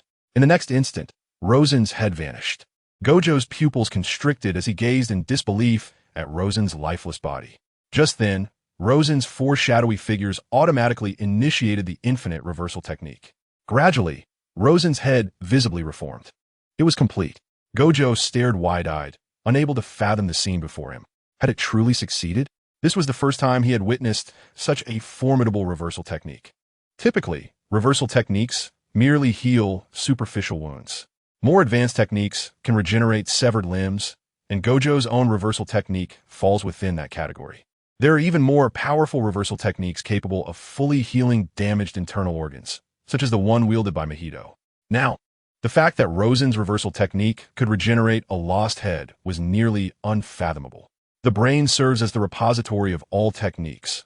Once it is destroyed, the foundation of any technique is obliterated, leaving no possibility for further activation of a reversal technique. Yet, Rosen had transcended this limit, leaving Gojo utterly perplexed. Rosen touched his head, finding it entirely intact, and then checked his chakra consumption, noting a loss of 10 chakra. It appeared that the restoration of his skull had consumed far more energy than anticipated. However, this technique proved to be remarkably practical, akin to possessing several additional lives. How did you achieve this? Gojo inquired. Rosen began to recount his encounter with the Yamada no Orochi and the inspiration he derived from it. Upon hearing this, Gojo felt a twinge of disappointment. After all, he lacked the shadow magic, which was unique to Rosen's abilities, leaving him unable to replicate the technique. The ability to regenerate a head through the infinite reversal technique was indeed tantalizing, just as Gojo coveted Rosen's infinite reversal technique. Rosen equally longed for Gojo's limitless technique and domain expansion. Upon the commencement of the new school term, all 4 students completed their winter break assignments, each showcasing their unique brilliance. It was evident that during the winter break, they had undergone significant growth. Gojo needed no elaboration. He had already achieved special grade status upon enrollment, and now stood nearly at the pinnacle of the sorcery world. Suguru Geto also possessed special grade strength. It was clear that he was somewhat overshadowed by Gojo, ranking in the mid-tier among special grades. However, under Rosen's guidance, and through over a year of experience, as well as acquiring several special grade curse spirits through cursed spirit manipulation, he had firmly established himself in the upper echelon of special grades. Panda's current strength could be considered quasi-special grade. When he exerted his full power, he could reach special grade levels for a brief period. The capabilities of Aeteru Shirako are rather elusive to define. Her expertise lies in reversal techniques, which classify her as an auxiliary type. Her combat prowess is estimated to be at the level of a first-grade sorcerer. When teamed with Panda, she can significantly enhance his fighting abilities. However, when paired with sorcerers of the caliber of Satoru Gojo or Suguru Geto, her personal value becomes difficult to manifest. As long as they are willing to learn, Rosen generously imparts his knowledge to them. In the second year, Rosen commenced efforts to enhance their cursed energy, as it forms the very foundation of a sorcerer's capabilities. The third year focused on improving their physical combat skills, ensuring that they retain combat effectiveness even after exhausting their cursed energy or having their techniques disrupted. Despite 3 years of training, Rosen still had not mastered the limitless technique or domain expansion. Nevertheless, the foundation for his domain has been established, allowing him to draw enemies into his own realm of existence. Rosen has grasped the operational principles of the limitless technique, and further experimentation is now required. During this period, Satoru Gojo even managed to improve the limitless technique. In the original narrative, Gojo enhanced the limitless technique after being killed by Kinji Hikari. It was initially an activated technique that functioned only when needed. Perhaps influenced by Rosen's infinite reversal techniques, Gojo has transformed the limitless technique into a permanent state, significantly reducing the cursed energy consumption involved. The improved version of the limitless technique should henceforth be referred to as the infinite limitless technique. Throughout these 3 years, T.G. Fushiguro departed from Jujutsu High, returning to the Fushiguro family. Masamichi Yaga became the new principal of Jujutsu High, in terms of both strength and capability. Yaga is not inferior to T.G. Fushiguro, and his upright character garnered widespread support among the faculty when Fushiguro recommended him. Naturally, the dissenting voices came from the Elder Council representing various factions. To support his friend, Rosen personally visited each elder to engage in heartfelt discussions, urging them to open up. During this process, 2 elders, overwhelmed by shame, chose to end their own lives rather than continue living in disgrace. Teacher, Jet and I may not be able to attend classes this week, Satoru Gojo announced over the phone. What has happened? Rosen inquired. The Jujutsu Association has assigned a task to Jet and me. Rosen's heart stirred slightly. Is it to protect the star plasma vessel? Teacher, you are aware of it? Yes. Complete the mission diligently. If, after the task concludes, you do not wish to send the star plasma vessel to the Shinjuku Palace, then bring it to me. The 2 major, shadowy figures of the Jujutsu world are the Millennium Cursed Spirit Brain and the highest authority of the Jujutsu Association, Tenjin.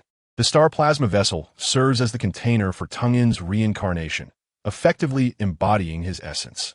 Tenjin is a uniquely special entity within the Jujutsu realm, possessing an extraordinary technique, the technique of immortality. Rosen harbored no interest whatsoever in Tian Yuan's technique. On one hand, Rosen's condition vastly surpassed that of Tian Yuan.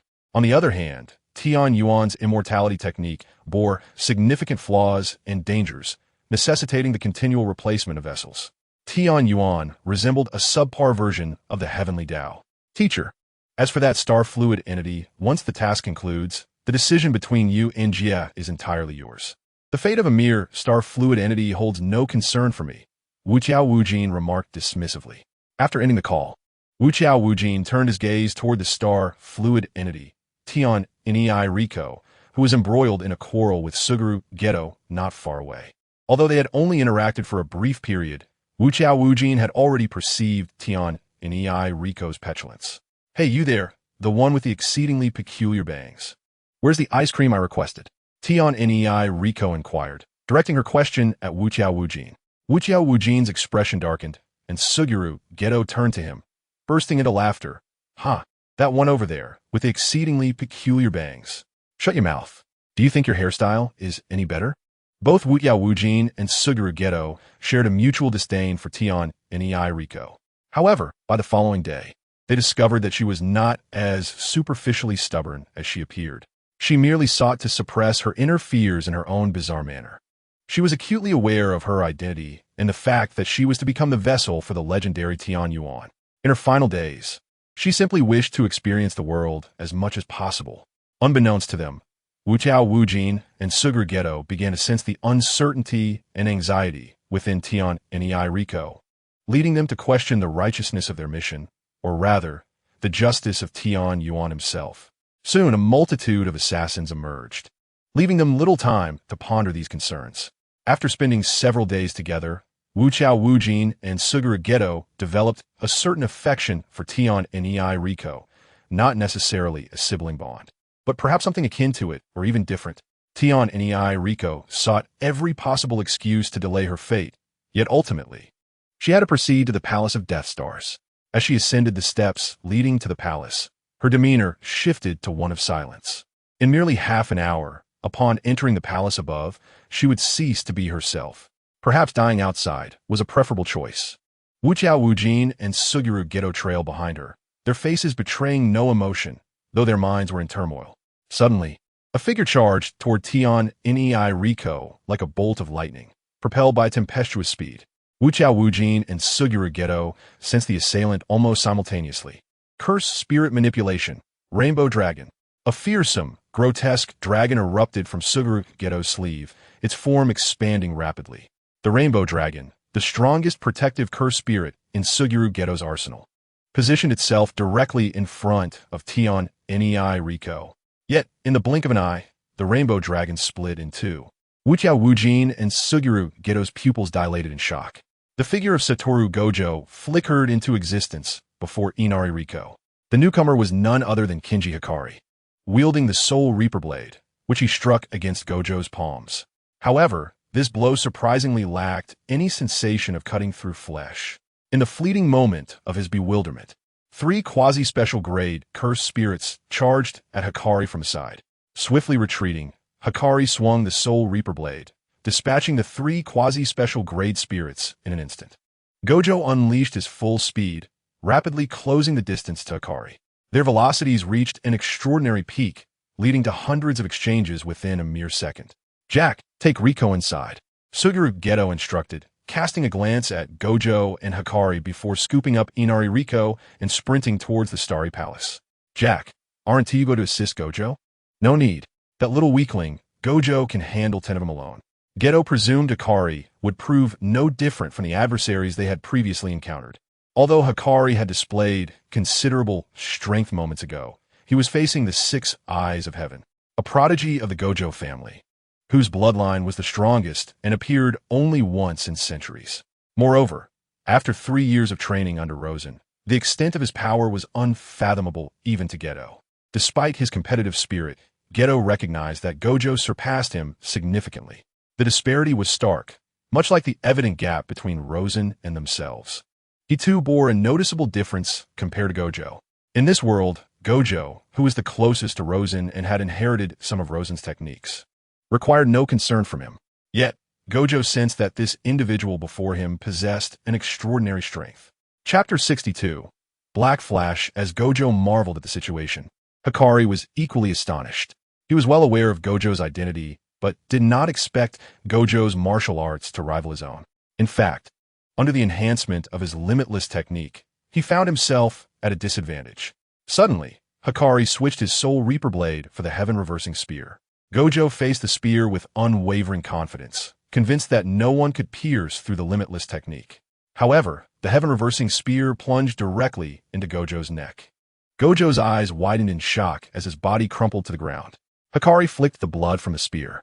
"Is this truly the so-called strongest 6 eyes? What a disappointment," he remarked, shaking his head. "Indeed, compared to that fellow, this 6 eyes is hardly impressive." Just as Hikari intended to turn and pursue Ei Rico, he suddenly sensed an overwhelming dread approaching from behind. His pupils constricted as his body instinctively leaped away. Turning back, he saw Gojo rising once more, unleashing a curse technique at him. Although it appeared to be a technique, it manifested pure physical destruction, rendering Hikari's curse resistance utterly ineffective. The orb, imbued with a tempestuous energy, surged diagonally up the staircase. The entire staircase, stretching over 1,000 meters, was obliterated by this singular strike from Satoru Gojo, leaving a deep ravine on the hillside. Gojo twisted his neck and turned once more to face Megumi Fushiguro, inquiring mockingly. Did you just claim that I am inferior to someone? Fushigiro's gaze turned steely. Round 2. Whoosh.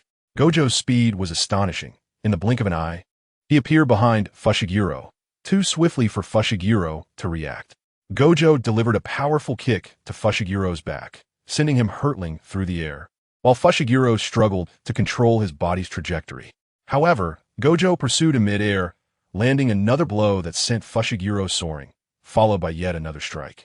With each assault, Fushiguro felt his body stiffen. This was the Black Flash, a close combat technique that only elite sorcerers could master with precision. By merging the impact of physical strikes with the force of cursed energy, it created a spatial distortion in the infinitesimal moment of 0.0000001 seconds, resulting in immense damage. The damage inflicted by the Black Flash is 25 times that of ordinary strikes. Few sorcerers can actively unleash the Black Flash. Yet the protagonist Yuji Itadori from the original work holds the record for the highest consecutive strikes. In contrast, the most formidable sorcerer of this era, Satoru Gojo, has seldom had the opportunity to execute a series of Black Flashes, as few sorcerers or cursed spirits can withstand even 2 of Gojo's Black Flashes.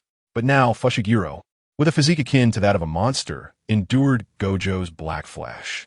Nevertheless, even withstanding it, the stiffness brought on by the Black Flash was inescapable for Fushiguro. Furthermore, each of Gojo's Black Flashes dealt tremendous damage. For the first time, Gojo experienced the exhilarating sensation of consecutive Black Flashes. Fushiguro realized that if he did not devise a strategy to turn the tide, he would inevitably be crushed, even with his formidable body, by Gojo's relentless Black Flashes. Just as Gojo believed victory was assured, a sudden burst of green vapor erupted around Fushiguro. Uncertain of its effects, Gojo instinctively retreated several meters. Fushiguro, feeling the aftermath of Gojo's earlier blows, sensed several of his ribs had cracked. However, as his muscular tissue writhed, the broken ribs seamlessly rejoined. Now it was my turn. Fushiguro grinned menacingly at Gojo. Boom! In an instant of movement, Fushiguro even broke the sound barrier. At that moment, not even Gojo's reflexes could keep pace with Fushiguro's actions. While Gojo's 6 eyes could track him, his reflexes lagged behind. Thud! Fushiguro landed a kick squarely on Gojo's chest. Wataru Goju felt as though his ribs had been utterly shattered. Mahito Fushiguro pursued the airborne Goju, delivering a powerful punch, followed by another relentless strike. Fushiguro replicated the earlier assault that Goju had inflicted upon him. However, lacking cursed energy, Fushiguro was unable to unleash a Black Flash. Thus, when he launched his third blow, Goju swiftly reacted. He employed a reversal technique to mend his injuries and simultaneously unleashed a blast of cursed energy towards the ground. Given his current state of weightlessness, evading Fushiguro's assault was impossible. Therefore, he needed to utilize the cursed energy to create a counterforce, which would also generate a shockwave to repel Fushiguro. In the realm of skilled combatants, the confrontation was not merely a test of strength, but also of intellect. As anticipated, Fushiguro ceased his assault, retreating a step before charging at Goju once more. However, at this moment, Goju had regained his stability and fixed his gaze upon Fushiguro. 6 Eyes Illusion. In the instant Fushiguro fell into the illusion, he immediately broke free from its grasp. Rosen had once advised him that upon encountering an illusion, or realizing he had been ensnared, he should inflict harm upon himself to escape through pain, a technique capable of dispelling 99 of illusions. Goju's illusion was not particularly exceptional, nor did his 6 eyes provide any extraordinary enhancement. Yet, even the fleeting moment of stasis allowed Goju to seize this opportunity. A technique, Cursed Energy Blue, was directed towards Fushiguro. When Fushiguro regained consciousness, the cursed energy was already perilously close. Realizing he had no means of evasion, Fushiguro made a decisive choice to forcibly unlock the 7th gate. Instantly, the green steam emanating from him transformed into blue vapor, and his aura surged tenfold. The pressure exerted was sufficient to push Goju back. Fushiguro felt his bones scream in agony, as if his flesh and blood were on the verge of being torn away. His exposure to the 8 gates technique had been brief. His body had yet to acclimatize to the 7th gate. In truth, Fushiguro could only reliably unlock the 5th gate at present, with the 4th gate representing his stable state.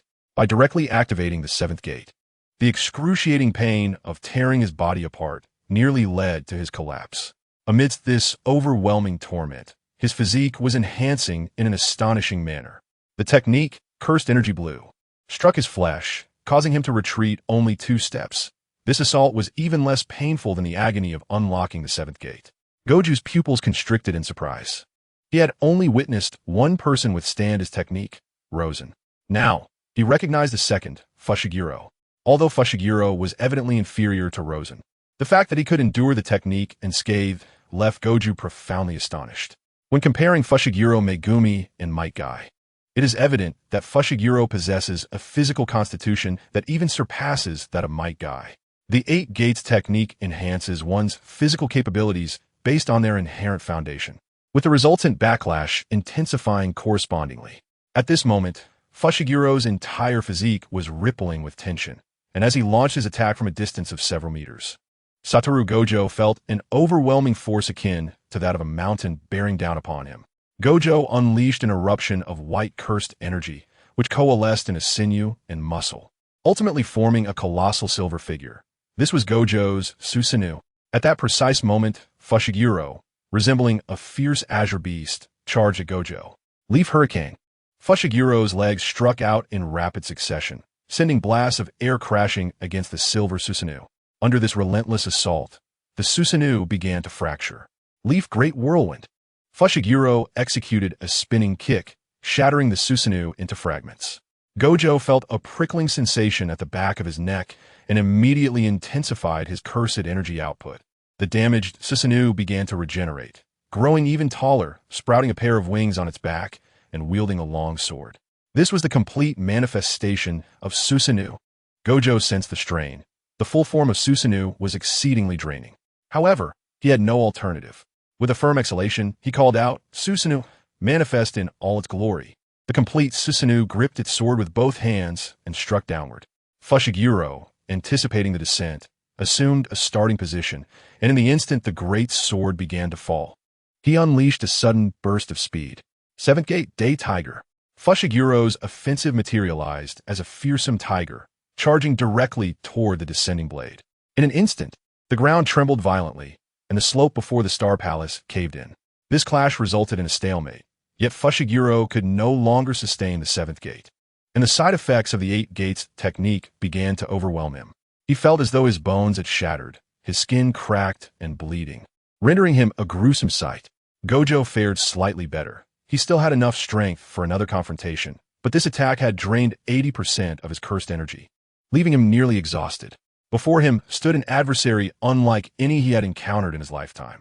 Although Rosen was stronger, he had never exuded the intent to kill during their encounters. This opponent, however, radiated a palpable aura of malice. Gojo resolved to unleash his ultimate technique. His eyes shimmered with the brilliance of a celestial river, and he entwined his middle finger with his index. Domain expansion, infinite void. This was not the opportune moment for such an endeavor. Should his domain expansion fail, he would risk entering a state of technique dissolution. He could not ascertain whether his opponent possessed any further lethal stratagems. Yet, in this instance, he had overestimated Fushiguro. At this juncture, Fushiguro was already at the end of his endurance. In ordinary circumstances, he could have utilized the heavenly reversal spear to forcibly dismantle the opponent's domain before it fully materialized. However, in his current state, even a mere twitch of his finger seemed a distant luxury. A colossal black sphere enveloped both combatants. This was Satoru Gojo's domain expansion. Infinite void. Within this domain, Gojo could inundate the enemy's mind with half a year's worth of irrelevant information in a mere 0.2 seconds, causing their brain to malfunction under the sheer weight of such data. Furthermore, having mastered illusion techniques, the lethality of infinite void had significantly escalated. He could now implant not only useless information, but also excruciating memories, such as 6 months of torment or other emotional agonies. Fushiguro Megumi understood that he had no alternatives left. Suddenly, a surge of crimson flames erupted from him, as the azure beast within began its transformation into a crimson monstrosity. Chapter 63. The First Generation of Heaven and Tyranny. End. Fushiguro's expression abruptly froze, and the flames quickly extinguished. Ultimately, he could not open the 8th gate. The 7th gate had already pushed him beyond his limits, and in his current frail condition, how could he possibly access the 8th gate? In the next moment, he beheld Satoru Gojo's eyes, which sparkled like a galaxy. Countless tormenting images flooded his mind, relentlessly stimulating his nerves until his brain ceased to function. When the visions faded, Fushiguro found himself sprawled on the ground. As infinite void dissipated, Gojo too felt his legs weaken beneath him. The experience of one's first encounter with death is forever etched in memory. Fushiguro's eyes lost focus, staring vacantly at the sky. His body lay in tatters. Forcibly opening the 8th gate had brought him to the brink of death, while his mind was overwhelmed by an influx of painful memories, pushing it to the verge of collapse. Gojo seized Fushiguro's head, and while his mind gradually cleared, the physical injuries could not heal in such a short span. "Do you have any last words?" he inquired.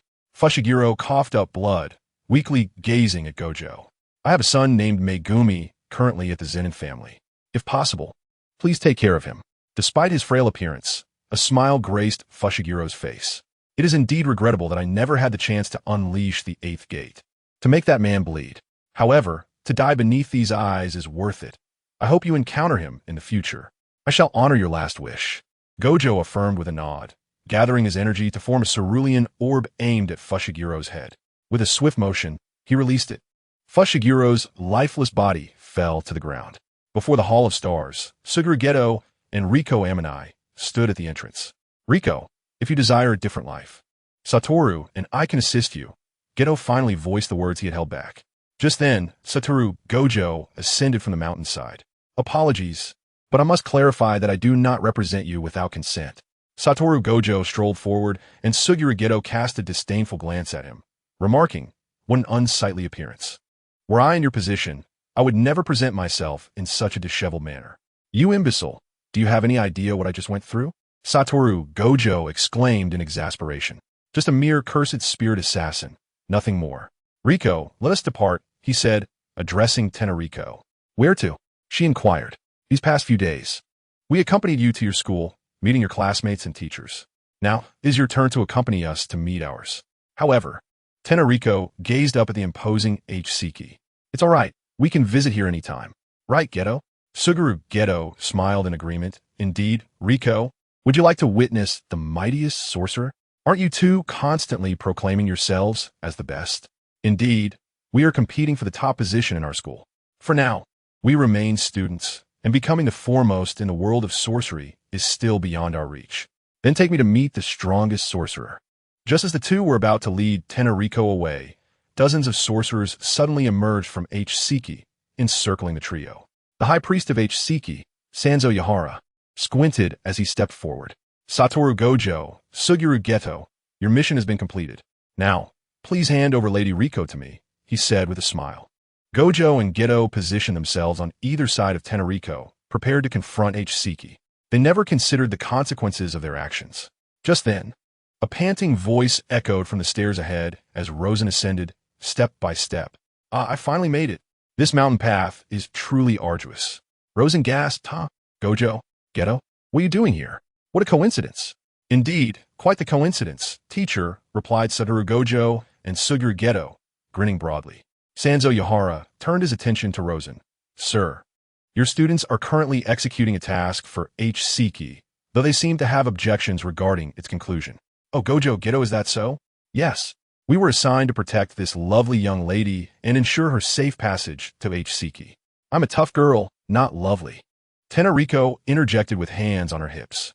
Rosen glanced at Tenariko before turning back to Sanzo Yahara. "The mission was initiated by you, but the decision to conclude it lies with my students. There is nothing of interest in this wretched place. We shall leave." "I'm afraid that is not possible." Suddenly, Rosen turned around, raising his hand and pointing toward a radiant beam of light. A golden ray shot forth, and in an instant, much of the grand H-Siki vanished, along with the 3 mountains behind it. "My students are here. Might I request a modicum of respect?" Rosen gazed with a smile at Sanda, Akahara, and the throng of sorcerers from the Kongshin Palace. "If all else fails, I shall have to offer my apologies here." At that moment, a hazy figure appeared at the entrance of the Kongshin Palace, shrouded in bandages that obscured its features, adorned with dozens of talismans. As if something ominous lay sealed beneath. Lord Tianyuan, upon seeing the newcomer, Sanda Akahara and the others immediately knelt on one knee. Sanda, this is where it ends. However, little Riko was not indispensable.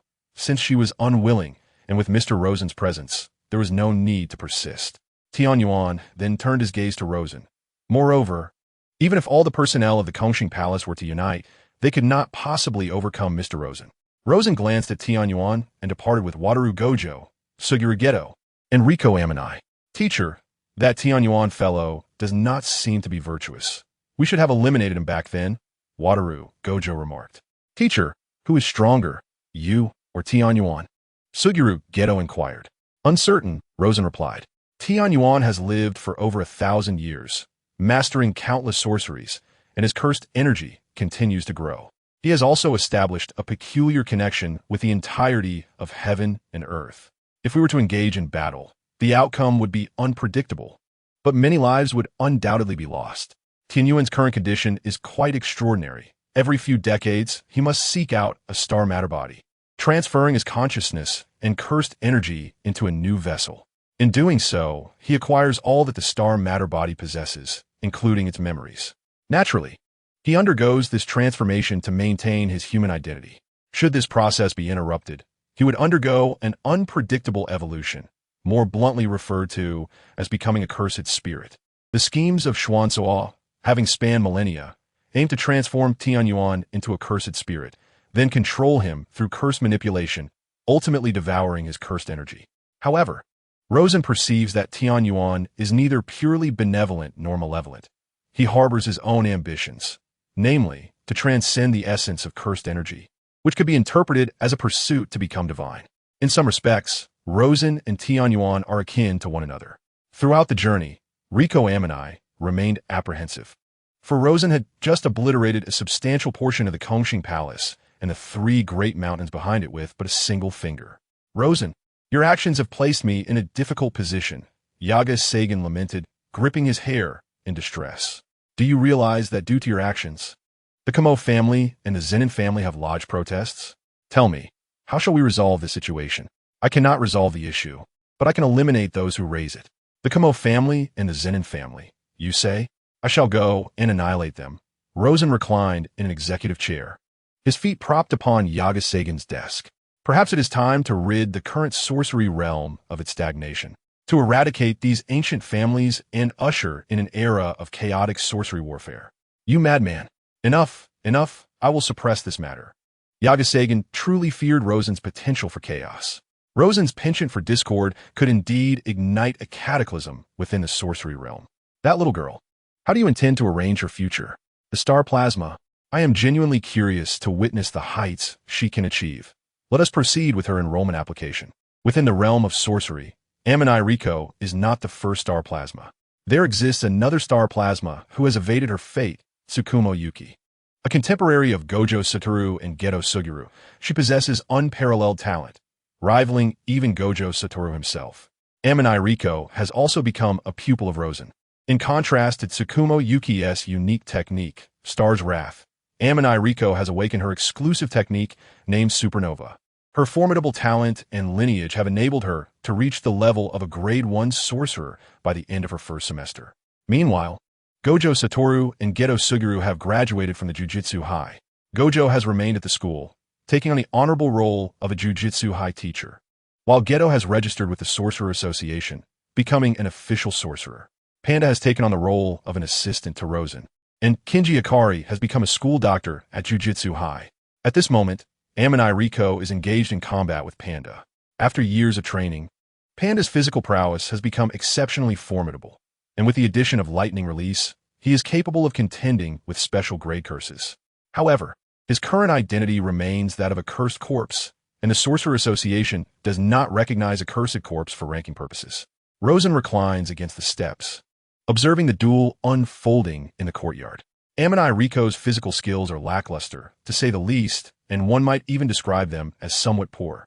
This can be attributed, in part, to her personality, as well as the fact that her talent does not lie in physical combat.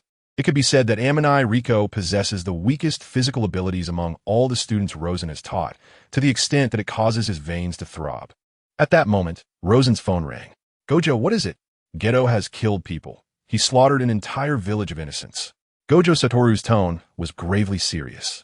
The massacre of civilians signifies that Geto Suguru will not be tolerated by the Sorcerer Association. Provide me with the location, Rosen replied. Teacher, can we give Geto a chance? Cleaning up after him is my specialty. Chapter 64. Who is the true Tamamonome? Gojo Satoru arrived at the scene without delay. Amidst the raging inferno, Geto Suguru was seen leading two little girls out of the burning wreckage. In an instant, Gojo appeared before Geto. The two little girls, upon seeing Gojo's presence, immediately grew anxious, their fear palpable in the air. Geto, however, remained composed, gently pulling the girls behind him. Gojo, are you here to kill me? You're my dear friend. Gojo glanced at the smoldering village in the background. I have come to inform you that the teacher is aware and is on his way. I cannot ascertain his stance. Suddenly, an incomprehensibly terrifying curse energy emanated from a distance. Both Gojo and Geto turned their gazes towards its source, while the two little girls, Nanako and Mimiko, trembled in fear. The aura emanating from the creature was astonishingly immense, causing both Satoru Gojo and Suguru Geto to change color simultaneously. Even if their combined cursed energy were multiplied tenfold, it would still pale in comparison to this overwhelming force. This presence was frenzied, violent, and flamboyant like a raging flame. They watched as the distant sunset was painted a fiery red. Suddenly, a crimson nine-tailed fox, exceeding 200 meters in length, appeared in the city, rampaging through the streets and heading towards the suburbs. The destruction wrought by this nine-tailed fox was incalculable, and the casualties were horrifyingly high. Dozens of sorcerers who attempted to thwart the beast perished beneath its massive claws. Soon enough, the nine-tailed fox stood before Satoru Gojo and Suguru Geto, leaving them speechless in awe of the colossal creature. What on earth is this? Suguru inquired. Could this be the legendary nine-tailed fox, Tamamonome? Satoru found himself equally perplexed. The sheer magnitude of the nine-tailed fox's cursed energy was beyond estimation, and its form brought only the image of Tamamonome to his mind. Suguru's lips twitched slightly.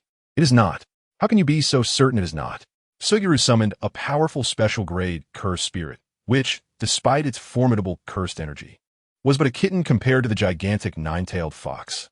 This is Tamamonome, he asserted, pointing at his summoned spirit.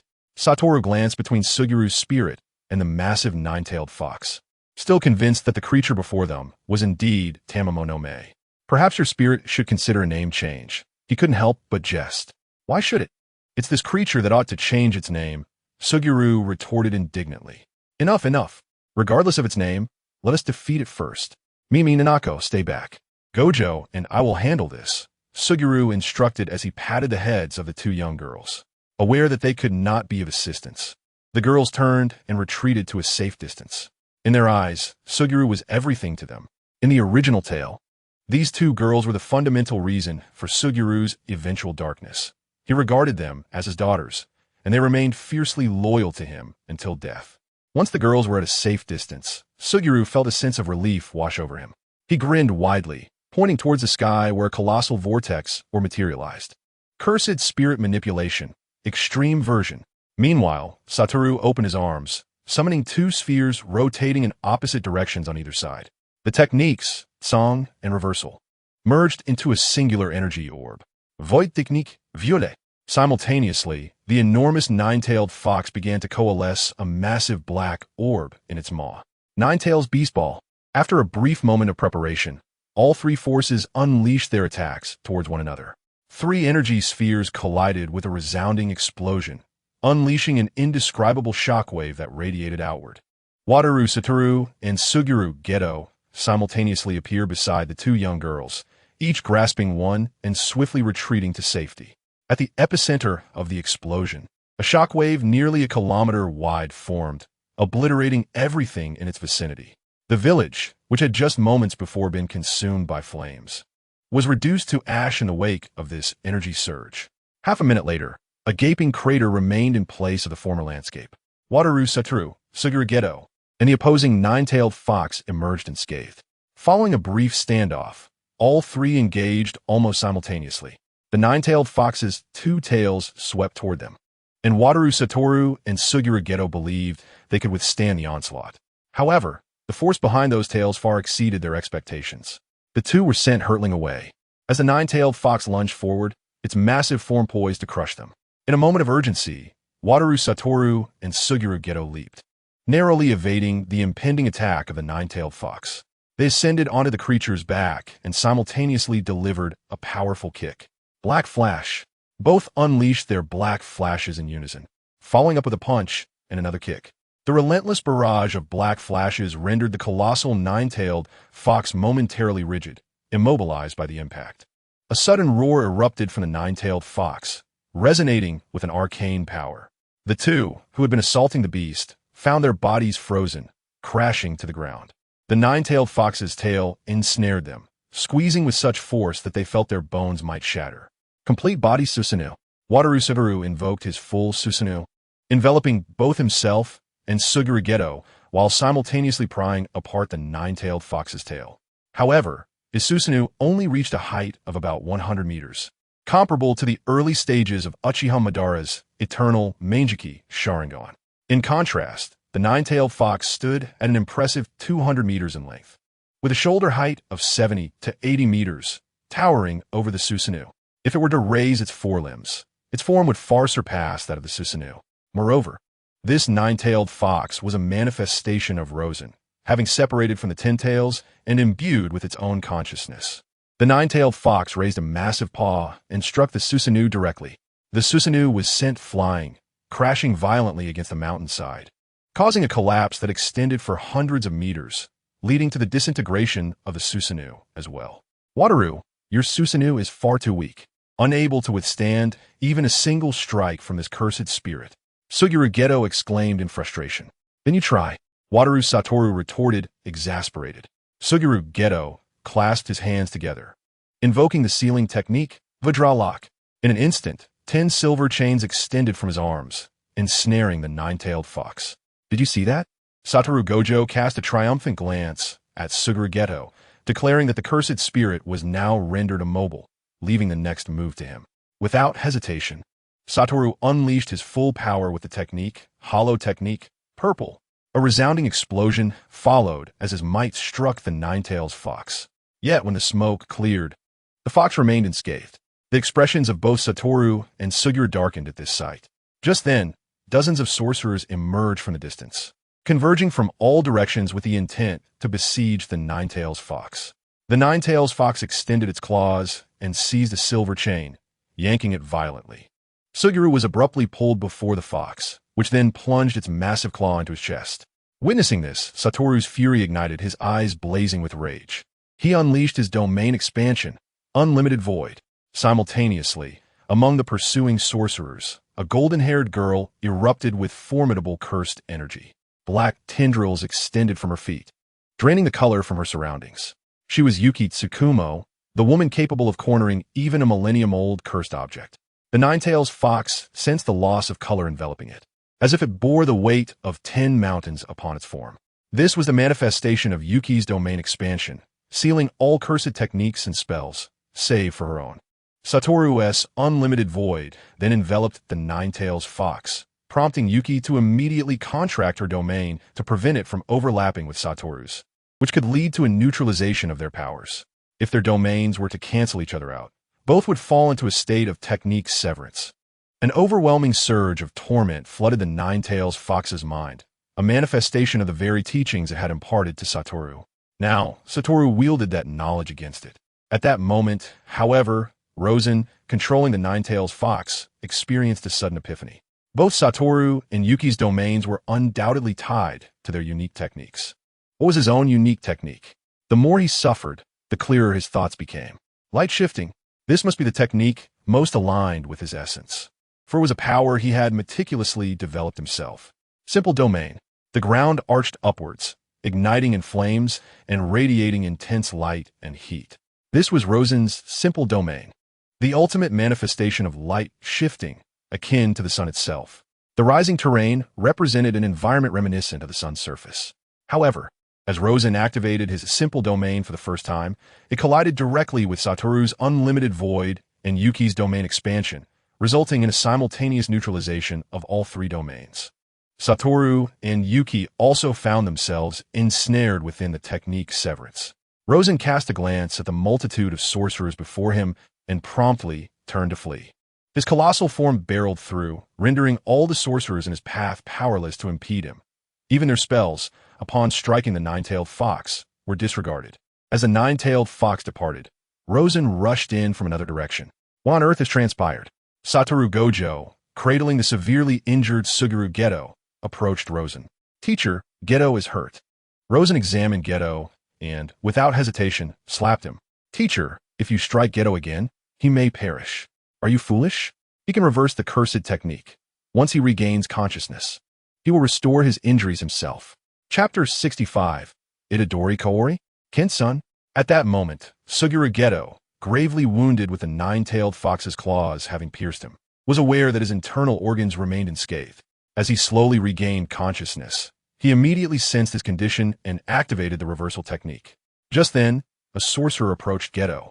Geto, based on the association's cursed energy feedback, you have previously killed civilians. The Sorcerer Association possesses specific methods to restrict sorcerers from harming civilians. This is the exclusive technique of the association's authority. Any sorcerer who kills civilians will be detected, regardless of intent. Rosen interjected loudly. Suguru Geto inadvertently affected a nearby village during his battle with the cursed spirit. The sorcerer regarded Geto, uncertain of the sequence of events. However, if the harm to ordinary people occurred during a confrontation with a cursed spirit, the Sorcerer Association would likely accept it. Much like the Shibuya incident, where countless civilians were inadvertently harmed, both protagonists and antagonists alike had caused collateral damage. Indeed, Geto replied expressionlessly. When I arrived, I discovered this village was nurturing cursed spirits through their beliefs. I then intervened, and when the cursed spirit went out of control, it materialized into that nine-tailed fox. Satoru and I subsequently engaged in battle with it. Given this context, I will report your situation upwards. However, until a resolution is reached, you are to be temporarily suspended. I am indifferent to the outcome of your decisions regarding me, Suguru Geto thought, already contemplating other possibilities. Were it not for Rosen and Satoru Gojo's presence, he might have considered eliminating the sorcerers before him. At that moment, Yuki Tsukumo approached. Satoru, Suguru, long time no see. Rosen rested his chin on his hand. Observing Yuki Tsukumo, then glanced at Satoru Gojo and Suguru Geto. Satoru, Suguru, why do I feel she is far more mature than both of you? Yuki Tsukumo raised an eyebrow, casting a sidelong glance at Rosen. Satoru, can someone like this truly teach you? Though reluctant to admit it, Satoru Gojo conceded. Indeed, she is exceptionally formidable. Is that so? Yuki Tsukumo responded, her competitive spirit evident. Regrettably, she is currently in a state of surgical disconnection. Otherwise, I would genuinely wish to test the strength of Rosen. The Sorcerers Association remains on site, searching for clues regarding the nine-tailed fox, while Rosen and his companions depart without delay. Teacher, do you think I am cruel? Asked Suguru Geto. You are Suguru Geto, not Shuya, so please refrain from posing such melodramatic inquiries, replied Rosen. Who is Shuya? It's nothing. Rosen waved his hand dismissively, glancing at the two young followers trailing behind him. You two, come here. Mimi and Naoko immediately approached, although they were still quite young. They could discern that both Rosen and Satoru Gojo were close to Suguru Geto. Mimi and Naoko appeared frail, and beneath their sleeves, they bore marks of whipping. They hailed from a family of sorcerers, yet after their parents perished, certain techniques they possessed led the villagers to deem them as harbingers of misfortune. Consequently, they endured years of torment and suffering. Upon arriving in that village, Suguru Geto discovered Naoko and Mimi confined within a dog cage. Furthermore, the villagers consistently challenged Geto's perception of humanity's depravity, ultimately driving him into darkness. Now, look into my eyes, Rosen instructed Mimi and Naoko. The two little girls raised their heads, gazing into Rosen's eyes with innocence and purity. In a moment, Rosen's pupils transformed into the three-tomo Sharingan, and he invoked a sealing technique. The next instant, the two girls fell into unconsciousness. Suguru Geto promptly reached out to catch them. Teacher, what have you done to them? I have bestowed upon them a small gift, One day, in the future, they will be grateful for it. Suguru Geto exhaled in relief, realizing that since Rosen had no intentions of harming them, he would surely keep his word. Teacher, what is the situation with that nine-tailed fox curse spirit? Satoru Gojo inquired. That is one of my little pets, Rosen replied with a smile.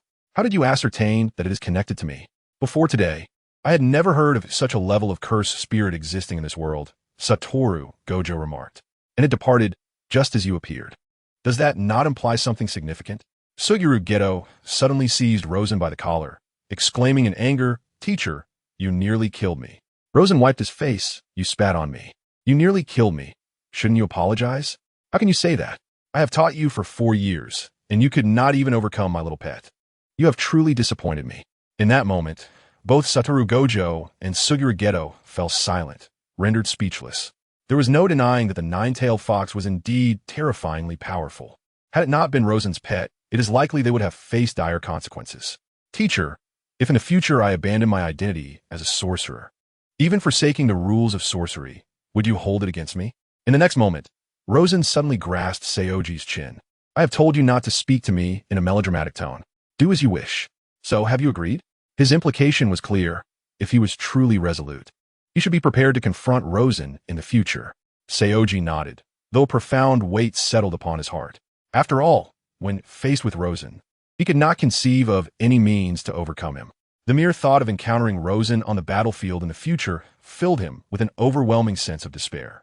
On the journey back to Jujutsu High, Seoji departed quietly. Both Gojo and Rosen were aware of his departure, but chose not to impede him. Half a year later, Seoji had successfully integrated the Ponching sect under his control. One day, a woman arrived at the headquarters of the sect. Seoji had assembled a group of orphans, all of whom possessed jujitsu talents. He intended to cultivate them into a formidable core of power. However, the children's abilities were rather mediocre. It would be unfair to label them as untalented, yet they appeared rather commonplace when compared to Rosen's disciples. Seoji gazed at the children with a sense of disappointment. I truly am not a good teacher. At that moment, footsteps echoed behind Seoji. Perhaps I can assist you in achieving your goals. Seoji furrowed his brows. It was astonishing that someone could approach him so stealthily. Turning around, he discovered a woman, whose voice he had not recognized moments before. She was strikingly beautiful, though a line of stitches adorned her forehead. Who are you? Seoji inquired, studying her intently. You may call me Kaori. My husband's surname is Itadori. And what brings you here? Collaboration, she replied. Itadori Kaori. Do you know what I intend to do? Seoji's tone was laced with skepticism, as few could comprehend his ideology. Humanity is an inferior existence. They must be eradicated, Kaori stated. Seoji fell silent. His beliefs were not so extreme. He envisioned a world led by sorcerers, not one where all of humanity would be annihilated. Observing Seoji's silence, Kaori smiled. There is no neutrality in this world.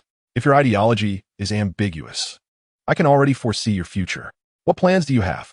Regardless of whether it is your ideal or mine, the first necessity is power, power formidable enough to sweep away all opposition.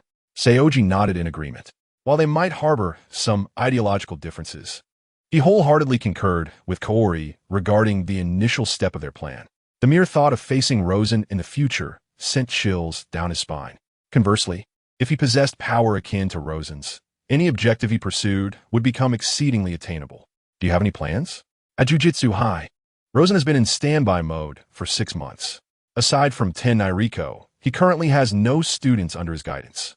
Yaga Mazamichi gazed at Rosen, remarking, Rosen, your reluctance to accept students over the past 6 months is unbecoming of an educator. There are none worthy of my attention, Rosen replied wearily. Half a year ago, by embodying the Nine-Tails Fox, he grasped the concept of domain expansion. Thus, during this time, he has been both familiarizing himself with the intricacies of domain expansion and researching simplified domains. After 6 months, he has mastered the simplified domain and successfully refined his own domain expansion from it. However, he still has yet to make progress with the limitless curse technique. Indeed, mastering others' techniques is not a trivial task, yet is not entirely insurmountable. For instance, he has learned the infinite reversal technique of the Yamada no Orochi, refining and improving in the process. Therefore, Rosen remains steadfast in his belief that he can conquer the limitless curse technique. I am currently honing my skills to become stronger, so that I may better fulfill my duties as a teacher. I don't care. Select a few students. Yagamazamichi said, tossing a stack of student profiles towards Rosen. All right. Rosen picked up the documents and glanced through them, suddenly spotting a familiar name, Nanami Kento. He recalled Nanami's unique technique, which was quite intriguing and worth developing. This one, Rosen declared, handing Nanami's profile back to Yaga. This young man? Are you certain? Yagamazamichi inquired, noticing that Nanami's current evaluation level was merely that of a grade 3 sorcerer, seemingly lacking any remarkable qualities. Why would Rosen choose this child? Rosen's previous student, Panda, needed no introduction. He was Yaga's most successful and treasured creation. Then there was Kasumi Shoko, a special grade sorcerer of an exceptionally rare supportive type. Satoru Gojo and Suguru Geto were both special grade sorcerers. Tenai Riko had only been exposed to jujitsu for a year and a half, yet she was already on the cusp of becoming a special grade sorcerer. What could possibly attract Rosen to Nanami Kento? Chapter 66. Nanami Kento, the unsung hero at this moment. Nanami Kento found himself in an empty classroom. The class time had long since passed, yet no one had arrived. Just as he was beginning to lose hope of anyone showing up, a girl much younger than him entered, accompanied by a panda cursed spirit. Tenai Riko was taken aback to find another person in the classroom. Who are you? Hello, I'm Nanami Kento. I received a notification to report to this class. He promptly replied. Oh, I see. The teacher is probably still asleep, Tenai Riko remarked. Panda, go inform the teacher. Nanami felt a wave of uncertainty wash over him regarding his future. Sleeping in and speaking so defiantly, this teacher seems rather unreliable. Panda is lazier than Rosen, as he merely lays his head on the desk upon arriving in class. Why not just call that fellow instead of making a special trip? After all, you are the teacher's assistant. That is merely a nominal title, and I'm still just a 5-year-old child. Tenai Riko offered an awkward yet apologetic smile to Nanao Kento, then took out her phone and dialed Rosen's number. What is the matter? Teacher, you have a new student arriving today. Have you forgotten? All right, take him on a tour around the school. I have something else to attend to. I'll hang up now. After Rosen ended the call, he buried himself back under the covers.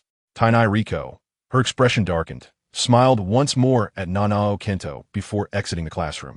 From a distance, she gazed at a wooden structure halfway up the hill. With her hands forming a seal, she invoked the technique, Supernova. Boom! A brilliant white light suddenly erupted from the hillside, engulfing the wooden house. Rosen, clad in his pajamas, stormed down the hill in a fit of rage. Tenai Riko, you have gone too far.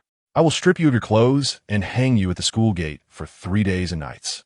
Teacher, your new student has just arrived. Could you perhaps maintain a semblance of the teacher's dignity? Rosen glanced at Nanao Kento, who had just exited the classroom. It's fine. After all, there is plenty of time. He will eventually learn my true nature. At that moment, Nanao Kento felt a myriad of emotions. The good news was that his teacher possessed formidable strength, able to withstand such an attack unscathed. The bad news was that his teacher was a pervert. Rosen adjusted his pajamas. Since you are here, let me test your abilities. Nanao Kento did not falter. Teacher, what would you like me to do? Use your technique to attack me. Are you certain, teacher? Of course, do not worry. I am indeed quite powerful. Teacher, no matter how strong my technique is, it carries risks. Your technique is not the strongest. I, the teacher, am the strongest. Nanao Kento perceived Rosen as boasting, for in his eyes, the 6 eyes of the current heir of the Fushiguro family was the true pinnacle of strength. However, since Rosen insisted so fervently, he had no choice but to comply. Nanao Kento's gaze sharpened, and he formed hand seals. 10-character curse technique, Varo Varo. This technique belonged to the realm of rule-based sorcery. In terms of hierarchy, 10-character cursed technique surpassed the limitless technique. After all, while the limitless technique was merely difficult, 10-character cursed technique truly approached the boundaries of rules. The function of this technique was to forcibly create a weakness on any enemy, even inanimate objects. As long as the weakness was struck, it would inevitably result in significant damage. Certainly, this technique is categorized based on the strength of the adversary, wherein the more formidable the opponent, the shorter the length. A vulnerability is created at the 7:3 length ratio. For instance, the length of Nanami Ken's own being is 10 meters, and a weakness manifests at the 7-meter mark. Conversely, for someone as powerful as Rosen, the length would be considerably diminished. Furthermore, as Nanami Kin's prowess escalates, the opponent's length would correspondingly increase. In the next moment, a scale appeared before Nanami Kin, revealing the vulnerability of Rosen at the 7:3 ratio. However, at that moment, Rosen appeared as diminutive as a glass bead, making it exceedingly challenging to strike the weakness at such a scale. Nevertheless, the advantage of this technique lies in its efficacy with area attacks as well. A look of astonishment crossed Nanami Kin's face, for it was the first time he had encountered a target of such minute proportions. "Try to strike at my weakness with your most powerful attack," Rosen remarked. Nanami Kin was further taken aback, realizing that his new instructor was aware of his technique. Swiftly, Nanami Kin extracted a handkerchief from his pocket, and with a flick of his wrist, it adhered to his cursed energy, becoming as resilient as steel. Possessing commendable martial arts and swordsmanship, he had undergone specialized training to target any adversary's weakness. "Teacher, this strike may cause you significant injury," Nanami Kin cautioned once more, not wishing to be the subject of rumors about injuring his instructor on the very first day of school. "Rest assured, even if you were to shatter my skull, it would not be the end for me," Tendeko chimed in beside him. Although Nanami Kin suspected that Tendeko was boasting, it nonetheless affirmed Rosen's formidable strength. He did not harbor the confidence to believe he could defeat anyone instantly, as his technique merely inflicted substantial damage to weaknesses, and even the most powerful could not be vanquished in a single blow. Nanami Kin began to aim at Rosen's vulnerability. Despite the significant reduction in size due to his technique, Rosen's stationary position facilitated Kin's targeting. The scale within Nanami Kin's gaze finally zeroed in on the 7:3 position on Rosen. In the next instant, Nanami Kin lunged forth with the swiftness of a cheetah, the hardened handkerchief slicing through the air like a blade. With a sharp sound, a spray of blood erupted from Rosen's chest, and a trickle of blood escaped from the corner of his mouth. Rosen was astonished, for this was the first time since his arrival in this world that he had sustained such harm. Neither Satoru Gojo nor Suguru Geto had accomplished this, nor had the Yamada no Orochi.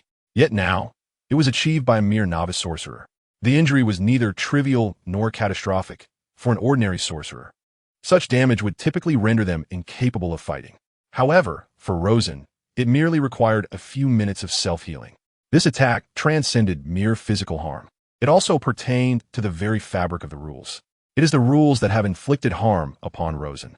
This assault possesses a lower limit, meaning that as long as Nanami Kinto strikes a weakness, even foes 100 or 1,000 times more formidable than Rosen will still sustain equivalent damage.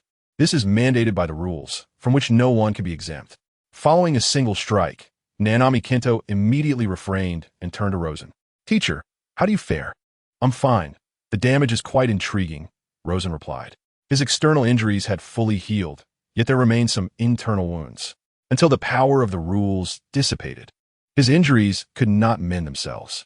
Under such conditions, neither his natural regenerative abilities, reversal techniques, nor healing ninjutsu would prove effective. Fortunately, this rule's duration is brief, merely a matter of minutes for Rosen. Nanami Kinto's techniques are impressive, if his lineage were even more exceptional, and if his physical prowess or cursed energy could reach the levels of Fushiguro Toji or Gojo Satoru, his sorcery would attain an unprecedented level of terror. "I think you need to make a change." "Teacher, what kind of change do I need?" "I suggest you consider cosmetic surgery." Rosen gazed seriously at Nanami Kinto. "Teacher, am I not handsome?" In a youthful campus manga, he might appear as an infrequently featured instructor. In a workplace drama, he would likely be the acerbic superior.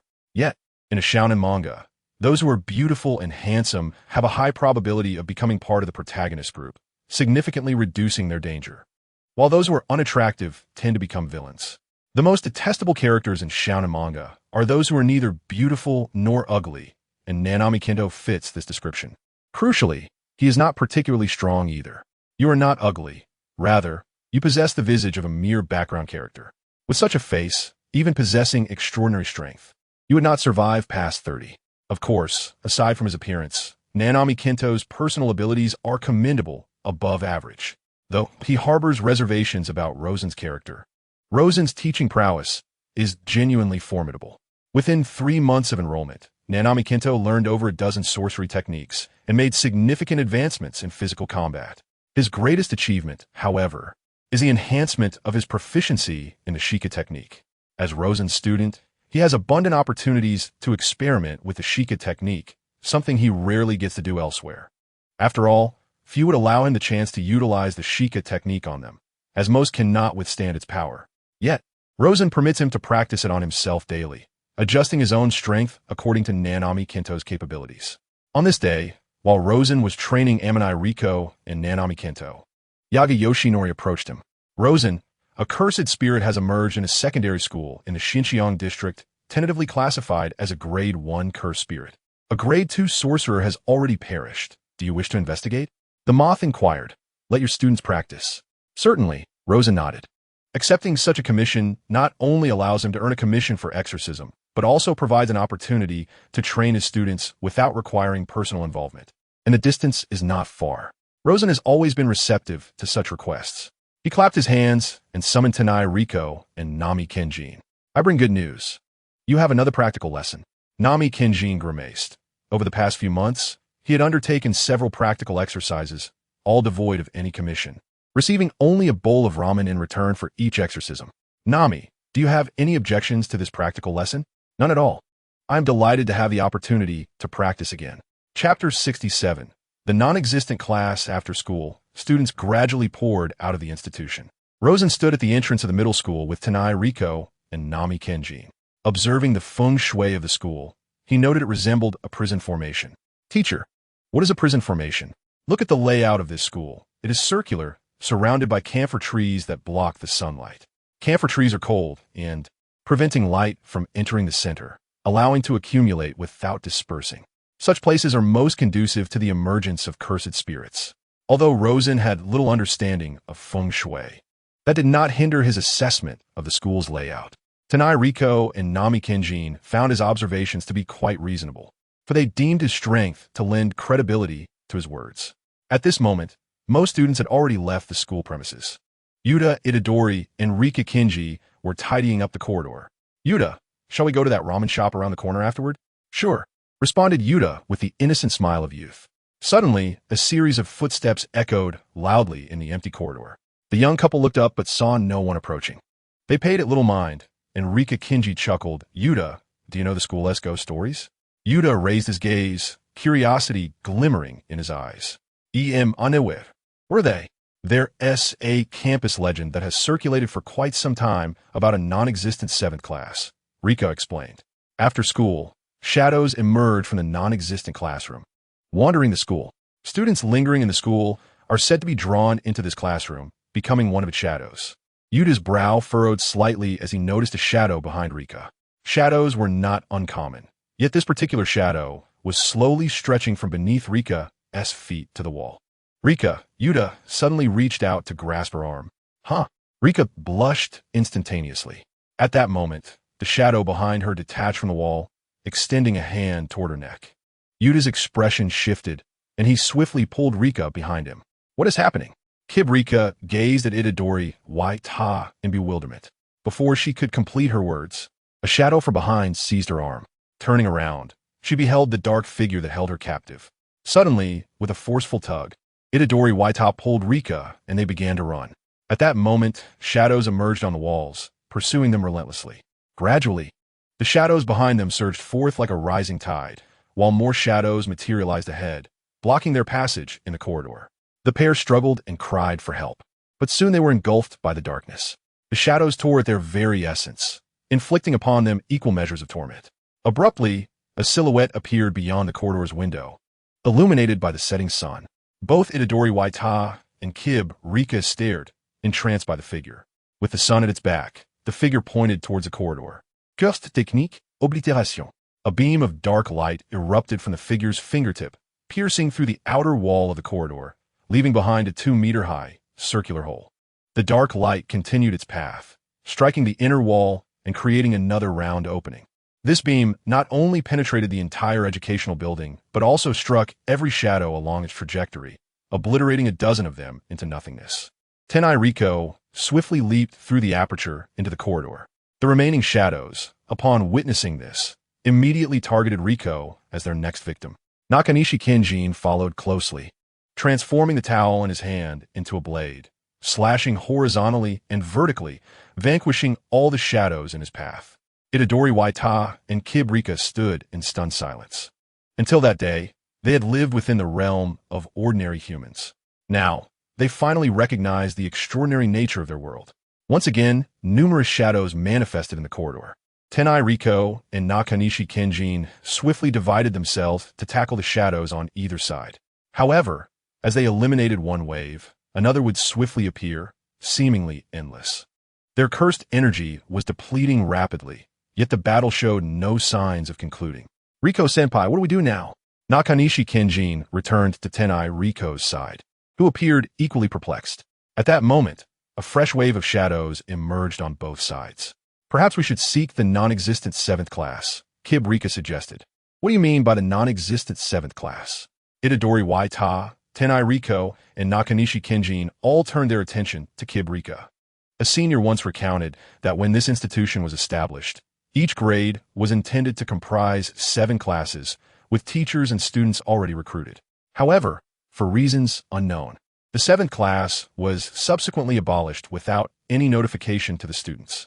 This oversight left those assigned to the 7th class completely unaware of its cancellation. The board of the school had initially intended to redistribute the students of the now-defunct 7th class among the first 6. Kido Rika paused momentarily before continuing. Yet on the first day of school, the students of the 7th class arrived, and it was as if someone had ignited the very essence of the 7th class itself. All 32 students perished within that classroom. Since then, our school has been enveloped in the legend of the non-existent 7th class. Where, then, is the 7th class? Asked Amano Riko. I do not know. It is called the non-existent 7th class precisely because it does not exist, came the reply. Are there truly no vacant rooms within the school? Or have they been converted into other activity spaces? Inquired Nanami Kenjin. I cannot say, was the response. They emerged from the shadows. Yuta Itadori suddenly interjected without context. Everyone turned to Yuta. What does that mean? I mean, since they all emerged from the shadows. Could it be that the 7th class also exists within the shadows? Amano Riko clasped her hands together, pressing them to the ground, curse technique, manifestation. In the next instant, ripples radiated outward in every direction. At that moment, a burning shadow materialized from the depths of the teaching building shadows. The sight was grotesque, flames dancing within the shadow. Simultaneously, the teaching building seemed to sink as if caught in quicksand, while the burning shadow rose ever higher. The entire school and the shadows had exchanged places. Darkness enveloped the school, and at the end of the corridor stood a classroom ablaze with fierce flames. Suddenly, from within the burning classroom, emerged shadowy figures, each aflame. The previous shadows had been weak, but these fiery apparitions possessed the strength of first-level cursed spirits. 32 in total. Amano Riko was poised to unleash her technique. Riko-senpai, allow me to handle this, Nanami Kenjin insisted. Riko had expended more cursed energy than Nanami could muster. Without hesitation, Nanami initiated a 10-character curse technique. As all enemies transformed into mere markers, Nanami launched his assault. In his eyes, there existed no adversary beyond his reach. Even if they became ethereal, they could not evade his strikes. Moreover, after rigorous training under Rosen, Nanami perceived the foes before him as trivial, compared to the smaller scale of Rosen's challenges. The fiery shadows appeared overwhelmingly vast. With determination, Nanami charged into the inferno of shadows, his blade striking down. In an instant, all 32 fiery shadows were vanquished. 32 shadowy flames were vanquished, yet their lifeless forms were absorbed by the inferno that engulfed the classroom. When Nanami Kento and Amanai Riko approached the fiery classroom, the flames surged forth, forcing them to retreat. Simultaneously, they sensed an even more formidable curse energy emanating from within the burning classroom. It was undoubtedly a special-grade curse spirit. At that moment, the shadowy flames that Nanami had slain resurrected once more, emerging from the classroom. Both Nanami and Amanai realized that if they did not eliminate the special-grade curse spirit, this battle would be endless. Leave the shadowy flames to me, and you deliver a decisive blow to that entity within the classroom, Nanami declared. Leave it to me, Amanai nodded in agreement. Is there anything we can do? Asked Okatsu Yuta. Stay back. We lack the energy to protect you, Nanami replied. Okatsu Yuta awkwardly pulled Inumaki Toge back to safety. Nanami once again charged toward the 32 shadowy flames. Ammonai swiftly maneuvered through the narrow corridor, evading the flames. The moment she reached the burning classroom, she unleashed her technique. Supernova. A surge of immense energy erupted from her fingertips, striking the figure standing at the podium within the classroom. This assault was nearly the entirety of Ammonai's cursed energy. In an instant, the figure disintegrated under her attack. However, the next moment, Ammonai realized something was amiss. The figure was not a special grade spirit. It was merely a grade 1 cursed spirit. Yet her attack had already been unleashed, and it was too late to retract it. Just then the ground shook violently, and the burning classroom detached from the main building, the charred remains of students clinging to its surface. At that moment, both Ammonai and Nanami understood that the true special grade entity was not the teacher at the podium, but the classroom itself. Flames erupted from the classroom windows, transforming into tendrils. However, their target was not Ammonai and Nanami, but Okatsu Yuta, who stood at the back. Okatsu and Inamaki's faces paled as they faced the oncoming fiery tendrils, utterly unsure of how to respond. Sealing technique, diamond lock. Suddenly, silver chains descended from above, ensnaring the burning classroom. Once ensnared, the flames that had surged from the classroom extinguished, leaving only the interior to continue burning. Chapter 68. The initial encounter with the chains. Ammonai and Nanami gazed up to see a man and a woman descending from the sky. The newcomers were Suguru Geto and Itadori Kaori. Suguru manipulated the chains, pulling the burning classroom closer. Ultimately, under the control of cursed spirit manipulation, the burning classroom transformed into a black pill. Summer Yuji glanced at the black pill in his hand and swallowed it whole. In the next moment, his expression seemed to crystallize in shock. He had previously described the taste of cursed spirits manifested as cursed spirit balls as akin to a piece of burlap that had been used to wipe up vomit, soaked in a sewer for a week, and then forced into one's mouth.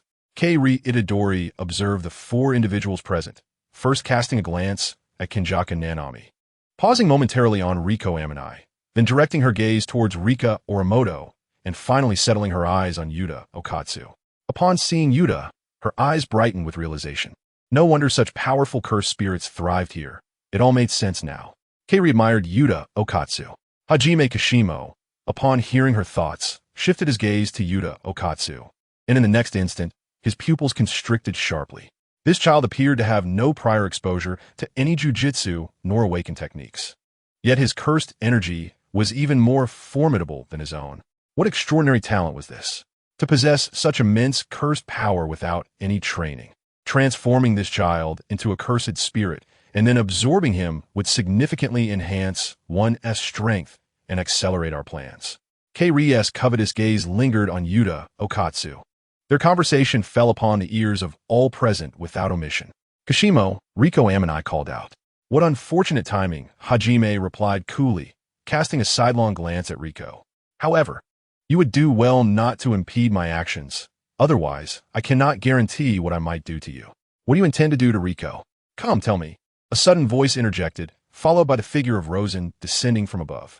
Upon seeing Rosen, Hajime's lips twitched slightly. We must leave. Keiri, however, did not heed Hajime's command and remained steadfast in her position. Hajime turned to Keiri, asserting, he is not someone we can confront at this moment. Is that so? How come I was unaware of such a figure in the jujitsu world? Kappariritorted, lacking the omniscient abilities of Tenjin, and with Rosen's discreet actions coupled with the secrecy of Jujitsu High, few in the Jujitsu realm recognized him. Well, isn't this the legendary Brain Flower? Rosen remarked with a smile as he regarded Keiri. To say that Brain Flower was formidable would be an understatement. She surpassed the majority of typical SH antagonists, for she bore the protagonist. Hajime raised an eyebrow slightly. ISNTK, Ryodori, not your true name? The expression of Brain Flower darkened. Her gaze towards Rosen turning frigid. What's the matter? Do you intend to silence me? Rosen's smile remained unyielding. But before you make any moves, you would do well to contemplate whether you can bear the consequences, for I do not have the habit of letting tigers return to the mountains. Brain Flower's eyes flickered, and ultimately, she refrained from striking. Though her current physical form was impressive, it would at best only allow her to match Hajime. Since Hajime exhibited such wariness towards this jujitsu sorcerer, allying with him may not yield any advantage. It would be better to deliberate upon this matter upon our return. At the very least, we must first ascertain the nature of this individual's techniques. Rosen did not impede their departure, as he still required Suguragedo and Brainflower to manage Tenjin. After Suguragedo and Brainflower exited, Brainflower eagerly inquired, "Is that person your mentor?" "Indeed. How significant is the gap between you and him?" "I cannot say. I have never witnessed him unleash his full power." Suguragedo responded, "What about you? Shouldn't you clarify your own identity? You may call me Kinjaku. This body is a temporary vessel I acquired, and its original owner is called Yuta Itadori," Kinjaku explained. "Regardless of my identity, we share a common objective, to subvert this world dominated by ordinary humans." Suguragedo averted his gaze, fully aware that Kinjaku was concealing further information. However, none of that mattered. As long as Kinjaku did not obstruct him, everything would be satisfactory. "Now, can you divulge information regarding your mentor?" "His exclusive technique resides within his eyes, known as the Rinnegan." Suguragedo recounted his understanding of the Rinnegan. As for additional information, he deemed it unnecessary for Kinjaku to know. Ultimately, Kinjaku could never triumph over Rosen. The only one with the opportunity to defeat Rosen was himself. Kinjaku's expression grew solemn. "Are you jesting with me?" "I'm not joking. For 4 years, Wataru and I have endeavored and collaborated against him on numerous occasions. Yet we have never bested our teacher, nor have we compelled him to exert his full strength. This is impossible." Kinjaku's tone faltered, for he had been entangled with Tenjin and the Six Eyes for over a millennium, and the three were bound by fate.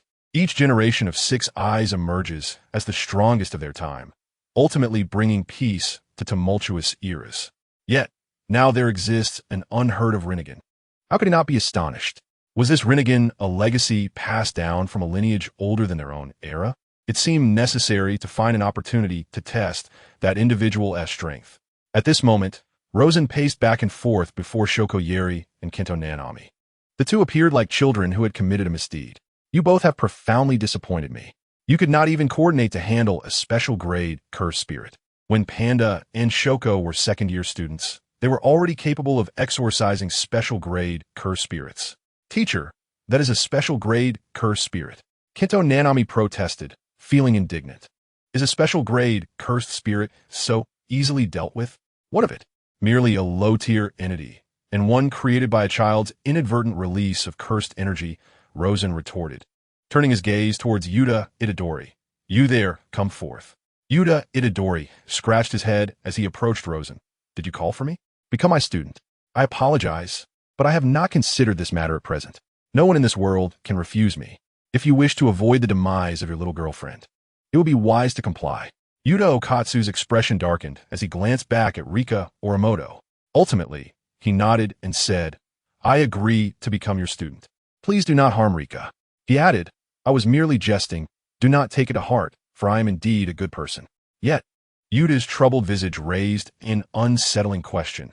Can a good person resort to using someone's girlfriend as leverage?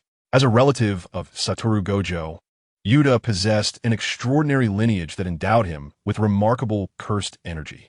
His unique techniques and domain were exceedingly powerful, verging on the level of mastery. However, this time, Yuta did not sacrifice his beloved, leaving the potential awakening of his original domain, a true embodiment of love, uncertain. Due to the name of this domain, he also earned the title of Pure Love Warrior. In the realm of Jujutsu, many prodigies emerged during this era, with Satoru Gojo undeniably reigning as the strongest, followed closely by Yuta Okatsu. It was speculated that had Yuta possessed a more assertive disposition, he might have rivaled Satoru's formidable strength. Both Yuta's techniques and his domain were of an advanced caliber. Yuta smoothly enrolled as a student of Rosen. By the end of the first month, his technique mimicry had successfully awakened. "Let us see if you can imitate my technique," Rosen proposed. Yuta possessed the ability to mimic any technique or jujitsu. In the original narrative, he even replicated the moves of the double-faced specter. Intrigued, Rosen sought to ascertain whether Yuta could indeed imitate any technique. Yuta promptly formed hand seals. Déclaring technique mimicry. At that moment, Rosen activated his Rinnegan. Rinnegan, evenly manifestation. Yuta shook his head, replying, "Teacher, I cannot replicate this technique." It was not that he was incapable of mimicking it. Rather, he was unable to execute it. This technique required a special organ, specifically the rinnegan, or eyes powerful enough to bear the technique. Yuta's eyes were merely those of an ordinary person. Even Saru Gojo's 6 eyes could not fully master all the ocular techniques of the rinnegan, and Yuta was entirely incapable of unleashing any of them. Rosen furrowed his brow in contemplation for a long while. Suddenly, inspiration struck him, and he looked at Yuta. Let's try this technique. Rosen raised his finger and unleashed a light-release laser. Yuta likewise raised his finger and emitted a laser beam. A slender ray of brilliance shot from Yuta's fingertip, striking a stone several meters away and leaving a hole in it. Rosen's eyes brightened. Not bad, indeed. You can replicate it. Although Yuta's laser was several hundred times weaker than Rosen's, it proved that he could indeed mimic his light release. Continue. Rosen once more executed the light release flowing light. Yuta imitated him as well. However, the flowing light technique demanded considerable physical prowess. Yuta had yet to undergo formal training, so his physical condition was only slightly better than that of an average person. Thus, the enhancement from flowing light was not particularly significant for him. Next comes the Yata mirror. With a whoosh, spheres of light shot forth in every direction. Yuta Okatsu effortlessly commanded them. His cursed energy was so formidable that he could flawlessly execute the majority of techniques without showing any signs of fatigue. Let's try this move. Light elementalization. Rosen transformed into a streak of light and reformed 10 meters away. Yuta Okatsu demonstrated an innate ability to grasp it immediately. Rosen had initially developed elementalization, but it was only after light elementalization ascended to the bloodline net that it could be performed. Yet, Yuta Okatsu learned and executed it in an instant. However, this technique demanded an immense amount of energy. After all, elementalizing the body requires an extraordinarily vast energy foundation. If it weren't for Yuta Okatsu's unparalleled cursed energy, he likely wouldn't have been able to perform elementalization. His cursed energy is unmatched in history. Even those at the peak of their powers cannot compare. Before he even engaged with the sorcery world, he could create special grade cursed spirits merely by leaking his cursed energy. However, when Rosen unleashed the Great Sun Golden Crow and the 10 Sun Ascension, Yuta Okatsu's cursed energy noticeably faltered. Nevertheless, even so, Yuta Okatsu advanced directly from a 3rd grade sorcerer to a quasi-special grade level. This was primarily due to his imitation of light elementalization, which had no weak skills. Yuta Okatsu's imitation required no triggering conditions. As long as he possessed sufficient cursed energy, he could replicate. However, the techniques he mimicked would be overwritten. For instance, if Yuta Okatsu were to next imitate the technique Supernova from Naranakiri, it would replace Rosen's light elementalization. Nonetheless, all techniques and sorcery mimicked by Yuta Okatsu would be stored within his domain. Yuta Okatsu's domain, known as genuine and false love, is a realm filled with countless blades.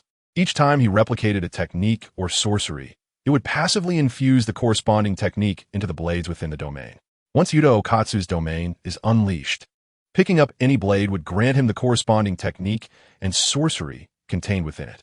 However, he himself cannot ascertain which technique is infused into which blade. Hence, Yuta Okatsu's domain is often referred to as a lottery domain. If the drawn sorcery and techniques are sufficiently powerful, Yuta Okatsu can instantaneously turn the tide of battle. Conversely, if they are subpar, then the domain would be rendered ineffective. After half a year of training, Yuta Okatsu had become quite familiar with his techniques and could wield them adeptly.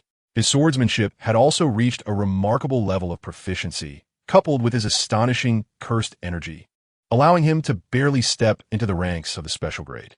Tonight, let us go out and make a grand spectacle, and then I shall treat you all to a feast, Rosen exclaimed, patting Yuta Okatsu on the back. Teacher, have you taken on another commission? Keno Nanami pondered, feeling exasperated. As it always seemed, they bore the brunt of the labor, while Rosen reaped the rewards. Chapter 69. A student's abduction. As Rosen and his companions exited the Jujutsu High, they were met by a young girl standing at the entrance, poised with a sword. She had her hair styled in a ponytail, wore glasses, and possessed a tall stature. Yet an aura of cursed energy was conspicuously absent from her presence. Upon seeing her, Rosen's face broke into a smile as he approached the girl. Little one, would you consider becoming my disciple? He asked. The girl looked up at him and replied, Surely, you can see that I possess no cursed energy. I am aware. The heaven and cursed binding, the second-generation tyrant, Zen and Maki. Rosen gazed intently at the girl before him. She bore the same talent as Fushiguro Megumi, and at such a tender age, she already possessed the prowess to tear apart a grade 1 cursed spirit. Suddenly, Zen and Maki unsheathed her sword and, without warning, struck at Rosen. He effortlessly grasped the blade with his bare hands. Maki exerted all her strength, yet she could neither push it forward nor withdraw. Shock flickered in her eyes as she realized that Rosen had not employed a shred of cursed energy. He merely held her sword with his physical form. Releasing his grip, Rosen allowed Maki to retract her weapon, and she promptly knelt before him, placing her palms on the ground and resting her forehead on her hands. Please, teach me, master. This is Panda. This is Tainai Riko. This is Nanami Kento. And this is Okatsu Yuta. They're all your seniors. Zen and Maki greeted each of them in turn. Master, do you know Zen and Shinjer? Maki inquired. Not only do I know him, but I have also given him a thorough beating, treating him like a grandson in the process. The addition of Zen and Maki did not hinder their mission. As they traveled, Rosen explained their task. In the Imok Forest, 5 grade 1 cursed spirits have appeared. 3 groups of jujitsu sorcerers have attempted to exorcise them, but all have met with annihilation. Upon reaching the outskirts of the Imok Forest, they encountered 2 individuals approaching from another path. One was Kamo Noritoshi, and the other was her student, Tadu Aoi. Seeing Rosen and his group, Kamo expressed mild surprise. Mr. Rosen, have you also been commissioned to exorcise the cursed spirits? I am leading a practical class, Rosen replied. Shall we have a friendly competition to see whose students can exorcise more cursed spirits? Kamo asked. Rosen glanced back at his companions. Did you all hear that? With so many of you, do not let this little one outshine you. Hey, who are you calling little? Tadu Aoi shot an indignant look at Rosen. I may look a bit hasty, but I am already 16. Little one, I could easily end you. Aoi threatened, glaring defiantly. Rosen shot a warning glare back at Aoi. Tadu, show them your prowess. Kamo added, don't embarrass me now. Understood, Aoi responded, loosening his neck, looking thoroughly motivated. Meanwhile, Rosen's shadow magic silently enveloped Zen and Maki. Maki Zenin initially believed it to be a technique, when suddenly the shadowy figure whispered a few words into her ear. Let us proceed. Alongside Panda, Kinji Hikari, and Yuta Okatsu, Maki Zenin, as well as Aoi Tadu, ventured into the forest. As they entered, without any warning, Maki Zenin unsheathed her sword and struck at Aoi Tadu. Startled, Aoi Tadu quickly recoiled, exclaiming, What are you doing, you lunatic? With a smile adorning her face, Maki replied, Nothing much, just in the mood to slice someone. That's all. The group, including Kinji Hikari and others, halted in their tracks. Maki, what's happening? Maki explained, if I can keep him occupied, you can subdue the cursed spirit, and we shall emerge victorious in this gamble. Keep me occupied? Aoi Tadu sneered at Maki. You really have the audacity to say that.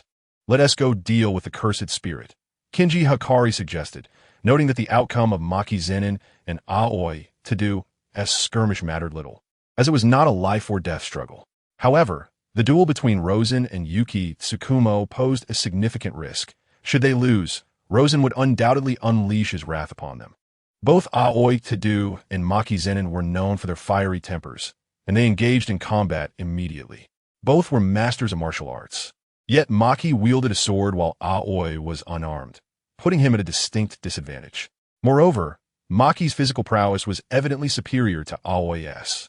In response, Aoi Tadu resorted to his exclusive technique, the unjust game. The unjust game is a technique that demands a keen intellect. Despite Aoi Tadu's robust appearance, he possessed a remarkably high combat IQ. By merely clapping his hands, he could activate the unjust game, which allows for the exchange of positions between 2 entities imbued with cursed energy, whether they be enemies or allies. The activation of this technique depends solely on his will. In the original narrative, Aoi Tadu and protagonist Yuji Itadori utilized the unjust game to disorient the special grade cursed spirit Hanami. This technique plays with the enemy's psyche, as they remain unaware of whether they might be swapped or if Aoi Tadu would initiate the technique with each clap. However, facing Maki Zenin, the wielder of celestial binding and possessing a null cursed energy constitution, rendered Aoi Tadu's unjust game ineffective. As Maki Zenin swung her sword, poised to strike, Aoi Tadu hastily invoked the unjust game. Yet, Maki remained unfazed by its influence, the blade resting upon Aoi's shoulder. Aoi's mouth fell open in astonishment. Why weren't you affected by my technique? Your technique? Maki Zenin replied, perplexed. Forgive me, did you activate a technique just now?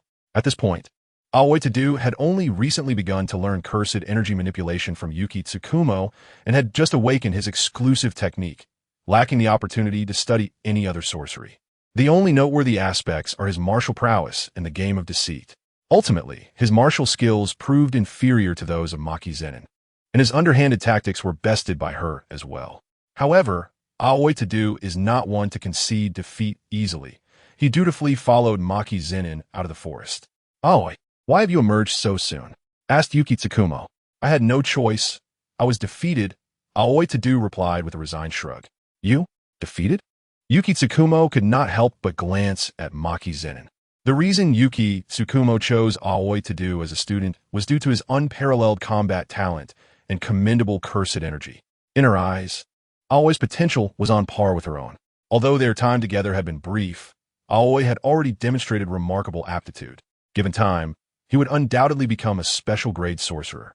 Yet now he had been bested by a student of Rosen, which left Yuki Tsukumo feeling somewhat embarrassed. Was this your arrangement? Yuki Tsukumo inquired, turning to Rosen. Why would you think that a single student of mine could defeat 4 of yours? Rosen retorted. Yuki Tsukumo chuckled. I never expected him to win. My true intention was to engage you in a match. Aoi felt a wave of frustration, realizing he had been played by his teacher. Mr. Rosen, I humbly request your guidance. Suddenly, from another direction in the forest, 3 formidable waves of cursed energy surged toward them. Both Rosen and Yuki Tsukumo turned to face the source of the ominous presence.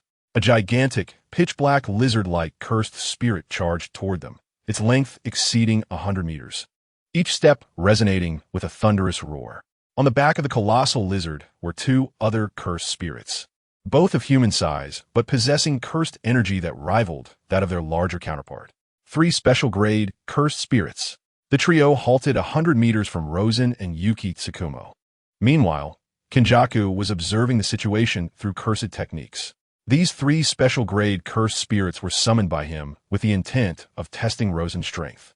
In fact, it was Kenjaku who orchestrated Rosen's undertaking of this task. These 3 special-grade cursed spirits were not mindless entities. They belonged to the upper echelon, even among special-grade spirits, endowed with immense combat power and intelligence that rivals that of humans. Over the course of a millennium, Kenjaku had gathered numerous special-grade cursed spirits and crafted grand designs to entice them into his schemes. The 3 before them were no exception. The largest of the lizards, named Senmetsu, possessed a unique technique called 100 Bones Resurrection. It could temporarily consume the cursed energy of sorcerers, cursed spirits, or even cursed tools, storing all that energy within itself to unleash in battle. Its capacity for storage could reach 10 times that of an ordinary special-grade cursed spirit. The other 2 special cursed spirits are Shuyu and Yasha. Together, these 3 are renowned ancient monsters. To test Rosen's strength, Kenjaku deliberately summoned these 3 special cursed spirits. Ideally, it would be best if they could eliminate Rosen directly, for Kenjaku's current body is nearing its limits, and he urgently requires a powerful vessel to inhabit. Originally, he favored Suguru Geto's body, as Geto's techniques and cursed spirit manipulation were precisely what he needed. Unfortunately, he lacks the confidence to directly kill Geto and seize his body. Thus, he must settle for alternatives and seek other suitable vessels. Rosen exchanged glances with Kiyotaka Jujitsu. Shall we wager once more? Kiyotaka inquired.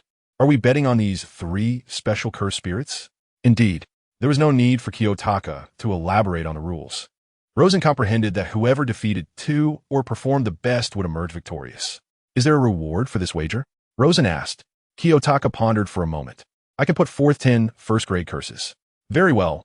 Let us each stake 10 first-grade curses. They both turned their attention toward the 3 special cursed spirits. Then let the battle commence.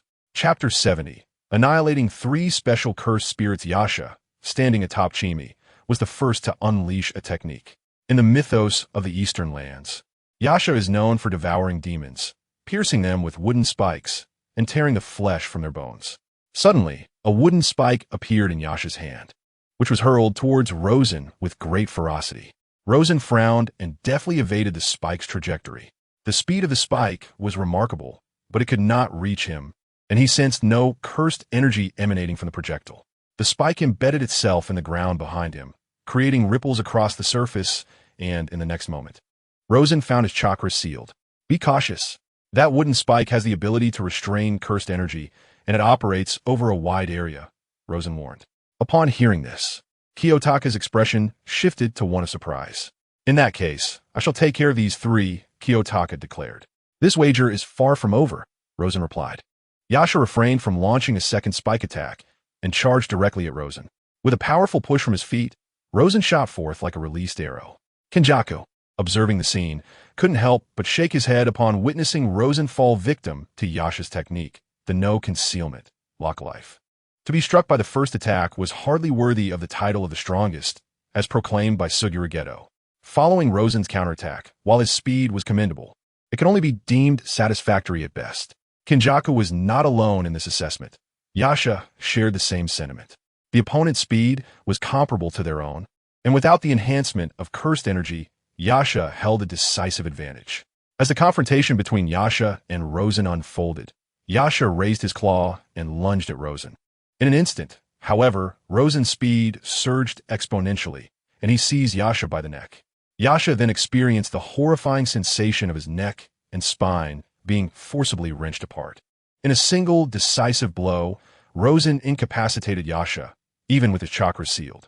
This astonishing display left everyone in attendance, from the concealed Genso to the on-site Ju-Kyuki and the distant figures of Tudo Aoi and Zenin Maki, utterly astounded. Zenin Maki's eyes sparkled as she gazed at Rosen, recognizing that this power and physique represented the pinnacle of her aspirations. Genso, lurking in the shadows, realized his earlier judgment had been flawed. Rosen's previous display of speed had merely been a deliberate ruse to mislead Yasha. Rosen discarded Yasha's severed head beneath his foot, crushing it with a single stomp. He then examined his own hands, noting that he had killed the caster without dispelling the technique, indicating it was likely a time-limited spell. He then turned his attention to Yukiyu and Chienmet. Despite Yasha's swift demise, Yukiyu did not falter. He promptly activated his domain, enshrouded in Snow's embrace. Observing this, Ju-Kyuki prepared to counter the unfolding domain with his own simplified barrier. With Rosen's cursed energy sealed, he would be in grave danger if ensnared within the enemy's domain. At that moment, Chienmet charged directly at Ju-Kyuki. Yukiyu's domain was expansive and boundaryless, and in an instant, an area of 100 meters was enveloped in ice and snow. Rosen's feet became encased in frost, and soon, his entire body began to freeze. This was the effect of Yukiyu's enshrouded in Snow's embrace. Under its guaranteed immobilization, any adversary within the domain would be completely encased in an unbreakable, frigid prison. Yukiyu lifted his hands, summoning a massive ice spike that loomed above him. With a forceful thrust of his palms, the ice spike plunged into Rosen, who had been rendered an ice sculpture, piercing through his chest and emerging from his back to embed itself into the ground. The subsequent spikes followed suit, one after another. Under such relentless assault, it seemed inevitable that Rosen would meet his demise. Not only humans, but even cursed spirits would surely perish from such injuries. Zenimaki's face paled. Could it be that her newly recognized mentor would perish before he even began to teach her?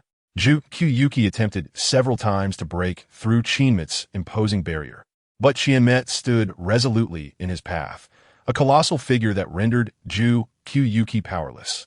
Yukiyu, convinced of Rosen's impending death, finally dispelled, enshrouded in Snow's embrace. Simultaneously, the ice encasing Rosen began to recede. The onlookers finally beheld the extent of Rosen's injuries, with 4 massive ice spikes impaling his body. Just when everyone assumed Rosen had succumbed, he lifted his head. "Has your assault concluded?" Rosen inquired, lifting his gaze toward Shuyu.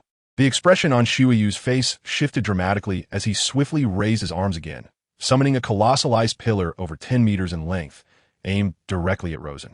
With a casual motion, Rosen lifted his right arm, observing the descending ice column before effortlessly swatting it away, sending the massive structure flying 100 meters into the distance.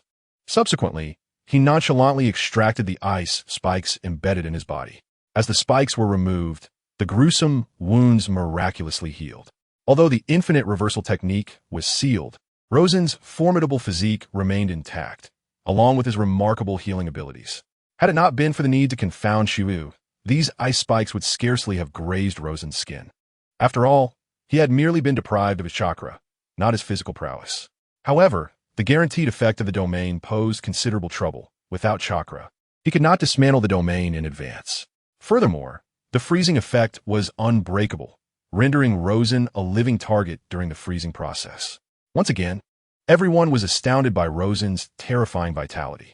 Surely, even cursed spirits could not possess such resilience? Was this individual truly human? Now, is my turn, Rosen grinned. Xiuyu promptly activated the technique, Thousand Peaks, Snow Forest. Channeling all his cursed energy, Xiuyu unleashed his specialized technique. Ice columns erupted from the ground, surging towards Rosen. Taking a deep breath, Rosen unleashed a punch through the air with all his might. The ice columns before him shattered into countless fragments, which ricocheted back. Xiuyu attempted to flee, but under the oppressive force of Rosen's punch, his legs felt as though they were encased in lead, rendering him immobile. The swirling ice shards coalesced into the semblance of a gigantic fist, crashing heavily upon Xiuyu. Even those not directly facing the strike felt the overwhelming pressure it exerted. Xiuyu's body crumbled like the ice columns before him, disintegrating into a storm of icy debris. Rosen then turned his attention to the distant Kaimi. At that moment, Rosen's chakra replenished. Without hesitation, Kaimi activated his domain, Wind Rust Stone Decay. His domain was a closed type. Any enemy ensnared within would be petrified, their physical strength dissolving, rendering them as fragile as stone. This time, Rosen would not afford any adversary the opportunity to deploy their domain. Light escape, flowing light. A sword of light materialized in Rosen's hand as he transformed into a golden beam, dashing forward with astonishing speed. Just as Kaimi's domain was on the verge of closing, Rosen appeared on the opposite side of Kaimi. As the domain faded, approximately a second later, Kaimi's enormous lizard head detached from his neck. In that fleeting moment, Rosen had exceeded 10 times the speed of sound. No cursed spirit could possibly withstand such velocity. Everyone present, along with the hidden presence of Kinjaku, fell into a stunned silence. Kainmi, Xiuyu, and Yasha, 3 exceptionally powerful cursed spirits, stood as the pinnacle of strength within the Jujutsu realm. Yet before Rosen, they appeared as mere lambs awaiting slaughter. Rosen exerted hardly any effort. Even after being ensnared by the Nozaki life lock, which sealed his cursed energy, he effortlessly claimed victory. Kazuki Yuki was left profoundly shaken. Having battled fiercely with Kaimi, she had acutely felt the formidable and tenacious nature of her opponent. Yet, before Rosen, it was all resolved in a single move. Just how formidable was this individual? It was a thoroughly disastrous gamble. Rosen glanced at Kaimi's lifeless body and unceremoniously shoved it into the distorted space, which had long gone without sustenance. It was time to provide it with a late-night snack. In the meantime, Tainai Riko, Nanami Kenjin, and Itadori Yuta emerged from the forest. They had managed to eliminate several Grade 1 cursed spirits within just half an hour and felt they had performed admirably. "Teacher, does this count as a victory?" Nanami Kenjin inquired. "Yes, a victory," Rosen replied, dismissively waving his hand. As Rosen departed with his students, Tadu Aoi approached Kazuki Yuki. "Teacher, could you defeat him? If you wish for my demise, simply say so." Previously, Kazuki Yuki believed that while Rosen was indeed stronger than her, the difference was marginal. However, witnessing Rosen's combat prowess allowed her to deeply comprehend the vast disparities between individuals. At that moment, Kinjaku found himself engulfed in self-doubt. Had he truly lived for over a millennium only to be rendered insignificant? He felt that even if he revealed all his trump cards, this man could still vanquish him. It was comprehensible to annihilate a special grade cursed spirit in peak condition. The Jujutsu world always had its anomalies, like Satoru Gojo, who could achieve such feats. And he himself could as well. However, to exhibit such brutality while sealed was genuinely unprecedented. Kinjaku now had to consider placing Rosen on his list of threats. It is well known that Kinjaku is a distinguished military strategist, politician, and an esteemed figure in the realm of curse techniques. Anyone he perceives as a threat becomes subject to his meticulous planning. Examples include Tenjin and Satoru Gojo, and now, Rosen would join their ranks. In the original narrative, Kinjaku once proclaimed during an assault on the Star Corridor that while Tenjin had spent a millennium hiding there, he had genuinely spent a millennium immersed in the Jujutsu world. making him more familiar with it than anyone else. His strength and experience were unparalleled. By that time, he had already acquired Suguru Geto's body, thus possessing the qualifications to make such a claim, even though he was subsequently confronted by Kazuki Yuki. However, at present, Xuansuo finds himself at a loss, for his knowledge of Rosen is exceedingly scant. Beneath the shroud of night, the light in Suguru Geto's room still flickers. Xuansuo gently rapped on the door. Upon opening it, Suguru cast a glance at Xuansuo and inquired, "What brings you here?" Ever since he learned of Xuansuo's true identity, Suguru had undertaken an investigation into Xuansuo's past. The deeper he probed, the more alarmed he became, to the point where he regretted aligning himself with this enigmatic figure. Consequently, whenever Xuansuo appeared before him, Suguru adopted a posture of utmost caution. "I wish to learn more about Rosen. You did not divulge all the information last time," Xuansuo stated. Suguru's gaze towards Xuansuo bore a hint of significance. "Have you tested the teacher?" "Indeed. Pray tell, what were the results of your inquiry?" Suguru pressed. Subsequently, Xuansuo recounted the entire sequence of events regarding the battle between Kainmi, Shuiyu, Yasha, and Rosen. After a brief silence, Suguru spoke. "I have previously mentioned his Rinnegan lineage, and his unique technique is known as light release. The move he employed to slay Kainmi was the light release, flowing light.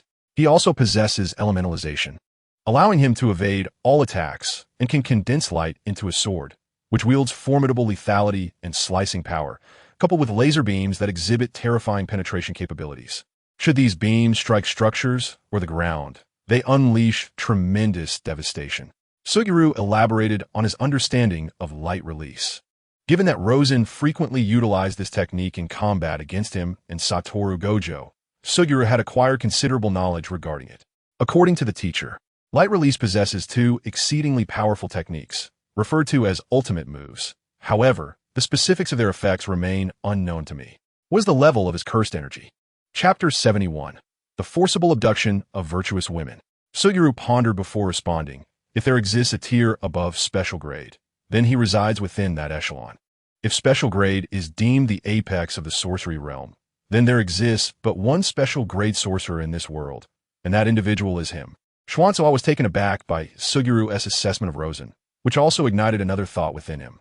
Should he acquire Rosen's physical form, all of Rosen's powers would become his own. This strength could facilitate the realization of his ultimate ambition, his true objective, a goal akin to that of Tenjin. Or perhaps, Rosen stands at the terminus of that journey. Never before had Xuanzi yearned so intensely for another's corporeal form. Not even Suguru's body elicited such fervent desire within him. Both Xuansuo and Suguru fell into silence, each contemplating the same question, how to vanquish Rosen. Though their motivations diverged, the unfathomable power he wielded caused them considerable distress. Yet, it was precisely this formidable strength that fueled their desire to triumph. Xuanzi even began to contemplate whether to initiate the reversal of death. The concept of shimikai involves establishing a vast barrier within a designated area, wherein specific rules are imposed, thus facilitating a survival of the fittest experiment.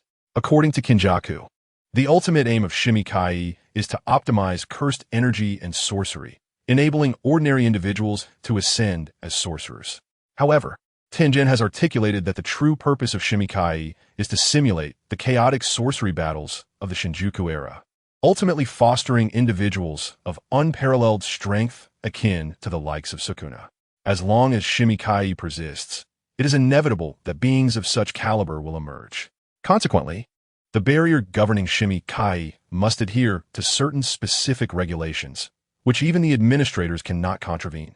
Namely, they cannot negate rules that align with the long-term benefits of shimikai. The scope of shimikai is extensive, and as its architect, Kinjaku has the prerogative to adjust its ultimate objectives to suit his interests, such as orchestrating the downfall of Rosen. Kinjaku has made a decisive choice. However, initiating shimikai is not a matter of mere days or months. It necessitates years of preparation. Rosen is intent on cultivating all his students to reach at least a special grade. With talents like Itadori Yuji and Zenin Maki, their potential ensures that their minimum capabilities will not be low. Though Maki lacks cursed energy, her extraordinary physical prowess guarantees she will achieve a minimum of second-generation strength.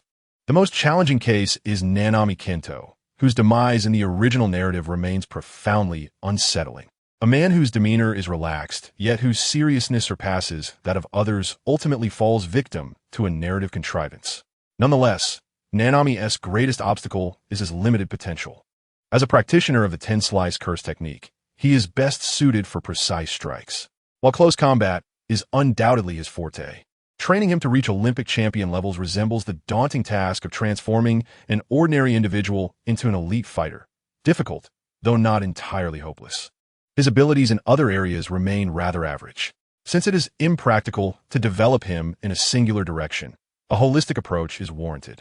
Comprehensive development demands substantial time, energy, and extensive practical experience. Mastering sorcery is one thing. Effectively applying it in real combat is another. Rosen imparts to him the 5 fundamental techniques of the ninja system, including transformation, body replacement, shadow clone, sealing, and illusion techniques. Even as he slumbers, Rosen ensures that he is subjected to illusions, compelling him to engage in combat within his dreams. Rosen contemplates that every family within the sorcery domain originated from commoners. Their ancestors triumphed against the odds, ultimately establishing a lineage of sorcerers. Why then cannot Nanami Kinto be that remarkable ancestor? Much like in the ninja realm, the roots of bloodline limits also stem from ordinary ninjas.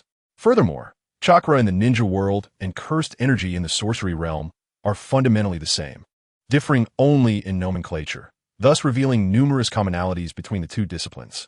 At the outset, Nanami Kenjin found himself in a state of confusion. After all, his fellow classmates did not endure the same hardships, leading him to believe he was being singled out by Rosen. The following year, although still perplexed, he had grown accustomed to the situation.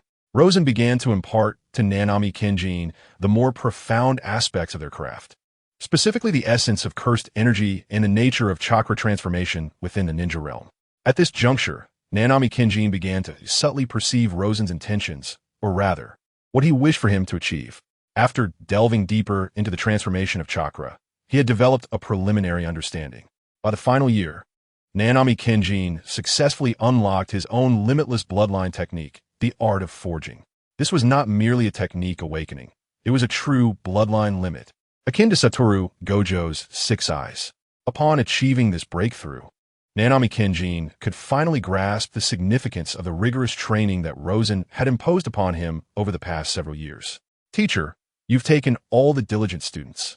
It's quite unfair, Satoru Gojo remarked, having heard that Amanai Riko, Nanami Kenjin, Itadori Yuta, and Zenemaki had all successfully attained special grade evaluations.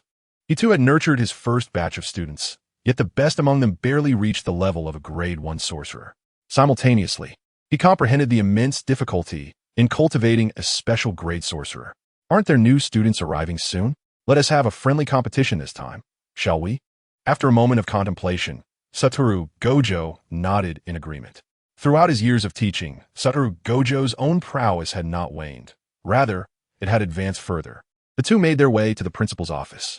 Upon their arrival, Yaga Yoshinobu regarded them with curiosity. What brings you both here? Selecting new students, I presume? Are there recent admissions? In response, Yaga produced a stack of new student profiles and tossed them onto the table before them. Choose for yourselves. As Satoru Gojo flipped through the pages, his gaze suddenly landed on one profile. Fushiguro Megumi. He recalled the events from years prior, when Fushiguro Toji had entrusted him with a task before his demise. Afterward, he had investigated Fushiguro Megumi's background and felt it was time to fulfill his obligation. For years, he had covertly safeguarded Fushiguro Megumi, shielding him from trouble instigated by the Zenin clan. I want this individual, Satoru Gojo declared, handing the profile to Yaga. Yaga glanced at the document and nodded, then turned to Rosen. What about you? Have you found a student to your liking? Rosen set down a stack of profiles, revealing no particularly remarkable candidates, or rather, none that had truly captured his interest. For Rosen to be intrigued, a student would need either a unique lineage, exceptional talent, or possess a special technique akin to that of Nanami Kenjin. Glancing at Satoru Gojo's chosen Fushiguro Megumi, a hint of amusement flickered in his eyes. I too have a candidate in mind, though they are not listed among these profiles. Satoru Gojo felt a surge of curiosity regarding the choice Rosen would make. Moments ago, Rosen had evidently made his decision only after reviewing the information on Fushiguro Mei. However, it seemed unlikely that he would shamelessly usurp her for himself, right? Teacher, she is the one I have chosen.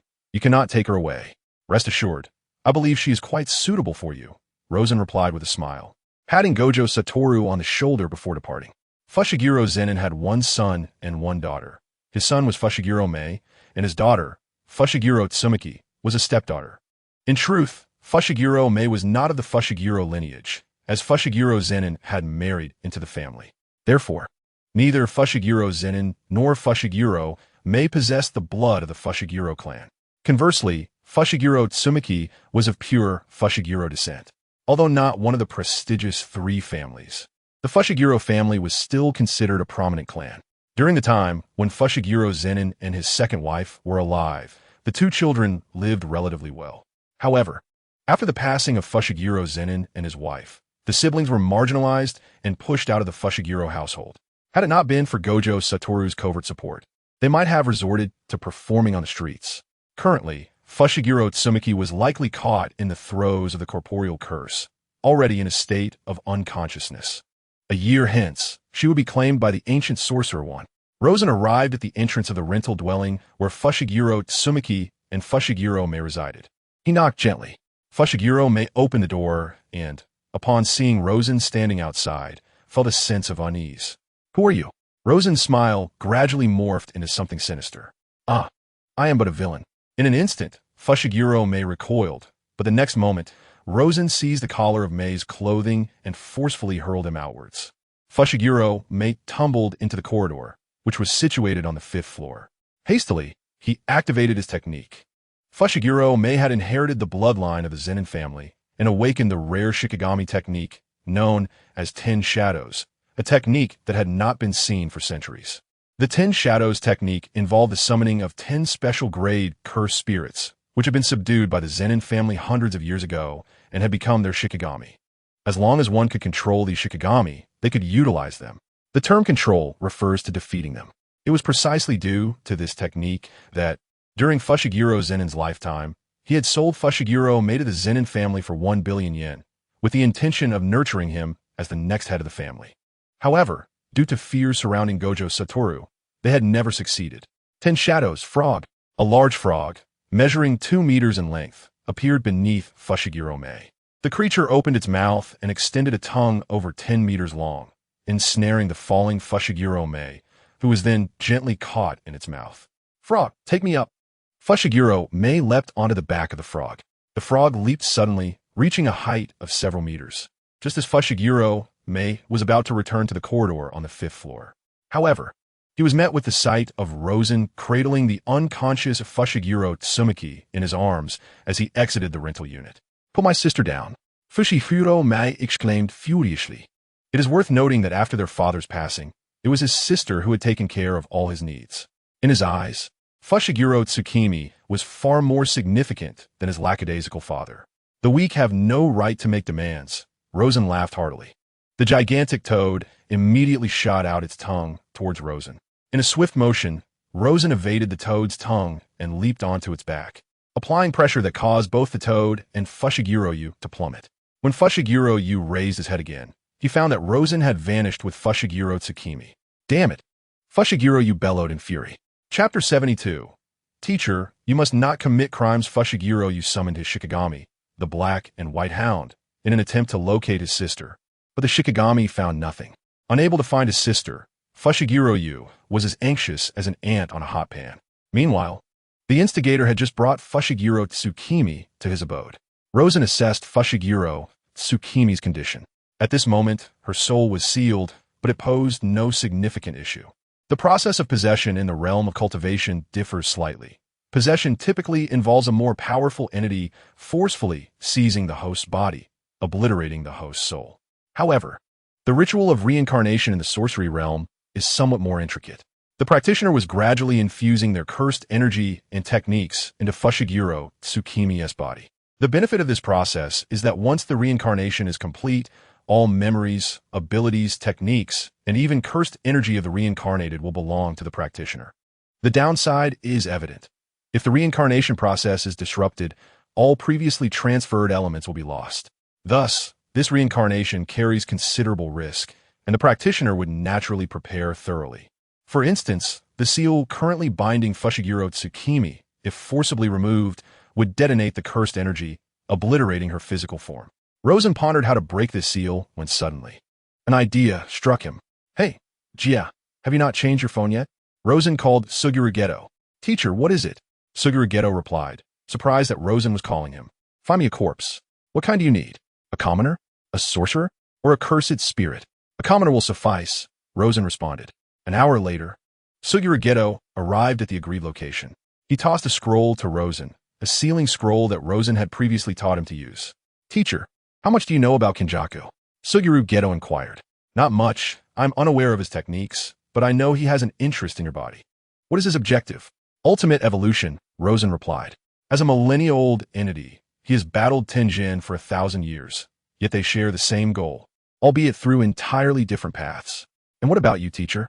"Ah, I too may share the ambition to ascend to divinity, yet unlike them. I am acutely aware of the path I must tread while they stumble in their own arduous journeys." Suguru Geto is a person of profound compassion.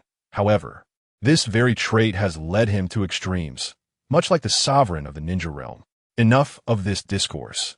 If anyone were to witness my association with you, a traitorous sorcerer, it would spell trouble. Depart swiftly, you disgrace of sorcery." Suguru's frustration was palpable, his teeth clenched in irritation, as he asserted that he would not bear the name Geto if he did not expel you. Upon returning to his abode with the body, Rosen discovered Panda occupying his room, stationed beside the bed of Fushiguro Tsukimi. "Teacher, where did you procure this girl? You must not engage in illicit acts. Begone." Rosen kicked Panda aside. "Help me carry this girl outside." "Teacher, do you wish to partake in scandalous deeds outdoors? If you must, at least confine such activities within the premises. Doing so outside is utterly shameless. Could you silence yourself?" Rosen's expression darkened. Once Panda had carried Tsukimi to an open space outside, Rosen formed hand seals and invoked the secret technique of impure world reincarnation. Gradually, a towering figure materialized before him. Fushiguro Zenin glanced down at his hands, a hint of confusion gracing his features. "Am I not dead?" "No, I did die." Upon looking at Rosen, realization dawned upon him. "Rosen, did you awaken me?" Panda gazed at Zenin in astonishment, unaware that Zenin was already deceased. He presumed that Rosen had employed a summoning or spatial transfer technique. Rosen gestured toward the unconscious Tsukimi. This Tsukimi concern etched across Zenin's face, for despite being his stepdaughter, he held great affection for the young girl, especially after her mother's passing, during which Tsukimi had helped care for her. "What has happened to her?" Zenin immediately bent down to assess Tsukimi's condition. Yet he lacked the knowledge to comprehend the situation, and without any cursed energy, he could only look to Rosen for assistance. "She has been used by an ancient sorcerer as a vessel." Zenin quickly grasped the gravity of the situation. Such a vessel curse was exceedingly troublesome, if not altogether insurmountable. However, he turned to Rosen with hope. "Rosen, you have a solution, do you not?" "Of course, otherwise, why would I have summoned you?" "Do you require my cooperation?" Rosen elucidated the situation. "Essentially, you must transfer Tsukimi's soul into my current body and forcibly dismantle the seal." "Precisely, but you must understand that you are already deceased. Should this body be destroyed, you will vanish forever, soul and all. Are you still willing?" "There is nothing I would refuse. Jean Meiji is a good child, and after my demise, if I can still do something for her, I would be more than willing," spoke Fushiguro Shigeru in an exceedingly calm tone. Panda widened his eyes, staring at Fushiguro Shigeru. "Are you dead? Is this a cursed spirit? What a peculiar fellow." Fushiguro Shigeru scrutinized Panda in return. "Then I shall begin," Rosen declared. "Come on." Fushiguro Shigeru nodded solemnly. Rosen's eyes transformed into the Rinnegan. Human path, soul extraction technique. Soon, an ethereal figure floated away from Fushiguro Jean Meiji and was captured by Rosen's right hand. "So this is the soul," Panda observed curiously, gazing at Fushiguro Jean Meiji's spirit. Although he frequently encountered cursed spirits, the two concepts, cursed spirits and souls, are entirely distinct. "Be quiet," Rosen glared at Panda. Fushiguro Shigeru, fearing an accident, cast a fierce look at Panda as well. Rosen carefully controlled Fushiguro Jean Meiji's spirit, integrating it into Fushiguro Shigeru's body. Fushiguro Shigeru felt an unusual sensation, as if something had been inserted into him, rendering his body heavier. What comes next? How shall I cooperate? Fushiguro Shigeru inquired. Just stand still. Rosen's Rinnegan focused on Fushiguro Shigeru. Gaki Path, devouring technique. The Gaki Path within the Rinnegan possesses the ability to consume techniques, including sealing arts. Thus, Rosen directly activated the Gaki Path's power, devouring the seals on Fushiguro Jinmeiji's soul. At the instant the seal was forcibly extracted, the seals on Fushiguro Jinmeiji triggered their final safety mechanism, instantly activating the cursed energy within Fushiguro Shigeru's body. Yet, where did Fushiguro Shigeru's cursed energy come from? Consequently, he felt nothing, and it was all over before he realized it. What is happening to me? Suddenly, a girl's voice emerged from Fushiguro Shigeru's mouth, and his actions reflected a girl as panicked and petulant demeanor. Both Rosen and Panda gasped in shock. I am blind, exclaimed Rosen as blood oozed from his 7 orifices. What is going on? Fushiguro Shigeru returned to his normal self. Rosen examined Fushiguro Jinmeiji's body to ensure no residual effects remained. He then employed the soul extraction technique of the Rinnegan once more, restoring Fushiguro Jinmeiji's soul back in her own body. After her soul returned, Fushiguro Jinmeiji sat up abruptly, glancing left and right, finally locking her gaze on Fushiguro Shigeru. Daddy, she called out. Fushiguro Shigeru displayed a gentle smile, a challenging image to conjure of the tyrant. Jinmeiji, you have grown. Daddy, you aren't. Fushiguro Shigeru chuckled softly. Indeed, I have passed. He is on the verge of vanishing to save you, Rosen remarked. Fushiguro Tsukimi immediately lunged towards Fushiguro Shinjiro, embracing the warmth of his broad chest. Father, I'm so sorry for worrying you even in death. Fushiguro Shinjiro gently stroked Tsukimi's head, saying, I am glad I can still assist you. At that moment, it seemed as though a divine light enveloped Fushiguro Shinjiro. He closed his eyes slightly, awaiting the arrival of his final moment. However, 10 seconds passed, then 20, and nothing transpired. Fushiguro Shinjiro turned to Rosen and inquired, How much time do I have left? Ah, my apologies, I was mistaken. Edo Tensei is indeed immortal. Rosen replied with a grin. Fushiguro Shinjiro cast a dark glance at Rosen. You did that on purpose, didn't you? Indeed, Rosen confirmed. Tsukimi, would you like to become my student? Tsukimi looked to Fushiguro Shinjiro, who nodded in affirmation. Train well under Rosen. Teacher, Tsukimi called out. How did I end up here? What about Heim? Oh, I took you from your home. I encountered a spiky-headed brat who tried to stop me, so I incapacitated him. Is that spiky-headed brat Heim? Fushiguro Shinjiro and Tsukimi exchanged exasperated glances. Teacher, please stop joking. All right, I was merely jesting. I only broke one of his legs. He is not half dead, so you need not worry. How long can I maintain this state? Fushiguro Shinjiro asked. Long enough for you to see your son, Rosen replied. Father, I will take you there. That is not permissible, Rosen stated. Shinjiro can go, but Tsukimi cannot. Why not? He must have an adversary in his heart. Only then can he grow stronger. When he becomes powerful enough to seek me out, I will have Tsukimi battle him, and in a moment of carelessness, he will accidentally kill Tsukimi. What do you think of that narrative? Teacher, you are a devil. Chapter 73. I will kill that man. 3 days have already passed since the registration period ended, yet Fushiguro Megumi has yet to arrive at school. Satoru Gojo felt a sense of frustration, but decided to personally visit Megumi's apartment. Upon arriving, he noticed that the door was ajar. Pushing the door open, he found the interior shrouded in darkness, with the curtains drawn shut. A sudden dread gripped his heart. Could Megumi have been harmed? Upon entering the living room, he spotted a figure curled up in the corner of the sofa, seemingly having sat there for an eternity. Satoru Gojo was relieved to see that Fushiguro Megumi was unharmed. Suddenly, Megumi lunged at him. Observing this, Satoru executed a swift kick, causing Megumi to double over, clutching his abdomen. What are you doing, brat? Satoru inquired. Return Tsukimi to me. Megumi growled, struggling to rise, his eyes ablaze with fury. Satoru wore a look of confusion. Tsukimi? Your sister? What has happened to her? Are you not one of them? I am from Jujutsu High, your teacher. You were supposed to report 3 days ago. 5 days ago, someone intruded into my home and abducted my sister. Teacher, do you have any means to help me find her? Satoru Gojo pondered for a moment before dialing the phone number of Keno Nanami. Gojo Senpai, what can I do for you? Nanami, I need to locate someone. Do you have a way? This requires tracking type Jujutsu, which I do not possess.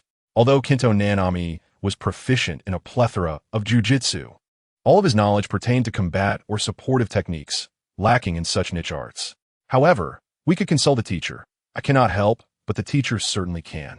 Satoru Gojo smacked his forehead. Of course, the teacher will have no trouble. Come, I will take you to someone who can help you find your sister. Can you really?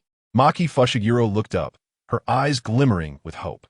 Absolutely. That person is practically omnipotent. Maki Fushiguro promptly followed Satoru Gojo to Jujutsu High.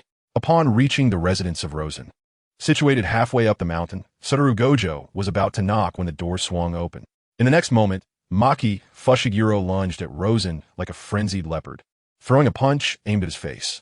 Rosen raised a leg, sending Maki Fushiguro flying. Satoru Gojo stood in bewilderment. What is happening? Maki Fushiguro attempted to charge again, but Satoru Gojo grasped her firmly. Maki, what are you doing? He is the one who took my Tsutsumi. Maki Fushiguro pointed at Rosen. Satoru Gojo cast a surprised glance at Rosen, while Maki Fushiguro gritted her teeth. Return Tsutsumi to me. You mean that little girl? I am truly sorry. She is already dead. I killed her with my own hands, Rosen proclaimed, spreading his arms wide. Satoru Gojo questioned Rosen. Teacher, why did you do this? Why? It is to cultivate a worthy opponent. You, Yuta, Rika, and the others are all too weak. I require a rival, one formidable enough to challenge me. Rosen's expression was one of arrogance, his eyes gleaming with madness. Maki Fushiguro, harbor hatred for me, engrave my image permanently in your mind. Until you are worthy to battle me, you shall suffer for it. Maki Fushiguro's eyes blazed with rage as she glared at Rosen. I will kill you. I will do it right now. Maki Fushiguro swiftly formed hand seals. 10 Shadows technique, black and white twin pearls. From the shadows beneath her feet emerged 2 large canine shikigami, one black and one white.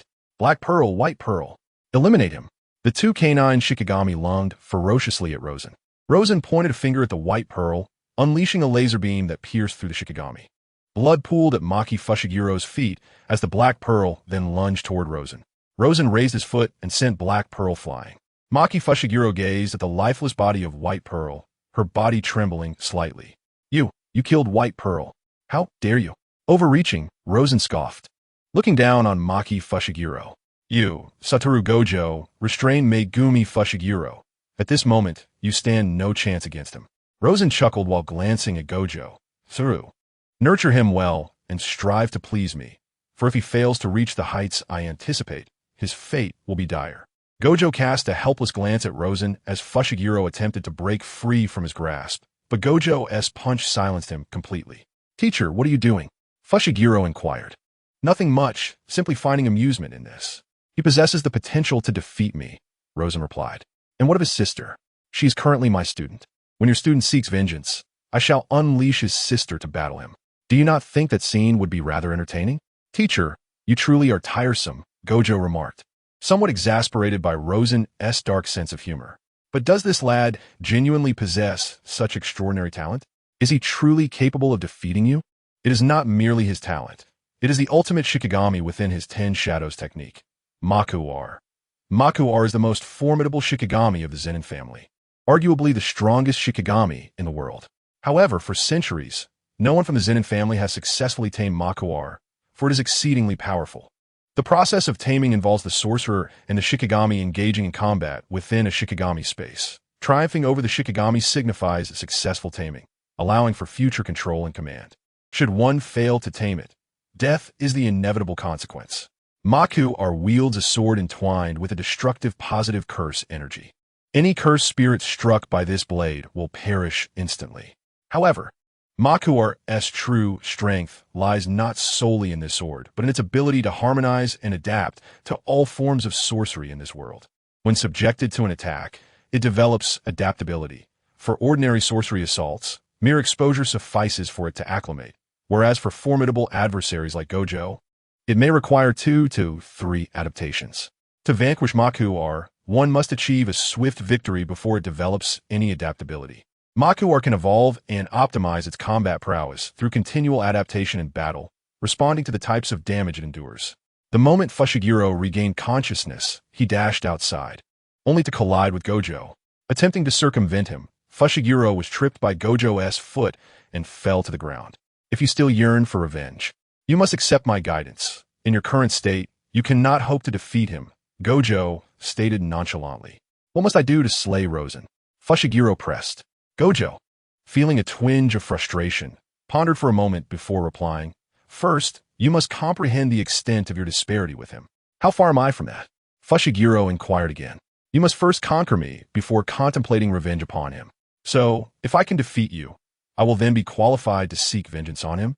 Is that correct? You could say that. Fushiguro Megumi swiftly leapt several meters away, forming hand seals with both hands. Satoru Gojo pointed at Fushiguro, invoking the technique known as Cursed Technique, Blue. A tiny black sphere, no larger than a grain of rice, materialized at the tip of Gojo's finger. With a resounding thud, Fushiguro was propelled backward before he could even summon his Shikigami, clutching his abdomen, his face a canvas of anguish. You're truly weak, Gojo remarked, reminiscent of his own early days as a student under the lofty Rosen, who had exuded an air of superiority. Fushiguro had endeavored and struggled, yet the outcome remained unchanged. Not to mention Rosen, to Fushiguro, Satoru Gojo loomed like an insurmountable mountain. Fushigiro's diary. On the first day of school, I developed an affinity for the earth, engaging in intimate contact with the ground. On the second day, I again found myself in close proximity to the soil. A month into my enrollment, Megumi, Gojo stated, being beaten daily does not enhance your strength. There exists a vast chasm between you and me. I believe I am improving, Fushiguro asserted resolutely. That is not improvement, Gojo replied, exasperated. Real combat does not stem from being knocked unconscious repeatedly, but rather requires confrontations where combat abilities are comparable. I feel there is no substantial gap between us. Gojo regarded the obstinate Fushiguro and proposed, how about this? I will arrange a duel with him, so you may grasp the disparity between us, as well as between you and him. Fushiguro's eyes brightened. This was indeed a splendid idea, as it would at least allow him to comprehend the opponent's techniques. Perhaps, at the moment when Rosen and Gojo were locked in battle, he might seize the opportunity to emerge as the victor. Gojo produced his phone and dialed Rosen. Let us set a time and place for a match. After a brief pause, he hung up. I have arranged to meet him tonight in the forest up ahead. Tonight? Fushiguro grimaced. It's inconvenient to observe a battle at night. I will teach you a spell that will allow you to see clearly in the dark. Should you fail to master this technique by the end of the day, it can only be said that your talent is limited to this extent. As night fell, Gojo and Fushiguro found themselves in the dense woods behind the Jujutsu High School. Spanning over 1,000 square kilometers, the forest was alive with the sounds of insects, while shadows of wild beasts lurked in the darkness. Gojo led Fushiguro to the summit of a mountain. You will remain here and refrain from wandering. Otherwise, even I cannot ensure your safety. Fushiguro, however, remained unconcerned. The vastness of the area seemed to guarantee that even a battle atop the mountain would not encroach upon him. His previous encounters with sorcerers and curses had been rather mundane, having only interacted with those of lesser levels, aside from Gojo and Rosen. Thus, he had yet to grasp the true nature of a special grade sorcerer. Suddenly, a golden beam of light shot forth from the opposing mountain peak. Fushiguro Megumi widened his eyes, unable to react in time as the golden beam approached him. At that moment, Satoru Gojo stood protectively in front of Fushiguro. The blinding radiance nearly rendered Fushiguro unable to open his eyes. Chapter 74. This is the high-level combat. Fushiguro felt the ground tremble beneath him, the dazzling golden light making it difficult for him to see. As the brilliance gradually subsided, he realized that the mountaintop beneath his feet had vanished, leaving behind a concave summit. Satoru Gojo lowered Fushiguro into the cratered peak. Technique Ek. A colossal black sphere coalesced at the tip of Satoru Gojo's finger. Fushiguro sensed the imminent danger of that black orb, as if merely gazing at it would lead to his utter annihilation. With a pop, the black sphere shot towards the opposing mountain. Boom! The entire mountain across from them vanished without a trace. Fushiguro gaped in astonishment at the spectacle. Was this the manner of combat between Rosen and Satoru Gojo? At that moment, Fushiguro began to comprehend the disparity Satoru had spoken of. Satoru suddenly surged into the air, while simultaneously, Rosen transformed into a streak of light, soaring skyward. Fushiguro looked up towards the horizon, where in the high skies, Rosen and Satoru were clashing with fervent ferocity. Each attack they unleashed resonated with explosive sounds that sent tremors through the trees and vegetation below. The two combatants descended from the heights to the ground, continuing their fierce exchange, devastating several kilometers of the mountainside in the process. Fushiguro finally grasped Satoru's reason for preventing him from seeking vengeance against Rosen. With his current strength, any attempt would be futile. At that moment, a silver giant rose from the earth, towering at 200 meters, even from several kilometers away. Fushiguro could feel the overwhelming presence of the silver colossus. Just then, another black giant ascended, equally standing around 200 meters tall, yet radiating a malevolent aura. To Fushiguro, the black giant epitomized evil itself. The clash between the two was nothing short of cataclysmic. Surrounding peaks were reduced to mere powder in their wake. This battle had redefined Fushiguro's understanding of sorcerers, leading him to believe it could be likened to a war between deities. Nonetheless, the confrontation remained restrained. Satoru Gojo was indeed probing Rosen's capabilities. Over the past few years, his strength had burgeoned significantly compared to before. He felt that even if he could not defeat Rosen, he could at least ascertain the limits of Rosen's power. However, he was disheartened to discover that even at such an intensity, Rosen remained unfazed. Of course, neither side had unleashed their domains, for Satoru knew that Rosen's domain expansion surpassed his own. Once the domain unfolds, failing to neutralize Rosen's realm guarantees one's defeat, potentially resulting in severe repercussions. Thus, at this juncture, it is nearly sufficient. Satoru Gojo returned to the side of Megumi Fushiguro. So, do you now comprehend the chasm between you and him? Is this the extent of your power? Indeed, it is not entirely so, Satoru Gojo remarked. He is far stronger than you perceive. To seek vengeance upon him, you must first surpass me. Can I truly achieve this? In that moment, Megumi Fushiguro began to genuinely doubt his capacity to exact revenge on Rosen. Stronger than Satoru Gojo. This is merely the foundation of revenge. Is it truly attainable? Let us endeavor. I shall strive to enhance your strength, Satoru Gojo declared. Then I entrust this to you, teacher. Megumi's heart was a tumultuous blend of fear and an unwavering determination to overcome Rosen, while grappling with self-doubt regarding his ability to succeed in his quest for vengeance. He simultaneously fortified his resolve. The following day, Megumi arrived early at the training ground. This marked the first time he earnestly attended class during this period.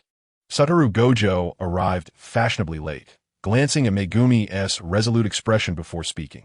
Your technique, the 10 Shadows technique, has rendered the first 9 Shikigami nearly ineffective. Only the 10th Shikigami, Makuro, possesses true utility.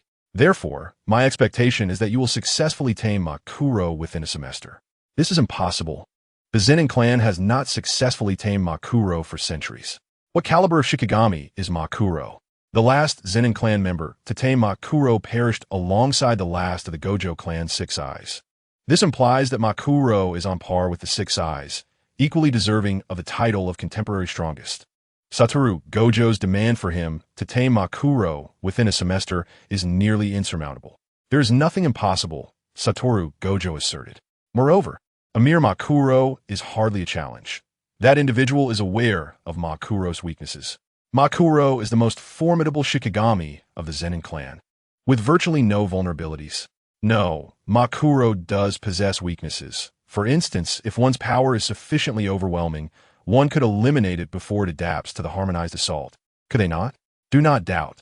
That individual is capable. Satoru Gojo omitted a crucial detail.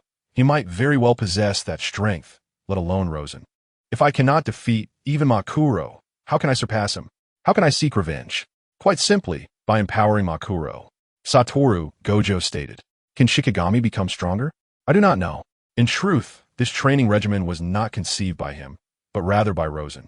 Although Satoru Gojo harbored considerable discontent regarding Rosen's interference in his teaching, he indeed found himself at a loss when it came to enhancing the strength of Shikigami. If the strength of the Shikigami is not enhanced, then Fushiguro will forever remain a pitiable little underdog. Meanwhile, Rosen is also training Fushiguro Tsukimi. The Fushiguro clan is a prominent lineage of sorcerers, possessing their own bloodline and heritage. Their technique is known as the Art of Azure. The Art of Azure is indeed a fascinating technique. When executed during the day, any attack is accompanied by white flames, while at night, all attacks are imbued with black lightning. referred to as nether thunder. The white flames can consume cursed energy, while the nether thunder has the ability to absorb it. A powerful sorcerer from the Fushiguro family can seamlessly transition between white flames and nether thunder attacks, regardless of the time of day. To Rosen's surprise, Fushiguro Tsukimi is the first individual he has encountered capable of practicing the 24 Chi cultivation technique. Moreover, she has managed to cultivate two distinct seasonal energies, namely the Chi of early summer and the Chi of early winter. In support of her training, Rosen has generously provided a considerable amount of Grell stones for Tsukimi to refine her energy. Both the Chi of early summer and the Chi of early winter serve to enhance the potency of the white flames and nether thunder. Tsukimi's training resembles the harmonious cultivation methods often depicted in martial arts novels. Naturally, Rosen is intentionally guiding her towards this path, as he suspects that the young girl's talents may rival those of Fushiguro Mei. He eagerly anticipates the remarkable sorcerer she may become in the future. Fushiguro Tsukimi is diligently committed to her training. Regardless of the intensity of the regimen Rosen assigns her, she completes it without any complaints. In contrast, she exhibits far more diligence than Nanami Kento, who, while obeying Rosen's commands, constantly grumbles about it. Tsukimi, do you have any instructions for me? The teacher inquires. I need you to travel to Sendai, Miyagi Prefecture, to Sujizawa Junior High School. Is it to exorcise some cursed spirit? She asks. Not quite there. You will encounter a hedgehog-headed individual and give him a good thrashing. Fushiguro Tsukimi appears slightly puzzled, but upon hearing hedgehog-headed, her mind immediately drifts to her proud younger brother. Could it be Mei? It must be, given the teacher's notorious nature. He likely intends for me to beat him up. Yes, indeed. Oh, by the way, you will need to apply some makeup. Makeup? Do you want me to disguise myself? No. I require you to make yourself appear as if you are no longer alive, resembling a corpse under control. At Sujizawa Junior High School, within a sealed chamber, two members of the occult club are currently handling a bar-shaped object, wrapped in cloth, inscribed with numerous obscure and cryptic symbols. This is quite difficult to unwrap, the girl states, using her fingers to pry at the cloth. Do you need assistance? The boy offers. No need. I will have it open shortly. Ah, done. The girl exclaims excitedly, hastening her movements as the cloth begins to unravel from the bar-shaped object. The young man gazed in anticipation at the elongated object, and at last, all the fabric strips were unwrapped. The two finally discerned what lay before them, a desiccated crimson finger. Could it be a human digit? Surely, this does not pertain to some heinous crime, does it? Just then, the entire room trembled heavily, followed by an abrupt extinguishing of the lights, plunging the paranormal society into utter darkness. What is happening? Both the girl and the boy exclaimed in alarm. Unbeknownst to them, a multitude of distorted faces and eyes loomed ominously above their heads. The girl hastily retrieved her phone for illumination, and in the next instant, a chilling visage, devoid of humanity, materialized beside them. The pair, gripped by terror, fled in a panic. However, they had unwittingly unleashed a powerful curse, its terrifying energy attracting an innumerable horde of cursed spirits, all yearning for its formidable power. Soon, one of these spirits ensnared them, and just as they were about to be consumed, a figure darted through the corridor. It was Fushiguro Megumi. Accompanying him was his Shikigami, the Shikigami Yuki. Previously, the white jade Shikigami had been slain by Rosen, and its power and techniques had been inherited by the black jade, which had since evolved into Yuki. Upon seeing the two ordinary students caught in the jaws of a cursed spirit, Fushiguro Megumi sprang into action. Yet at that moment, several lower-tier cursed spirits emerged to obstruct his path. Though weak in strength, their sheer numbers made it impossible for him to rescue them in time. Suddenly, a figure appeared outside the window, a young man with vibrant pink hair, undeniably a spirited individual. It was Itadori Yuji, one of the three leaders of the Paranormal Society. He crashed through the corridor's glass window and delivered a swift kick to the face of the cursed spirit attempting to devour the Society's president and vice president. In midair, Itadori Yuji caught the girl who had been flung aside, rolling several times upon landing before finally coming to a stop.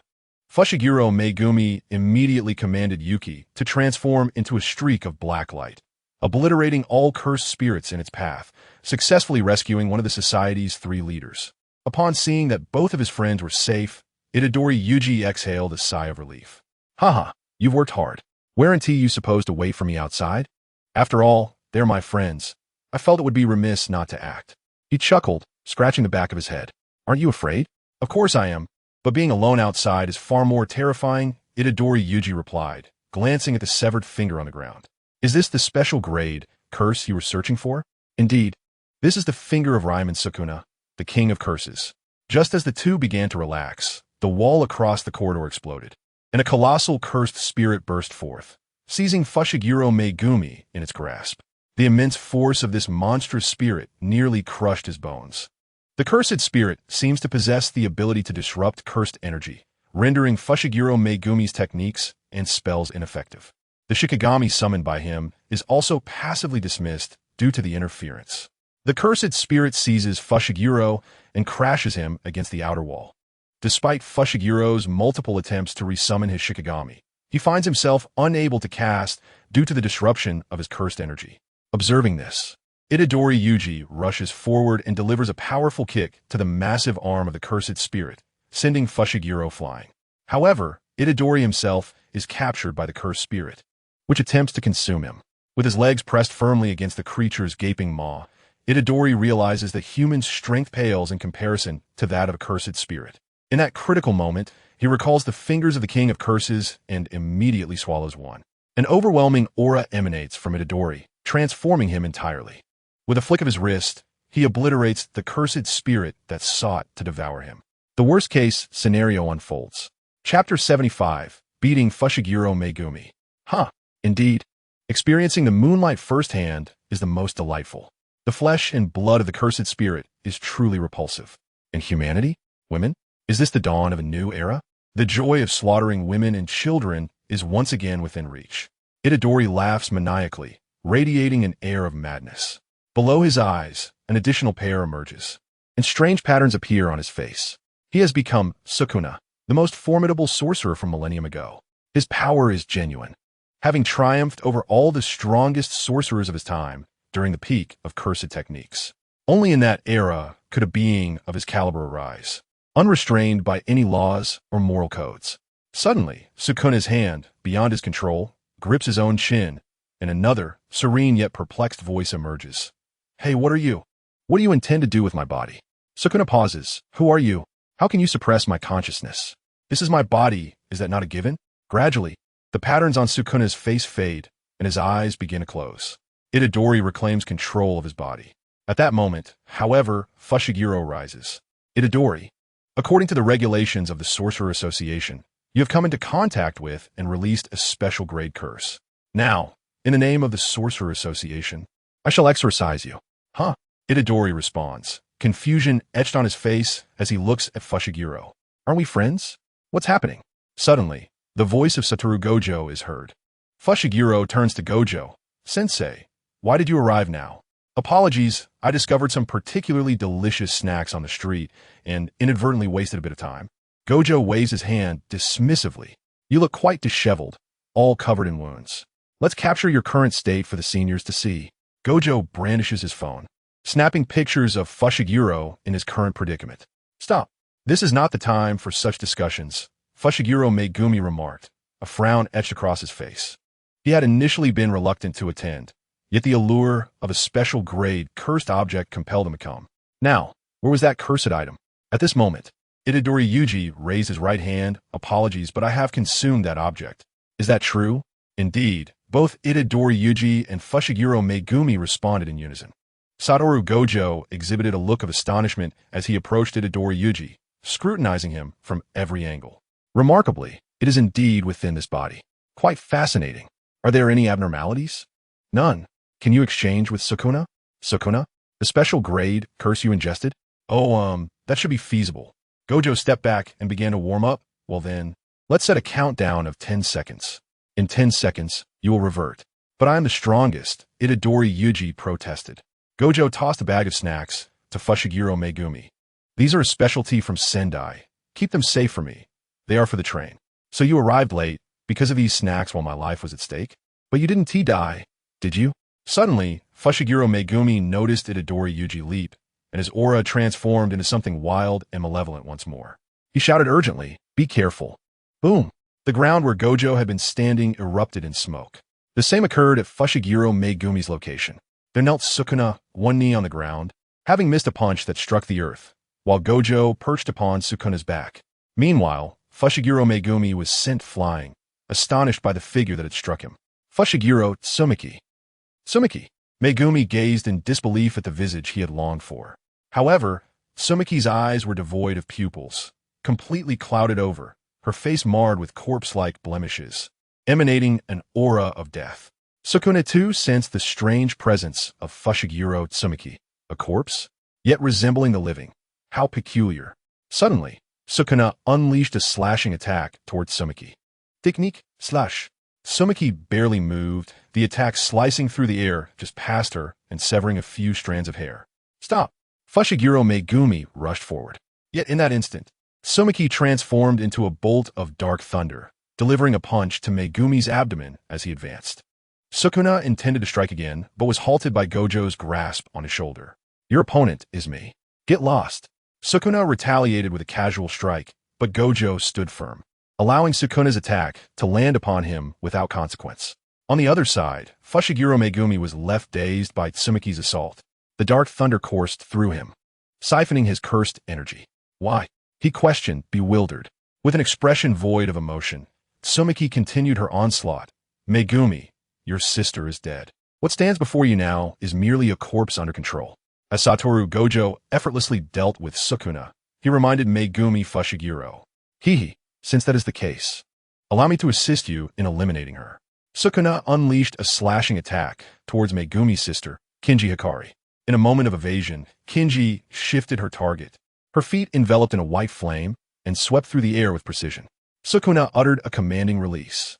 Instantly, multiple slashes descended upon Kinji. She swiftly retracted her movements, narrowly avoiding the majority of the onslaught with incredible angles. Yet, one slash struck her chest. The cut opened her up, but not a single drop of blood flowed. Witnessing this scene, Megumi finally accepted the grim reality. His sister was indeed dead. Both Sukuna and Satoru exchanged glances, noting the abnormality in Kinji's actions. Executing such maneuvers mid-air was far from simple, even for skilled martial artists like them.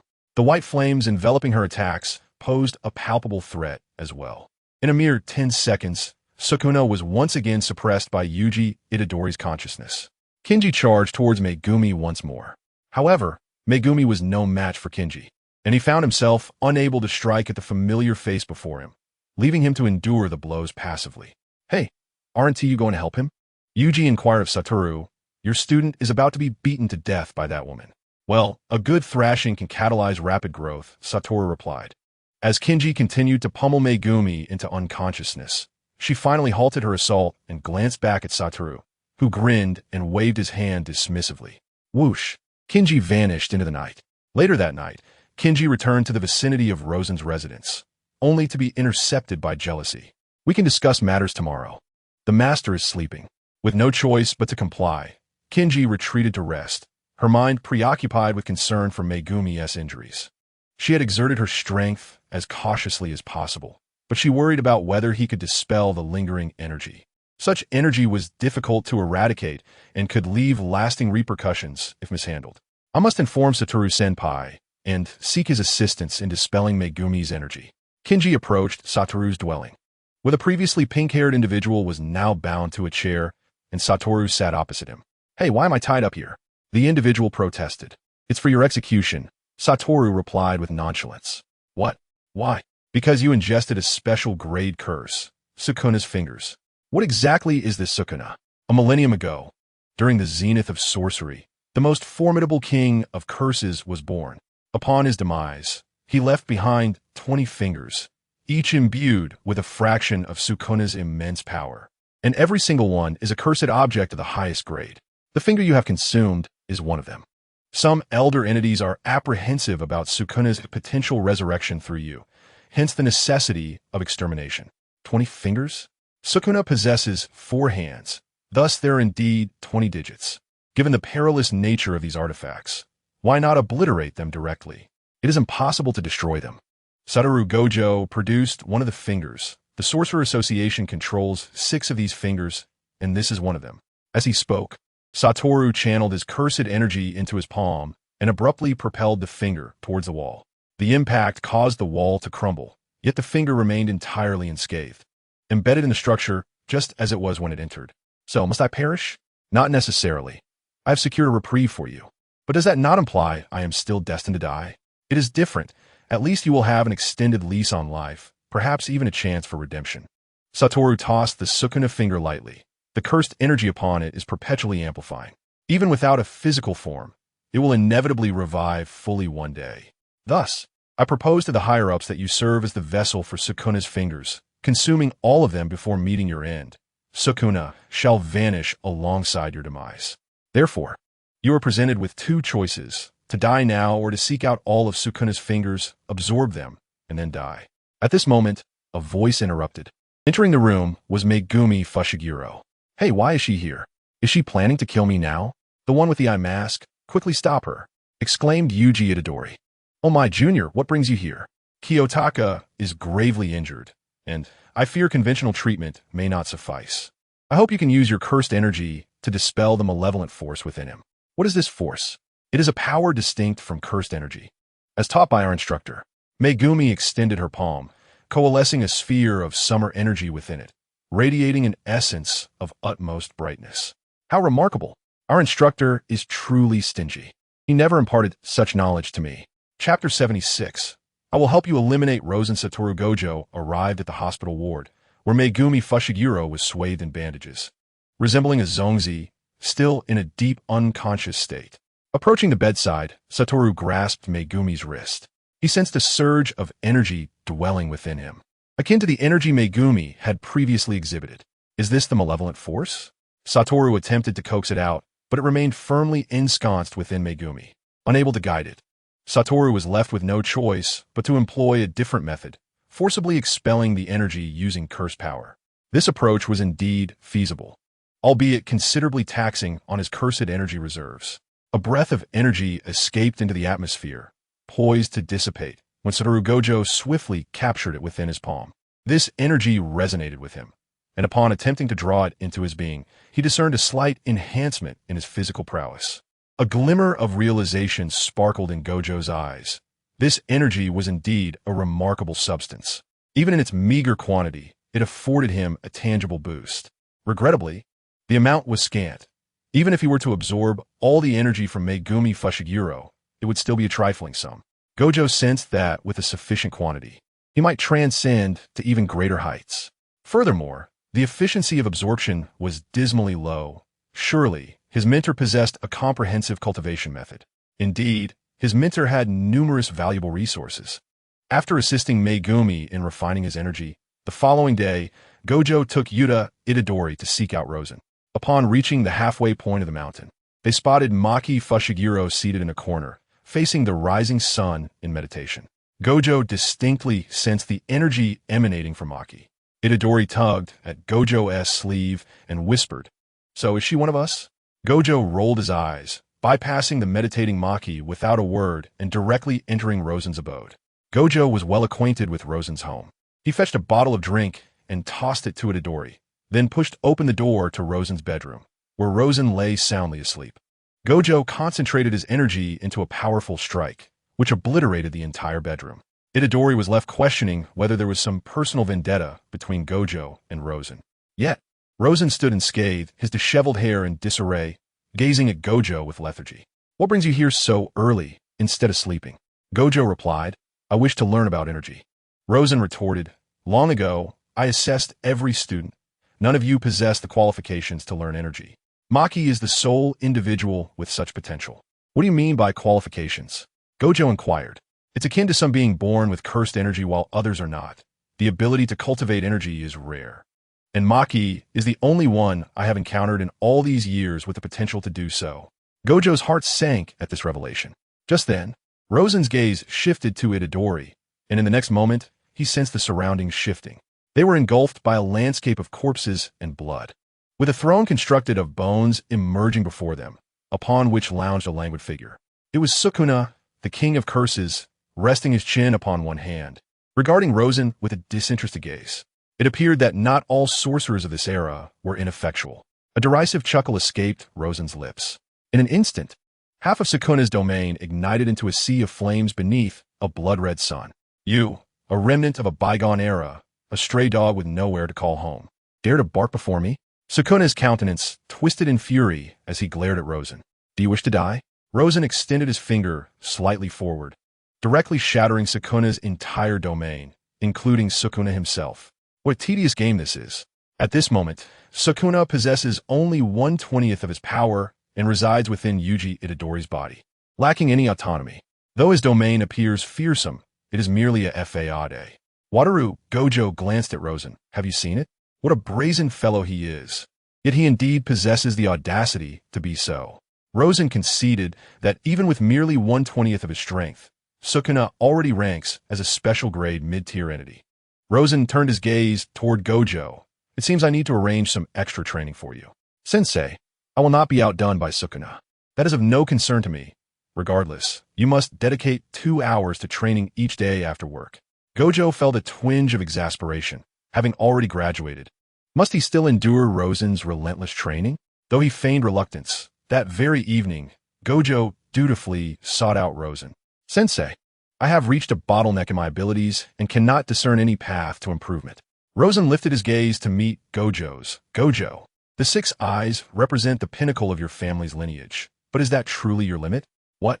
A tomo appeared in Rosen's eyes. This pair of eyes, originally known as the Sharingan, has 1 tomo, 2 tomo, and 3 tomo, endowed with exceptional dynamic vision and the power of illusion. As Rosen spoke, the 3 tomo within his pupils began to rotate and transform, becoming increasingly intricate. Eventually, this eye evolved into this form, referred to as the kaleidoscope, and later further evolved into the eternal kaleidoscope. Rosen's pupils continued to shift. Above the eternal kaleidoscope lies the Rinnegan. And this is not even the ultimate form of the Rinnegan. How do you believe your 6 eyes compare to my Rinnegan? Gojo pondered for a moment before candidly responding. They fall short. Then tell me, is it your bloodline that pales in comparison, or the rank of your eyes? Sensei, are you suggesting that my 6 eyes also hold the potential for evolution? If Nanami can create a unique bloodline from nothing, do you consider yourself inferior to him? Rosen excels at instilling motivation in his students, and indeed, the inspiration he provides often comes to fruition. Sensei, I am at a complete loss. The 4 shadows merged simultaneously with Rosen's body, 3 pairs of Rinnegan and 1 pair of pure eyes blossoming within his gaze. In that moment, Gojo felt an overwhelming pressure bearing down upon him. This was the first time he truly experienced the oppressive force emanating from Rosen's eyes. At that instant, he genuinely felt that his own eyes, in comparison to Rosen's, were those of a mere novice. It was only then that he could comprehend the vast disparity between his eyes and Rosen's. Rosen raised his hand and removed Gojo's eye mask. If I were to take your eyes, would you mind? Huh, must it be done in such a manner? Finding oneself at a loss, I must take matters into my own hands. If that is the case, then I implore you, teacher, to proceed. With a sudden movement, Gojo Satoru stepped back, and in the next moment, he found himself engulfed in darkness. A piercing pain radiated from his eyes, instilling within him an unprecedented sense of dread. Be still. Sit beside me. I shall examine your eyes, Rosen instructed, cradling the pair of 6 eyes in his hands. I can see that your eyes possess tremendous potential, rivaling even the legendary Sharingan. As Rosen infused chakra into the 6 eyes, they eagerly absorbed his energy, regardless of the quantity he provided. Rosen, who had an abundance of chakra sourced from the 10 tails, continued to inject it until the 6 eyes reached their limit. It was no wonder that a member of the Gojo clan with 6 eyes emerged only once in centuries. They believed that the 6 eyes had already reached their pinnacle. The awakening of the 6 eyes required the accumulation of bloodline power through generations. The Gojo family could indeed control the emergence of the 6 eyes in a specific lineage. However, this was not a stable method of hereditary transmission. Should any generation falter, it could easily lead to the severance of the bloodline. For the 6 eyes to evolve further, an unimaginable amount of cursed energy was necessary, at least 30 times that of Gojo Satoru. In the contemporary world of Jujutsu sorcery, only 2 individuals were evidently superior to Gojo in terms of cursed energy, the ancient being Tenjin and the enigmatic Okatsu Yuta. Achieving 30 times Gojo's cursed energy was an endeavor beyond his reach, even over a lifetime. Thus, the 6 eyes would remain as they were, eternally confined to their current state. Once Rosen infused sufficient chakra, the gateway to the 6 eyes finally opened. He then introduced natural energy. to which the six eyes exhibited a remarkable affinity. As Rosen envisioned a future for the six eyes, he inscribed a new technique within them. "Come here," he beckoned. Gojo approached, and Rosen carefully returned the six eyes to their rightful place within his orbs. "Do not employ cursed energy just yet. I must first clear your vessels." Green energy coalesced in the palm of Rosen's hand and flowed into Gojo's eyes. At last, Gojo beheld the light once more. However, this time, the world he saw was strikingly different from before. "Use your cursed energy. Let it flow into your eyes," Rosen instructed. The more Gojo familiarized himself with the sensation, the greater his astonishment grew. Was this truly his six eyes? Surely they had not been swapped. The original six eyes paled in comparison to the ones he now possessed. Was this the feeling of evolution? Upon returning, take the time to acclimate to your new eyes. I have embedded a technique within them. Gojo Satoru indeed required time to adapt to this transformation. He could sense that these eyes would usher in a momentous leap in his capabilities. In a quaint CAF, Sumeru-ji, Jinso, and three cursed spirits, Taguro, Hanami, and Locker, were gathered around a table. To invert the hierarchy between humanity and cursed spirits, two conditions must be met. Firstly, the exceptional sorcerer Rosen from Jujutsu High must be rendered unable to engage, and secondly, the dual-sided Sukuna must be brought to our side. "Who is this Rosen? I have not heard of him," Locker inquired. "Ah, that would be a question for Jai," Jinso replied, casting his gaze towards Sumeru-ji across the table. "He is my mentor and currently the most formidable figure in the realm of sorcery. We are all special grades. Surely, together we could vanquish him?" Locker persisted. "It is unlikely.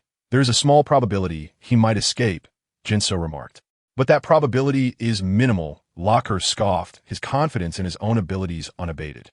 "The greater likelihood is that we would all be subdued by him," Sumeru-ji stated. "Thus, rather than seeking to kill him, it may be wiser to seal him away." "Seal him? Wouldn't that be more challenging than killing him?" Locker questioned. "Ordinarily, yes, but if we possess the special grade cursed object, the prison gate, the situation would be different." "Oh, the prison gate. Do you have that in your possession?" Even as a cursed spirit, Locker was particularly intrigued by special grade cursed objects. At that moment, his excitement was palpable, with the small volcano atop his head emitting thick smoke, his avarice evident. "Cough, cough. Let's not draw too much attention." Jinso waved his hand dismissively. "We merely need to eliminate everyone here," Locker proclaimed brazenly. "Jinso, how do you assess my strength? Perhaps akin to 8 or 9 fingers of the dual-sided Sukuna? That will suffice. I shall assist you in slaying Rosen, and in return, you will grant me the prison gate for my collection. Are you certain? This is no trivial endeavor." Jinso showed no signs of dissuasion. "Of course, a mere human is no match for me. The exceptional cursed spirit Locker." The volcano atop Locker's head erupted violently, incinerating several patrons and staff within the CAF in an instant, transforming the establishment into a hellish inferno. "You shall perish," came the ominous warning. Chapter 77. Wild emergence. The more Wudo Waji acquainted himself with his new eyes, the more profound his sense of awe became, instilling within him an overwhelming impulse of invincibility. His previous eyes were known as the six eyes of the celestial, and now, surely, his current pair could be deemed the eyes of the firmament. With a focused gaze, Wudo Waji conjured a fissure 2 meters high before him without the need for any hand seals. Stepping into the rift, he instantly transported himself a kilometer away, only to return in the blink of an eye. This was merely the most commonplace application of the eyes of the firmament, teleportation. In the subsequent moments, Wudo Waji further developed the techniques of celestial art and void technique.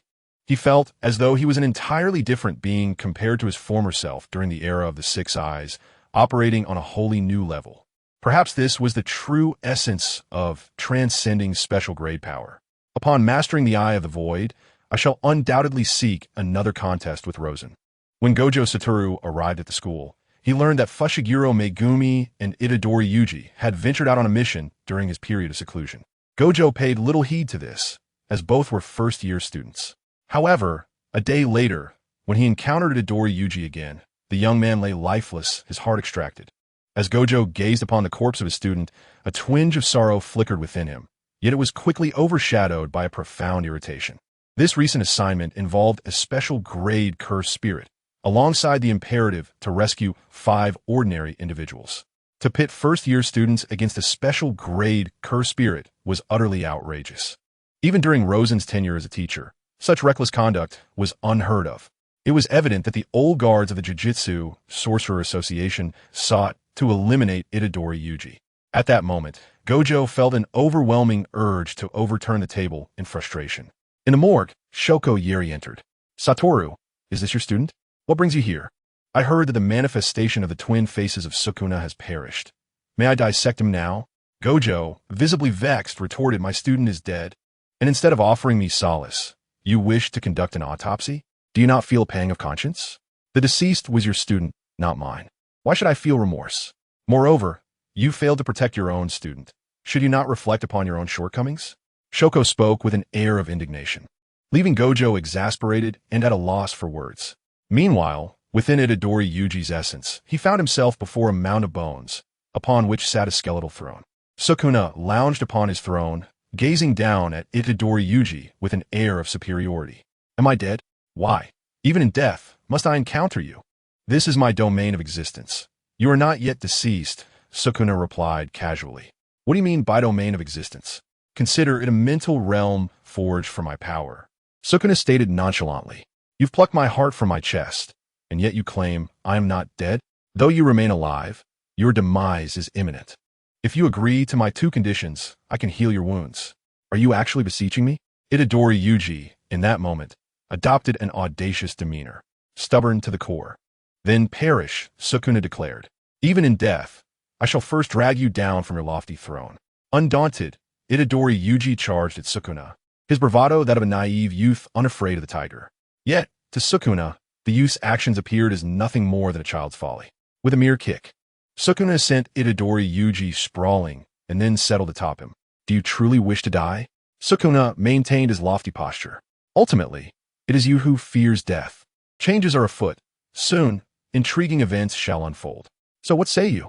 Agree to my two conditions, and you may return to the realm of the living." The seductress spoke. "First, as long as I chant the binding incantation, you must surrender your body to me for 1 minute.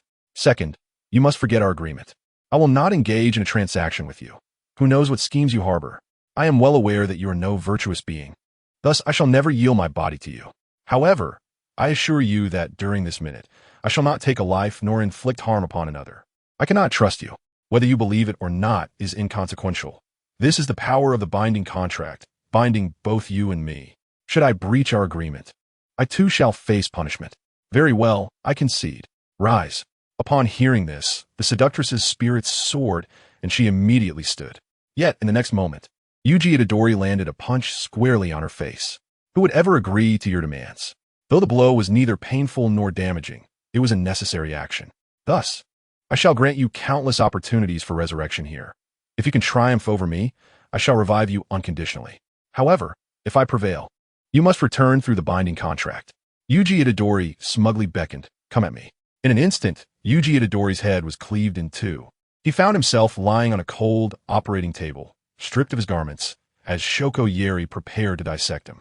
Satoru Gojo sat nearby, his mood somber. Shoko's words had prompted him to engage in self-reflection. He was acutely aware that Yuji Itadori would be targeted by the higher-ups. Yet he had always assumed his name could intimidate those ancient ones. At that moment, Yuji Itadori sat up on the operating table. Satoru Gojo lifted his gaze. "Oh, sensei, welcome back." A smile graced Satoru's face. "While I was dead, did anything happen? Aside from you almost being dissected?" "Not much," Shoko replied.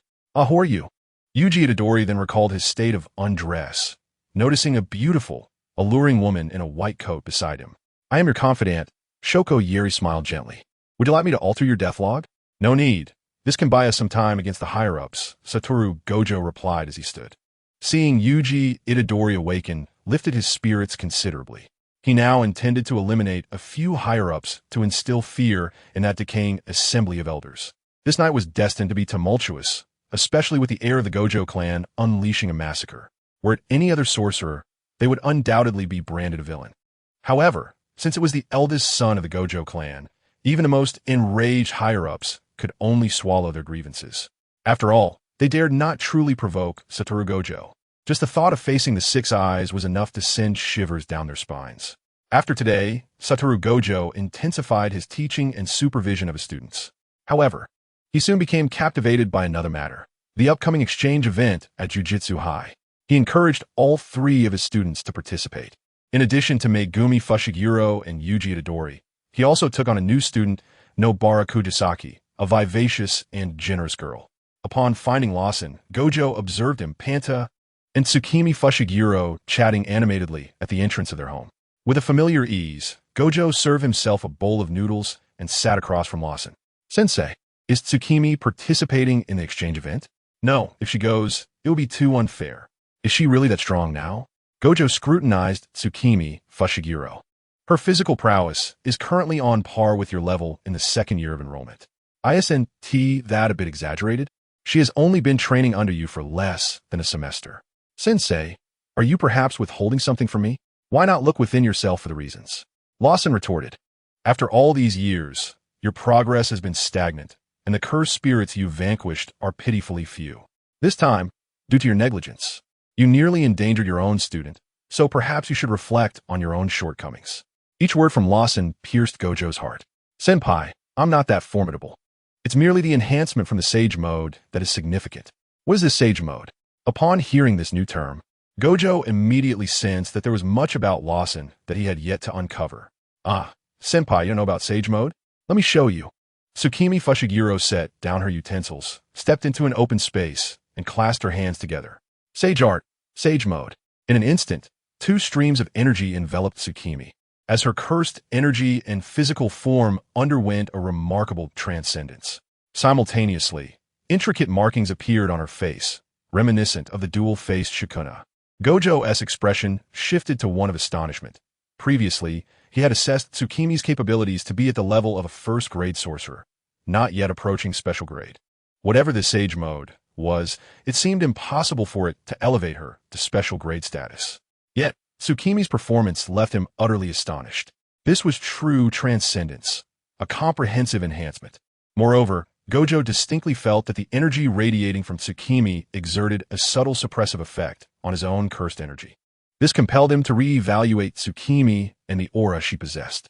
Evidently, the energy Tsukimi cultivated was far more profound than he had previously understood, undoubtedly possessing additional effects.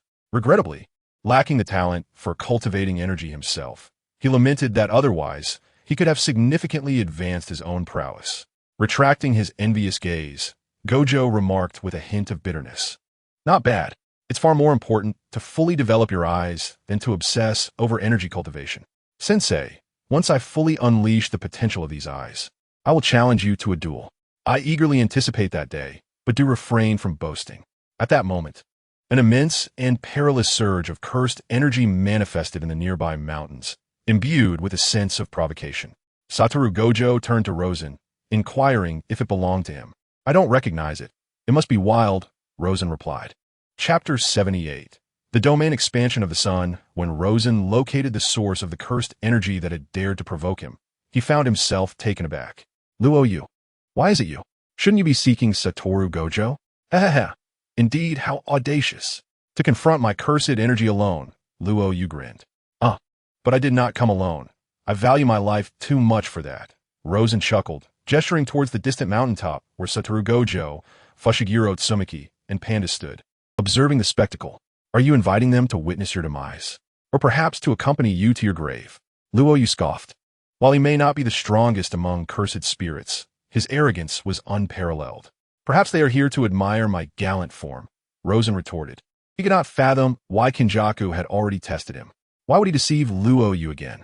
Was it because he had failed to uncover his true capabilities previously, prompting yet another trial? Indeed, Luo Yu was stronger than the last 3 special-grade cursed spirits he faced, but the difference was not substantial. Meanwhile, Kinjaku and Hanami stood upon another cliff. Kinjaku, what are Luo Yu's chances of victory? His success rate is 0. Is the disparity that vast? Hanami furrowed his brow. In battles of similar caliber, even when disparities are evident, achieving a 100% certainty of victory is nearly impossible. Hence, he believed that even if Luo Yu and Rosen were mismatched, it was improbable that Luo Yu had no chance at all. In truth, Kinjaku hoped that Luo Yu could extract more information. After all, Confronting a sorcerer whose abilities were well known was vastly different from facing one shrouded in mystery. Hanami gazed into the distance, an inkling of concern flickering in his eyes. They regarded themselves as a new breed of humanity, purer than ordinary humans. A belief stemming from their intelligence and empathy. They too possessed a concept of companionship, and in Hanami's perception, Luo Yu was one such companion. Yet, this foolish Luo Yu unwittingly stepped into the web of lies woven by Kinjaku, destined to confront an insurmountable foe. Rosen observed Luo Yu with a mocking gaze. Undoubtedly, Luo Yu possessed formidable strength. However, he had a penchant for courting perilous encounters, having faced Satoru Gojo twice in the original narrative, only to be brutally defeated, and later challenging Sukuna to a duel, resulting in his demise.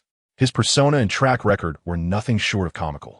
"You shall pay dearly for your ignorance," Luo Yu ominously declared. Suddenly, a nozzle appeared on the cliff beside Rosen. In the next moment, a searing flame erupted from a nozzle. Rosen turned to face the nozzle. Watching as the flames engulfed him, Luo Yu revealed a satisfied smile. How feeble. Is this truly the strongest among humans? If this is all they can muster, then humanity lacks even the qualification to exist. Yet, in the next instant, the raging flames were drawn in as if by a vacuum, vanishing completely. The eye of reincarnation's technique absorbed. Rosen's palm coalesced into a fireball, which he casually compressed, causing the energy within to burst forth instantaneously. Standing at a distance, Jinso squinted slightly. Is that technique absorption? This technique is quite troublesome, and the information at hand is too sparse. It remains uncertain whether it can absorb any curse or technique. If so, it would be quite problematic. Observing this scene, Luo Yu showed no hesitation and charged towards Rosen once more. His palms gathered flames of high heat and fury, akin to molten lava, as he struck Rosen's chest. In an instant, the ferocious flames consumed Rosen. Then came the second and third strikes, as Luo Yu danced around Rosen's body. His speed was astonishing, with flames erupting from every part of his body, propelling him like a rocket engine. The fierce explosions did not cease upon Rosen's form. After a barrage of attacks, Luo Yu finally paused. Surely, he must be dead now? Before Luo Yu had the chance to declare his victory, Rosen emerged once again from the smoke. Not a single thread of his clothing marred, still wearing that mocking smile. Such weak attacks. Can you conjure something slightly more threatening? Rosen taunted Luo Yu. Furious, Luo Yu's head and sides erupted with savage flames. If you seek death so eagerly, then I shall oblige. Domain expansion. Iron Coffin Mountain. Luo Yu's domain enveloped Rosen. His domain was a closed one, forming a sphere. Inside, it resembled the interior of a volcano, filled with searing heat. However, this domain proved ineffective against Rosen. In truth, the domain was formidable. Most sorcerers, even special-grade sorcerers, would be reduced to ashes within it in a short time. Yet, he faced Rosen, for whom such temperatures were inferior to those generated by his own transformation into the Golden Crow. This direct attack type of domain was also the easiest for Rosen to counter. He needn't even destroy the domain. Even if Luo Yu maintained it indefinitely, he could not harm Rosen. Raising his right hand, with his index and middle fingers slightly bent, Rosen declared, "Since you have gone to such lengths, I shall extend you a modicum of respect." Domain expansion. Sun. The moment Rosen's domain unfolded, Luo Yu's domain disintegrated instantly. In the original work, Satoru Gojo's Limitless could directly encompass Luo Yu's domain. Rosen's domain also swiftly enveloped Luo Yu's. To describe it as an overlay would be a misnomer, for Rosen's domain manifested as a colossal sun spanning 10,000 meters. When this giant sun emerged from the valley, both onlookers and Luo Yu, trapped within its confines, were left utterly astonished, their mouths agape in disbelief. Kinso had contemplated Rosen's might, yet he had never envisioned it to be of such magnitude. While Satoru Gojo's domain had a diameter of 100 meters and Luo Yu's measured 50, most expansive domains typically remained within 100 meters, with few exceeding that range. However, the sheer size of Rosen's domain left Kinso in awe. The combined domains of all sorcerers worldwide would likely pale in comparison to the expanse of Rosen's domain. This was Rosen's first deployment of his domain for combat after its awakening. It is worth noting that both Rosen's and Luo Yu's domain expansions belong to the same category. Yet their destructive capacities differ vastly. Rosen's domain can reach temperatures of 1,000,000 degrees Celsius within, should it remain unneutralized or undestroyed for even a brief moment. Rosen's domain would obliterate all adversaries to ashes. Luo Yu, a cursed spirit born from humanity's fear of the earth, manifested his power through volcanic eruptions. Yet he never imagined he would meet his demise in flames, reduced to mere cinders. There was nowhere to hide, no means of escape. Humanity is indeed a formidable species. Luo Yu's form gradually dissipated. As the battle concluded, Rosen emerged from his domain, gazing upwards at the massive fireball hovering several meters above. He extended his hand, and the colossal fireball began to shrink, diminishing until it was no larger than a glass bead, which he ultimately consumed. He then turned his gaze towards a distant mountain. Several dozen kilometers away, Kenso and Hanami simultaneously clenched their fists. Hanami felt anger at the loss of his companion, Luo Yu, while Kenso experienced a surging thrill.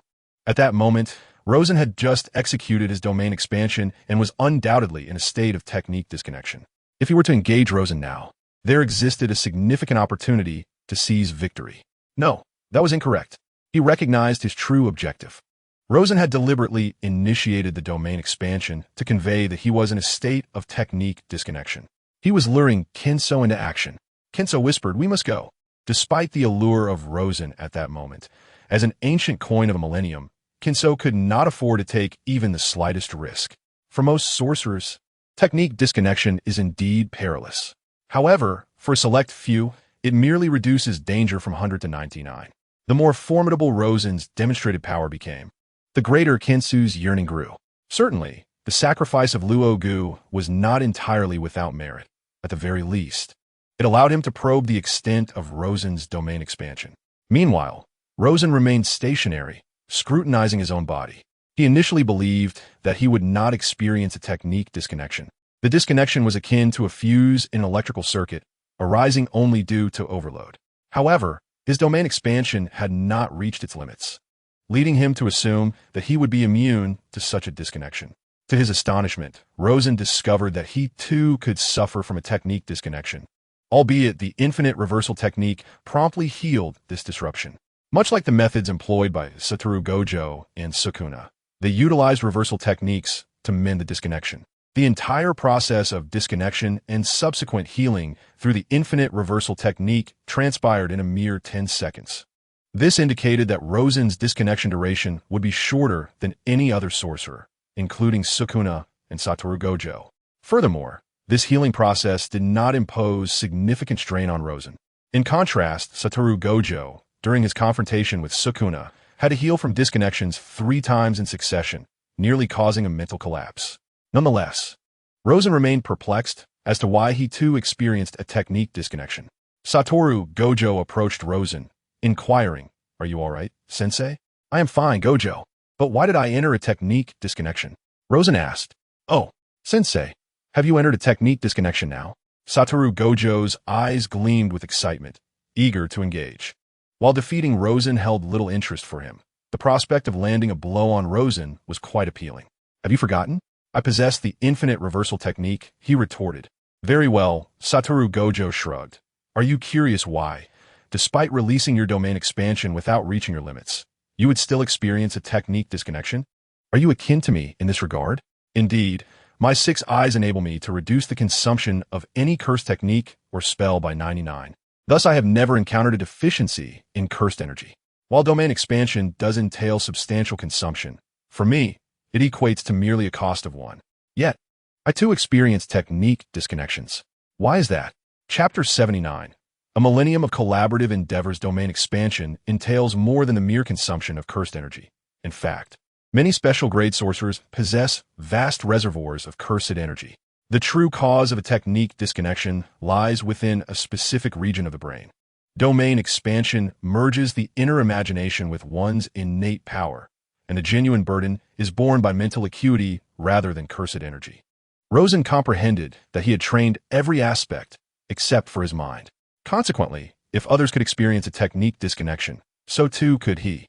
Suddenly, Rosen recalled that the majority of Satoru Gojo's techniques were manifestations of imagination. He had spent years analyzing the principles and operational mechanisms of the limitless technique. Despite the passage of time, he had thoroughly deciphered its intricacies, yet he had never succeeded in executing it. For a considerable time, Rosen has been introspecting on his deficiencies. Yet he has overlooked the fundamental essence of the limitless technique, imagination. Satoru Gojo once articulated during his confrontation with Toji Fushiguro that the essence of limitless lies in the most rudimentary principles of physics.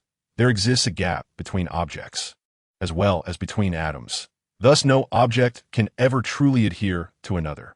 Gojo has manifested this atomic spacing into a tangible form. Within Rosen's mind, he envisioned the intervals between atoms, contemplating this spacing in conjunction with physical laws, while simultaneously activating his cursed energy. Gojo raised an eyebrow, sensing a familiar wave of cursed energy emanating from Rosen, one that resonated with the limitless technique. Is this the limitless technique?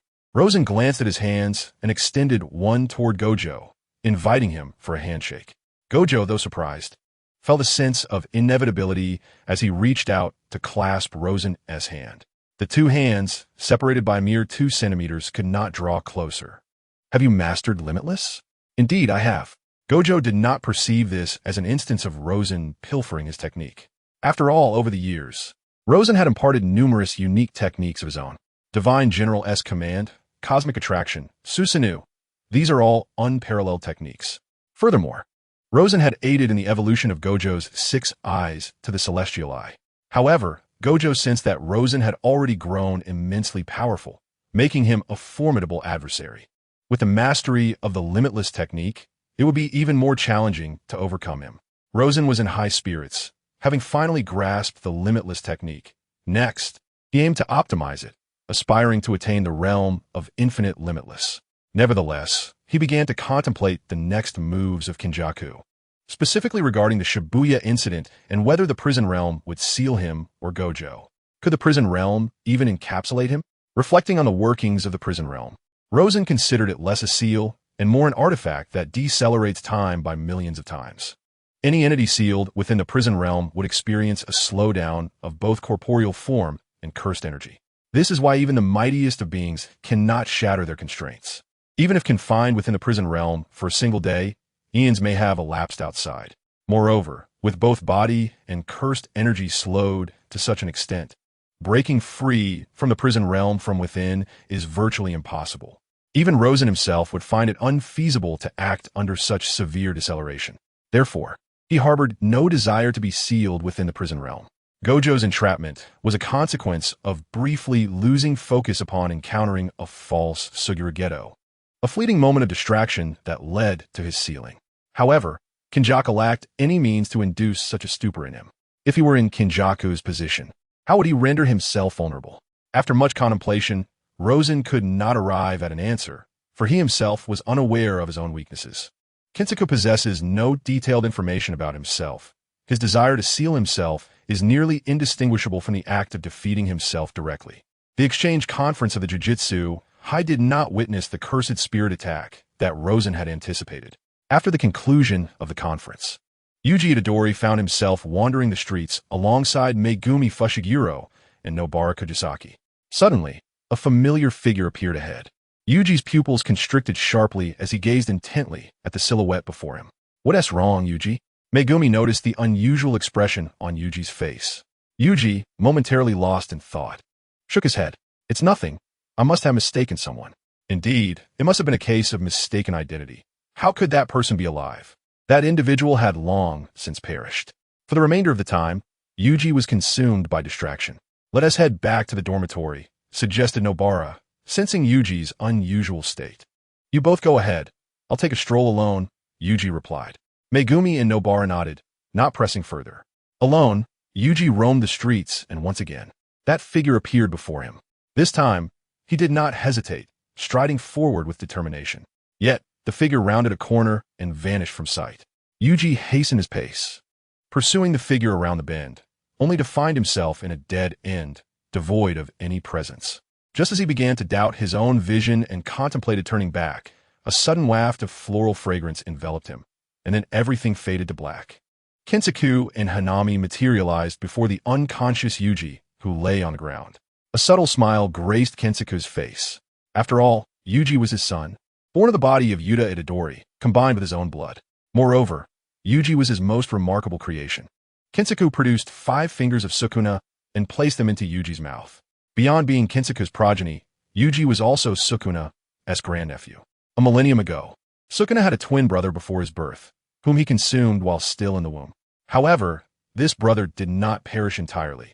His physical form was fused with Sukuna, resulting in the 4 eyes and 4 arms that Sukuna possessed. The soul of this unborn brother reincarnated and ultimately became Yuji's father, Jin Itadori. Jin later united with the possessed Yuta, resulting in the birth of Yuji Itadori. It is precisely because of Yuji's unique lineage that he is capable of suppressing Sukuna's consciousness. After feeding Yuji the fingers of Sukuna, he was unceremoniously discarded on the streets until Megumi and Nobara discovered the unconscious Yuji. Upon confirming that Yuji had not sustained any injuries, the two reported the incident to Satoru Gojo. Satoru Gojo personally made the journey to bring back the 3 individuals. Now, Yuji Itadori has swallowed 12 cursed fingers. The first finger belonged to the Cursed Spirit Association, and not long ago, 5 fingers were inserted by Kinjaku. Within the depths of the Shinjuku Palace, a cursed spirit stealthily infiltrated. At the very core of the palace, Tenjin suddenly opened his eyes. As long as he remained within the confines of his barrier, he was omniscient and could certainly sense that diminutive cursed spirit. However, Tenjin chose not to take action, viewing the 3rd-grade cursed spirit as nothing more than an insignificant insect. While a 3rd-grade cursed spirit typically lacks intelligence, this particular spirit was adept at evading all forms of detection and traps, making a beeline for his palace. Thus, it was no surprise that this 3rd-grade spirit was under someone's control. Upon arriving at Tenjin's abode, the spirit came to a halt. Tenjin's gaze sharpened as he sensed the aura emanating from the spirit. It resonated with his millennium, Kinjaku. Kinjaku, what brings you here? Their objectives were, in essence, aligned. Both sought the pinnacle of evolution. Yet, their methods diverged significantly. Tenjin collaborated with sorcerers to establish a shared interest community, while Kinjaku's approach involved creating various hybrids of humans and cursed spirits, conducting gruesome and twisted experiments. This divergence led to their differing standings. One ascended as the supreme ruler of sorcery, while the other became a pariah within the sorcerer's realm. Collaboration? Kinjaku was currently controlling the lowly cursed spirit. Collaboration? I do not believe we have grounds for such, Tenjin retorted, his tone radiating disdain. Kinjaku tossed over a dossier, which Tenjin perused with growing trepidation. The document detailed information about Rosen. The more he read, the more alarmed he became, lifting his gaze to Kinjaku. What do you intend to do? You have been merging various bloodlines and bodies of sorcerers. Rosen will be the most crucial component in your quest for supreme evolution. Do you not agree? Do you not desire to seize his body? Of course, I do not deny that. As for who ultimately obtains Rosen's body, that will depend on our respective abilities. However, the pressing issue remains, how do we defeat him? Kinjaku did not conceal his ambition and desire. Having battled each other for a millennium, they were well acquainted with one another. At this juncture, pretense was unnecessary, and Tenjin would likely not believe him if he were to be coy. It was better to be forthright. At least they both recognized that defeating Rosen was more formidable than snatching from one another. Thus, their immediate priority was not division, but rather how to vanquish Rosen. Even if I were to ally with you, it might not suffice to defeat him. Indeed, but what if we include Sukuna? Still insufficient, Tenjin replied candidly. What about the 10 Shadows technique? The 10 Shadows technique, you say? Tian Yuan was well aware of the formidable Shikigami, Mo Shulaw, in the realm of 10 Shadows. But he also recognized the creature's vulnerabilities. He was confident in his ability to vanquish Mo Shulaw swiftly, and he believed that Rosen could achieve the same feat, however. He shook his head, acknowledging that it was still insufficient. What if we added 2 manifestations of Sukuna? I suspect that even Sukuna might fall short compared to him. Tian Yuan had witnessed Sukuna at the height of his power and understood just how formidable he was. Yet, even at his zenith, Sukuna could not match the overwhelming strength of Rosen. In addition to Sukuna, I was also preparing to resurrect 10 ancient sorcerers, each the most powerful of their era, along with 10 of the strongest cursed spirits, each possessing the prowess of the finest sorcerers. Upon hearing this, Tian Yuan involuntarily gasped. Even he was intimidated by the magnitude of Guan Sua's ambitions. If such power were directed against him, he doubted his ability to withstand it. Moreover, I had meticulously designed a death-defying barrier specifically targeting Rosen. Chapter 80. When I emerge, the world of sorcery will transform. Recently, incidents involving cursed spirits have become increasingly frequent within the sorcery community. Students and teachers from the sorcery high school have been venturing out almost every few days. Rosen, however, is seldom assigned tasks, primarily because there are few missions requiring his involvement, and secondly, his fees are exorbitantly high. For typical commission tasks, the remuneration is split evenly between the client and the school. Yet, if Rosen accepts a commission, the division shifts to an 80-20 split. The school, acting as an intermediary, struggles to recoup even the cost of intelligence. Unless a task explicitly necessitates Rosen's intervention, he is unlikely to be approached. Rosen could distinctly sense that something was amiss. Many sorcerers shared this intuition. The recent surge in cursed spirit incidents led numerous sorcerers to feel that a significant event was imminent, prompting the Sorcerer Association to mobilize a substantial number of sorcerers to Tokyo. Rosen contacted all of his students, advising them not to leave Tokyo carelessly to avoid unforeseen dangers. He had a premonition that this collective uprising of cursed spirits was orchestrated by Guan, though his true intentions remained unclear. The thoughts of a millennia-old monster were inscrutable to anyone. Yuji Itadori, Nobara Kujisaki, and Megumi Fushiguro teamed up to eliminate a special-grade cursed spirit. What is this? Nobara noticed that the spirit's chest was embedded with a finger. This cursed spirit had unexpectedly evolved into a special grade due to that very finger. Nobara and Megumi both turned to Yuji Itadori. Itadori, consume it. With a furrowed brow, Yuji reluctantly accepted the finger. After mentally preparing himself, he forced it down. How many do we have now? 14, right? Unbeknownst to them, Yuji had previously been given 5 fingers by Guan, meaning he actually possessed 19 fingers, not 14. Have you noticed how remarkably smooth the process of collecting the cursed fingers has been lately? Fushiguro Megumi remarked. Isn't that a good thing? Itadori Nobara inquired. Her brow furrowed in confusion. Have you forgotten? Once Itadori consumes 20 cursed fingers, he will face execution, Fushiguro replied, his expression grave. Upon hearing this, Itadori fell silent. Perhaps because the absence of recent mishaps had led them to forget that Itadori Yuji was still under a death sentence. At that moment, a woman appeared before the three of them. Tears involuntarily streamed down Itadori's face as he beheld her. Mother? Itadori Nobara and Fushiguro stared in astonishment at the woman ahead. Meanwhile, Okatsuyuta had just vanquished a special-grade cursed spirit, despite the spirit not being particularly formidable. Okatsu's demeanor turned serious upon realizing that his cursed energy had dissipated after its defeat. This indicated that the spirit was likely not a naturally occurring one, but rather a creation of someone with ulterior motives. But what could those intentions be?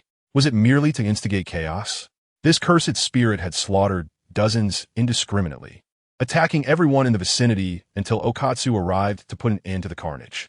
After Okatsu departed, a logistics team from the Jujutsu Sorcerer Association arrived to clear the aftermath. Not a single drop of blood remained. The team removed all bodies and traces of blood. Such occurrences were not isolated incidents. Every day, multiple events unfolded where cursed spirits appeared suddenly, launching indiscriminate assaults on all in the surrounding area. Okatsu reported his suspicions to the Jujutsu Sorcerer Association, but there was no follow-up. Teacher, Rosen looked up at Okatsu. What brings you here today? You seem so listless. Did you break up with Rika? Okatsu sighed. No, Rika and I are doing well. What else could possibly cause you such distress? Or has your teacher passed away? If your teacher were to die, I would celebrate with fireworks. Okatsu stared at Rosen, exasperated. I've been observing a significant increase in cursed spirits appearing in Tokyo, engaged in relentless, unprovoked killings. I reported this to the Jujutsu Sorcerer Association, but there has been no subsequent investigation. I can't help but suspect that the association might be orchestrating all of this from behind the scenes. Perhaps it is not the association pulling the strings, but they are certainly involved. Are you suggesting that the deceased are in collusion with the Jujutsu Sorcerer Association? Okatsu inquired. That's what Kinjaku himself claimed. However, it's not surprising. Kinjaku has been active in the Jujutsu world for a millennium, and it's impossible he hasn't placed some pawns in plain sight. Those old men might be pursuing their own interests, or perhaps they simply wish to exploit Kinjaku to achieve their own ends. If one is fond of rules, then there is no need to seek the truth. One should simply attend to their own duties. However, if one desires the truth to be revealed, Then perhaps one should eliminate a few unsightly superiors, sparing none for mistakes. Rosen speculated that this entire situation might be a lethal trap orchestrated by Kenjaku for his own design. Yet, he could not discern how it would ultimately unfold. For now, he simply needed to wait for Kenjaku to unveil his cards. Rosen's words left Itadori, Yuta, somewhat incredulous. After all, he was merely an innocent young man at this moment. Rosen placed a reassuring hand on Itadori Yuta's shoulder. At that instant, Rosen's phone rang. "Hello, Principal, what is it?" "Rosen, at Shibuya's Line 2 subway station. 3 special grade curses have emerged. The association has issued a bounty of 200 million yen. Shibuya, you say?" Rosen fell into contemplation. "Do you require my intervention? The Council of Elders insists that you take action personally." "Understood," Rosen nodded. It seemed Kenjaku was already well prepared. Thus, he was eager to observe the stage Kenjaku had set for him. "Teacher, I shall accompany you," Itadori Yuta declared. Rosen glanced at him. "Do you believe I cannot handle 4 stray dogs?" "Not at all. I merely feel this might be a trap laid by the higher-ups of the association targeting you." "Indeed, but there is no need for concern. The peril of conspiracy lies in its unpredictability and the inability to counter it. However, once they make their move, a conspiracy ceases to be a conspiracy," Rosen replied with a smile. "Moreover, I'm quite curious to see what kind of stage they will construct for me." As Rosen exited the Jujutsu High, he felt several gazes upon him. He raised a finger, tapping the left side, and a brilliant firework erupted 100 meters away. Then he tapped the right side, igniting a burst of flame in the same distance. A figure rushed towards Rosen, who swiftly seized the assailant's head. "Return and inform your superiors that when I step out of this school, the Jujutsu world shall transform for me." After shattering the assailant's limbs, Rosen strode away. At that moment, Shibuya appeared entirely ordinary, filled with throngs of revelers. The cacophony reverberated through the streets and alleys. It seemed the government had not cordoned off the area. Upon reaching the entrance of Shibuya's Line 2 subway station, Rosen caught a whiff of a strong metallic scent. The entrance was sealed with tape, while several ordinary police officers were stationed outside to prevent the crowd from entering the subway station. One must concede that the higher-ups of the Jujutsu Association had completely abandoned their dignity, permitting commoners to cordon off an area affected by special grade curses. As Rosen descended into the subway station, the scent of blood had fully permeated the air. He beheld a young girl's corpse pressed against the wall. Blood splattered as if it were a gruesome artwork. The deeper he ventured, the more bodies adorned the walls and ceiling. All these corpses belonged to young girls, and their fates were eerily identical. Flesh and blood intertwined within the concrete, crimson vitality blossoming forth. Suddenly, Rosen beheld a grotesque mass of flesh crawling towards him. This distorted entity was not a cursed spirit, but rather a common soul twisted beyond recognition. The one who revels in transforming ordinary people into such abominations must be a special grade cursed spirit, Mahito. This was Mahito's exclusive technique, idol transformation. Regardless of whether they were foes or allies, he possessed the ability to alter the very shape of a soul, thereby influencing the form of the physical body. In the realm of jujitsu, both righteousness and malevolence harbor their own obsessions and convictions. Mahito's perspective, however, is one of perversion. His appearance is the most human-like among cursed spirits, yet his thoughts are the most warped. Undoubtedly, he is the most despised character by all. At that moment, Rosen's gaze fell upon a magnificent field of flowers ahead. How beautiful it was! A gentle smile graced Rosen's face. Yet, as he became entranced by the floral expanse, a figure rushed towards him with blinding speed. The newcomer was none other than Mahito. His hand was less than a centimeter from Rosen. Yet, that solitary centimeter proved insurmountable, regardless of Mahito's desperate efforts. Simultaneously, Rosen had awoken from his reverie, realizing that there was no floral sea surrounding him, but rather a mountain of corpses. Thousands of ordinary souls lay slain in this place. Rosen glanced down at Mahito, who had attempted to ambush him. Mahito swiftly retreated, trying to escape Rosen's presence. Rosen lazily lifted his eyelids, casting a disinterested glance at Mahito, and with a flick of his wrist, the ground churned violently, unleashing a destructive shockwave towards Mahito. At that very moment, several octopus tentacles suddenly surged forth, dragging Mahito away. Mahito glanced back at his savior, the cursed spirit, Tenjin, and muttered his gratitude. Tenjin, a manifestation of humanity's fear of the ocean, is a special grade cursed spirit. He bears a diminutive stature, with a head resembling a red-skinned squid, reminiscent of Cthulhu. Yet, setting aside his allegiance, his appearance is undeniably endearing. Tinjin opened his mouth, unleashing a jet of water. Rosen brought his hands together, employing the technique of water release, water waves. A similar torrent burst forth from Rosen's mouth, neutralizing Tinjin's assault. Tinjin, taken aback, had not anticipated that Rosen could unleash an attack akin to his own. Hanami emerged from behind a pillar at the station. With Mahito, Tinjin, and the formidable Jogo, they constituted the 4 heavenly kings under Kinjaku. Is it just the 3 of you? Rosen inquired. If that is all, I shall be exceedingly disappointed. The 3 cursed spirits glared at Rosen with eyes full of hatred. Though the 4 cursed spirits regarded one another as family, Jogo had been slain by Rosen, instilling in them a profound animosity towards him. Thus, Kinjaku had orchestrated their ambush against Rosen, and they accepted their roles without hesitation, fully aware that this trap would likely lead to their demise, knowing well that they could not prevail against Rosen. Huayu was the first to strike, launching a direct and lethal attack. The domain unfurled, known as the Sea of Blossoms. In an instant, the ground began to bloom with countless flowers. Chapter 81.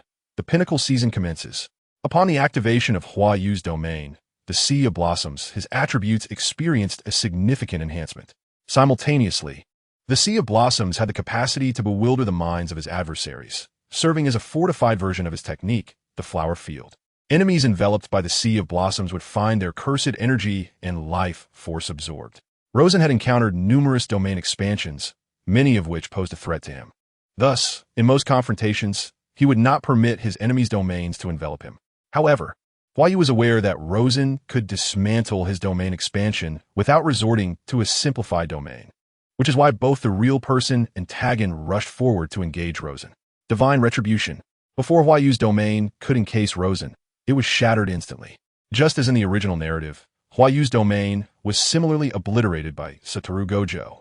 Tagan and the real person experienced the same fate, colliding head-on with the repulsive force and being sent flying. Poor cannon fodder. Universale traction. In a flash, Rosen drew Huayu, Tagan, and the real person closer. The 3 great cursed spirits found their minds buzzing. They contemplated their impending defeat and death, yet their mission remained, to gnaw a piece of flesh from Rosen. They had not anticipated the vast chasm between themselves and Rosen. He effortlessly overpowered them. The domain expansion, self-contained round, was activated. The domain expansion, resonating equilibrium, was simultaneously unleashed by the real person and Tagan. Respect the strongest sorcerer standing before you. Rosen grasped the heads of Tagan and the real person. At this moment, Huayu's technique was severed, leaving him to rely solely on physical attacks against Rosen in an attempt to pry him away from Tagan and the real person.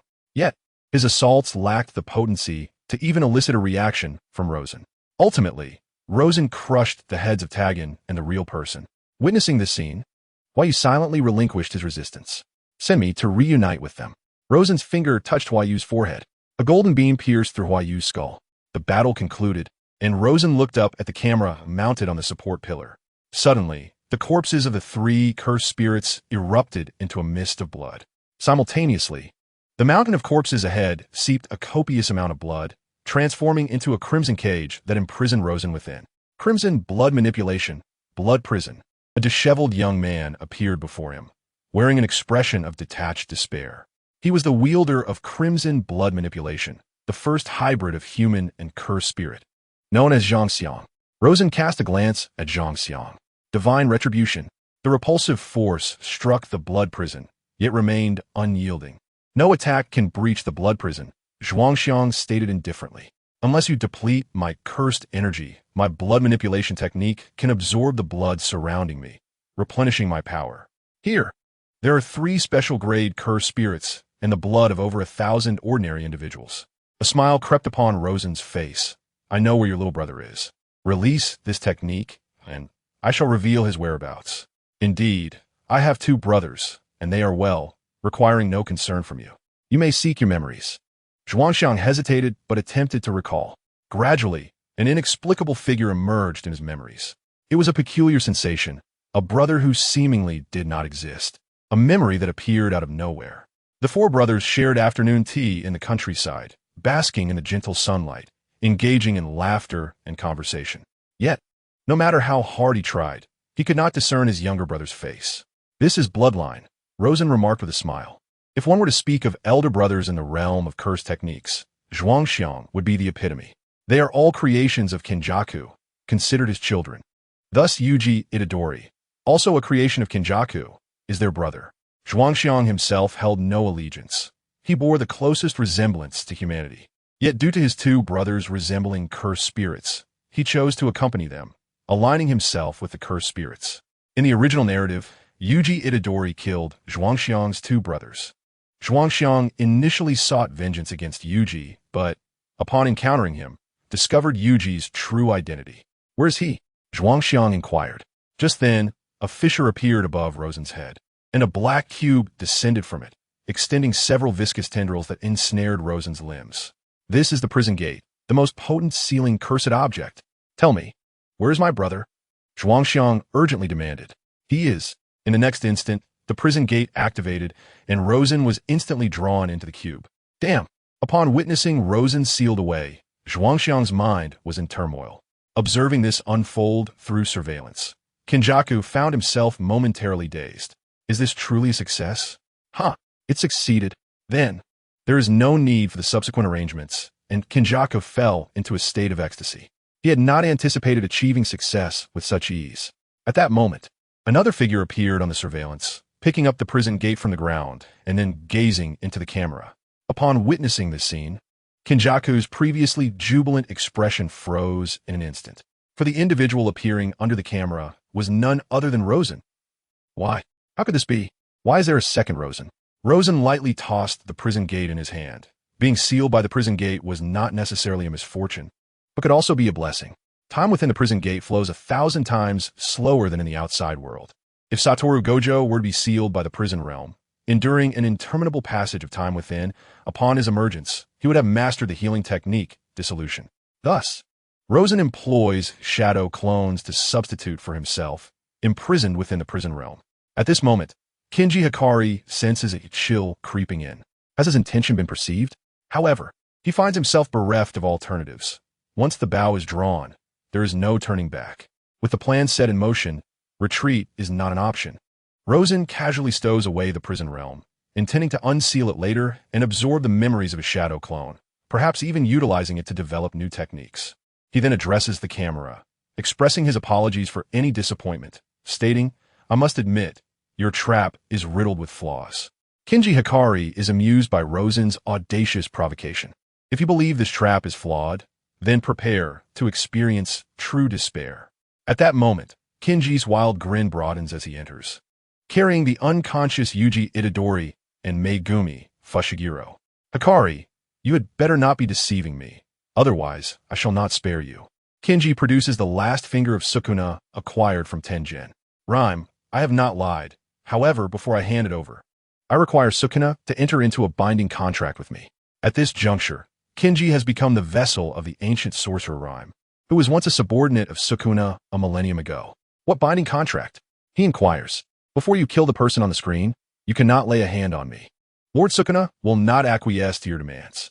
Let Sukuna himself answer my questions." Just then, the unconscious Yuji Itadori stirs and rises, now transformed into a manifestation of Sukuna, sporting an additional pair of eyes and arms. "Hikari, what do you think of my proposal?" Sukuna gazes at the surveillance footage and sees Rosen forming a hand seal. Very well, the contract is established. Sukuna promptly consents to Kenji's request, for he has only 1 minute, bound to Yuji Itadori. Within this fleeting moment, he must either defeat Kenji and seize the finger or accept his conditions. Kenji tosses the final finger to Sukuna, who consumes it, feeling a surge of familiar power, his smile growing ever more menacing. Sukuna then snaps off another finger, and at that instant he too succumbs to unconsciousness, the transformation receding. Rhyme retrieves the severed finger and approaches Megumi Fushiguro, inserting the digit into his mouth. Just as in the original tale, Sukuna transfers himself into Megumi's body. Compared to Yuji Itadori, Megumi Fushiguro is evidently a more suitable vessel for Sukuna. After all, Yuji Itadori possesses the ability to suppress Sukuna's consciousness. a talent that Megumi Fushiguro lacks. As Fushiguro opened his eyes, his body and visage began to transform, becoming Sukuna-like, with 4 eyes and 4 arms, adorned with cryptic tattoos. Haha, I have finally succeeded. I have been resurrected, unbound by the constraints of contracts or the will of Yuji Itadori. This was a true resurrection, devoid of any shortcomings. And he had also acquired Fushiguro's Shikigami techniques. Meanwhile, Rosen sensed the aura of Sukuna. Ah, so you have summoned external aid, Sukuna. Let me see if your formidable reputation holds true. Kinjaku glanced at Sukuna, who wore a carefree grin. Let him be my celebratory offering for resurrection. Sukuna approached Rosen, asking, Do you wish to challenge me? Rosen scrutinized Sukuna. No, the challenger is you, you arrogant fool. I possess that qualification. With a smile, Rosen added, Even Kinjaku doubts your ability to defeat me. Let's commence. Boom. Rosen and Sukuna clashed violently, exchanging the most rudimentary of punches and kicks. In an instant, the subway station was reduced to ruins, the concrete structure above collapsing, causing pedestrians on the ground to plummet. Yet, neither combatant paused, continuing their ferocious confrontation. A multitude of innocent bystanders were caught in the tumultuous aftermath of their battle, screams and cries echoing throughout. Rosen's assaults intensified, and Sukuna began to feel the pressure. Ultimately, he resorted to his techniques. Technique release. Sukuna unleashed 3 cutting strikes simultaneously. With a smile, Rosen remarked, I thought you would last a bit longer. With a swift motion of his hand, he countered with an Uchiha rebound. Chapter 82. The peak tournament evolves. The cycle of death begins. The 3 cutting strikes rebounded, striking Sukuna's body directly. He was forced back several meters from the force of his own attack. Observing the 3 gashes on his chest, Sukuna's wounds quickly healed. Yet his expression darkened. Rosen teased, It appears this attack was rather lackluster. Sukuna's countenance grew even more grim. Of course, a single failed attack would not shake his resolve. What truly troubled Sukuna was Rosen's rebound technique. If Rosen could reflect his attacks, Sukuna's techniques would be significantly diminished. Sukuna is a madman who reveres absolute freedom. Yet he is not devoid of reason. On the contrary, during battle, he remains more lucid than anyone else, even capable of counterattacking from the brink of despair. Why not summon Mahito for some fun? Rosen smiled at Sukuna. Sukuna's choice of Fushiguro was precisely because of Mahito. He, like he did with Satoru Gojo, concealed Mahito, quietly adapting his strategies against his own attacks. In a moment of trepidation, Sukuo wondered if he had been discovered. Up until now, Emosu Luo had been exerting futile efforts, as both Luo Sen and Sukuo were engaged in a physical confrontation. Emosu Luo had not sustained any attacks. Thus he had no opportunity to adapt to Luo Sen's strikes. Luo Sen's gaze swept across the surroundings, suddenly fixing upon a towering building nearby. With a powerful invocation, universal attraction, the entire structure was torn asunder, and amidst the swirling debris, a figure was drawn forth, the formidable spirit, Emosu Luo. Sukuo sought to intervene and prevent Luo Sen from attacking Emosu Luo. However, in the next instant, a mere glare from Luo Sen rendered Sukuo immobile. He found himself ensnared within a blood moon realm, pinned to a cross, as Luo Sen wielded a blade to carve into his flesh. A life domain? Had he inadvertently entered the opponent's life domain? Sukuo struggled to escape, even attempting to unleash his own life domain. Yet regardless of his efforts, he remained bound. As moments turned into minutes, hours, and eventually days, Luo Sen continued to slice away at Sukuo's body. Finally, the blood moon realm dissipated, and Sukuo, in agony, knelt upon one knee, drenched in cold sweat. Upon raising his gaze to Luo Sen, he witnessed a hand piercing through Emosu Luo's chest while the other shattered his skull. Sukuo comprehended the disparity in the flow of time between the blood moon realm and reality. He had endured 3 days within that realm, while only a fleeting moment had passed in the real world. Luo Sen discarded Emosu Luo's lifeless form and turned his attention to Sukuo, who appeared utterly beleaguered. The King of Curses, with a pallid complexion, felt compelled to acknowledge that this sorcerer before him was the most formidable adversary he had encountered in a millennium. The title of King of Curses had been earned during the zenith of sorcery, a testament to his prowess in vanquishing numerous formidable foes. Yet, here he was, barely resurrected, confronted by an adversary stronger than any he had faced before. At that moment, Xian Sual was also observing the battle. Having anticipated that Sukuna would at least pose some challenge to Luo Sen contrary to his expectations, Luo Sen was overpowering Sukuna. Indeed, the King of Curses was no mere title. It reflected his strength. A millennium ago, Sukuna had suppressed powerful figures of an entire era. However, he would not succumb to despair due to this brief encounter. Having experienced numerous battles, he was no stranger to adversity. After a brief period of regrouping, Sukuna rallied his strength once more. Technique unleashed. Luo Sen attempted to employ a strategy that would not rebound upon him. Yet this time, only 2 slashes were reflected back. One strike, however, was a fraction too late. This was Sukuna's countermeasure, utilizing differing frequencies of strikes to render Luo Sen's rebound ineffective. A devastating strike landed upon Rosen, yet failed to breach his limitless technique. Observing Rosen unscathed, Sukuna, after a brief moment of astonishment, quickly comprehended the nature of the limitless technique. His expression turned ashen. Rosen's martial prowess was formidable, but the recently unleashed rebound technique along with the limitless technique posed considerable challenges. This individual was utterly unreasonable in his strength. As Sukuna approached Rosen once more, he infused his palm with the dimensional slash technique. With a swift motion, Rosen met Sukuna's hand with his own, only for the limitless technique to be severed. Rosen's palm was left marred with myriad crimson lacerations. Witnessing this, Sukuna immediately retaliated with a punch aimed at Rosen, who staggered back several paces. Upon glancing at his palm, Rosen realized that the limitless technique had not been merely disrupted, but decisively cleaved apart. During his earlier confrontation with Satoru Gojo, Rosen had utilized the 10 Shadows technique to redirect Gojo's assault toward himself, whereas Sukuna employed a far more sophisticated method of severance. Just as the limitless technique is a fantastical grade of sorcery, impervious to breach, the dimensional slash similarly belongs to this echelon of fantasy, embodying the property of omnidirectional cleaving.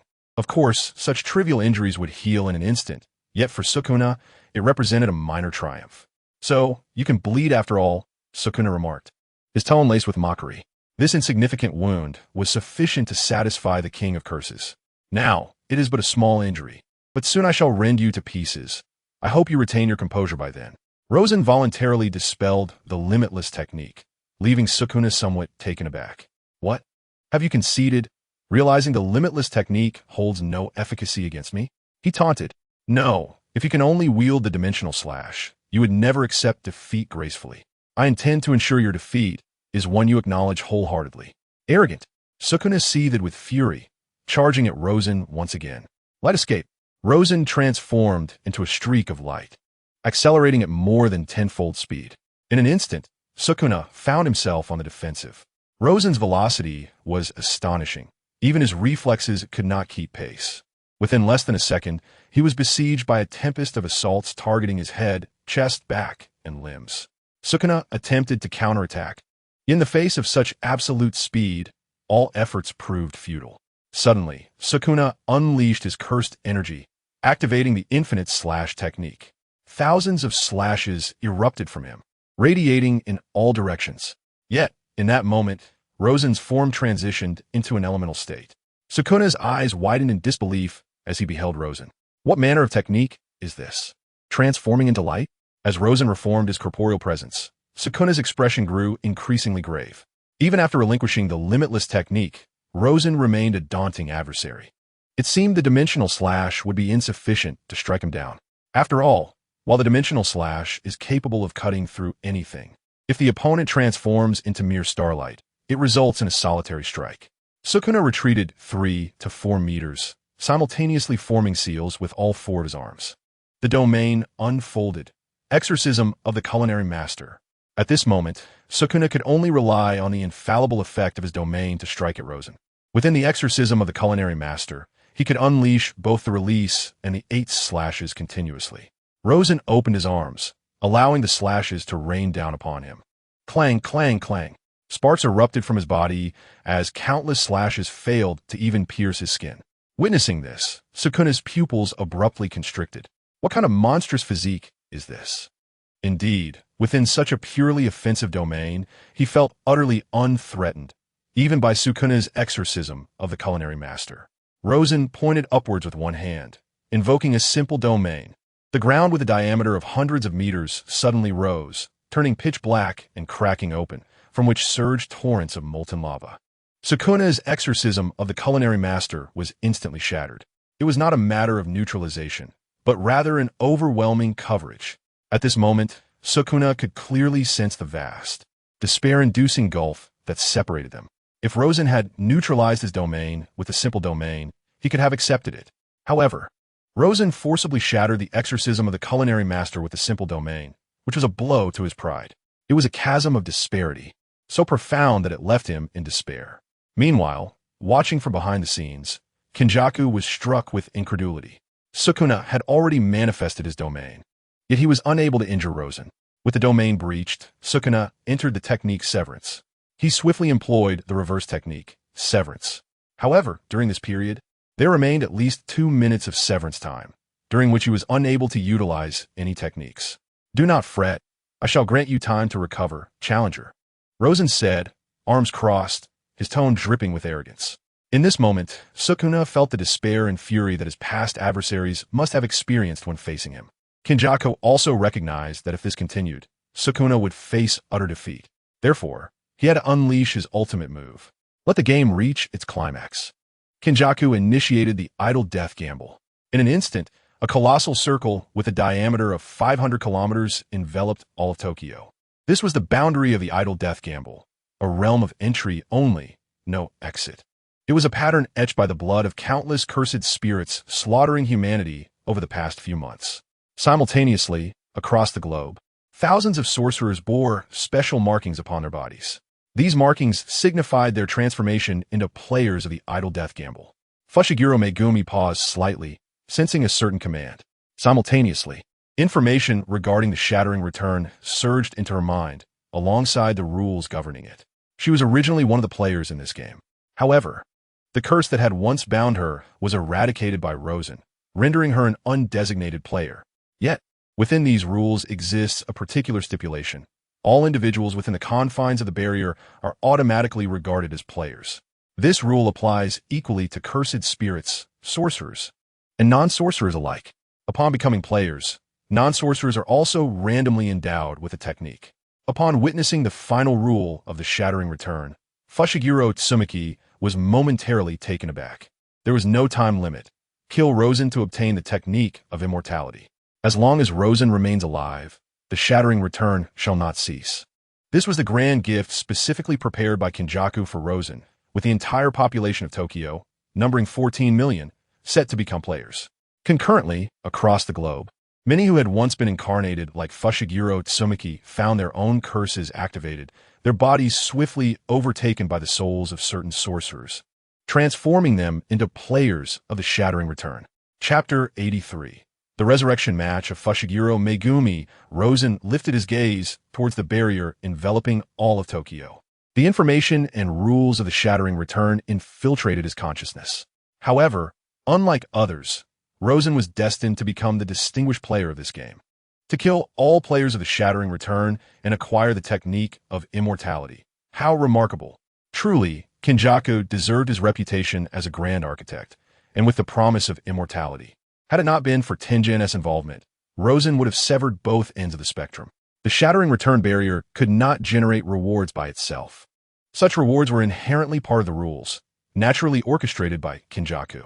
What an extraordinary game it was. Haha. Sukuna's eyes gleamed with excitement as he too became a player of the shattering return. Meanwhile, within an apartment in Tokyo, a grandmother and her grandson gazed toward Shibuya. "Grandma, what is this?" asked Oigami General the shattering return. Replied Oigami Obasan with a grave expression. She knew little about the barrier, only that it had been activated once before a millennium ago. "This is an opportunity." Oigami Obasan turned to her grandson. "Gen, help your grandmother seize that technique of immortality." "But with our strength, we cannot accomplish that, can we?" "No, with this, it is not impossible." Oigami Obasan produced a small glass container, merely the size of a fingertip, within which lay a minuscule fragment of flesh. Oigami Jin nodded, taking the glass container. "Then let us begin." Oigami Obasan seated herself and began to chant. The incantation was long and obscure, lasting several minutes. Gradually, A blue aura of cursed energy began to manifest around Oigami General Descend. Fushiguro Megumi, appear. Oigami Obasin bellowed. At the same moment, Oigami Jin shattered the glass container in his mouth. In the next moment, the aura emanating from Tail God Yuan underwent a sudden transformation. Instantly, half of his face took on the visage of Fushiguro Zenin, while his physique grew considerably more robust. Has it succeeded? Inquired the elderly Tail God. Indeed, it has succeeded. Such a formidable body, Tail God Yuan affirmed, his head nodding. At that moment, he bore half of his own face and half of Fushiguro Zenin's, creating a grotesque spectacle. Suddenly, Tail God Yuan's original features began to be gradually consumed by Fushiguro Zenin's visage, ultimately transforming entirely into that of Fushiguro Zenin. Even the old woman could sense the immense power of this body. The elderly Tail God gazed in astonishment at her grandson's current appearance. Abruptly, Tail God Yuan seized the elderly woman by the throat. Panic surged through her as she exclaimed, "Yuan, what are you doing?" Release the old woman. This isn't amusing. Your grandson has lost. At that moment, it was no longer Tail God Yuan, but the true Fushiguro Zenin. This is impossible. I merely summoned your corporeal form, a mere body. How could Yuan possibly lose? I apologize, but I am unique, Fushiguro Zenin replied with an impassive expression. Damn it, this is absurd, utterly bizarre. A sharp crack echoed as blood splattered against the wall. Fushiguro Zenin nonchalantly wiped the blood from his hands and gazed out at the night scenery. Fushiguro Zenin, back in action. Indeed, resurrected, just as in the original narrative. Death in return. How intriguing, how delightful, truly fascinating, Ro. At last, I can engage in a genuine battle with you. This time, I shall not disappoint. This opportunity was made possible thanks to the deity summoning technique utilized by the elderly Tail God. The elderly woman had believed that her grandson, no matter how inept, could not possibly subjugate a soulless body. However, Fushiguro Zenin's body and soul were inextricably linked, and summoning his corporeal form inadvertently drew his soul into this vessel as well. Simultaneously, within the residence of Satoru Gojo, he jolted upright from his bed and gazed into the distance. Death in return? What a grand scheme. It seems I have passively become a participant in this game. If that is the case, I shall seize this opportunity to measure my prowess against my teacher. At Jujutsu High, Yuta Okatsu looked in astonishment at Shibuya. He wished to assist his teacher, but the rules explicitly stated that betrayal was forbidden. Any act against one's faction would result in the loss of techniques and life. Regardless, he had to rush to the scene. All of Rosen's students were currently within the confines of Tokyo, thus they all felt the occurrence of death in return, and they too had become players. In the bustling streets of Shibuya, Sukuna gazed at Rosen with keen interest. Are you not afraid? Why should I fear? Can your enemies defeat you solely by virtue of their numbers? Sukuna paused for a moment, realizing that if he was unafraid, then why should Rosen harbor any fear?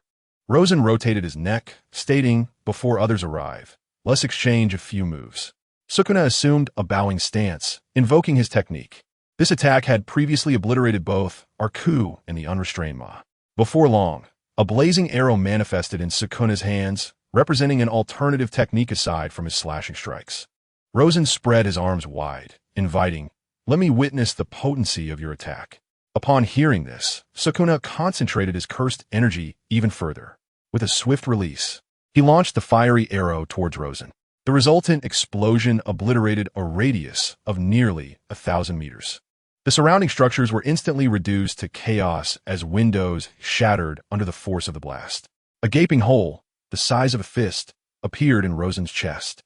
Observing the wound, Sukuna furrowed his brow. Inflicting such a wound on an unprepared opponent felt beneath his standards. Yet, the injury on Rosen's chest healed almost instantaneously. Sukuna surged forward once more, engaging Rosen in hand-to-hand combat. The struggle remained fierce, yet the tide of battle did not shift. Sukuna continued to be pressed under the onslaught. At that moment, two figures descended onto the battlefield, Satoru Gojo and Megumi Fushiguro.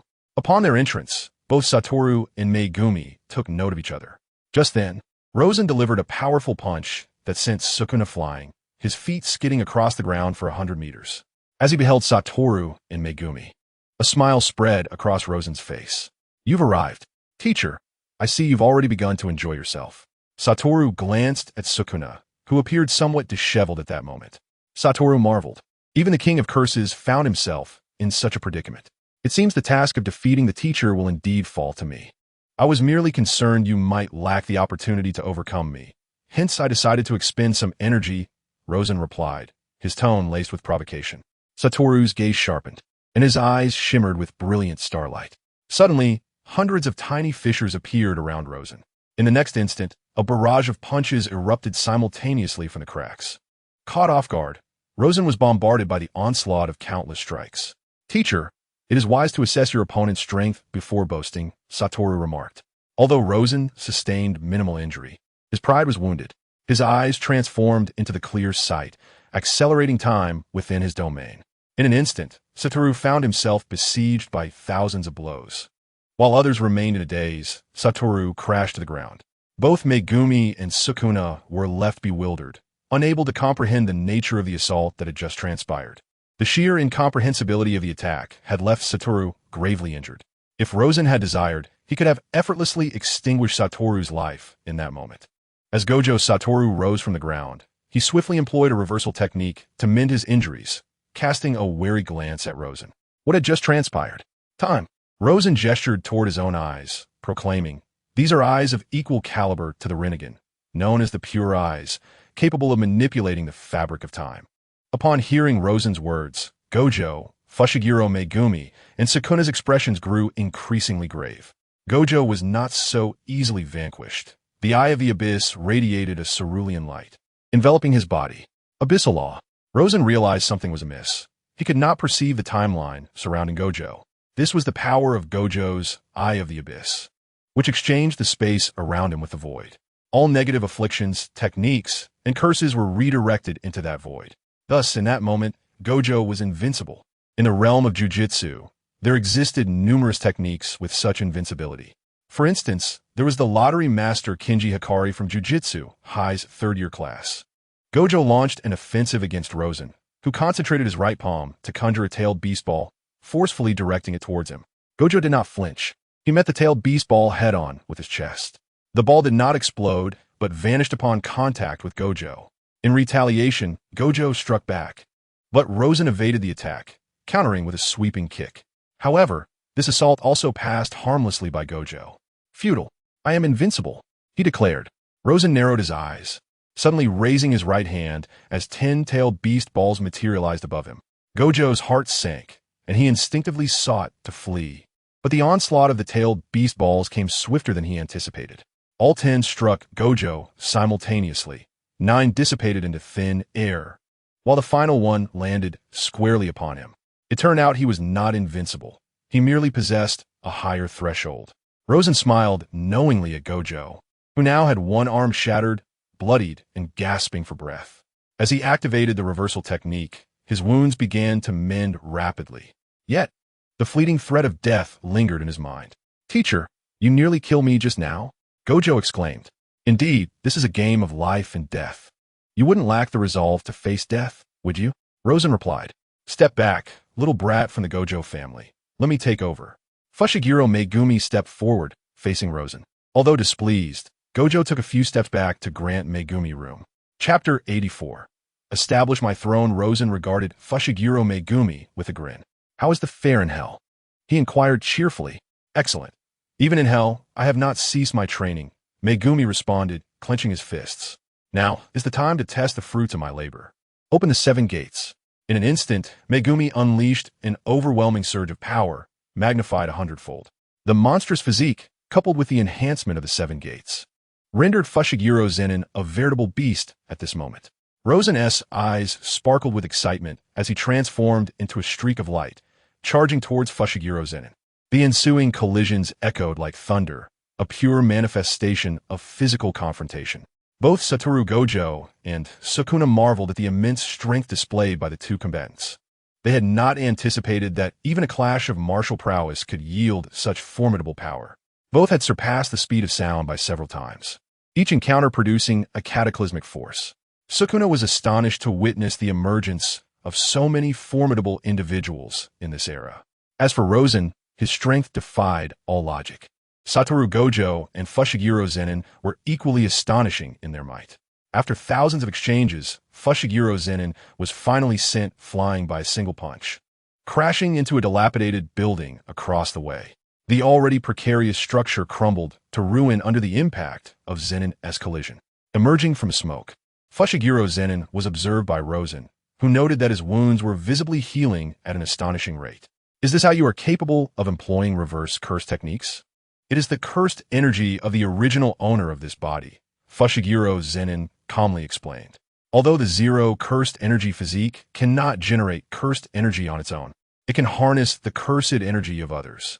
This was true for Fushiguro Zenin, as well as for Zenimaki. Even with the opening of the 8 gates, he could utilize reverse cursed techniques for healing. Tail God Jin and Tail God Granny had initially intended to invoke a summoning technique, yet unexpectedly, Jin became flesh. Everything belonging to Tail God Jin was appropriated by Fushiguro Zenin, including Jin's techniques. Now, Fushiguro Zenin not only possessed immense physical strength, but also the techniques and cursed energy of Tail God General at this moment. More and more sorcerers began to appear around them. Some were powerful, while others were weaker, yet their sheer numbers were astonishing. "Teacher, you're in deep trouble," Satoru Gojo remarked with a hint of mischief. "A minor inconvenience, merely a small trouble," Rosen replied with a chuckle, waving his hand dismissively. "Haha, this era is truly fascinating. I never expected to partake in such an intriguing game so soon after awakening." A woman with a wild laugh emerged, her tone revealing her identity as an ancient sorceress. She was the ancient sorceress Wan, the source of Fushiguro Tsukimi's former cursed flesh. However, after her cursed flesh was dispelled, she imparted it to others. "Is the strongest sorcerer of this era that fellow?" Another ancient sorcerer stepped forward, introducing himself as Luo Sen, the most powerful sorcerer from 400 years ago. Come forth, strongest ones, and elevate my throne," Rosen proclaimed, arms outstretched, inviting the powerful challengers. Arrogant fool, Luo Sen was the first to launch an attack on Rosen. Transforming into a bolt of lightning, he surged towards Rosen, who in turn became a streak of light. Their clash resulted in Luo Sen being sent hurtling backward. Following swiftly, Rosen unleashed a distant laser beam that pierced through Luo Sen's chest. Once again, a group of sorcerers surged forward to besiege Rosen. A luminous beam zigzagged across the battlefield, crashing recklessly. One sorcerer after another fell, unable to withstand even a single round of combat, succumbing to grievous injuries. Simplified Domain. In an instant, Rosen activated the Simplified Domain. The ground heaved in a graceful arc over hundreds of meters, fissures cracking open as the terrain transformed into a sweltering steam chamber. Molten lava gushed forth from the ruptured earth, engulfing numerous sorcerers. However, the Simplified Domain did not guarantee hits. Some powerful sorcerers managed to evade its grasp. Yet, the oppressive heat was unbearable for everyone present. Simultaneously, Satoru Gojo and Sukuna unleashed their domains. Infinite Void, they declared, and Demon Subjugation Cooking echoed alongside. The two formidable domains began to erode Rosen's Simplified Domain, leading to its neutralization. In past battles among sorcerers, it was customary to use the Simplified Domain to counteract the deployment of a full domain. Yet this time, complete domains were employed to counter the Simplified Domain, an indication of the privileges afforded to the most powerful. Although Satoru Gojo and Sukuna found it uncomfortable, there was little they could do. The exchange of their techniques to force the closure of Rosen's Simplified Domain proved to be a steep price to pay. At that moment, 3 additional domains descended upon Rosen. 6 paths of deity's divine punishment. Both Satoru Gojo and Sukuna felt a cataclysmic repulsion, akin to an apocalypse. Even from 100 meters away, they could sense the overwhelming pressure. Wherever the repulsion swept through, chaos ensued, be it the surrounding structures or the sorcerers nearby. As the force approached, Satoru Gojo and Sukuna braced themselves to withstand its impact. Just then, a figure enveloped in crimson steam interposed itself before them. It was Kinji Hikari, having unlocked the 8th gate, exuding an immense aura. The repulsion struck him, merely distorting the crimson steam that enveloped him. A radius of 10,000 meters had transformed into an expanse of desolation, with barely a handful of players remaining on the scene. Hundreds of players had disintegrated in an instant. The few strongest individuals present displayed expressions of sheer astonishment. Was this the overwhelming might of a true powerhouse? Satoru Gojo, Sukuna, Kinji Hikari, Rokudo Yuna, and others, each a paragon of strength from their respective eras, stood aghast at the terrifying spectacle before them. Shibuya lay in ruins, with casualties exceeding 100,000. Even the elusive Kinjaku was left utterly astonished by this scene. Impressive indeed, truly deserving of their titles as the mightiest. To emerge unscathed from such an assault, the assembled crowd seethed with resentment toward Rosen, pondering how he could utter such shameless words. Do you truly believe we are unharmed? Surely, you must grasp the reality of the situation. Given this, I shall take things a tad more seriously. Rosen clasped his hands together, activating the Rinnegan. The Six Paths heaven-shattering star. In an instant, the moonlight over the entirety of Tokyo was shrouded. As the crowd looked up, terror gripped them, their scalps prickling with fear. Before them loomed a colossal meteorite, exceeding 100,000 meters in diameter. It was this very meteorite that obscured the moonlight. Should this meteorite descend, the entire city of Kyoto, with its millions of inhabitants, would be utterly annihilated. Ginsua's expression shifted dramatically. He could not allow this meteorite to fall. If it did, the very boundary of death and rebirth could be shattered. Moreover, over 10 million players would undoubtedly perish, and the impact of this meteorite could even rupture tectonic plates, submerging much of the island nation beneath the sea. Tian Yuan, we must act. Ginsuwa turned to Tian Yuan beside him. I'm already aware. Tian Yun stood firm, weaving seals as he began to channel the energy of the entire barrier. Above the barrier, an ethereal image of Tian Yuan materialized, releasing tendrils that ensnared the descending heaven-shattering star. However, the meteorite was overwhelmingly heavy. Even Tian Yuan could only gradually slow its descent. True to his name, Tian Yuan's millennia of accumulated cursed energy, combined with his ability to harmonize with the heavens and the barrier's borrowed strength, ultimately halted the meteorite's fall. At that moment, the heaven-shattering star hung, suspended at an altitude of 10,000 meters, resembling the moon itself. Rosen gazed in awe at the spectacle. How formidable! The numerous powerful beings surrounding Rosen also exhaled in relief. Their gazes shifted back to Rosen. Performing such a technique, even at his peak, must entail significant cost. They all mused. Rosen inhaled deeply. To have my technique broken so easily is quite embarrassing. Very well, I shall exert myself a bit more. The atmosphere grew tense as a fissure opened on Rosen's forehead, golden light seeping forth. As the radiance intensified, the Rinnegan on his forehead fully awakened. 12 truth-seeking balls materialized behind him. Six Paths Rinnegan mode. Be cautious. Those 12 are truth-seeking balls. Should they touch you, your body will instantly disintegrate, warned Wu Jiao Wushu. This is his most formidable state. As Rosen's student, Wu Jiao Wushu had been informed of his master's abilities on the very first day of school. Yet, until now, no one had managed to compel Rosen to unleash the truth-seeking balls. The 12 truth-seeking balls coalesced in Rosen's hands, transforming into a golden lightsaber. Six Paths Golden Wheel Rebirth Explosion.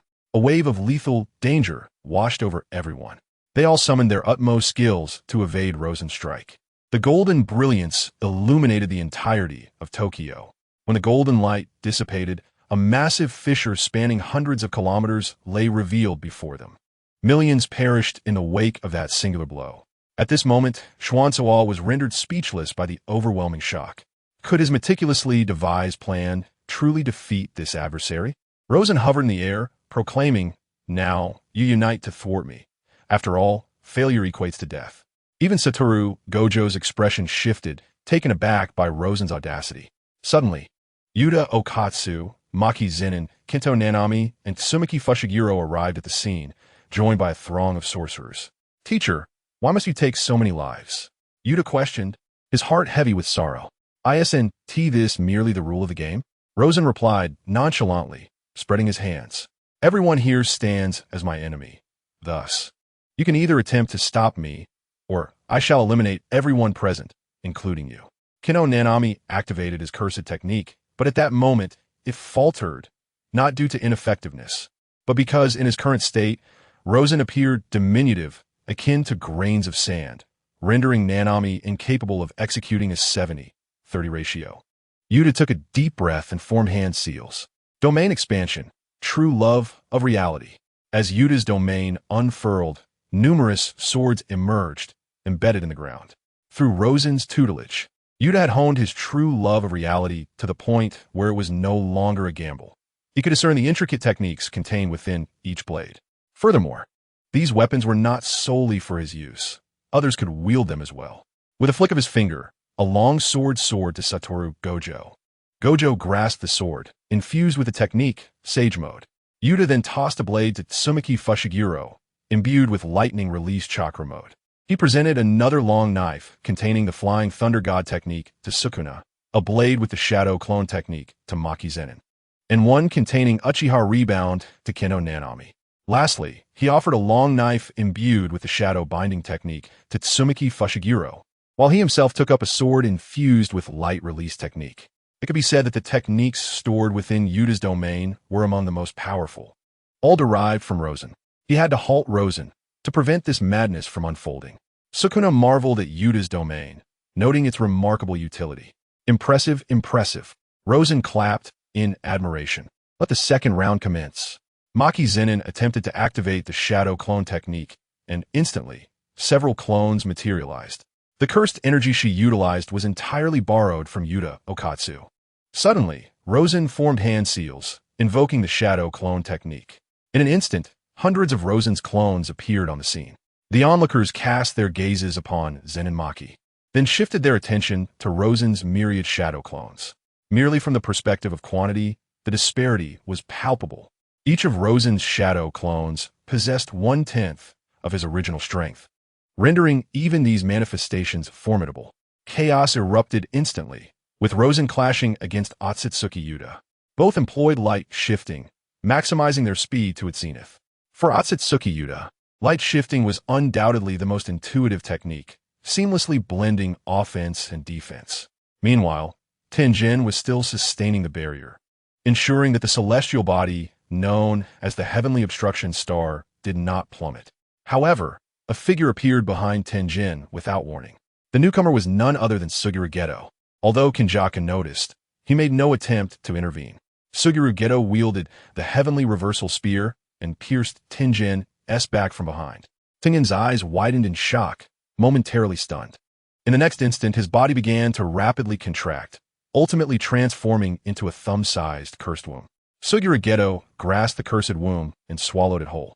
A faint smile graced Kinjaka's face. In the past, he would have chosen to devour Tenjin's cursed womb himself. Yet, he had come to understand that, even if he consumed it, he could never reach the final stage nor triumph over Rosen. Thus, he opted for Suguru Geto to swallow it. His true aim was Rosen. Upon consuming Tenjin's cursed womb, Suguru Geto felt Tenjin's unparalleled cursed energy merging with his flesh. Tenjin offered no resistance or struggle. For him, evolving to maintain his human identity was one path. Transforming into a cursed spirit was another, and being devoured and integrated was yet another. Therefore, even when Suguru Geto ambushed him, despite possessing the ability to resist, he chose not to. Each path of evolution was shrouded in mystery. He need not make a conscious choice, as destiny would naturally select a path for him. With each assimilation, Tenjin's emotions grew increasingly muted, nearly non-existent. Consequently, he remained unaffected by the events unfolding around him. His state resembled the Taoist principle of Wu Wei, embodying effortless action. "Go forth, vanquish your master," Suguru Geto urged as he made his way toward the battlefield. Upon arrival, he was taken aback by the brutality of the scene. Otsutsuki Yuta had lost an arm to Rosen and was now laboriously activating his reversal technique to heal. He had been sustaining the true and false love domain while also lending his cursed energy to others, leading to significant depletion of his own reserves. Even activating the reversal technique proved to be a strenuous endeavor. Rosen turned his gaze toward Suguru Geto, who greeted him with a radiant smile. "Teacher, it has been far too long. Indeed, it had been a considerable time. If Shoko and Panda were here, my students would be complete," Rosen remarked nostalgically. "Then, let the battle commence." Sakumo Go pressed his hands firmly against the ground, unleashing a vast domain filled with an array of cursed spirits. Countless spirits surged forth, all collected by Sakumo Go over the years. However, these emerging spirits, under the influence of his hand seals, were bound together by an unseen force, melding their flesh into a grotesque and distorted tableau. Tsukumo Jago had never anticipated that he could defeat Rosen using these spirits, akin to mere cannon fodder. Instead, he aimed to utilize his domain to fully amalgamate them into a singular cursed spirit entity. This was a culmination of his years of research, previously unattainable due to limitations in cursed energy. Now, however, he possessed an astonishing reservoir of cursed power, finally able to manifest this cursed spirit amalgamation. Rosen also pressed his hands against the earth, invoking the spirits of the tailed beasts. In an instant, 9 colossal beasts materialized around him. From the one-tailed Shikaku to the 9-tailed Karama, each beast radiated an overwhelming aura. Tsukumo Jago watched in awe as the 9-tailed beast lunged forward, crushing half of the cursed spirit amalgamation in a single bite. The 6-tailed Inuzuka unleashed a torrent of phlegm, swiftly dissolving the remaining half of the amalgamation. Tsukumo Jago was taken aback by the utter inadequacy of his grand maneuver, realizing he had been defeated in an instant. Yet, he did not succumb to despair. Raising his hand, he summoned a vortex, drawing in the remnants of the cursed spirit amalgamation. Concurrently, his energy surged to new heights. "Master, please instruct me," he called out, adorned with flamboyant resolve.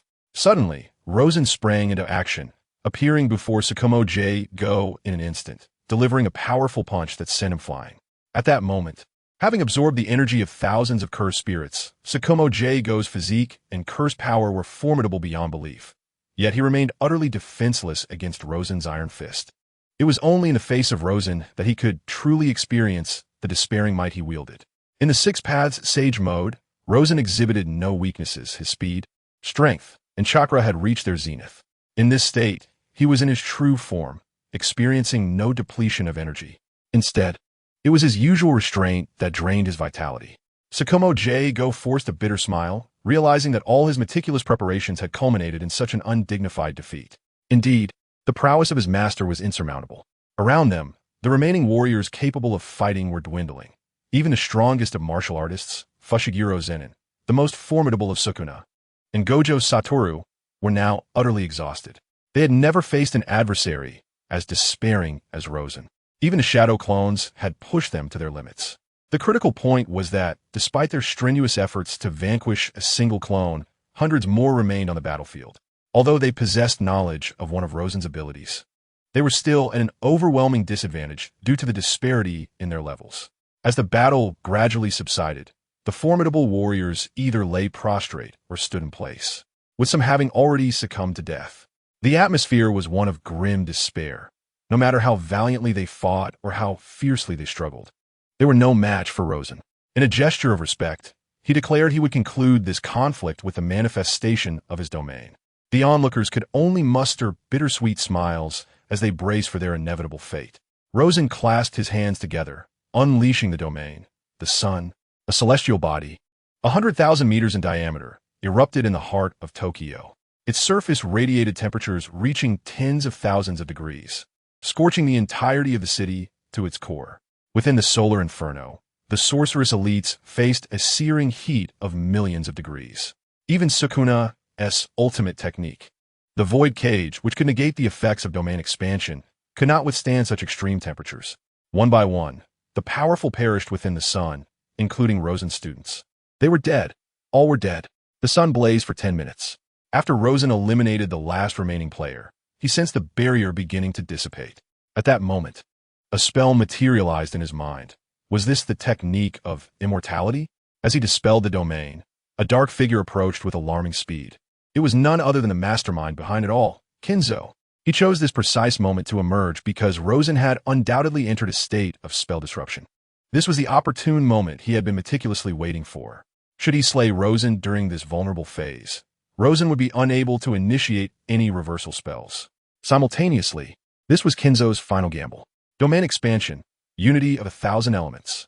Kinzo bellowed as an expansive field enveloped Rosen. A smile graced Rosen's face. It had not been easy, but Kinzo had finally revealed his true form. If Rosen had refrained from activating his domain and entering spell disruption, Kinzo would have never dared to show himself. Light escape, golden crow. Rosen transformed into a colossal golden crow, colliding directly with Kinzo. The impact sent Kinzo flying 1,000 meters away, shattering the nascent domain before he could fully take shape. In shock, Kinzo gazed at Rosen, bewildered. Why? How could this be? Despite the immense energy Rosen had expended in his state of spell disruption, how could he still execute such a powerful technique? How many formidable spells do you possess? Rosen replied with a smile. Let me show you my most potent technique. His aura surged to its zenith. Kinzo felt an overwhelming pressure emanating from Rosen, rendering him immobile. What was he planning? Rosen clasped his hands together, invoking the technique of the 6 paths of reincarnation. Chapter 86. Zhuyin. As the bodies of those who should have been reduced to ashes were restored, Kinzo stood in stunned disbelief. Simultaneously, the first resurrected individuals gazed at Rosen in bewilderment. At this moment, Rosen was experiencing profound regret, for the invocation of this technique had cost him a full 9 centuries of his lifespan. Originally blessed with a millennium, he now found himself with a mere century remaining. Indeed, the consumption of the reincarnation technique was such that even those of the 6 paths level could not wield it recklessly. Rosen resurrected everyone who had perished from the moment he arrived in Shibuya until the conclusion of the domain expansion, including the cursed spirits. Sukuna gazed in astonishment at his own body. Had he truly been revived? Gojo, Satoru, and the others were equally taken aback, staring at their own forms in disbelief. They could scarcely fathom that Rosen possessed such extraordinary abilities. In that instant, they began to suspect that Rosen was indeed a deity, an authentic god. The astute among them soon deduced that Rosen had deliberately slain them, dismantled the shattering reversal barrier, and then resurrected them. Kinji Hikari stood by, a bitter smile gracing his lips. How ironic that all his meticulous plans had culminated in a farcical outcome. In the face of absolute power, all plots and schemes appeared utterly futile and laughable. Rosen surveyed everyone present and declared, as recompense for my act of resurrection, I demand that you eliminate all the high-ranking members of the Jujutsu Sorcerer Association. You shall not compel me. I will never serve you. Fushiguro Megumi retorted. With a swift motion, Fushiguro Tsumiki slapped her brother on the head. Fool! Silence yourself. You are not Tsumiki, Megumi exclaimed. Fushiguro Tsumiki grasped Megumi by the throat, lifting him slightly. Speak that again. Are you truly Tsumiki? Megumi stammered. Fushiguro Satoru approached Tsumiki and Megumi. Tsumiki, Megumi. Enough of this. Do not squander my time. Should you fail to complete my task before dawn, I would not hesitate to send you back to the abyss. Even someone as proud as Sukuna found himself compelled to comply with Rosen's demands, for he wished to avoid death and recognize Rosen's capability to extinguish his life with ease. Back at Jujutsu High, Rosen's students returned alongside him. Even Suguru Geto made an appearance. Teacher, you are a god, aren't you? Suguru inquired. No. I have already stated that I merely aspire to become one of the divine, Rosen replied, casting a glance at Suguru. Have you assimilated with Tengen? Indeed. Very well, but be wary of being de-assimilated by Tengen. At that moment, Gojo Satoru pushed past Suguru. Teacher, may I learn the technique of resurrection? Rosen's lips twitched slightly, prompting a grin from Gojo as he stepped back. The technique that Rosen imparted to Gojo was the reincarnation technique. Teacher, are you planning to leave? Everyone turned their gaze toward Fushiguro Tsumiki, and Rosen looked at her as well. How do you know this? I do not know. I just have this feeling. Well, I intend to return home, though I may visit you from time to time, Rosen mused with a smile. At this moment, the others increasingly suspected that Rosen was indeed a genuine deity. What he referred to as going home likely does not pertain to any tangible location within the realm of reality. Although the crowd felt reluctant, none felt compelled to detain Rosen. In the span of a single evening, the sorcery world underwent a cataclysmic transformation. The upper echelons of the Sorcerer Association collectively took their own lives. Simultaneously, the existence of the sorcery realm became known to all ordinary individuals. The magnitude of this incident was simply too vast to ignore, affecting over 10 million inhabitants of Tokyo, all of whom were resurrected. Moreover, Rosen was venerated as a deity, receiving offerings of incense and worship. He remained indifferent to this reverence, for he was soon to return to his own world. Before his departure, Rosen demanded 10 billion tons of grain and 1 billion tons of various meats from governments across the globe. The current distorted space measured 27 cubic kilometers, ample enough to accommodate this bounty. How they would procure was their concern. Rosen felt a sense of loss at the thought of returning empty-handed. Commencing return, settling accounts. Task 1. Engage in battle with Satoru Gojo, Raiman Sukuna, and Megumi Fushiguro 168 times. Task 2. Combat with sorcerers and cursed spirits, 13 million instances.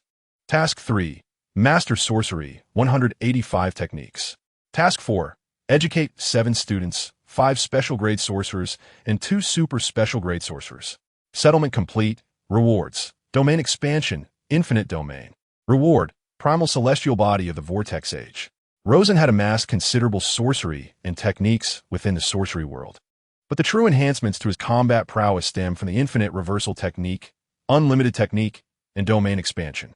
The advancement of his domain expansion to infinite domain elevated his combat power from 5 million to 5 million. Host, Rosen. Combat power, 5 million. Remaining lifespan, 100. Physique, primal celestial body. Chi cultivation, awakening chi, primal. Magic, magic refinement, shadow magic, spiritual pursuit, Amanqui's evil arts, demoness hand. Ninjutsu, shadow secret techniques. Flying thunder god technique, multiplication shadow clone, healing destruction, palm celestial arts, chakra surgical knife, diamond lock, for symbol seal, unmatched strength. Comprehensive skills, light escape. Time space points, 355, after deducting 100 points, can traverse time and space once. During his time in the sorcery world, Rosen also acquired numerous time-space points. Upon returning home, he took out the boundary of prison gates and unleashed his shadow clone, which had been sealed within for 2 millennia. During this span, the shadow clone perfected and mastered every form of magic, ninjutsu, sorcery, and technique. However, the sheer volume of memories accumulated over 2,000 years was overwhelming, and it took Rosen a full decade to absorb them all. Now, Rosen was 16 years old and had achieved the status of a scholar in the provincial examination the previous year. This year, I shall once again journey to Kaifeng to partake in the provincial examination. Should I successfully pass, I will attain the esteemed status of a Jiren. With this title, I will ascend to a social standing akin to that of the gentry in my locality. However, it is an arduous task for an ordinary farmer to cultivate a Jiren. The rarity of individuals rising from the common folk to the ranks of the gentry throughout history is indeed striking. Setting aside the intricate web of interests entwined with the imperial examinations, one must consider the realm of knowledge. How many literary works can an ordinary citizen truly access? A vast multitude of classical texts resides in the hands of the gentry, and the disparity between a scholar who has merely perused the 4 books and 5 classics and one who has diligently studied 30 to 50 significant works is monumental, manifesting in both discourse and understanding. Fortunately, Luo Ming does not face such obstacles, for the collection of books amassed by the Luo family surpasses that of all the gentry combined. Luo Ming has taken care to select several texts that might prove useful during the examination, alongside others that broaden one's horizons. Thus, attaining the title of Jiren should not pose a significant challenge for him. The true test lies in the autumn examination. This assessment not only evaluates knowledge, but also necessitates the cultivation of connections, particularly through the practice of recommending names. This entails having a renowned local scholar vouch for one's candidacy, a prerequisite for participation in the autumn examination. Typically, this recommendation is expected to come from reputable families, and the associated scholar may be among the 9 clans. While securing a recommendation is not particularly difficult, obtaining one from influential families markedly enhances one's chances of achieving a commendable ranking. This, however, implies that a favorable ranking would align one with the faction of that esteemed family within the bureaucratic realm. Conversely, a recommendation from a lesser-known Jiren would provide minimal support during the autumn examination. The significance of scholarly recommendations from peers of similar caliber cannot be overstated. In Luo Sen's perspective, Luo Ming's attainment of the Jiren title is already commendable, and the path that follows holds less importance. With ample family wealth, a comfortable home, and the Jiren title, the local authorities would be disinclined to impose harsh treatment. Consequently, there appears little left to pursue. Thus, Luo Sen has not invested further effort in Luo Ming's academic ambitions. Should Luo Ming indeed carve out a successful path in the officialdom, Luo Sen would welcome it. For even if he were to remain outside the political arena, it would not impede his pursuit of a peaceful and prosperous life. Recently, Luo Ming has been studying at the Balloon Academy in Kaifeng. Luo Mingyan, a fellow student, informed him that someone was seeking him outside. Luo Ming's courtesy name is Mingyan. bestowed upon him by the Academy's esteemed instructors. He has cultivated amicable relations within the Academy, be it with his classmates or the faculty. His family's affluence facilitates his generosity, frequently providing financial assistance to his peers, and he often brings books from home, prompting both classmates and teachers to approach him for borrowing. As he exited the Academy, he encountered Luo Sen, who was holding the reins of a horse, accompanied by 2 servants. "Father," he greeted, noticing the slight furrow of concern on Luo Sen's brow. While Luo Ming possesses considerable knowledge, he has wholly embraced the rigid conventions of scholarly demeanor, which Luo Sen finds somewhat too doctrinaire. "What brings you here?" As the weather turned cooler, Rosen remarked, "I shall present you with some books, silver, and bedding." "Thank you, father," replied Luo Ming. "When there are no outsiders around, you may simply call me father. This formality is quite cumbersome," Rosen thought, feeling an urge to chastise his son. "Yes, father." They found a tavern to sit down in, where Luo Ming took the initiative to order, indicating he had frequented this establishment before. Rosen leaned against the window on the 2nd floor, savoring his drink. A young lad, of similar age to Luo Ming, ascended from below, glancing around before approaching their table. "Gentlemen, may I share this table?" Luo Ming first looked to Rosen, who gave a slight nod. "Of course, please join us," he welcomed. "I am Luo Ming, and this is my father. May I ask how to address you?" "I am Zhu Wan, visiting from the capital, passing through this area," the young man replied. Once acquainted, they engaged in lively conversation. Rosen noted that Zhu Wan and his son were both bookish, having encountered numerous classical texts, exchanging insights on revered works with enthusiasm. Zhu Wan was delighted, as it was rare to find peers who could converse so fluently, and he appreciated Luo Ming's refined demeanor and scholarly grace. Meanwhile, Rosen felt like an outsider, holding his cup and gazing out the window. Below, a luxurious carriage adorned with dragons and phoenixes stood at the tavern's entrance, attended by a coachman and 2 guards exuding an aura of formidable strength. Rosen cast a sidelong glance at Zhu Wan, wondering if he might be the future Emperor Jiangwen. Indeed, it seemed that all the scholarly discourse was mere rhetoric, echoing the traditions of the Zhou rites. "You 2 young men continue your discussion. I shall step out to purchase some items," Rosen announced, rising from the table. He felt that remaining any longer would strain his patience. As he exited the tavern, the coachman and guards tightened their fists, muscles coiled in readiness. They were seasoned veterans, acutely attuned to danger. However, Rosen merely passed by them without a second glance. Zhu Wan and Luo Ming conversed for 2 hours before Zhu Wan took his leave. "Dear brother, here is my jade pendant. Should you find yourself in the capital someday, do seek me out. My residence is just 100 steps from Zhuke Street. Certainly, should I venture to the capital, I will gladly share another drink with you. Brother Zhu." Luo Ming felt in his pocket and retrieved a pocket watch. "Brother Zhu, this is a gift from my father, and now I wish to pass it on to you." "What is this?" Zhu Wan inquired. "My father remarked that this is a pocket watch capable of telling time, crafted by a skilled artisan sought out by him. He wished Brother Zhu a safe and smooth journey home." Upon witnessing this remarkable object, Zhu Wan was astonished to find it could move on its own and accurately keep time. The exquisite craftsmanship suggested its considerable value, causing him to feel that the jade pendant he had gifted seemed somewhat diminished in worth. Although the jade pendant was a royal artifact, it would fetch little in a marketplace, whereas the pocket watch gifted by Luo Ming was undoubtedly worth a fortune. Truly, this object was extraordinary and likely of great value. "Dear Brother Zhu, we should not be constrained by the notion of worth in our exchanges. Please accept it," he urged. "Very well, then. I shall shamelessly accept it. When you come to the capital, I will ensure you are graciously entertained," Zhu Wan replied.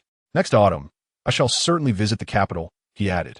Aware of Luo Ming's affluent background, Zhu Wan did not offer much in return, but bid farewell to Luo Ming with a heavy heart. As the 2 were parting, Luo Sen arrived, leading a horse before Luo Ming. "Father, I had such a delightful conversation with Brother Zhu that I neglected you, for which I am truly remorseful." "All right, enough of your rambling. I must return now. You should head back to the academy," Luo Sen's father replied, overwhelmed. After Luo Sen and his 2 attendants procured a few items in Kaifeng, they departed the city. The distance from Kaifeng to Kaiyuan County was over 200 miles, and they would likely have to spend the night in the wilderness. After riding 100 miles, Luo Sen and his attendants witnessed a commotion ahead. They saw Zhu Wan's carriage galloping toward them in a frenzy.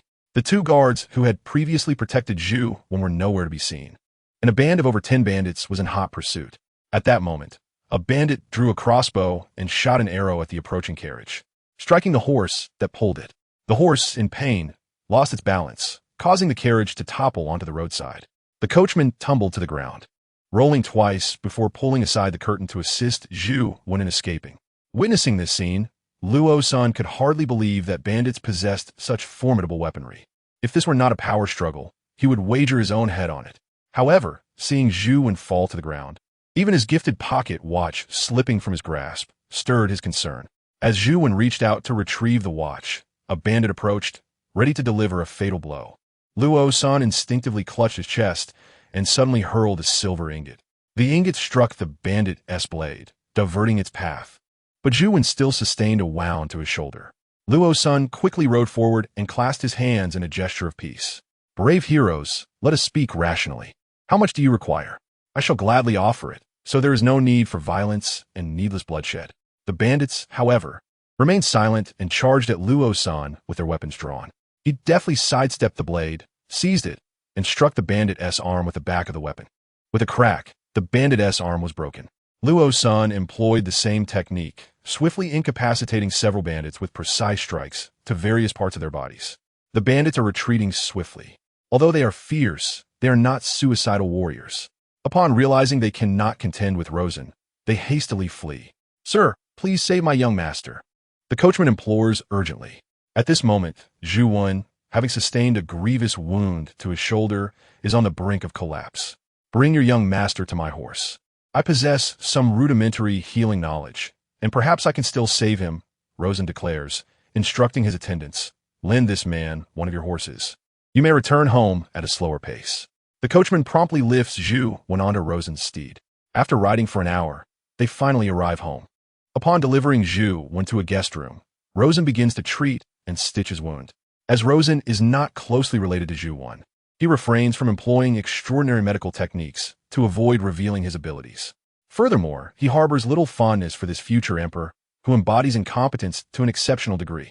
Had it not been for Zhu's friendship with his own son, Rosen would not have intervened. After half an hour, Rosen emerges from the room. How is my young master? The coachman inquires anxiously. He is out of danger now.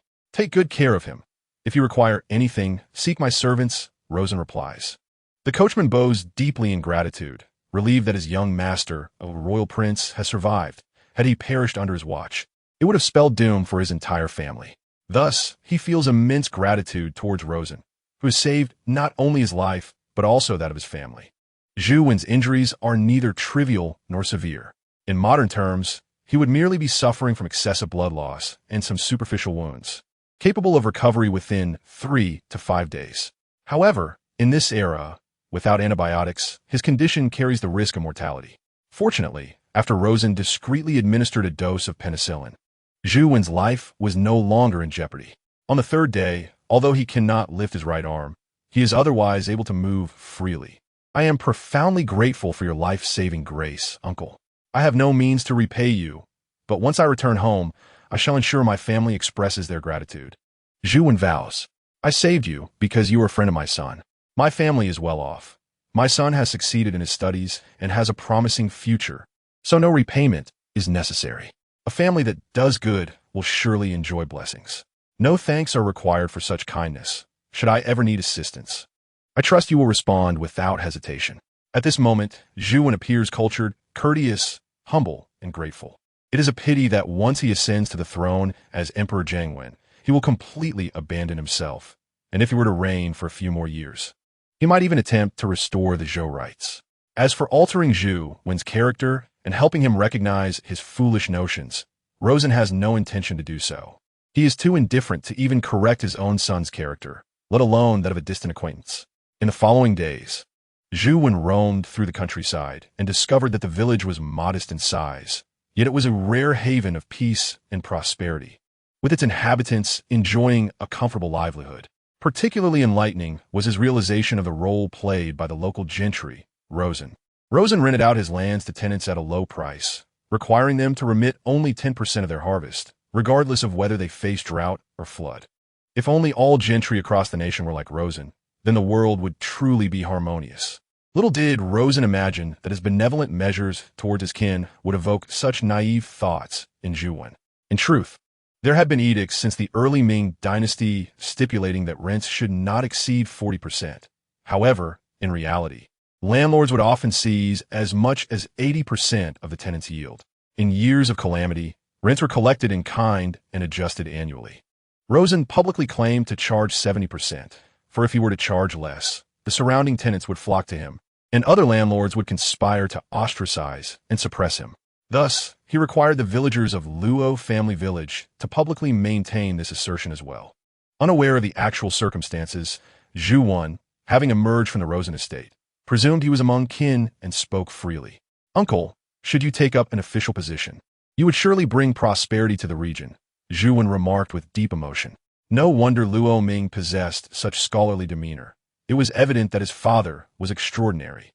Not only was he skilled in martial arts, capable of contending with numerous fierce opponents, but he had also transformed the Luo family village into a veritable utopia, where every household had surplus grain, and the people were humble and courteous. If appointed as a local official, he would undoubtedly achieve remarkable feats. Rosen gazed at Zhu Wan with a look akin to that of a fool. "I have no desire to be an official. The intrigues of the court are treacherous, and a single misstep could lead to irrevocable ruin. It is far better to be a wealthy gentleman and lead a straightforward life," he replied, his expression devoid of emotion. He feared that this Na'vi youth might unwittingly grant him an official title once he ascended the throne. When Zhu Di took power, it was entirely possible that his family would find themselves on a list for retribution. It was truly a source of headache. During this time, Rosen was even able to perceive many of Zhu Yunjian's foolish notions. The ascension of such an emperor would undoubtedly spell disaster, both for his own family and for the populace at large. A month later, the horseman returned. "Uncle, my ancestors have sent someone to escort me. I have come to bid you farewell," Zhu Wan announced. "Very well, travel safely," Rosen nodded, having surmised yesterday's return of the horseman.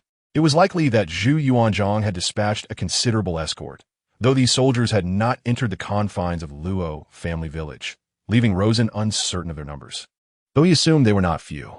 After Zhu Wan departed, tranquility returned to the Rosen estate. That same year, Luo Ming achieved the top rank in the provincial examinations, returning as the champion.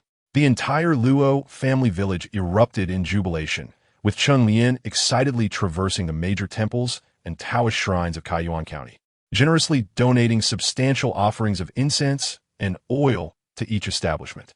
Luo Sen directly invited numerous chefs from Kaiyuan County to Luojia village, where he hosted a grand 3-day banquet. People from the surrounding areas, as long as they uttered auspicious words upon arrival, were welcome to sit down and enjoy a hearty meal. However, the festivities lasted only a few days, as Luo Ming needed to prepare for the imperial examination the following autumn. Thus he commenced a more rigorous study regimen. Many of his fellow students came to visit him. Some sought to forge connections, while others aimed to strive together or borrow books.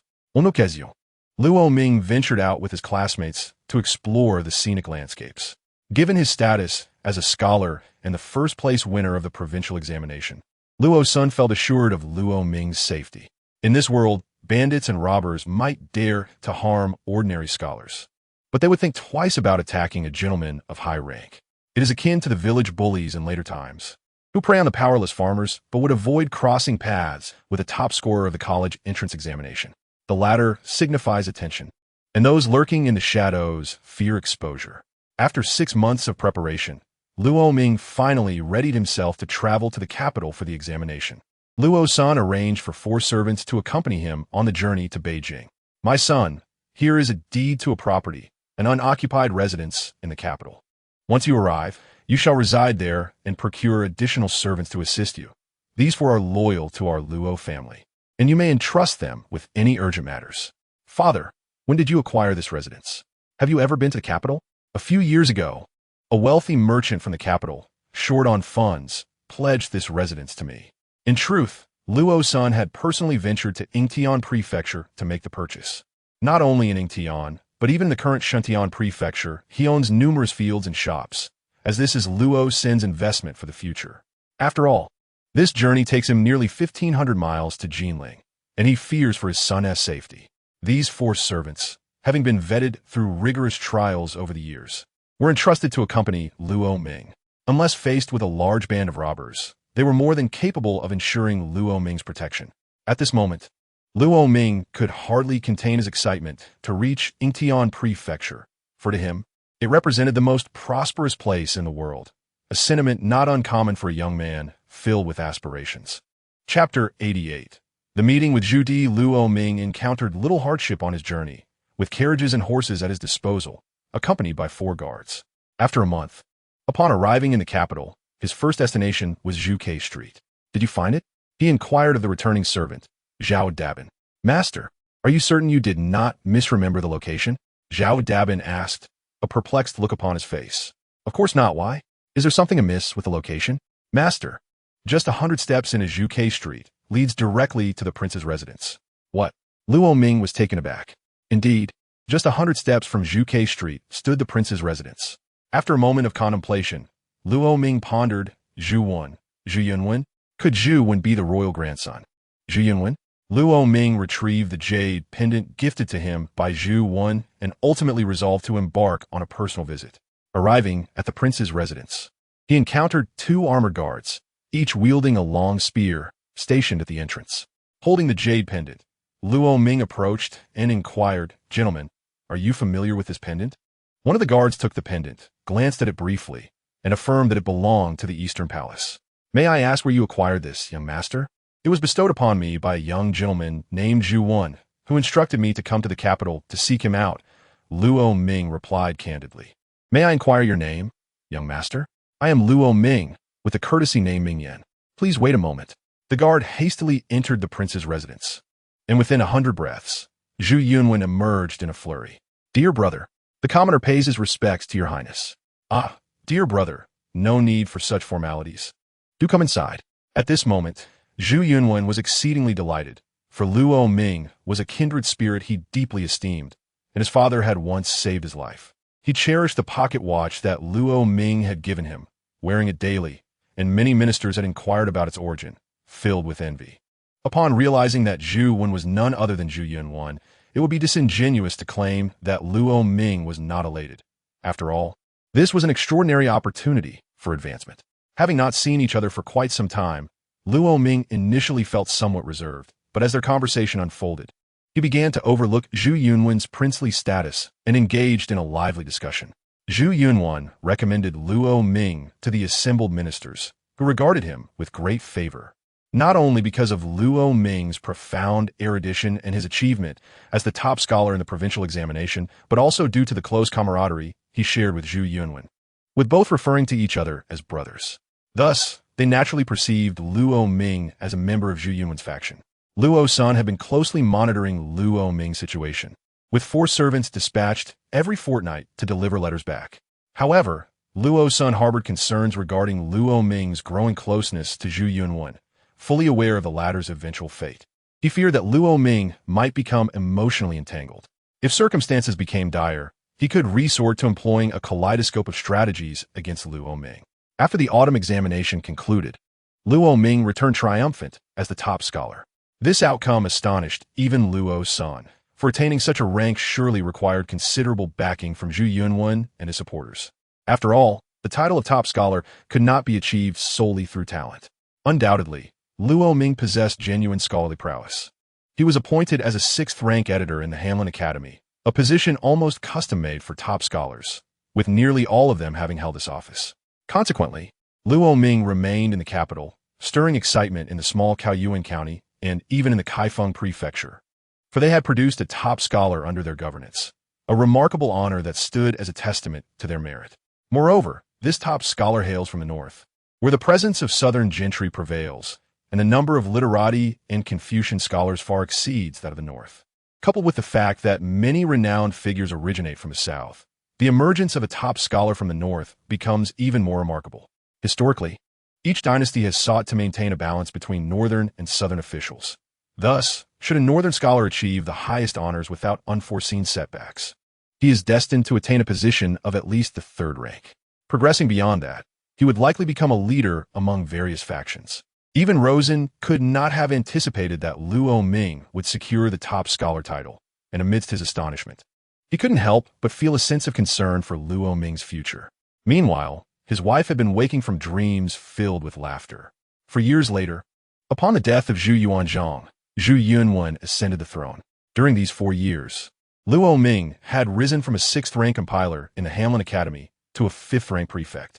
After Zhu Yunwen's coronation, Luo Ming was subsequently promoted to a 3rd-rank minister in the Ministry of Revenue. Given his current official status, it would not be an exaggeration to say he brings honor to his family. Although the Luo family maintains a low profile in Kaiyuan County, their residence is still a hub of activity, with the threshold nearly worn down by visitors. Everyone can see that Luo Ming enjoys the emperor's favor, and the harmonious relationship between them promises an immeasurable future. Rosen and Chun Lian also received letters from Luo Ming, inviting them to the capital to share in his fortunes. After some discussion, they decided to go. Rosen had initially hesitated, as the capital could never compare to the comfort of Luo family village. However, Chun Lian yearned to see her son, and Rosen considered the possibility that should political circumstances change, it would be easier to bring their son back. Their journey was slow, but eventually, Rosen, Chun Lian, and their daughter Chen Mingyue arrived at the Luo residence in the capital. Over the years, Luo Ming had only returned home twice, as the journey was long and arduous, taking 2 to 3 months round trip. Upon seeing Luo Ming again, they noted he had matured significantly. His invitation to his parents carried an additional meaning. It pertained to his lifelong commitment. Zhu Yunwen had expressed a desire to betroth Princess Han to Luo Ming. The princess, at 17, was a paragon of beauty, possessing a gentle and virtuous character. Luo Ming, now in his early 20s, was not far from her age. As the top scholar, he was not only remarkably handsome, but also held a prestigious position as a minister at such a young age, making him a worthy match for the princess. Embodying the perfect union of talent and beauty, Rosen would not refuse this proposal, and Luo Ming had reached the age for marriage, expressing a palpable anticipation for this union. Although it was an imperial marriage arrangement, the Luo family maintained their customary decorum. Rosen presented a dowry of 100,000 strings of cash, and 3 months later, they welcomed their daughter-in-law into their home. Even Zhu Yunwen personally attended the celebrations, which somewhat irked Rosen, while others viewed this as a tremendous honor. To Rosen it felt like an inconvenience, especially as it required him to kneel before Zhu Yunwen. The emperor's visit was brief, as was his departure. 1 bow to heaven and earth, 2 bows to the high hall. The couple bows to each other, and with the rites completed, they are led into the bridal chamber. After this elaborate ceremony, even Lord Luo, the esteemed elder, felt a tinge of fatigue. However, while the newlyweds retreated to their chamber, he, as the host, was still tasked with entertaining the guests. Stealing a moment of respite, he wandered to the lakeside pavilion, only to discover that it was already occupied. The commoner pays his respects to His Highness, the Prince of Yen. Indeed, the man before him, with sharply defined features, was none other than the renowned Yongle Emperor of history. Not long ago, Zhu Yunwen had summoned Zhu Di to the capital, detaining him in the capital city. Princess Henzhan, Zhu Di's sister and the 14th princess, was present at the wedding banquet, making it only natural for her elder brother, who was one of the few in the capital, to attend. Yet, as the Prince of Yen, he was generally despised, avoided by all like the venomous snake, preferring not to seek humiliation for himself. Thus, he had retreated to this secluded pavilion. Unexpectedly, Lord Luo had also chosen to come here.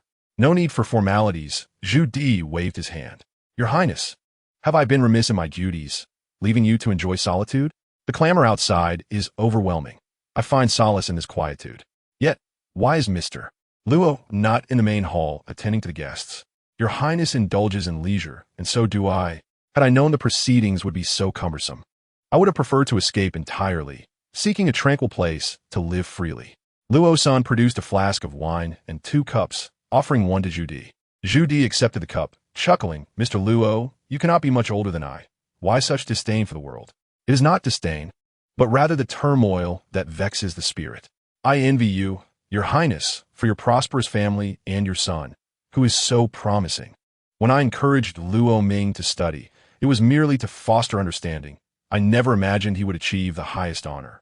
Now, I find it too late for regret. Everyone in the realm hopes for their son to achieve the highest honor. Why should Mr. Luo feel regret? Zhu Di perceived Luo Sen's words as a touch of vanity. Though my son studies adequately, he lacks the temperament for officialdom. He may excel in the Hamlin Academy, but I fear he would soon lose his head on the court. To be educated is to be qualified for governance. Mr. Luo is overly concerned. The teachings of Confucianism are but abstract principles. These truths are understood by all, even by the unlettered common folk.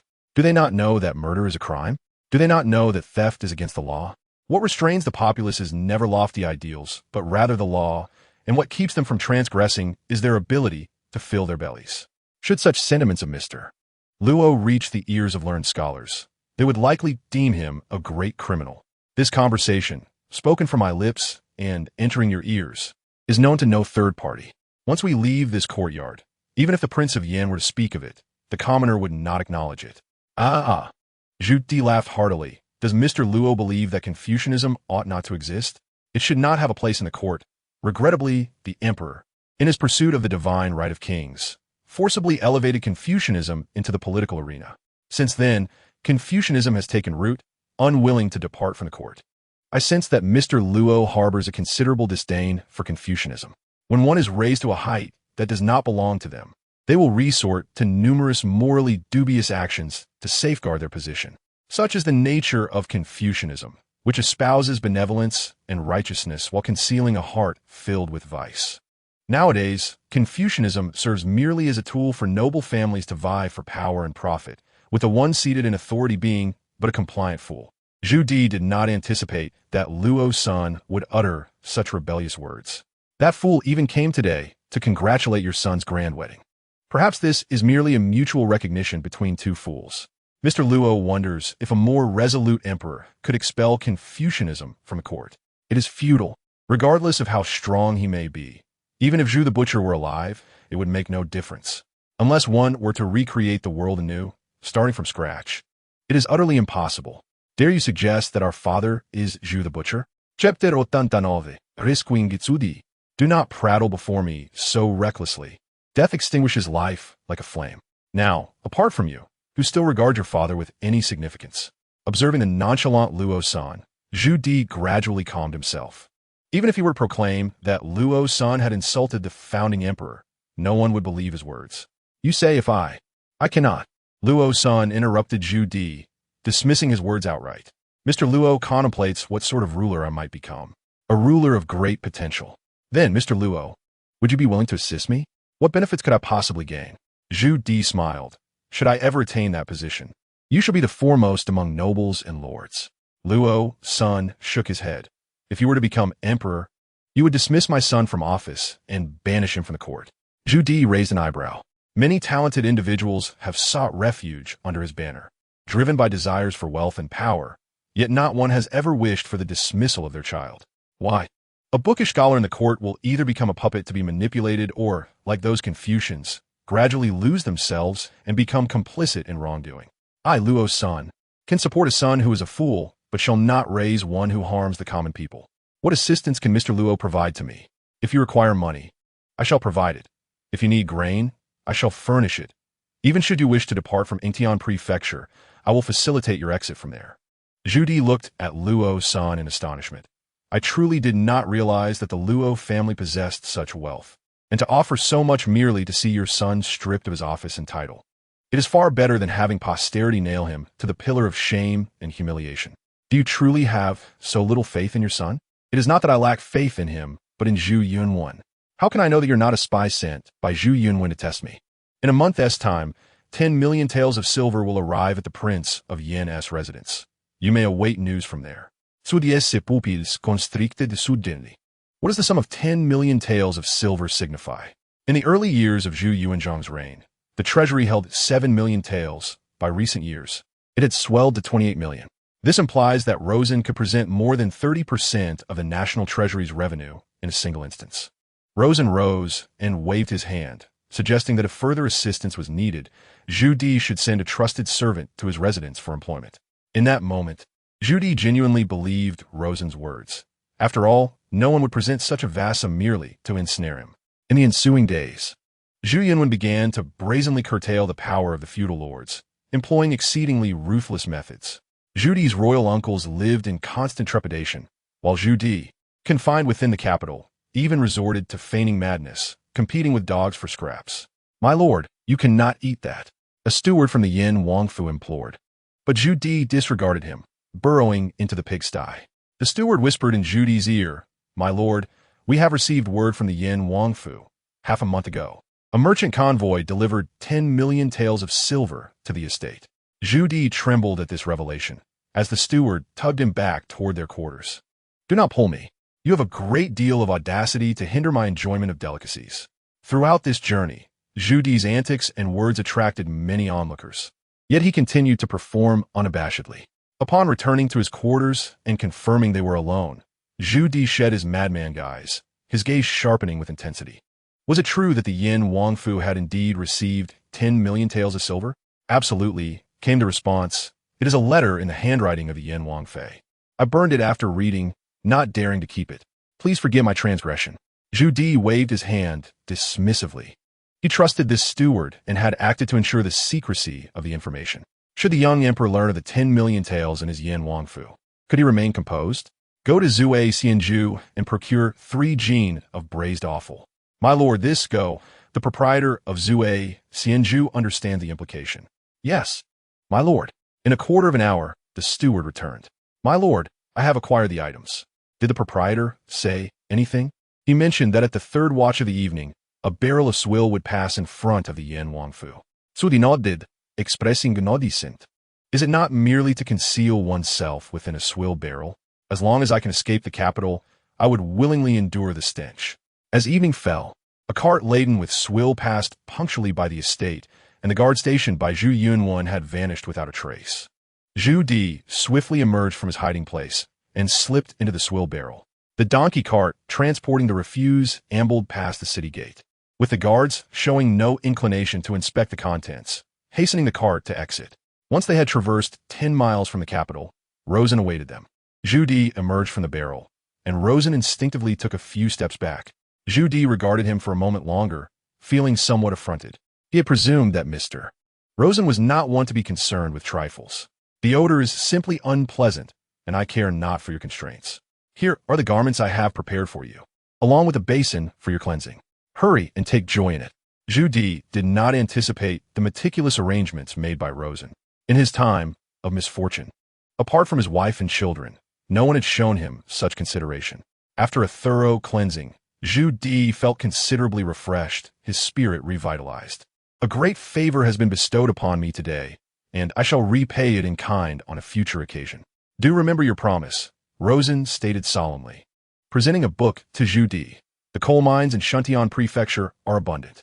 This tome details the uses of coal, the processes of steelmaking, and the manufacturing techniques for modern firearms, along with a complimentary map of the mineral resources in the vicinity of Shuntian Prefecture.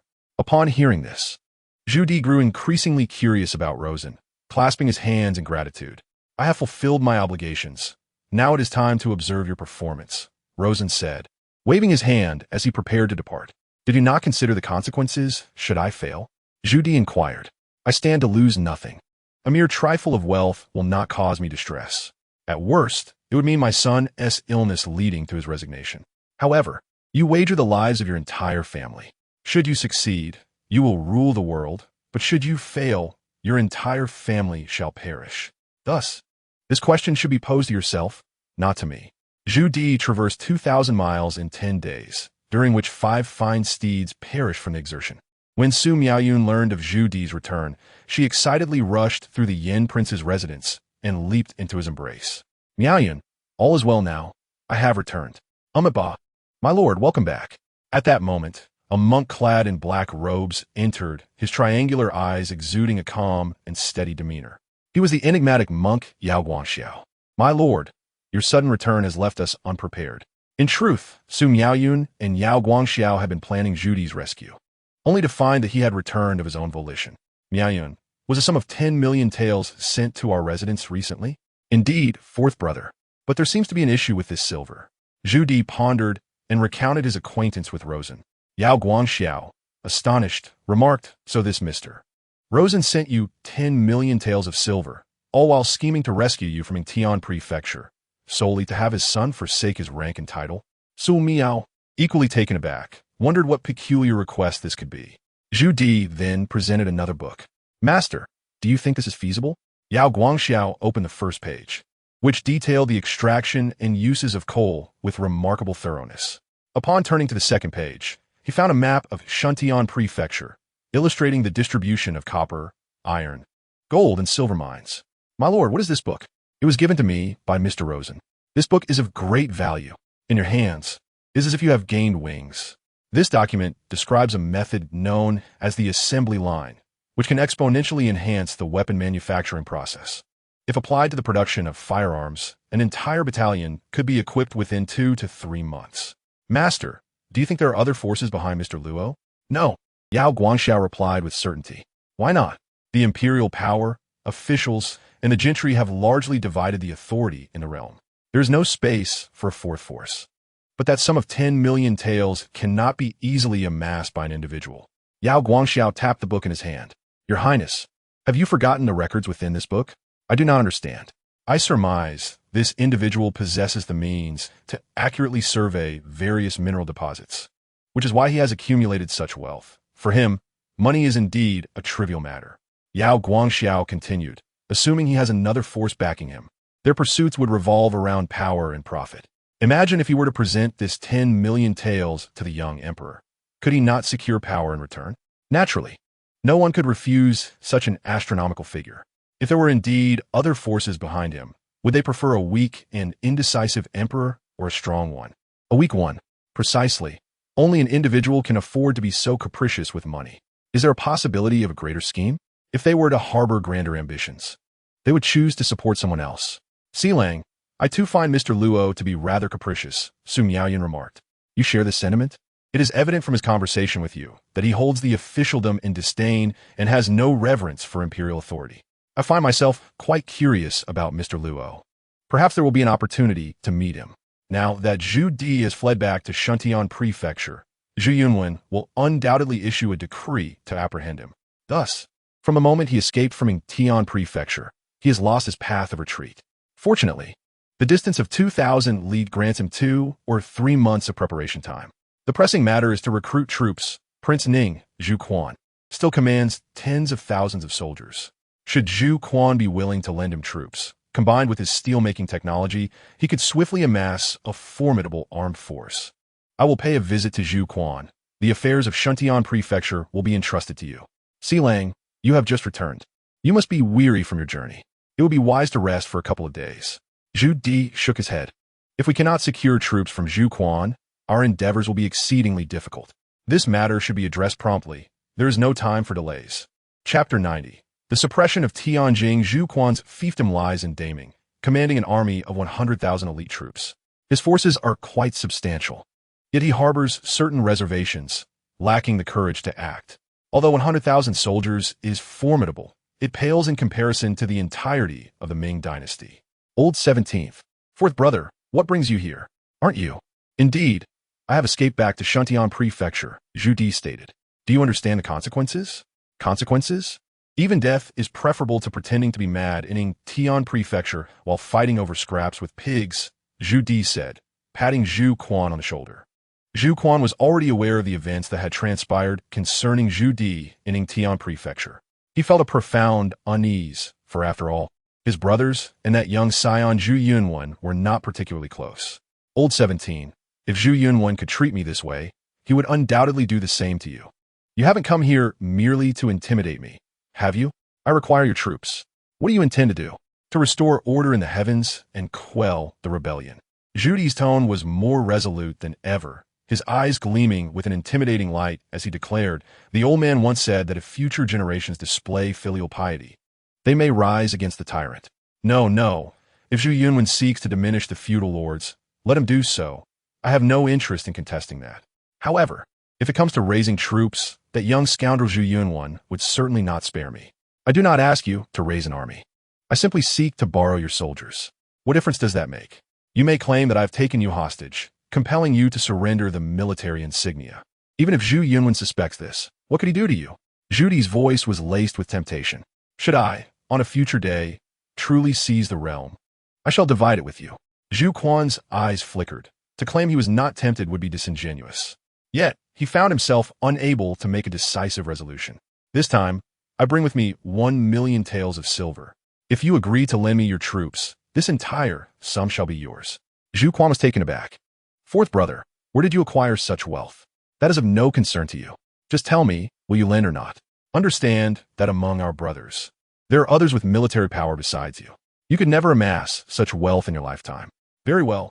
I shall say that you coerced me into providing you with troops. As for everything else, I know nothing. Moreover, I need you to assist in procuring grain and supplies. You shall front the costs. I have more than enough money here, and you shall certainly benefit. In the original history, Zhu Di had hastily raised his forces, relying on the 800 private troops of the Prince of Yin to counter the 30,000 defenders of Yanjing, subsequently seeking to borrow troops from Zhu Quan. Now, however, Zhu Di lacked for neither wealth nor men. He had already secured an army of 100,000, while Yanjing worked tirelessly to forge armor, weapons, and matchlocks, and was even mining various ores. What Zhu Di now lacked was provisions, but with Zhu Quan as assistance, his preparations were progressing remarkably well. Bang! It was not until a month later that Zhu Yunwen learned of Zhu Di's disappearance. After all, Zhu Di's residence was under the watch of his men. His comings and goings could not escape their notice. When Zhu Di remained indoors for a month without anyone inquiring, it was assumed that he simply preferred seclusion. It was a shock to suddenly receive word of his disappearance, which infuriated Zhu Yunwen to no end. Your Majesty, the Prince of Yin must have fled back to Shantian Prefecture. The immediate priority is to capture him and bring him back to the capital, Luo Ming stated. Zhu Di had long harbored treasonous intentions. With this escape, he was likely prepared to raise an army. Zhu Yunwen sank back into his seat, despondent. Preparation must be undertaken with utmost diligence, alerting each stronghold to ready themselves against impending threats, lest they be caught off guard. Furthermore, the forces at the disposal of the Prince of Yin amount to merely 30,000. No matter how fervently he rallies his troops, the absence of adequate finances and provisions will hinder any substantial endeavor. Moreover, following this rebellion, the Emperor's decision to diminish the feudal lords will appear all the more justifiable. After a moment of contemplation, Zhu Yunwen concurred with Luo Ming's assertions. Before his demise, Zhu Yuanzhang had repeatedly admonished him against reducing the feudal domains, yet he had commenced such actions merely 3 months into his reign. Presently, a considerable number of ministers within the court vocally condemned him, yet he persisted steadfastly in his pursuit of feudal reduction, facing significant pressure.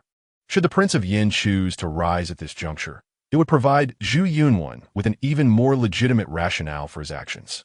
Your Majesty, I shall personally journey to Shunyanfu to compel the Prince of Yin to take action. In doing so, you will occupy the moral high ground. Unthinkable. This venture is fraught with peril. I cannot allow you to undertake such a risk, Zhu Yunwen replied resolutely. Moreover, you have recently wed Princess Han, and should she learn of my sending you to Shunyanfu, she will undoubtedly create a tumult here. The intentions of Zhu Dali were now glaringly evident, and sending Luo Ming to Shunyanfu could easily result in dire consequences. Zhu Yunwen was unwilling to place this trusted minister in harm's way. Very well, Luo Ming conceded, considering his wife's feelings and relinquishing his plan.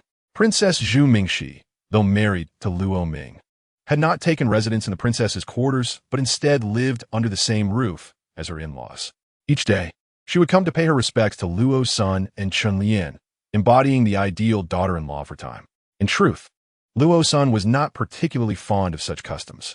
After all, apart from Luo Ming, the rest of the family had little to occupy them, preferring to sleep until they naturally awoke. However, Zhu Mingxi's daily greetings compelled Luo Sen to rise early each morning. He wished that Zhu Mingxi could be as carefree as his daughter, Luo Mingwei. At this moment, Luo Sen sat by the lakeside, fishing. Recently, he had experienced a breakthrough in his magical prowess and hoped to turn the 6th page of the Dark Tome. Just then, a servant approached. Master, has Zhu Laosi encountered another dilemma?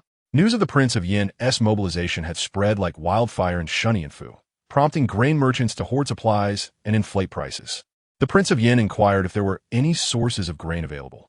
In half a month, we shall dispatch at least 10,000 men to Donghaiku, where 200,000 stones of grain and 500,000 pounds of meat will be secured. On behalf of His Highness, I extend my gratitude, Master. Tomorrow, release some fish fry into the lake. I have fished all morning without a single bite, Luo Sen said, casting aside his fishing rod and rising. When Zhu Dali received the 200,000 stones of grain and 500,000 pounds of meat, his mind buzzed with astonishment.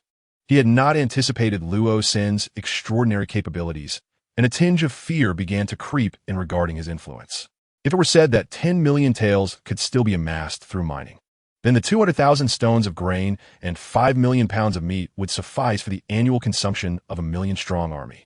My lord, the current situation is rather troublesome. Yao Guangxiao hurriedly approached Cao Di. What troubles you now? Is it a lack of funds? Or perhaps insufficient provisions? It is the meat. Such an immense quantity of meat cannot be preserved for long. Even if our men were to feast without restraint, we would merely watch as this vast supply gradually spoils. It is winter now, and the ice and snow can barely maintain its freshness, but once the weather warms, we shall be forced to discard millions of pounds of meat. Urgently send a swift horse to the capital to inquire if Mr. Luo has any alternative solutions. Zhu Di found himself in a predicament of fortunate worries. In the past, he lacked money, provisions, and troops, but now he possessed everything, all thanks to Luo Ming, that benefactor. Zhu Di even felt that this individual was sent by heaven to rescue him. Now, he had the opportunity to witness food spoil due to excess. Half a month later, he received a response from Luo Sen regarding the method of ice making with saltpeter. Subsequently, Zhu Di began to recruit soldiers on a grand scale. He now had ample funds, provisions, weaponry, and armor, thus no longer concealing his intentions. He aimed to let the entire world know of his campaign to restore the heavens. On January 30th of the second year of Jiangwen, Zhu Di officially raised his troops under the banner of restoring the heavens, commencing his efforts more than 6 months ahead of the original historical timeline. Initially, Zhu Di had been imprisoned in the capital for a full year. Yet, this time he acted 8 months earlier, and with an additional 3 months of preparation, he amassed an army of 150,000. Although this force was still significantly lesser than the million-strong army of the Ming dynasty, several princes within that million would not aid Zhu Yunwen, with the best outcome being mutual non-interference, while the garrison forces at the border fortresses could not be recalled either. Zhu Yunwen could mobilize at most 600,000 troops. In response, Zhu Yunwen dispatched Duke Chao Li Jinglong to lead an army of 500,000 to subdue Zhu Di. Before the war commenced, Luo Sen made a special visit to the battlefield. Li Jinglong was indeed a man of the Yan King. After all, a rational person would not undertake such irrational actions. The vanguard was on the verge of breaching the gates of Yanjing, yet Li Jinglong unexpectedly ordered a retreat. This battle resulted in a dismal defeat for Li Jinglong, with over 100,000 troops lost, while Zhu Di managed to capture an additional 200,000. The remaining 20,000 fled in disarray back to the capital. Although Zhu Di suffered losses of several thousand troops, he replenished his ranks with 20,000 from Li Jinglong, thereby increasing his forces from the original 150,000 to 300,000. This battle caused an uproar within the court of the capital, as no one had anticipated Li Jinglong's defeat, let alone such a catastrophic one. Zhu Yunwen was compelled to redeploy his forces and enlist more troops. Naturally, he was also forced to seek assistance from the princes, not necessarily to send their armies, but at least to keep their forces in check. Especially in Yunnan, the Mu King's residence is the most formidable of the vassal kings, commanding an army of 300,000. During this conflict, Rosen amassed a significant number of corpses to expand the volume of the distorted space. In other realms, he could remain indifferent to the deaths of countless individuals. However, witnessing the peasant folk, who may not have even undergone proper training, being conscripted to the battlefield stirred profound emotions within him. These commoners, likely unaccustomed to violence, now faced the well-equipped Yan army. Yet, this encapsulates the grim reality of the era. This is the tragedy of the times. The Yan army, accustomed to hearty meals of rice and meat, wielded weapons forged from the finest steel. In stark contrast, the imperial troops subsisted on coarse rice and dry cakes, often choking without water, and their armaments were poorly crafted. Even with the disparity in forces, the imperial army could not be assured of victory in a direct confrontation. Perhaps due to Rosen's assistance, the Yan army's advance was significantly more successful than in the original timeline, capturing Yingtianfu 2 years ahead of schedule. Chapter 91. The rift between father and son. Zhu Yunjian sat despondently upon the steps of the Golden Lawn Hall, his face etched with despair. He had not anticipated events would unfold in such a manner. Your Majesty, we must retreat to Jiangnan and reorganize the court. There is still a chance, Luo Ming urged. There is no chance left, Zhu Yunjian replied with a bitter smile, his gaze toward Luo Ming filled with complexity. The current predicament was partly due to Luo Ming's influence. Yet Zhu Yunjian found it difficult to cast blame as he held a strong agreement with Luo Ming's suggestions. Moreover, even in this dire moment, Luo Ming remained steadfastly by his side. Leave this place, Zhu Yunjian insisted, pushing Luo Ming away. Return to care for Aunt Mingxi. She cannot be without you. Your Majesty, we have not lost. There is still hope, Luo Ming implored. Zhu Yunjian shook his head, his eyes hollow. Alas. It has come to this. I have no words left. If that is the case, I shall accompany your Majesty to the netherworld. Meanwhile, Li Jinglong had already opened the gates of Yingtianfu. Zhu Di, mounted upon a grand steed, was the first to charge into the city, followed closely by his brothers, Zhu Gaoxiu and Zhu Gaosui, as the army took control of the city defenses. Zhu Di advanced to the main gate of the imperial palace, where the royal guards had surrendered. The commander of the guards, Li Yuan, stepped forward. I am Li Yuan, paying my respects to His Highness, the King of Yen. Zhu Di waved his hand, signaling his subordinates to take over the main gate. Has that little brat Zhu Yunjian fled? Not all. Immediately seal off the forbidden city. No one is to enter or exit, Zhu Di commanded. With renewed vigor, Zhu Di strode into the forbidden city, while Zhu Gaoxiu and Zhu Gaosui were swept up in excitement. Upon reaching the steps before the Golden Lawn Hall, they spotted a figure standing there. Zhu Di raised an eyebrow. Rosen, how is he here? Zhu Gaoxiu had already outpaced Zhu Di. Who dares to stand in my way? The audacity. He brandished his blade and charged at Rosen.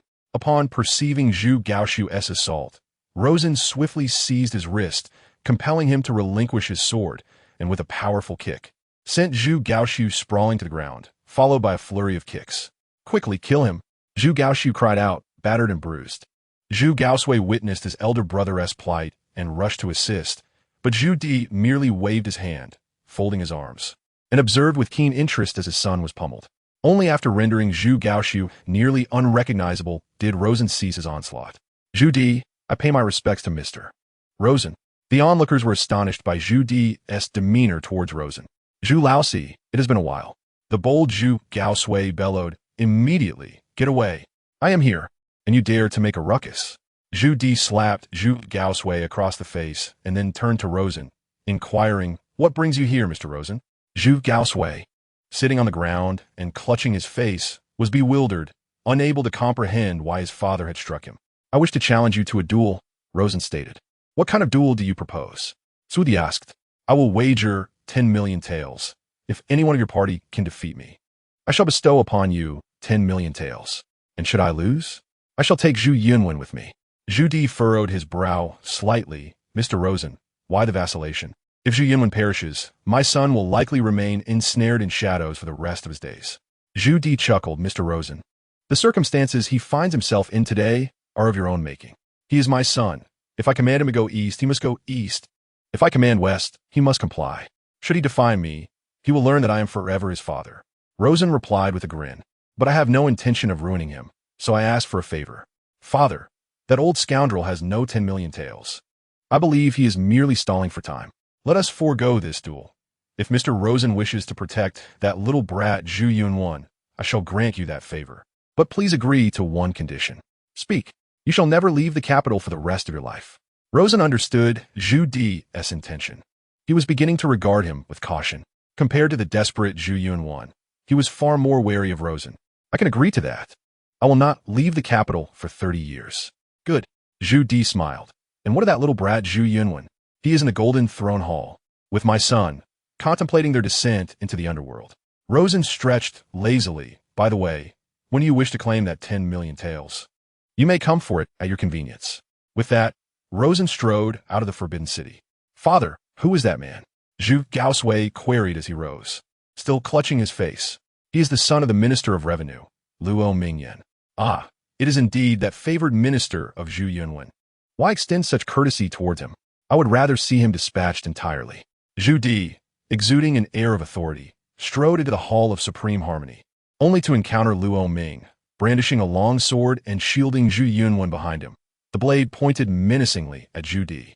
Yuan Yi, meet your demise. Sudi commanded. Disarm Lord Luo, do not harm him. He gestured for his men to act. Release me. Let me go, your majesty. I cannot protect you. Today, I shall proclaim my resolve with death. As Luo Ming spoke, he suddenly broke free from his captors and charged towards the pillars of the hall. Zhu Di's pupils contracted sharply. Stop him at once. He had no desire to forge a deadly enmity with Luo Senator the soldiers, upon hearing his command, rushed forward to seize Luo Ming. Zhu Gaoshui, having earlier suffered a slap from his father, now unleashed his fury upon Luo Ming, advancing with his sword drawn. Halt! Zhu Yunwen cried out, spare Luo Ming and his family, and I shall draft a decree of succession for you. Zhu Di was momentarily taken aback, then elated. He had not anticipated this unexpected boon. He had never intended to harm Luo Ming, but Zhu Yunwen's impatience had provided him an opportunity. Gaoshui, ensure that Luo Ming is safely returned to the Luo residence, Zhu Di instructed. Within a day, the atmosphere in the entire Yingtian prefecture had shifted dramatically. The once bustling Luo residence now stood desolate, with even the servants having fled in droves. Of course, Princess Henzhan remained, thus preventing any act of regicide. Father, mother, I have failed in my filial duty to protect the Luo residents. Please return to Kaiyuan County, Luo Ming implored, kneeling before Luo Sen and Chun Lian. Enough of this dramatics. Luo Sen waved his hand dismissively. I have old ties with the Prince of Yan. Thus our family shall remain unharmed. When did you ever have dealings with the Prince of Yan? Luo Ming asked, astonished. It was I who saw the prince out of the city. What? Father, this is disloyalty and unfilial behavior. Luo Ming protested. Luo Sen, seizing a teacup, hurled it at Luo Ming's head. I am your father. How dare you lecture me on loyalty and filial piety? Without my connections to the Prince of Yan, given your association with Zhu Yunwen, our family would have long since been buried under 3 feet of grass. Luo Ming, defiantly lifting his chin, met his father's gaze. You choose to pledge your loyalty to your emperor, while I shall support the Prince of Yan. Our paths diverge irreconcilably. Luo Sen had no intention of engaging in philosophical discourse. Luo Ming's nature was obstinate. Once he had made up his mind, not even 10 oxen could sway him. Chun Lian, embodying the archetypal matron, was oblivious to such lofty ideals. Her sole concern was the safety and well-being of her family. Support that traitorous scoundrel, and from henceforth, our father-son bond shall be irreparably severed, Luo Ming declared angrily. Minger, how can you utter such words? Apologize to your father at once. Chun Lian gasped in shock. I, Luo Sen, shall not need a son who embodies such misguided loyalty and filial piety. If our bond is to be severed, then let it be so. We shall have no further ties. Luo Sen's words of rupture reached Zhu Di's ears. On that day, Zhu Di arrived at the Luo residence. Where's the top scholar? Zhu Di stepped through the grand entrance of the Luo family with a beaming smile. Zhu Laosi, are you here to express your grievances? I have ascended the throne, and Zhu Yunwen has drafted an edict for abdication. Is it not rather disrespectful to address me in such a manner? Outside, I refer to you as your majesty, but within this Luo estate, you are simply Zhu Laosi. If you have nothing pressing, do take your leave. There are myriad significant matters awaiting your attention. You mentioned that should I desire that sum of 10 million taels, I could seek you out at any time. At this moment, Zhu Di no longer referred to himself as I in the imperial sense, but rather as I in a more personal dialogue with Luo Sr. Please send someone to fetch it from my old residence in Luojia Village, Kaiyuan County. I would appreciate it if you could bestow a title upon my brother. I suspect my ineffectual son is currently in a precarious position, and many local gentry are eager to seize a piece of the Luo family's fortune.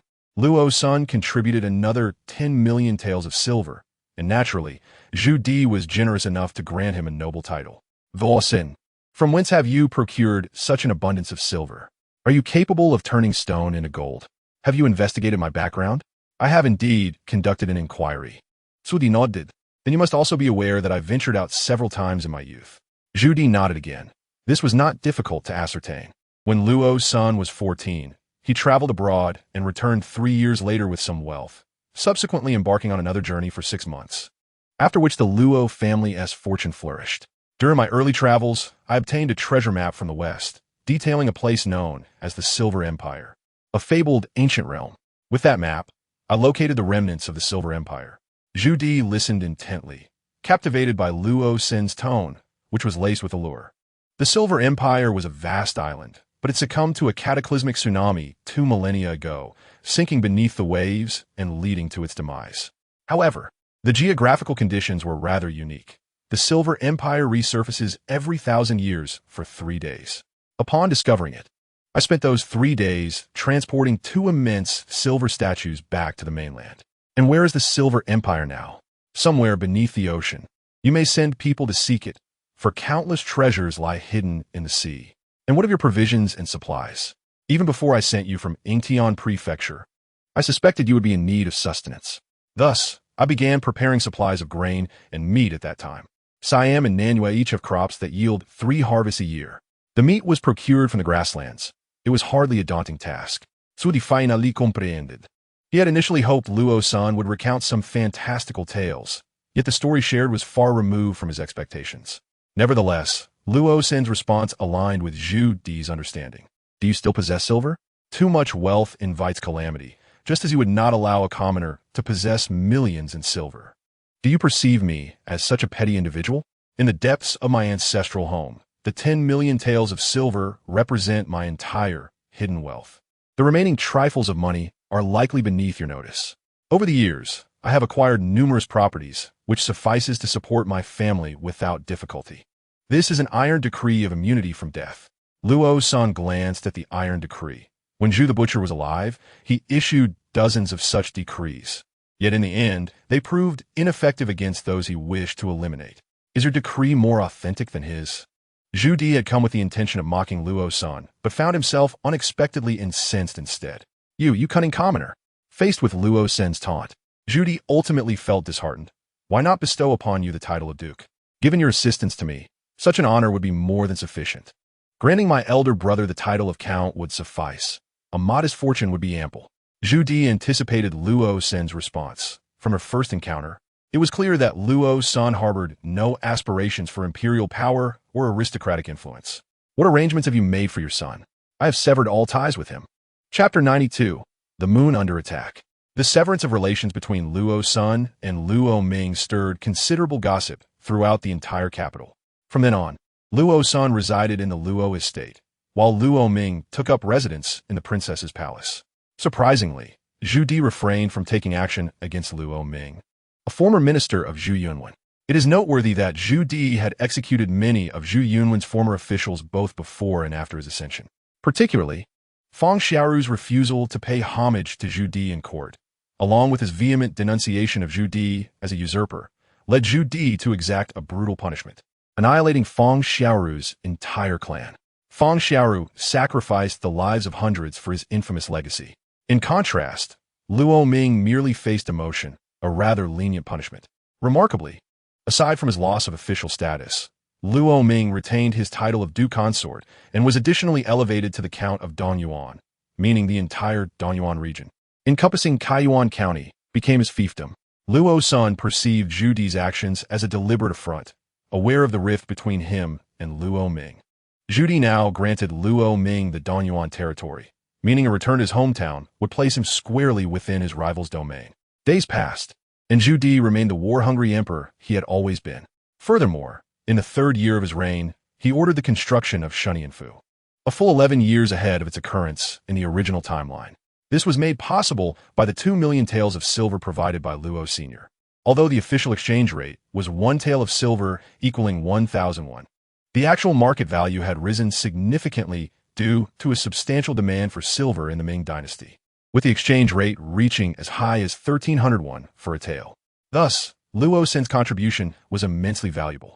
However, Zhu Di, now overseeing the construction of Shunyanfu and embarking on expeditions into the northern deserts, soon found himself in need of funds once more. Zhu Di sought to extract more money from Luo Sen, but the latter's response was clear. No money was available, only a life for the taking. On this day, Luo Ming was on his way to visit Zhu Yunwen, who was currently under soft confinement at the Shaoling Mausoleum. Although Luo Ming had severed ties with Luo Sen, he remained a dignitary with a noble title, and with Chen Lian frequently providing him with assistance, his life was not markedly different from before. Furthermore, despite the rupture with Luo Sen, Luo Ming maintained a close relationship with his mother, Chen Lian, and his sister, Luo Mingyue. At that moment, Luo Ming heard his sister's voice and turned to see her bounding towards him. Mingwei, what brings you here? He inquired. Just out for a stroll, Luo Mingwei replied nonchalantly. You are no longer a child. One must be wary of the world. The streets are filled with all manner of people, and should anyone dare to touch you, it would leave a stain upon your reputation for a lifetime. At 20, you ought to be seeking a suitable match rather than wandering aimlessly, he admonished. Father does not concern himself with me, so why should you? Luo Mingwei retorted, her expression darkening. That old rogue clings to power. There is no familial affection in his heart. How could he truly care for you? At 20, he hasn't even sought a suitor for you. I fear he wishes to sell you to the royal family. My father is not like that. He has said that only when I agree will he arrange my marriage. She countered. Luo Mingwei was well aware of the animosity between her brother and father, having heard countless disputes over the years. Initially, she would argue when Luo Ming referred to their father as an old rogue, but over time, she grew weary of the contention. Her stance aligned with Chun Lian's. Neither was entirely in the wrong. You are loyal to your emperor, while I support the Prince of Yan. Why is it that your emperor is deemed noble and virtuous, while my allegiance is considered treacherous? In fact, compared to Luo Ming's rigid principles, Luo Mingwei leaned more towards her father's perspective. On one hand, she felt a closer bond with him, and on the other, the victors are always seen as kings while the vanquished are branded as traitors.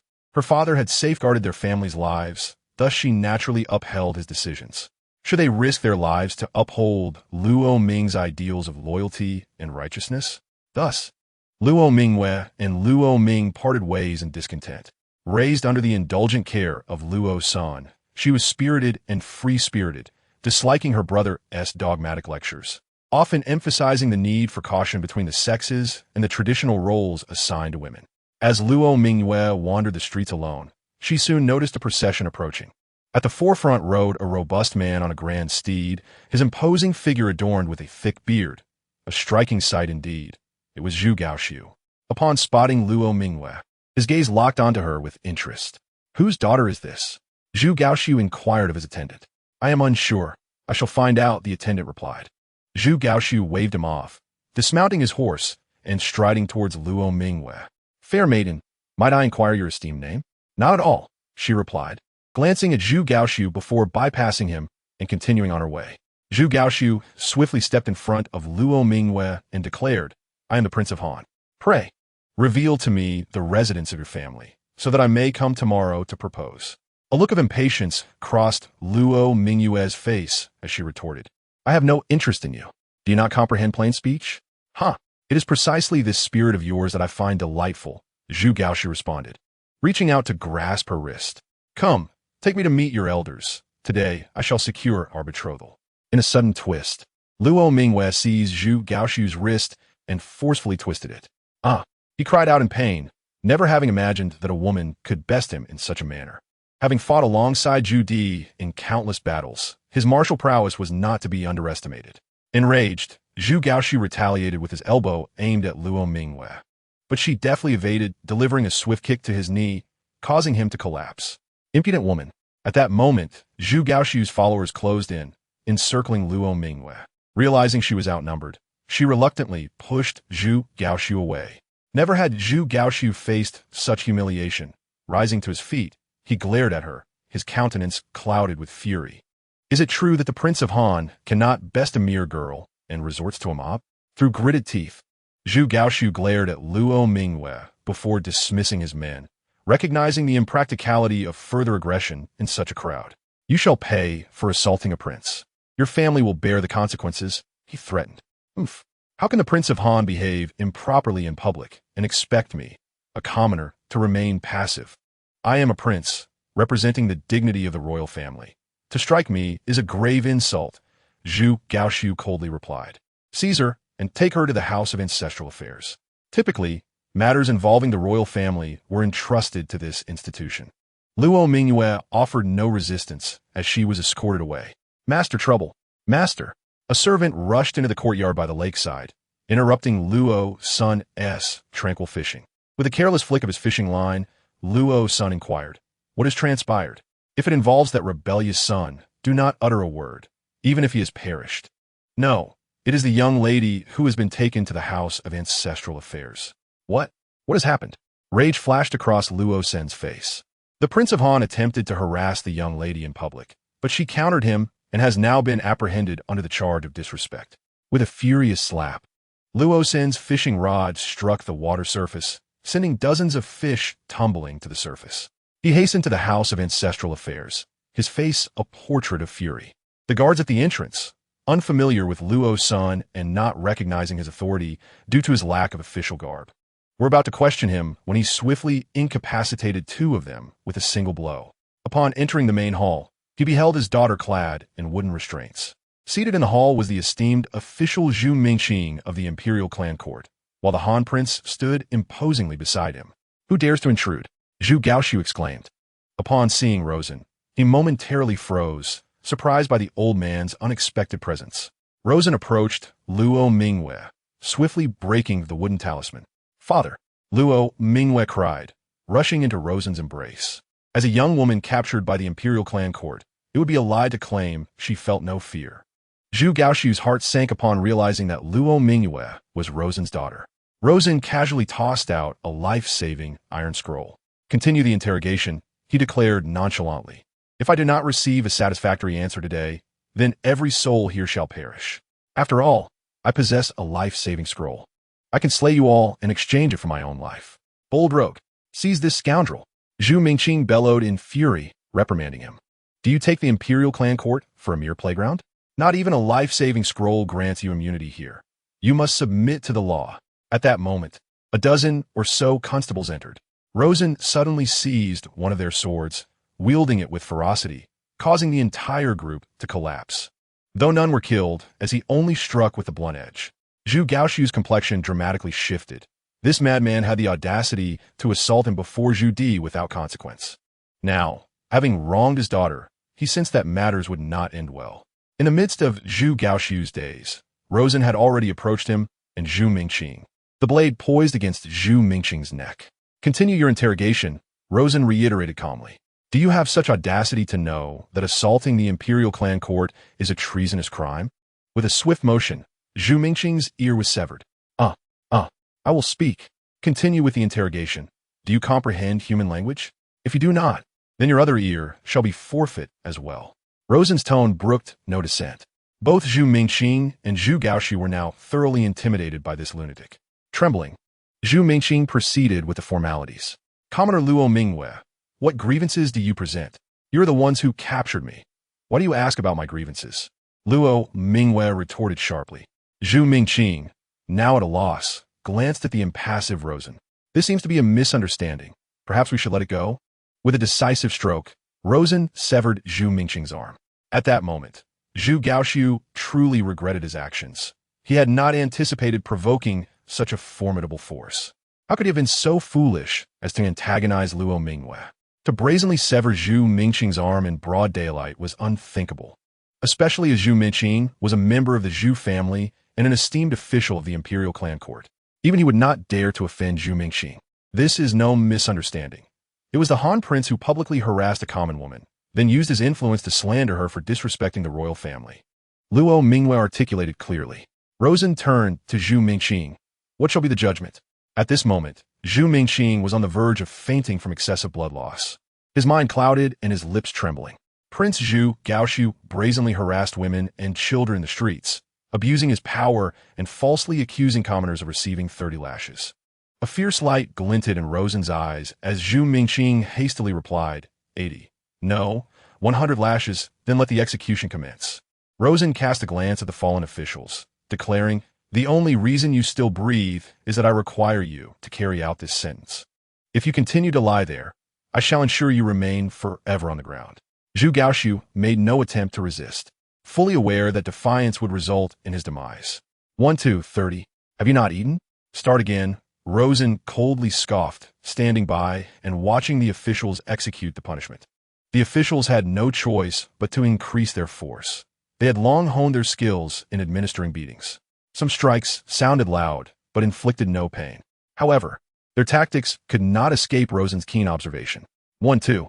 Zhu Gaoxiu cried out in agony.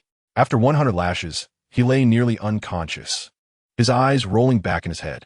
A typical person would be gravely injured after 30 lashes, and though Zhu Gaoxi was robust, he could not withstand such a brutal punishment. Your Majesty, there is trouble. Ji Gang rushed before Zhu Di, alarm evident on his face. What has transpired? Zhu Di had never witnessed Ji Gang in such a state of panic. The prince has been gravely injured, and Zhu Mingqing of the imperial clan has lost an arm and an ear, now on the brink of death. Shock registered on Zhu Di's face. Who is responsible? Rosen, the father of Luo Ming. Rage surged within Zhu Di. Why? The prince harassed Rosen's daughter, Luo Mingwei, and upon failing to subdue her, he seized her and brought her to the imperial clan court. Then what happened? Rosen arrived, brandishing a pardon decree, stating that if the imperial clan court could not deliver a fair judgment today, he would cleanse the court in blood, ready to exchange the pardon for justice. Zhu Di seethed with fury.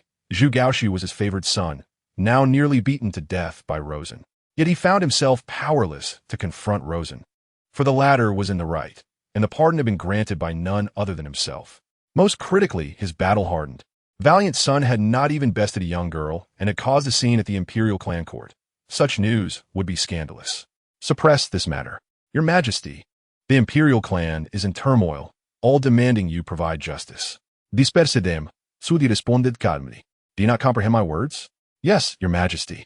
Despite their uproar, the clan members were like toothless tigers. At the beginning of his reign, he still required the imperial clan to legitimize his throne. However, everything has now stabilized, rendering the royal family somewhat superfluous. Although Zhu Di would not resort to slaughtering the royal clan, dealing with a few disobedient members would require nothing more than a few words. Zhu Di made his way to the Luo residence, where he found Luo Sen fishing by the lakeside. Old Luo, you appear to be utterly unperturbed. You have harmed a prince. What punishment do you deserve? Luo Sen lifted his eyelids to glance at Zhu Di. So, you have come to accuse me? Not even close, Zhu Di retorted with irritation. It is one thing to prevent your daughter from learning the arts of embroidery, but why allow her to practice martial skills? Who says women must be confined to such pursuits? My daughter, Luo Sen, shall do as she pleases and learn whatever she desires. A spirited woman, such as she, how will she ever find a suitable match? Different strokes for different folks. Moreover, if my daughter takes a liking to someone, he shall have no choice but to accept her. Luo Sen spoke with confidence. If she never finds a husband in her lifetime, will her existence be deemed inferior to others? You do not extend such generosity towards your son. Even in his achievements, you seem intent on undermining him. Yet you indulge your daughter so. Why is that? Because I understand he is misguided. What is a fleeting fame worth? If I wished, I could surpass his accomplishments at any moment. Zhu Di found Luo Sen's arrogance hard to believe. After all, the power to grant him an official position rested solely in Zhu Di's hands. Are you willing to let him resent you for a lifetime? Better that than losing his life. With your abilities, it wouldn't be difficult to ensure his safety. Besides, I believe you would make a better emperor than Zhu Yunwen. Zhu Di was particularly pleased with Luo Sen's remark, as it constituted the highest form of praise. Though he did not vocalize it, the smile on his face was unmistakable. Why don't we arrange a marriage alliance? No, your family is filled with misfits, unworthy of my daughter. Zhu Di's good humor, sparked by Luo Sen's compliment, evaporated in an instant. What did you say? How dare you insult my royal lineage? And what of it? How do your sons compare to my cherished daughter? Zhu Di's fists clenched, and he stood to leave. One more thing, Luo Sen interjected. How about selling me an iron decree of immunity? Did you not claim it to be of no value? I found it quite useful, allowing me to occasionally bestow a beating upon Zhu Gaoxiu, only to throw the decree in his face afterward. You seek an immunity decree from me, yet wish to strike my son? You truly hold me in low regard. I will provide you with a method for producing white sugar. If you do not earn 1,000,000 taels within 3 years, I shall return the decree to you. Zhu Di immediately quelled his anger, for he was well aware of the value of white sugar.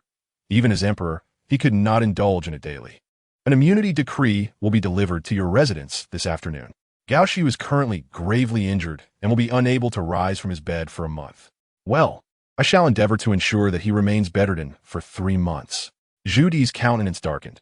However, considering Rosen's mastery of the sugarcraft, he remained convinced that boys engaging in roughhousing was of little consequence.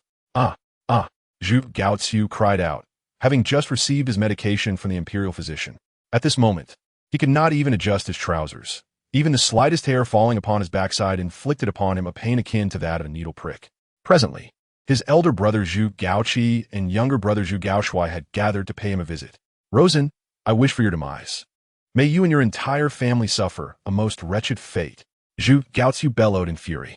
Second brother, I hear you have not laid a finger on even a young maiden in the streets. Zhu Gaoshui jested. Elder brother, you must avenge me.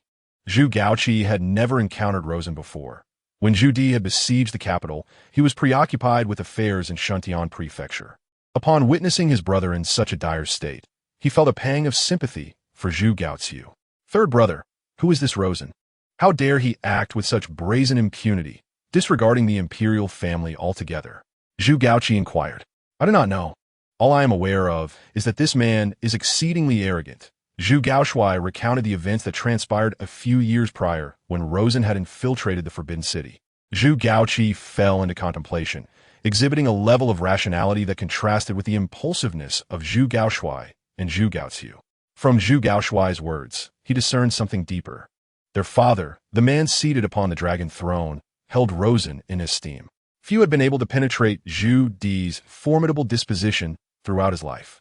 Their mother, Su Miaoyan, was one, and that monk clad in black was another. He considered himself half of that regard. While Zhu Gaoshui and Zhu Gaoqiu's opinions were hardly more than trifles in Zhu Di's ears. Nevertheless, Zhu Di was an exceedingly domineering figure. He could chastise his sons himself, but would never permit another to do so. Thus, it was evident that the individual Zhu Gaoshui spoke of was not merely a subordinate of Zhu Yunwen. If the matter were that simple, Zhu Di would have dealt with him long ago, for he had not hesitated to settle scores with many before and after his ascension. Yet, Zhu Ming, a close aide to Zhu Yunwen, had not faced any repercussions. A mere demotion did not constitute a reckoning. After some reflection, Zhu Gaoqi resolved to seek clarification before making any decisions. His mother remained unaware of Zhu Gaoqiu's grievous injuries, and it was evident that his father wished to keep the matter from her to spare her distress. Thus he would consult Yao Guangxiao. Though Yao Guangxiao had achieved great success, he had not taken up an official position in court, but served as the crown prince's mentor, effectively acting as Zhu Gaoqi's advisor. Let us refrain from taking immediate action. I shall first ascertain the situation and then formulate a plan, Zhu Gaoqi decided. Upon returning to the crown prince's residence, he summoned Yao Guangxiao. I pay my respects to His Highness the Crown Prince. No need for formalities. Master Yao, please take a seat. Once Yao Guangxiao was seated, Zhu Gaoqi got straight to the point. Master Yao, are you familiar with this Rosen? Your Highness, from where did you hear this name? A hint of surprise flickered across Yao Guangxiao's face. Initially, only Zhu Di, Su Miaoyun, and he himself were privy to the details concerning Rosen. If this matter were to be divulged, Rosen, residing in Yingtianfu, would undoubtedly meet a grim fate, having rendered significant assistance to Zhu Di's grand enterprise. The gratitude owed to him could swiftly transform into enmity. The power exhibited by Rosen has instilled a sense of wariness in Zhu Di, who fears that Rosen might one day support another. Thus, he has maintained a vigilant watch over him, even withholding information from his own son. Zhu Gaoqi recounted the events that befell Zhu Gaoqiu today. Yao Guangxiao, stroking his long beard, chuckled and remarked, this may not necessarily be a detrimental development. Master Yao, what do you mean? Zhu Gaoqi inquired. The second prince, arrogant and accustomed to imperial favor, harbored ambitions to seize the throne, but now that seems utterly impossible. Master Yao, can that Rosen truly assault Gaoqiu and escape unscathed? From a standpoint of justice, the second prince was indeed at fault first. That individual possesses a decree of immunity. And on a personal level, Mr. Rosen has saved the emperor's life. Even the most foolish of rulers would not dare to act against him. Yao Guangxiao's words caused Zhu Gaoqi to draw a sharp breath, filled with a sense of trepidation. Thankfully, he had refrained from intervening on behalf of his brother. A life-saving grace is undoubtedly a monumental achievement. As long as he does not engage in treason, he can rest assured. Moreover, Zhu Gaoqi was undeniably in the wrong. Since he has rendered great service to the emperor, I too must express my gratitude. No, Your Highness, cautioned Yao Guangxiao. A great favor can easily turn into a great grievance, and that man is extraordinary, capable of altering the very heavens. Should you engage with him, the emperor may become suspicious. Zhu Gaoqi's complexion changed dramatically. Yao Guangxiao's words were indeed weighty. Capable of altering the heavens. He mused, recalling how, during his father's uprising, an inexplicable abundance of wealth and provisions had suddenly emerged, alongside mountains of meat. Zhu Gaoqi, being astute, immediately connected the dots to the past. "I understand now," he said. "Your Highness, you possess great wisdom." Yao Guangxiao nodded in approval with a smile. This matter quietly passed under the suppression of those with ulterior motives. Zhu Gaoxiu eventually recovered from his injuries after a month of confinement to his bed. Before he could seek vengeance, he received a royal edict from Zhu Di, summoning him to report to the city defense camp without delay. Zhu Gaoxiu, visibly displeased, thought to himself, "Fine, I shall report first, and then settle accounts with that old rascal." Chapter 94. Double Happiness. Cursing all the way, Zhu Gaoxiu made his way to the city defense camp, his private soldiers overhearing his invectives. "That old rascal, I will make him regret ever coming into this world." Upon arriving at the gates of the Yingtianfu city defense camp, he suddenly heard the sound of galloping hooves approaching.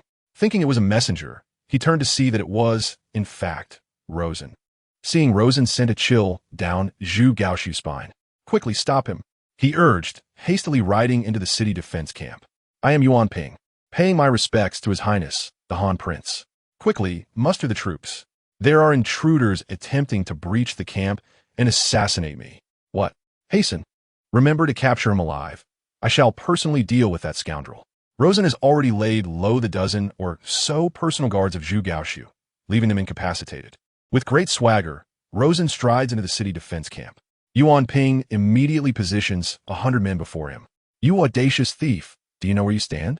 Trespassing into the city defense camp is punishable by death. Seize this man." Rosen lunges forward, effortlessly toppling over 100 soldiers. Yuan Ping and Zhu Gaoxiu stand pale with fear, having never witnessed such an unparalleled warrior. Even the fiercest generals, unarmed, could scarcely defeat a handful of foes. The notion of 1 against 100 exists only in legends. Yet today, they are confronted with this reality. "Your Highness, the Han King." Zhu Gaoxiu, trembling, collapses to the ground. Rosen approaches, lifting Zhu Gaoxiu and delivering 2 resounding blows. "You, Rosen, I shall not share the heavens with you." Still defiant, Rosen retaliates with a flurry of strikes. Zhu Gaoxiu is left battered, his head swollen like a pig's. "Dare you continue to insult my daughter? If you have the courage, kill me." Zhu Gaoxiu bellows. Rosen delivers a kick to Zhu Gaoxiu's face. 1 kick, 2 kicks, 3 kicks. "Dare you still insult my daughter?" With each successive blow, Zhu Gaoxiu shakes his head, whimpering, "I dare not, I dare not. You dare to strike a prince and trespass on military grounds. You deserve death." Yuan Ping roars. Rosen produces a death exemption iron decree, striking Yuan Ping in the face with it. "If you wish to kill me, seek a decree from Zhu Di." Bloodied from the blow, Yuan Ping trembles.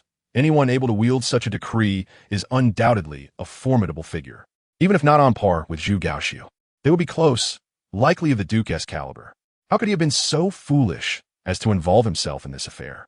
Should there be repercussions, his frail body would surely not withstand it. Seeing even Zhu Gaoxiu, a prince, reduced to such a state, he fears for his own life as the deputy commander of the city defense camp. Rosen brushes back his slightly disheveled hair. "Might I borrow a horse? Since you remain silent, I shall assume you have no objection." Rosen seizes a horse and departs. Zhu Gaoxiu sends someone to complain to Zhu Di, but upon reaching the Forbidden City, he is intercepted. Zhu Di declares he is too busy and instructs Zhu Gaoxiu to resolve the matter himself. Having benefited from Rosen, Zhu Di has no grounds for complaint. As long as Rosen has not killed his son, everything else can be negotiated. Zhu Gaoxiu, having endured a beating, finds the prospect of 3 years of 100,000 taels income too valuable a trade to lament. He fervently rushes to the residence of Yao Guangxiao. In contemporary times, Yao Guangxiao exists in a state that straddles both the monastic and the worldly, yet he has yet to enter the Zen monastery for formal training. His daily life already aligns closely with the teachings of Buddhism, though he continues to impart wisdom to Zhu Gaoqi. Upon locating Yao Guangxiao, Zhu Gaoqi, with a hint of indignation, addressed him, "Master Yao, is that individual not overstepping his bounds?" The second prince has only just risen from his bed, and he has been grievously injured once more. This time, he will be bettered in for 3 months. The first time could be overlooked, but 2 such occurrences are rather disrespectful to our royal family. He then brandished a decree of immunity. Yao Guangxiao replied calmly, "What? No matter how grateful his majesty may feel, he cannot possibly bestow two such decrees upon him. Not long before, the emperor had come into a considerable windfall from the sugar trade, which was flourishing, yielding nearly 1,000 taels daily. What does this have to do with that, Rosen? Zhu Gaoqi inquired. It pertains to the sugar-making technique, which was gifted by Mr. Rosen. He has exchanged the method for another opportunity to strike the second prince. Yao Guangxiao elucidated. It seems this Mr. Rosen is indeed one to bear grudges. However, this may serve to temper the second prince's arrogance before him in the future. Zhu Gaoqi's eyes glimmered with cunning as he contemplated, Master Yao, does Mr. Rosen have any other lucrative enterprises at his disposal? He likely does, Yao Guangxiao responded. When we first instigated our uprising, His Majesty unexpectedly revealed the steel-making technique, the matchlock gun technology, and the honeycomb coal method.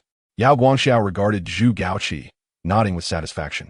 Mr. Rosen is truly an exceptional individual. Master Yao, might you inquire with Mr. Rosen on my behalf? After all, the second prince will be incapacitated for 3 months. It might be worth enduring another beating. As long as Mr. Rosen can provide me with some income, I will shoulder any repercussions, provided the second prince remains unharmed. Indeed, no prince is without his cunning. Zhu Gaoqi, often perceived as simple and honest, showed no mercy when it came to his own siblings. Then I shall take my leave, Yao Guangxiao remarked, eager to meet Rosen. That very day, he had his servant deliver a formal invitation, demonstrating the respect due to a kindred spirit, distinct from Zhu Di's more casual approach. The following day, Yao Guangxiao arrived at the gates of the Rosen residence and greeted the doorman with a Buddhist salutation. I am Dao Yan. Having delivered my invitation yesterday, I have come today to pay my respects to Master Rosen. Master Dao Yan, please enter. The master has instructed that you be welcomed at once, the servant replied. Guided by the attendant, Dao Yan proceeded to the courtyard where he found Rosen fishing by the lakeside. The master awaits you over there. Please, go ahead, the servant indicated. Thank you. Dao Yan approached Rosen, offering, Amitabha, I am Dao Yan, and I pay my respects to you, benefactor. Rosen turned, smiling in response. Do you mind sitting here, master? Dao Yan chuckled and took a seat on a nearby stone, all the while sizing up Rosen. To his surprise, Rosen appeared younger than he had anticipated, with a chiseled visage and amiable eyes. Yet, Dao Yan understood that Rosen's martial prowess was formidable. Even 30 or 50 men might struggle to subdue him. Master, what brings you here? 2 matters. Firstly, to observe Mr. Luo. And what did you discern? Nothing, Mr. Luo's visage resembles a rootless reed, offering no glimpse into the past or the future. The countenances of people in this world are myriad and strange, and some faces are indeed inscrutable, such as not surprising in the realm of Tao. Oh, you possess knowledge of physiognomy? A mere triviality, hardly worth mentioning. In my youth, I traversed mountains and rivers, seeking to find esteemed sages and true immortals to study under. Did you succeed in your quest? I did, for within the Kunlun Mountains, I encountered several so-called sages. Yet, these self-proclaimed masters were nothing but hypocrites, merely deceiving the world. I did, however, forge connections with the younger generation among them and learned a few skills. No wonder Mr. Luo's martial prowess is so extraordinary. It appears he has inherited the teachings of the Kunlun Yuan sect. You are familiar with Kunlun? Indeed, my humble teacher sought the Kunlun Yuan sect, intending to gain insights, only to be regarded as an outsider and beset by a multitude of practitioners. So, it seems you are also of the mystical school? Though I belong to the mystical school, I have only grasped superficial knowledge, far from Mr. Luo's level. Each has their strengths and weaknesses. There is no need for you to belittle yourself. May I inquire about Mr. Luo's expertise? I excel in the art of warfare, not to boast. But if I were to unleash my full capabilities, even 100 men would not be able to restrain me. I have no doubt of that. Yin Guangxiao remarked with a smile. You mentioned 2 matters. What is the second? The Crown Prince feels that Prince Han has been lax in discipline and wishes for Mr. Luo to assist in imparting some lessons. Haha, Luo's son immediately understood. The Crown Prince's admonitions have been sufficiently harsh. Moderation is key. However, I do have a business proposal I would like to discuss with the Crown Prince. What kind of business? Glassware. Luo's son replied. If the Crown Prince permits me to use his name, I could guarantee a profit of 10 to 20,000 taels a month. Yin Guangxiao nodded appreciatively. Thank you, Mr. Luo, for your generosity. Yin Guangxiao then rummaged through his monk's robe and produced a tome titled Chao Tang Shu.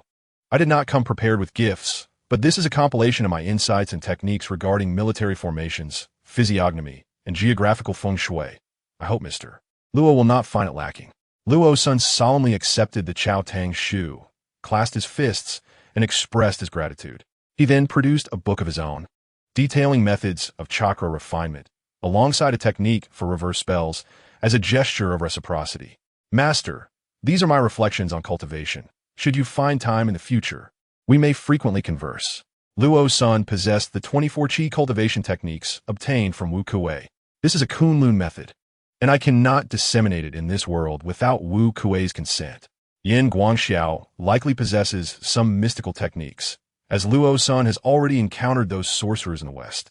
Aside from the individuals from Kunlun, Yao Guangxiao was the first practitioner of the Central Plains mystic sect that he encountered. However, Yao Guangxiao excelled in the art of esoteric techniques rather than the profound laws. Within the mystic sect, there exists the notion of 3,000 doctrines and 360 techniques, with the former representing the orthodox teachings, while practices such as divination, fortune-telling, physiognomy, and the interpretation of characters are classified as heterodox methods, encompassed within the latter. It is important to note that, unlike the dichotomy of righteous and demonic as depicted in novels, the mystic sect of this era comprised powerful sects that consolidated their forces, claiming to represent the righteous path. Much like Kunlun Yuan, the 360 techniques, on the other hand, involve traversing the streets or aligning oneself with the influential, exemplified by Yao Guangxiao.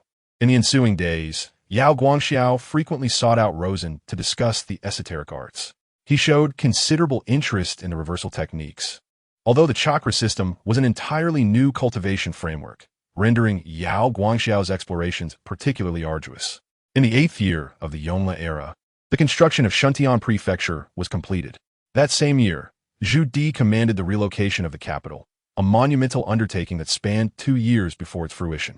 Yao Guangxiao voluntarily relinquished his position as the crown prince's tutor and withdrew to the fragrant temple outside Shuntian Prefecture. Rosen, too, relocated to Shuntian Prefecture, as Zhu Di would not allow him to escape his purview. Time progressed to the 12th year of the Yongle era, and Zhu Di embarked on another expedition to the grasslands. From Rosen's perspective, Zhu Di's campaign was devoid of purpose, merely a strain on the populace and the treasury. The strategic direction was fundamentally flawed. The objective was to eliminate the remnants of the northern Yuan. Yet the crisis in the Central Plains extended far beyond just the northern Yuan remnants, encompassing the entire grassland. Zhu Di's approach was either to eradicate the roots of the nomadic tribes, killing indiscriminately until rivers flowed with blood, or to establish a protectorate for long-term governance. He should not merely engage in a brief campaign, eliminating a few inconsequential figures and departing without tangible gains. If Rosen were to assume the role of commander, he would undoubtedly gather all the tribes of the grasslands, establish a new city, seize their horses and cattle, leaving them reliant on the Central Plains for sustenance, dismantling their beliefs, and compelling them to adopt Confucian culture. Chapter 95. Reversal of Heart. In the 20th year of the Yongle era, a sudden and grave illness afflicted Chun Lian, catching Rosen off guard. He exerted considerable effort to save Chun Lian, though he was not adept at healing. His expertise lay primarily in treating injuries, and he possessed little experience with ailments. This illness prompted Rosen to contemplate a return home, especially as Zhu Di had but a few years left to live. Rosen discerned a troubling issue. Zhu Di might intend for him to accompany him in death. Over the past 2 years, Zhu Di had gradually infiltrated their residence with numerous imperial guards, subtly conveying an undercurrent of murderous intent toward him. Rosen could hardly believe that this was not sanctioned by Zhu Di himself. Rosen's affection for Zhu Di had long since dissipated.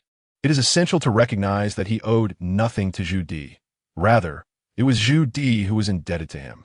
Despite being under Zhu Di's scrutiny for the past 2 decades, Rosen's assistance during Zhu Di's campaign for the throne had instilled a sense of wariness in him. Much like his father, Zhu Yuanzhang, who in his final years ruthlessly eliminated his loyal ministers, Zhu Di shared a similar disposition. Consequently, Rosen anticipated that Zhu Di might follow suit. Thus, he resolved to feign his own demise to escape. Zhu Di had imparted a crucial lesson to Rosen. Great kindness can breed great enmity. In the ensuing year, Rossen began to simulate an illness. Following a fierce snowstorm, he took to his bed. The spies of the Jinui within his household promptly relayed the news to Zhu Di. Zhu Di dispatched several imperial physicians to attend to Rossen. However, the prognosis remained grim, declaring that his ailment was beyond cure. After several months of dragging along, Rossen showed some signs of improvement, yet his old afflictions soon resurfaced. Eventually, on a bright and serene afternoon, Zhu Di received the news of Rossen's passing. "Is it confirmed?" Zhu Di inquired of the physician by his side. "Your Majesty, it has been confirmed," the physician replied. "There is no pulse or heartbeat. It is said he perished while fishing by the lake, and by the time he was discovered, he had already grown cold. That old man always favored fishing there. It is fitting," Zhu Di mused. He recalled the first encounter with Rossen, which had taken place in a pavilion by the lake. The Luo family had come to seek an audience with the emperor outside the palace gates. At that moment, Aonuka approached Tsudi. What brings her here?" Tsudi asked, somewhat surprised. "It is said she wishes to transport the late Mr. Luo back to Kaiyuan County for burial."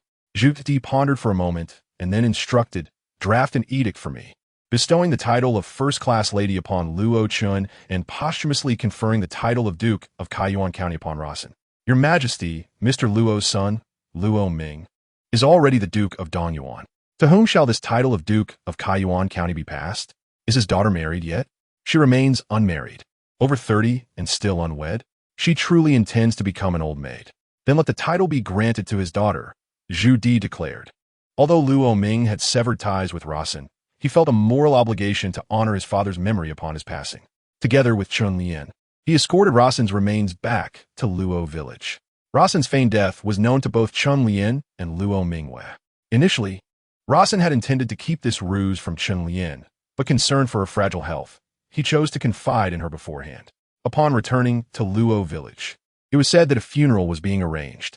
However, Luo Mingyuan now held the title of Duke of Kaiyuan County, a hereditary position. This meant that in the future, all matters concerning Kaiyuan County would be at her discretion. After decades away, many familiar faces in Luo village had since passed on. Luo Damu and his wife had also departed from this world. Thus, Rossen embarked on his carefully laid plans. "Father, you spoke of excavating a lake? What purpose does that serve?" "Every year, Kaiyuan County is plagued by floods," as Rosen remarked. In truth, Rosen's plan was to activate the Red Queen mainframe, which necessitated an immense power supply. Thus, the so-called excavation of a lake was actually his intention to construct a hydroelectric power station. He envisioned placing several generator units directly beneath the lake. This endeavor would not only alleviate the annual flooding disasters in Kaiyuan County, but also satisfy Rosen's own electricity demands. "All you need to do is secure a parcel of land. I will handle the rest," he instructed. "How large should it be?" After some contemplation, Rosen decided. 3 million acres, the barren mountains outside Kaiyuan County will suffice. However, Luo Mingyue felt that Rosen had lost his senses, even with national effort. Such a colossal project seemed insurmountable. Realizing that Rosen was serious, she ultimately purchased all the designated land. Upon receiving the land deeds, Rosen commenced the excavation in that area. Naturally, he employed his numerous shadow clones. 10,000 of them worked tirelessly for 3 months, digging down several meters across the 3 million acres. Simultaneously, he constructed the underground hydroelectric power station and the control room beneath the surface. After a full year, Rosen completed the power station and began diverting water to fill the lake. "Father, where are you taking me?" "To witness a new era," Rosen replied, leading Luo Mingyue to the lakeside. Upon seeing the vast lake before her, Luo Mingyue's face reflected astonishment. She could not comprehend how Rosen had managed to excavate such a massive body of water in merely a year. The lake also featured several islands, which were, in fact, the original mountain peaks that had remained above the terrain. Rosen guided Luo Mingyue to one of the islands and stopped before a rock face. "Red Queen, activate the entrance." At that moment, a 3-dimensional projection materialized before them. Luo Mingyue gasped, "What is this? A ghost?" "Greetings, madam. I'm not a ghost. I am an artificial intelligence, designated as the Red Queen. This is my daughter Mingyue. I will register her with level 1 access." "Indeed, registration complete. Welcome back, Master Miss Mingyue." Just then, a door in the rock face opened, and Luo Mingyue, somewhat dazed, stepped into the passageway, pausing before the elevator. Ding! The elevator doors opened. and Rosen gently patted Luo Mingyue's back before stepping inside. The elevator descended for 2 minutes before finally arriving at the control space. Luo Mingyue was overwhelmed by the sheer enormity of the underground chamber before her. "Father, where exactly is this place? I intend to seize control of the realm." Rosen's declaration stunned Luo Mingyue. "Do you understand what you are saying?" Rosen nodded with certainty. "I know precisely what I am saying. Do you wish to become the second empress of the Central Plains, and a founding monarch at that?" "Father, perhaps you could explain to me the circumstances here?" "The matter is rather intricate." Rosen pondered for a moment before suggesting, "Red Queen, please begin your explanation with the principles of electricity for Mingyue." "Of course, Master," the Red Queen responded, initiating her elucidation through projection.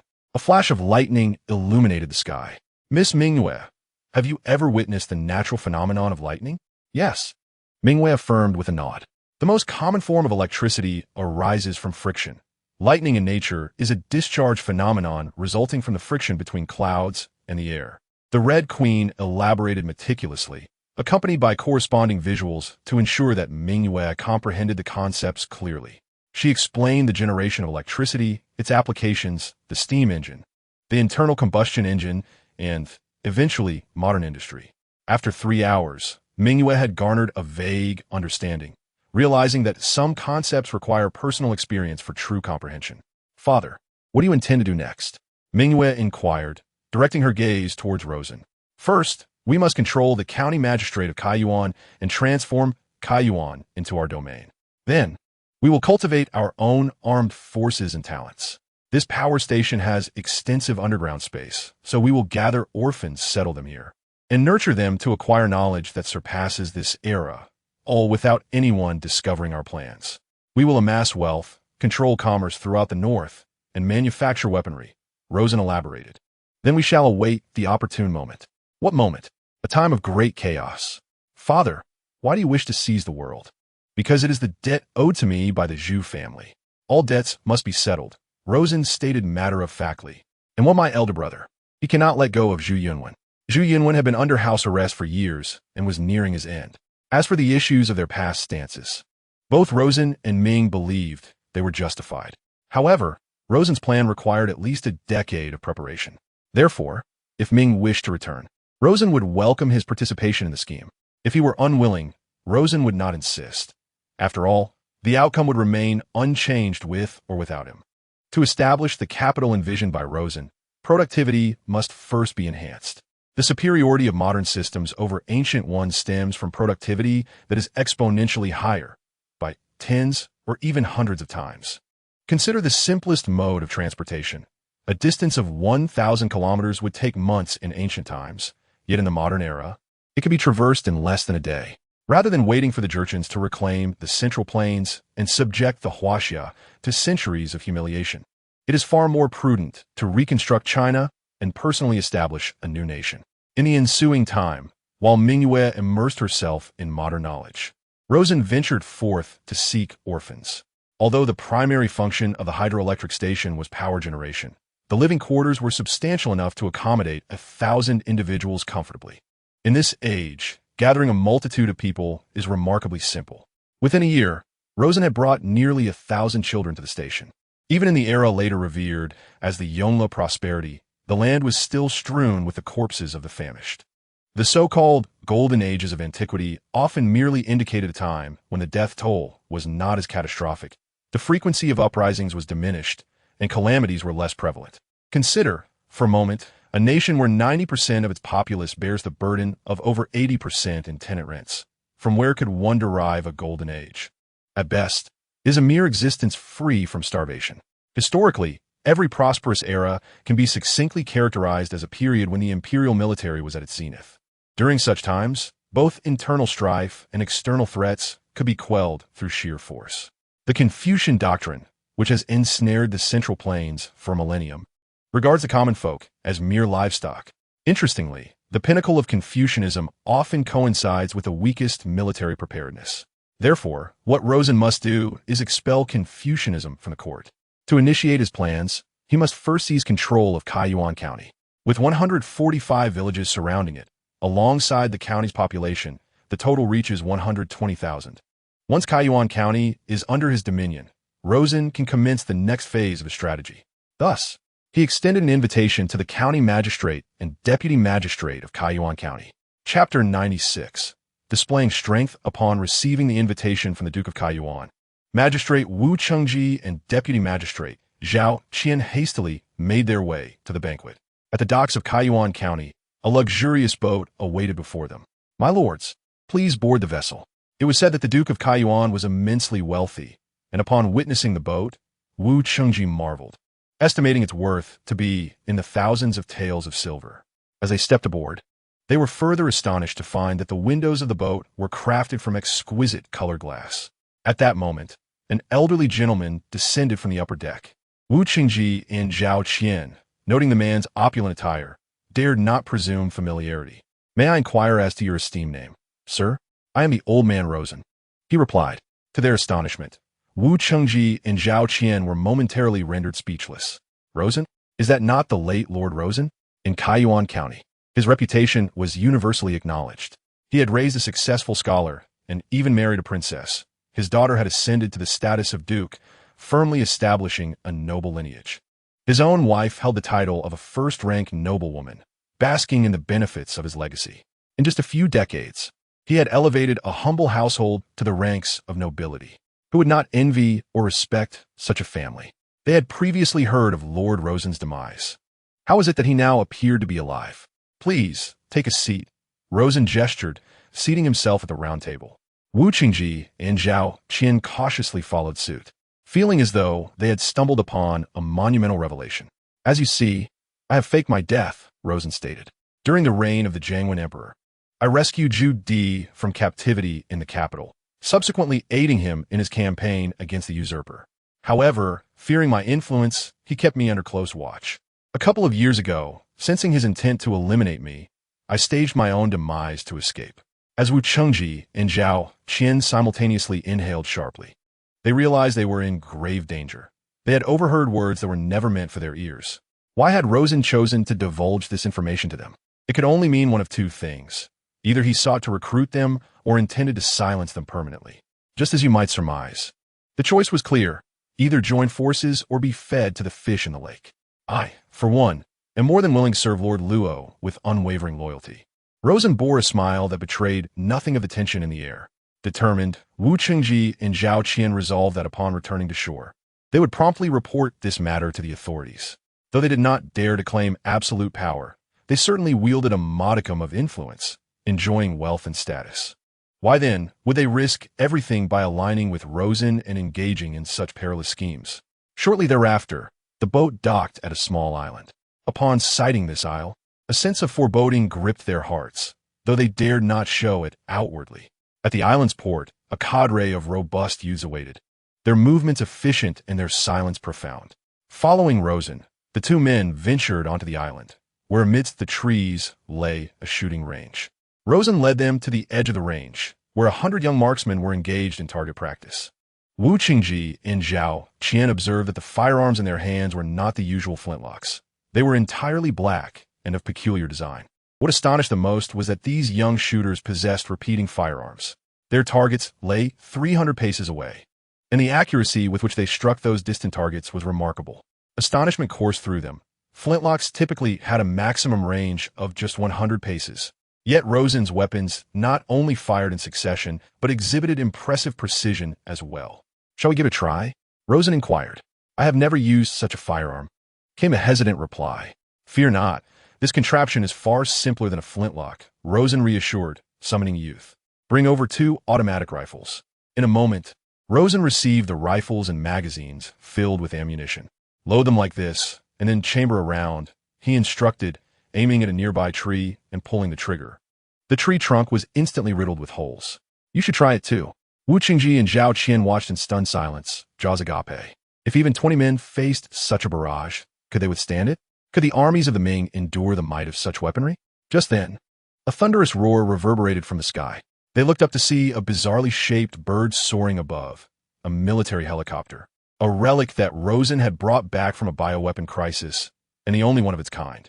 The helicopter descended slowly onto a nearby clearing, leaving Wu Chengji and Zhao Qian utterly awestruck, their expressions reflecting sheer disbelief.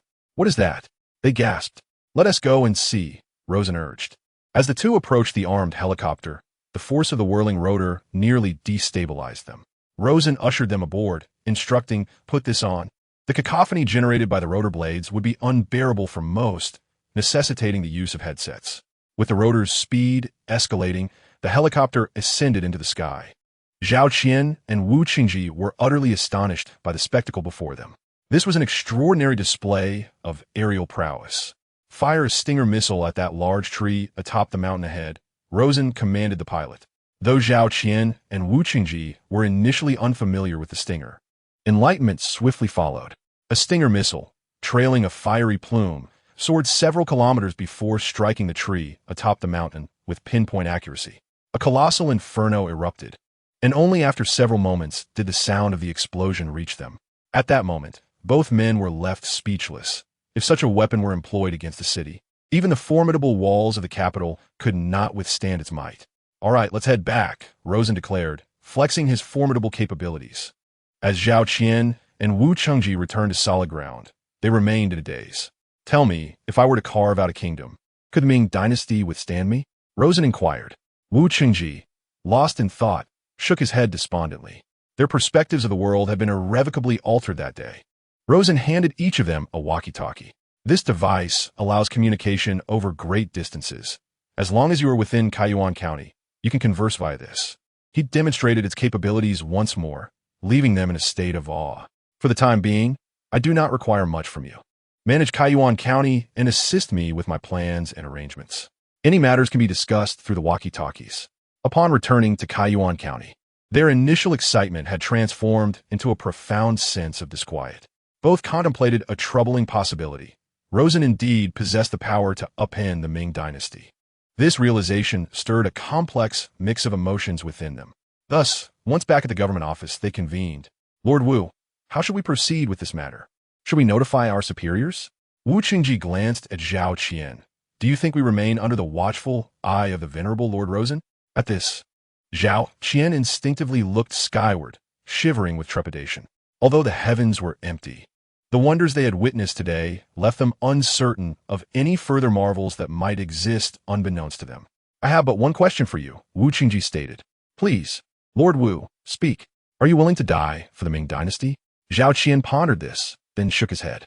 "If we choose to expose Lord Rosen, I cannot predict his fate, but I am certain that our demise is inevitable, along with that of our families." Wu Qingji replied gravely, "By aligning ourselves with Lord Rosen, we might yet achieve greatness. One path offers the promise of wealth and power, while the other leads to certain death. The choice is yours." "I understand," came Zhao Qian's solemn reply. Rosen harbored no complete trust in the two individuals and thus employed a shadow clone to monitor their actions. Their responses fell well within his expectations. With their collaboration, the plans of Rosen and Luo Mingyue progressed with even greater efficacy. Rosen sealed off the entirety of Kaiyuan County. Any outsiders arriving could only glean information that he permitted them to know. Similarly, the local populace was only privy to news that he deemed necessary for them to understand. Concurrently, Kaiyuan County established numerous factories and over 100 workshops, leading to a substantial influx of citizens into these establishments for employment. This, however, engendered a significant dilemma. The fields lay fallow, particularly those tended by tenant farmers who abandoned agriculture in favor of factory work. After all, while farming barely sustained their families, factory employment afforded them a far more comfortable existence. In the factories, a worker could earn at least a tael of silver each month, whereas a family toiling in the fields could scarcely save a single tael over an entire year. The disparity was stark. Agriculture constituted a pillar of the Ming dynasty's economy. Thus, strict regulations govern the land. Should any plots remain uncultivated, they would be seized by the state. Consequently, many landlords found their lands forcibly appropriated by the authorities due to a lack of cultivation. At this moment, in Chenjiakan, the landlord Chen Yukai wore a grim expression. For this year, 400 of his 600 acres had been confiscated. This land was the fruit of his family's arduous labor, now seized by the government, leaving him in a state of despair. Though he contemplated leveraging connections, he found that the officials were indifferent, having accepted bribes but rendered no assistance. The common folk dared not confront the government, leaving him to suffer in silence. for even appealing to the provincial authorities would yield no solace. The expropriation was deemed lawful and not an act of theft. Thus, he directed his ire towards the factories and workshops. At this juncture, his home was filled with a dozen individuals, all landlords who had similarly lost their lands. Old Shun, you summoned us here, claiming you have a way to entice those tenant farmers back to the fields. What is your plan? Our tenants have been lured away by the factories. If those factories cease to exist, what do you suppose would happen to the farmers? But how could that possibly come to pass? I have heard that the Pocket Watch Workshop is thriving, selling for 300 taels each, and they are not easily obtainable. Those workshops are raking in profits, and their owners would not heed our request to shut down. If he refuses to close, then we shall assist him in doing so. Shin Yukai replied, what do you propose? I have heard rumors of water bandits in the Baimang River. If these bandits were to set fire to the entire industrial area, do you not think those farmers would have no choice but to return? Old Shun, can you establish contact with the water bandits of the Baimang River?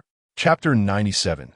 The standard sentences for criminals water bandits, of course, navigated by waterways. The intricate network of waterways surrounding Kaiyuan County is one of the factors contributing to the proliferation of such bandits. In contrast to the formidable presence of the government in Kaiyuan County on land, their influence in the waters is considerably diminished. However, the entirety of Kaiyuan County has now fallen under the control of Rosen. It is inconceivable that Rosen would permit any blockade on the water. From a moment the water bandits encroached upon Kaiyuan County, their presence was already detected by Rosen. Leading the operation is the exceptional graduate of Class 001, Luo Sen. Adopted at the tender age of 12, she underwent 3 years of rigorous study and training within the learning camp. Here, she has never had to fret over insufficient food or inadequate clothing. Rosen and Luo Mingyue have provided them with the finest living conditions. They have acquired knowledge that transcends their era. Originally a 6-year curriculum, Luo Sen completed her studies in just 3 years, achieving the highest overall scores in her class, 100 in humanities, 100 in sciences, 95 in martial skills, and 100 in military tactics. Consequently, she was assigned to the Navy as the captain of the 1st Assault Brigade. Under her command are 20 individuals, each equipped with cutting-edge weaponry. Captain, do you read me?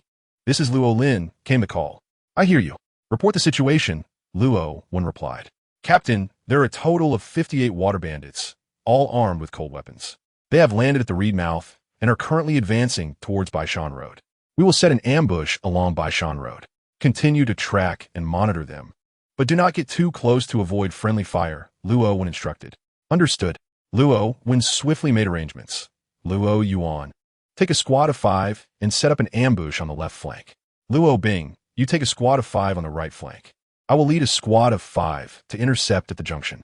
Maintain a fan-shaped firing formation and be cautious of excessive firepower to prevent friendly casualties. Luo Sure, you are responsible for the long-range sniper team for remote protection, ensuring that no enemy escapes our grasp. Now, check your weapons and equipment to ensure everything is in order. You may proceed to your designated ambush points to prepare. As they finalized their preparations, Luo Lin transmitted another message. Captain, the water bandits have entered Baishan Road. Understood. We are positioned in ambush at the midpoint of Baishan Road. Do not approach the midpoint, Luo Sen commanded. Through her night vision goggles, the thermal images of the water bandits began to materialize. All teams prepare. Engage fire coverage at a distance of 100 meters. The enemy is now 800 meters away. The enemy is now 600 meters away. The enemy is now 500 meters away.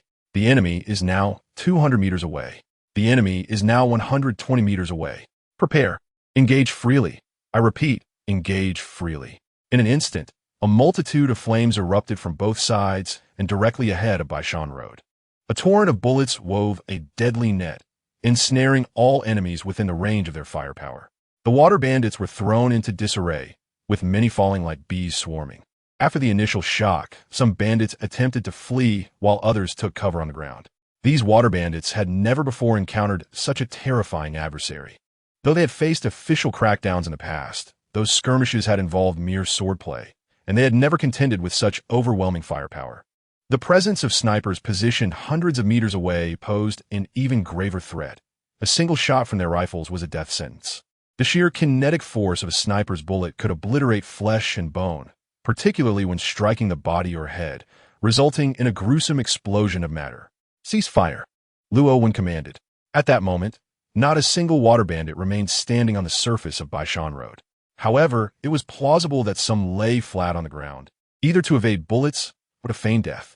Among the recently deceased, warmth still lingered in their bodies, rendering thermal imaging inconclusive in identifying the pretenders. Luo Yuan squad. Toss the grenades.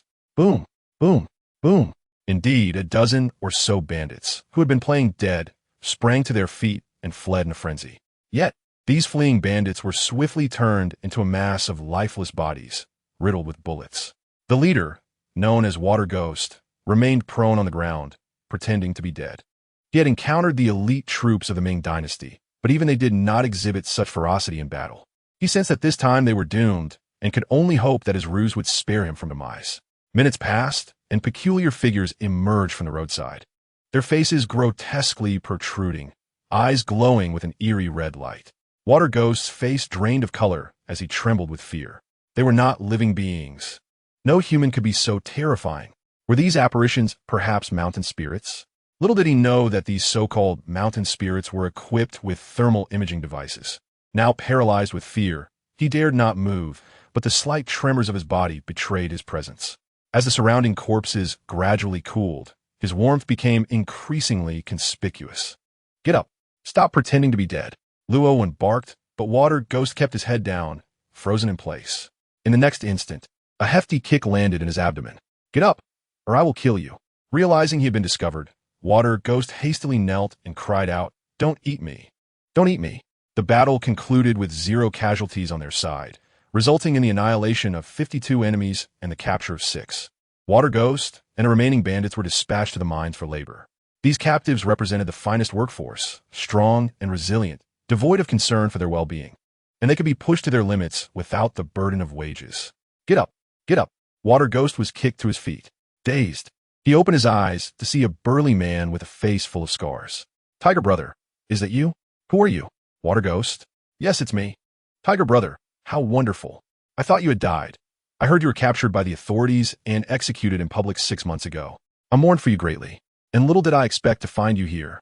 The expression on Iron Tiger's face darkened immediately. All right, get up and start working. Working? What kind of work? Water Ghost. Have you been causing trouble outside? Ah, indeed. Then that settles it. Now that you are here, you must work. Where's this place? This is the iron mine in Kaiyuan County. What do you think you are doing here? I would rather die than comply. You think I will dig for you? Dream on. Iron Tiger promptly exited the tent. Captain, there's a stubborn one inside, claiming he would rather die than accept labor reform. Water Ghost was taken aback, only to see 2 burly men enter. What do you want? Aren't you the one who would rather die than comply? We are here to send you on your way. Wait, I didn't mean it like that. Don't be reckless. I want to see your superior. The 2 men paid no heed to Water Ghost's pleas, dragging him out of the tent and hanging him on a wooden frame in the center of the mining area. One of the men wielded a whip, striking it upon Water Ghost's back. I'm willing to work. I'm willing to work. Spare my life. Water Ghost was no true hero after a few lashes. He was already in excruciating pain. The whips were indeed severe, and thus far, nearly all who had been subjected to this treatment had succumbed. The 2 supervisors only struck him a few times, mindful not to injure Water Ghost too severely, for they had their own quotas to meet. Completing their targets would yield them generous rewards, while failure could result in their positions being replaced. Hence, every prisoner was considered a valuable labor resource. Even during punishment, they avoided inflicting fatal harm. At noon, Water Ghost was lowered and returned to the tent to recuperate. Iron Tiger entered the tent, carrying a bowl of white rice and soy-braised meat. Water Ghost still harbored resentment towards Iron Tiger. Water Ghost, do not blame me for betraying you. Your foul temper was bound to land you in trouble eventually. Better you suffer at my hands than someone else's.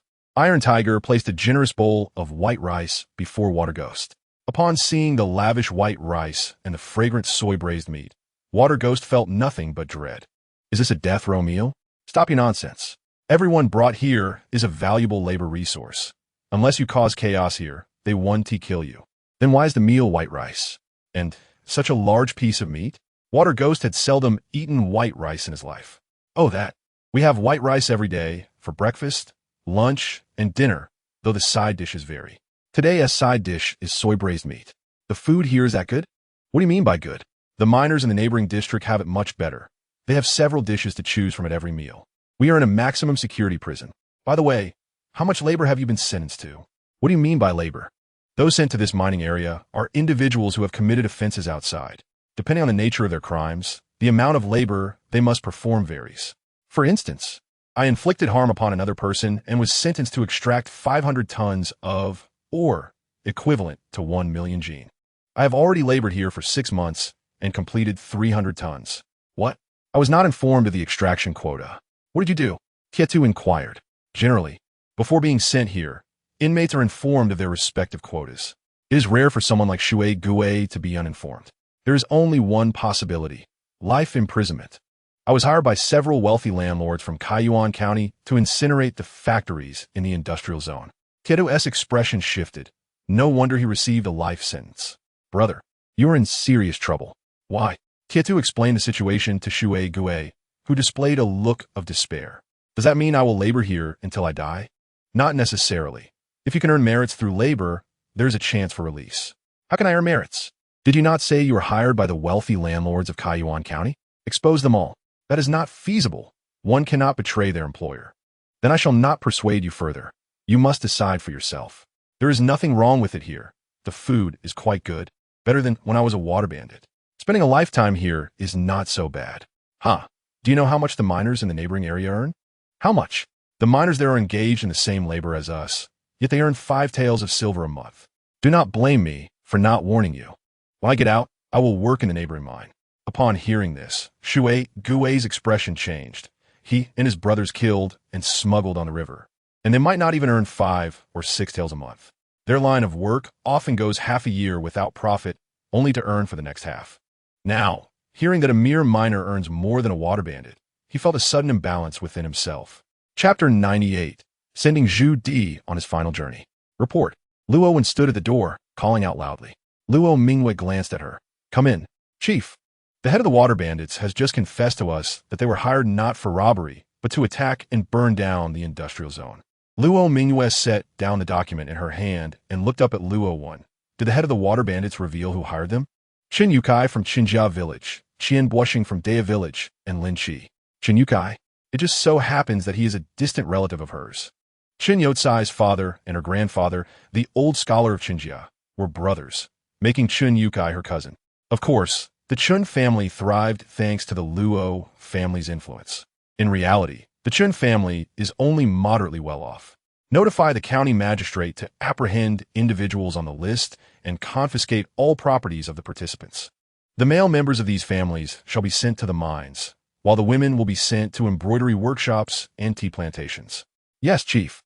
Luo Mingwei had little interaction with the Chun family. She recalled how the old scholar had been excessively critical and dismissive of her in the past. Thus, she harbored no affection for the Qin family. Where has my father gone recently? She inquired. The old lord replied. He has gone to see Zhu Di on his final journey. Luo Wen held no reverence for the Zhu family. Alongside her classmates, she had been rescued by Luo Sen and Luo Mingwei, who imparted their knowledge and martial skills to her. Everything she possessed, including her surname, was granted by the Luo family. Apart from Luo Sen and Luo Mingwei, she acknowledged no one. At that moment, on the vast grasslands of the northern desert, Zhu Di lay within his tent. Since the onset of his expedition, he had sensed an impending fate. Indeed, upon reaching the grasslands, his body began to deteriorate rapidly, culminating in a hasty conclusion to the campaign. Beneath the night sky, Zhu Di felt an increasing chill enveloping him. Just then, a hand grasped his wrist, and he felt a warm current surge into his being. Startled, Zhu Di opened his eyes to witness an astonishing sight. Luo Sen. Am I dead? He pondered. For how else could he see a spirit? Would you like to take a stroll? Luo Sen inquired. Zhu Di propped himself up and donned his ceremonial robe. As Zhu Di followed Luo Sen out of the tent, he noticed that the guards outside appeared as if bewitched, showing no reaction to their comings and goings. Luo Sen and Zhu Di ascended a steep slope, where Zhu Di asked, Are you here to collect souls? No, I have come to accompany you on your final journey. Luo Sen beat lead calmly. Zhu Laosi, did you not wish to kill me back then? Sudi retorted. Should I not have killed you? He countered. You casually produced 20 million taels and possessed numerous innovative manufacturing techniques. As long as you live, I cannot find peace. Yet, I never contemplated seizing the Zhou family's empire. Luo Sen stated, if I had desired that, you would have had no chance to instigate the Jingnan rebellion. You would not even have had the opportunity to leave Yingtian Prefecture. The wealth at my disposal could easily raise an army. I could never gamble the Zhou family's empire on whether you might be swayed. Human hearts are the most unreliable of wagers, Zhu Di responded. Indeed, human hearts are the most precarious of stakes, Luo Sen nodded. Thus, I faked my death to escape. Zhu Di's pupils constricted in shock. You did not die. No, I did not die. Upon my return, I began plotting. I intend for my daughter to become the founder of a new dynasty, destined to be a great empress. Establishing a legacy for eternity, Luo Sen declared. Even if we had agreed to remain in the capital for 30 years. I considered you a friend because I understood your reasons for confining me. I could even accept the notion that great and great are intertwined. However, I am not one to wait passively for my demise. You should never have sought to kill me. My life is not for anyone to take. Even if you are the emperor. Zhu Di's heart surged with tumultuous emotions, a mixture of anger and regret. Yet, his regret was not for harboring murderous intent towards Luo Senator. Regrettably, I failed to act promptly, allowing Rosen to detect my intentions. The might of the Ming dynasty is steadily growing. You no longer possess such an opportunity. The strength of the Ming is formidable, yet it is merely relative to this era.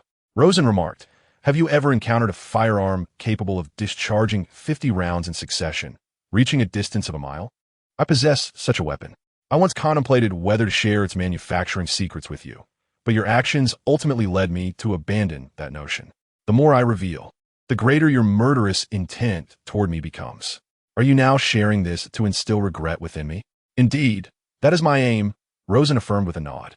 I have a year's worth of well-matured rice seeds, capable of yielding 1,000 pounds of staple grain per acre.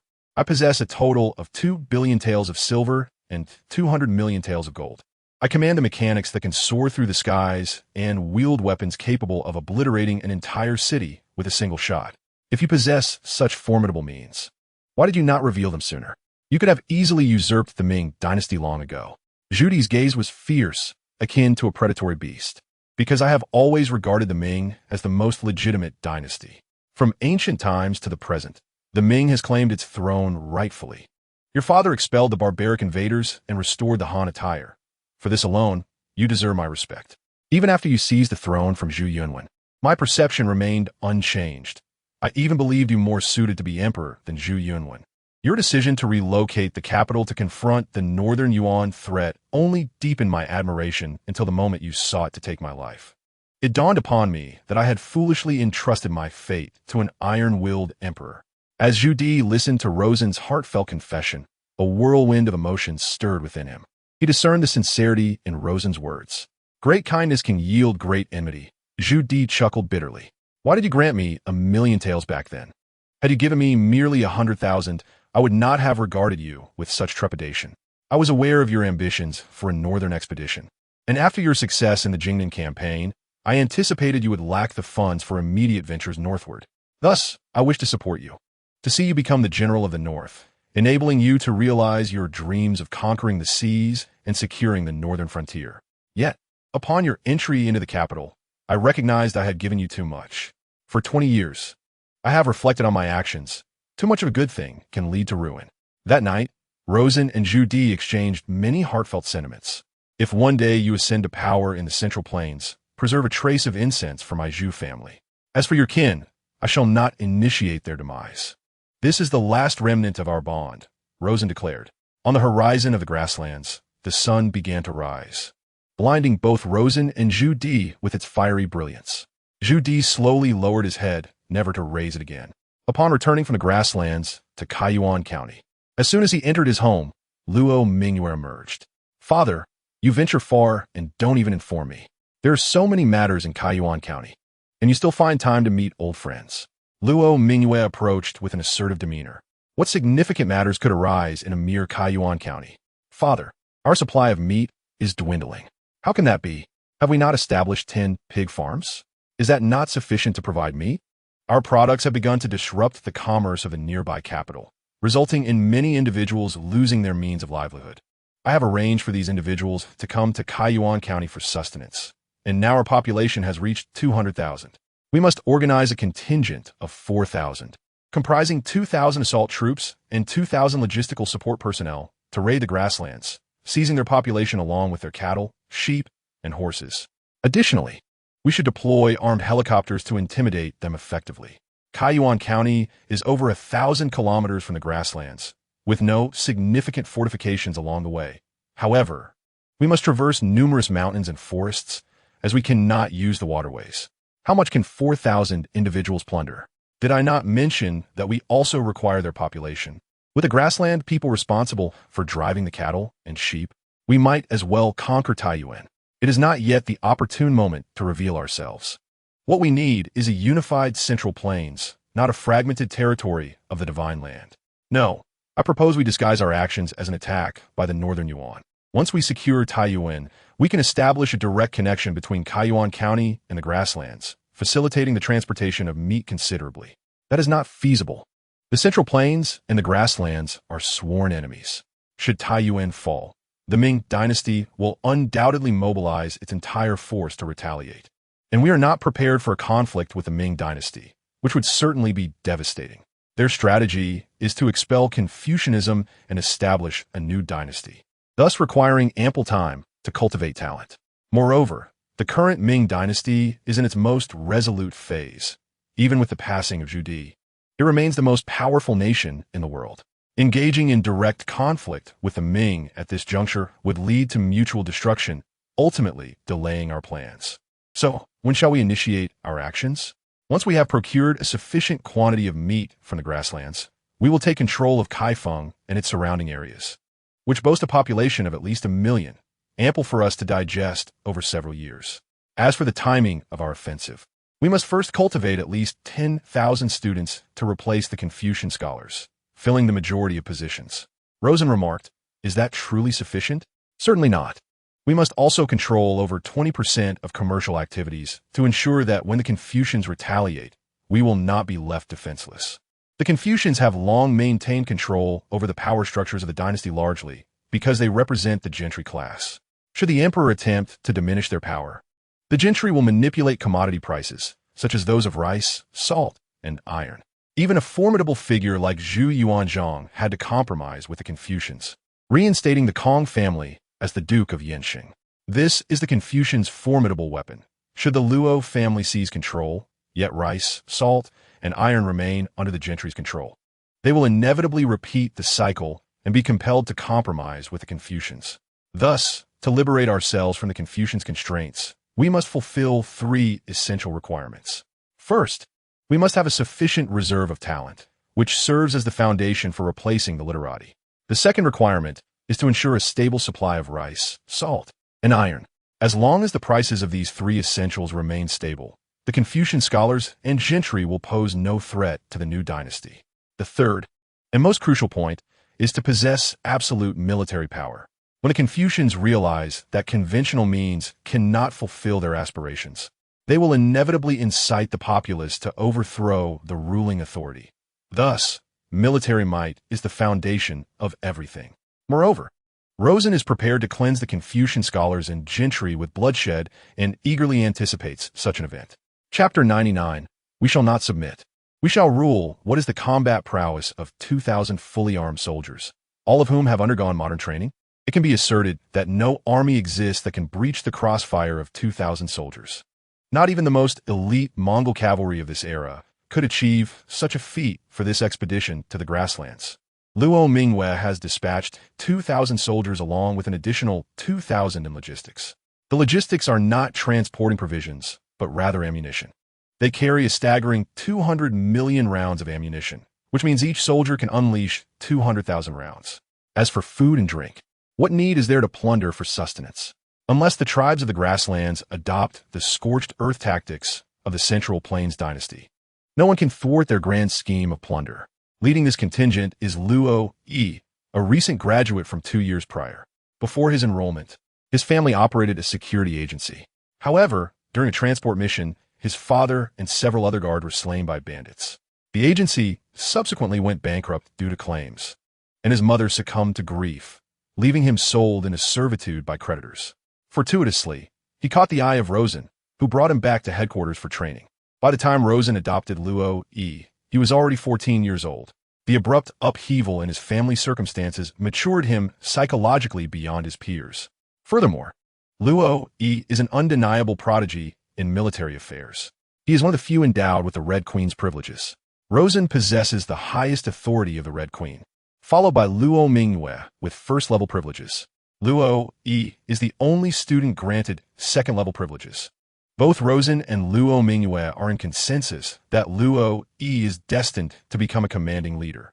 All 2,000 soldiers and logistical personnel are clad in green camouflage attire, which affords them better concealment on the grasslands. Luo Yi, equipped with binoculars, scans for targets. At that moment, a voice crackles over his radio.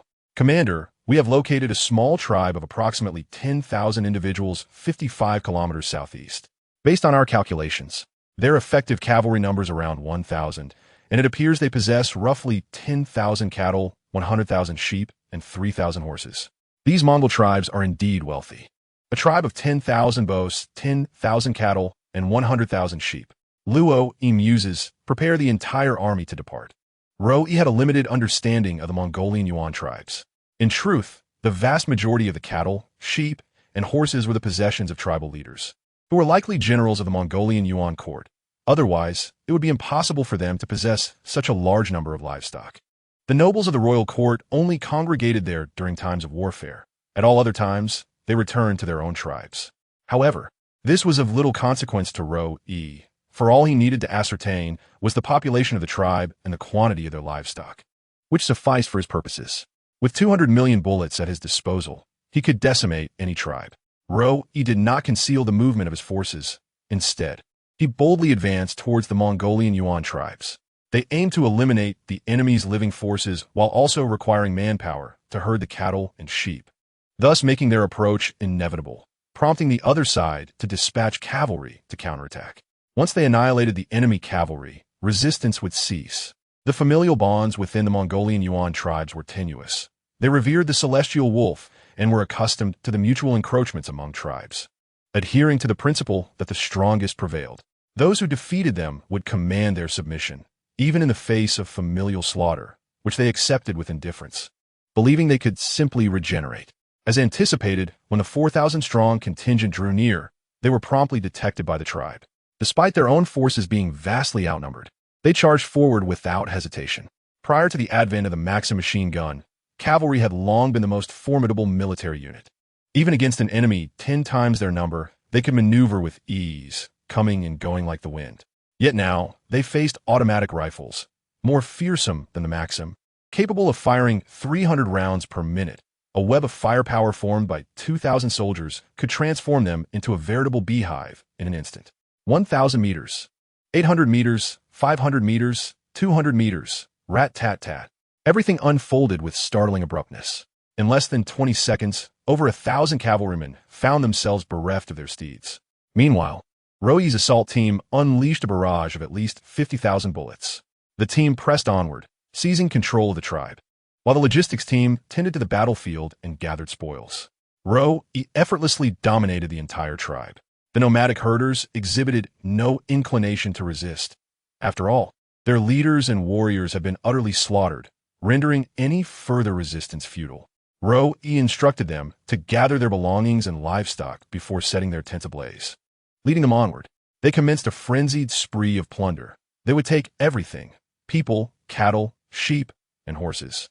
Presently, the northern Yuan had splintered into 3 factions: the Tatars, the Walla, and the Ula.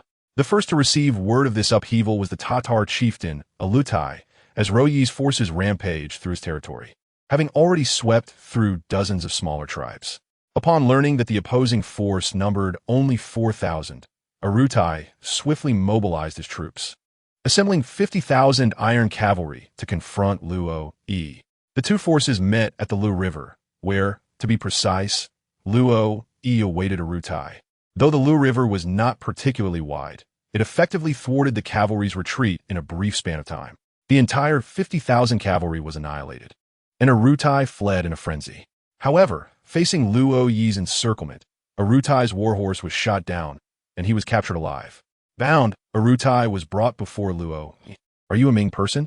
At that moment, Arutai was utterly terrified. He had never faced such a devastating defeat, even against the grand army of Zhu. Under any other circumstance, he would have managed to escape. Yet, confronted by this band of merciless killers, he felt no glimmer of hope. "We are not Ming people. We are Huaxia people," Luo Yi replied, his gaze icy as it bore down on Arutai. "I am willing to bring the entire Tatar tribe to submit to you. What I seek is not submission, but absolute dominion. You now have two choices. You may join your Tatar tribe in meeting your eternal sky, or you may gather your entire tribe and dwell within the designated area we provide. This is impossible. The eagles of the steppe will never accept your rule. Delay no longer. Kill them all. From now on, any Tatar tribesman shall be slain, leaving no child behind," Luo Yi commanded coldly. "You cannot do this. Do not the people of the Central Plains uphold virtue and righteousness? We are indeed from the Central Plains, and we are Huaxia people, but we are no Confucian scholars. For us, to not submit is to die. We do not require vassals, nor do we need your steppe people to betray us every few years." Arutai lifted his gaze to meet Luo Yi's youthful yet merciless countenance. "We are descendants of the Golden Family. We are the Celestial Wolf, calling upon the Celestial Wolf." Luo Yi pressed his ear. "This is the Celestial Wolf. What is your command?" "Fly a circle over the Lu River." "Understood." Whoosh. Arutai looked skyward, spotting a small black dot racing above him. Then a missile streaked across the sky, bursting into a tremendous inferno several kilometers away. Arutai's pupils contracted. "What is that?" "That is our secret weapon. If you and your people refuse our dominion, then all Tatars will be consumed by flames with no escape. That object can travel 3,000 miles in a day. Even if you flee to the ends of the earth, we shall pursue you."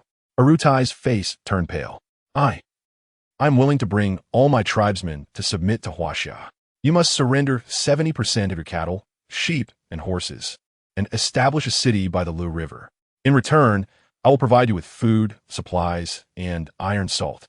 Within 3 years, if you do not complete the city, then your existence will be rendered unnecessary. As you command, great divine messenger. Over the past 2 years, the Central Plains dynasty has consistently resorted to compromise with the nomadic tribes of the steppe. This inclination stems from both military considerations and the Confucian principle of avoiding conflict. Time and again, they have yielded to the martial might of the various tribes, casting aside the spirit of martial valor. However, such occurrences will no longer transpire. Rosen, Luo Mingyue, and the individuals nurtured by the Luo family shall not permit it. A steady influx of cattle, sheep, and horses has been arriving in Kaiyuan County.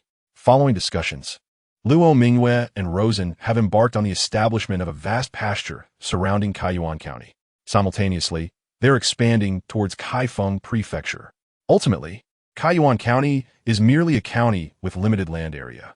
In contrast, the vicinity of Kaifeng Prefecture boasts expansive plains and hilly terrains, making it highly suitable for grazing. The strategy remains unchanged, inviting the high-ranking officials of Kaifeng Prefecture to witness demonstrations of military strength and medical advancements, while engaging them in discussions on ideals, livelihoods, and history, alongside showcasing their strategies for the steppe. With the exception of a few loyal officials to the Ming dynasty, the majority have aligned themselves with the Luo family. Consequently, Kaifeng Prefecture has been incorporated into the dominion of the Luo family. With a broader administrative territory, the prospect of grand endeavors looms ahead. Father, we currently lack sufficient manpower, particularly in agriculture, as fewer individuals are inclined to till the land. Red Queen, design an agricultural vehicle that possesses functions for land reclamation, plowing, and tilling, to be produced in an automated factory. Master, we must engage in oil extraction. Please delineate the distribution of oil across the Central Plains and the steppe. Currently, the controlled areas include the Erlian oil field and the Hylar oil field, which have been marked on the map. Large-scale transportation of oil necessitates a road. Please take note, Master. Rosen nodded, realizing that road construction must ascend the agenda as yet another monumental undertaking. A headache began to form, stemming from a lack of meat, prompting the campaign against Northern Yuan. After procuring beef and lamb, the need for larger-scale livestock farming arose. The control of Kaifeng Prefecture allowed for the establishment of numerous factories and breeding farms, resulting in a shortage of cultivable land. Consequently, the development of agricultural vehicles became imperative. Yet these vehicles require fuel, necessitating oil extraction. Furthermore, oil transportation demands road construction, which in turn requires substantial manpower and resources, one task leading to another. It is evident that the future industrial chain of Huaxiao embodies the relentless efforts of countless individuals overcoming numerous challenges. Rosen S. Shadow Clone has completely absorbed 2,000 years of memory, although Rosen S. martial prowess remains unchanged at 6.5 million.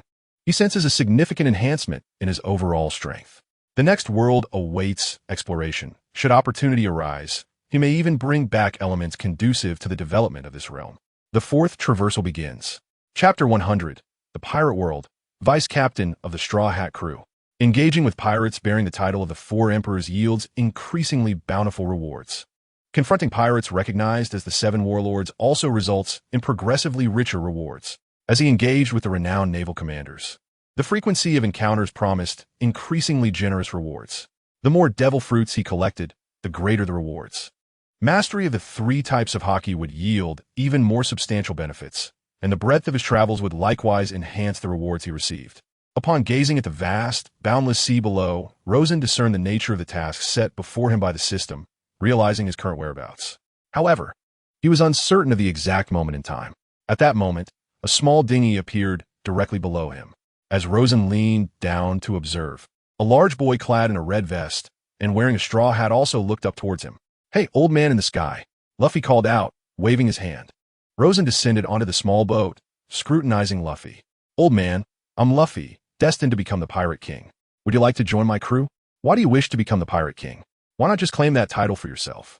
"I intend to become the Pirate King myself." "If you aim to be the Pirate King, then why mention becoming a man of the Pirate King?" A large question mark floated above Luffy's head. In future introductions, simply state your ambition to become the Pirate King, without the man part. "Ah, so does that mean you agree to join my pirate crew?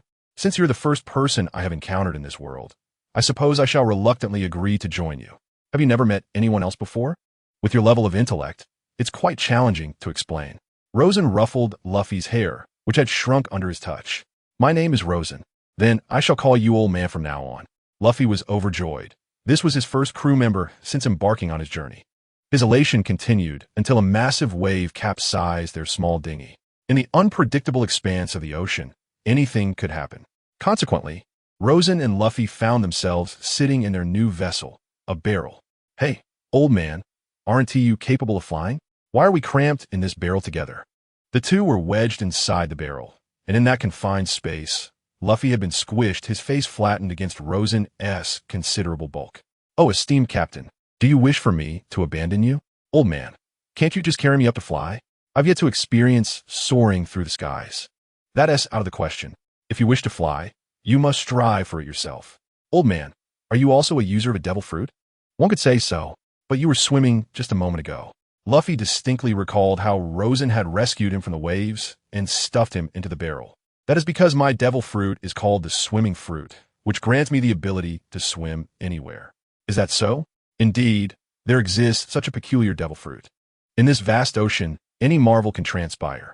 They drifted on the sea for several hours when suddenly, the barrel they were hiding in seemed to collide with something. Moments later, the barrel was hoisted up. Realizing that the barrel was no longer adrift but had landed on solid ground, Rosen and Luffy promptly emerged from their cramped confinement. They had survived. Together, they pushed open the barrel, only to find themselves face to face with a stout woman, freckled and towering at 4 meters. Weighing over 800 gene, this woman bore a black spiked club upon her shoulder. "Hello there, thank you for saving us."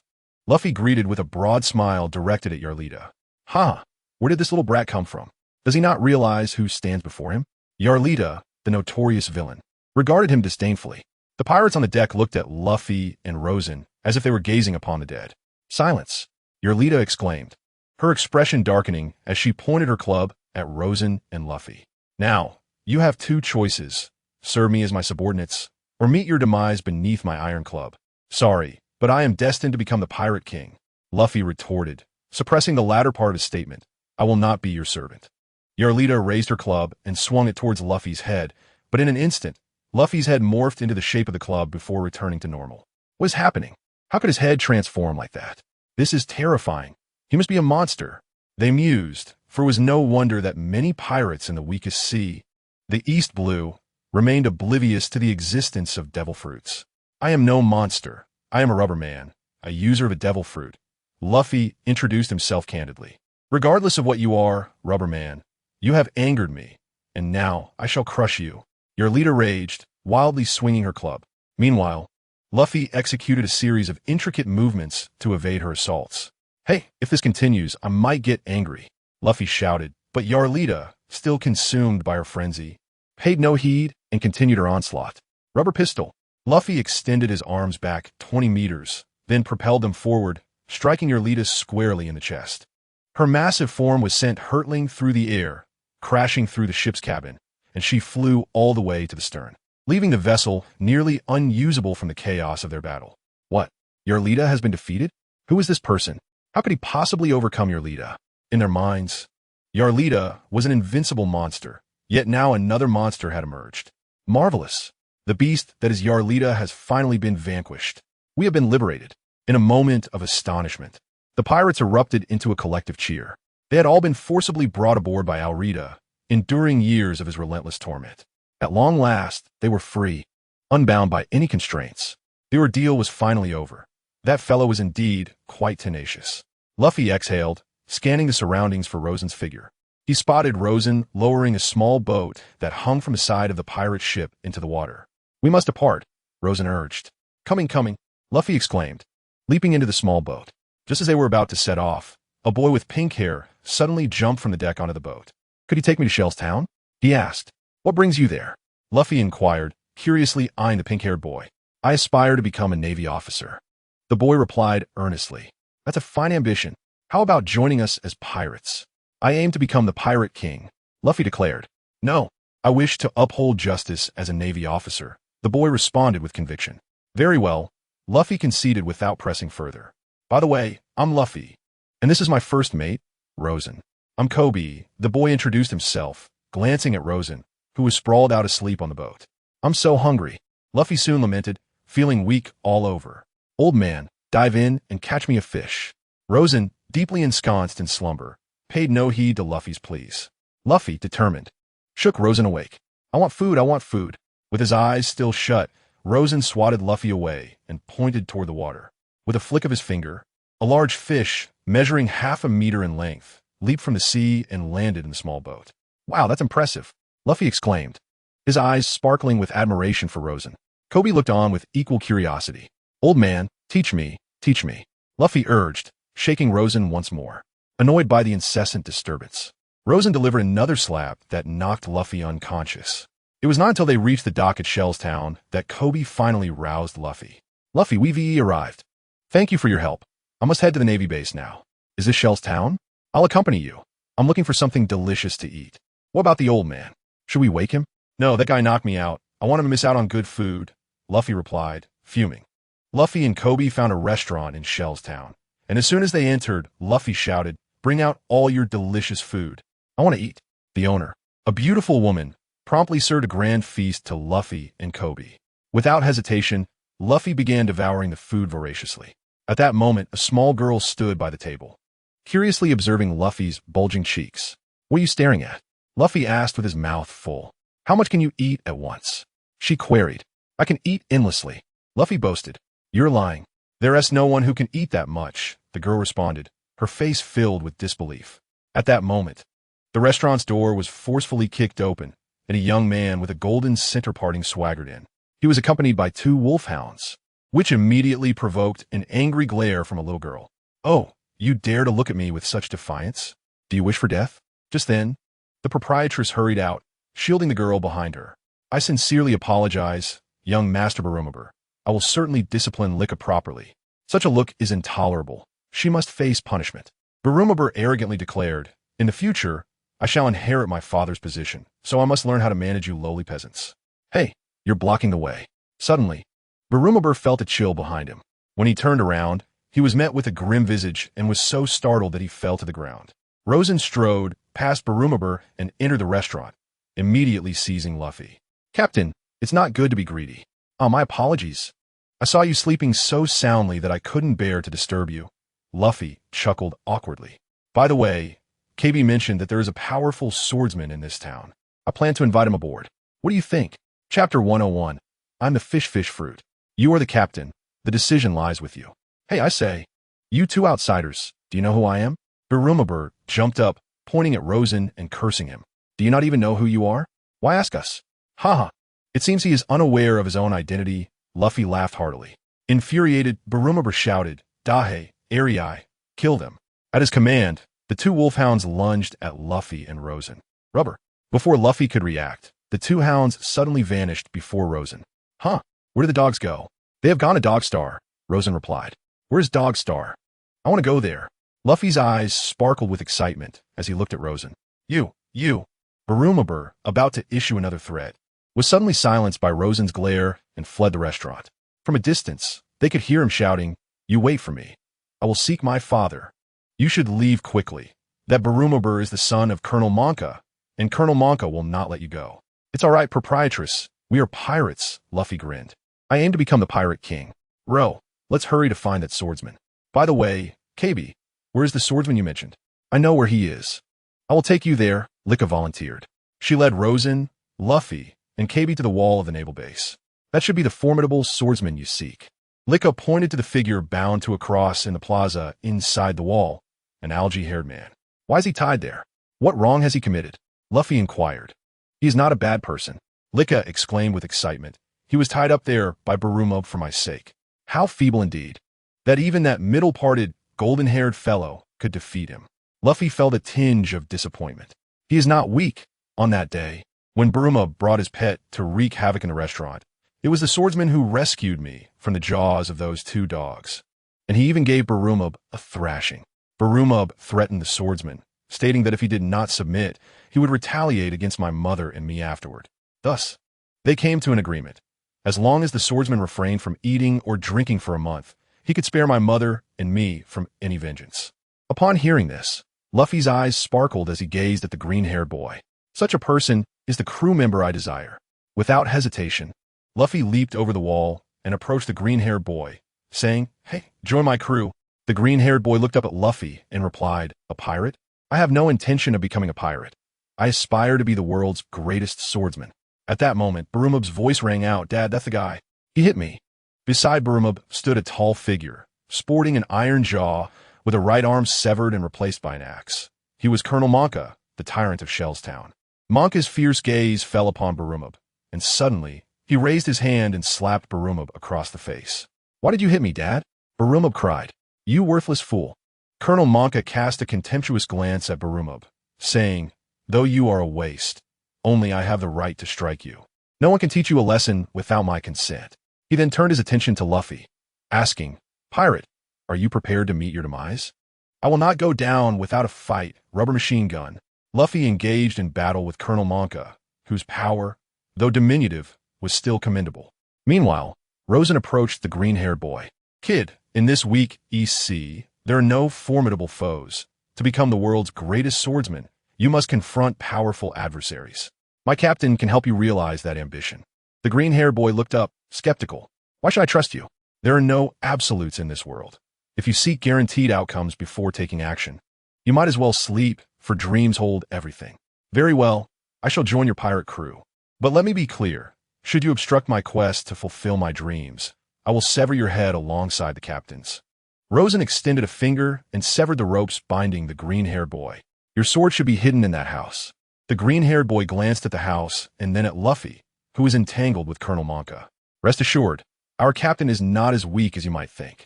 The green-haired boy dashed into the house, beginning his search for his weapons.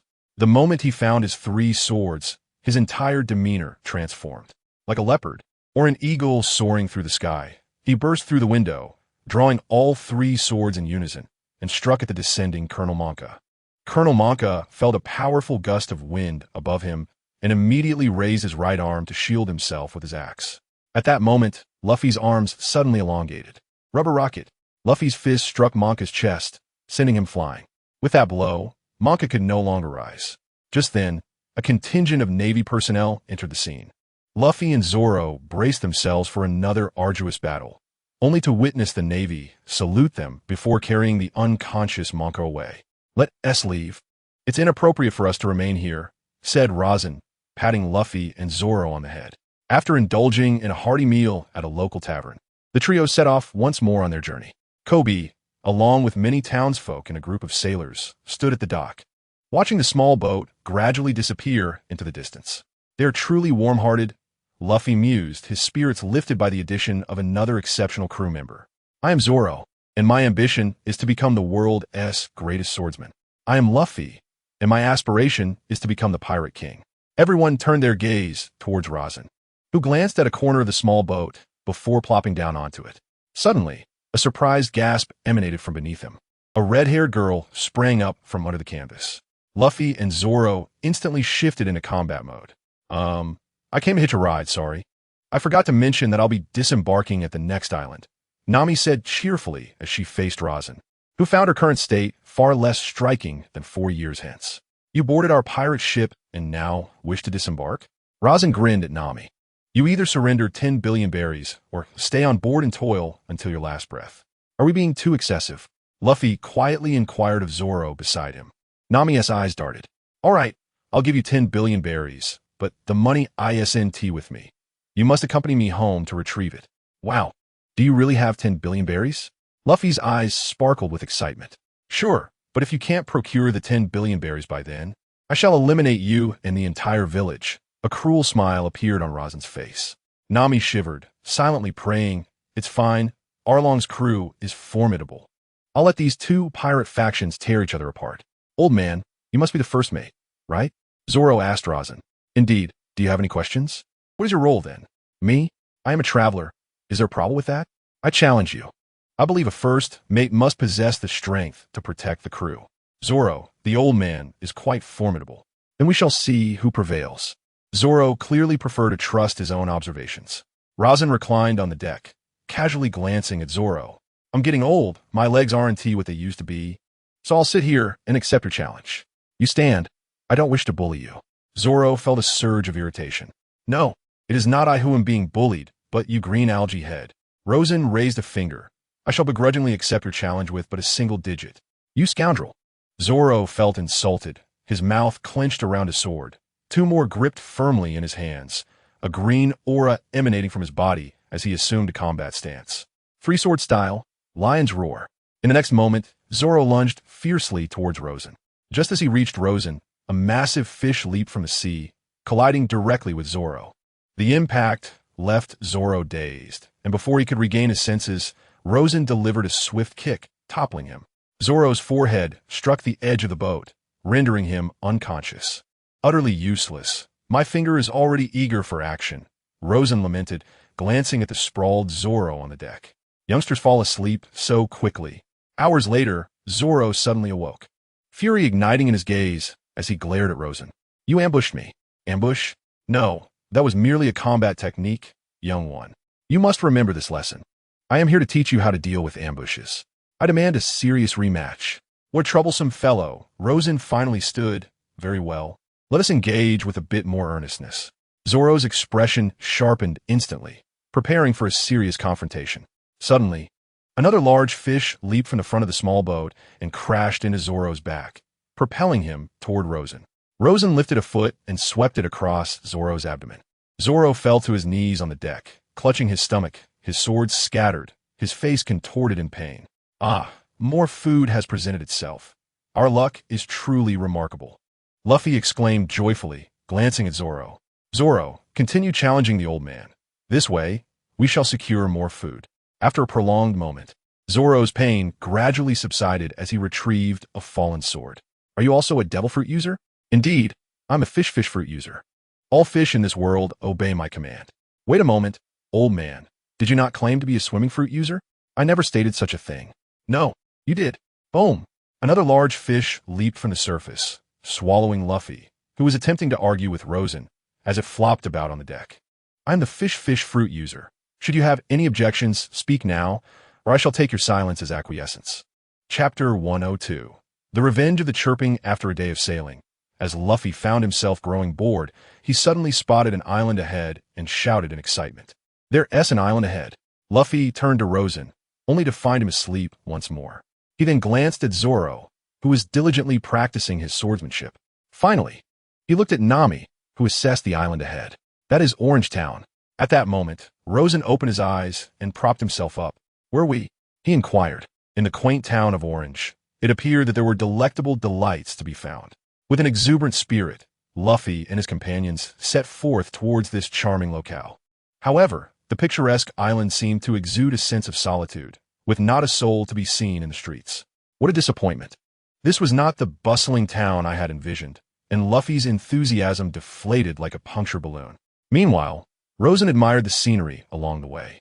Suddenly, a small white dog with an elongated face began to bark fervently at the group. Rosen glanced up to see that they were in front of a pet food store. "What an ugly creature," Luffy remarked, pointing at the white dog. In the next instant, the dog leapt forward and sank its teeth in a Luffy-esque face. "Ouch! You foolish dog, let go. Help me, old man, Zoro, Nami, someone." But none paid heed to the commotion between the dog and Luffy. At that moment, an elderly man clad in armor made of wooden planks approached. "Stop!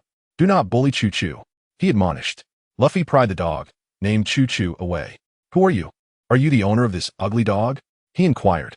"I am the mayor of this town," the old man replied, proceeding to open the pet store and retrieving a portion of dog food to place before Choo-Choo. "I am merely taking care of Choo-Choo. Where's its original owner?" Luffy asked. "He passed away 3 months ago. So, Choo-Choo has been waiting here for its master?" "That is what everyone believes, but Choo-Choo is quite intelligent. It must have realized the unfortunate truth of its owner's demise," the mayor explained. "Then why does it remain here?" "Perhaps it is because this place holds the most cherished memories of its master, and thus it wishes to protect it," the mayor responded. Rosen playfully beckoned, whistling softly, and Choo-Choo trotted over to lick his fingers. "Hey, why is this little guy so gentle with you, but so fierce with me?" Luffy asked, disgruntled. "Perhaps it is because I am more handsome," Rosen chuckled. Suddenly, heavy footsteps reverberated through the ground, causing the mayor's expression to shift slightly. "Oh no, it's the beast tamer." "The beast tamer?" As confusion spread among the group, a man clad in fluffy animal pelts appeared, riding an exaggeratedly large lion. Upon seeing the newcomer, Choo-Choo instinctively positioned itself in front of the lion, barking incessantly in an attempt to intimidate it. However, the size disparity was overwhelming. The lion's fierce gaze bore down on Choo-Choo, as if a mere sneeze could spell doom for the little dog. Nonetheless, Choo-Choo stood defiantly, revealing its not-so-sharp claws. "Ah, I see now," the beast tamer, Machi, remarked nonchalantly. "This little creature is guarding the pet food store, isn't it? I do relish in destroying what others seek to protect." "Woof woof." The lion raised a massive paw and sent the little creature, Gio-Gio, flying. In the presence of the lion, Gio-Gio appeared even more fragile than child, tumbling several times on the ground, battered and bruised, until it landed at Rosen's feet. Rosen reached out and gently lifted Gio-Gio into his arms. The lion charged once more, but in the next instant, a fist soared in from the side, striking the lion squarely on the head. Both the lion and Machi were sent hurtling away. Machi hurled a Molotov cocktail at the feed store, which immediately ignited in flames. Woof woof. Meanwhile, Rosen remained in place, tenderly stroking Gio-Gio.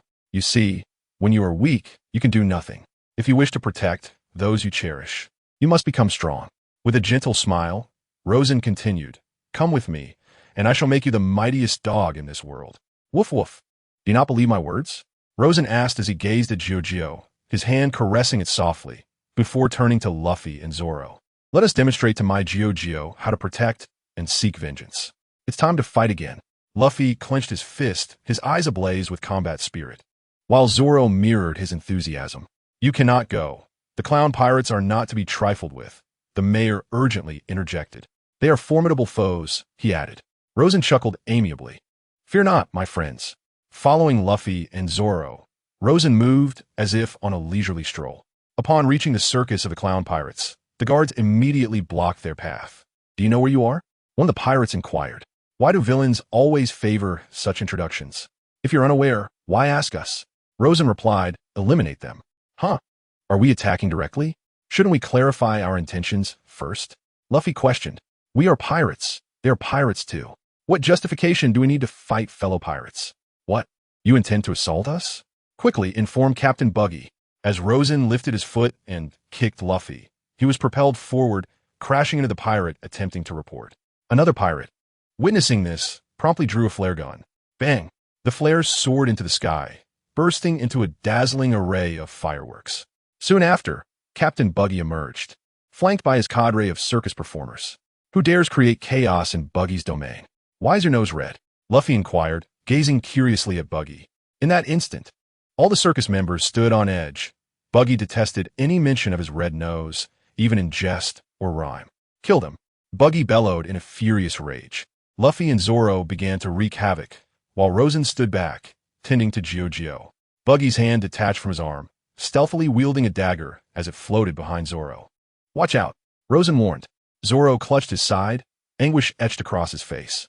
Old man, I've already been ambushed, and you only just now choose to warn me? Isn't that a bit tardy? The elder's reflexes seemed to have dulled with age. Upon spotting Rosen, Buggy immediately launched a hand towards him. Rosen effortlessly caught Buggy's hand and thrust it before Choo-Choo. The creature sniffed at the palm, confirming it bore the repugnant scent it detested. Without hesitation, Choo-Choo bit down. Ouch! Buggy cried out in agony. Return my hand at once. I apologize. My pet has taken a particular liking to your hand, came the reply. Damn old man. Buggy's other hand shot towards Rosen, brandishing a short dagger. Yet, Rosen merely smiled, watching the approaching hand without the need to intervene. Just as the dagger was about to pierce him, Zoro's assistants arrived, deftly deflecting Buggy's weapon with a swift stroke. Clown, why must you employ your devil fruit powers to manifest a hand wielding a knife, instead of simply tossing the blade? Rosen inquired. Buggy was at a loss for words. Should he admit it was merely his habit? Rosen then turned to Zoro. Why didn't you sever his hand earlier? Zoro retorted. My battles do not require your meddling. Old man. Unable to provide a coherent answer, Zoro charged at Buggy. Three-sword style, great whirlwind. Panic gripped Buggy's visage, yet in the instant Zoro struck, Buggy disintegrated into fragments without a trace of blood, leaving behind a solitary hand that lunged towards Zoro's back. Zoro gritted his teeth against the excruciating pain and retaliated with a swift slash. However, the severed hand rejoined itself once more. Zoro turned to Rosen. Did you witness that? Severing the hand proved utterly futile. In the art of ambush, Buggy was evidently adept, targeting the human body's most vulnerable points. Rosen couldn't help but cover his mouth. What a grotesque display of combat. Bring forth my Buggy Ball. Buggy, clearly losing his patience, commanded. The massive Buggy Ball was rolled out, a cannon of tremendous caliber. The most formidable weapon in the East Blue, capable of obliterating an orange town with a single shot. Blast them to oblivion. Buggy bellowed. The members of the Buggy Pirates scattered in a frenzy, leaving only Luffy and Zoro standing before the cannon's mouth. Buggy turned his head, realizing the cannon was aimed at him, and erupted in a tirade. The enemy is over there, you imbecile. Yet, the cannon remained unwaveringly pointed at him. Just as Buggy was about to unleash another tirade, he noticed the one controlling the cannon was a stranger with fiery orange hair. Who are you? He stammered. The one manipulating the Buggy Ball was none other than Nami, who had stealthily infiltrated Buggy's stronghold during Luffy and Zoro's skirmish. Not only pilfering Buggy's treasure map, but also looting his entire vault. The terrifying cannon roared, causing Buggy to disintegrate in fear, with a projectile piercing through his fragmented form. However, when he attempted to reassemble his body, he discovered that it had been ensnared by Luffy and was being crushed beneath his foot. Hey, return my body to me. Buggy's face turned pale. Zoro chuckled, lifting Buggy's form with his sword.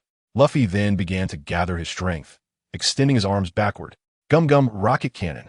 With a resounding bang, Luffy unleashed a full-force strike, sending Buggy's body hurtling out of sight. Enraged, with smoke billowing from his orifices, Buggy realized that his defeat compelled him to flee, scattering the remaining limbs and his head in retreat. Mr. Buggy, are you abandoning your hand? You old fool. Just wait. I shall return, Buggy retorted, controlling his head and limbs as he escaped. What a thrilling battle. Law wiped the sweat from his brow. Old man, have you even contributed? Even that dog in your arms is more diligent than you. Zoro pointed at Choo-Choo, who was still gnawing on Buggy's palm. Sorcerer Supreme, Kaya. I am your grandfather. After the battle in Orange Town concluded, the townsfolk who had been hiding emerged.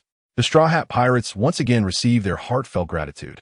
As they prepared to depart, Law successfully took Choo-Choo with him, and the crew set sail once more. Hey, old man, let me hold Choo-Choo. Absolutely not. Choo-Choo is still developing, Law replied, kicking Luffy away.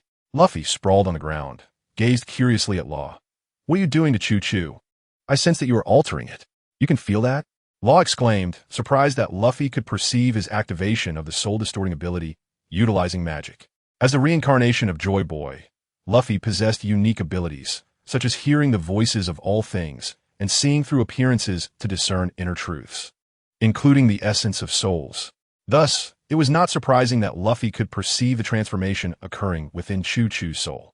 The parchment containing the method to modify the demonic soul, obtained from the Dark Mage Daiken, had yet to be tested by Law.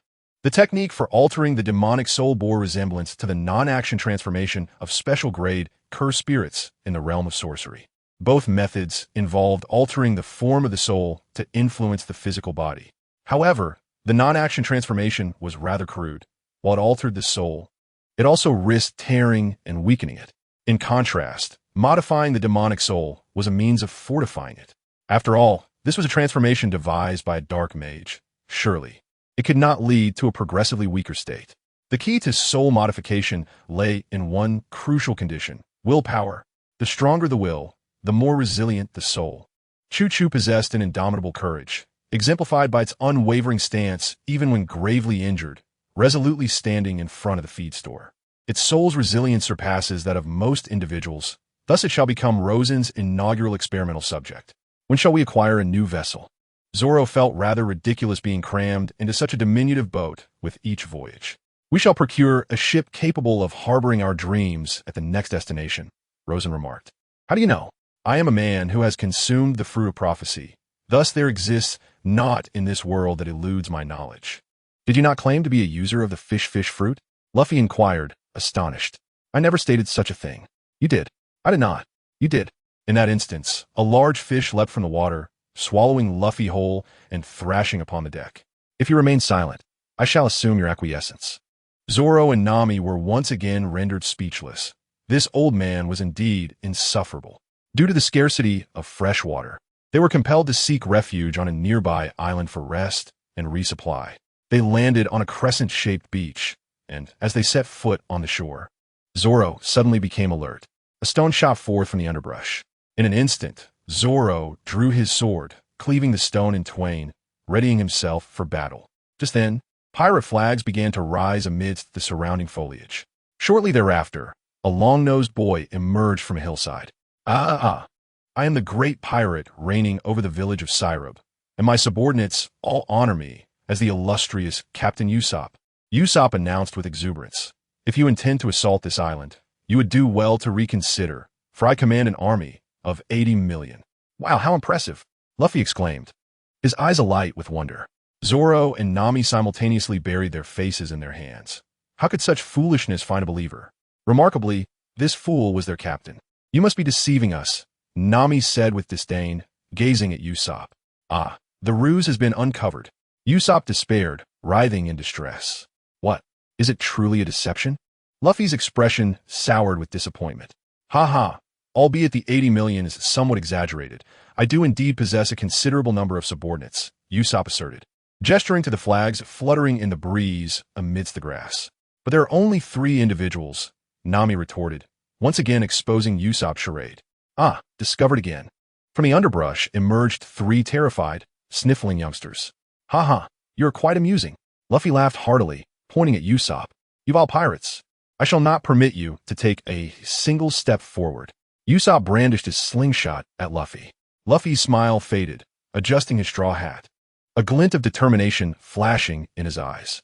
Since you have drawn a weapon against us, you must be prepared to face death, Zoro remarked with a hint of mockery, his blade unsheathing slightly. Though Luffy often displayed a lack of seriousness, he could reveal his murderous intent and resolve when engaged in battle. Usopp, instantly terrified, knelt upon the ground, his slingshot clattering to the earth.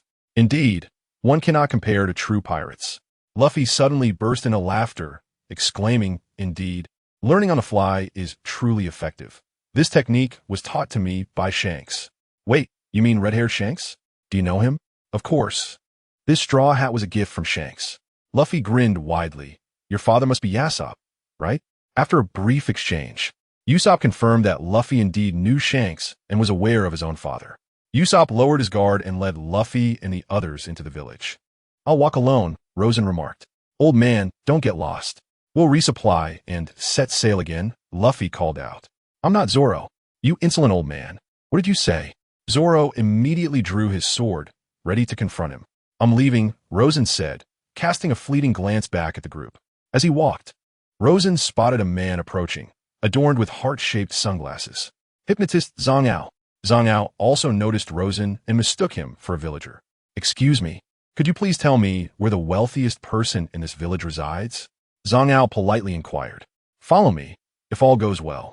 That large house over there belongs to the richest person in this village. Aren't you a villager yourself? Not all. I'm here on a familial quest. Rosen replied with a smile. A familial quest. Indeed. As Rosen walked ahead, Zhang Ao hurried to keep pace with him. What do you do? Rosen asked. I'm a magician. Specializing in hypnosis, Zhang Ao answered. Speaking of hypnosis, I am quite proficient as well. Oh, shall we have a competition? Rosen tilted his head to glance at Zhang Ao. And in the next moment, Zhang Ao saw Rosen transform into a towering demon with twin horns.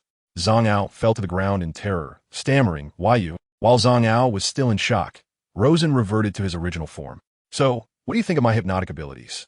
After Zhang Ao regained his composure, his eyes sparkled with admiration as he knelt, exclaiming, "Incredible! Truly remarkable! Master, allow me to bow to you." "Oh, it's just mediocre," Rosen replied, clearly pleased. "Master, would you be willing to teach me hypnosis? Seeing your earnestness, I will reluctantly accept you as my disciple."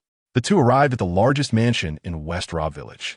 Rosen knocked on the door, and a middle-aged man with curly white hair and adorned with curved goat horns opened it. "Who are you?"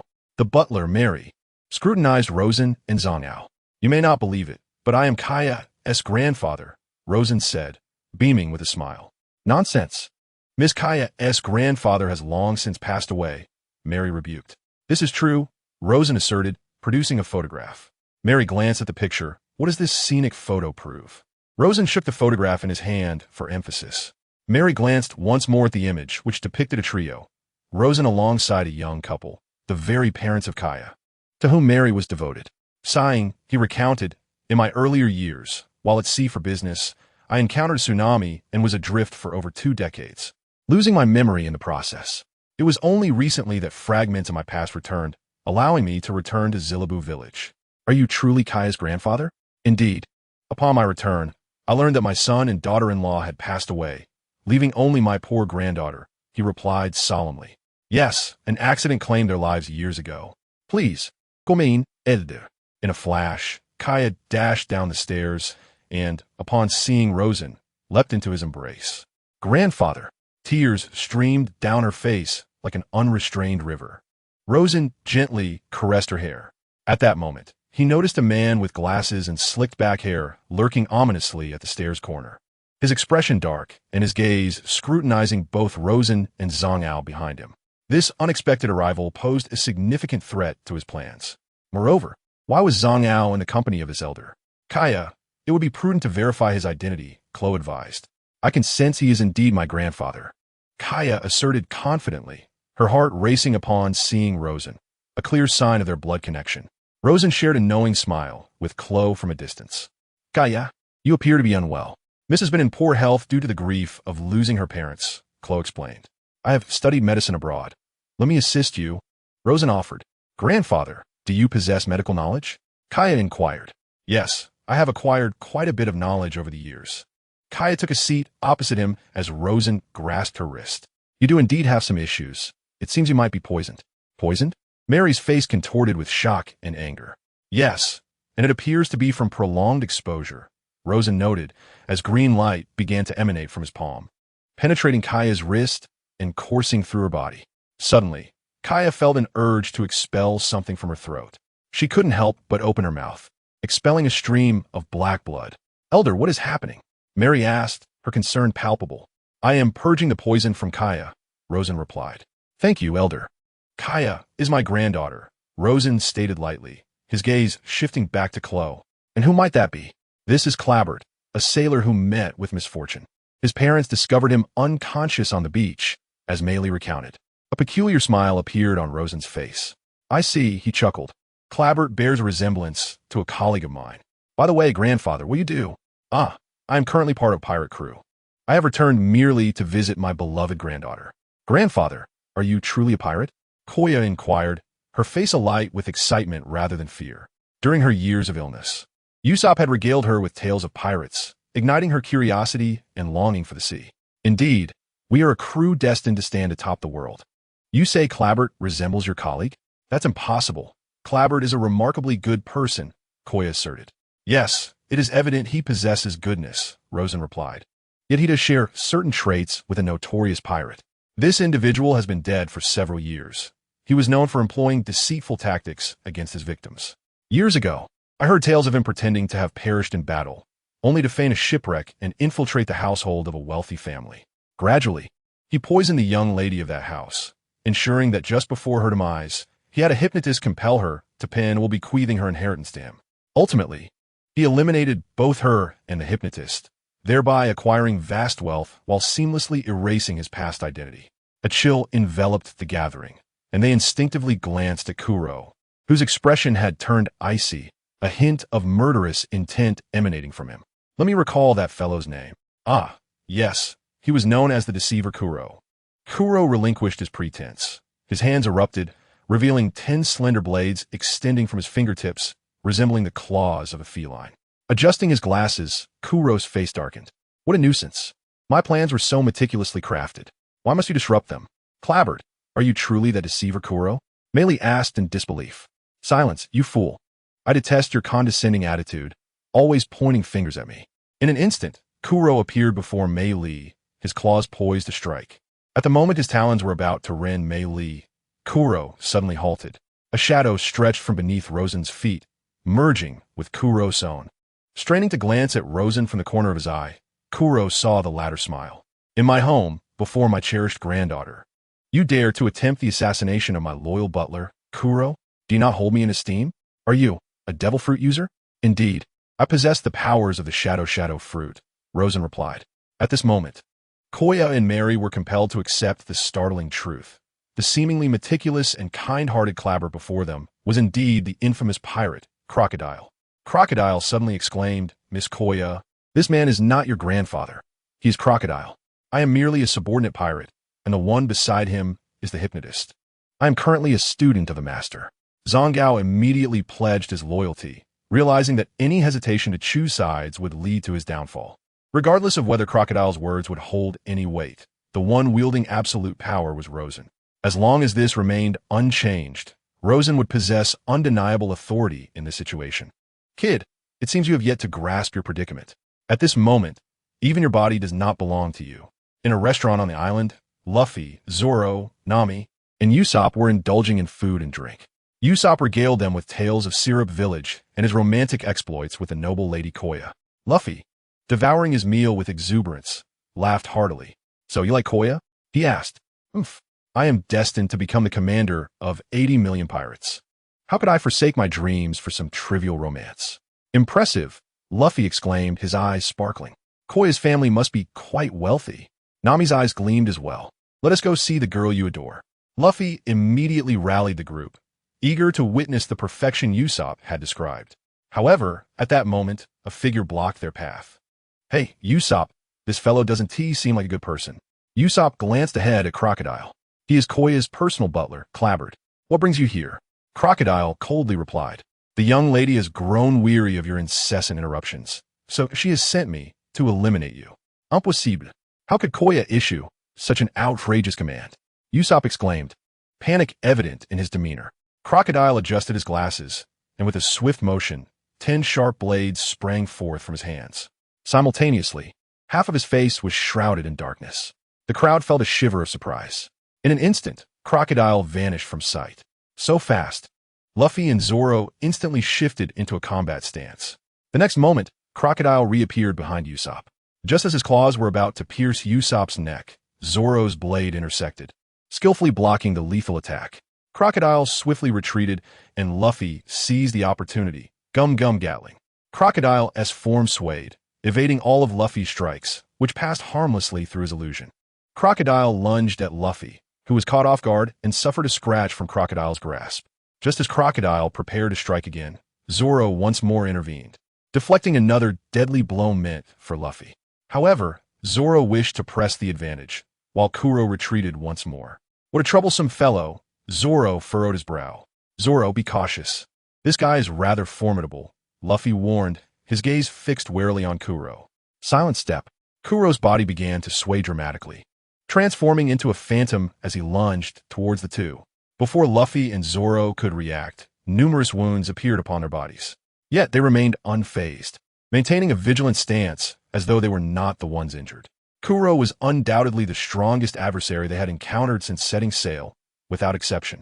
His bizarre movements and speed were nearly imperceptible to the naked eye. Suddenly, a glint flashed in Luffy's eyes. This was the moment. Luffy took a deep breath, inflating his body into a colossal balloon. Kuro, who had charged forward, collided directly with Luffy's expanded form, only to be rebuffed by the sudden inflation. In that fleeting moment, Zoro unleashed his three swords. Three-sword style, Lion's Dance. Kuro, propelled backward, twisted in midair and blocked Zoro's assault with his 10 claws. In the next instant, he flipped over and propelled himself off the ground, darting past Zoro with an even swifter pace. Zoro received several lacerations across his chest and swiftly turned to attempt to strike at Kuro. Yet, Kuro vanished once more behind him, reappearing in front of Zoro. Rubber bullet. A powerful gust from Luffy's punch surged toward Kuro, who promptly halted, the wind sweeping past him. In less than 30 seconds of combat, both Luffy and Zoro were battered and bruised, while Kuro remained unscathed. Adjusting his collar, Kuro gazed at Luffy and Zoro with disdain. Are all the little pirates this weak nowadays? He taunted, igniting the competitive spirit within both Luffy and Zoro. Rubber Storm. Three-sword style. 800 troublesome winds. The two unleashed their full might, with their speed, strength, and intensity vastly superior to before. Yet, Kuro sauntered about with ease, evading their attacks, as if they were mere trifles. Pathetic. Too weak. Are you even fed? Kuro swiftly inflicted more wounds upon them, while Luffy and Zoro grew increasingly frustrated. The more irked they became, the more effortless Kuro's movements appeared. Suddenly, Luffy's fist struck the adjacent cliff, ricocheting back at a right angle. Boom! Kuro's back took a hard hit, causing him to stumble forward. In that brief moment of misstep, Luffy and Zoro seized the opportunity, unleashing their full barrage. Fists and sword beams rained down upon Kuro. In an instant, the once leisurely adversary was now battered and bruised. Moments later, Kuro lay sprawled on the ground. Do you still dare to underestimate us? Luffy exclaimed, his fists clenched, brimming with defiance. Indeed, you are feeble, Kuro remarked, a sinister half-smile creeping across his darkened visage. Kuro, I granted you an opportunity, yet you failed to seize it. Now the tables have turned in my favor. Just then, Kuro's form began to be wholly consumed by darkness, and he rose with an extraordinary anti-gravity posture. Be cautious. This fellow seems to have a hidden ace up his sleeve, Luffy and Zoro warned, their vigilance heightened. Now, the second round commences, a grotesque grin materializing on Black Kuro's face. Chapter 105. The Awakening of Observation. Haki. Luffy and Zoro charged forward once more. Black Kuro thrust his arms violently, causing a tumultuous upheaval in their abdomens, and both were sent hurtling backward, crashing against the mountainside. Though it was merely a preliminary display of power, Luffy and Zoro sensed that Black Kuro's fighting style and aura were drastically different from the Kuro they had encountered before. Without warning, Black Kuro unleashed his assault, producing a deafening sonic boom that left both Luffy and Zoro momentarily dazed. Quickly, he is incredibly swift. Luffy and Zoro instinctively crouched down as Black Kuro's punch whistled past, obliterating the mountainside in its wake. The sheer force of his speed surpassed that of the ordinary Kuro several times over, and his strength was astonishing. Luffy retaliated with a punch, but upon collision with Black Kuro's fist, he felt as if his bones might shatter, once again sent flying. Seizing an opening, Zoro spun sideways, launching himself at Black Kuro. Three-sword style, Azura. In an instant, Black Kuro vanished from Zoro's line of sight, reappearing behind him and delivering a crushing kick to his waist. Yet, like resilient cockroaches, Luffy and Zoro rose once more, their spirits invigorated and their determination even fiercer. Rosen stood atop the cliff, observing the fierce clash below, accompanied by Kaya and Mary. Is this the nature of battles among pirates? It surpasses all imagination. Mary gasped in astonishment. Indeed, this is the essence of pirate warfare, They are merely fledglings in this world, Rosen remarked. So, is grandfather training them? Despite regaining their footing, Luffy and Zoro found themselves utterly helpless against Black Kuro. His strength was beyond their wildest expectations. In mere moments, they were once again brought to the ground. Black Kuro surveyed the fallen Luffy and Zoro. Truly, you are the weakest of the East Blue. With such meager strength, you lack even the qualification to enter the Grand Line. Abandon your foolish and laughable dreams, and perhaps you may preserve your lives. Absolutely not. Black Kuro's words ignited Luffy and Zoro's competitive spirits anew, and they rose yet again. Is this what it means to be resilient? Rose amused as he observed the two below. Black Crow regarded the two individuals before him, emphasizing the vast chasm that lay between them. At that moment, both Luffy and Zoro sensed a peculiar vision. Black Crow raised his palm, employing an unseen force to draw them closer, only to unleash a terrifying, repulsive energy that hurled their bodies away, flattening everything within a 30-meter radius. In an instant, Luffy and Zoro retreated simultaneously, causing the imagery within their minds to shift. Oh! Rosen displayed a look of astonishment. Had they truly awakened the observation haki? Just then, a small stone struck Black Crow's head. He turned to the source of the projectile, finding Usopp awkwardly standing at a distance. Continue. Usopp urged. Black Crow aimed his hand at him. Boom! Suddenly, a burst of flames erupted beneath Black Crow's feet, engulfing him entirely. The object that had struck him was not merely a stone, but a makeshift bomb filled with gunpowder. Rubber, siege hammer. Luffy's head stretched out 100 meters before crashing violently into Black Crow. Anticipating Usopp's sneak attack, he had charged this blow for quite some time. Bang! The collision of their heads sent Black Crow flying, crashing against the mountainside, which subsequently crumbled, burying him beneath the debris. At that moment, a shadow emerged from the rubble, returning to Rosen's feet. Have we won? Luffy gasped, staring at the pile of stones. Zoro remained equally vigilant. Feeling the overwhelming pressure Black Crow had exerted was greater than any adversary they had faced before. After a prolonged silence, they finally concluded that they had vanquished Black Crow. What manner of creature was he? How could he possess such strength? It seemed that upon his body turning black, he had become extraordinarily powerful. Was that some sort of technique? That is the armament haki, Rosen's voice interjected. At that moment, Rosen, Kaya, and Mary emerged. Old man, where have you been? Luffy inquired. Of course, I went home to introduce you. This is Kaya, my granddaughter. What? Is she Kaya? Usopp exclaimed. Kaya, why did you send Clabalt to kill me? I think you were mistaken. This fellow is not Clabalt, but rather Crow, a pirate who attempted to seize Kaya's inheritance by infiltrating her household. Not long ago, I uncovered his scheme, prompting his escape. Is he the infamous Crow? Zoro expressed his surprise, recalling his past as a bounty hunter and knowing of Crow's notorious reputation. Isn't he supposed to be dead? He faked his death to evade capture. His original plan was to eliminate Kaya and forge a will to claim her fortune. Then why did he attempt to kill me? Usopp asked. Perhaps he finds you rather displeasing, Rosen remarked. So, old man, are you truly Kaya's grandfather? Of course. Do you not think I bear a striking resemblance to Kaya? By the way, old man, what is this armament haki you speak of? Once you venture into the latter half of the Grand Line, you shall encounter increasingly formidable opponents, each one possessing a power known as haki, Rosen explained. Haki is divided into 3 categories: Conqueror's haki, armament haki, and observation haki.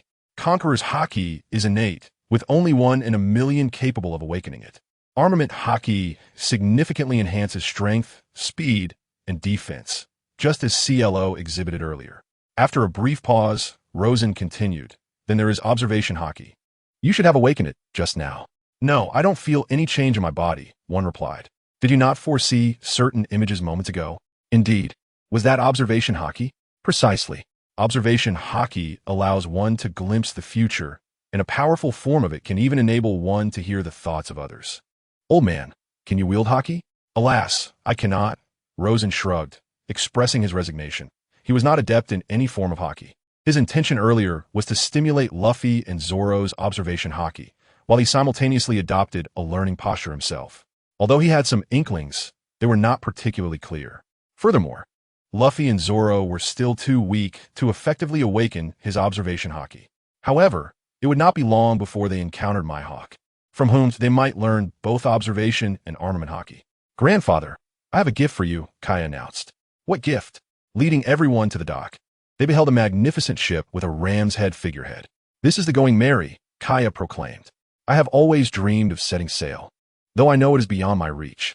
I hope that one day someone will take this vessel on a grand voyage to see the world on my behalf.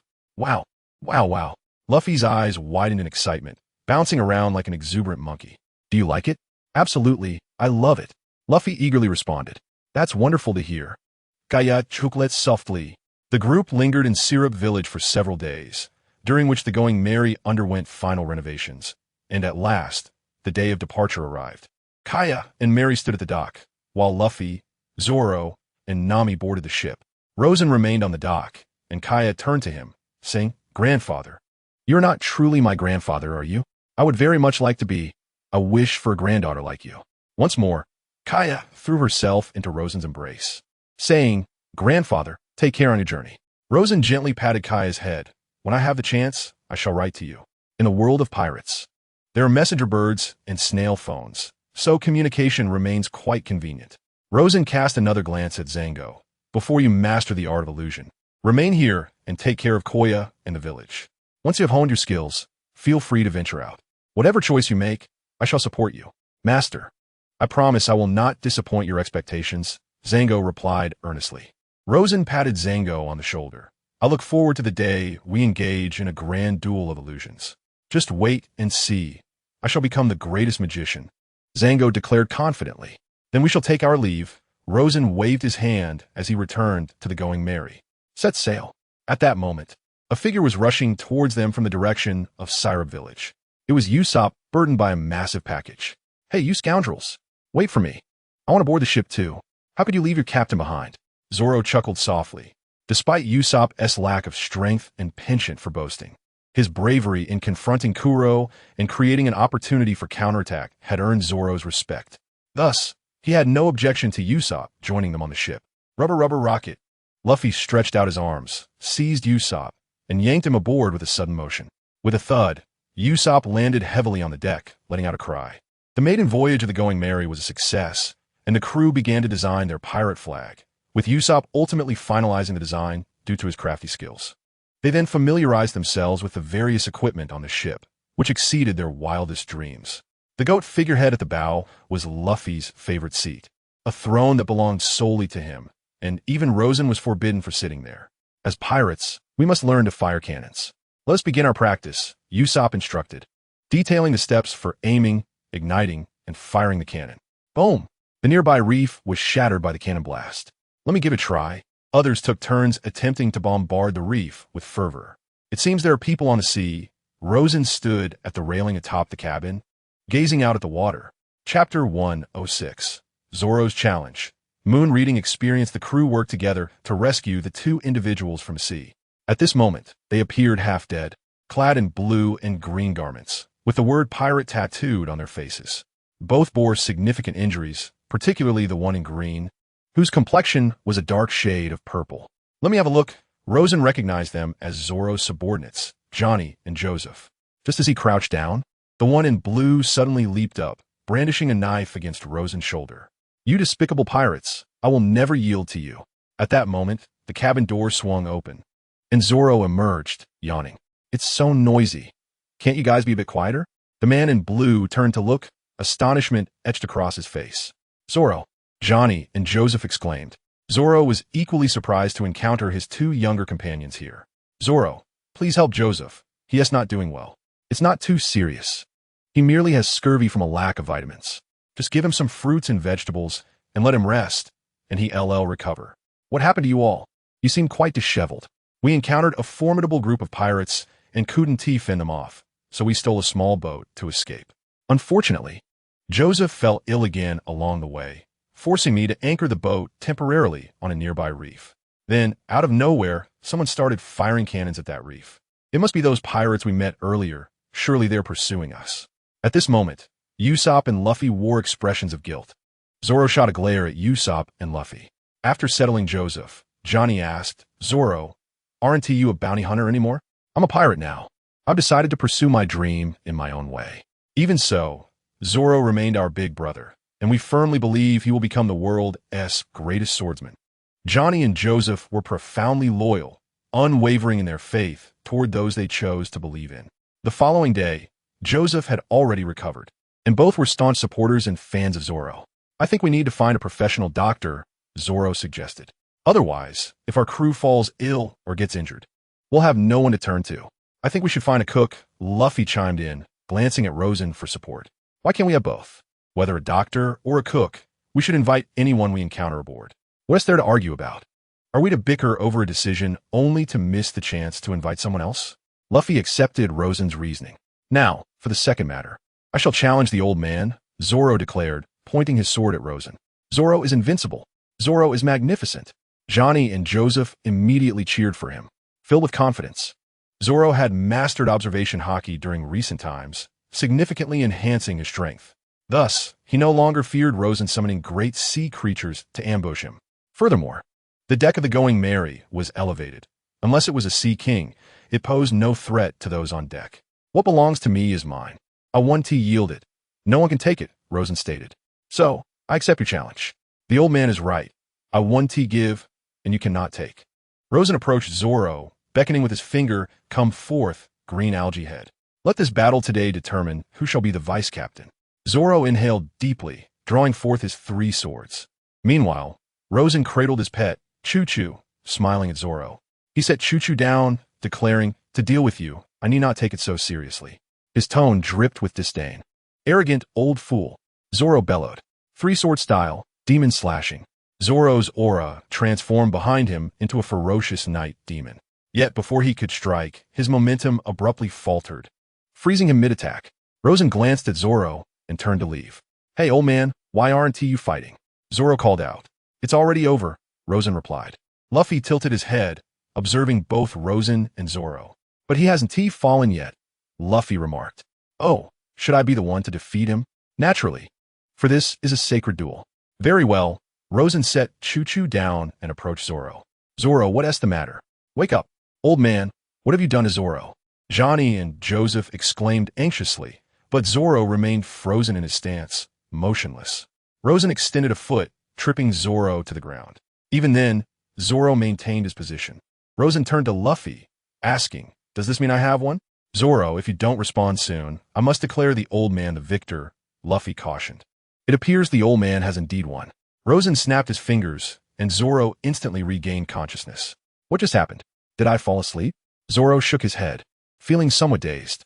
Old man, let us continue our duel. Zoro, you've already lost, Luffy stated. What? I refuse to accept that. Zoro immediately protested. We have yet to engage in combat. Brother, what was that? You suddenly froze, not moving at all, Johnny remarked. Yes, brother. Were you under some sort of spell? Zoro could not comprehend or accept what had just transpired. I do not accept this, old man. I demand a proper duel, devoid of such tiresome tricks. So, if we were on the battlefield, and you fell for my tiresome trick, should I still engage you in fair combat? Rosen turned to Luffy. Captain, you decide. I believe the old man is correct. Fairness has no place on the battlefield. Although I do not know how he achieved that. A loss is a loss, Zoro. This is not the mindset expected of a true warrior. Zoro deflated like a punctured balloon, fully aware that had they encountered on the battlefield, he would have perished countless times. Yet, he could not accept it. After all, this was entirely different from the duel he had envisioned. Old man, how on earth did you manage to keep Zoro in place for so long? Luffy inquired, his curiosity piqued. Actually, I'm a user of the illusion fruit. I can ensnare others in illusions, Rosen replied. Not this again. Last time you claimed to be a user of the prophecy fruit. I never said that. You did. I did not. Fine, I was deceiving you last time, but this time I speak the truth. Then show me your illusions. I have yet to witness one. Are you certain? Rosen cast a sinister glance at Luffy. A chill ran down Luffy's spine, yet his curiosity remained insatiable. Zoro, what did it feel like to be ensnared in the illusion? A bit dizzy, but during the experience, I felt nothing, Zoro answered candidly. I see. In that case, I have no reservations. Old man, let me behold your illusion. Very well. I shall indulge you. Rosen's gaze sharpened, and his pupils began to transform. 1 tomo, 2 tomo, 3 tomo, kaleidoscope. At that moment, everyone witnessed the changes in Rosen's eyes. Kaleidoscope moon reading space. In the next instant, Luffy found himself within the realm of the moon reading space. He discovered himself bound to a cross, and despite his struggles, he could not break free from the restraints. Soon after, he saw Rosen wielding a dagger, methodically slicing away at his flesh. A second later, Luffy collapsed on the ground, curled into a ball, emitting anguished cries. Ah! Hearing Luffy's screams, everyone turned pale. Luffy, are you all right? Zoro asked with concern, bewildered by the stark contrast between their experiences. Luffy was drenched in cold sweat, trembling uncontrollably. Old man, what is happening to Luffy?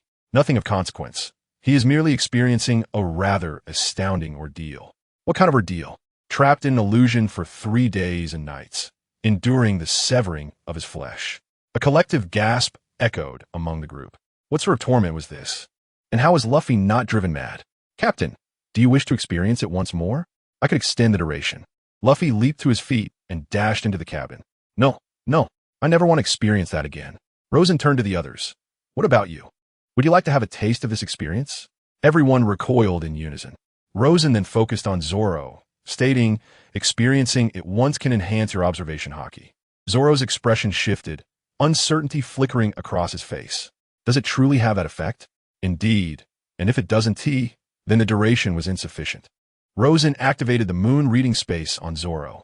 After a second, Zoro too fell to the ground, screaming in agony.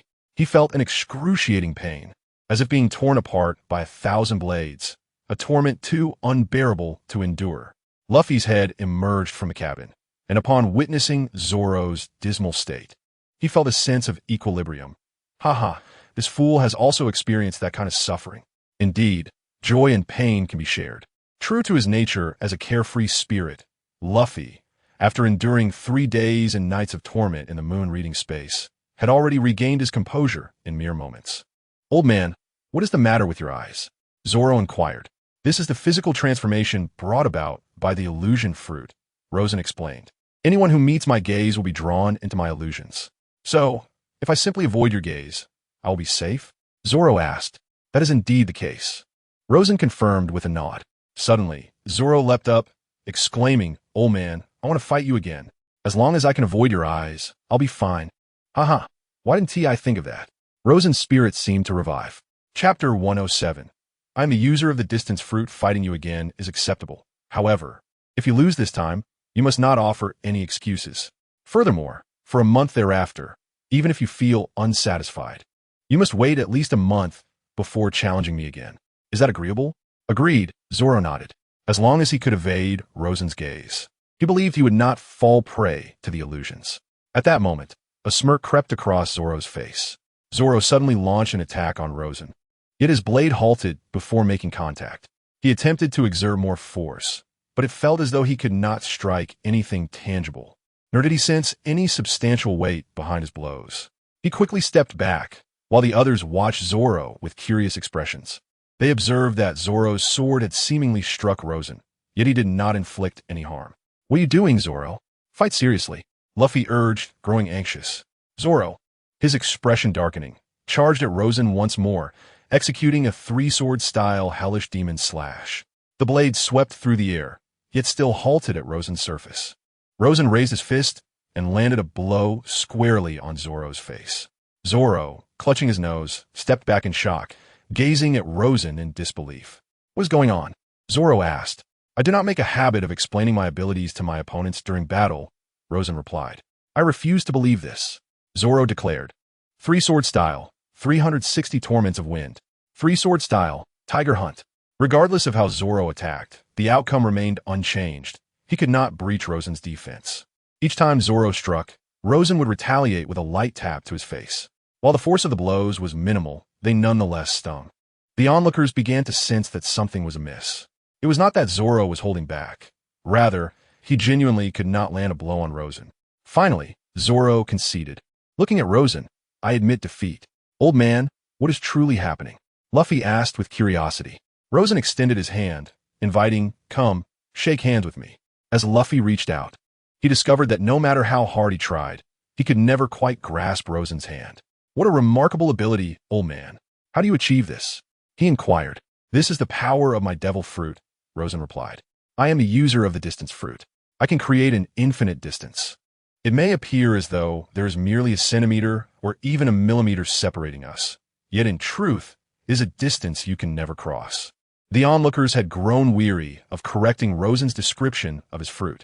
Does that mean no one can hit you? Someone asked. I don't know. Perhaps the armament hockey could. Rosen answered, uncertain if it could indeed reach him. After all, armament hockey could strike even foes without a physical form, and there were advanced techniques like flowing cherry blossom. Rosen was also curious whether the formidable beings of this world could breach his limitless technique. Zoro, in a moment of desperation, realized that only by mastering armament hockey could he hope to defeat Rosen. Old man, how does one train in armament hockey? Luffy inquired once more. I don't know. Perhaps taking a few hits could accelerate its awakening, Rosen suggested. Taking hits? Luffy and Zoro exchanged contemplative glances. At that moment, a massive fish-headed ship loomed ahead. That's the sea restaurant. We've arrived. Johnny and Joseph exclaimed with excitement.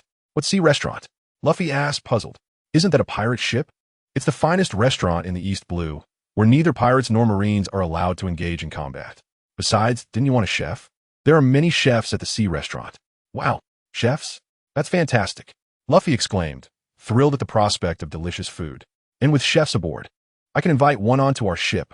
Suddenly, a naval vessel closed in from behind, nearly colliding with the Going Merry, and managed to dock at the sea restaurant before them. You idiots! Do you have any idea how dangerous it is to sail like that? Luffy and his crew shouted angrily at the naval ship. Oh ho! An unfamiliar pirate ship. On the deck of the naval vessel stood a tall man, gazing at the Going Merry. I am Lieutenant Iron Fist Hoppity. Who is the captain? Step forward. I am Captain Monkey D. Luffy. I am Usopp. This is the Going Merry. I drew the Jolly Roger. We're the Straw Hat Pirates. Luffy and Usopp took turns introducing their crew. What a ridiculous bunch, Hoppity scoffed, his gaze drifting to the two figures cowering behind the cabin door, Johnny and Joseph. So it's you two useless ones. Have you finally been captured by pirates? What a laughable pair. What? How dare you call us small fry? We are bounty hunters. Let us show you the pirates we've captured over the years, Johnny exclaimed, tossing a stack of wanted posters into the air. However, Hobbity wore a look of disdain. At that moment, a stunning woman in a red gown linked her arm with Hobbity's wrist and said, My dear, let us not squander any more time. Securing a table at the seaside restaurant is not an easy endeavor. Clearly uninterested in the Straw Hat Pirates, Hobbity promptly led the enchanting lady aboard the seaside restaurant. That despicable fellow dares to slander us. Johnny and Joseph expressed their indignation. Let us also ascend to the seaside restaurant. I can hardly contain my excitement, Luffy exclaimed, his mind brimming with thoughts of delectable cuisine. Enough of this impotent rage, Rosen remarked as he patted Johnny and Joseph on the shoulder. Allow me to offer you a special training session, a gift for our newfound acquaintance. Old man, aren't you joining us at the seaside restaurant? No. The food up there is exceedingly expensive, and my old teeth are not up to the task. I shall not waste my money. Rosen waved his hand dismissively. Very well. I shall bring back delicious treats for you. Luffy, for the most part, was trustworthy in his promises, but this particular statement was dubious. He would undoubtedly consume all the delicacies en route. Once everyone boarded the seaside restaurant, Rosen turned to Johnny and Joseph. I shall teach you a few sword techniques. Old man, do you know swordsmanship? In recent days, Johnny and Joseph had witnessed Rosen's peculiar abilities. Yet they regarded him merely as an eccentric old man with an array of strange talents, devoid of true combat prowess. Rosen reached out, and the sword hanging at Johnny's waist detached from its sheath, flying into Rosen's hand. Joseph, you shall attack me. Is that really appropriate? I possess the powers of the distance fruit. Even Zoro cannot harm me, and you likely cannot either. Ah, it seems that is the case. Then I shall proceed with my attack. Be careful, old man. Joseph immediately drew his sword and lunged at Rosen. Rosen effortlessly deflected Joseph's blade and, in an instant, positioned the sword's edge upon Joseph's shoulder. No, the force is insufficient. Your sword must harmonize with your spirit. I'm too clumsy. I cannot achieve that. Rosen raised the sword tip high. Observe how I gather my strength. He mimicked the motion of drawing his sword, though not directed at Johnny and Joseph. While maintaining the pose, he explained, at this moment, your energy and spirit must be unified, and of course there's one crucial aspect. Your posture must be striking. The next instant, Rosen unleashed a swift strike towards the sea. With a hiss, The water before him was cleaved in two for 100 meters. Johnny and Joseph's jaws dropped in unison, their eyes wide with astonishment. No, everything is wrong. Captain Zorro completely misjudged him. This old man is no mere idler. He is an immensely powerful swordsman. Rosen exhaled deeply and turned to Johnny and Joseph. Did you learn from that strike? Johnny and Joseph fell to their knees, prostrating themselves in reverence. Please, esteemed elder, impart your wisdom upon me. It need not be a particularly formidable swordsmanship. Rather, I seek merely the techniques of exertion. Even if you were to master these, it would still be a challenge to execute such a powerful strike. Ultimately, irrespective of the combat techniques employed, one cannot escape the fundamental principles of speed and strength. Rosen remarked, thus, it is imperative for you to engage in physical conditioning regularly. He gently patted Johnny and Joseph on the shoulders, facilitating a slight adjustment of their internal meridians. While this may not bring about a qualitative transformation, it would undoubtedly aid in the smooth progression of their future training. At that moment, within the maritime restaurant, Hoppity was enjoying a date with a beautiful woman when a hurried naval officer burst into the establishment, interrupting his delightful interlude. Captain, there is trouble. The demon, Akin, has escaped. Hoppity's expression soured. Let him flee. If I manage to capture him once, I can certainly do so again. Now, step aside.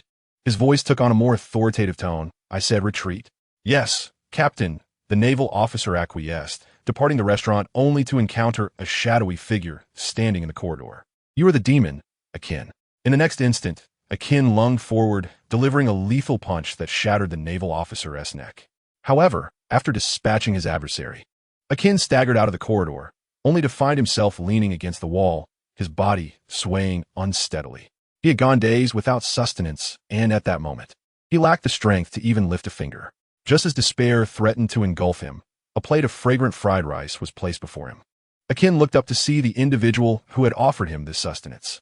The young man, clad in a black suit with golden hair, exhaled a plume of smoke. His brows elegantly arched. You are aware that I am a pirate, correct? Akin inquired. I am not, the young man replied nonchalantly, but as a chef, I cannot bear to witness someone perish before me. Chapter 108. Zorro's awakening after satiating his hunger. Akin finally found the strength to rise. I must take my leave. Farewell. He casually selected a vessel moored beside the maritime restaurant and departed. Sanji wore a satisfied smile, feeling a sense of accomplishment for having saved a man on the brink of starvation. Do you take pleasure in others consuming your food? At that moment, a sudden voice interrupted him. Sanji looked up to see the individual who had caused chaos upon arriving at the maritime restaurant, now left by Zeph to work off his debts. I greatly admire your culinary skills. Would you consider joining my crew? I'm a chef, not a pirate, Sanji replied. I wish for you to join my ship, serving as both a crew member and our chef, Luffy insisted. I have stated my disinterest in becoming a pirate, Sanji retorted before turning to leave. Over the next 2 days, Luffy persistently sought out Sanji, having firmly resolved that he deemed Sanji to be an exceptional chef. At least it aligns with his perception of chef. Nami, on the other hand, constantly contemplates how to abscond with the Going Merry. However, with Rosen, Johnny, and Joseph perpetually aboard, she finds herself devoid of opportunity. On this day, Luffy once again intercepts Sanji. Hey, chef, have you made up your mind about joining my crew? Sanji merely turns away, with Luffy closely in pursuit. At that moment, a tremendous crash emanates from the direction of the restaurant. Sanji's expression shifts as he hastens toward the source of the sound. There, he encounters a burly man clad in golden armor, seated at the dining table, while several mangled corpses lie nearby. The explosion must have been instigated by this formidable figure. At that moment, Akin stands beside Creek, saying, Boss, didn't we agree to merely restock some supplies here? The chef of the floating restaurant saved my life, so I hope we can refrain from causing chaos. Creek casts a glance at Akin, asserting, I am the captain, and my word is law. Our ship is severely damaged. If we can seize this vessel, we can set sail again into the Grand Line, masquerading as a restaurant to lure other pirates and the Navy, then ambush them. I am truly cunning. You all shall perish. Suddenly, Sanji delivers a spinning kick aimed at Creek. Creek swiftly seizes Sanji's leg and violently slams him against the wall. Luffy turns to the nearby Zepp, asking, Uncle, if I take care of him, will that settle my debt? Zepp glances at Creek in the restaurant and then back at Luffy, nodding, that works. Take it outside, I don't want to incur further losses. Luffy promptly extends his arm. Gum Gum Rocket Punch. With a resounding boom, Krieg, caught off guard, is hurled out of the restaurant, crashing against the ship docked outside. Luffy follows closely in pursuit. Meanwhile, aboard the Going Merry, Rousen, Johnny, and Joseph observe the fierce battle unfolding outside the floating restaurant. Krieg is shattering a pirate ship with his battle spear, while Luffy rains down punches from midair upon Krieg below. Old man, should we lend a hand? Rousen leans against the railing, resting his chin on his hand as he watches the unfolding conflict, replying, "You two bounty hunters assisting pirates in battle will make it impossible for you to thrive in the East Blue. Yet, that is Captain Zoro's captain. If anyone should intervene, it ought to be me, the first mate," Sanji retorts. Johnny and Joseph, reassured by Rousen's formidable reputation, feel a surge of confidence. At this moment, the clash rages on, with the Krieg pirates' large ship also caught in the chaos. Originally a battered vessel fleeing from the Grand Line, it now lies in ruins due to the intensity of the battle. Zoro joins the fray, effortlessly dispatching Krieg pirate small karami as if slicing through vegetables. At this moment, Sanji confronted his adversary, the demon, Akin. It was evident that Sanji's skills were still somewhat immature at this juncture. Akin was even holding back against him. With your level of strength, entering the Grand Line is akin to courting death. That place is teeming with monsters. Krieg faced Luffy's punches, gradually finding himself at a disadvantage. "No one can thwart my ambition to become the Pirate King," Luffy proclaimed loudly, declaring his dream. Rosen surveyed the battlefield littered with shattered planks from numerous ships, then glanced at Krieg. What a grotesque battle. He extended his hand, manipulating the floating debris to form a wooden bridge leading from the Going Merry to the heart of the battlefield. Simultaneously, the shadow demon beneath Rosen stretched forth, trailing along the wooden pathway until it enveloped Krieg's feet, causing darkness to permeate his being. Upon witnessing this, Luffy's alarm bells rang. Just like last time with Kuro, could this Krieg also transform into Black Krieg? As Luffy predicted, Black Krieg indeed emerged. His once resplendent golden armor morphed into an ominous black. Meanwhile, the original Krieg fell into a state of panic, realizing he could no longer command his own body. Luffy's gaze sharpened, and upon seeing this, Zoro immediately leaped to Luffy's side to confront Black Krieg together. Oomph! Black Krieg surged into action. "Behind you." Luffy executed a swift backflip kick toward the suddenly appearing Black Krieg. Black Krieg seized Luffy's leg and hurled him towards the sea. Luffy quickly extended his arms, grasping a large piece of driftwood, which allowed him to regain his balance. Zoro promptly drew his sword and charged at Black Krieg, who caught the blade of Zoro's sword. Snow with ease. Zoro's pupils dilated in shock as he was sent flying by a powerful punch from Black Krieg, landing over 20 meters away on a piece of driftwood. At this moment, Luffy and Zoro found themselves positioned on opposite sides of Black Krieg, both contemplating that entering the Grand Line necessitated the mastery of Haki. Without the ability to use Haki, they deemed themselves unworthy to set foot in the Grand Line. They both advanced toward Black Krieg simultaneously.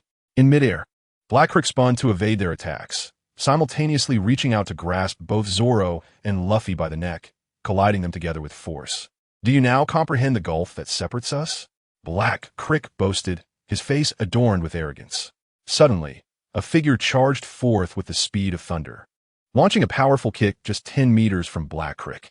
The force of the kick sent Black Krieg flying, granting Luffy and Zoro the opportunity to escape. For the first time, the three titans of the Straw Hat crew fought side by side. "What is going on with this guy? He feels like an entirely different person," Sanji inquired. "It is said that this is the color of armament Haki," Zoro remarked. At that moment, the crew of the Krieg pirates was utterly astonished as they gazed at their captain, unaware of his extraordinary strength, which bordered on the absurd.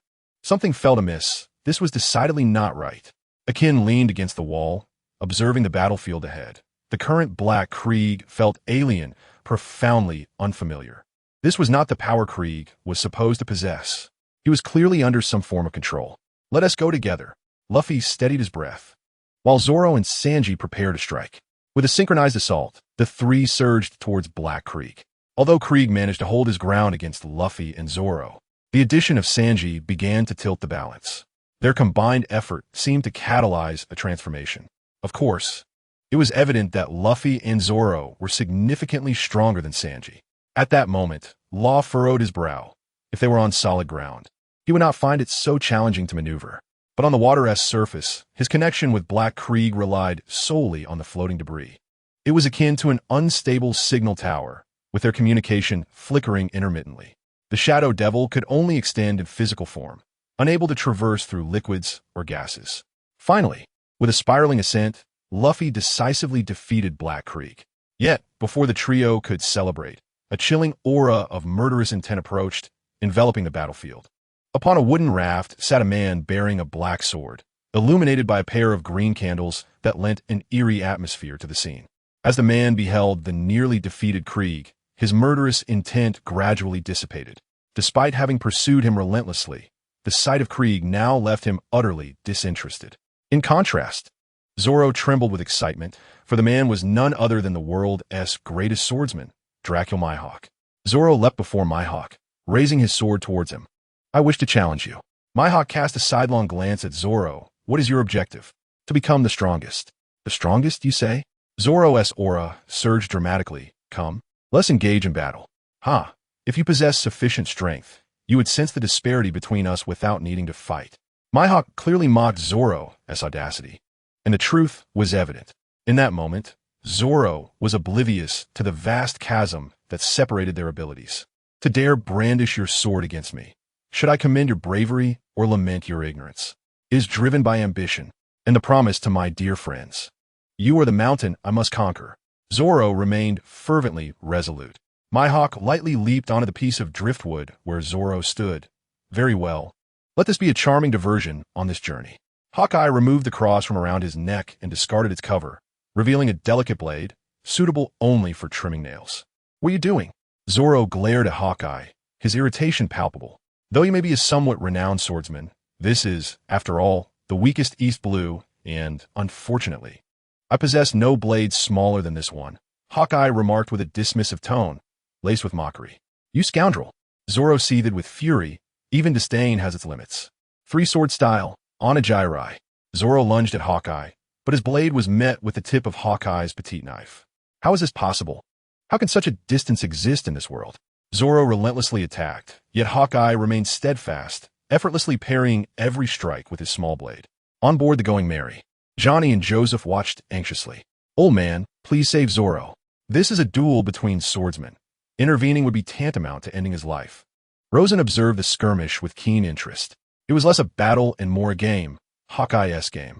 Eventually, Hawkeye seemed to tire of this amusement, and the small knife pierced Zoro's heart. In that fleeting moment, Zoro appeared to foresee the outcome, forcefully evading to allow the knife to strike his shoulder while simultaneously slashing at Hawkeye. For a brief instant, Hawkeye was taken aback, but he merely sidestepped, the blade whistling past him, and with a swift motion, he inflicted a deep gash across Zoro's chest. Yet Zoro remained resolute, standing firm, his gaze unwavering. Hawkeye then unsheathed the black blade from his back, stating, as a swordsman, you deserve my full strength. State your name. Roronoa Zoro. I shall remember you. An old acquaintance of formidable strength. The reigning strongest swordsman and the future supernova exchanged glances, understanding the honor that binds swordsmen. One strike to determine the victor. Zoro's two sabers were severed, and, simultaneously, he received a deep cut across his chest. He spread his arms wide, reclaiming his last blade. Truly worthy of being the strongest. Hawkeye regarded Zoro with surprise. What do you mean? The wound on my back is a swordsman's disgrace. Impressive. Without hesitation, Hawkeye swung the black blade, striking Zoro's chest. Zoro. Luffy propelled himself towards Zoro's side. Hawkeye looked at Luffy, who had jumped in without hesitation, a glimmer of appreciation in his eyes, particularly upon noticing the straw hat. Thank you for refraining from intervening before the duel concluded. Rest assured, he is not dead. With that, Hawkeye returned to his ship, the small raft setting sail once more. Rosen observed the direction in which Hawkeye departed. Next, I too must reclaim some interest on behalf of the swordsmen aboard my ship. By the way, if any navigator intends to commandeer this vessel, let her be. Chapter 109. This child must not be allowed to live half an hour after the small raft of Hawkeye had set sail. He suddenly lifted his gaze towards the sky. Rosen descended from the heights, halting a dozen meters above Hawkeye, surveying him from his elevated position. Who are you? What a pity. I missed the iconic scene of the black blade slicing through the waters. Rosen replied with a smile as he regarded Hawkeye. Despite sensing no tangible aura emanating from Rosen, Hawkeye felt an overwhelming sense of danger. Every cell within him seemed to warn that this old man was exceedingly perilous. Let us engage in a duel. I wish to ascertain the prowess of the world's greatest swordsman. Rosen descended to Hawkeye's level. It is my honor. Hawkeye unsheathed the black blade, recognizing that this individual was worthy of battle. Moreover, it was evident that this confrontation could not be avoided by mere refusal. In an instant, Hawkeye unleashed a slash. Yet Rosen remained suspended in place, allowing the strike to land upon him. Hawkeye was taken aback. This should not be the case. The opponent ought to have evaded. Was his judgment erroneous? The slash halted before Rosen and then dissipated. What is this? Hawkeye was bewildered. Come, let us shake hands. Rosen extended his hand. After a moment's hesitation, Hawkeye reached out, only to discover that he could not bridge the gap to grasp Rosen's palm. What is happening? There exists an infinite distance between us. Thus you must employ Haki or more advanced techniques to transcend this boundless chasm. I see. Hawkeye retracted his hand, resuming his grip on the sword. Black flames ignited upon the black blade, causing Hawkeye's aura to surge exponentially. Black blade, God-S slash. A domineering and unparalleled black slash was unleashed, as if it sought to rend the very fabric of space itself. Yet, Rosen stood steadfast, permitting the black strike to approach. With a sound akin to a tearing fabric, a section of the ocean behind Rosen was cleaved, displacing 1,000 meters of seawater. Meanwhile, Rosen touched his neck, realizing it had been severed. Indeed, the limitless technique was not infallible. There existed means to circumvent its defenses. Hawkeye was increasingly astonished. For although his opponent had the capacity to evade or defend, he chose to absorb his own strike with his body. What was the intent behind such an action? Was it a form of self-destruction? That was an impressive slash, Rosen remarked. The wound upon Rosen's neck began to mend. I cannot be killed, or rather, one must inflict numerous fatal injuries upon me to achieve that end. How can there exist a being who is impervious to death? Rosen approached the small raft. Extending his arms, give a try. Hawkeye's black blade suddenly thrust into Rosen's heart. As he withdrew the blade, the injury upon Rosen's chest healed with remarkable speed. Hawkeye's pupils contracted as he swung his sword again, this time cleaving Rosen's head in two. Yet, almost immediately, the severed head reformed. Hawkeye's astonishment reached unparalleled heights. Black blade, 1,000 slashes. In an instant, Hawkeye shattered Rosen into fragments. Yet, astonishingly, Rosen restored himself, new limbs and a head sprouting from his legs. This was the first time he had been annihilated so thoroughly. Exhaling softly, Rosen inquired, "Are you a user of a devil fruit?" A grin spread across his face as he replied, "I am a user of the immortal fruit. Is this your so-called contest?" He continued, "Very well. I shall take it a bit more seriously." Rosen propelled himself 100 meters back, declaring, "I shall unleash but one attack. 6 paths of divine push." He had never attempted to unleash this move upon the sea, and this strike represented the full force of Rosen in his ordinary form. In an instant, a terrifying repulsive force generated a 100-meter tsunami, radiating in all directions. Hawkeye's pupils constricted, terror etched across his face. The sheer might of this force was overwhelming, compelling him to summon all his strength to activate his haki and withstand the onslaught.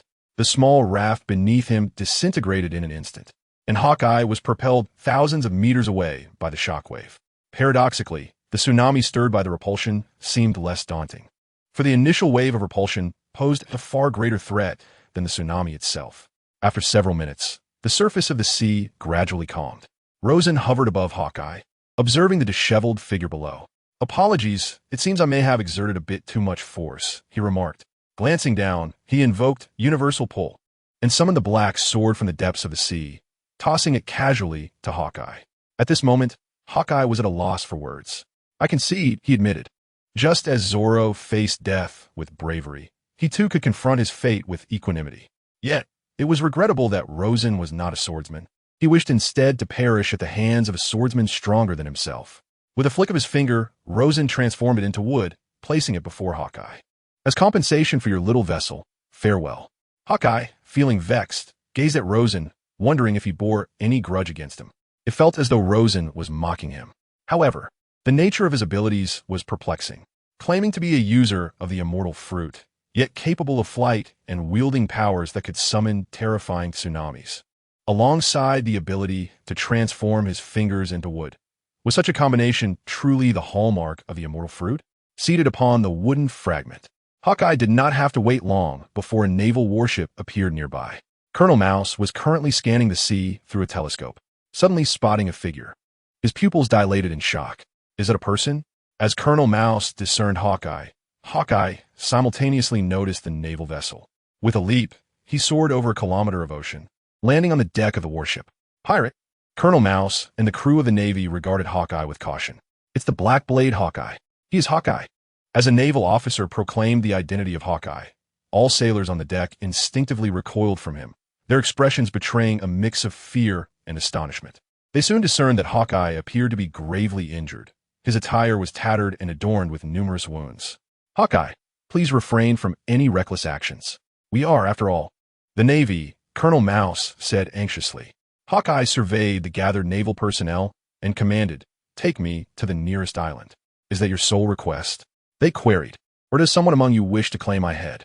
In the Marine headquarters at Marine Ford, within the office of the Fleet Admiral, Sengoku set down the Den Mushi, his face a mask of astonishment. Opposite him, Admiral Borsellino lounged, casually trimming his nails. "What has transpired?" Borsellino inquired nonchalantly. "It seems Hawkeye has encountered a formidable foe and is gravely wounded," Sengoku replied, his demeanor serious. "Hawkeye?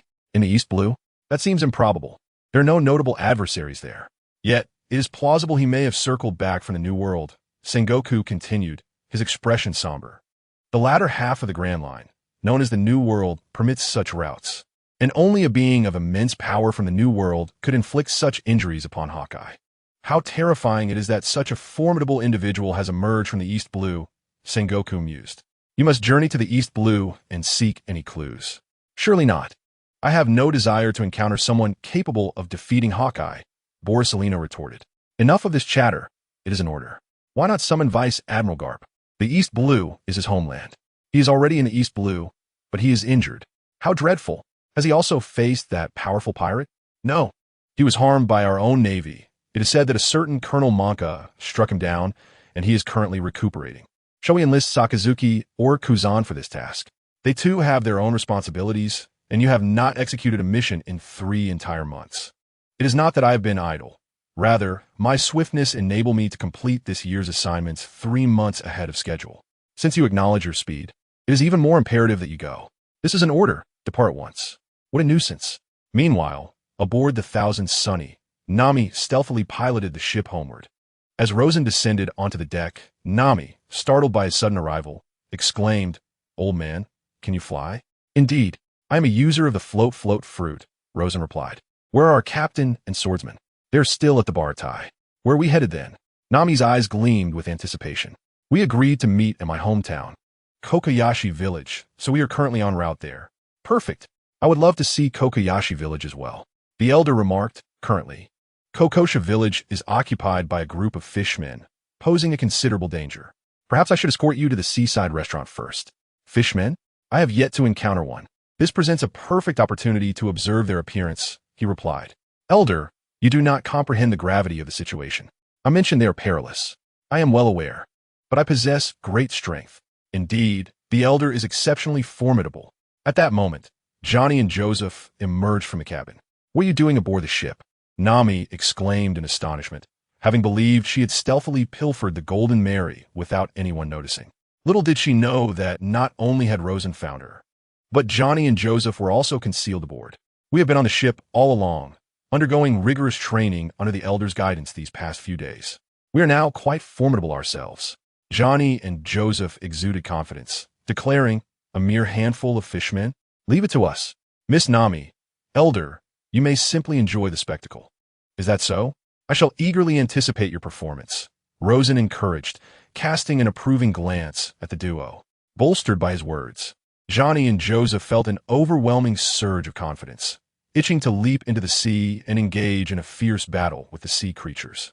Only Nami remained anxious, well aware of the fishman's formidable prowess, particularly that of Fisher Tiger, whom no mere human could hope to combat.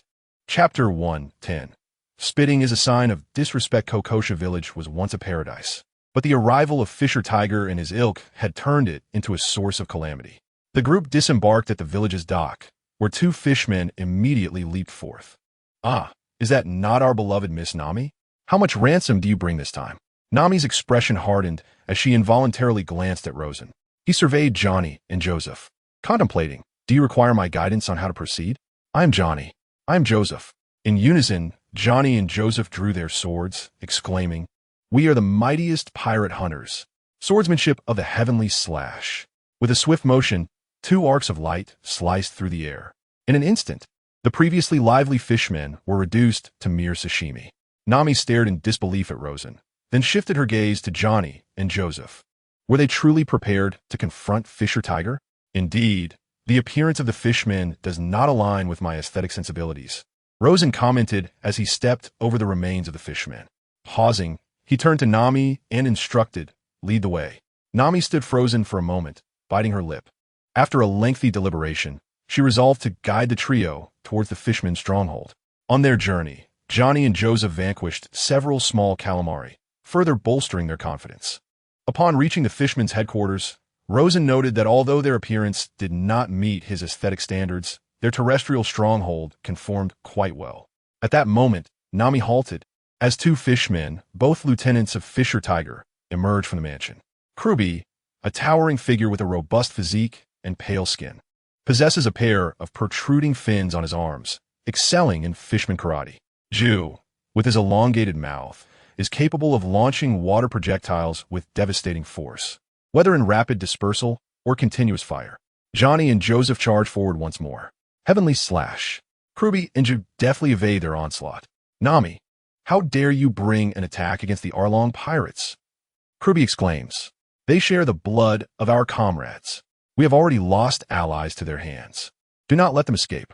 Fueled by rage, Kruby and Ju simultaneously attack Johnny and Joseph. Kruby strides forward, unleashing a powerful punch that sends a fierce gust towards them. Just as they prepare to draw their swords, Ju initiates a long-range assault. Several water projectiles strike them, instantly drenching them in blood. Kruby's fist crashes into their bodies, sending both tumbling to the feet of Rosen and Nami. Nami's complexion pales, her face etched with despair. Kruby and Ju approach Rosen and Nami, exuding a menacing aura. Indeed, humans cannot triumph over fishmen. Earlier, when facing ordinary fishmen, Johnny and Joseph had exhibited remarkable bravado, instilling a flicker of hope in Nami. But with the arrival of the fishman officers, that hope has morphed into desolation. The chasm between them is insurmountable. "You are doomed," Kruby proclaims. "Doomed?" Rosen steps forward. "Step aside, you foul old man," Kruby retorts, swinging a punch at Rosen. Nami, in a panic, attempts to pull Rosen away, only to witness him raise two fingers and lightly touch Kruby's forehead. In an instant, Kruby's head erupts. Ju's expression freezes. "Kruby, you actually killed Kruby. I will avenge him." Drawing a deep breath, Ju's chest swells as he prepares to unleash a water projectile towards Rosen. With a crack, the projectile strikes Rosen's face. Rosen wipes the moisture from his visage. Spitting water is quite disrespectful. "How is this possible?" Ju stammers, knowing that the pressure from Kruby's chest cavity could make his water projectiles rival the cannons on a naval warship. Yet, against Rosen, it barely grazed his skin. "Allow me to demonstrate the true art of water," Rosen states, forming hand seals and inhaling, mirroring Ju's technique for launching a water projectile. Water release, water bullet. With a resounding boom, Rosen's first water bullet is launched. It misses its target, slamming into the wall of the Fishman Mansion, creating a gaping hole several meters wide and piercing through the structure. The water bullet continues its trajectory, soaring hundreds of meters into the woods beyond, carving a path through the earth as if plowing through the ground. Everyone present stands frozen in disbelief, turned his stiff neck in disbelief, gazing at the astonishing scene before him. This individual employed the same technique as himself, yet its potency exceeded his own by 100-fold. Was he the merman, or was his adversary? With a swift motion, unleashed another water cannon. This time could not evade. A portion of his chest was torn away as if bitten by a massive creature.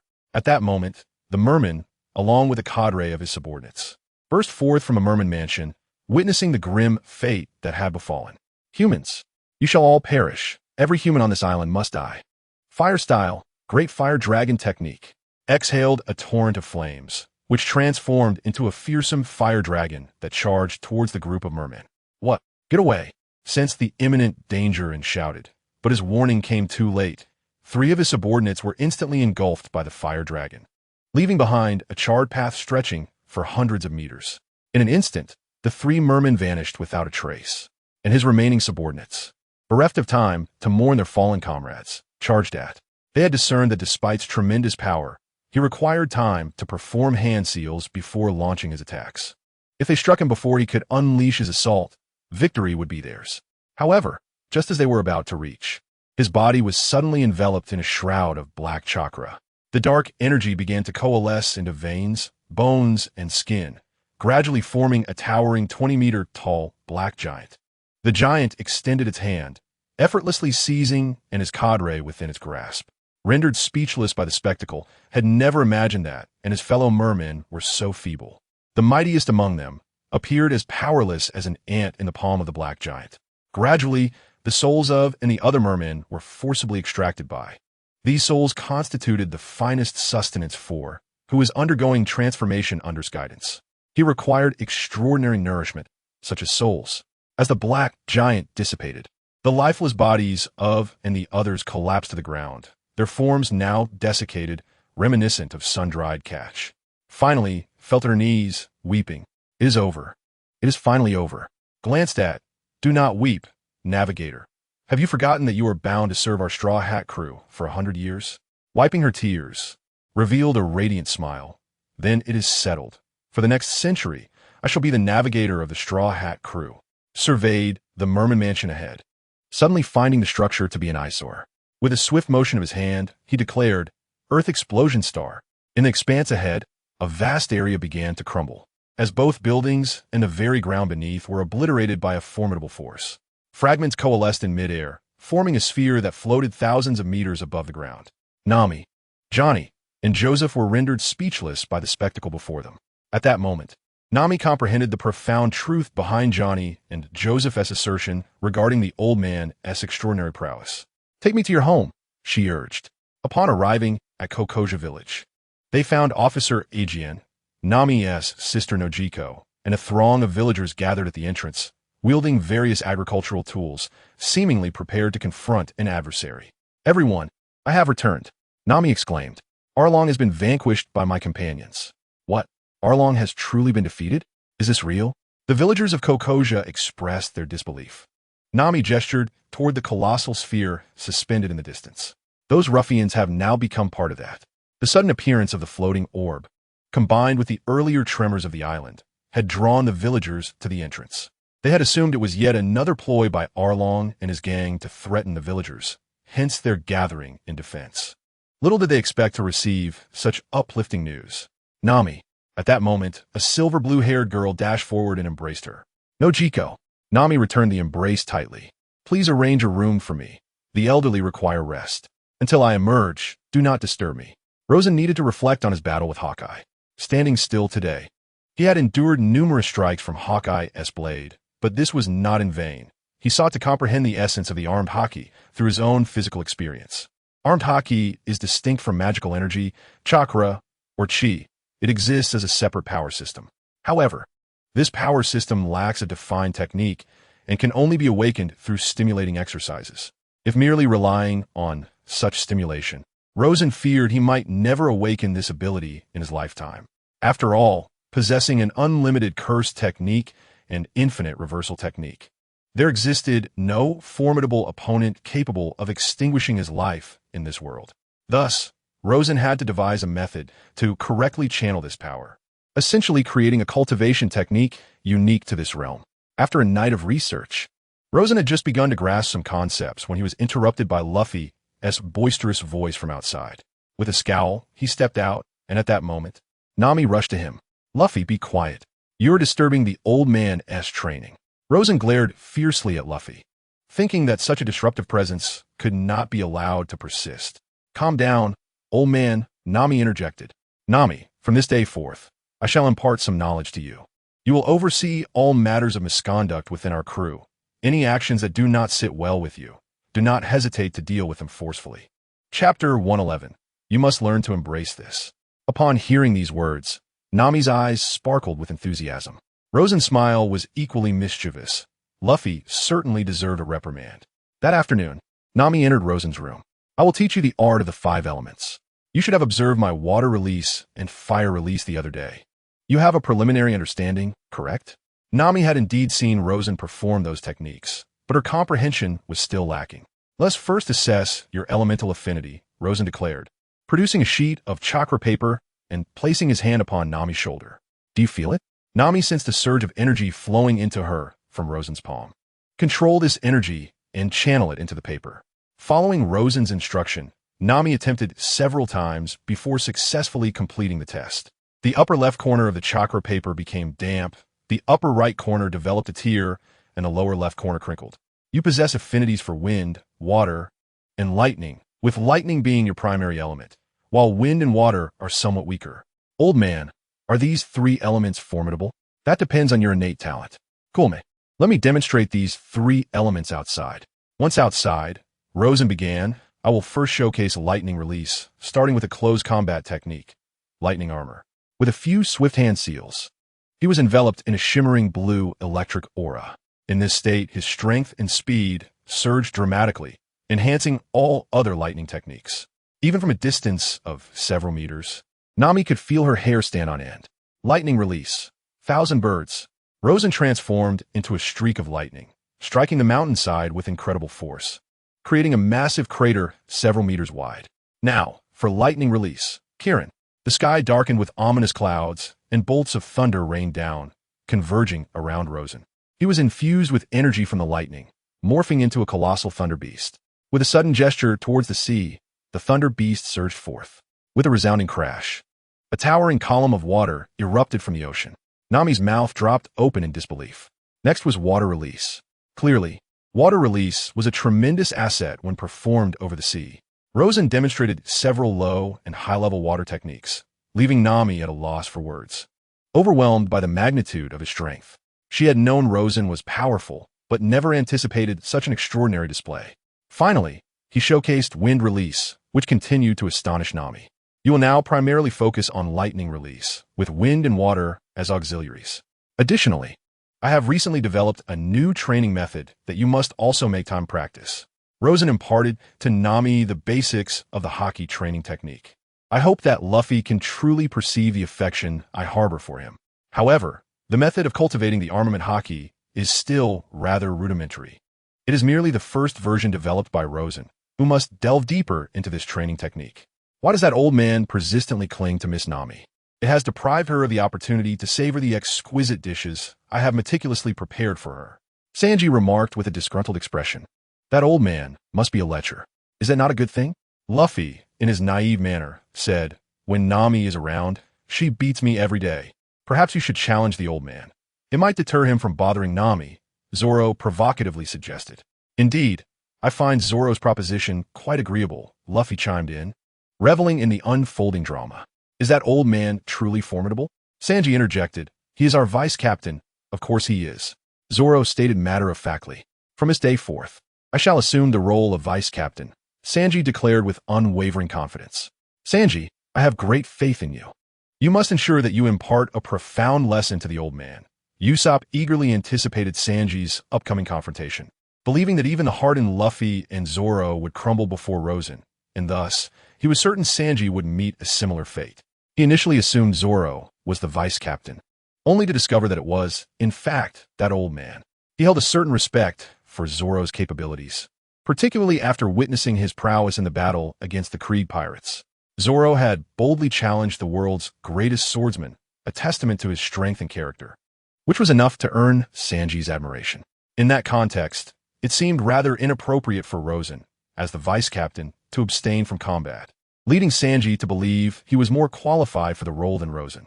With unwavering confidence, Sanji approached Rosen's quarters, only to find Rosen engaged in a sparring session with Nami. Upon witnessing Nami's abilities, Sanji's eyes sparkled with admiration, only to then feel that Rosen was leading her astray, as her performance was decidedly lackluster. It was clear that Rosen's strength could not be formidable in such a bout against Nami. As the group arrived, Rosen and Nami ceased their sparring. Nami, would you like me to teach you combat? That old man is far too weak to serve as your instructor, Luffy proclaimed confidently, flexing his bicep. Nami pursed her lips, glancing between Luffy and Rosen, contemplating that the old man had never truly sparred with him seriously. If he did, they would be bested. Nami, I am your most loyal knight. I shall rescue you from this wretched, lecherous old man. Anticipate how I shall vanquish the dragon.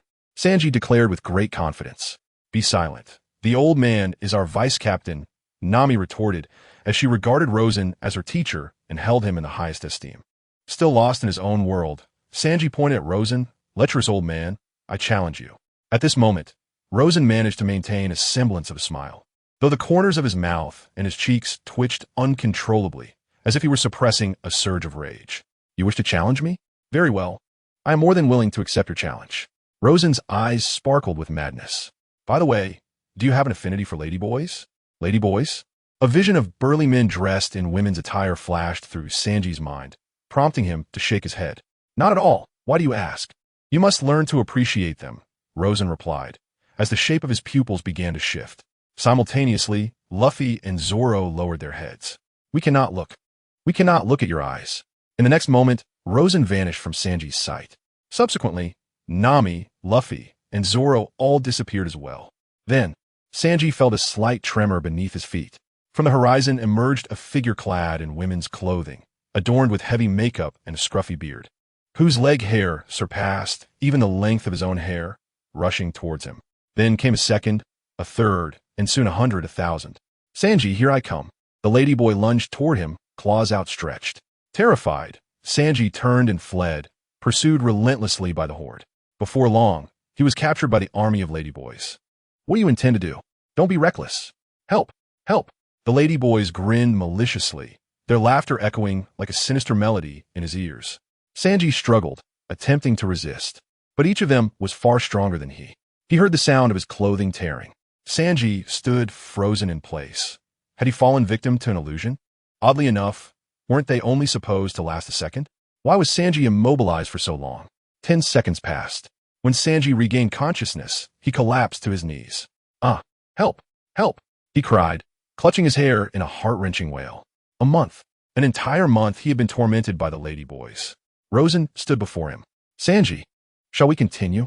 If you desire, next time it won't just be a month, it could stretch to a year or even 100 years. I can fulfill your every need. No more, no more. I never want to endure this again. Sanji was utterly defeated. Ah, Sanji, how impressive. You managed to last an entire month. I collapsed after just 3 days, Luffy exclaimed in astonishment. Really, all you need to do is avoid the old man's gaze, and you won't fall victim to his illusions. Care to give another shot? Zoro persisted in his provocations. Sanji hesitated for a moment, and Zoro quickly called out, Old man, Sanji wants to try again. Why not grant him this opportunity? Oh, very well. Rosen's smile grew increasingly radiant. So, avoiding your eyes will protect one from your illusions? Oh dear, Zoro, you've inadvertently revealed my trump card.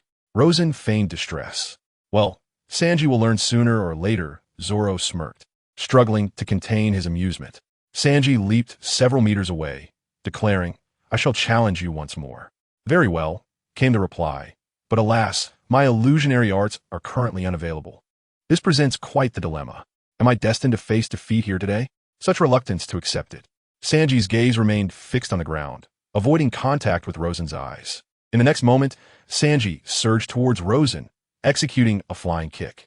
Rosen swiftly formed hand seals, invoking the earth escape, decapitation technique. Suddenly, Sanji felt an inexplicable weight pulling him downward, as if an unseen hand from beneath the earth was dragging him down. Soon, he found himself buried, with only his head exposed above the surface. Everyone, except Nami, gazed at Sanji in astonishment. Old man, what is this ability? I neglected to mention that I am the wielder of the earth fruit. As long as I stand upon the ground, it obeys my command. The gathered crowd had long since concluded that the various abilities Rosen had previously demonstrated bore no relation to any fruit. Sanji attempted to break free from the surrounding earth. Yet no matter how hard he tried, he was unable to muster any strength. I concede, old man, please release me. At that moment, Choo-Choo dashed out of the room and approached Sanji, raising his hind leg. Wait a minute, you mutt, what do you intend to do? No help. Nami, it's too noisy here. Let's find a quieter place to continue our training. Chapter 112. A gathering of heroes in Rogtown, the Straw Hat crew rested for a week in Cocoa Village before setting off for their next destination. Nami had begun to fulfill her duties as navigator, her fists growing heavier with each passing day. Among them, Luffy had the most insight into this change.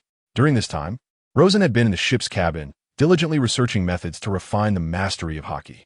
At this moment, Luffy, Zoro, and Usopp were engaged in fishing. Nami stood at the helm above deck, steering the ship while observing the wind's direction. Nami's fists remind me of my grandfather, Luffy lamented. Zoro, having taken a few hits from Nami in recent days, echoed this sentiment, noting that her punches felt akin to wearing spiked gloves. Huh, I caught something, Luffy suddenly exclaimed, feeling a tug on his fishing rod, and promptly yanked it.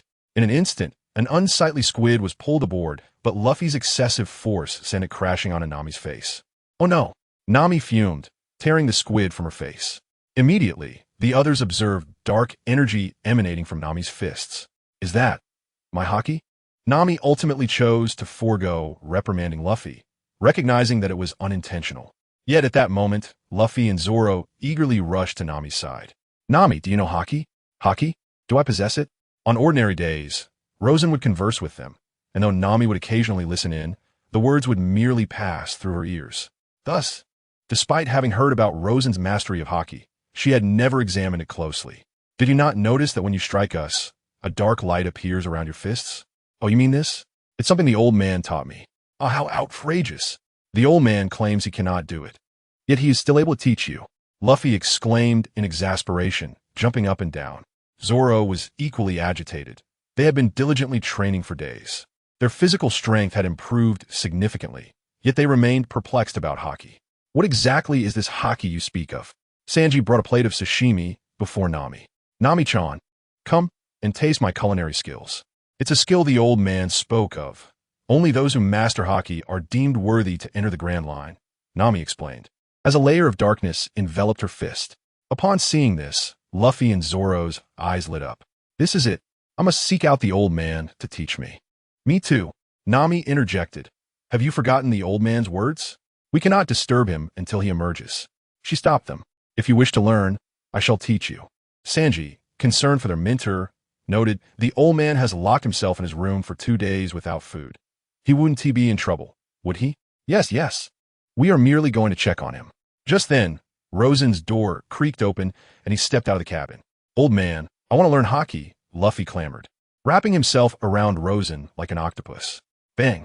Nami punched Luffy on the head, pulling him away from Rosen. All right, everyone wishes to learn. Even Usopp has joined in. Wait, I'm a sniper. Do I need to learn too? Usopp asked lazily. Of course you do. In Luo Town, where the pirate king Gold, Roger was once executed. Mihawk walked past the execution platform, casting a glance at it before moving on. His pursuit was not the ultimate treasure, but the pinnacle of swordsmanship. Just then, a white-haired Navy officer approached, puffing on a cigar, with a trident forged from sea stone slung over his back. He was Smoker, the colonel stationed at Luo Town, a user of the smoke fruit.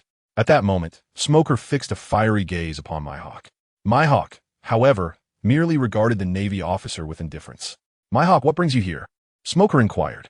This is my freedom, Mihawk replied nonchalantly. Smoker's expression turned serious as his hand gripped the handle of his trident. Are you certain you wish to confront me? Especially here? A menacing aura emanated from Mihawk. He seldom took the initiative to kill Navy officers or pirates, but should someone seek their own demise, he would not hesitate to teach them a lesson. A chilling aura of menace enveloped the air. Is this truly the prowess of the world's foremost swordsman? How terrifying indeed. Mihawk cast a glance at the figure behind him, Admiral Borsalino, who at that moment wore a bemused expression, hands tucked in his pockets, tilting his head as he waved at Mihawk. It's been a while, Mihawk. He was somewhat taken aback. Why had one of the 3 admirals appeared here? Mihawk retracted his aura of intimidation. As one of the 7 warlords of the sea, he had an understanding with the Navy.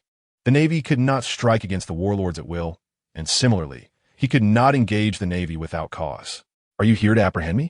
Borsalino quickly shook his head. I lack the courage for that. After all, you are the world's greatest swordsman. However, I've heard whispers of your misfortunes in the East Blue. Care to share any insights? I must report back. Mihawk suddenly comprehended the situation.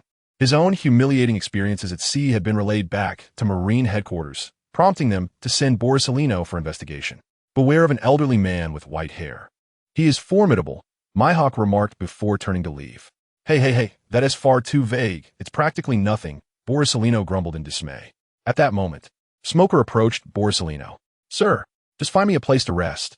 I've been traveling for 3 days and nights. It's exhausting. I've truly exerted myself. Sir, during your conversation with Mihawk, did he imply that he faced considerable difficulties in the East Blue? Indeed, it's quite vexing. I have no idea why the fleet admiral sent me here. Even if I encounter him, I wouldn't stand a chance, and my life could be at stake. I think I'll just sleep at your station for 3 days and return with a report stating I uncovered nothing. Sir, perhaps you could delegate this task to me for investigation. Best not to. This mission is too perilous. Anyone capable of defeating Mihawk is undoubtedly a pirate of immense caliber. If you were to confront such a foe, your life would be in jeopardy. Smoker, stationed in Lowtown for an extended period, could hardly grasp the magnitude of such formidable pirates. I'm unafraid of danger, Smoker declared resolutely. Such a headache, Borisolino lamented. You are assigned to Lowtown. This mission does not fall within your purview. As Mihawk wandered through Lowtown, he suddenly spotted a pirate emerging ahead. Is that not a crew member from the former Pirate King Roger S. ship? Mihawk recognized the flamboyant Buggy the Clown. Though Mihawk had never encountered Buggy, he had seen his likeness in photographs, notably one featuring a young Shanks alongside Buggy. Buggy swaggered down the street, accompanied by a motley crew of followers. Get out of the way. Do not obstruct my path, Buggy exclaimed, kicking aside a vendor's stall with a fearless demeanor. Upon reaching Mihawk, Buggy's short stature was obstructed by Mihawk's imposing figure. Hey, do you not recognize who I am? As the clown Buggy raised his head, Hawkeye lowered his gaze. Upon meeting the depths of Hawkeye's eyes, Buggy fell to the ground, as if he were confronted by the specter of his long-deceased great-grandmother. You are although Buggy roamed the East Blue, he was well acquainted with the notorious pirates, given that their bounties were ubiquitous. Thus, recognizing Hawkeye was exceedingly simple. Prepare me a place to stay. I intend to linger here for 3 days, Hawkeye stated without hesitation. Yes, Your Excellency Hawkeye, Buggy's earlier arrogance evaporated, rendering him a meek servant. The Going Merry was docked at Lowtown. Nami and Usopp ventured forth to procure supplies for the ship, while Luffy went to observe the execution platform of Roger, and Zoro set out to acquire a new sword. In their last encounter, his 2 swords had been severed by Hawkeye's black blade, leaving him with but a single sword and greatly diminishing his combat prowess. Meanwhile, Rosen remained aboard to safeguard the ship, with no intention of venturing out. He was engrossed in furthering his studies on the cultivation methods of armament hockey, which had recently reached its 2nd edition. While the results were satisfactory, they fell short of Rosen's aspirations. Armament hockey served as a fortification of one's life force. In terms of practicality, it was indeed quite useful, and, at advanced levels, it could even delay the aging of the body. At that moment, an image flashed within Rosen's mind. A multitude of Marines surrounding the Going Merry, and a white-haired man enveloped in smoke lunging toward him. Was this observation hockey? Rosen was taken aback. He had not anticipated that he would inexplicably acquire observation hockey. The suddenness of this awakening left him bewildered, as he could not ascertain when it had occurred or how it had manifested. Unlike armament hockey, which had clear pathways for cultivation, observation hockey felt like a fleeting wisp, its essence eluding his grasp until it was called upon in necessity. Rosen began to speculate whether observation hockey was linked to his mental fortitude. If armament hockey was connected to one's life force, then perhaps observation hockey was tied to one's mental energy. But what of conqueror's hockey? To what was associated? Having encountered both observation and armament hockey, Rosen had yet to experience conqueror's hockey, leaving him unable to analyze or study it further. He pondered whether he had been too severe with Hawkeye during their last encounter. He should have allowed Hawkeye to demonstrate his conqueror's hockey. Without a doubt, Hawkeye possesses the rarest of kingly qualities among millions. The next time I encounter Hawkeye, I must afford him ample opportunity to showcase his prowess. Unfortunately, the next meeting with him will likely occur only after venturing into the Grand Line, perhaps even the New World. Chapter 113. Have you ever been kicked by light? The figure I glimpsed through my observation hockey must be Smoker, right? I wonder if I will come across Monkey D. Luffy in Lowtown. He too must possess the conqueror's hockey, being the leader of the Revolutionary Army. His strength is undoubtedly unparalleled in the East Blue. At this moment, Zoro had lost his way. He had just inquired about the location of a weapon shop. However, Despite following the directions given by passersby, he found no sign of it. Just then, Zoro spotted two pirates accosting a woman ahead and was poised to intervene. Yet, he watched in astonishment as the woman deftly dispatched both pirates with a single stroke of her sword. However, she then began to search the ground for something. Zoro approached and picked up a pair of glasses lying on the ground. "Is this what you were looking for?" "Oh, thank you." As she lifted her gaze, Zoro nearly forgot to breathe. Her face bore an uncanny resemblance to Kuina. Instinctively, Zoro clenched his fist, inadvertently shattering the woman's glasses. Dasbani, seeing her glasses crushed, scowled in anger. "Hey, you owe me for my glasses." "Oh, my apologies. Here, take it." "What? Compensation? I currently have no money, but I promise to find a way to repay you." "Forget it. You look like one of those middle-aged men who, with a sick mother and 5 hungry children, can't afford medicine." "Excuse me? Me, an old man?" Zoro questioned himself in disbelief, wondering if he truly appeared that aged. As Dasbani turned to leave, Zoro quickly followed. She paused again. "Is there something else?" "I will repay you," Zoro insisted. "In that case, come with me." Zoro followed Dasbani, only to find himself at a Navy base, where he abruptly halted. "Why have you stopped?" "Come inside," she urged. Reluctantly, Zoro stepped into the Navy base. Dasbani handed him a broom and a bucket. "You can work here. At least it will provide you with some income." Feeling overwhelmed, Zoro began to clean. However, it wasn't long before 2 Navy officers appeared, stopping in their tracks, staring incredulously at Zoro, who was diligently sweeping the floor. "You are the pirate hunter Rorinoa, Zoro. Did you not join the Straw Hat crew? What are you doing here?" With a resigned expression, Zoro had no choice but to knock the 2 officers unconscious and swiftly exited the Navy base. While wandering the streets, Zoro finally spotted the weapon shop. The shopkeeper, a balding old man, was dozing at the counter. "Hey, business is here." The shopkeeper rubbed his bleary eyes and said, "Choose for yourself. This is 100,000 berries. I'll take 2 swords." The shopkeeper, with a look of impatience, thought to himself, what good swords can 100,000 berries buy? It seemed that the customer was a novice. Just as the shopkeeper was about to casually hand over 2 swords to dismiss Zoro, he suddenly noticed the sword hanging at Zoro's waist. "Is that the legendary Wad Ikamanji?" the shopkeeper exclaimed, suddenly excited. "May I borrow this sword for a moment?" Without waiting for Zoro's response, he seized the Wad Ikamanji from Zoro's side. "Ah, indeed, it is the Wad Ikamanji. What a splendid sword." The shopkeeper squinted at Zoro. "Sell it to me. I'll give you 200,000. With that, you could acquire 3 swords worth 100,000 berries each. What do you say?" "Not selling it for any price." "How about this? I'll offer you 250,000, 300,000, 500,000, 650,000. I can't go any higher." Regardless of the offers, Zoro remained steadfast. At that moment, Dasky arrived. "Oh, splendid. I'm glad to find you here. Earlier, 2 Navy officers were attacked at our camp. I thought something had happened to you." Upon seeing the blade in the shopkeeper's hands, Dasky's eyes lit up. "Wait, is that the Wad Ikamanji, one of the great blades of the 21 craftsmen? It's worth at least 10 million berries." "Hey, you woman." The shopkeeper, irritated, felt Dasky had spoiled his chances. He tossed Dasky his sword. "Take your Shiyu and leave quickly. If you don't, I'll report you for hindering business. All the 5,000 berry swords are over there. Choose for yourself." Zoro approached a basket in the corner and began to sift through the swords, only to discover one that caught his eye. As Dasky noticed Zoro picking up that particular sword, her expression changed, and she rummaged through her notes until she confirmed. "That is the Sandai Kitetsu." "Hey, that sword is not for sale." The shopkeeper immediately interjected. "Why not? Didn't you say all swords here are 5,000 each? Do you know this is a cursed sword? Anyone who wields a cursed sword is destined for misfortune." "I don't know, but I can sense this sword is extraordinary. Every generation of Kitetsu has a history of slaying its master."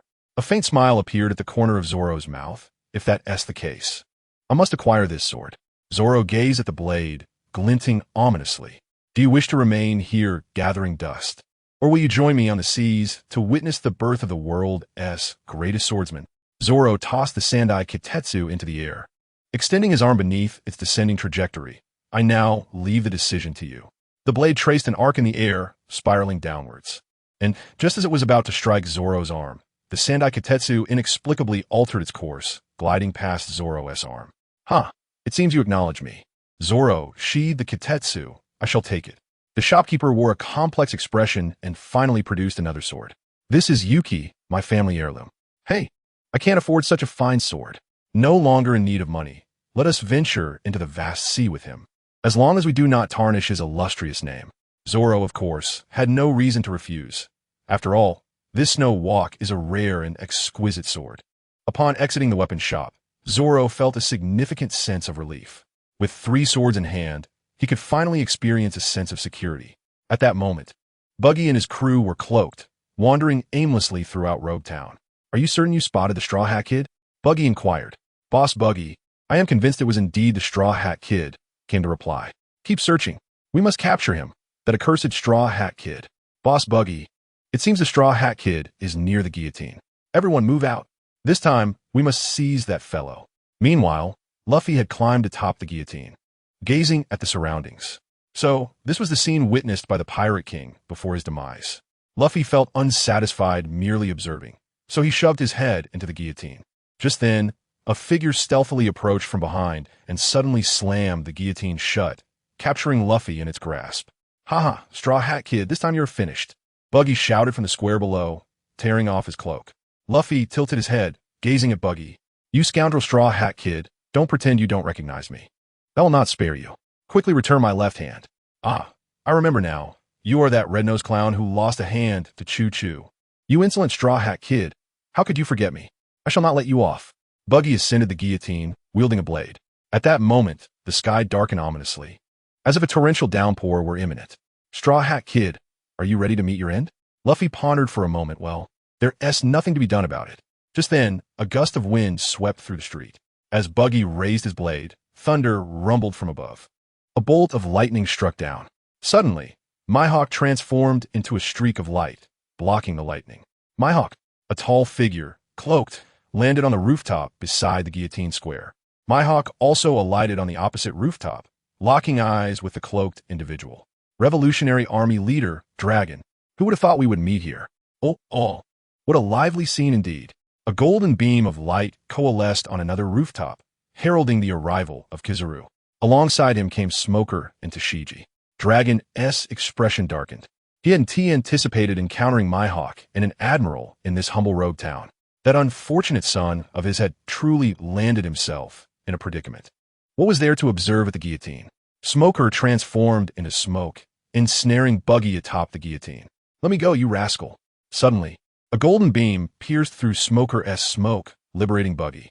Simultaneously, the golden beam shattered the execution platform, granting Luffy his freedom. What? Everyone present was stunned by this spectacle, especially Borsalino, who wondered about the nature of the earlier attack and why it resembled his own laser beam so closely. As Luffy collapsed to the ground, Zoro, Usopp, Sanji, and Nami rushed from various corners to lift him and flee. Noticing this, Smoker immediately prepared to pursue the Straw Hat crew. However, at that moment, Rosen descended from the sky, positioning himself in front of Smoker.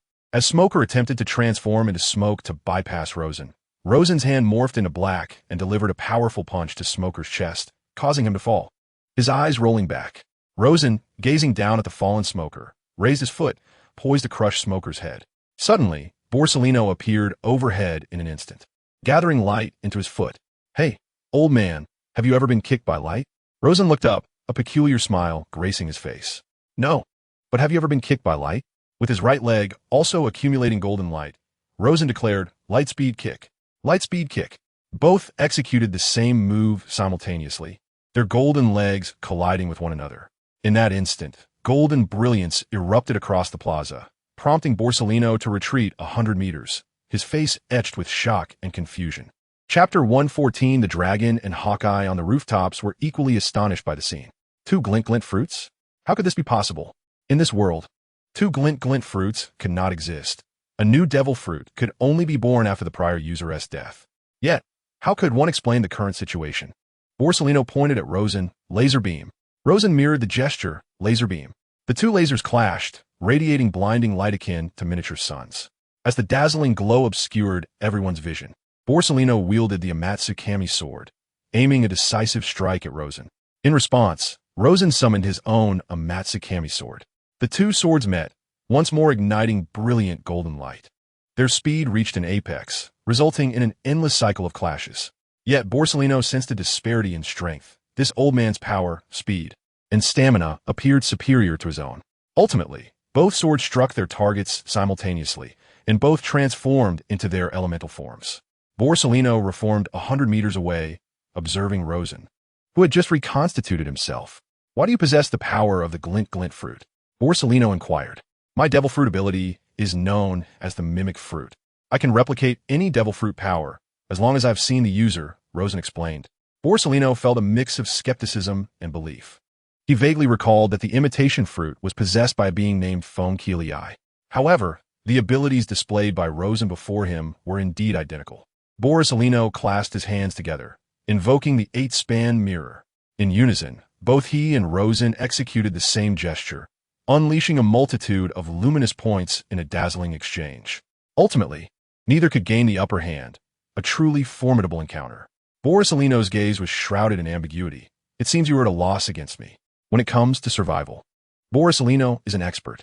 Naturally, the glint fruit could be considered the epitome of escape techniques, while his prowess may not be the strongest in the pirate world. When it comes to fleeing, none could rival him." Cough, cough. "I am indeed aging. I cannot compare to the vigor of youth," Borsellino remarked. He turned to Mihawk and Dragon, suggesting, "Would you two care to join? We might as well set up a mahjong table." "I prefer not to engage in battle amidst crowds," Dragon replied, ever mindful of the safety of the townsfolk. "In that case, we can change locations. Is it possible for me to abstain?" Borsellino had no desire to continue the fight, as long as he could return with intelligence on Rosen. His mission would be deemed accomplished.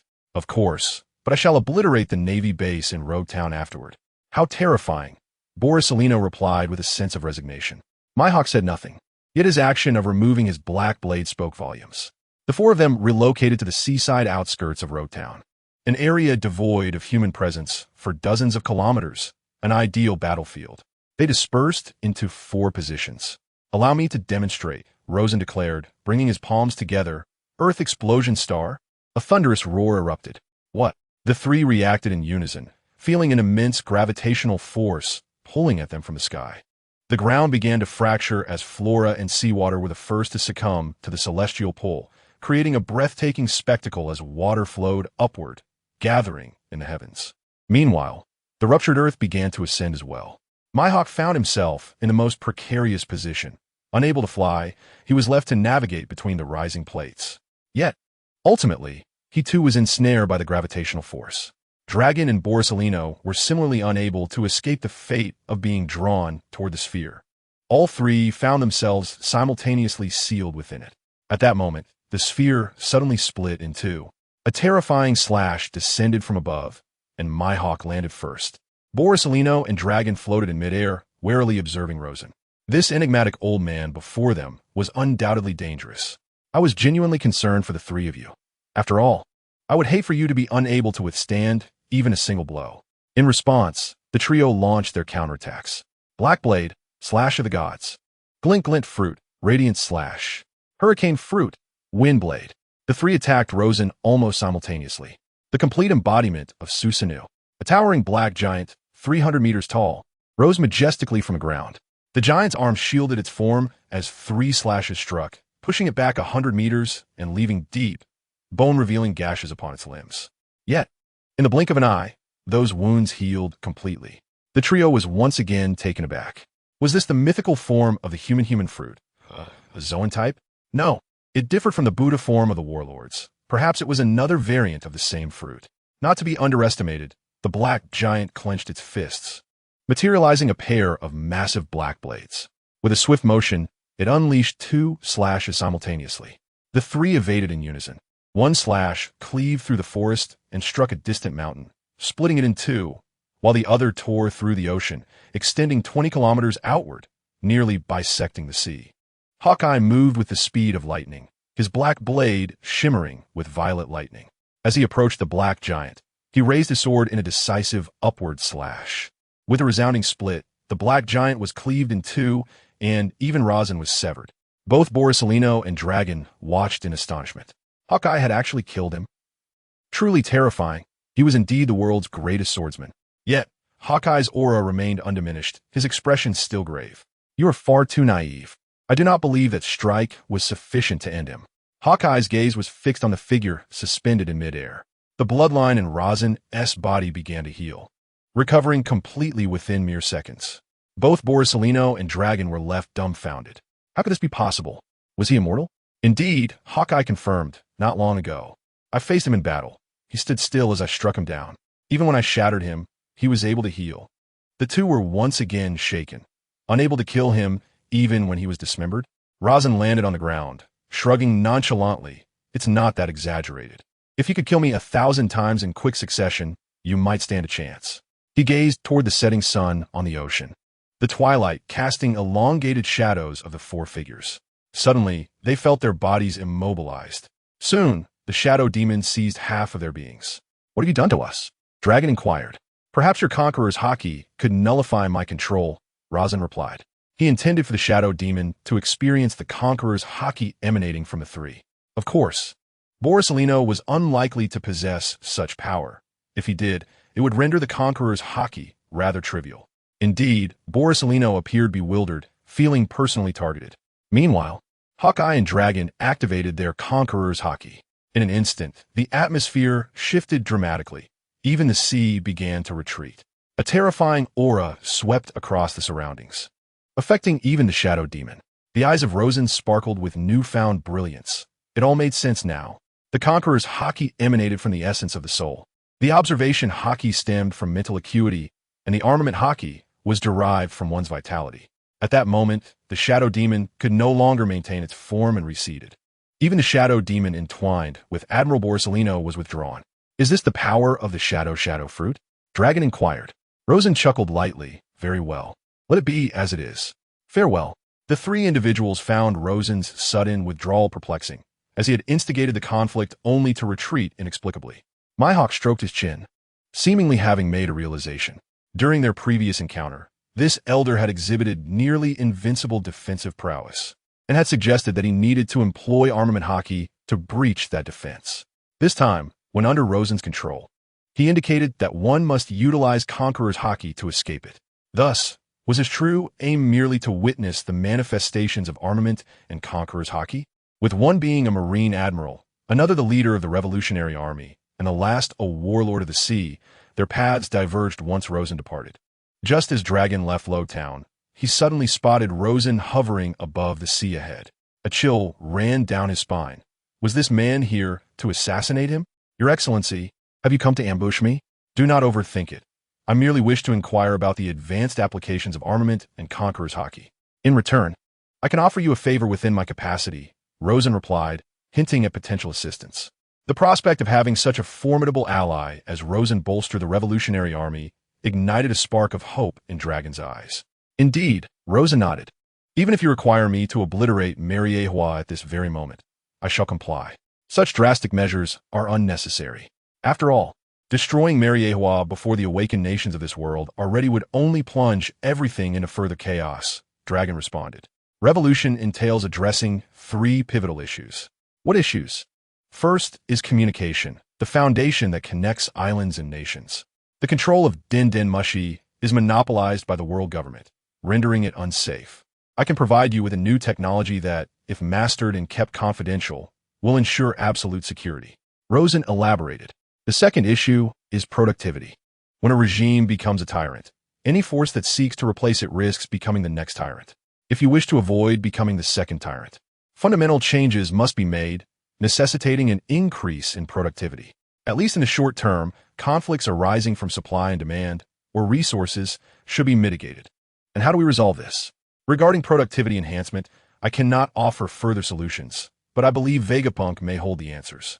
Unlike weaponry for open warfare, he excels in advancing civilian technology, Rosin asserted, gaining a nod of agreement from Dragon, who acknowledged the validity of his words. However, how to extract Vegapunk remains another conundrum. What is the third issue you mentioned? This pertains to the base. Rosin remarked, the current Revolutionary Army changes locations after every skirmish, which is exceedingly inefficient. You need a stable and sufficiently large base that can achieve self-sufficiency.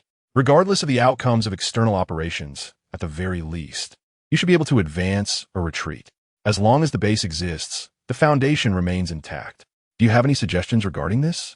Occupying Wano, which is isolated and not a member of the world government, would not attract the attention of the world government, even if we were to seize Wano. Luffy fell silent, fully aware of Wano, the current territory of Kaido. If he were to wage war on Wano, he would have to ensure the defeat of Kaido, not merely his subjugation. If I require your assistance in occupying Wano in the future, can you aid me? Certainly, Rosen readily agreed. Chapter 115. The Baroque Works approach. Oh no. The old man is not aboard the ship. After the Golden Mary set sail, Luffy realized that Rosen was absent. Don't worry, the old man will be fine, Nami reassured, having the utmost confidence in Rosen. Moreover, during their escape, she had witnessed Rosen's appearance as he thwarted their pursuer, the Smoke Man, and she had seen him incapacitate the foe with a single punch.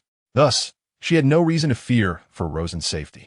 However, as the subsequent days passed, Rosen still had not returned to the ship, causing even Nami to grow concerned. On the 7th day, a fresh batch of wanted posters descended upon the Golden Mary. Luffy and Zoro were prominently featured, with bounties of 30 million and 15 million, respectively. Yet, what truly astonished them was that Rosen was also wanted, with a staggering bounty of 300 million berries. This figure left Luffy and Zoro in disbelief. Pirate, the white-haired demon, bounty, 300 million berries, affiliated pirate crew, unknown. Why am I worth so much less than the old man? Surely he has gone on a rampage in Low Town? That's impossible. The old man has some skill with illusions, but he lacks the capacity for widespread carnage. Why do I not have a bounty? Sanji lamented, questioning why Rosen had 300 million berries while he felt he deserved at least 1 billion as a starting point. Nevertheless, the news of Rosen's bounty brought relief to the others. Don't worry, the old man might just be unable to locate the Golden Mary, which is why he hasn't returned yet. Next time we pull off a big score, he will know where we are. Rosen examined his wanted poster. It appeared that Borsalino had withheld certain truths from the Navy. The bounty of only 300 million berries was clearly inconsistent with the power he had demonstrated that day. Thus, it was evident that Borsalino had not conveyed the complete truth to the Navy. Does he believe that he has a connection with Vegapunk? Is that why he deliberately conceals his abilities? He once participated in Vegapunk's experiments, and it is entirely plausible that he views himself as one of Vegapunk's subjects. After all, the abilities he has displayed are exceedingly unconventional, making it hardly surprising if he were indeed considered a test subject. Remarkably, his bounty for the first time is set at 300 million berries. Dragon glanced at the bounty, a hint of mockery gracing his features. It is lower than I anticipated. I had expected it to be at least 1 billion berries. I can only train you for another month, as I must return to the Revolutionary Army's headquarters. Then let us make the most of our time. Rosen does not necessarily need to master all the techniques of Conqueror's Haki and Armament Haki. It suffices for him to understand the growth potential and developmental direction of these powers. Of course, having such a capable mentor, Rosen does not mind engaging in further discourse with him. I am curious. How is it that you are so powerful yet do not comprehend Haki? It is precisely because of my overwhelming strength that Haki is not an absolute necessity. After a moment's contemplation, Dragon grasped the essence of Rosen's inquiry. Then why do you wish to learn Haki? Because I have realized that Haki can elevate my limits. A month later, Rosen is able to freely control the 3 types of Haki. Among them, Armament Haki can now be released fluidly. The so-called fluid release refers to the ability to extend it beyond one's body, such as onto swords or the ground. Currently, Conqueror's Haki is limited to mere release, and its intensity is not particularly high, merely sufficient to intimidate ordinary individuals. However, regarding observation Haki, perhaps due to Rosen's exceptionally high mental acuity, his range of observation Haki rivals that of Enel's mantra. I wonder where the Going Merry is at this moment. It should not have reached the Alabasta Kingdom yet. They are either at Little Garden or in the Drum Kingdom. Rosen plans to wait for them in the Alabasta Kingdom. At least compared to Little Garden and the Drum Kingdom, Alabasta offers more safety. Alabasta is one of the member nations of the world government, boasting considerable economic strength and vast territory, along with a substantial population. After all, during the Alabasta incident, the number of participants from both the rebel forces and the Royal Army reached 1 million. Even if only 1/10 of the population participated, that is still a considerable number.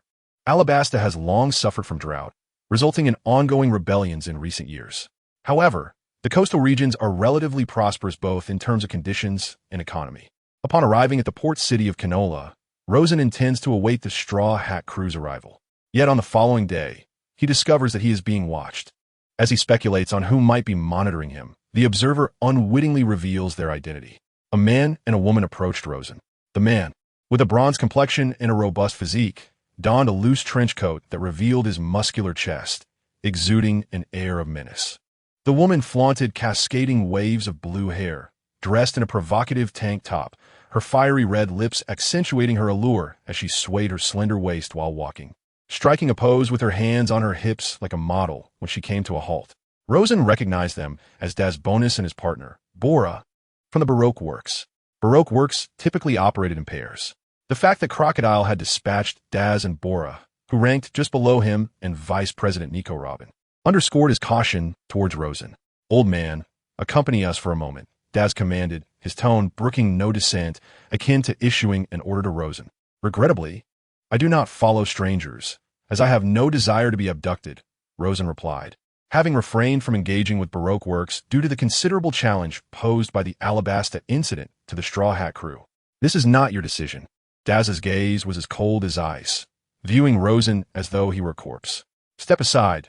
Do not disturb my good mood," he added, and suddenly, a blade extended from his arm, slicing toward Rosen.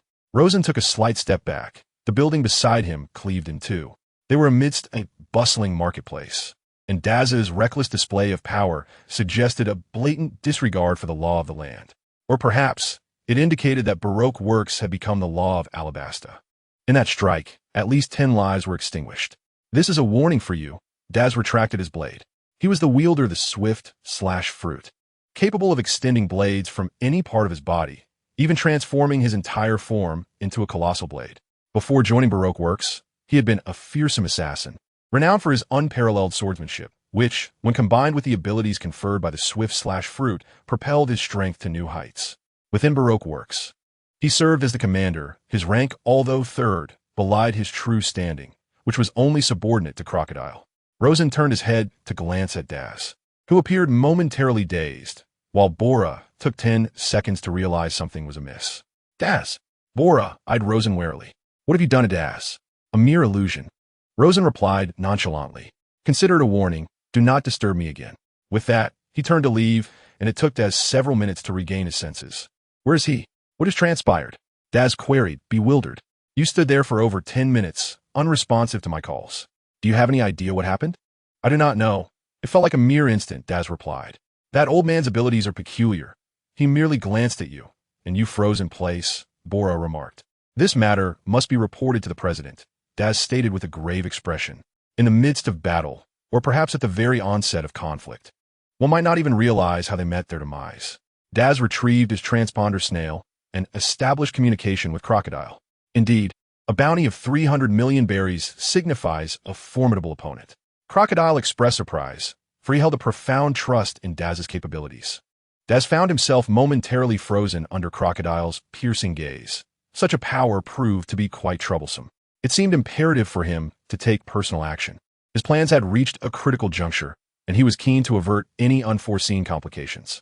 The appearance of a notorious pirate with a bounty of 300 million berries in the Alabasta Kingdom could not be overlooked, regardless of its relevance to his schemes. At that moment, a woman with sun-kissed skin entered Crocodile's office, a key figure in Baroque works and Crocodile's partner, Nico Robin. "Perhaps I should approach him," she proposed. "If you are willing to undertake this journey, it would indeed be fortuitous." Crocodile had always maintained a cautious demeanor towards Nico Robin. However, as a partner, he granted her authority second only to his own. For the most part, Nico Robin enjoyed the freedom to act without being constrained by the studio's regulations. After 3 days, Nico Robin arrived in the city of Rapeseed. Upon entering a bar, her eyes were immediately drawn to the white-haired old man sitting at the counter, indulging in drink. With a smile, she took a seat beside Rosen. "May I trouble you for a drink?" Rosen turned to regard Nico Robin. "Did you come of your own volition, or was it Crocodile's command? Do you know who I am?" "Of course. The infamous son of the devil. It is indeed an honor to be remembered by a pirate with such a hefty bounty. I am merely an aged, decrepit fellow. Why does Baroque works persist in pursuing me? It is quite vexing. A coup is imminent in Alabasta. If I were you, I would not linger here any longer. Knowing of the impending coup is precisely why I came, to witness the war's arsenal. However," Should you continue to provoke me, I would not hesitate to transition from observer to participant. You are aware of the identity of Baroque Works' hidden master, are you not? Are you here to warn me? Or perhaps to inform? Neither. I merely wish to see what a 300 million berry pirate is like. Your associate is one of the 7 warlords. Is such astonishment truly warranted? Although Crocodile's bounty was only 80 million, it had been fixed at that amount upon his ascension to the warlords, implying that his actual worth was significantly higher. Nico Robin mused internally, confirming that this pirate was indeed knowledgeable about the affairs of the Alabasta Kingdom. Simultaneously, a sense of vigilance arose towards Rosin. A pirate worth 300 million berries, he was undoubtedly a perilous presence that could not be overlooked. Is Crocodile currently in Rainland? Rosin inquired.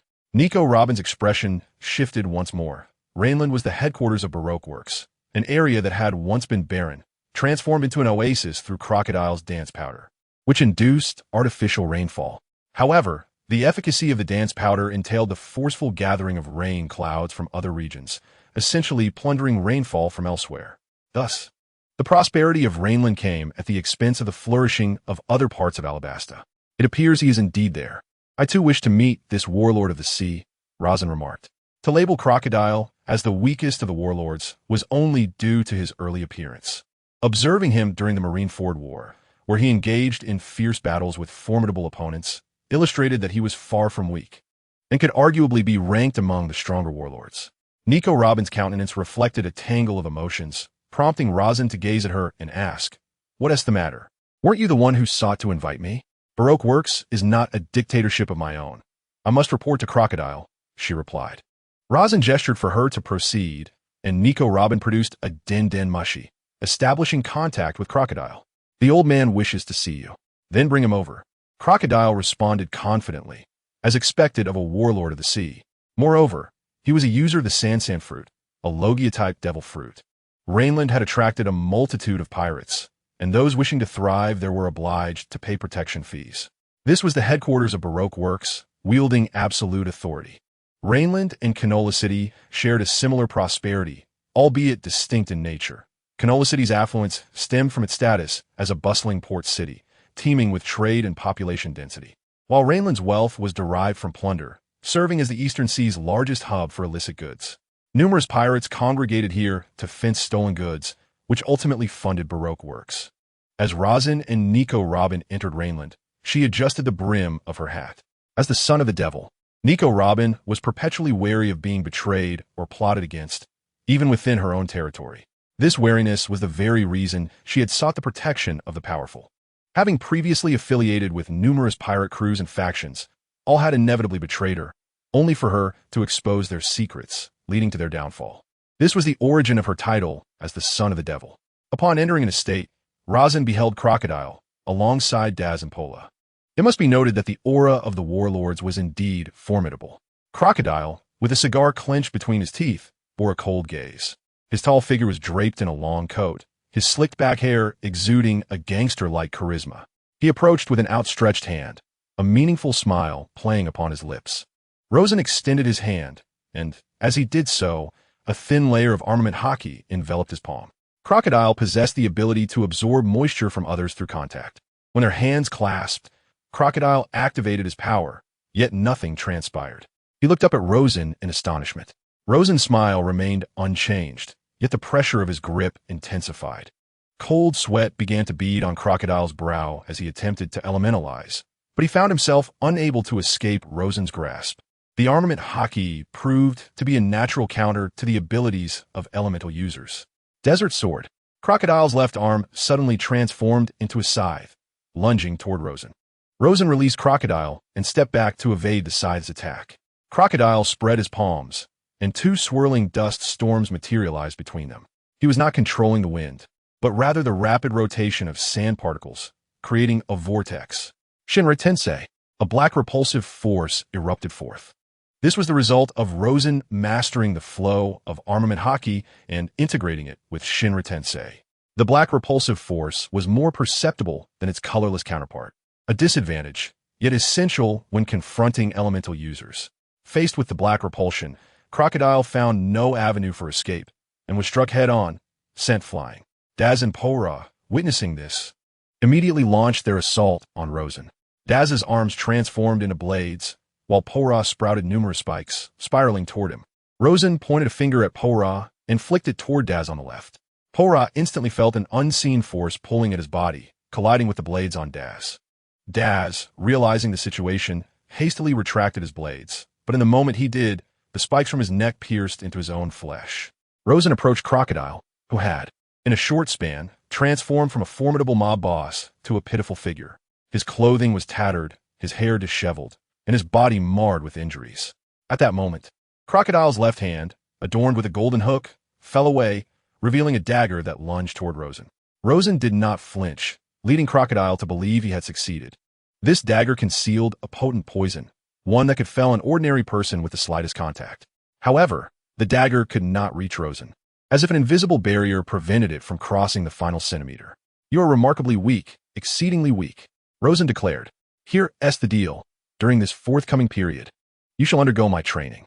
Should your strength fail to impress me in a month's time, I shall take your life. What do you truly seek?" Crocodile inquired. "Nothing much, merely that you become a true king of the desert." The onlookers remained baffled, struggling to comprehend Rosen's intentions. In the present day, Crocodile, should he encounter the Straw Hat crew, would undoubtedly find himself at their mercy. Despite possessing the formidable Sansan fruit, an extraordinary Logia-type devil fruit, Crocodile has failed to awaken its true potential or cultivate the three types of Haki. His current strength can be deemed a disservice to the reputation of the warlords of the sea. What, I wonder, does he intend to accomplish? Crocodile's countenance darkened. He was at a loss regarding the motivations of his adversary. Unrelated by blood or bond, he nevertheless found himself subjected to training. The following day, before dawn's light broke, Rosen roused Crocodile, Daz, and Pola from their slumber. "Run 100 laps around the rain-soaked ground. Should you fail to complete this task before sunrise, I shall break your legs," Rosen declared, seating himself upon the ground. "Now, commence running." Yet the trio remained rooted in place, devoid of any inclination to move. With swift ferocity, Rosen shattered their legs without a moment's hesitation. The three writhed upon the ground in agony, lamenting their fate until the sun finally ascended. Only then did Rosen approach, employing his healing techniques to mend their broken limbs. At that moment, the trio could no longer doubt Rosen's resolve. They would comply with his every command. How could a dignified warlord of the sea lack Haki? Crocodile seethed with indignation, never before having endured such humiliation. Yet, in the face of Rosen's overwhelming might, he found himself utterly powerless to resist. The regret that gnawed at him was the decision to provoke Rosen, a calamity he had unwittingly summoned. Only Nico Robin remained untouched by Rosen's demands, as he entrusted all matters concerning Crocodile to her. The initial 10 days were a veritable nightmare for Crocodile, Daz, and Pola.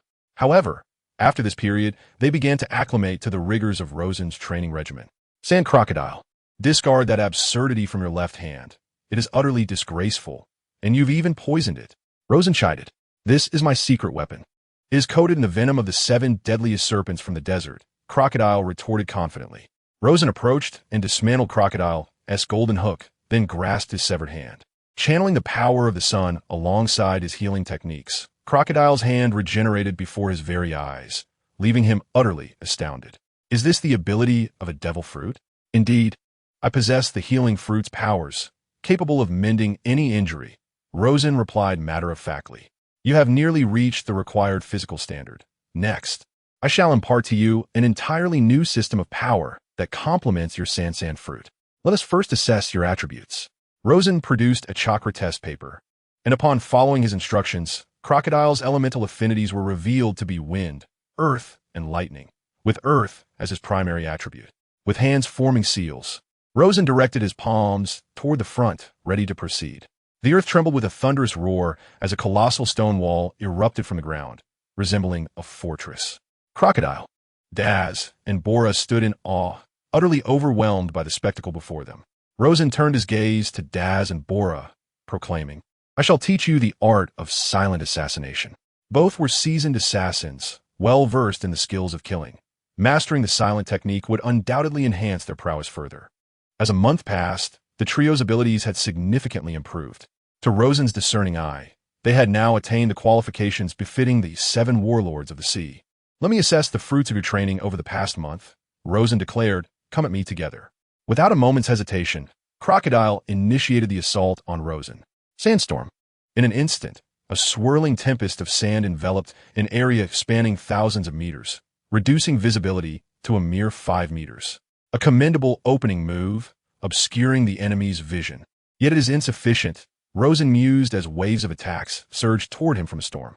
With merely a slight shift of his feet, he deftly evaded the onslaught from the three. "Be cautious. I am about to unleash my ultimate technique."